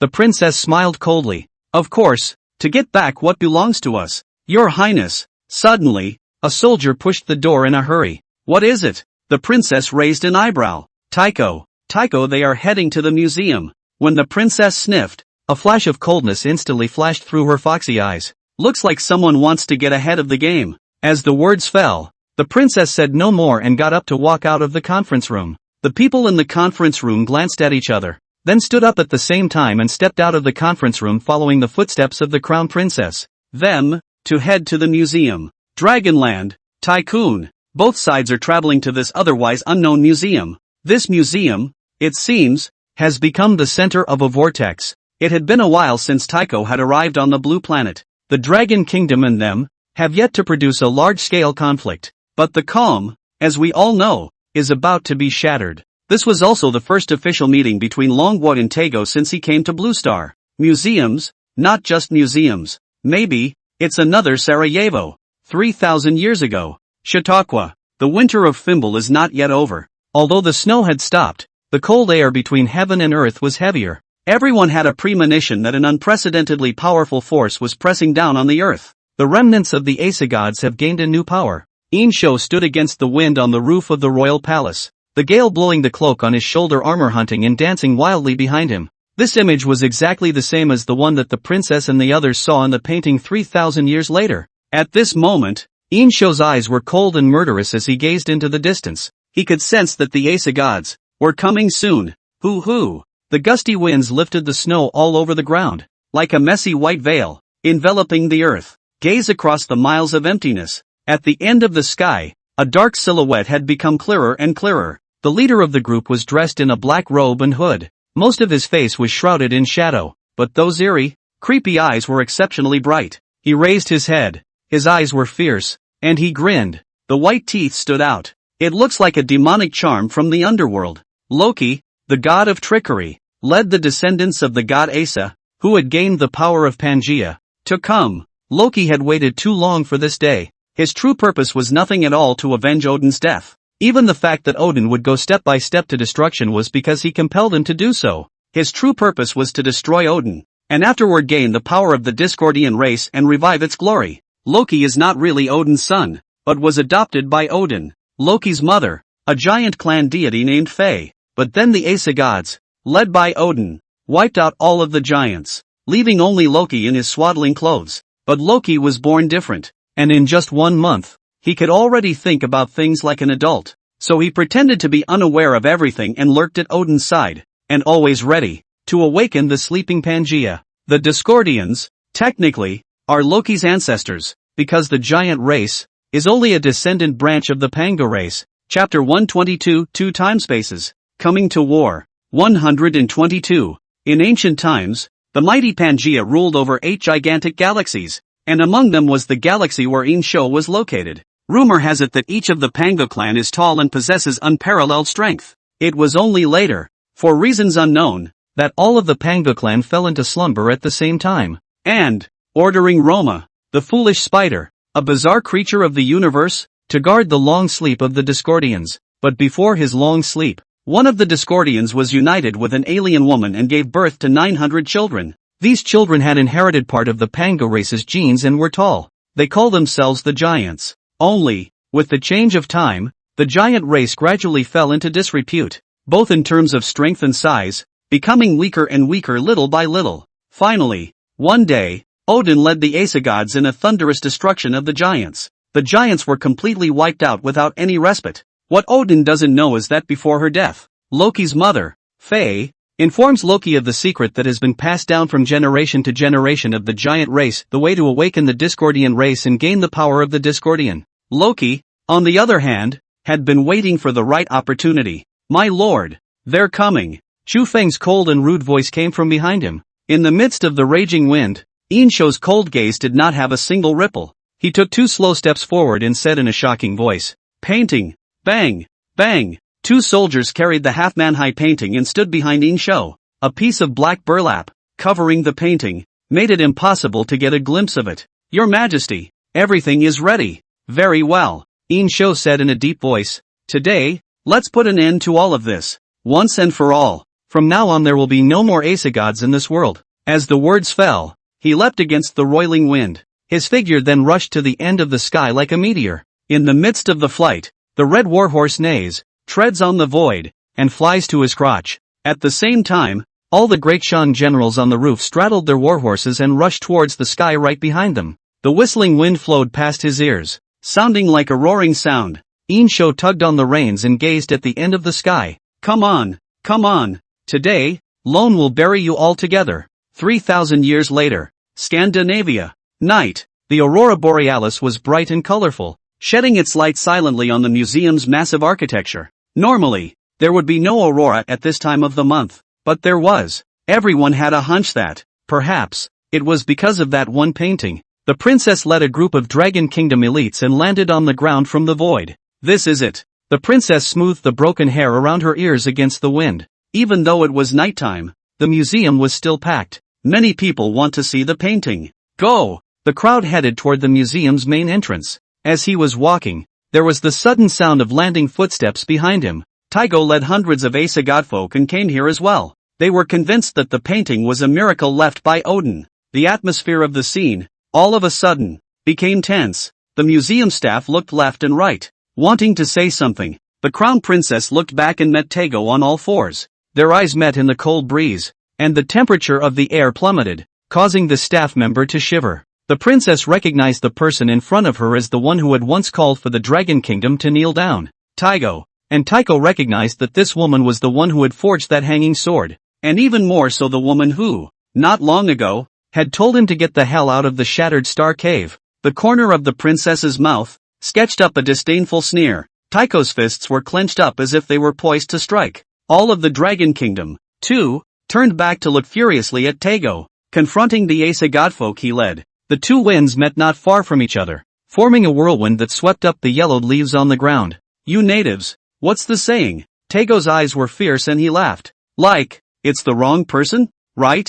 He moved his neck, his bones creaking. The princess didn't respond to Taego at all, but continued to look at him with contempt. Situyu walked up with a smile and said, "Well, there is such a thing as a narrow road between wrongdoers, but there's another way to put it." Situyu covered her mouth and laughed. "If you don't pick a good day to go out, it's easy to step on dog. Lol. Even if Tage didn't understand Blue Star culture anymore, he could hear that Situyu was undermining him in a different way. "Stinky girl, today, none of you can leave." Taiko gritted his teeth, his eyes almost spitting fire. "Come out all of you." As the words fell, thousands of Asa godfolk, descending from high in the sky, stared intently at the crowd of the Dragon Kingdom. Taiko laughed. "You've come just in time today, so I won't have to go looking for you again. You can be resurrected. That I know. But what if I don't kill you and keep you captive as slaves?"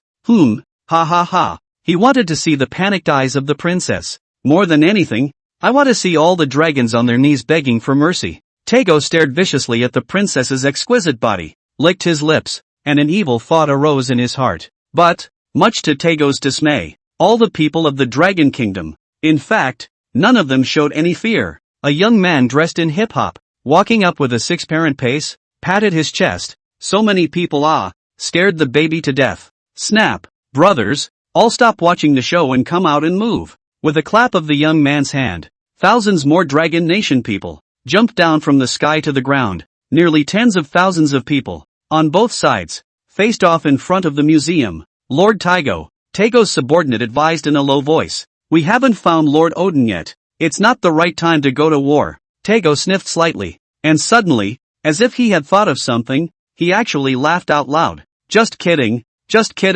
Ha. Don't you guys want to go see that one painting as well? In that case, why don't you come together? Ha! The crowd looked at Taego and muttered, "This guy, is he nuts?" Ignoring the crowd's stares, Taego walked straight toward the museum's front door. Taego said in his heart, "Let you guys be arrogant for a while. When you will see the miracle left by Lord Odin, after finding Lord Odin, it will be your darkest hell." The princess didn't even bother to talk to Taego, and without a word, she headed toward the museum doors. Since it was now nighttime, the museum was only open to a small, one-person-wide door. The princess and Taego walked to the door at almost the same time. The princess coldly glanced at Taego. Taiko laughed softly. "Ladies first." With that, he stepped aside. The princess strides into the museum, her heels clacking under her feet. Taego smiled sarcastically and muttered, "Today, everything will be over. So let you be arrogant one last time." Chapter 123, 3,000 years of two moons on the same day.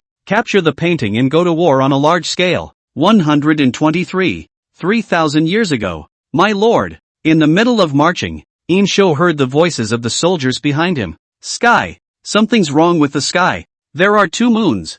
Yin Shou sniffed and pulled the reins. Phew. In a drifting position, the warhorse stood above the void, its hooves making smooth traces on the void. An ominous aura coalesced between heaven and earth. "This is..." Yin Shou looked up. Two scarlet blood moons hung just above the sky, coating the sky in a bizarre crimson color. A huge blood moon, majestic, mysterious, inviolable, exudes a mysterious power that does not belong to this world. That was not the power of the Asa divine race, but an aura that Yin Shou had never come into contact with before. "Your Majesty, isn't there only one moon? Why is there this phase of two moons in the same sky?" In the gale, Xu Feng asked in disbelief. Yin Shou did not reply immediately, his eyes scanning the sky quickly. The dark clouds that littered the night made it impossible to see the sky's original color. Suddenly, an extremely faint ray of light, which the onlooker had no way of noticing, flickered a bit in the depths of the dark clouds. Yin Shou's heart plummeted. That light is the real moon.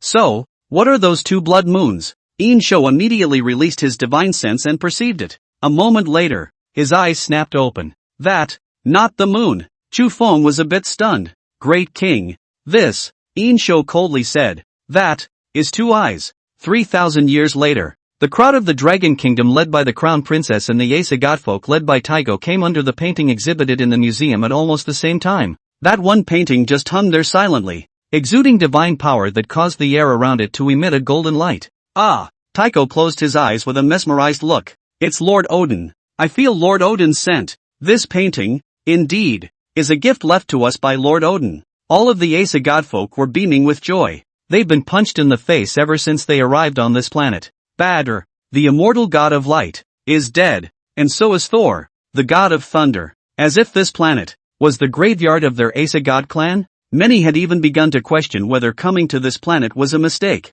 Isn't it? Lord Odin is long gone from this planet. But the good thing is, the appearance of this painting made everyone put their hearts in their stomachs. This painting is the gift that Odin left for the people. In the eyes of all the Asa godfolk, the people depicted in the painting were the gods of the Asa gods, led by Odin. The gods were each in their own way, and heaven and earth were in a state of bliss.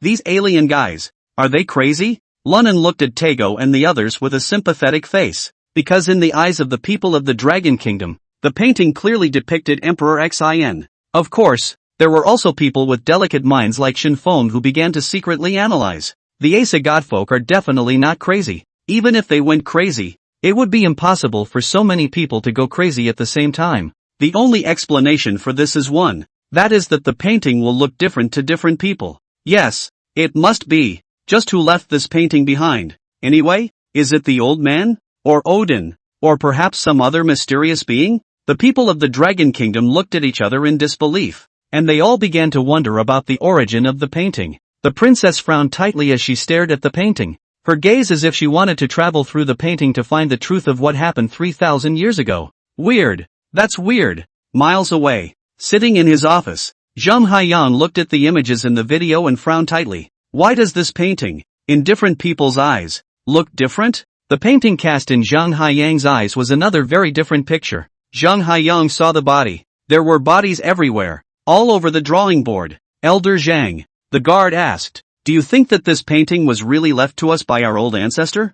I have no way to be sure. Zheng Haiyan sighed, but followed immediately by adding, but, I only know one thing. Whether or not this painting was left behind by the old ancestors. Whatever this painting represents. Whatever. The truth. None of this painting should ever fall into the hands of Tago and the others. Zhang Ocean stood up, determination written all over his rigid and aged face. This is our first meeting with Taiko, and perhaps, our last, regardless of whose hands the painting ends up in.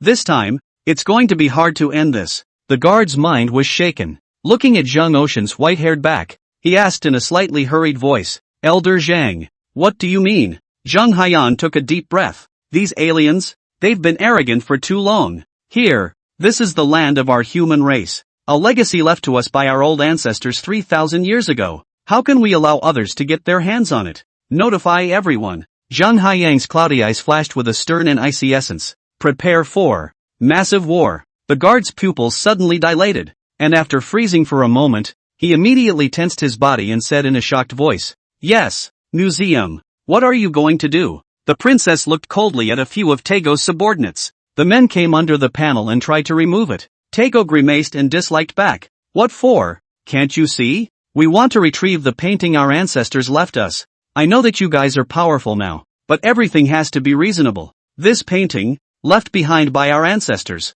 rationally belongs to the Asa God clan. The crowd looked at the shameless Tago and could not wait to slap him hard. At this point, starting to make sense? An invader, licking his chops to reason with the Aborigines? That's ridiculous. This painting. The princess shook her head lightly. You cannot take it away. You woman. Taiko's eyes were fierce. What the hell does that mean? Do you want to start a war? A war based on the fact that you can't die? Tago had a plan in his mind to find the ancestor Odin and wipe out all these Aborigines with this painting. This planet, from now on, is the world of the Asa gods, And how can we let the princess have her way? The one-faced charming eyebrows were slightly raised. Bullying you. So what? Just a short while ago, she received a short message from Ocean Zhang. Prepare for war. Seek death. Tycho bellowed. Since you guys are aggressive, don't blame me for not being polite. Asa warriors. Prepare for war. All of the Asa godfolk, one after another, activated the divine power in their bodies. The power of so many people erupted at the same time, causing the large museum to instantly fall apart. Reinforcing steel, concrete, and rocks burst out in all directions. In the blink of an eye, the place was in ruins. Chapter 124, Truth. God's Tomb. Asa God's people collapse. The aurora borealis was beautiful as it raged above the sky, changing its posture. While underneath this aurora, thousands of Dragon Kingdom elites and Asa godfolk were engaged in a confrontation between life and death. The museum was already in ruins, and only that one painting, still floating quietly above the void, exuded a luster that seemed like it would mesmerize people. Taego's body was surging with spiritual energy, and even his hair had turned into burning flames, enough to prove his anger. With a flick of her hand, the princess's 9 huge tails stretched out behind her. All of the Dragon Kingdom's elites, all of the Asa godfolk, were poised for battle. The air was oppressive and on the verge of dripping. The atmosphere at the scene was like a taut string that would immediately collapse at the slightest point of a knife. At the same time, from the 2 directions of the Dragon Kingdom and the west, countless silhouettes sped towards the museum, dragging out a long trail under the hazy sky. The war between the Dragon Kingdom and the Asa divine race seems to be inevitable. You damned woman! Taego gritted his teeth and looked at the crown princess. Since things can't be wrapped up anymore, it's either fish death or net break today. Oh, good. The princess smiled coldly, pointed at Taego, and said in a chilling voice, they invaded this planet 3,000 years ago, and today, we, as the descendants of the great king, should more than ever let them have no return. Right, Lunan echoed. Destroy these alien guys. Brothers, follow in the footsteps of the princess goddess with me. Ga ga ga. War. I'm going to celebrate in women's clothes if I win this time. Brothers, I've long looked at Taego with disdain. Allow me to fight him one-on-one. Come on. Everyone on both sides, at the same time, pushed the power in their bodies to the peak, just waiting for the princess and Taego to give the order to fight to the death. All of them looked around in the opposite camp, searching for their opponents when the battle began in a little while. In the distance, the Dragon Kingdom elites and Asa godfolk, who had come to support them, were already getting closer. This great war is finally going to break out. Ah! Suddenly, an exclamation of surprise interrupted the tense atmosphere of the scene as an Asa godfolk pointed at the frame. Look, you guys, there's writing on the painting. Countless gazes were instantly attracted. What's going on? How did the text suddenly appear? What happened? Could it be that the power fluctuation was too great just now, causing the painting to react? As the text gradually emerged, all the Dragon Nation people had expressions of surprise on their faces.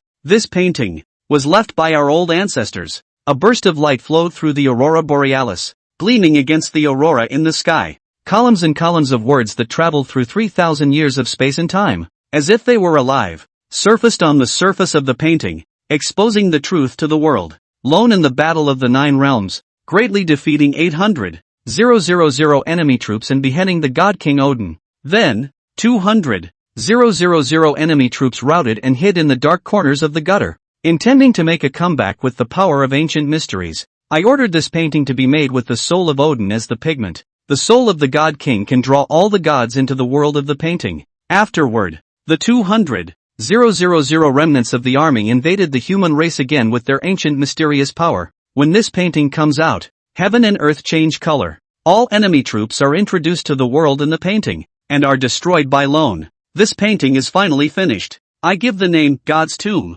The great merchant will live forever, and the human race will never die. Silence. Amidst the ruins under the aurora borealis, everyone was silent as they stared at the words emerging from the screen. A simple description, but full of the splendor and grandeur of the past. The Battle of the 9 Realms, breaking 800,000 enemy troops and decapitating Odin. Odin, the famous Odin of Norse mythology, was killed by his old ancestors 3,000 years ago? No wonder Taego and the others said the painting was left behind by Odin. No wonder they felt Odin's aura in the painting. The original painting, after all, was painted with Odin's soul, and they naturally felt that way. All of the Dragon Kingdom people held their heads high. their eyes filled with pride. A strong sense of pride welled up. Not only did the old ancestor exterminate Bataran's soul, not just the origin of the myths and legends of the Nine Realms, even more so, he personally killed Odin, the king of the gods, who was out of reach for future generations,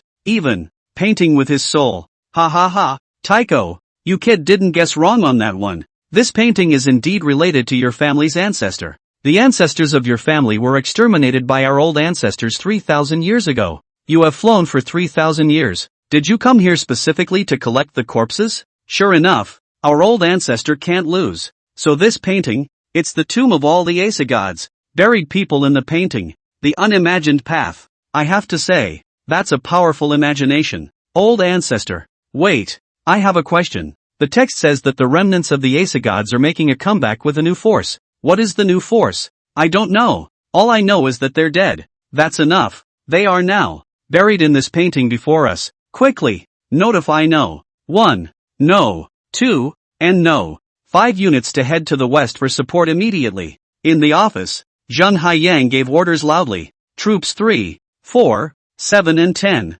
Start laying down defenses immediately to prevent the Aesa gods from attacking. Troop 8 and 9 are turning to 0 and reconnoitering everything. This time, destroy all these aliens. If before, it was not yet known whether this battle would be fought or not, now there was nothing left to doubt. The truth about that painting has been released. Taego is bound to dogpile when he learns that the ancestor they've been chasing so hard died 3,000 years ago. It's a given. Yes, all the soldiers in the room received the order and left the office at a fast pace. Soon, according to Zhang Haiyang's decision, some went to support, some began to set up defenses, and some scattered out to scout the situation. Countless people of the Dragon Kingdom have taken to the streets, ready to respond to the war. Scandinavia, museum wreckage. Ever since he saw the words on that painting, Taego stood there as if petrified, not moving a muscle. His heart plummeted, and the whole world turned gray in his eyes. All of the Aesa godfolk all bowed their heads deeply and clenched their fists. Thinking back,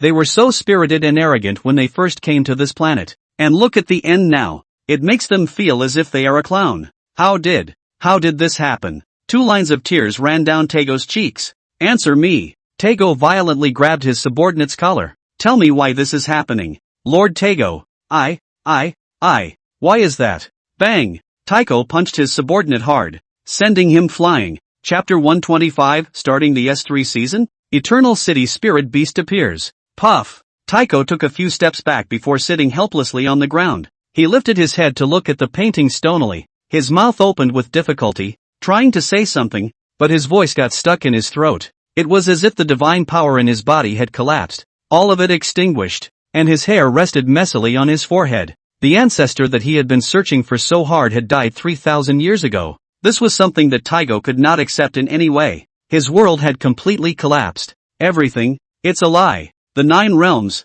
it's someone else's. All sorts of myths and legends come from others as well. Odin couldn't be more dead. He, Taego, hadn't come here to take over the planet at all. As if he had come to make a fool of himself. Cluck cluck cluck cluck cluck cluck cluck cluck cluck cluck. Taiko clenched his fists. He hate everything on this planet. Snapping, Taiko gazed viciously at all the Dragon Nation. It's you guys, everything, it's all your fault. It wouldn't be the same without you guys. Boom! With a loud bang, the divine power all over Taego's body exploded up again, bursting through his clothes and revealing his lean upper body. He's like a gambler who's lost everything and won't stop until he's played for all he's worth. In that case, then let's fight to the end. The people of the Dragon Kingdom looked at Taego with unfavorable expressions. Humph, how shameless. As the aggressor, you should resign yourself to losing. Who gave you the face to rage impotently here? If you want to fight, then fight. 3,000 years ago, our old ancestor exterminated your family's ancestor.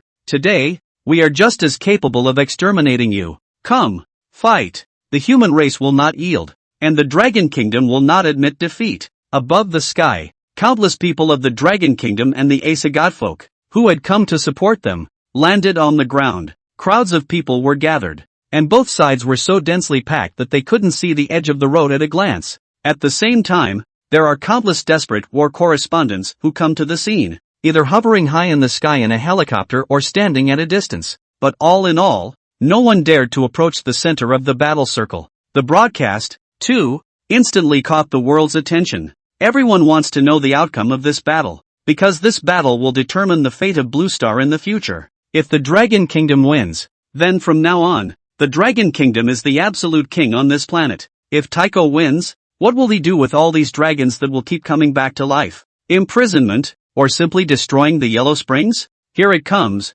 This great battle has finally come. I just hope that the fights of the immortals don't make mortals suffer. Ding! The S3 season has been successfully opened. Which side has the best chance of winning? So far, the Dragon Kingdom. After this war is over, the pattern of the world will change completely. This weather, why is something wrong? Indeed, why so gloomy? At some point, the aurora borealis had dispersed, and dark clouds churned in the sky. And soon, another large group of Asagatfolk came from the end of the sky. The chains in each of their hands held oddly shaped behemoths. The beasts were all tens of meters tall, with sharp teeth and fierce eyes. This was the descendant children of those starry sky giants left behind in Asgard 3,000 years ago, and it was also the biggest card of Taiga. Previously, due to some unforeseen reasons, the star beast did not come to this planet with Tago. If these behemoths had arrived a long time ago, Tago wouldn't have put up with it over and over again. But now that these behemoths were here, Tago figured it wasn't too late. He's going to take back the humiliation he suffered. With interest, the moment these giant beasts appeared, they made the sky change color. Come on, Taiko laughed. Fight you die. In the hearts of everyone in the Dragon Kingdom, there was a slight sinking, and everyone understood that today. I'm afraid it would be a hard battle. Asterisk.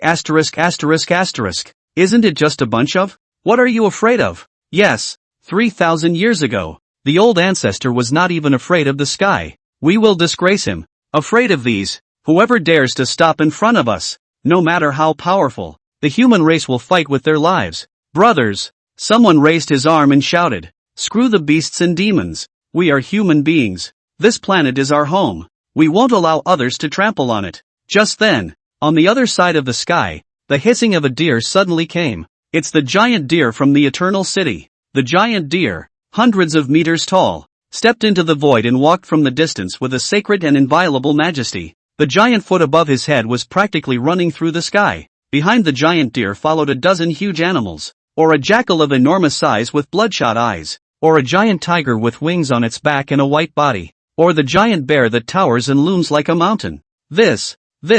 Tago looked at these behemoths and clenched his fists in hatred, his teeth gnashing. How did they appear? Didn't these never leave the Eternal City? The princess smiled coldly at her words. Don't forget that they exist in the Eternal City because the Eternal City is a treasure that the Great King has left for future generations. Sky above. These animals have been living in the Eternal City for 3,000 years, drinking from the star spring and consuming star fruit daily. Just as soon as it appeared, it filled the sky with starlight. Without the slightest pause in their steps, they rushed straight towards those starry sky giants in the sky. The stars were shining and the sky turned silver white. No one could see clearly what was happening above the sky. When people came back to their senses, they could only hear the agonizing roars of countless starry sky giants coming from the void. Those roars ran through the heavens and the earth, and it was unnerving to hear. Jesus, what the hell is going on up there? Are those the animals fighting the star giants? It must be. Those animals were left behind by Dxin,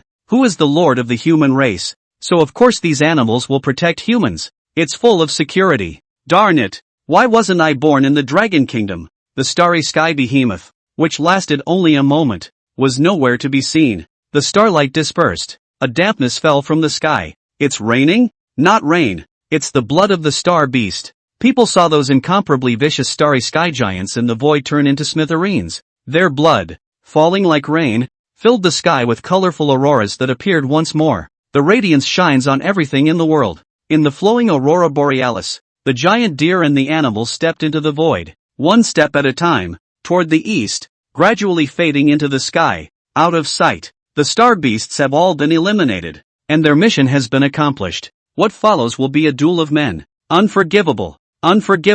Tycho said viciously. Today, I'm going to capture all of you alive and subject you to the cruelest torture in the world. The princess's 9 tails waved in the howling wind. In that case, come on. Chapter 126, The Might of the Divine Tomb. Destroy the Asa divine race. 3,000 years ago, under the gaze of 2 huge blood moons, or rather 2 eyes, the moment of the duel had finally arrived. On the battlefield where the gale was raging, The two sides of the battlefield were separated by several miles, coldly facing each other. Yin Shou, this time, only brought a few hundred men with him, but a few miles away. It was the 200,000 strong army of the Asa divine race that occupied almost the entire horizon. Ancient and mysterious divine power shone from each of them. If one went by the system of star power, many of these ordinary soldiers had already reached the reclamation realm. The wind on the battlefield blew over the snow-covered ground, lifting it up like a thick fog in the sky. From a distance, Loki, dressed in a black robe and hood, could be seen riding atop an 8-legged, biplane warhorse. This 8-legged, two-winged warhorse was originally Odin's, but a long time ago, it was claimed by Loki and became Loki's mount. 8 hooves trampled the snow and ice under his feet, and his 2 huge wings were spread out like a pair of arms. Loki gripped his scepter inlaid with red gems, his blood-red gaze, grimly watching the hundreds of people across the street. People across the street, you humble natives listen. Loki shouted into the howling wind, his cascading voice sometimes shrill, sometimes muffled. It was as if hundreds of people with different voices were speaking at the same time. Now is your last chance. Admit defeat. Prostrate yourself at my feet. Becoming my servant is your last chance to live. Loki said this, but he meant it. Although Odin and the others, all died in Yin Shou's hands, but in reality, Loki didn't care about that. Odin, or the entire Asa divine race, had no blood relationship with him, not to mention the fact that there was a simultaneous feud of extermination. Only, the Asa gods crowd didn't realize that Loki had known the truth for a long time.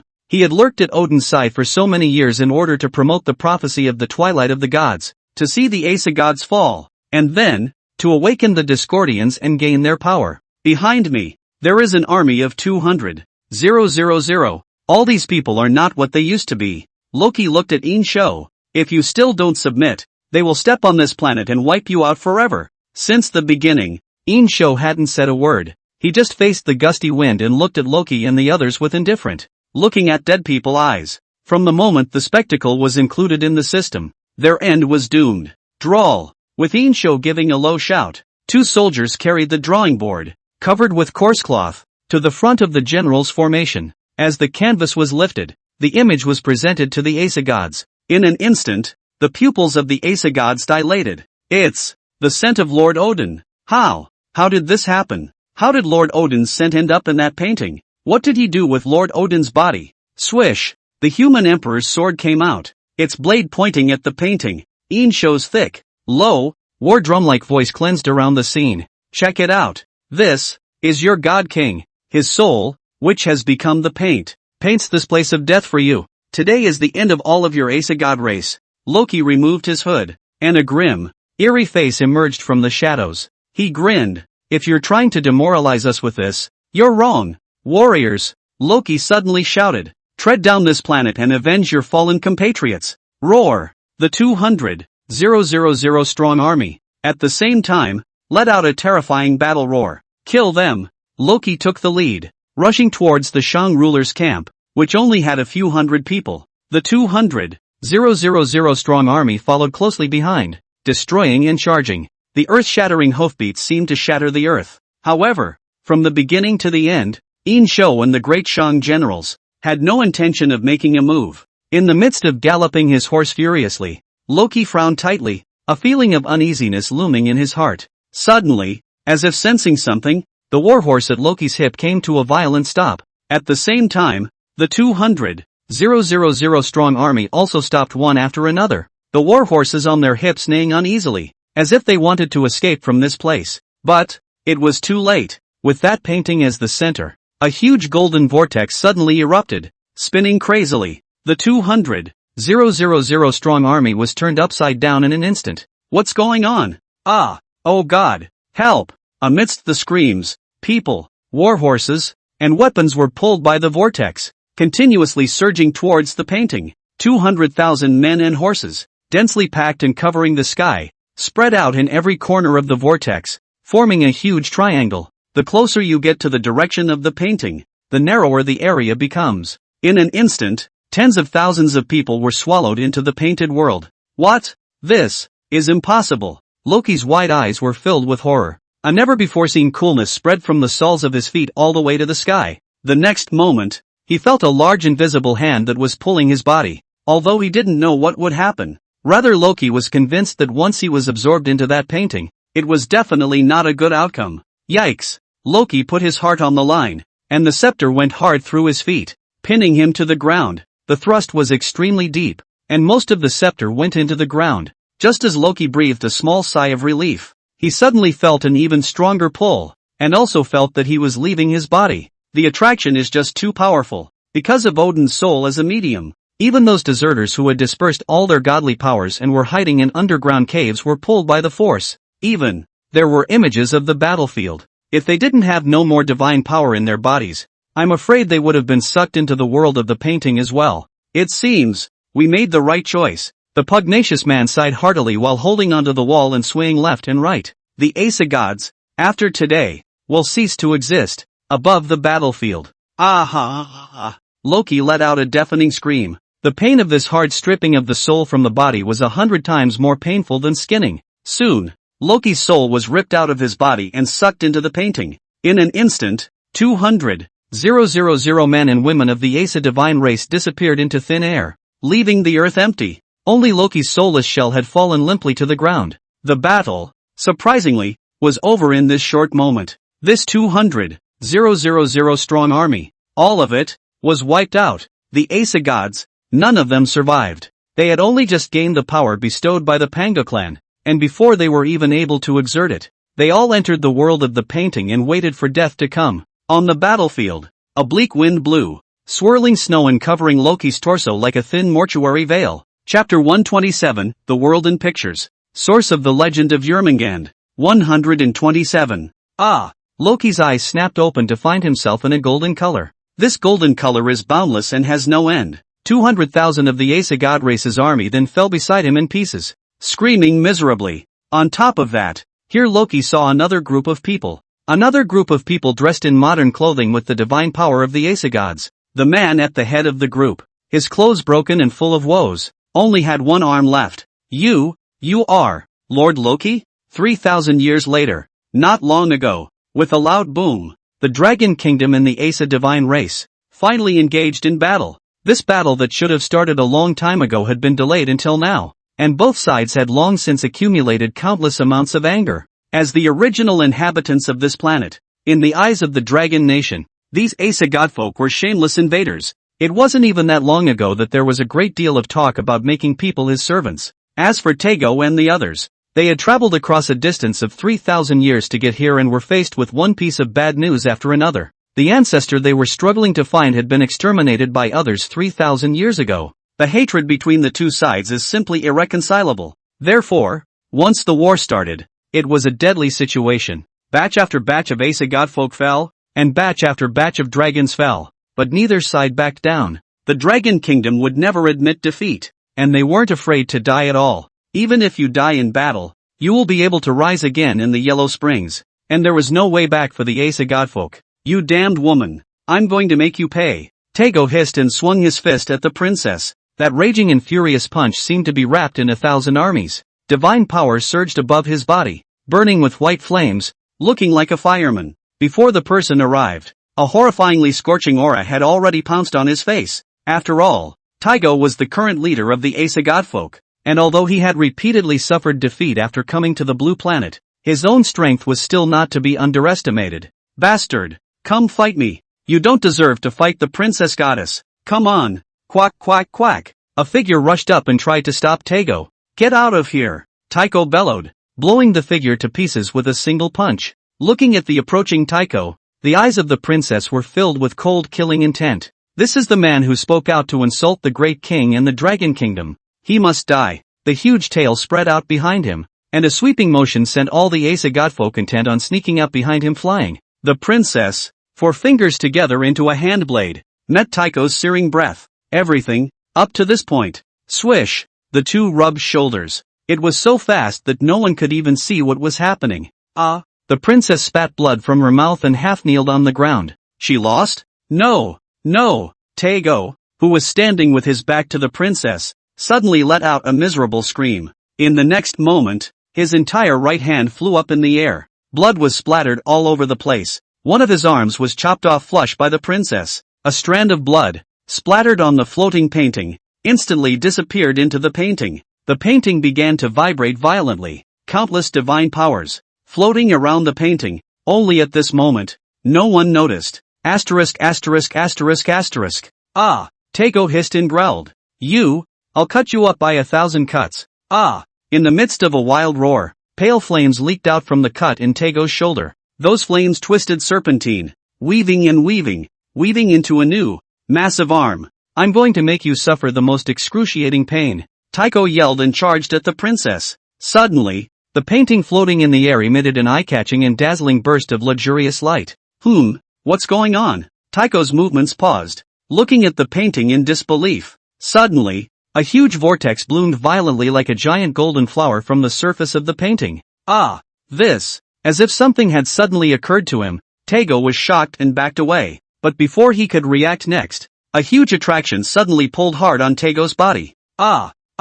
The painting looked like a giant mouth of the abyss that instantly swallowed Taiko whole. Almost at the same time, all of the Asa godfolk all screamed and struggled as they floated up into the void. A scene that happened 3,000 years ago was repeating itself at this moment. Time and space began to distort, and the countless Asa godfolk, all of them, were sucked into the world of the painting. Everyone was dumbfounded as they watched the scene. I see. Suddenly, Situyu exclaimed. 3,000 years ago, the old ancestors used this painting as a tomb and sucked in all the enemies of the Asa gods. Just now, the princess said. It was just now, when Taiko's blood splattered on the painting and awakened it. That's right. Everyone raised their heads at the same time, looking at the Asa godfolk who were densely drawn into the world of the painting, with nothing but shock remaining in their hearts, and the admiration of the old ancestors. From the star compass, the tomb of the Taoist emperor, the Yellow Springs, and the cave of broken stars, it was as if everything was firmly in his hands. The distortion of space and time was becoming more and more powerful, and even the Asa god race deserters from 3,000 years ago felt it. Headache! The brawny man's entire face twisted into a ball from the pain. Countless images that he had never seen before surfaced in his mind. He saw Loki being sucked into the painted world and then time flew by. 3,000 years of vicissitudes are but a blink of an eye. He saw that in the Dune of Pathos, countless natives of this planet were fighting a giant snake. He saw that there was a part of him that called the serpent Yemengard. All the Asa deserters saw the image. What the hell happened? The brawny man covered his head in pain. What's that Yemengard? It is at war with those natives. Could it be that Yemengard is our descendant? All the legends that form a closed loop in this moment. These deserters from 3,000 years ago dispersed all their godly powers and became ordinary people, living in the dark corners of the gutter. And yet, as a result, it has avoided extinction. Because of the painting's distortion of time and space, he accidentally saw the picture 3,000 years later and saw the battle between the Dragon Kingdom and Nuwa. They, on the other hand, mistook Nuwa for Yemengard based on some sounds they heard. Thus, the legend of Yemengard has been passed down from generation to generation for 3,000 years since then. The change in the picture was not over. Soon, the brawny man and others had a glimpse of the battle in the museum, and saw Taiko, 3,000 years later, being sucked into the painting. Immediately afterward, they fainted. Because of the influence of distorted spacetime, Yemengard, the 9 realms, Odin, all of this information became extremely confusing in their minds. Chapter 128 Death of Tai Gao. The Discordian clan comes. The power of the vortex, growing. Countless Asa godfolk, even hundreds of thousands of miles away, were attracted by the vortex and entered the world in the painting. Of course, there are big smarts trying to stop as well as get sucked in all sorts of weird ways, but as a result, they too, like Loki, had their souls ripped out of them the hard way after enduring 100 times the pain of flaying. In less than 3 minutes, the entire planet, all of the Asa divine race, all entered the world of the painting. They came here, frantically following in Odin's footsteps, but it was also the scent of Odin, and the bloodline of the gods, that pulled them into the abyss. Quiet. The rest of the world watching this war was dead quiet. A shocking battle. Just like that, it's over. Quickly, immediately think of every possible way to show favor to the Dragon Kingdom, even if we make servants for them. Pretty country, said an official with the screen name Bai Lao Deng. My lord, my lord my ass. The official glared. From now on, we'll all have to call ourselves little people. Though, the Asa gods are our ancestors. Though Tago and the others, forget about them. Anyway, they're dead. If we don't want to follow in their footsteps, let's be smart in the future. Neon. Immediately, contact the Ministry of Foreign Affairs at once. I want to personally travel to the Dragon Kingdom to apologize for my crimes, the official named Tokugawa Ayaten said. Because it wasn't that long ago that when Taiko came to this planet, he used to badmouth the Dragon Kingdom in order to get his leg up. After this battle, the Dragon Kingdom proved itself once again. A few minutes later, the world's netizens were completely set ablaze. The famous critic, 5-star Admiral MacArthur, commented, "Give him a picture and he can absorb the whole world." A certain yellow-haired, country-building comrade who likes to wear a red tie said, "The Dragon Kingdom is the most powerful. No one understands the Dragon Kingdom better than I do." Countless Western netizens, for fear of being cleared of old scores by the Dragon Kingdom, and even more so, for fear that their identity as alien descendants would not be tolerated by the Dragon Kingdom, were worried, even to the point of being straw men. The appearance of even the slightest movement in the room scared the hell out of them. I was afraid that I would be sucked into the painting as well. Time to go back to the present. There was little movement amidst the ruins of the museum. Only the wind blew gently, and the painting still floated above the void. A brilliant light that mirrored the aurora borealis in the sky. "Did we win?" Situ Yu, who stood up from the rubble, muttered. Her ponytail swayed gently in the breeze. The clothes on his body had been somewhat tattered from fighting for so long, revealing the white skin inside. There is a brutal and decadent beauty in standing amongst the ruins. Shinfeng shook his head. "It's not that we won. It's old ancestor who won. Before we could defeat these aliens, the painting left behind by our old ancestors absorbed them. Phew, this farce, it's finally over. These alien guys, never to be seen again. Phew, the world is quiet. I'm going to continue. Women's celebrations. What happens when they enter the painted world? Completely unposed? Or, are they imprisoned in another world? That's a question that no one can answer." All of them simultaneously raised their heads full of awe and gazed at the painting. Suddenly, there was a flash of light in the painting, and it was actually projected like a monitor. "Look, everyone, where's Tago the Pouncer?" Tago opened his eyes in a daze, and what came into view was a dazzling gold color, and an uncountable number of people. Upon seeing the figure dressed in black robes and holding a scepter, Taiko froze. "You are Lord Loki?" Loki, who was also sucked into the painted world, asked in disbelief. "Who are you?" I'm a descendant of the Asa god clan." Tago was on the verge of tears. "See, finally saw it." After searching for 3,000 years and getting punched in the face all the way to the blue planet, Tago finally met one of his ancestors. I just wondered what Tager's face would look like if he knew that one of the only ancestors he'd ever met was still at 250. "Lord Loki," Tago said excitedly, do you have a way out of here? You will surely lead us and slaughter these humble natives, won't you?" Loki looked odd. "Slaughtered out? He's on his own now. You barbarians." Suddenly, from all directions, a vast and deep, storm-like voice swept in. "It's him!" All over his body, Tago had sudden goosebumps. He had heard Yin Shou's voice more than once. There have also been more than a few occasions when I have lamented that I have come 3,000 years too late, but when he actually heard the voice judging him, he was so scared that his legs trembled. "Here, this is your grave," the voice continued to echo. "From now on, there will be no Asa gods in the world. The great merchant lives forever, and those who provoke it, die." As the last word death fell, the crowd suddenly saw an infinite red color spreading out like a blade light. That was the last stroke of the painting, painted by Yin Shou with his own blood. "Ah!" Taiko struggled back, but was suddenly grabbed by the shoulders from behind. It was actually the subordinate who was often mistreated by Taiko. At the critical moment, he actually took up Taiko as a shield. "Die for me, asshole." However, it was all in vain. A red color that spread across the room in the blink of an eye, mapping everyone into black silhouettes. The silhouette gradually shatters. All of the Asa divine race, as well as the Asa divine folk led by Taiga, went up in smoke in an instant. On the battlefield, Yin Shou withdrew his divine sense and looked at the painting with an indifferent gaze. He was still holding the human emperor's sword in his hand. The sword wasn't incorporated into the scabbard, because he understood that everything wasn't over yet. Yin Shou looked up. Above the sky, two large blood moons were still radiating a demonic light. An ominous aura enveloped the entire world. "My lord, they're coming," Chu Feng said in a cold voice. Yin Shou didn't say anything, but waited quietly. The light of the blood moon suddenly disappeared. There was a violent gust of wind that blew so hard you couldn't open your eyes. Countless flowers, plants and trees were all uprooted, and above the sky, boulders were flying. everyone saw a burst of black fog. From all directions, violently burrowing into Loki's torso. Ha! Loki suddenly let out an indescribable laugh. The soulless body slowly stood up and stared at Yin Shou.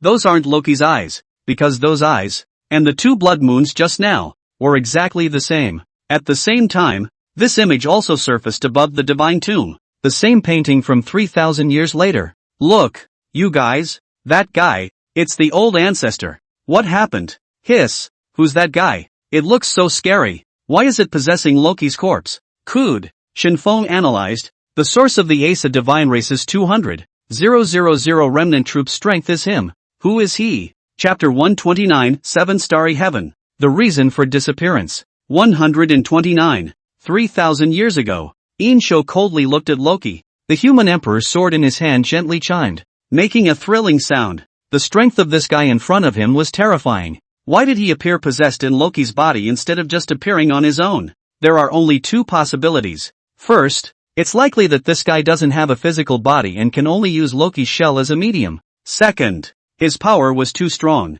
and if he appeared directly, it was possible that the planet wouldn't be able to withstand it at all. Intuition told Yin Shou it was the second point, but instead of backing down, Yin Shou's blood surged. On that day, rising from the flames, he was challenging and conquering. Ginger, Jifa, Nuwa, Asa gods, all the enemies, all of them, fell at the feet of men. Today, it will be no different, no matter where it comes from, once a foe or a friend. As long as it threatens people and the majesty of the great merchant, then it will be a war to the end. Immortality. A very exciting and surprising battle. Loki looked at Yin Shou and pointed at his own body again. It seems that this descendant of mine is slightly inferior. The sound was very heavy, as if something high in the air had fallen to the ground. Yin Shou said coldly, "Are you his ancestor?" The other moved his body slowly, seemingly adjusting to this new body. "I am the Pangu clan, one of the 7 starry heavens, Avalanche Mountain. Whether you have heard it or not,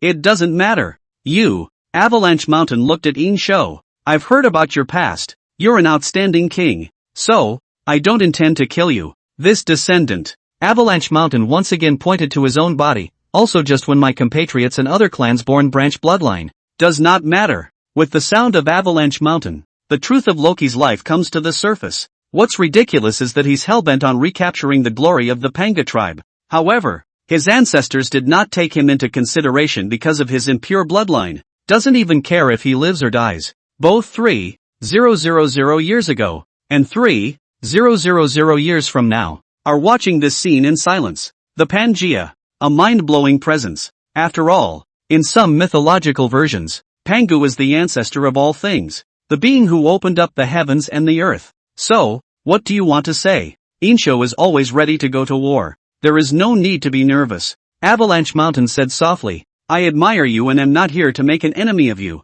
Besides, you are no match for me." 7-star sky. Avalanche Mountain explained, "The 7 starry heavens are 7 powerful warriors in the Pangu clan, loyal to the leader of the Pangu clan. But tens of millions of years ago, it wasn't called the 7-star sky. At that time, there were still 8 people in the 7-star heaven, known as the 8 divine generals." Yin Shou's face was expressionless. "Lone, I'm not here to listen to you catching up. Since you don't want to go to war with Lone, then get the hell out of the Great Shang territory." Avalanche Mountain froze, then actually smiled. "Much like what I've heard of you. Since you're so impatient, I'll be blunt. You are the only person I've seen in all these years who has overcome the heavenly Tao with human power, and in a short time, my people will awaken one by one.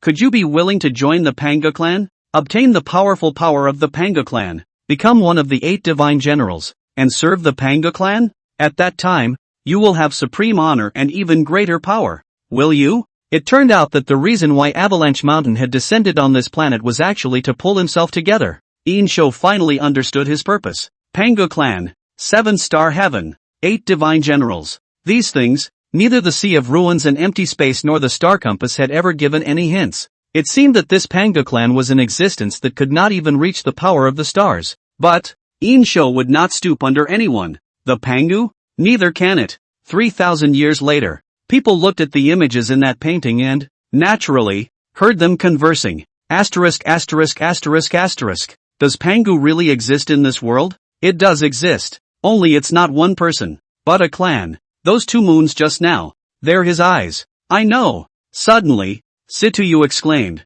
I know exactly what happened 3,000 years ago. I know why the great merchant disappeared. Situyu's cry of surprise attracted many people's attention. The question of why the Great Shang disappeared has been haunting people for 3,000 years. Why did such a powerful dynasty, such a radiant story, disappear? People have been trying to find the answer, but they don't have a clue. Now Situyu is saying that he knows. Are you saying? Shinfeng suddenly widened his eyes. Are you saying that old ancestor joined the Panga clan and became the 8 divine generals? When these words came out, for some reason, everyone's heart sank slightly, somewhat less comfortable. All along, Yin Shou was an indomitable image in the hearts of the people who fought everything to the end. Will he, indeed, join the Panga clan? No, the great king would never. The king's consort said firmly. The king will not submit to anyone. There was a harsh glint in those eyes of his. Those were the eyes of the white fox. Then, Shinfeng's heart sank. It can't be that he lost to the Panga clan, right? That fellow looks, well, extraordinary. It's not that Shinfeng deliberately sang his praises. It is really too strange that the disappearance of the Great Shang, such a big dynasty, such a strong group of people, inexplicably disappeared in the long river of history. Anyone would be surprised. Could it be that the Great Shang was really destroyed? Or did go somewhere else? As Shinfeng's words fell, the scene was covered with a layer of gloomy atmosphere. The princess's fists were clenched so tightly that her sharp nails had sunk into her flesh, cutting through her skin and bleeding. 3,000 years ago, between the Great Shang and the Panga clan, what really happened? Everyone held their breath, their eyes looking unblinkingly into the middle of the screen. 3,000 years ago. So, what's your answer? Bengshan looked at Yin Shou with a calm expression. Will they perish in this way? Or will they submit to the Panga clan? He slowly opened his arms, and with just a slight tremor, the sky and the earth changed color. The clouds of the 9 heavens hang down, and the waters of the 4 seas stand up. The mountains were screaming as if it was the end of the world. The sea flooded countless lands. Inches of chapped earth split into several plates. The entire planet shook vaguely. Countless birds of prey circled the sky in terror, and countless beasts buried their heads deep into the earth. Yin Shou stepped forward with his horse and said in a shocking voice, Lone will not submit. Lone only conquer. Chapter 130, Is the Panga race so weak? System alert. Danger. There it is again. There will be no subjugation, only conquest. These words gave everyone, 3,000 years later, a shot in the arm. The old ancestor, faced with the mysterious and powerful Panga clan, did not choose to give in. That's the old ancestor. No matter who you face, if you don't obey, then do it. Right. A great man is born between heaven and earth. How can he be depressed and live under others for a long time? So, 3,000 years ago, the old ancestor went to war with this mysterious Panga race? Avalanche Mountain. That name doesn't sound simple. So, this battle is the key for us to know where the old ancestor has gone. People's hearts were shaken as they looked nervously and expectantly at the picture frame. The picture from 3,000 years ago. Everyone knew that this battle had a great possibility of uncovering the doubts of the crowd and letting people know the truth of what had happened. If the old ancestor lost, then everything would be right. 3,000 years ago, the radiant and brilliant Great Shang was destroyed by the Panga clan. Again. For some mysterious reason, the history is broken. But that's not what everyone wants to see. Without realizing it, a long time had passed. From the birth of the 3,000 Terracotta warriors, the Dragon Kingdom has come one step at a time. Everyone treated Yin Shou as the leader in their hearts. No one wants to see him lose. If the old ancestor won, the mystery of why the great merchant had disappeared would still loom over everyone. But it was the ending that everyone wanted the most. It seems you made the wrong choice. Under the sky 3,000 years ago, Avalanche Mountain said indifferently. It was as if there wasn't a trace of emotion in his voice, yet it carried the exclusively ruler's towering majesty. Much ado about nothing. Yin Shou stood upright, standing on the back of his horse, the human emperor's sword held horizontally at his side, emitting a cold light. The 2 cloaks behind his shoulders were pulled long and wide by the gusts of wind tugging them in the direction of the sword's blade. Come on, fight. Insignificant human. Avalanche Mountain's feet left the ground and slowly floated up into the void. The black robes flew wildly in the wind, eyelids slightly hitching downward. He looked down at the earth. I have given you the way of life. Why don't you go? Could it be that you want to take your tribe and lead it to extinction? Becoming an 8 divine general is the Panga clan's way of granting you and showering you with supreme honor. How dare you not cherish it? Glory? Yin Shou was just like him, slowly floating up into the void. I don't care how powerful you are, but in my eyes, your so-called glory is nothing more than dirt. The human race will never give in. The human race, under the leadership of Lone, will sweep away and override everything. You, and others, are no exception. The gazes of both sides came into contact in the air, and 10,000 huge waves instantly rose from the seawater with a monstrous sound. Swish! Chu Feng drew his longsword and raised his arms. Swear to follow my king. The great merchant endures forever. My king for all time. All the generals shouted in unison. May my king, the martial arts prosper. Bengshen's cold eyes looked around. If you are unwilling to join the Panga clan, then perish, he said it lightly, as if recounting a trivial matter. In the next moment, countless mountains and countless thunderbolts came spreading towards Yin Shou. It was so loud that it was unavoidable. Avalanche Mountain pushed a huge mountain with one hand and charged towards Yin Shou. Anyone who doesn't submit to the Panga clan will come to perdition. Boom! Rumble! Two huge peaks whistled, the air bursting with a thunderous and wild sound.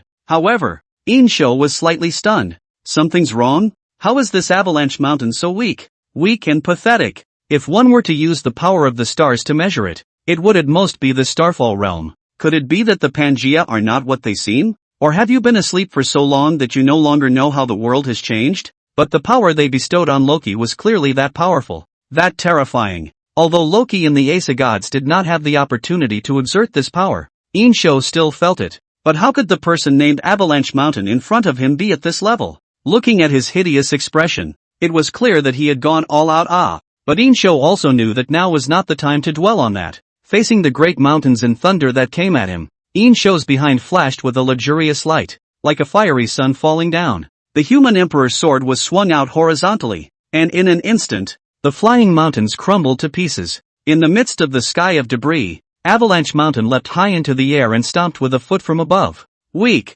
That attack is still weak. In Yin Shou's eyes, it was as unthreatening as slow motion. Is the Panga tribe really this bad? Swish! The human emperor's sword swung upwards. A sword half-moon. The strong and raging sword chi directly sent Avalanche Mountain flying hundreds of thousands of miles, and his shadow was like a shooting star flying backwards, quickly disappearing into the sky, where it could not be seen. That's it. Over? It's a little too easy. Yin Shou felt more and more strange. Or was it that this guy had just woken up from a nap and his strength had not yet recovered to its optimal state? 3,000 years later. This is the Panga clan? Losing just like that? That's ridiculous, isn't it? This one called Avalanche Mountain. He couldn't be an actor who dropped points on purpose, could he? I thought how grueling this battle had to be. There's no comparison to that battle with the Heavenly Tao. But always, it's the old ancestor who wins. Everyone was a little disappointed while breathing a sigh of relief in their hearts. This Avalanche Mountain, it's like a paper tiger. It's scary to look at, but when it comes to fighting, it's straight up seconds. I always feel that something is not right. Shen Feng frowned and analyzed. This Avalanche Mountain's strength is just too contradictory, isn't it? I have a guess. Situ Yu whispered. Could it be Loki's body that suppressed the power of the Discordian race? Afraid that the crowd wouldn't understand, Situ Yu had explained. To put it simply, Loki's body is like a container. This container can only hold a cup of water, but the power of the Discordian race is equivalent to a basin of water. So, possessing Loki actually suppressed the power of the Discordian race, leaving Avalanche Mountain with no way to exert his full power. No one said anything, but it was clear that everyone agreed with the statement. Otherwise, it was impossible to explain that the Panga race, which had existed since eternity, was so weak. 3,000 years ago, the haze in the sky did not dissipate as Yin Shou defeated Avalanche Mountain, but instead became more oppressive, leaving you breathless. An invisible pressure shook the earth.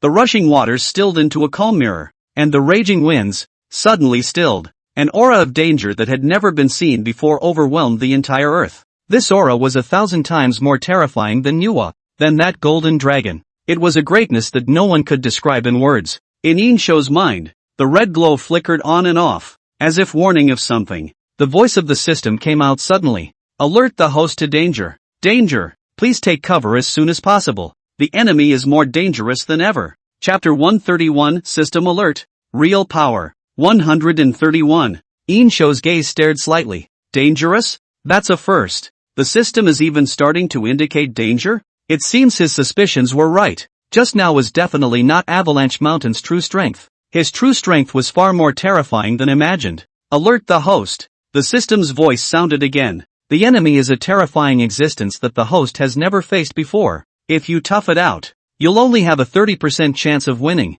so please consider it carefully. The system spoke out to prompt danger, thus showing that this level of danger was absolutely unprecedented. Really? To run away? Yin Shou gazed at the sky, and at some point, the two huge blood moons once again emerged. Lone. Never escape. Although Yin Shou said that there was no fear of not having wood to burn, but at this moment, once Yin Shou talked about it, it would mean lowering his lofty head to the Panga clan. And the most important point is that even if you escape, what can you do? According to what Avalanche Mountain had said, there were 7 powerful people in the Panga clan, called the 7-Star Heaven. He had only faced one Avalanche Mountain and started running away. What about later? Besides, what's the point of running away? Won't they be found by the Pangea? How can you build wonders when you're in hiding? So, no matter what, Yin Shou would not flee. What would have happened to Lone if he had not fled? If the host does not flee, once defeated, he will be annihilated. History will return to its original trajectory, and the system will disappear along with the host after erasing all traces of the host's changes. The heavens and the earth grew quieter and quieter without a sound. After a long time, Yin Shou muttered, Lone will not escape. No matter who the enemy is, Lone will fight to the death. Lone is to tell everything in the world that the Great Shang will never bow down to any being. Wish the host good luck in martial arts. The system then went silent. In the sky, there was a deafening boom. Yin Shou slowly raised his head, his slightly disheveled hair swaying slightly in front of his eyes. Keep fighting. Fight for the hope of the human race. Fight for the majesty of the Great Merchant. The Great Merchant will live forever, and the human race will not be destroyed. Yin Shou stood proudly between heaven and earth, waiting quietly. When that moment came, the red light of the blood moon shone down on the earth. A huge figure that was trillions of dollars tall was standing between the stars and rivers of the universe, looking down at the azure planet. All over his body, he had a translucent and transparent quality. The figure was too big, so big that the entire planet was no more than half a body's width in front of him. Those huge meteorites in the universe floating beside him were as small as dust. Those two blood-red eyes, like two small planets, flickered with an eerie light. 3,000 years later, asterisk. It's huge. Is this the true power of the Panga clan? Our planet. It's like a globe in front of him. So scary. 3,000 years ago, something like this actually happened. Unimaginable. People were filled with horror. But more people, seeing this scene, were so shocked that they were short of breath, their voices stuck in their throats, unable to say a word. The picture in the frame had long since surpassed everyone's perceptions. One cannot help but think of one thing. If all the 7-star heavens of the Pangu clan awaken, what a terror it will be. Is this the same group of enemies that the old ancestors faced 3,000 years ago? What a mind-blowing time that really was. The crowd didn't know how this battle would end, but everyone prayed silently in their hearts. Old ancestor, there must be victory. It has to be a win. The princess looked at the screen and said in a voice only she could hear, 3,000 years ago, Avalanche Mountain, on the other hand, was quietly blue-starred on the opposite side of the planet, the blue planet that floated just in front of his belly. Avalanche Mountain's huge body did not move at all, revealing an unshakable majesty. His red eyes had few ripples,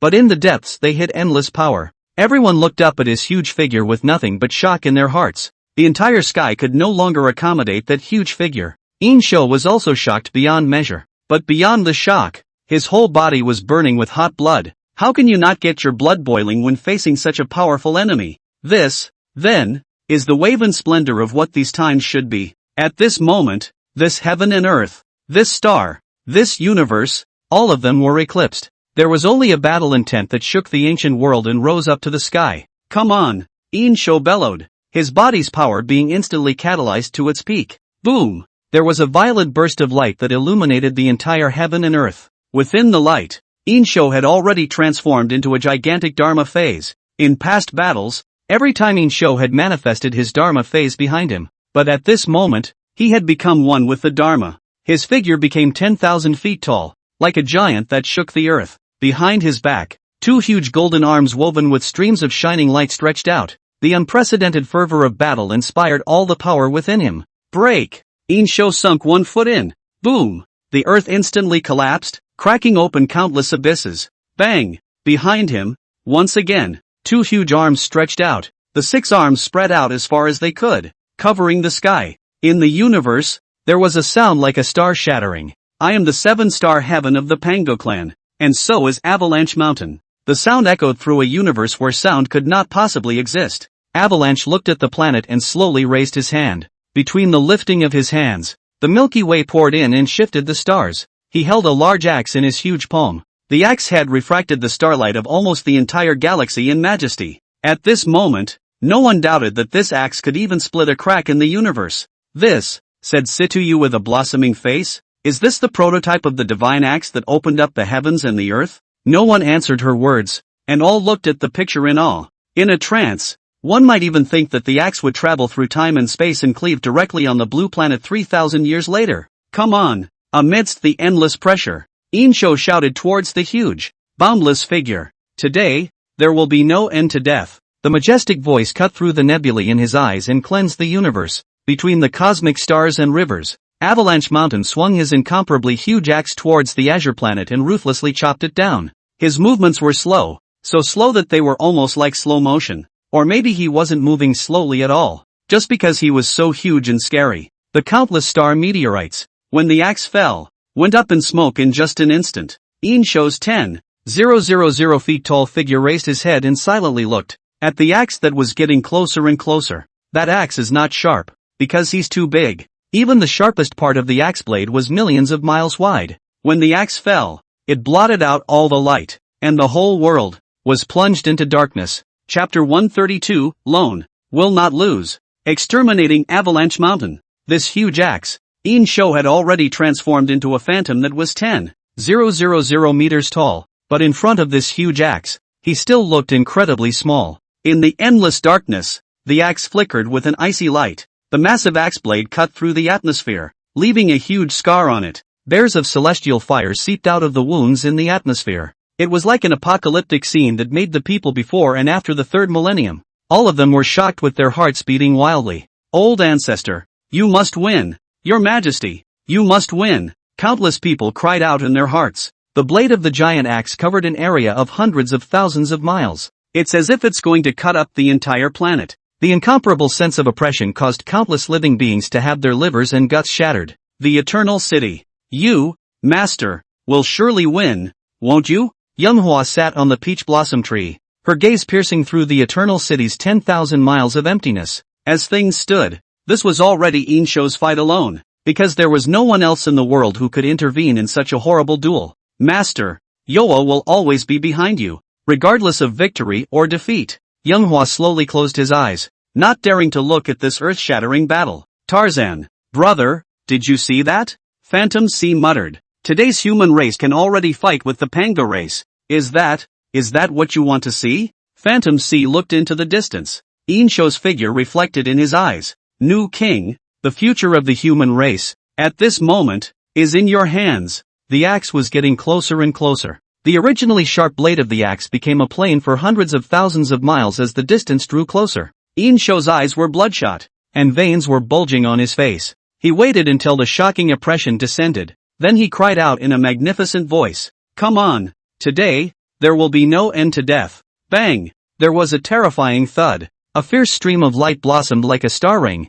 spreading out to the 8 directions of the universe. People Yin Shou's 6 burly arms violently pressed against that axe blade. Avalanche Mountain's movements hardened and froze in midair. Everyone's pupils dilated violently. But there are no words to describe the shock of this moment. In this moment, time seemed to freeze and everything in the world became silent. That incomparably domineering power poured down like a Tarzan pressing down on an egg, and Yin Shou's veins rippled from the immense pressure he was under. This battle was the toughest battle he had ever encountered. Also, the hottest battle of all. The Pangea of ancient times, giants bigger than planets. I'm afraid no one but him would be born to resist, but Yin Shou is just that. From the moment he stepped out of the fire in the first place, he was destined to face countless challenges. Boom! There was another loud bang. That huge axe sank down a few points, and Yin Shou's 6 arms, slightly bent. "Human, in the universe," the majestic voice of Avalanche Mountain echoed, "thou art as small as dust. You will go to your doom, along with your people." Once again, the axe sank a few points lower. That incomparably terrifying power was like dozens and dozens of planets smashing down.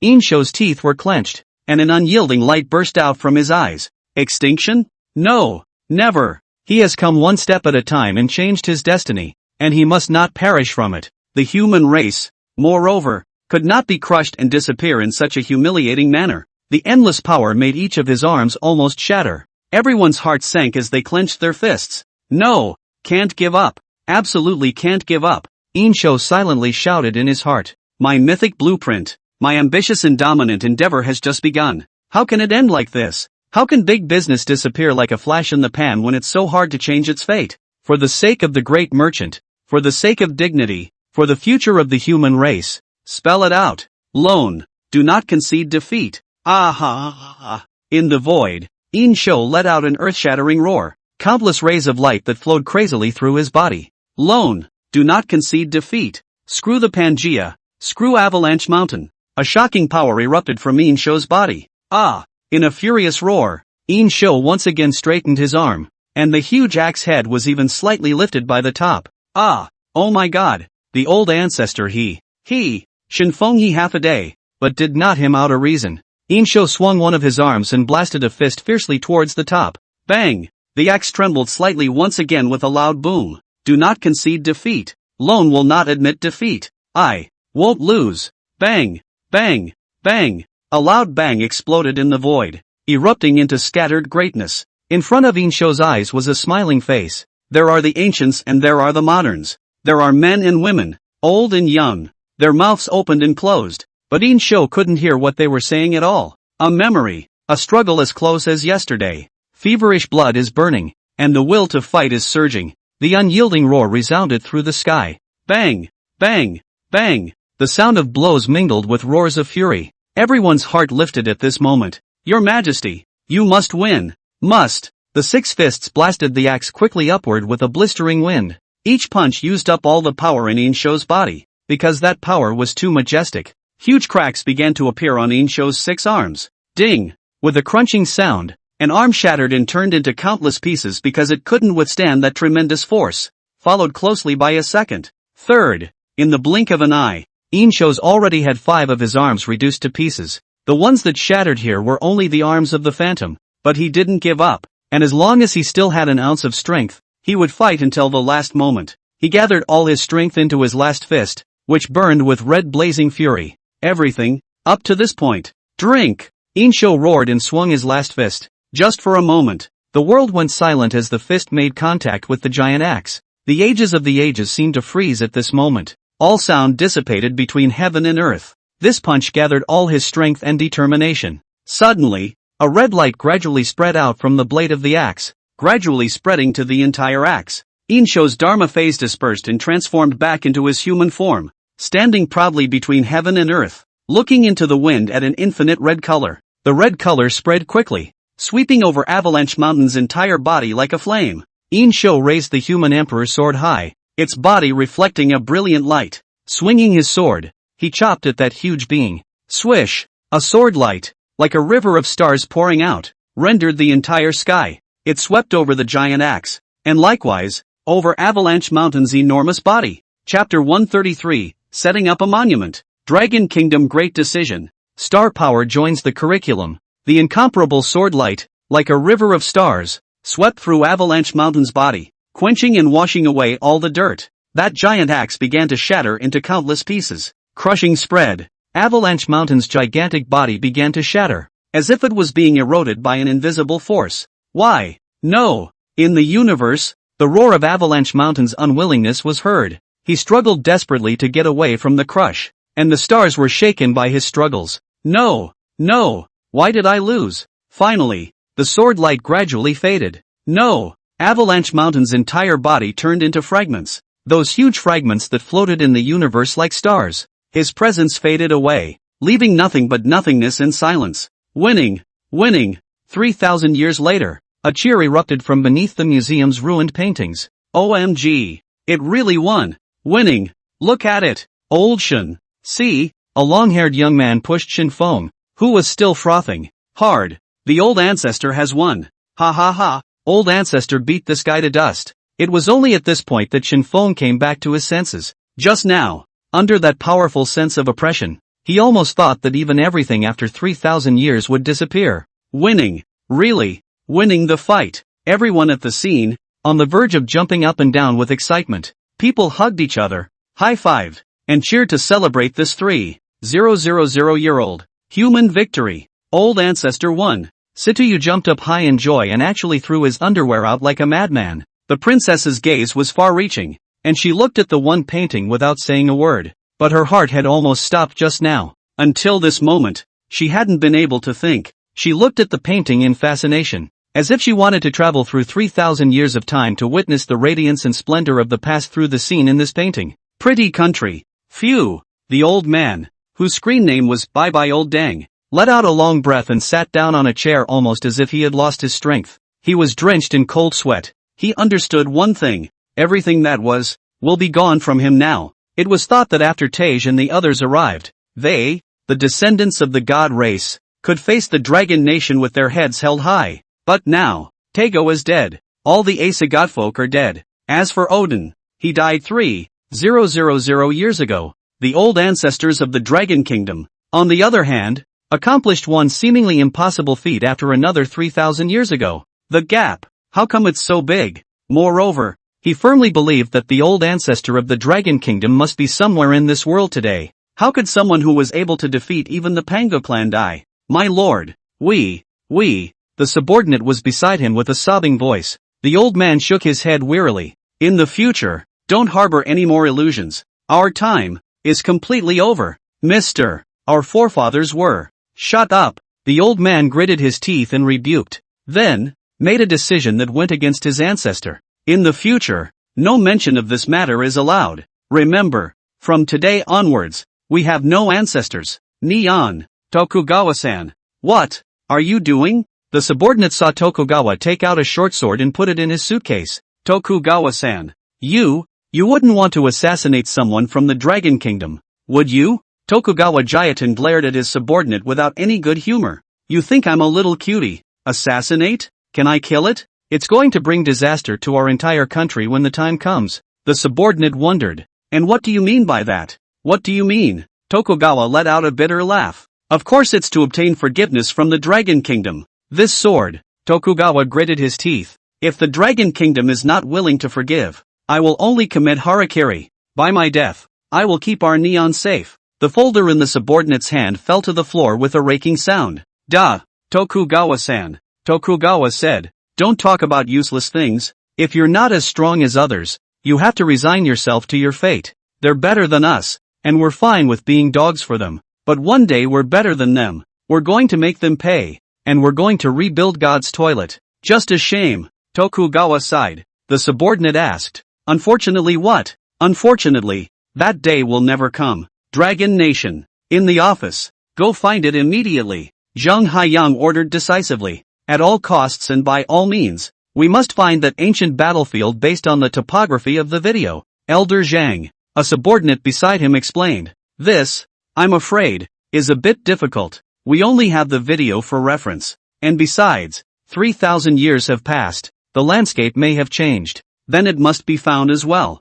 Zhang Haiyang's tone could not be refused. There, it's the place where the old ancestor defeated his strong enemies. Try to contact all the geologists and find this place at all costs. We will erect a statue and monument to our old ancestor here, so that people from all over the world will come here to admire his glorious achievements. A strong sense of pride rose from the subordinate's heart. Let the whole world come to admire the splendor of our ancestors. Once upon a time, the Dragon Kingdom was ridiculed by the whole world because of the historical fault line. But with real history coming back to Earth, the Dragon Kingdom has been flying high ever since. It's not on the same level as other countries anymore, either in terms of strength or in terms of vision. And, Zhang Ocean tapped the table. This decision, we have to find a way to implement it. After a while, I will contact all the senior staff and hold a meeting. Elder Zhang. What decision? Zhang Ocean stood up and looked out the window. Popularize the power of the stars, up and down the Dragon Kingdom, and become part of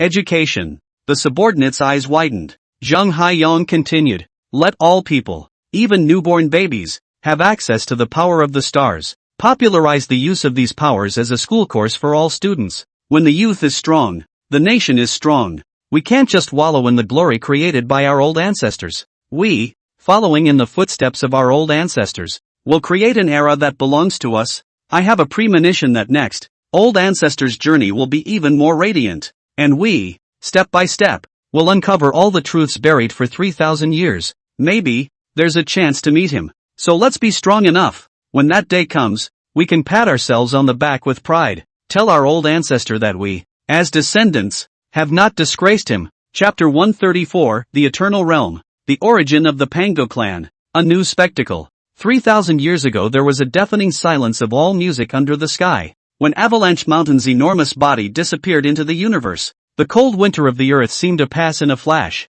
The gods usher in the end. The winter of Fimbul. It's over. The dark clouds and cold dispersed, revealing a blue, pure sky, where the winds flow. A sun that radiates the light of hope hangs high in the center of the blue, warming the earth and shining on everyone. It was as if frozen time had burst its banks in a moment. The frozen rivers, lakes and seas began to melt rapidly, and the snow on the earth slowly sank into the land. Those melted snow turned into nutrients, nourishing flowers and weeds that spread across the land in a flash. All the people around the world looked at Yin Shou's figure and simultaneously chanted, "The Great Shang will live forever, my king for all time." Yin Shou stood between heaven and earth, stepping on the haunting gale as brilliant rays of light flowed over him.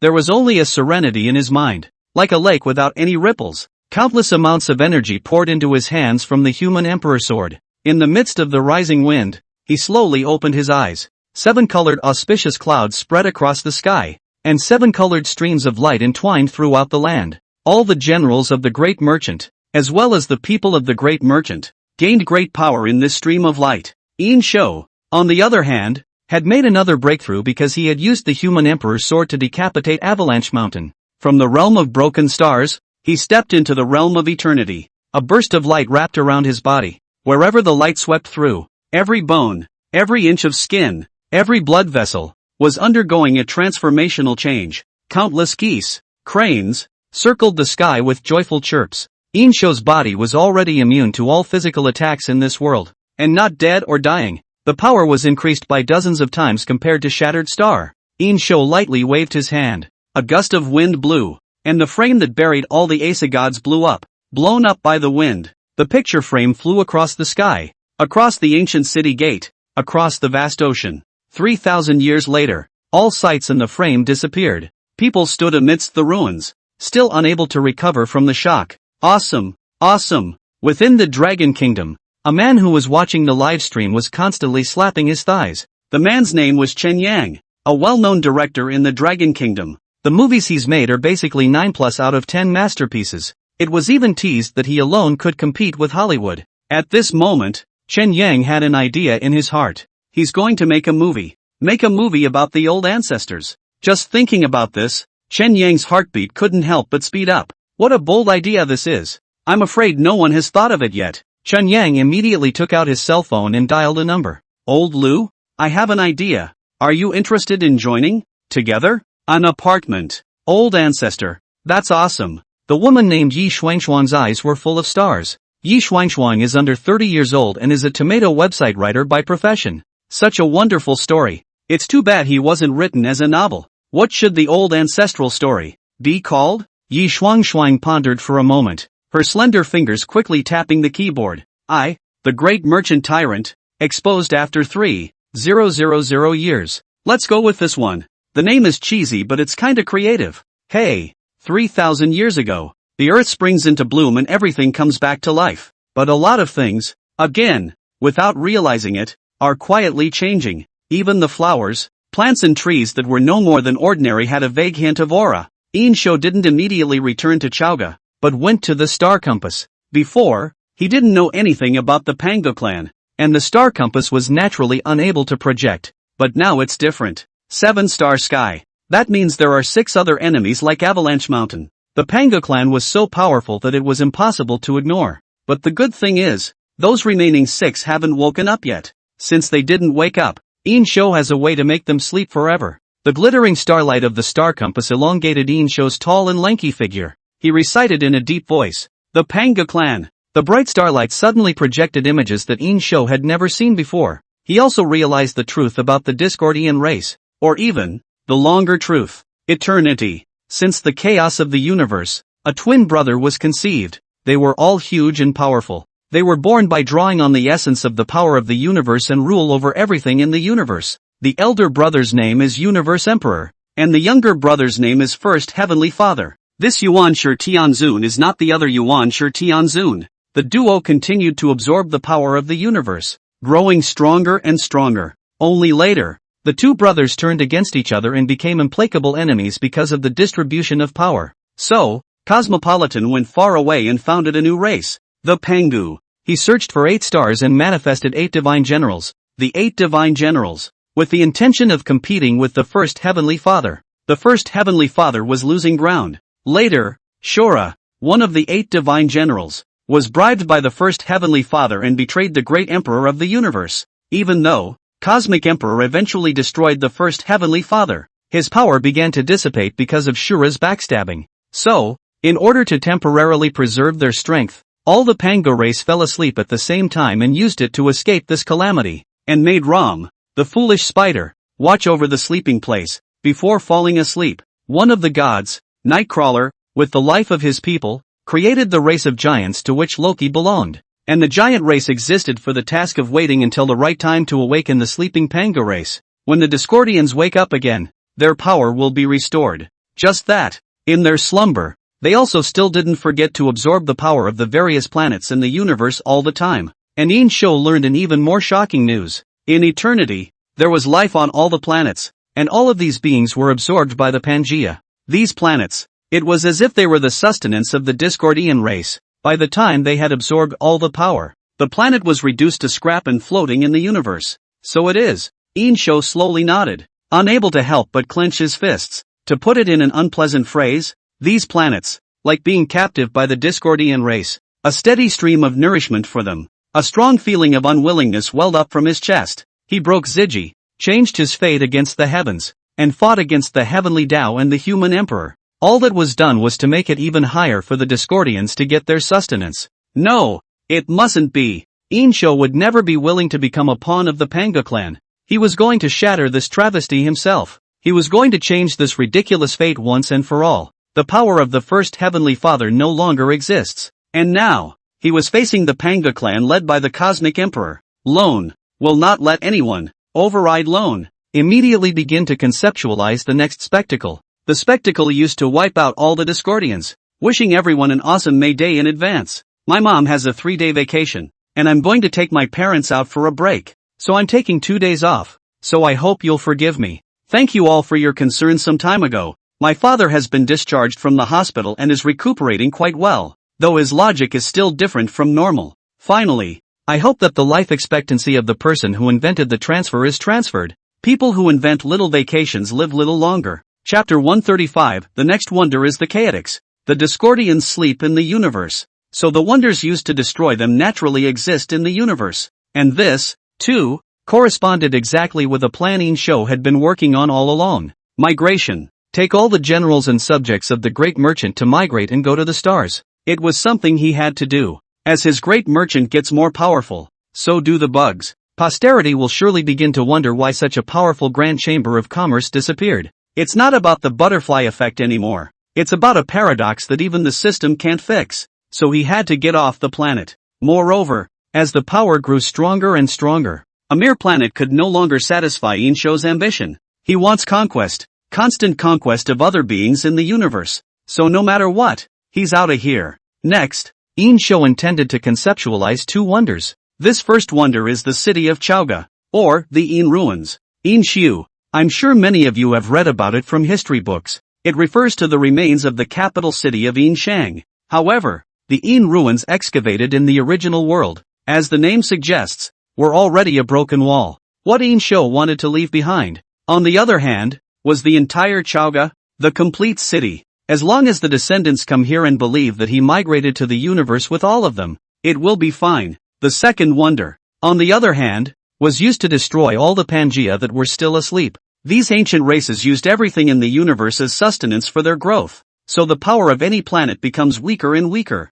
This also explains why Emperor Xin during the Yin Shang period, even following the historical trajectory, could still fight 1 against 100 and hold up a beam. Xiang Yu, at the end of the Qin dynasty, also possessed strong personal force. Modern man, on the other hand, has never reached such heights. That was because the power of the blue star had not been the same as it had been in the thousands of years when it had been continuously absorbed by the Discordian race. So no matter what, the Panga race must be eliminated. Discordian race, you will be in slumber and usher in your demise. Yin Shou was not one to procrastinate, and after thinking these two things through, he immediately summoned all the officials and headed to the middle of the Great Hall. Yin Shou sat majestically on top of the throne and spoke in a shocking voice, and now, the barbarians have been wiped out as much as possible by loan. All of heaven has already submitted to me. Therefore, I want to abandon Chaoge, lead the generals of the Great Shang and the people of the Great Shang to the stars to establish a new era, and at the same time,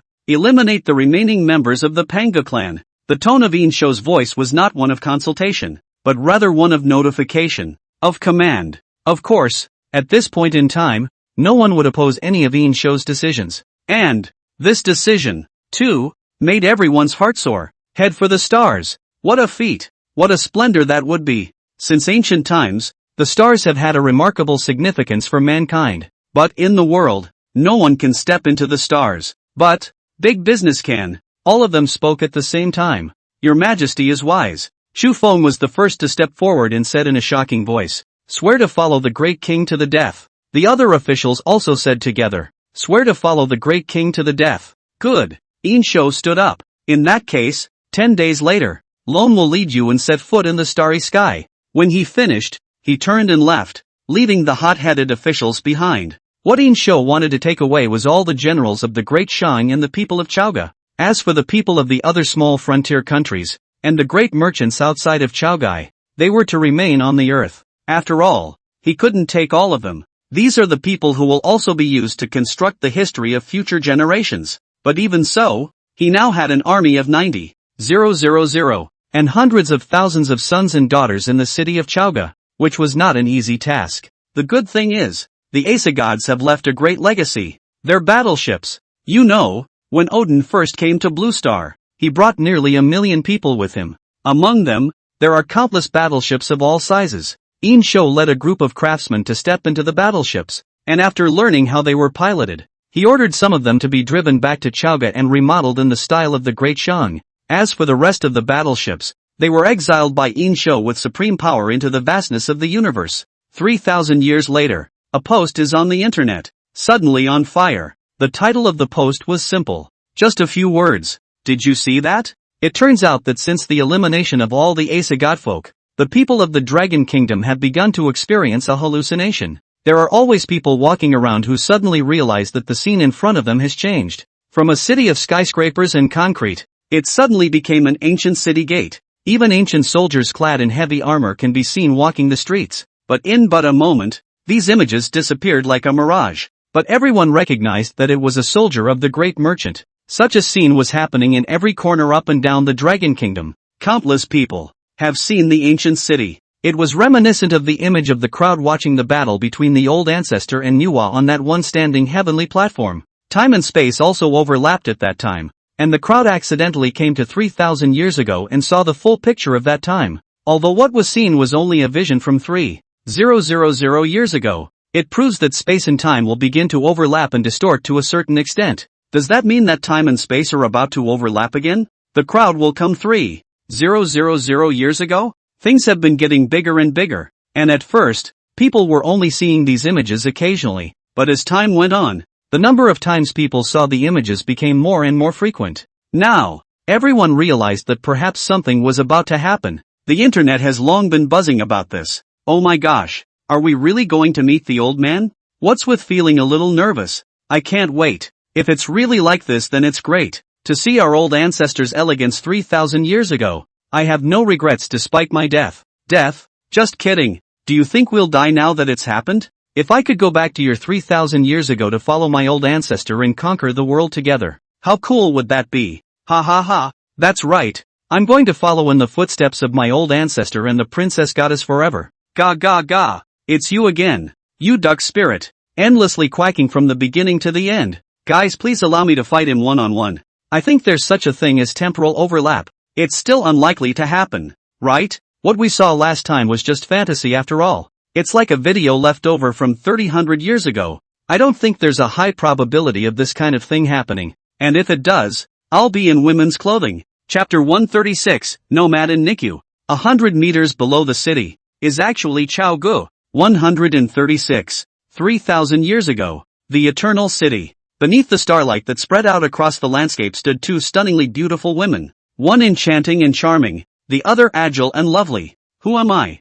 Under the peach blossom tree, the agile and lithe young girl, blinking her eyes, looked at Yao Hua with an innocent face. Young Hua said indifferently, "Your name is Nico, and you are the second owner of this Eternal City." The owner of the Eternal City? Natalie had only just been born, and there were some things she didn't quite understand. Young Hua smiled faintly with a flavorful smile. "Soon, you'll know. I'm going after our common master and traveling between the stars of the universe. There, it's our home." Young Hua was conceived from the power of the stars, and the universe was naturally its home. "Well, what about me?" Natalie cocked her head. Young Hua said, "After 3,000 years, there will be a woman with the name of the king's consort." Young Hua pointed to a star fruit on the tree that hadn't ripened yet. "After 3,000 years, you will deliver this fruit of the stars to her, and your task will be complete. At that time, I will come for you and travel between the stars, back to our home."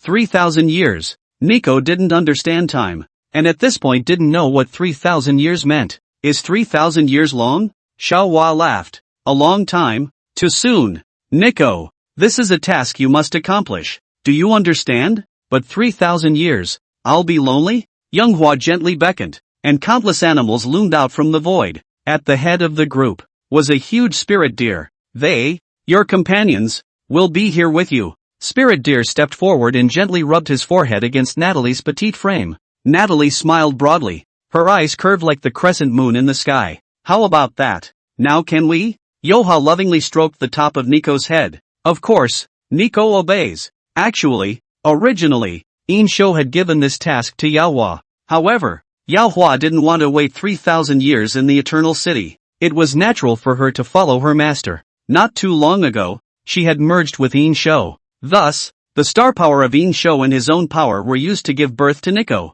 In a sense, it's not wrong to say that Nico was the daughter of Yao Hua and Yin Shou. 10 days later, Chautauqua. Countless huge warships were parked right in front of the city gates of Chaoge, and countless generals and people, with solemn faces, stood underneath the huge warships. Their gazes were slightly reluctant as they looked at the city gates of Chaoge. Here, this is where they live. But now, they're leaving. They are going to travel to the middle of the universe and follow the Maharaja to even more shocking miracles. Yin Shou stood at the bottom of the city, his gaze far-reaching. A scene that once happened flashed through his mind like a slideshow. On that day, he rose from the fire. On that day, 3,000 iron armors massacred 100,000 troops underneath Chaoge City. Everything is like a dream. Great King. Wang Yi came forward and respectfully said, "The stone monument has been erected." Yin Shou looked at the huge stone monument underneath the city of Chaoge, and while his heart surged with a burst of grandeur, it was also quite emotional. "This time, when I go and conquer the Star River, I'm afraid I'll have to say goodbye to this place." Hoo-hoo. The wind whistled, and Yin Shou came under the stone monument with faith. Clank. The human emperor's sword was sheathed, and the light of the sword outlined the lofty legend. Yin Shou lifted his sword and left a record on top of the stone tablet. Lone breaks Shiji, captures GFA, battles the heavenly Tao, and beheads the dragon goddess. With invincibility, he destroyed the Asa gods and beheaded the god King Odin. When the Panga tribe awakens, I will also destroy them. Such brilliant achievements are unmatched. Now that the world has been settled, I shall open up the frontier and conquer the stars. In the spring of the 33rd year of the reign of Emperor Xian of the Great Shang Dynasty, I repaired the worship of the Asa divine race and led the generals and people of the Great Shang Dynasty to travel to the universe to conquer everything in sight. The Asagi remains in the world, long buried in the ground, and everlastingly held in the world. I hereby leave the battleships to have 10. Wherever descendants come here, they can take a battleship and travel among the stars to follow the lone one.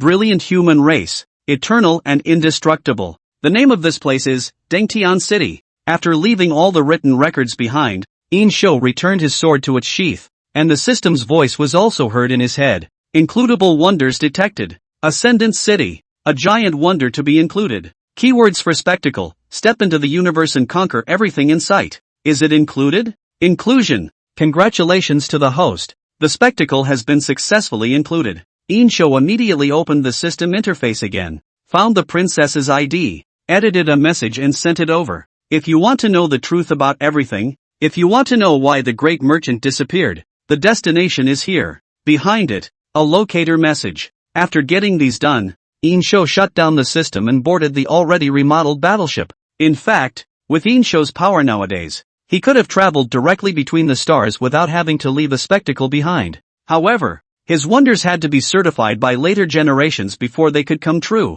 So to be precise, this wonder is not reserved for itself, but for posterity. Although the level of technology in the latter days is advanced, but if you want to really explore the universe, it is still far from it. Even if they could board other planets, they would only be able to stay for a short time, let alone stay in the universe. Therefore, he left 10 battleships for his descendants to utilize and travel to the universe. Go witness the next spectacle that will be used to wipe out all the Discordians. The star formation. This was Yin Shou's true purpose. Universe, here comes Lone. Pangu clan. Lone is here. Lone for you. Bring destruction. Standing on top of the battleship and looking up at the sky, Yin Shou's heart cried out. Wherever the starlight is spread, it is the land of the great merchant. His grand blueprint officially unfolded at this moment. 3,000 years later, thousands of large automobiles, carrying uncountable soldiers and people from the Dragon Kingdom, were speeding over the land. The princess sat in the car at the head of the group,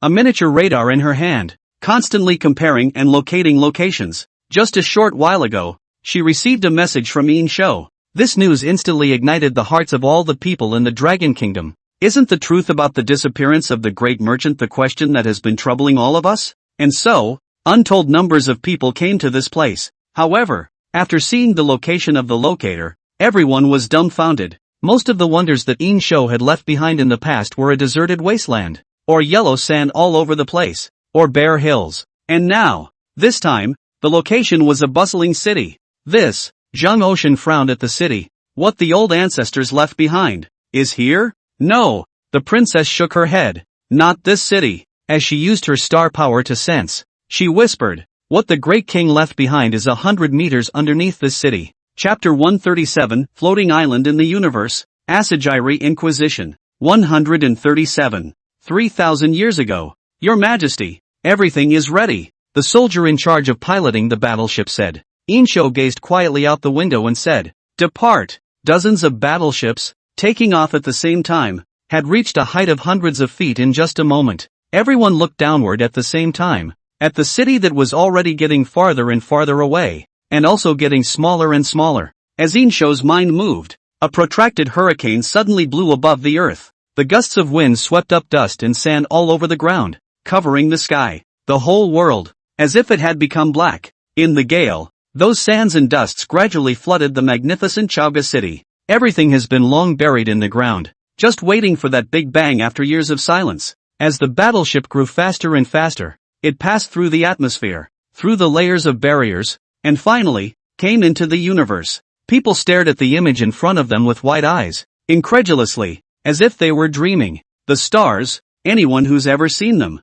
But being among the stars at this moment, no one can control this unparalleled shock. Originally, this is the universe? Chu Feng muttered, his tall body trembling slightly. What came into view was an infinite darkness, countless stars, emitting a brilliant light in the darkness, like grains of silver sand scattered one by one. The universe is black and transparent. He seemed to have no end in sight. The universe is as far away as the human eye can see. Those fine stars spread to the end of the gaze, like a single crystalline shard. The nebulae in the distance are as gorgeous as electricity, as illusory as fog, and as beautiful as can be. Yin Shou's gaze was calm as he looked in front of him, but his heart, however, was already flooded with shocking waves. In his previous life, he had watched a lot of documentaries about the universe, but it was only after actually being in the universe that he could deeply realize the shock. He turned back, his eyes traveling immeasurable distances to look at the azure planet. But what was seen was not a picture from the great merchant.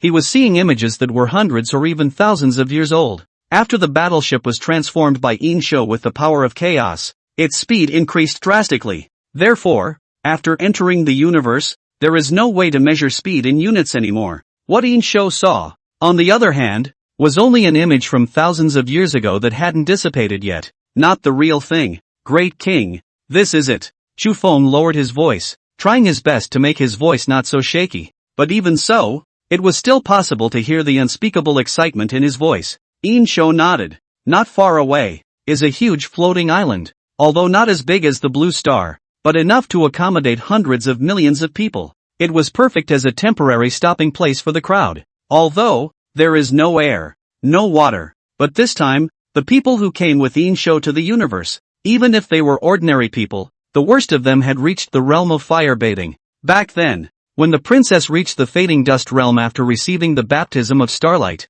she formed an independent life cycle system within her body. She can go without food or drink and doesn't need any nourishment, and the same goes for everyone else. Even without oxygen, the life cycle in the body can still automatically generate oxygen so that one can breathe freely. Immediately, proceed to the floating island. Yes, 3,000 years later, when the excavation was over, a huge city, below the city, unfolded before everyone's eyes. Ancient, modeled, deep, vicissitudes. Obviously, this place was at a depth of 100 meters underground. Yet, like the Eternal City, it was illuminated by a bright starlight. Here, Li Wentian's chest rose and fell violently. His face became red. Is this the legendary Chaoge? No one answered Li Wentian's words. It's not that people don't respect him, but all of them have long been immersed in the unspeakable shock and emotion. The princess looked at the city gate, and the more she looked, the more familiar she felt. He had dreamed of this place more than once because of the white fox.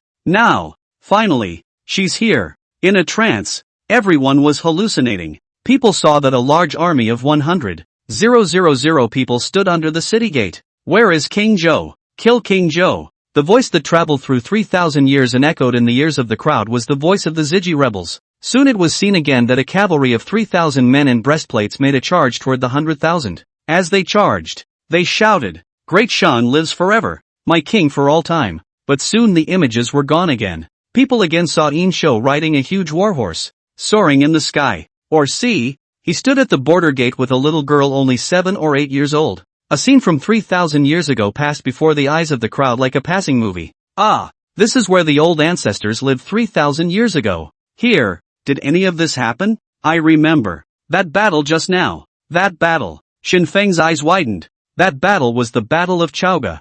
People looked deep into their eyes, unconsciously recalling the first excavated wonders of the Terracotta warriors. On the inscription of the Terracotta warriors, it is recorded that 3,000 iron armor beheaded 100,000 rebels. And now, this ancient legend is coming back to life. That monolith. Suddenly, a young man pointed at the bottom of the Chaoge city gate. On top of that stone monument, there are words. Everyone looked at each other, their hearts beating faster at this moment. Everyone had an unanimous feeling of foreboding. The reason why the Great Shang had disappeared, I'm afraid, was in that huge stone tablet. This is the question that has been bothering everyone. Go and see. The princess tried to calm her voice. Filled with awe, the people came to the bottom of the stone monument and looked at the already modeled writing on it. The truth about the disappearance of the great merchant is finally revealed. Lone breaks Shiji, captures GFA, battles the heavenly Tao, and beheads the dragon goddess. With invincibility, he destroyed the Asa gods and beheaded the god King Odin. When the Panga tribe awakens, I will also destroy them. Such brilliant achievements are unmatched. Now that the world has been settled, I shall open up the frontier and conquer the stars. In the spring of the 33rd year of Emperor Xian of the Great Shang Dynasty, I repaired the worship of the Asa divine race and led the generals and people of the Great Shang Dynasty to travel to the universe to conquer everything in sight. The Asagi remains in the world, long buried in the ground, and everlastingly held in the world. I hereby leave the battleships to have 10. Wherever descendants come here, they can take a battleship and travel among the stars to follow the lone one. Brilliant human race, eternal and indestructible. The name of this place is Dengtian City. Silence. There wasn't a single sound from below the huge monolith, and everyone raised their heads and looked up at the shocking and unbelievable words. Chapter 138, Everything in Chaoge Castle. Piloting a battleship. Tick, tick. Time was passing in slow motion, minute by minute. Below the huge monolith was a shocked face. No one spoke, and it seemed that everyone was trying to maintain an eerie calm. Hoo-hoo. A gust of wind blew by, and there seemed to be a hint of sound in the wind. The whimpering of this 1,000-year-old city. The sound of the wind broke the calm and brought everyone back to their senses. Got it. The truth of everything is understood. So, it's like this. Li Wentian let out a cry of surprise, and without realizing it, he had actually burst into old tears. He devoted his entire life to history and archaeology. Now, having witnessed these things, the emotions had long ago been released like a river breaking its banks. There was no death of the country. Not disappeared. Great Shang just left the land. Asterisk asterisk asterisk asterisk. Am I really not dreaming? Our current technology is so advanced that we are only able to carefully explore the universe, while 3,000 years ago, our old ancestors came straight to an interstellar migration. Are you kidding? Old ancestor is awesome. Ga ga ga ga.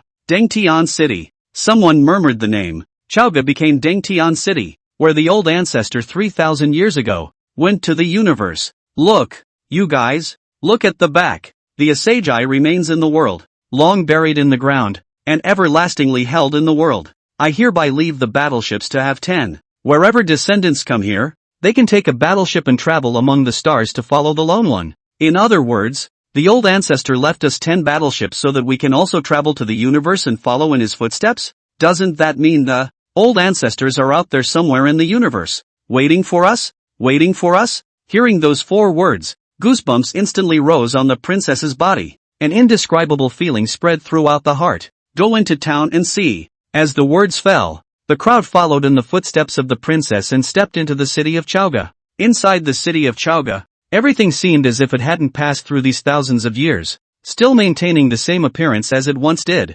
Every architectural house, every bluestone slab on the ground, every attic, even those tree trunks that had dried up were faintly emitting an ancient and mysterious life force. As the crowd walked through this ancient city, they only felt as if they were in a different world, as if they had already arrived 3,000 years ago and were under the stars of the ancient time. The people came before the palace and saw a tall figure standing on top of the steps with his hands on a sword. 3,000 soldiers clad in heavy armor knelt down on one knee and shouted, "Great Shang will live forever." People came into the royal palace and saw that figure standing in front of the throne in a domineering manner, speaking in a cold voice. "Wherever the iron hooves of the Great Shang tread, there will be corpses everywhere. Lone, to be the first tyrant of this ancient world." A brilliant sound that echoes in everyone's heart. Everything that happened 3,000 years ago was like all the veils had been lifted and unreservedly revealed to the world. People stared at the figure in disbelief. It was the first time that everyone had seen Yin Shou's appearance so closely. He was tall, almost 2 meters tall when converted to current units of measurement, with broad shoulders that loomed like a great mountain. The slightly rough face was angular, not too handsome, but rigid and unyielding, carrying a charm that made people subconsciously want to submit. It was just a pity that before the crowd could get a good look at the face, the image in front of them had apparently disappeared. The crowd was disappointed. "Your Highness," a staff member ran in hurriedly. "We, found those battleships left behind by the Asagods." These words made the crowd wake up like a dream. Everyone followed that staff member along to a huge open space. In the clearing, perched battleships, as if asleep. These warships, Shinfeng analyzed, although they are warships left behind by the Asa divine race. However, it seems to be a bit different from those left behind by Tego and the others. After Tego's death, the Dragon Kingdom had sent some of its people to study their battleships. Unfortunately, though, there was nothing to be gained, and the various principles and constructions within were beyond what was known. But the battleship in front of him was different. Although it had not yet entered, even just looking at the exterior, it gave people a very familiar feeling. Underneath these battleships was a clearing built out of boulder slabs, and people followed the clearing into the interior of the battleships. Sure enough, just as Shinfeng had guessed, the internal structure of this place had been remodeled into a structure that was relatively familiar to the Blue Star people. How is this? How is this possible? Questions have been raised as to why the ancestors would have created these things 3,000 years ago when they are clearly recent. What the hell is going on here? No one was able to answer, and everyone was immersed in an unspeakable doubt and shock. What the hell is going on here that 3,000 years ago old ancestors created something that only exists in modern times? God, this is outrageous. It's not possible that the old ancestor was a traveler. Is it? No, impossible, absolutely impossible. Definitely not. Even if things are outrageous, there should be a limit. How could it be a traveler? It's not like it's a tomato novel. But how do you explain these things? The crowd was talking. Amidst the chatter, a man with a flat head sat in his seat. He has a very out-of-the-way last name, Black. It does have that last name. His name was Black Cohen, nicknamed Little Blackie because of his dark skin and surname. Used to be a good pilot, but now, retired for 2.5 years. Looking at the not-so-complex piloting apparatus, Black Cohen fell into deep thought. A moment later, he felt the power of the stars stirring in his body. Suddenly, the power of the stars felt like it was going crazy towards his. It slammed inside him towards his right shoulder. Driven by this inertia, his right shoulder slammed hard to the right. This action caught the attention of many people. Goo, Black gone. What are you doing? I don't know. Black Cohen had an innocent look on his face. I don't know what's happening. The power that's in my body. It's stirring. A feeling I've never had before. Immediately followed by Black Gon's ghostly outstretched hand gently touching the operating instrument. Buzz. There was a loud bang, and at once all the lights within the entire battleship came on, illuminating one face. In a trance, a figure was seen cast upon the void. Not Yin Shou, but someone everyone had never seen before. The man was slender, with a white face and feminine eyes, looking like a eunuch. The eunuch spoke slowly, his voice feminine. I am Zhu Shang of the Great Shang, and I have left this remnant to inform future generations that as long as one carries the power of the stars in his body, he can pilot a battleship under the pull of the power of the stars. Chapter 139 Neon Fungus. Turn this place into a public restroom.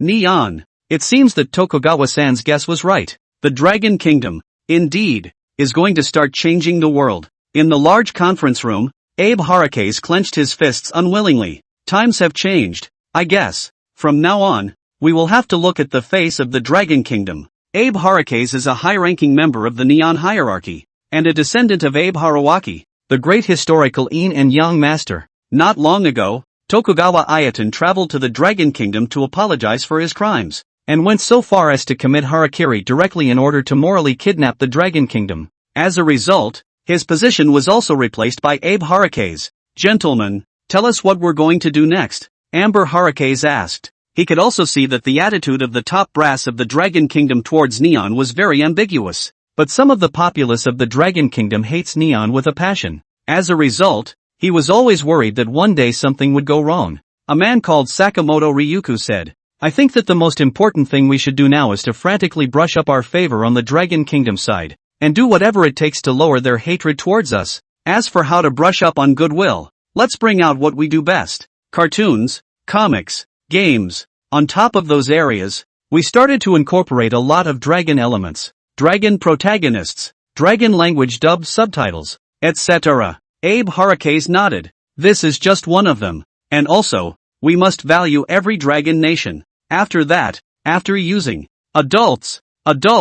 Before Abe Harakes could finish his words, he was hastily interrupted. A small, sweaty man pushed his way in. My lords, I'm afraid something is going to happen. Just now, someone found a Dragon Kingdom maiden next to the remains of the god's toilet. Buzz. There was a loud bang in everyone's head. The Dragon Kingdom maiden. Which would have been nothing, but the place where she appeared was just too sensitive. God's toilet. This is a place that all the people of the Dragon Kingdom abhor. Abe Harakes' cold sweat ran down his forehead in a flash. Though, there's only one. But now the people of the Dragon Kingdom are all harboring the power of the stars. Who knew how scary this random teenage girl could be? Does it have the power to destroy the world? You know, that giant sword of Prime is still hanging over Pretty Country. They don't want to end up like that. Hurry!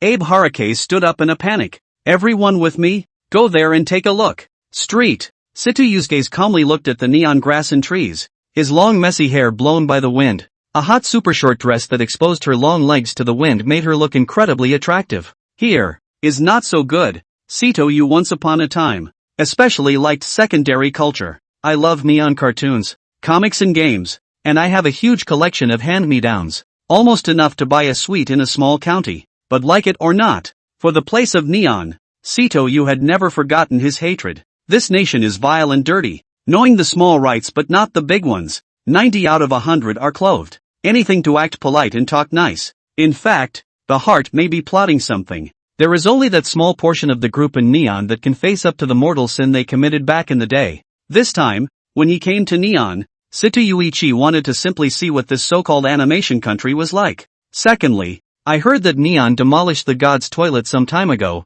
and I wanted to come here to see if they demolished it thoroughly enough. just as Situyu was about to be satisfied and ready to leave. The sound of a car honking suddenly came from not far away, followed closely by dozens of neon officials running from their cars. My lord, please wait, please wait. Abe Harakes rushed at the first one, almost running all the way to Situyu's front. His face still had unwiped away sweat, and he was tired of not being able to catch his breath. He more or less knew some Chinese, so communication wasn't too much of a problem. Situyu tilted his head slightly, his eyelids hitching downward as he looked contemptuously at Abe Harakes and asked, "What is it?" Abe Harakes patted his violently heaving chest. "My lord, how did you come to us?" "What? Can I come to your place?" For the current Dragon Nation, any corner of the world is a place where they can come and go as they please, and no one is qualified to stand in their way, nor does anyone have any reason to stand in the way. After all, it was their old ancestors who were the origin of the human myth. As for those people, they were nothing more than the remaining bloodline of the Asagod clan. The Dragon Kingdom would keep them if they wanted to, and if they were in a bad mood one day they would kick them out of the world. No, my lord, I don't mean that. I mean, Abe Harakes was terrified. The cold sweat on his forehead once again flowed down like a waterfall, almost blinding him. He wiped his sweat as he said, "I mean, are you happy staying here? Do you want us to?" Abe Harakes subconsciously lowered his head as he spoke, as he felt that he must show enough humility when talking to a high-ranking being like the Dragon Nation. But who would have thought that Situyu's eyes were slightly narrowed in a chilling voice? "Where are your eyes looking?" "Ha?" Abe Harakes then noticed that Shikatsuyu was still wearing a super short skirt at this time, and he was acting like this. It looked like he was peeking at her thighs. He hastily covered his eyes. I'm sorry, my lord. I'm not." Situyu had an impatient look on his face. All right, what is the matter with you guys? Say what you have to say. I'm going to leave when I'm done. We just wanted to see what else you weren't satisfied with. Abe Harakes said carefully. Dissatisfied? There's a lot to be dissatisfied about. And which one of you guys is any good? I'm not happy with all of you. Are you all going to be like that damn Tokugawa? Kill yourselves in thanks? As Situyu's words fell, there was not a single movement in the surroundings, and everyone did not dare to breathe a single breath. Situyu's smile grew more and more contemptuous as she casually pointed at the remains of the god's toilet. This is a good location. Build a public restroom. Ha! Everyone was dumbfounded. Building a toilet here. Wouldn't that be ting on their ancestors' heads? What? You guys don't want to? Situyu said as her feet slowly left the ground, the power of the stars surging through her body, bright and dark. No! Abe Harakes was stunned and immediately knelt on the ground. We're willing. Abe Harakes, who didn't know where he learned it, exclaimed, "Collect the avatar. If you are willing, then why don't you go ahead and implement it?" Chapter 140, Situyu's Identity. Supergiant Wonder. Star Formation. 140. Whenever and wherever a great threat looms, people are always able to perform at an extraordinary level and do things much more efficiently. With dozens of workers busy, it took less than half a day for the public restroom to be built. Now all that's left is to connect the sewer and a bunch of other detail work. The wind today was pleasant, but to Abe Harakes' senses, it was bone-chilling cold. He watched as a piece of his most revered place was torn down, and watched as a public restroom was built on top of the remains of the ruin. Countless people from Neon were standing around talking about it. Jesus, what the hell is going on here? Why would this place be like this? It's our ancestors that are enshrined there. I can't believe it's here. Oh God, I can't bear to look any further. Geez, is this place about to turn into a public restroom? How could this happen? Everyone felt like a big stone was pressed on their heart. This public restroom was not just covered over the remains of the god's toilet. It was more like it was covered over everyone's heart. However, Situyu just stood there quietly, but no one dared to say those words in front of her. My lord, hey, are you satisfied this time? I've done what you asked, and it's been converted into a large public restroom. Abe Harakes forced down the aggression in his heart. With a smile that was worse than crying, he said. Situyu just nodded lightly. Not bad, but I have one more request. Situyu laughed maliciously. Don't charge for this place after it's converted into a public restroom. Oh, want anyone to be able to come here for free? Understand? If I ever find out you guys are charging for it, it won't end with a few words. After Situyu finished speaking, his body involuntarily exuded an extremely stern aura that pressured everyone to gasp for air. Abe Harakes nodded repeatedly. Understood. In that case, I won't waste any more time on your side. Situyu stretched her waist, her exquisite curves hot. Phew! Everyone in the room breathed a sigh of relief. It's a good way to send the plague away. One must know that although Situyu was only one person, his realm had already reached mountain shifting. The district was small, and destroying it was easy for him.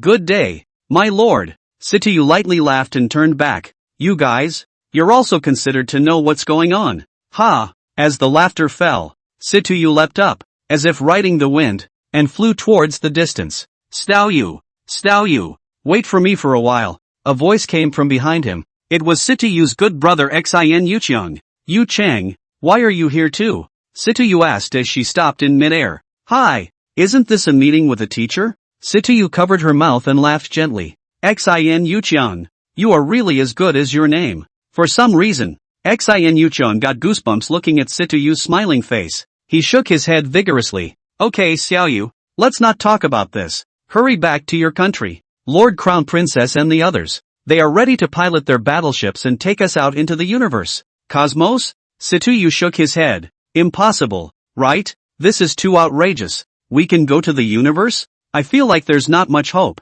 Xiaoyu, Xin Yuchang said. What's impossible? What the old ancestors left behind. There won't be any problems. Really? I don't believe it. Xin Yuchang looked helpless. Why don't we make a bet? Situyu's eyes instantly lit up. Sure. What's the bet? What did you say you were betting on? Situyu took off her long wig, revealing the male hairstyle inside. If I can really go to the universe, I'll continue to dress as a woman. 3,000 years ago, the fleet led by Yin Shou managed to land on the huge floating island as a temporary stopping place. After arranging all things, Yin Shou immediately leapt towards the source of a force in the universe. As early as in the star compass, Yin Shou already knew that the location where the Panga clan was sleeping. Countless stars quickly swept past him. Those radiant lights illuminated his cloak. In Yin Shou's heart, a burst of ambition also rose. The exploration of the wonders of the universe begins here and now. Through countless stars and countless light years of distance, Yin Shou finally arrived at his destination.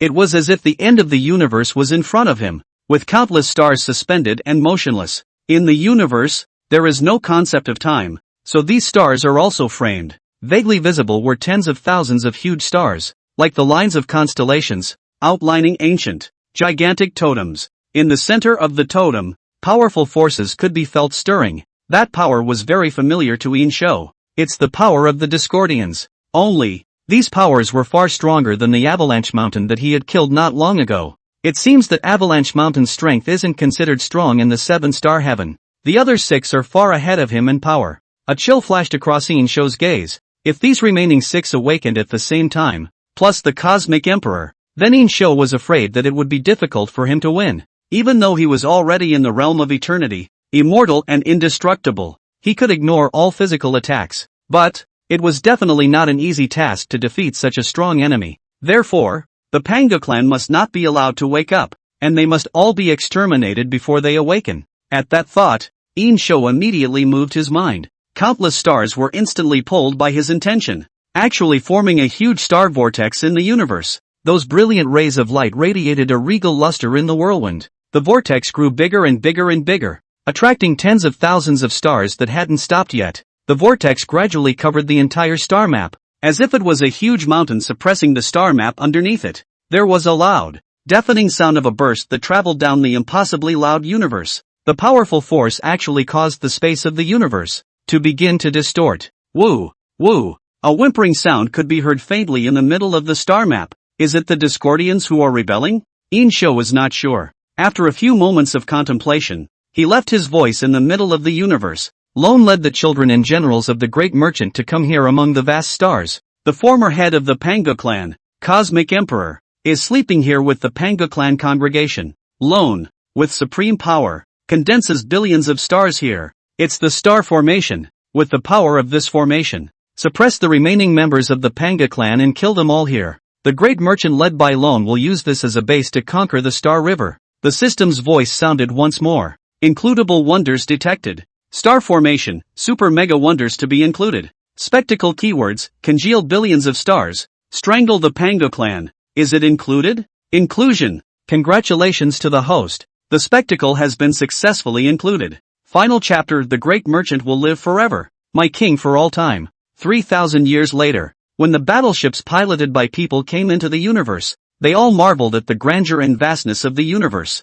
The deep and boundless starry sky condensed from the bottom of everyone's heart with the most unbridled shock and emotion. Once upon a time, the universe was a location existence that people were in awe of and couldn't really explore. But now, one is in the universe, and the countless stars are visible at a glance. People came to the star formation left by Yin Shou according to the positioning in the universe. A huge vortex of stars covered the entire site. It was as if this place was the end of the long river of time, revealing only emptiness. People heard the voice left behind by Yin Shou and knew that this place was called the star formation. So, murmured Situ Yu, who was dressed as a woman. The old ancestors were once here, sealing and beheading all the Pangu clan? A vortex this big looks like a galaxy. That is to say, the old ancestor didn't engage the Pangu clan at all, but let them all receive their boxed lunches in their sleep? The power of the stars was surging, and the princess stepped forward to feel the changes in the star power. Suddenly, her eyes widened and she exclaimed, "Nearby! It's nearby! Your Highness!" Shenfeng asked, "What neighborhood?" The princess forcibly suppressed her excited and trembling voice. "Your Majesty, it's nearby." 3,000 years ago, as the huge vortex began to turn, a wailing sound could be heard coming from the vortex. It was the unwilling roar of the Discordian race. They had sensed that something powerful was preventing them from awakening, but they can't do anything about it. An entire starry sky turned into a vortex to suppress it, and it was simply not something that the Pangu clan could resist. Yin Shou's body slowly rose, coldly gazing down. Star Grand Formation, still missing the last eye of the formation. It was the human emperor's sword that was used to decapitate the Pangu clan. Whoosh! The sound of breaking air came, and the human emperor's sword unsheathed itself, stabbing down fiercely from the heights towards the center of the vortex. Boom! A shocking wave rippled through the huge silver-colored vortex. The human emperor's sword quickly disappeared into the vortex. The vortex spun faster and faster, and had almost reached the speed of light. Woo! Woo! There was a loud whimpering sound coming from the vortex that resonated through almost the entire universe. The human emperor's sword was the last eye of the star formation. Now that the star formation had become a reality, all of the Pangu clan would see destruction. Such a big commotion naturally attracted all the generals and subjects of the Great Shang. Everyone has come here to witness this moment. Miss Yao Hua, what is the king doing here? Chu Feng asked in disbelief. Young Hua said softly, Master is beheading the remnants of the Pangu clan. The stars shine brightly, illuminating every corner of the universe. The stars in the sky are starting to misalign. They were like a silver plate of loose sand, swaying into various shapes as they were pulled by the huge vortex. At the time of the star dislocation, one sees the life that once existed in countless universes, the things that happened. The whimpering got smaller and smaller. Gradually, it all disappeared. The mighty Pangu clan was thus all but snuffed out in the cradle by Yin Shou before it had a chance to awaken. The human emperor's sword rushed up from the center of the vortex and returned to Yin Shou's hand. The moment Yin Shou gripped the human emperor's sword, countless power surged into his body. Starry-eyed and cloaked, he saw universe after universe passing before his eyes. He subconsciously waved his hand gently towards the distance, trillions of light years away, the destruction of civilization on a small planet. He waved his hand gently again, and the destroyed civilization, in a flash, gave birth to new life. After decimating all of the Pangu clan, Yin Shou had reached the strongest realm of rebirth. His power can travel through time, space and to any corner of the universe. Suddenly, Yin Shou saw countless silhouettes appear right next to the star formation. All of those silhouettes were dressed in modern-day clothing, and their bodies were filled with the power of the stars. It's from the Dragon Kingdom. 3,000 years later, the stars in the sky began to misalign, and it was as if people were seeing time going backwards. What had happened? What had happened? Was all in reverse gear like a passing movie. Suddenly, a ray of starlight broke the silence. People were horrified to realize that at some point, people had gathered around them. Dense people. They were dressed in ancient costumes and heavy armor. The generals and people of the Great Shang. Another illusion again? Shenfeng subconsciously reached out to touch a soldier. This time, however, his hand did not travel through the soldier's body. Instead, it actually touched the cold iron armor. Ah, this. Shenfeng opened his mouth wide. This is not an illusion. That's right, it's not an illusion. Rather, 3,000 years ago and 3,000 years from now are blended together. Everyone raised their heads at the same time and looked at Yin Shou's tall figure. At last, the old ancestor has been found. At this point, there is no concept of time. That is, 3,000 years ago and 3,000 years later.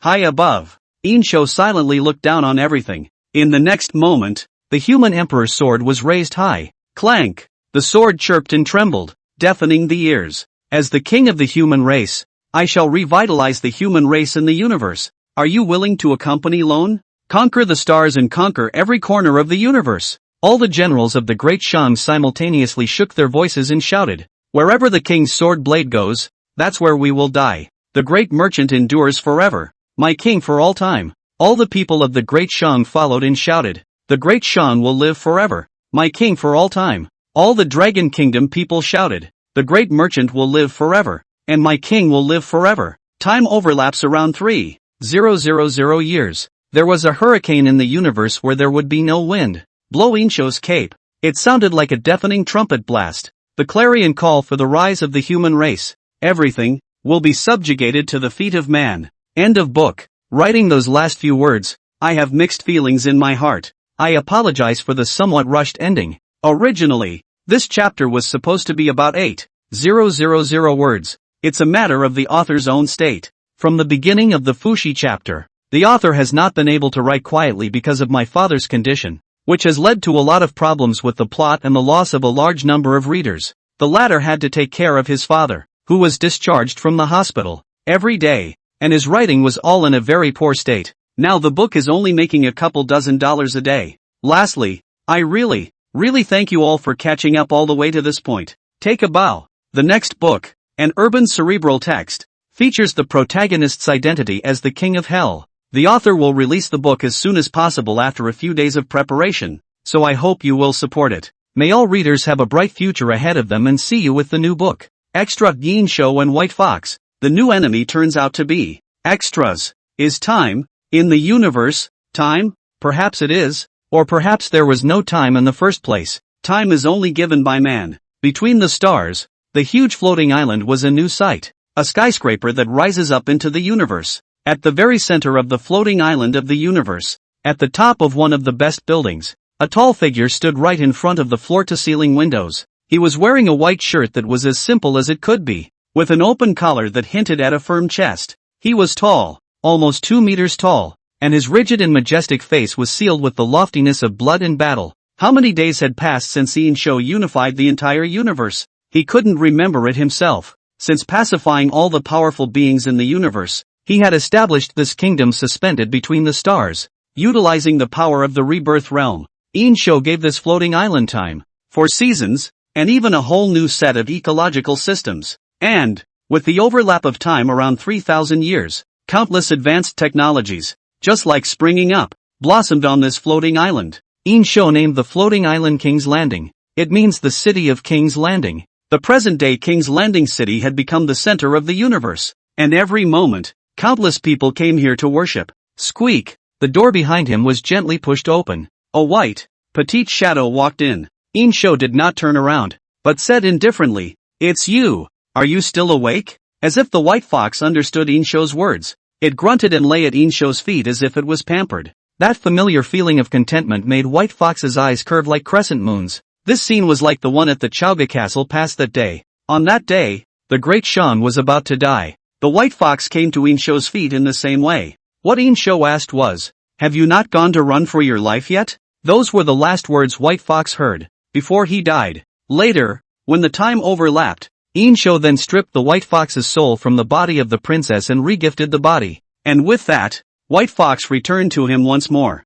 Phew! Yin Shou let out a long breath, took out a thick cigar from his shirt pocket and lit it. Smoke curled up and filled the room in the night. You, too, should be bored, right? Yin Shou squatted down his tall body and gently stroked the White Fox's silky fur, while the White Fox closed its eyes with a look of enjoyment. Lone is bored too, Yin Shou said faintly, his thick voice like a nail in the ground. Lone really wants to take you and go on another quest. It's just that there are no more enemies of Lone in the universe today. The White Fox grunted a few times at the loss. Great King! Suddenly, a woman pushed her way in. The woman was tall with long black silk legs, short hair and shoulders, charming as if she was a demon. Yin Shou looked at the princess. What is it? The princess spread a smile and said, Great King, in the universe, something interesting has happened. Oh, the princess softly said, a few moments ago, 3.5 billion light-years away. There was a huge finger that was stirring the stars and had already pulled hundreds of thousands of galaxies. The white fox instantly jumped up at his words, hopping around Yin Shou's feet. Ding! Alert host. New enemy detected. Yin Shou's dormant fervor seemed to be ignited all of a sudden. How long has it been? He couldn't remember how many years it had been since he'd heard the system. His gaze went to the back of the huge desk, where the human emperor's sword hung silently, as if it was asleep. But after just a moment, it began to quiver, as if excited by the prospect of finding a new rival. The new opponent? Who is it? Yin Shou asked. Please prepare the host mentally. The system's words caused Yin Shou to freeze once again. Since stepping into the universe, he had never been afraid of any opponent. Now, the system actually wanted him to mentally prepare? Next, the system's words, however, caused Yin Shou to get goosebumps. Remind the host. The world in which the host lives is not the real world, but a virtual world conceived by an internet writer. Ye difficulty knowing autumn. Now that the book is finished, the author's big, merciless hand is about to destroy the whole world. What? Yin Shou was startled. Turns out, surprisingly, no wonder a lot of things in this world are a lot different from what one recognizes. So it turns out, this is the virtual world. So, Lone's next opponent is this author called Ye Difficult to Know Autumn? That's right, only if the host defeats the author. This world will not be destroyed and become a real world. Yes, Yin Shou didn't hesitate for a second. From the time of his awakening, he had been rebelling against what he called his destiny. He defies anyone. Even the author who created him could not influence his fate. Clank! The human emperor's sword was sheathed in all its glory. Yin Shou pointed his sword overhead and said in a deep voice, Author, Lone is here. The white fox leaped and jumped onto Yin Shou's shoulder, looking into the void with him. Wan Fei and Yao Hua, Chu Lan, who had just arrived, stood behind Yin Shou. Several pairs of eyes, penetrating the void, also penetrated the screen, coldly watched the author leaf difficult to know the fall. The real battle has just begun. Filled in some extras as requested by readers. It's still mostly a Little Foxes episode. There should be an extra or two to follow.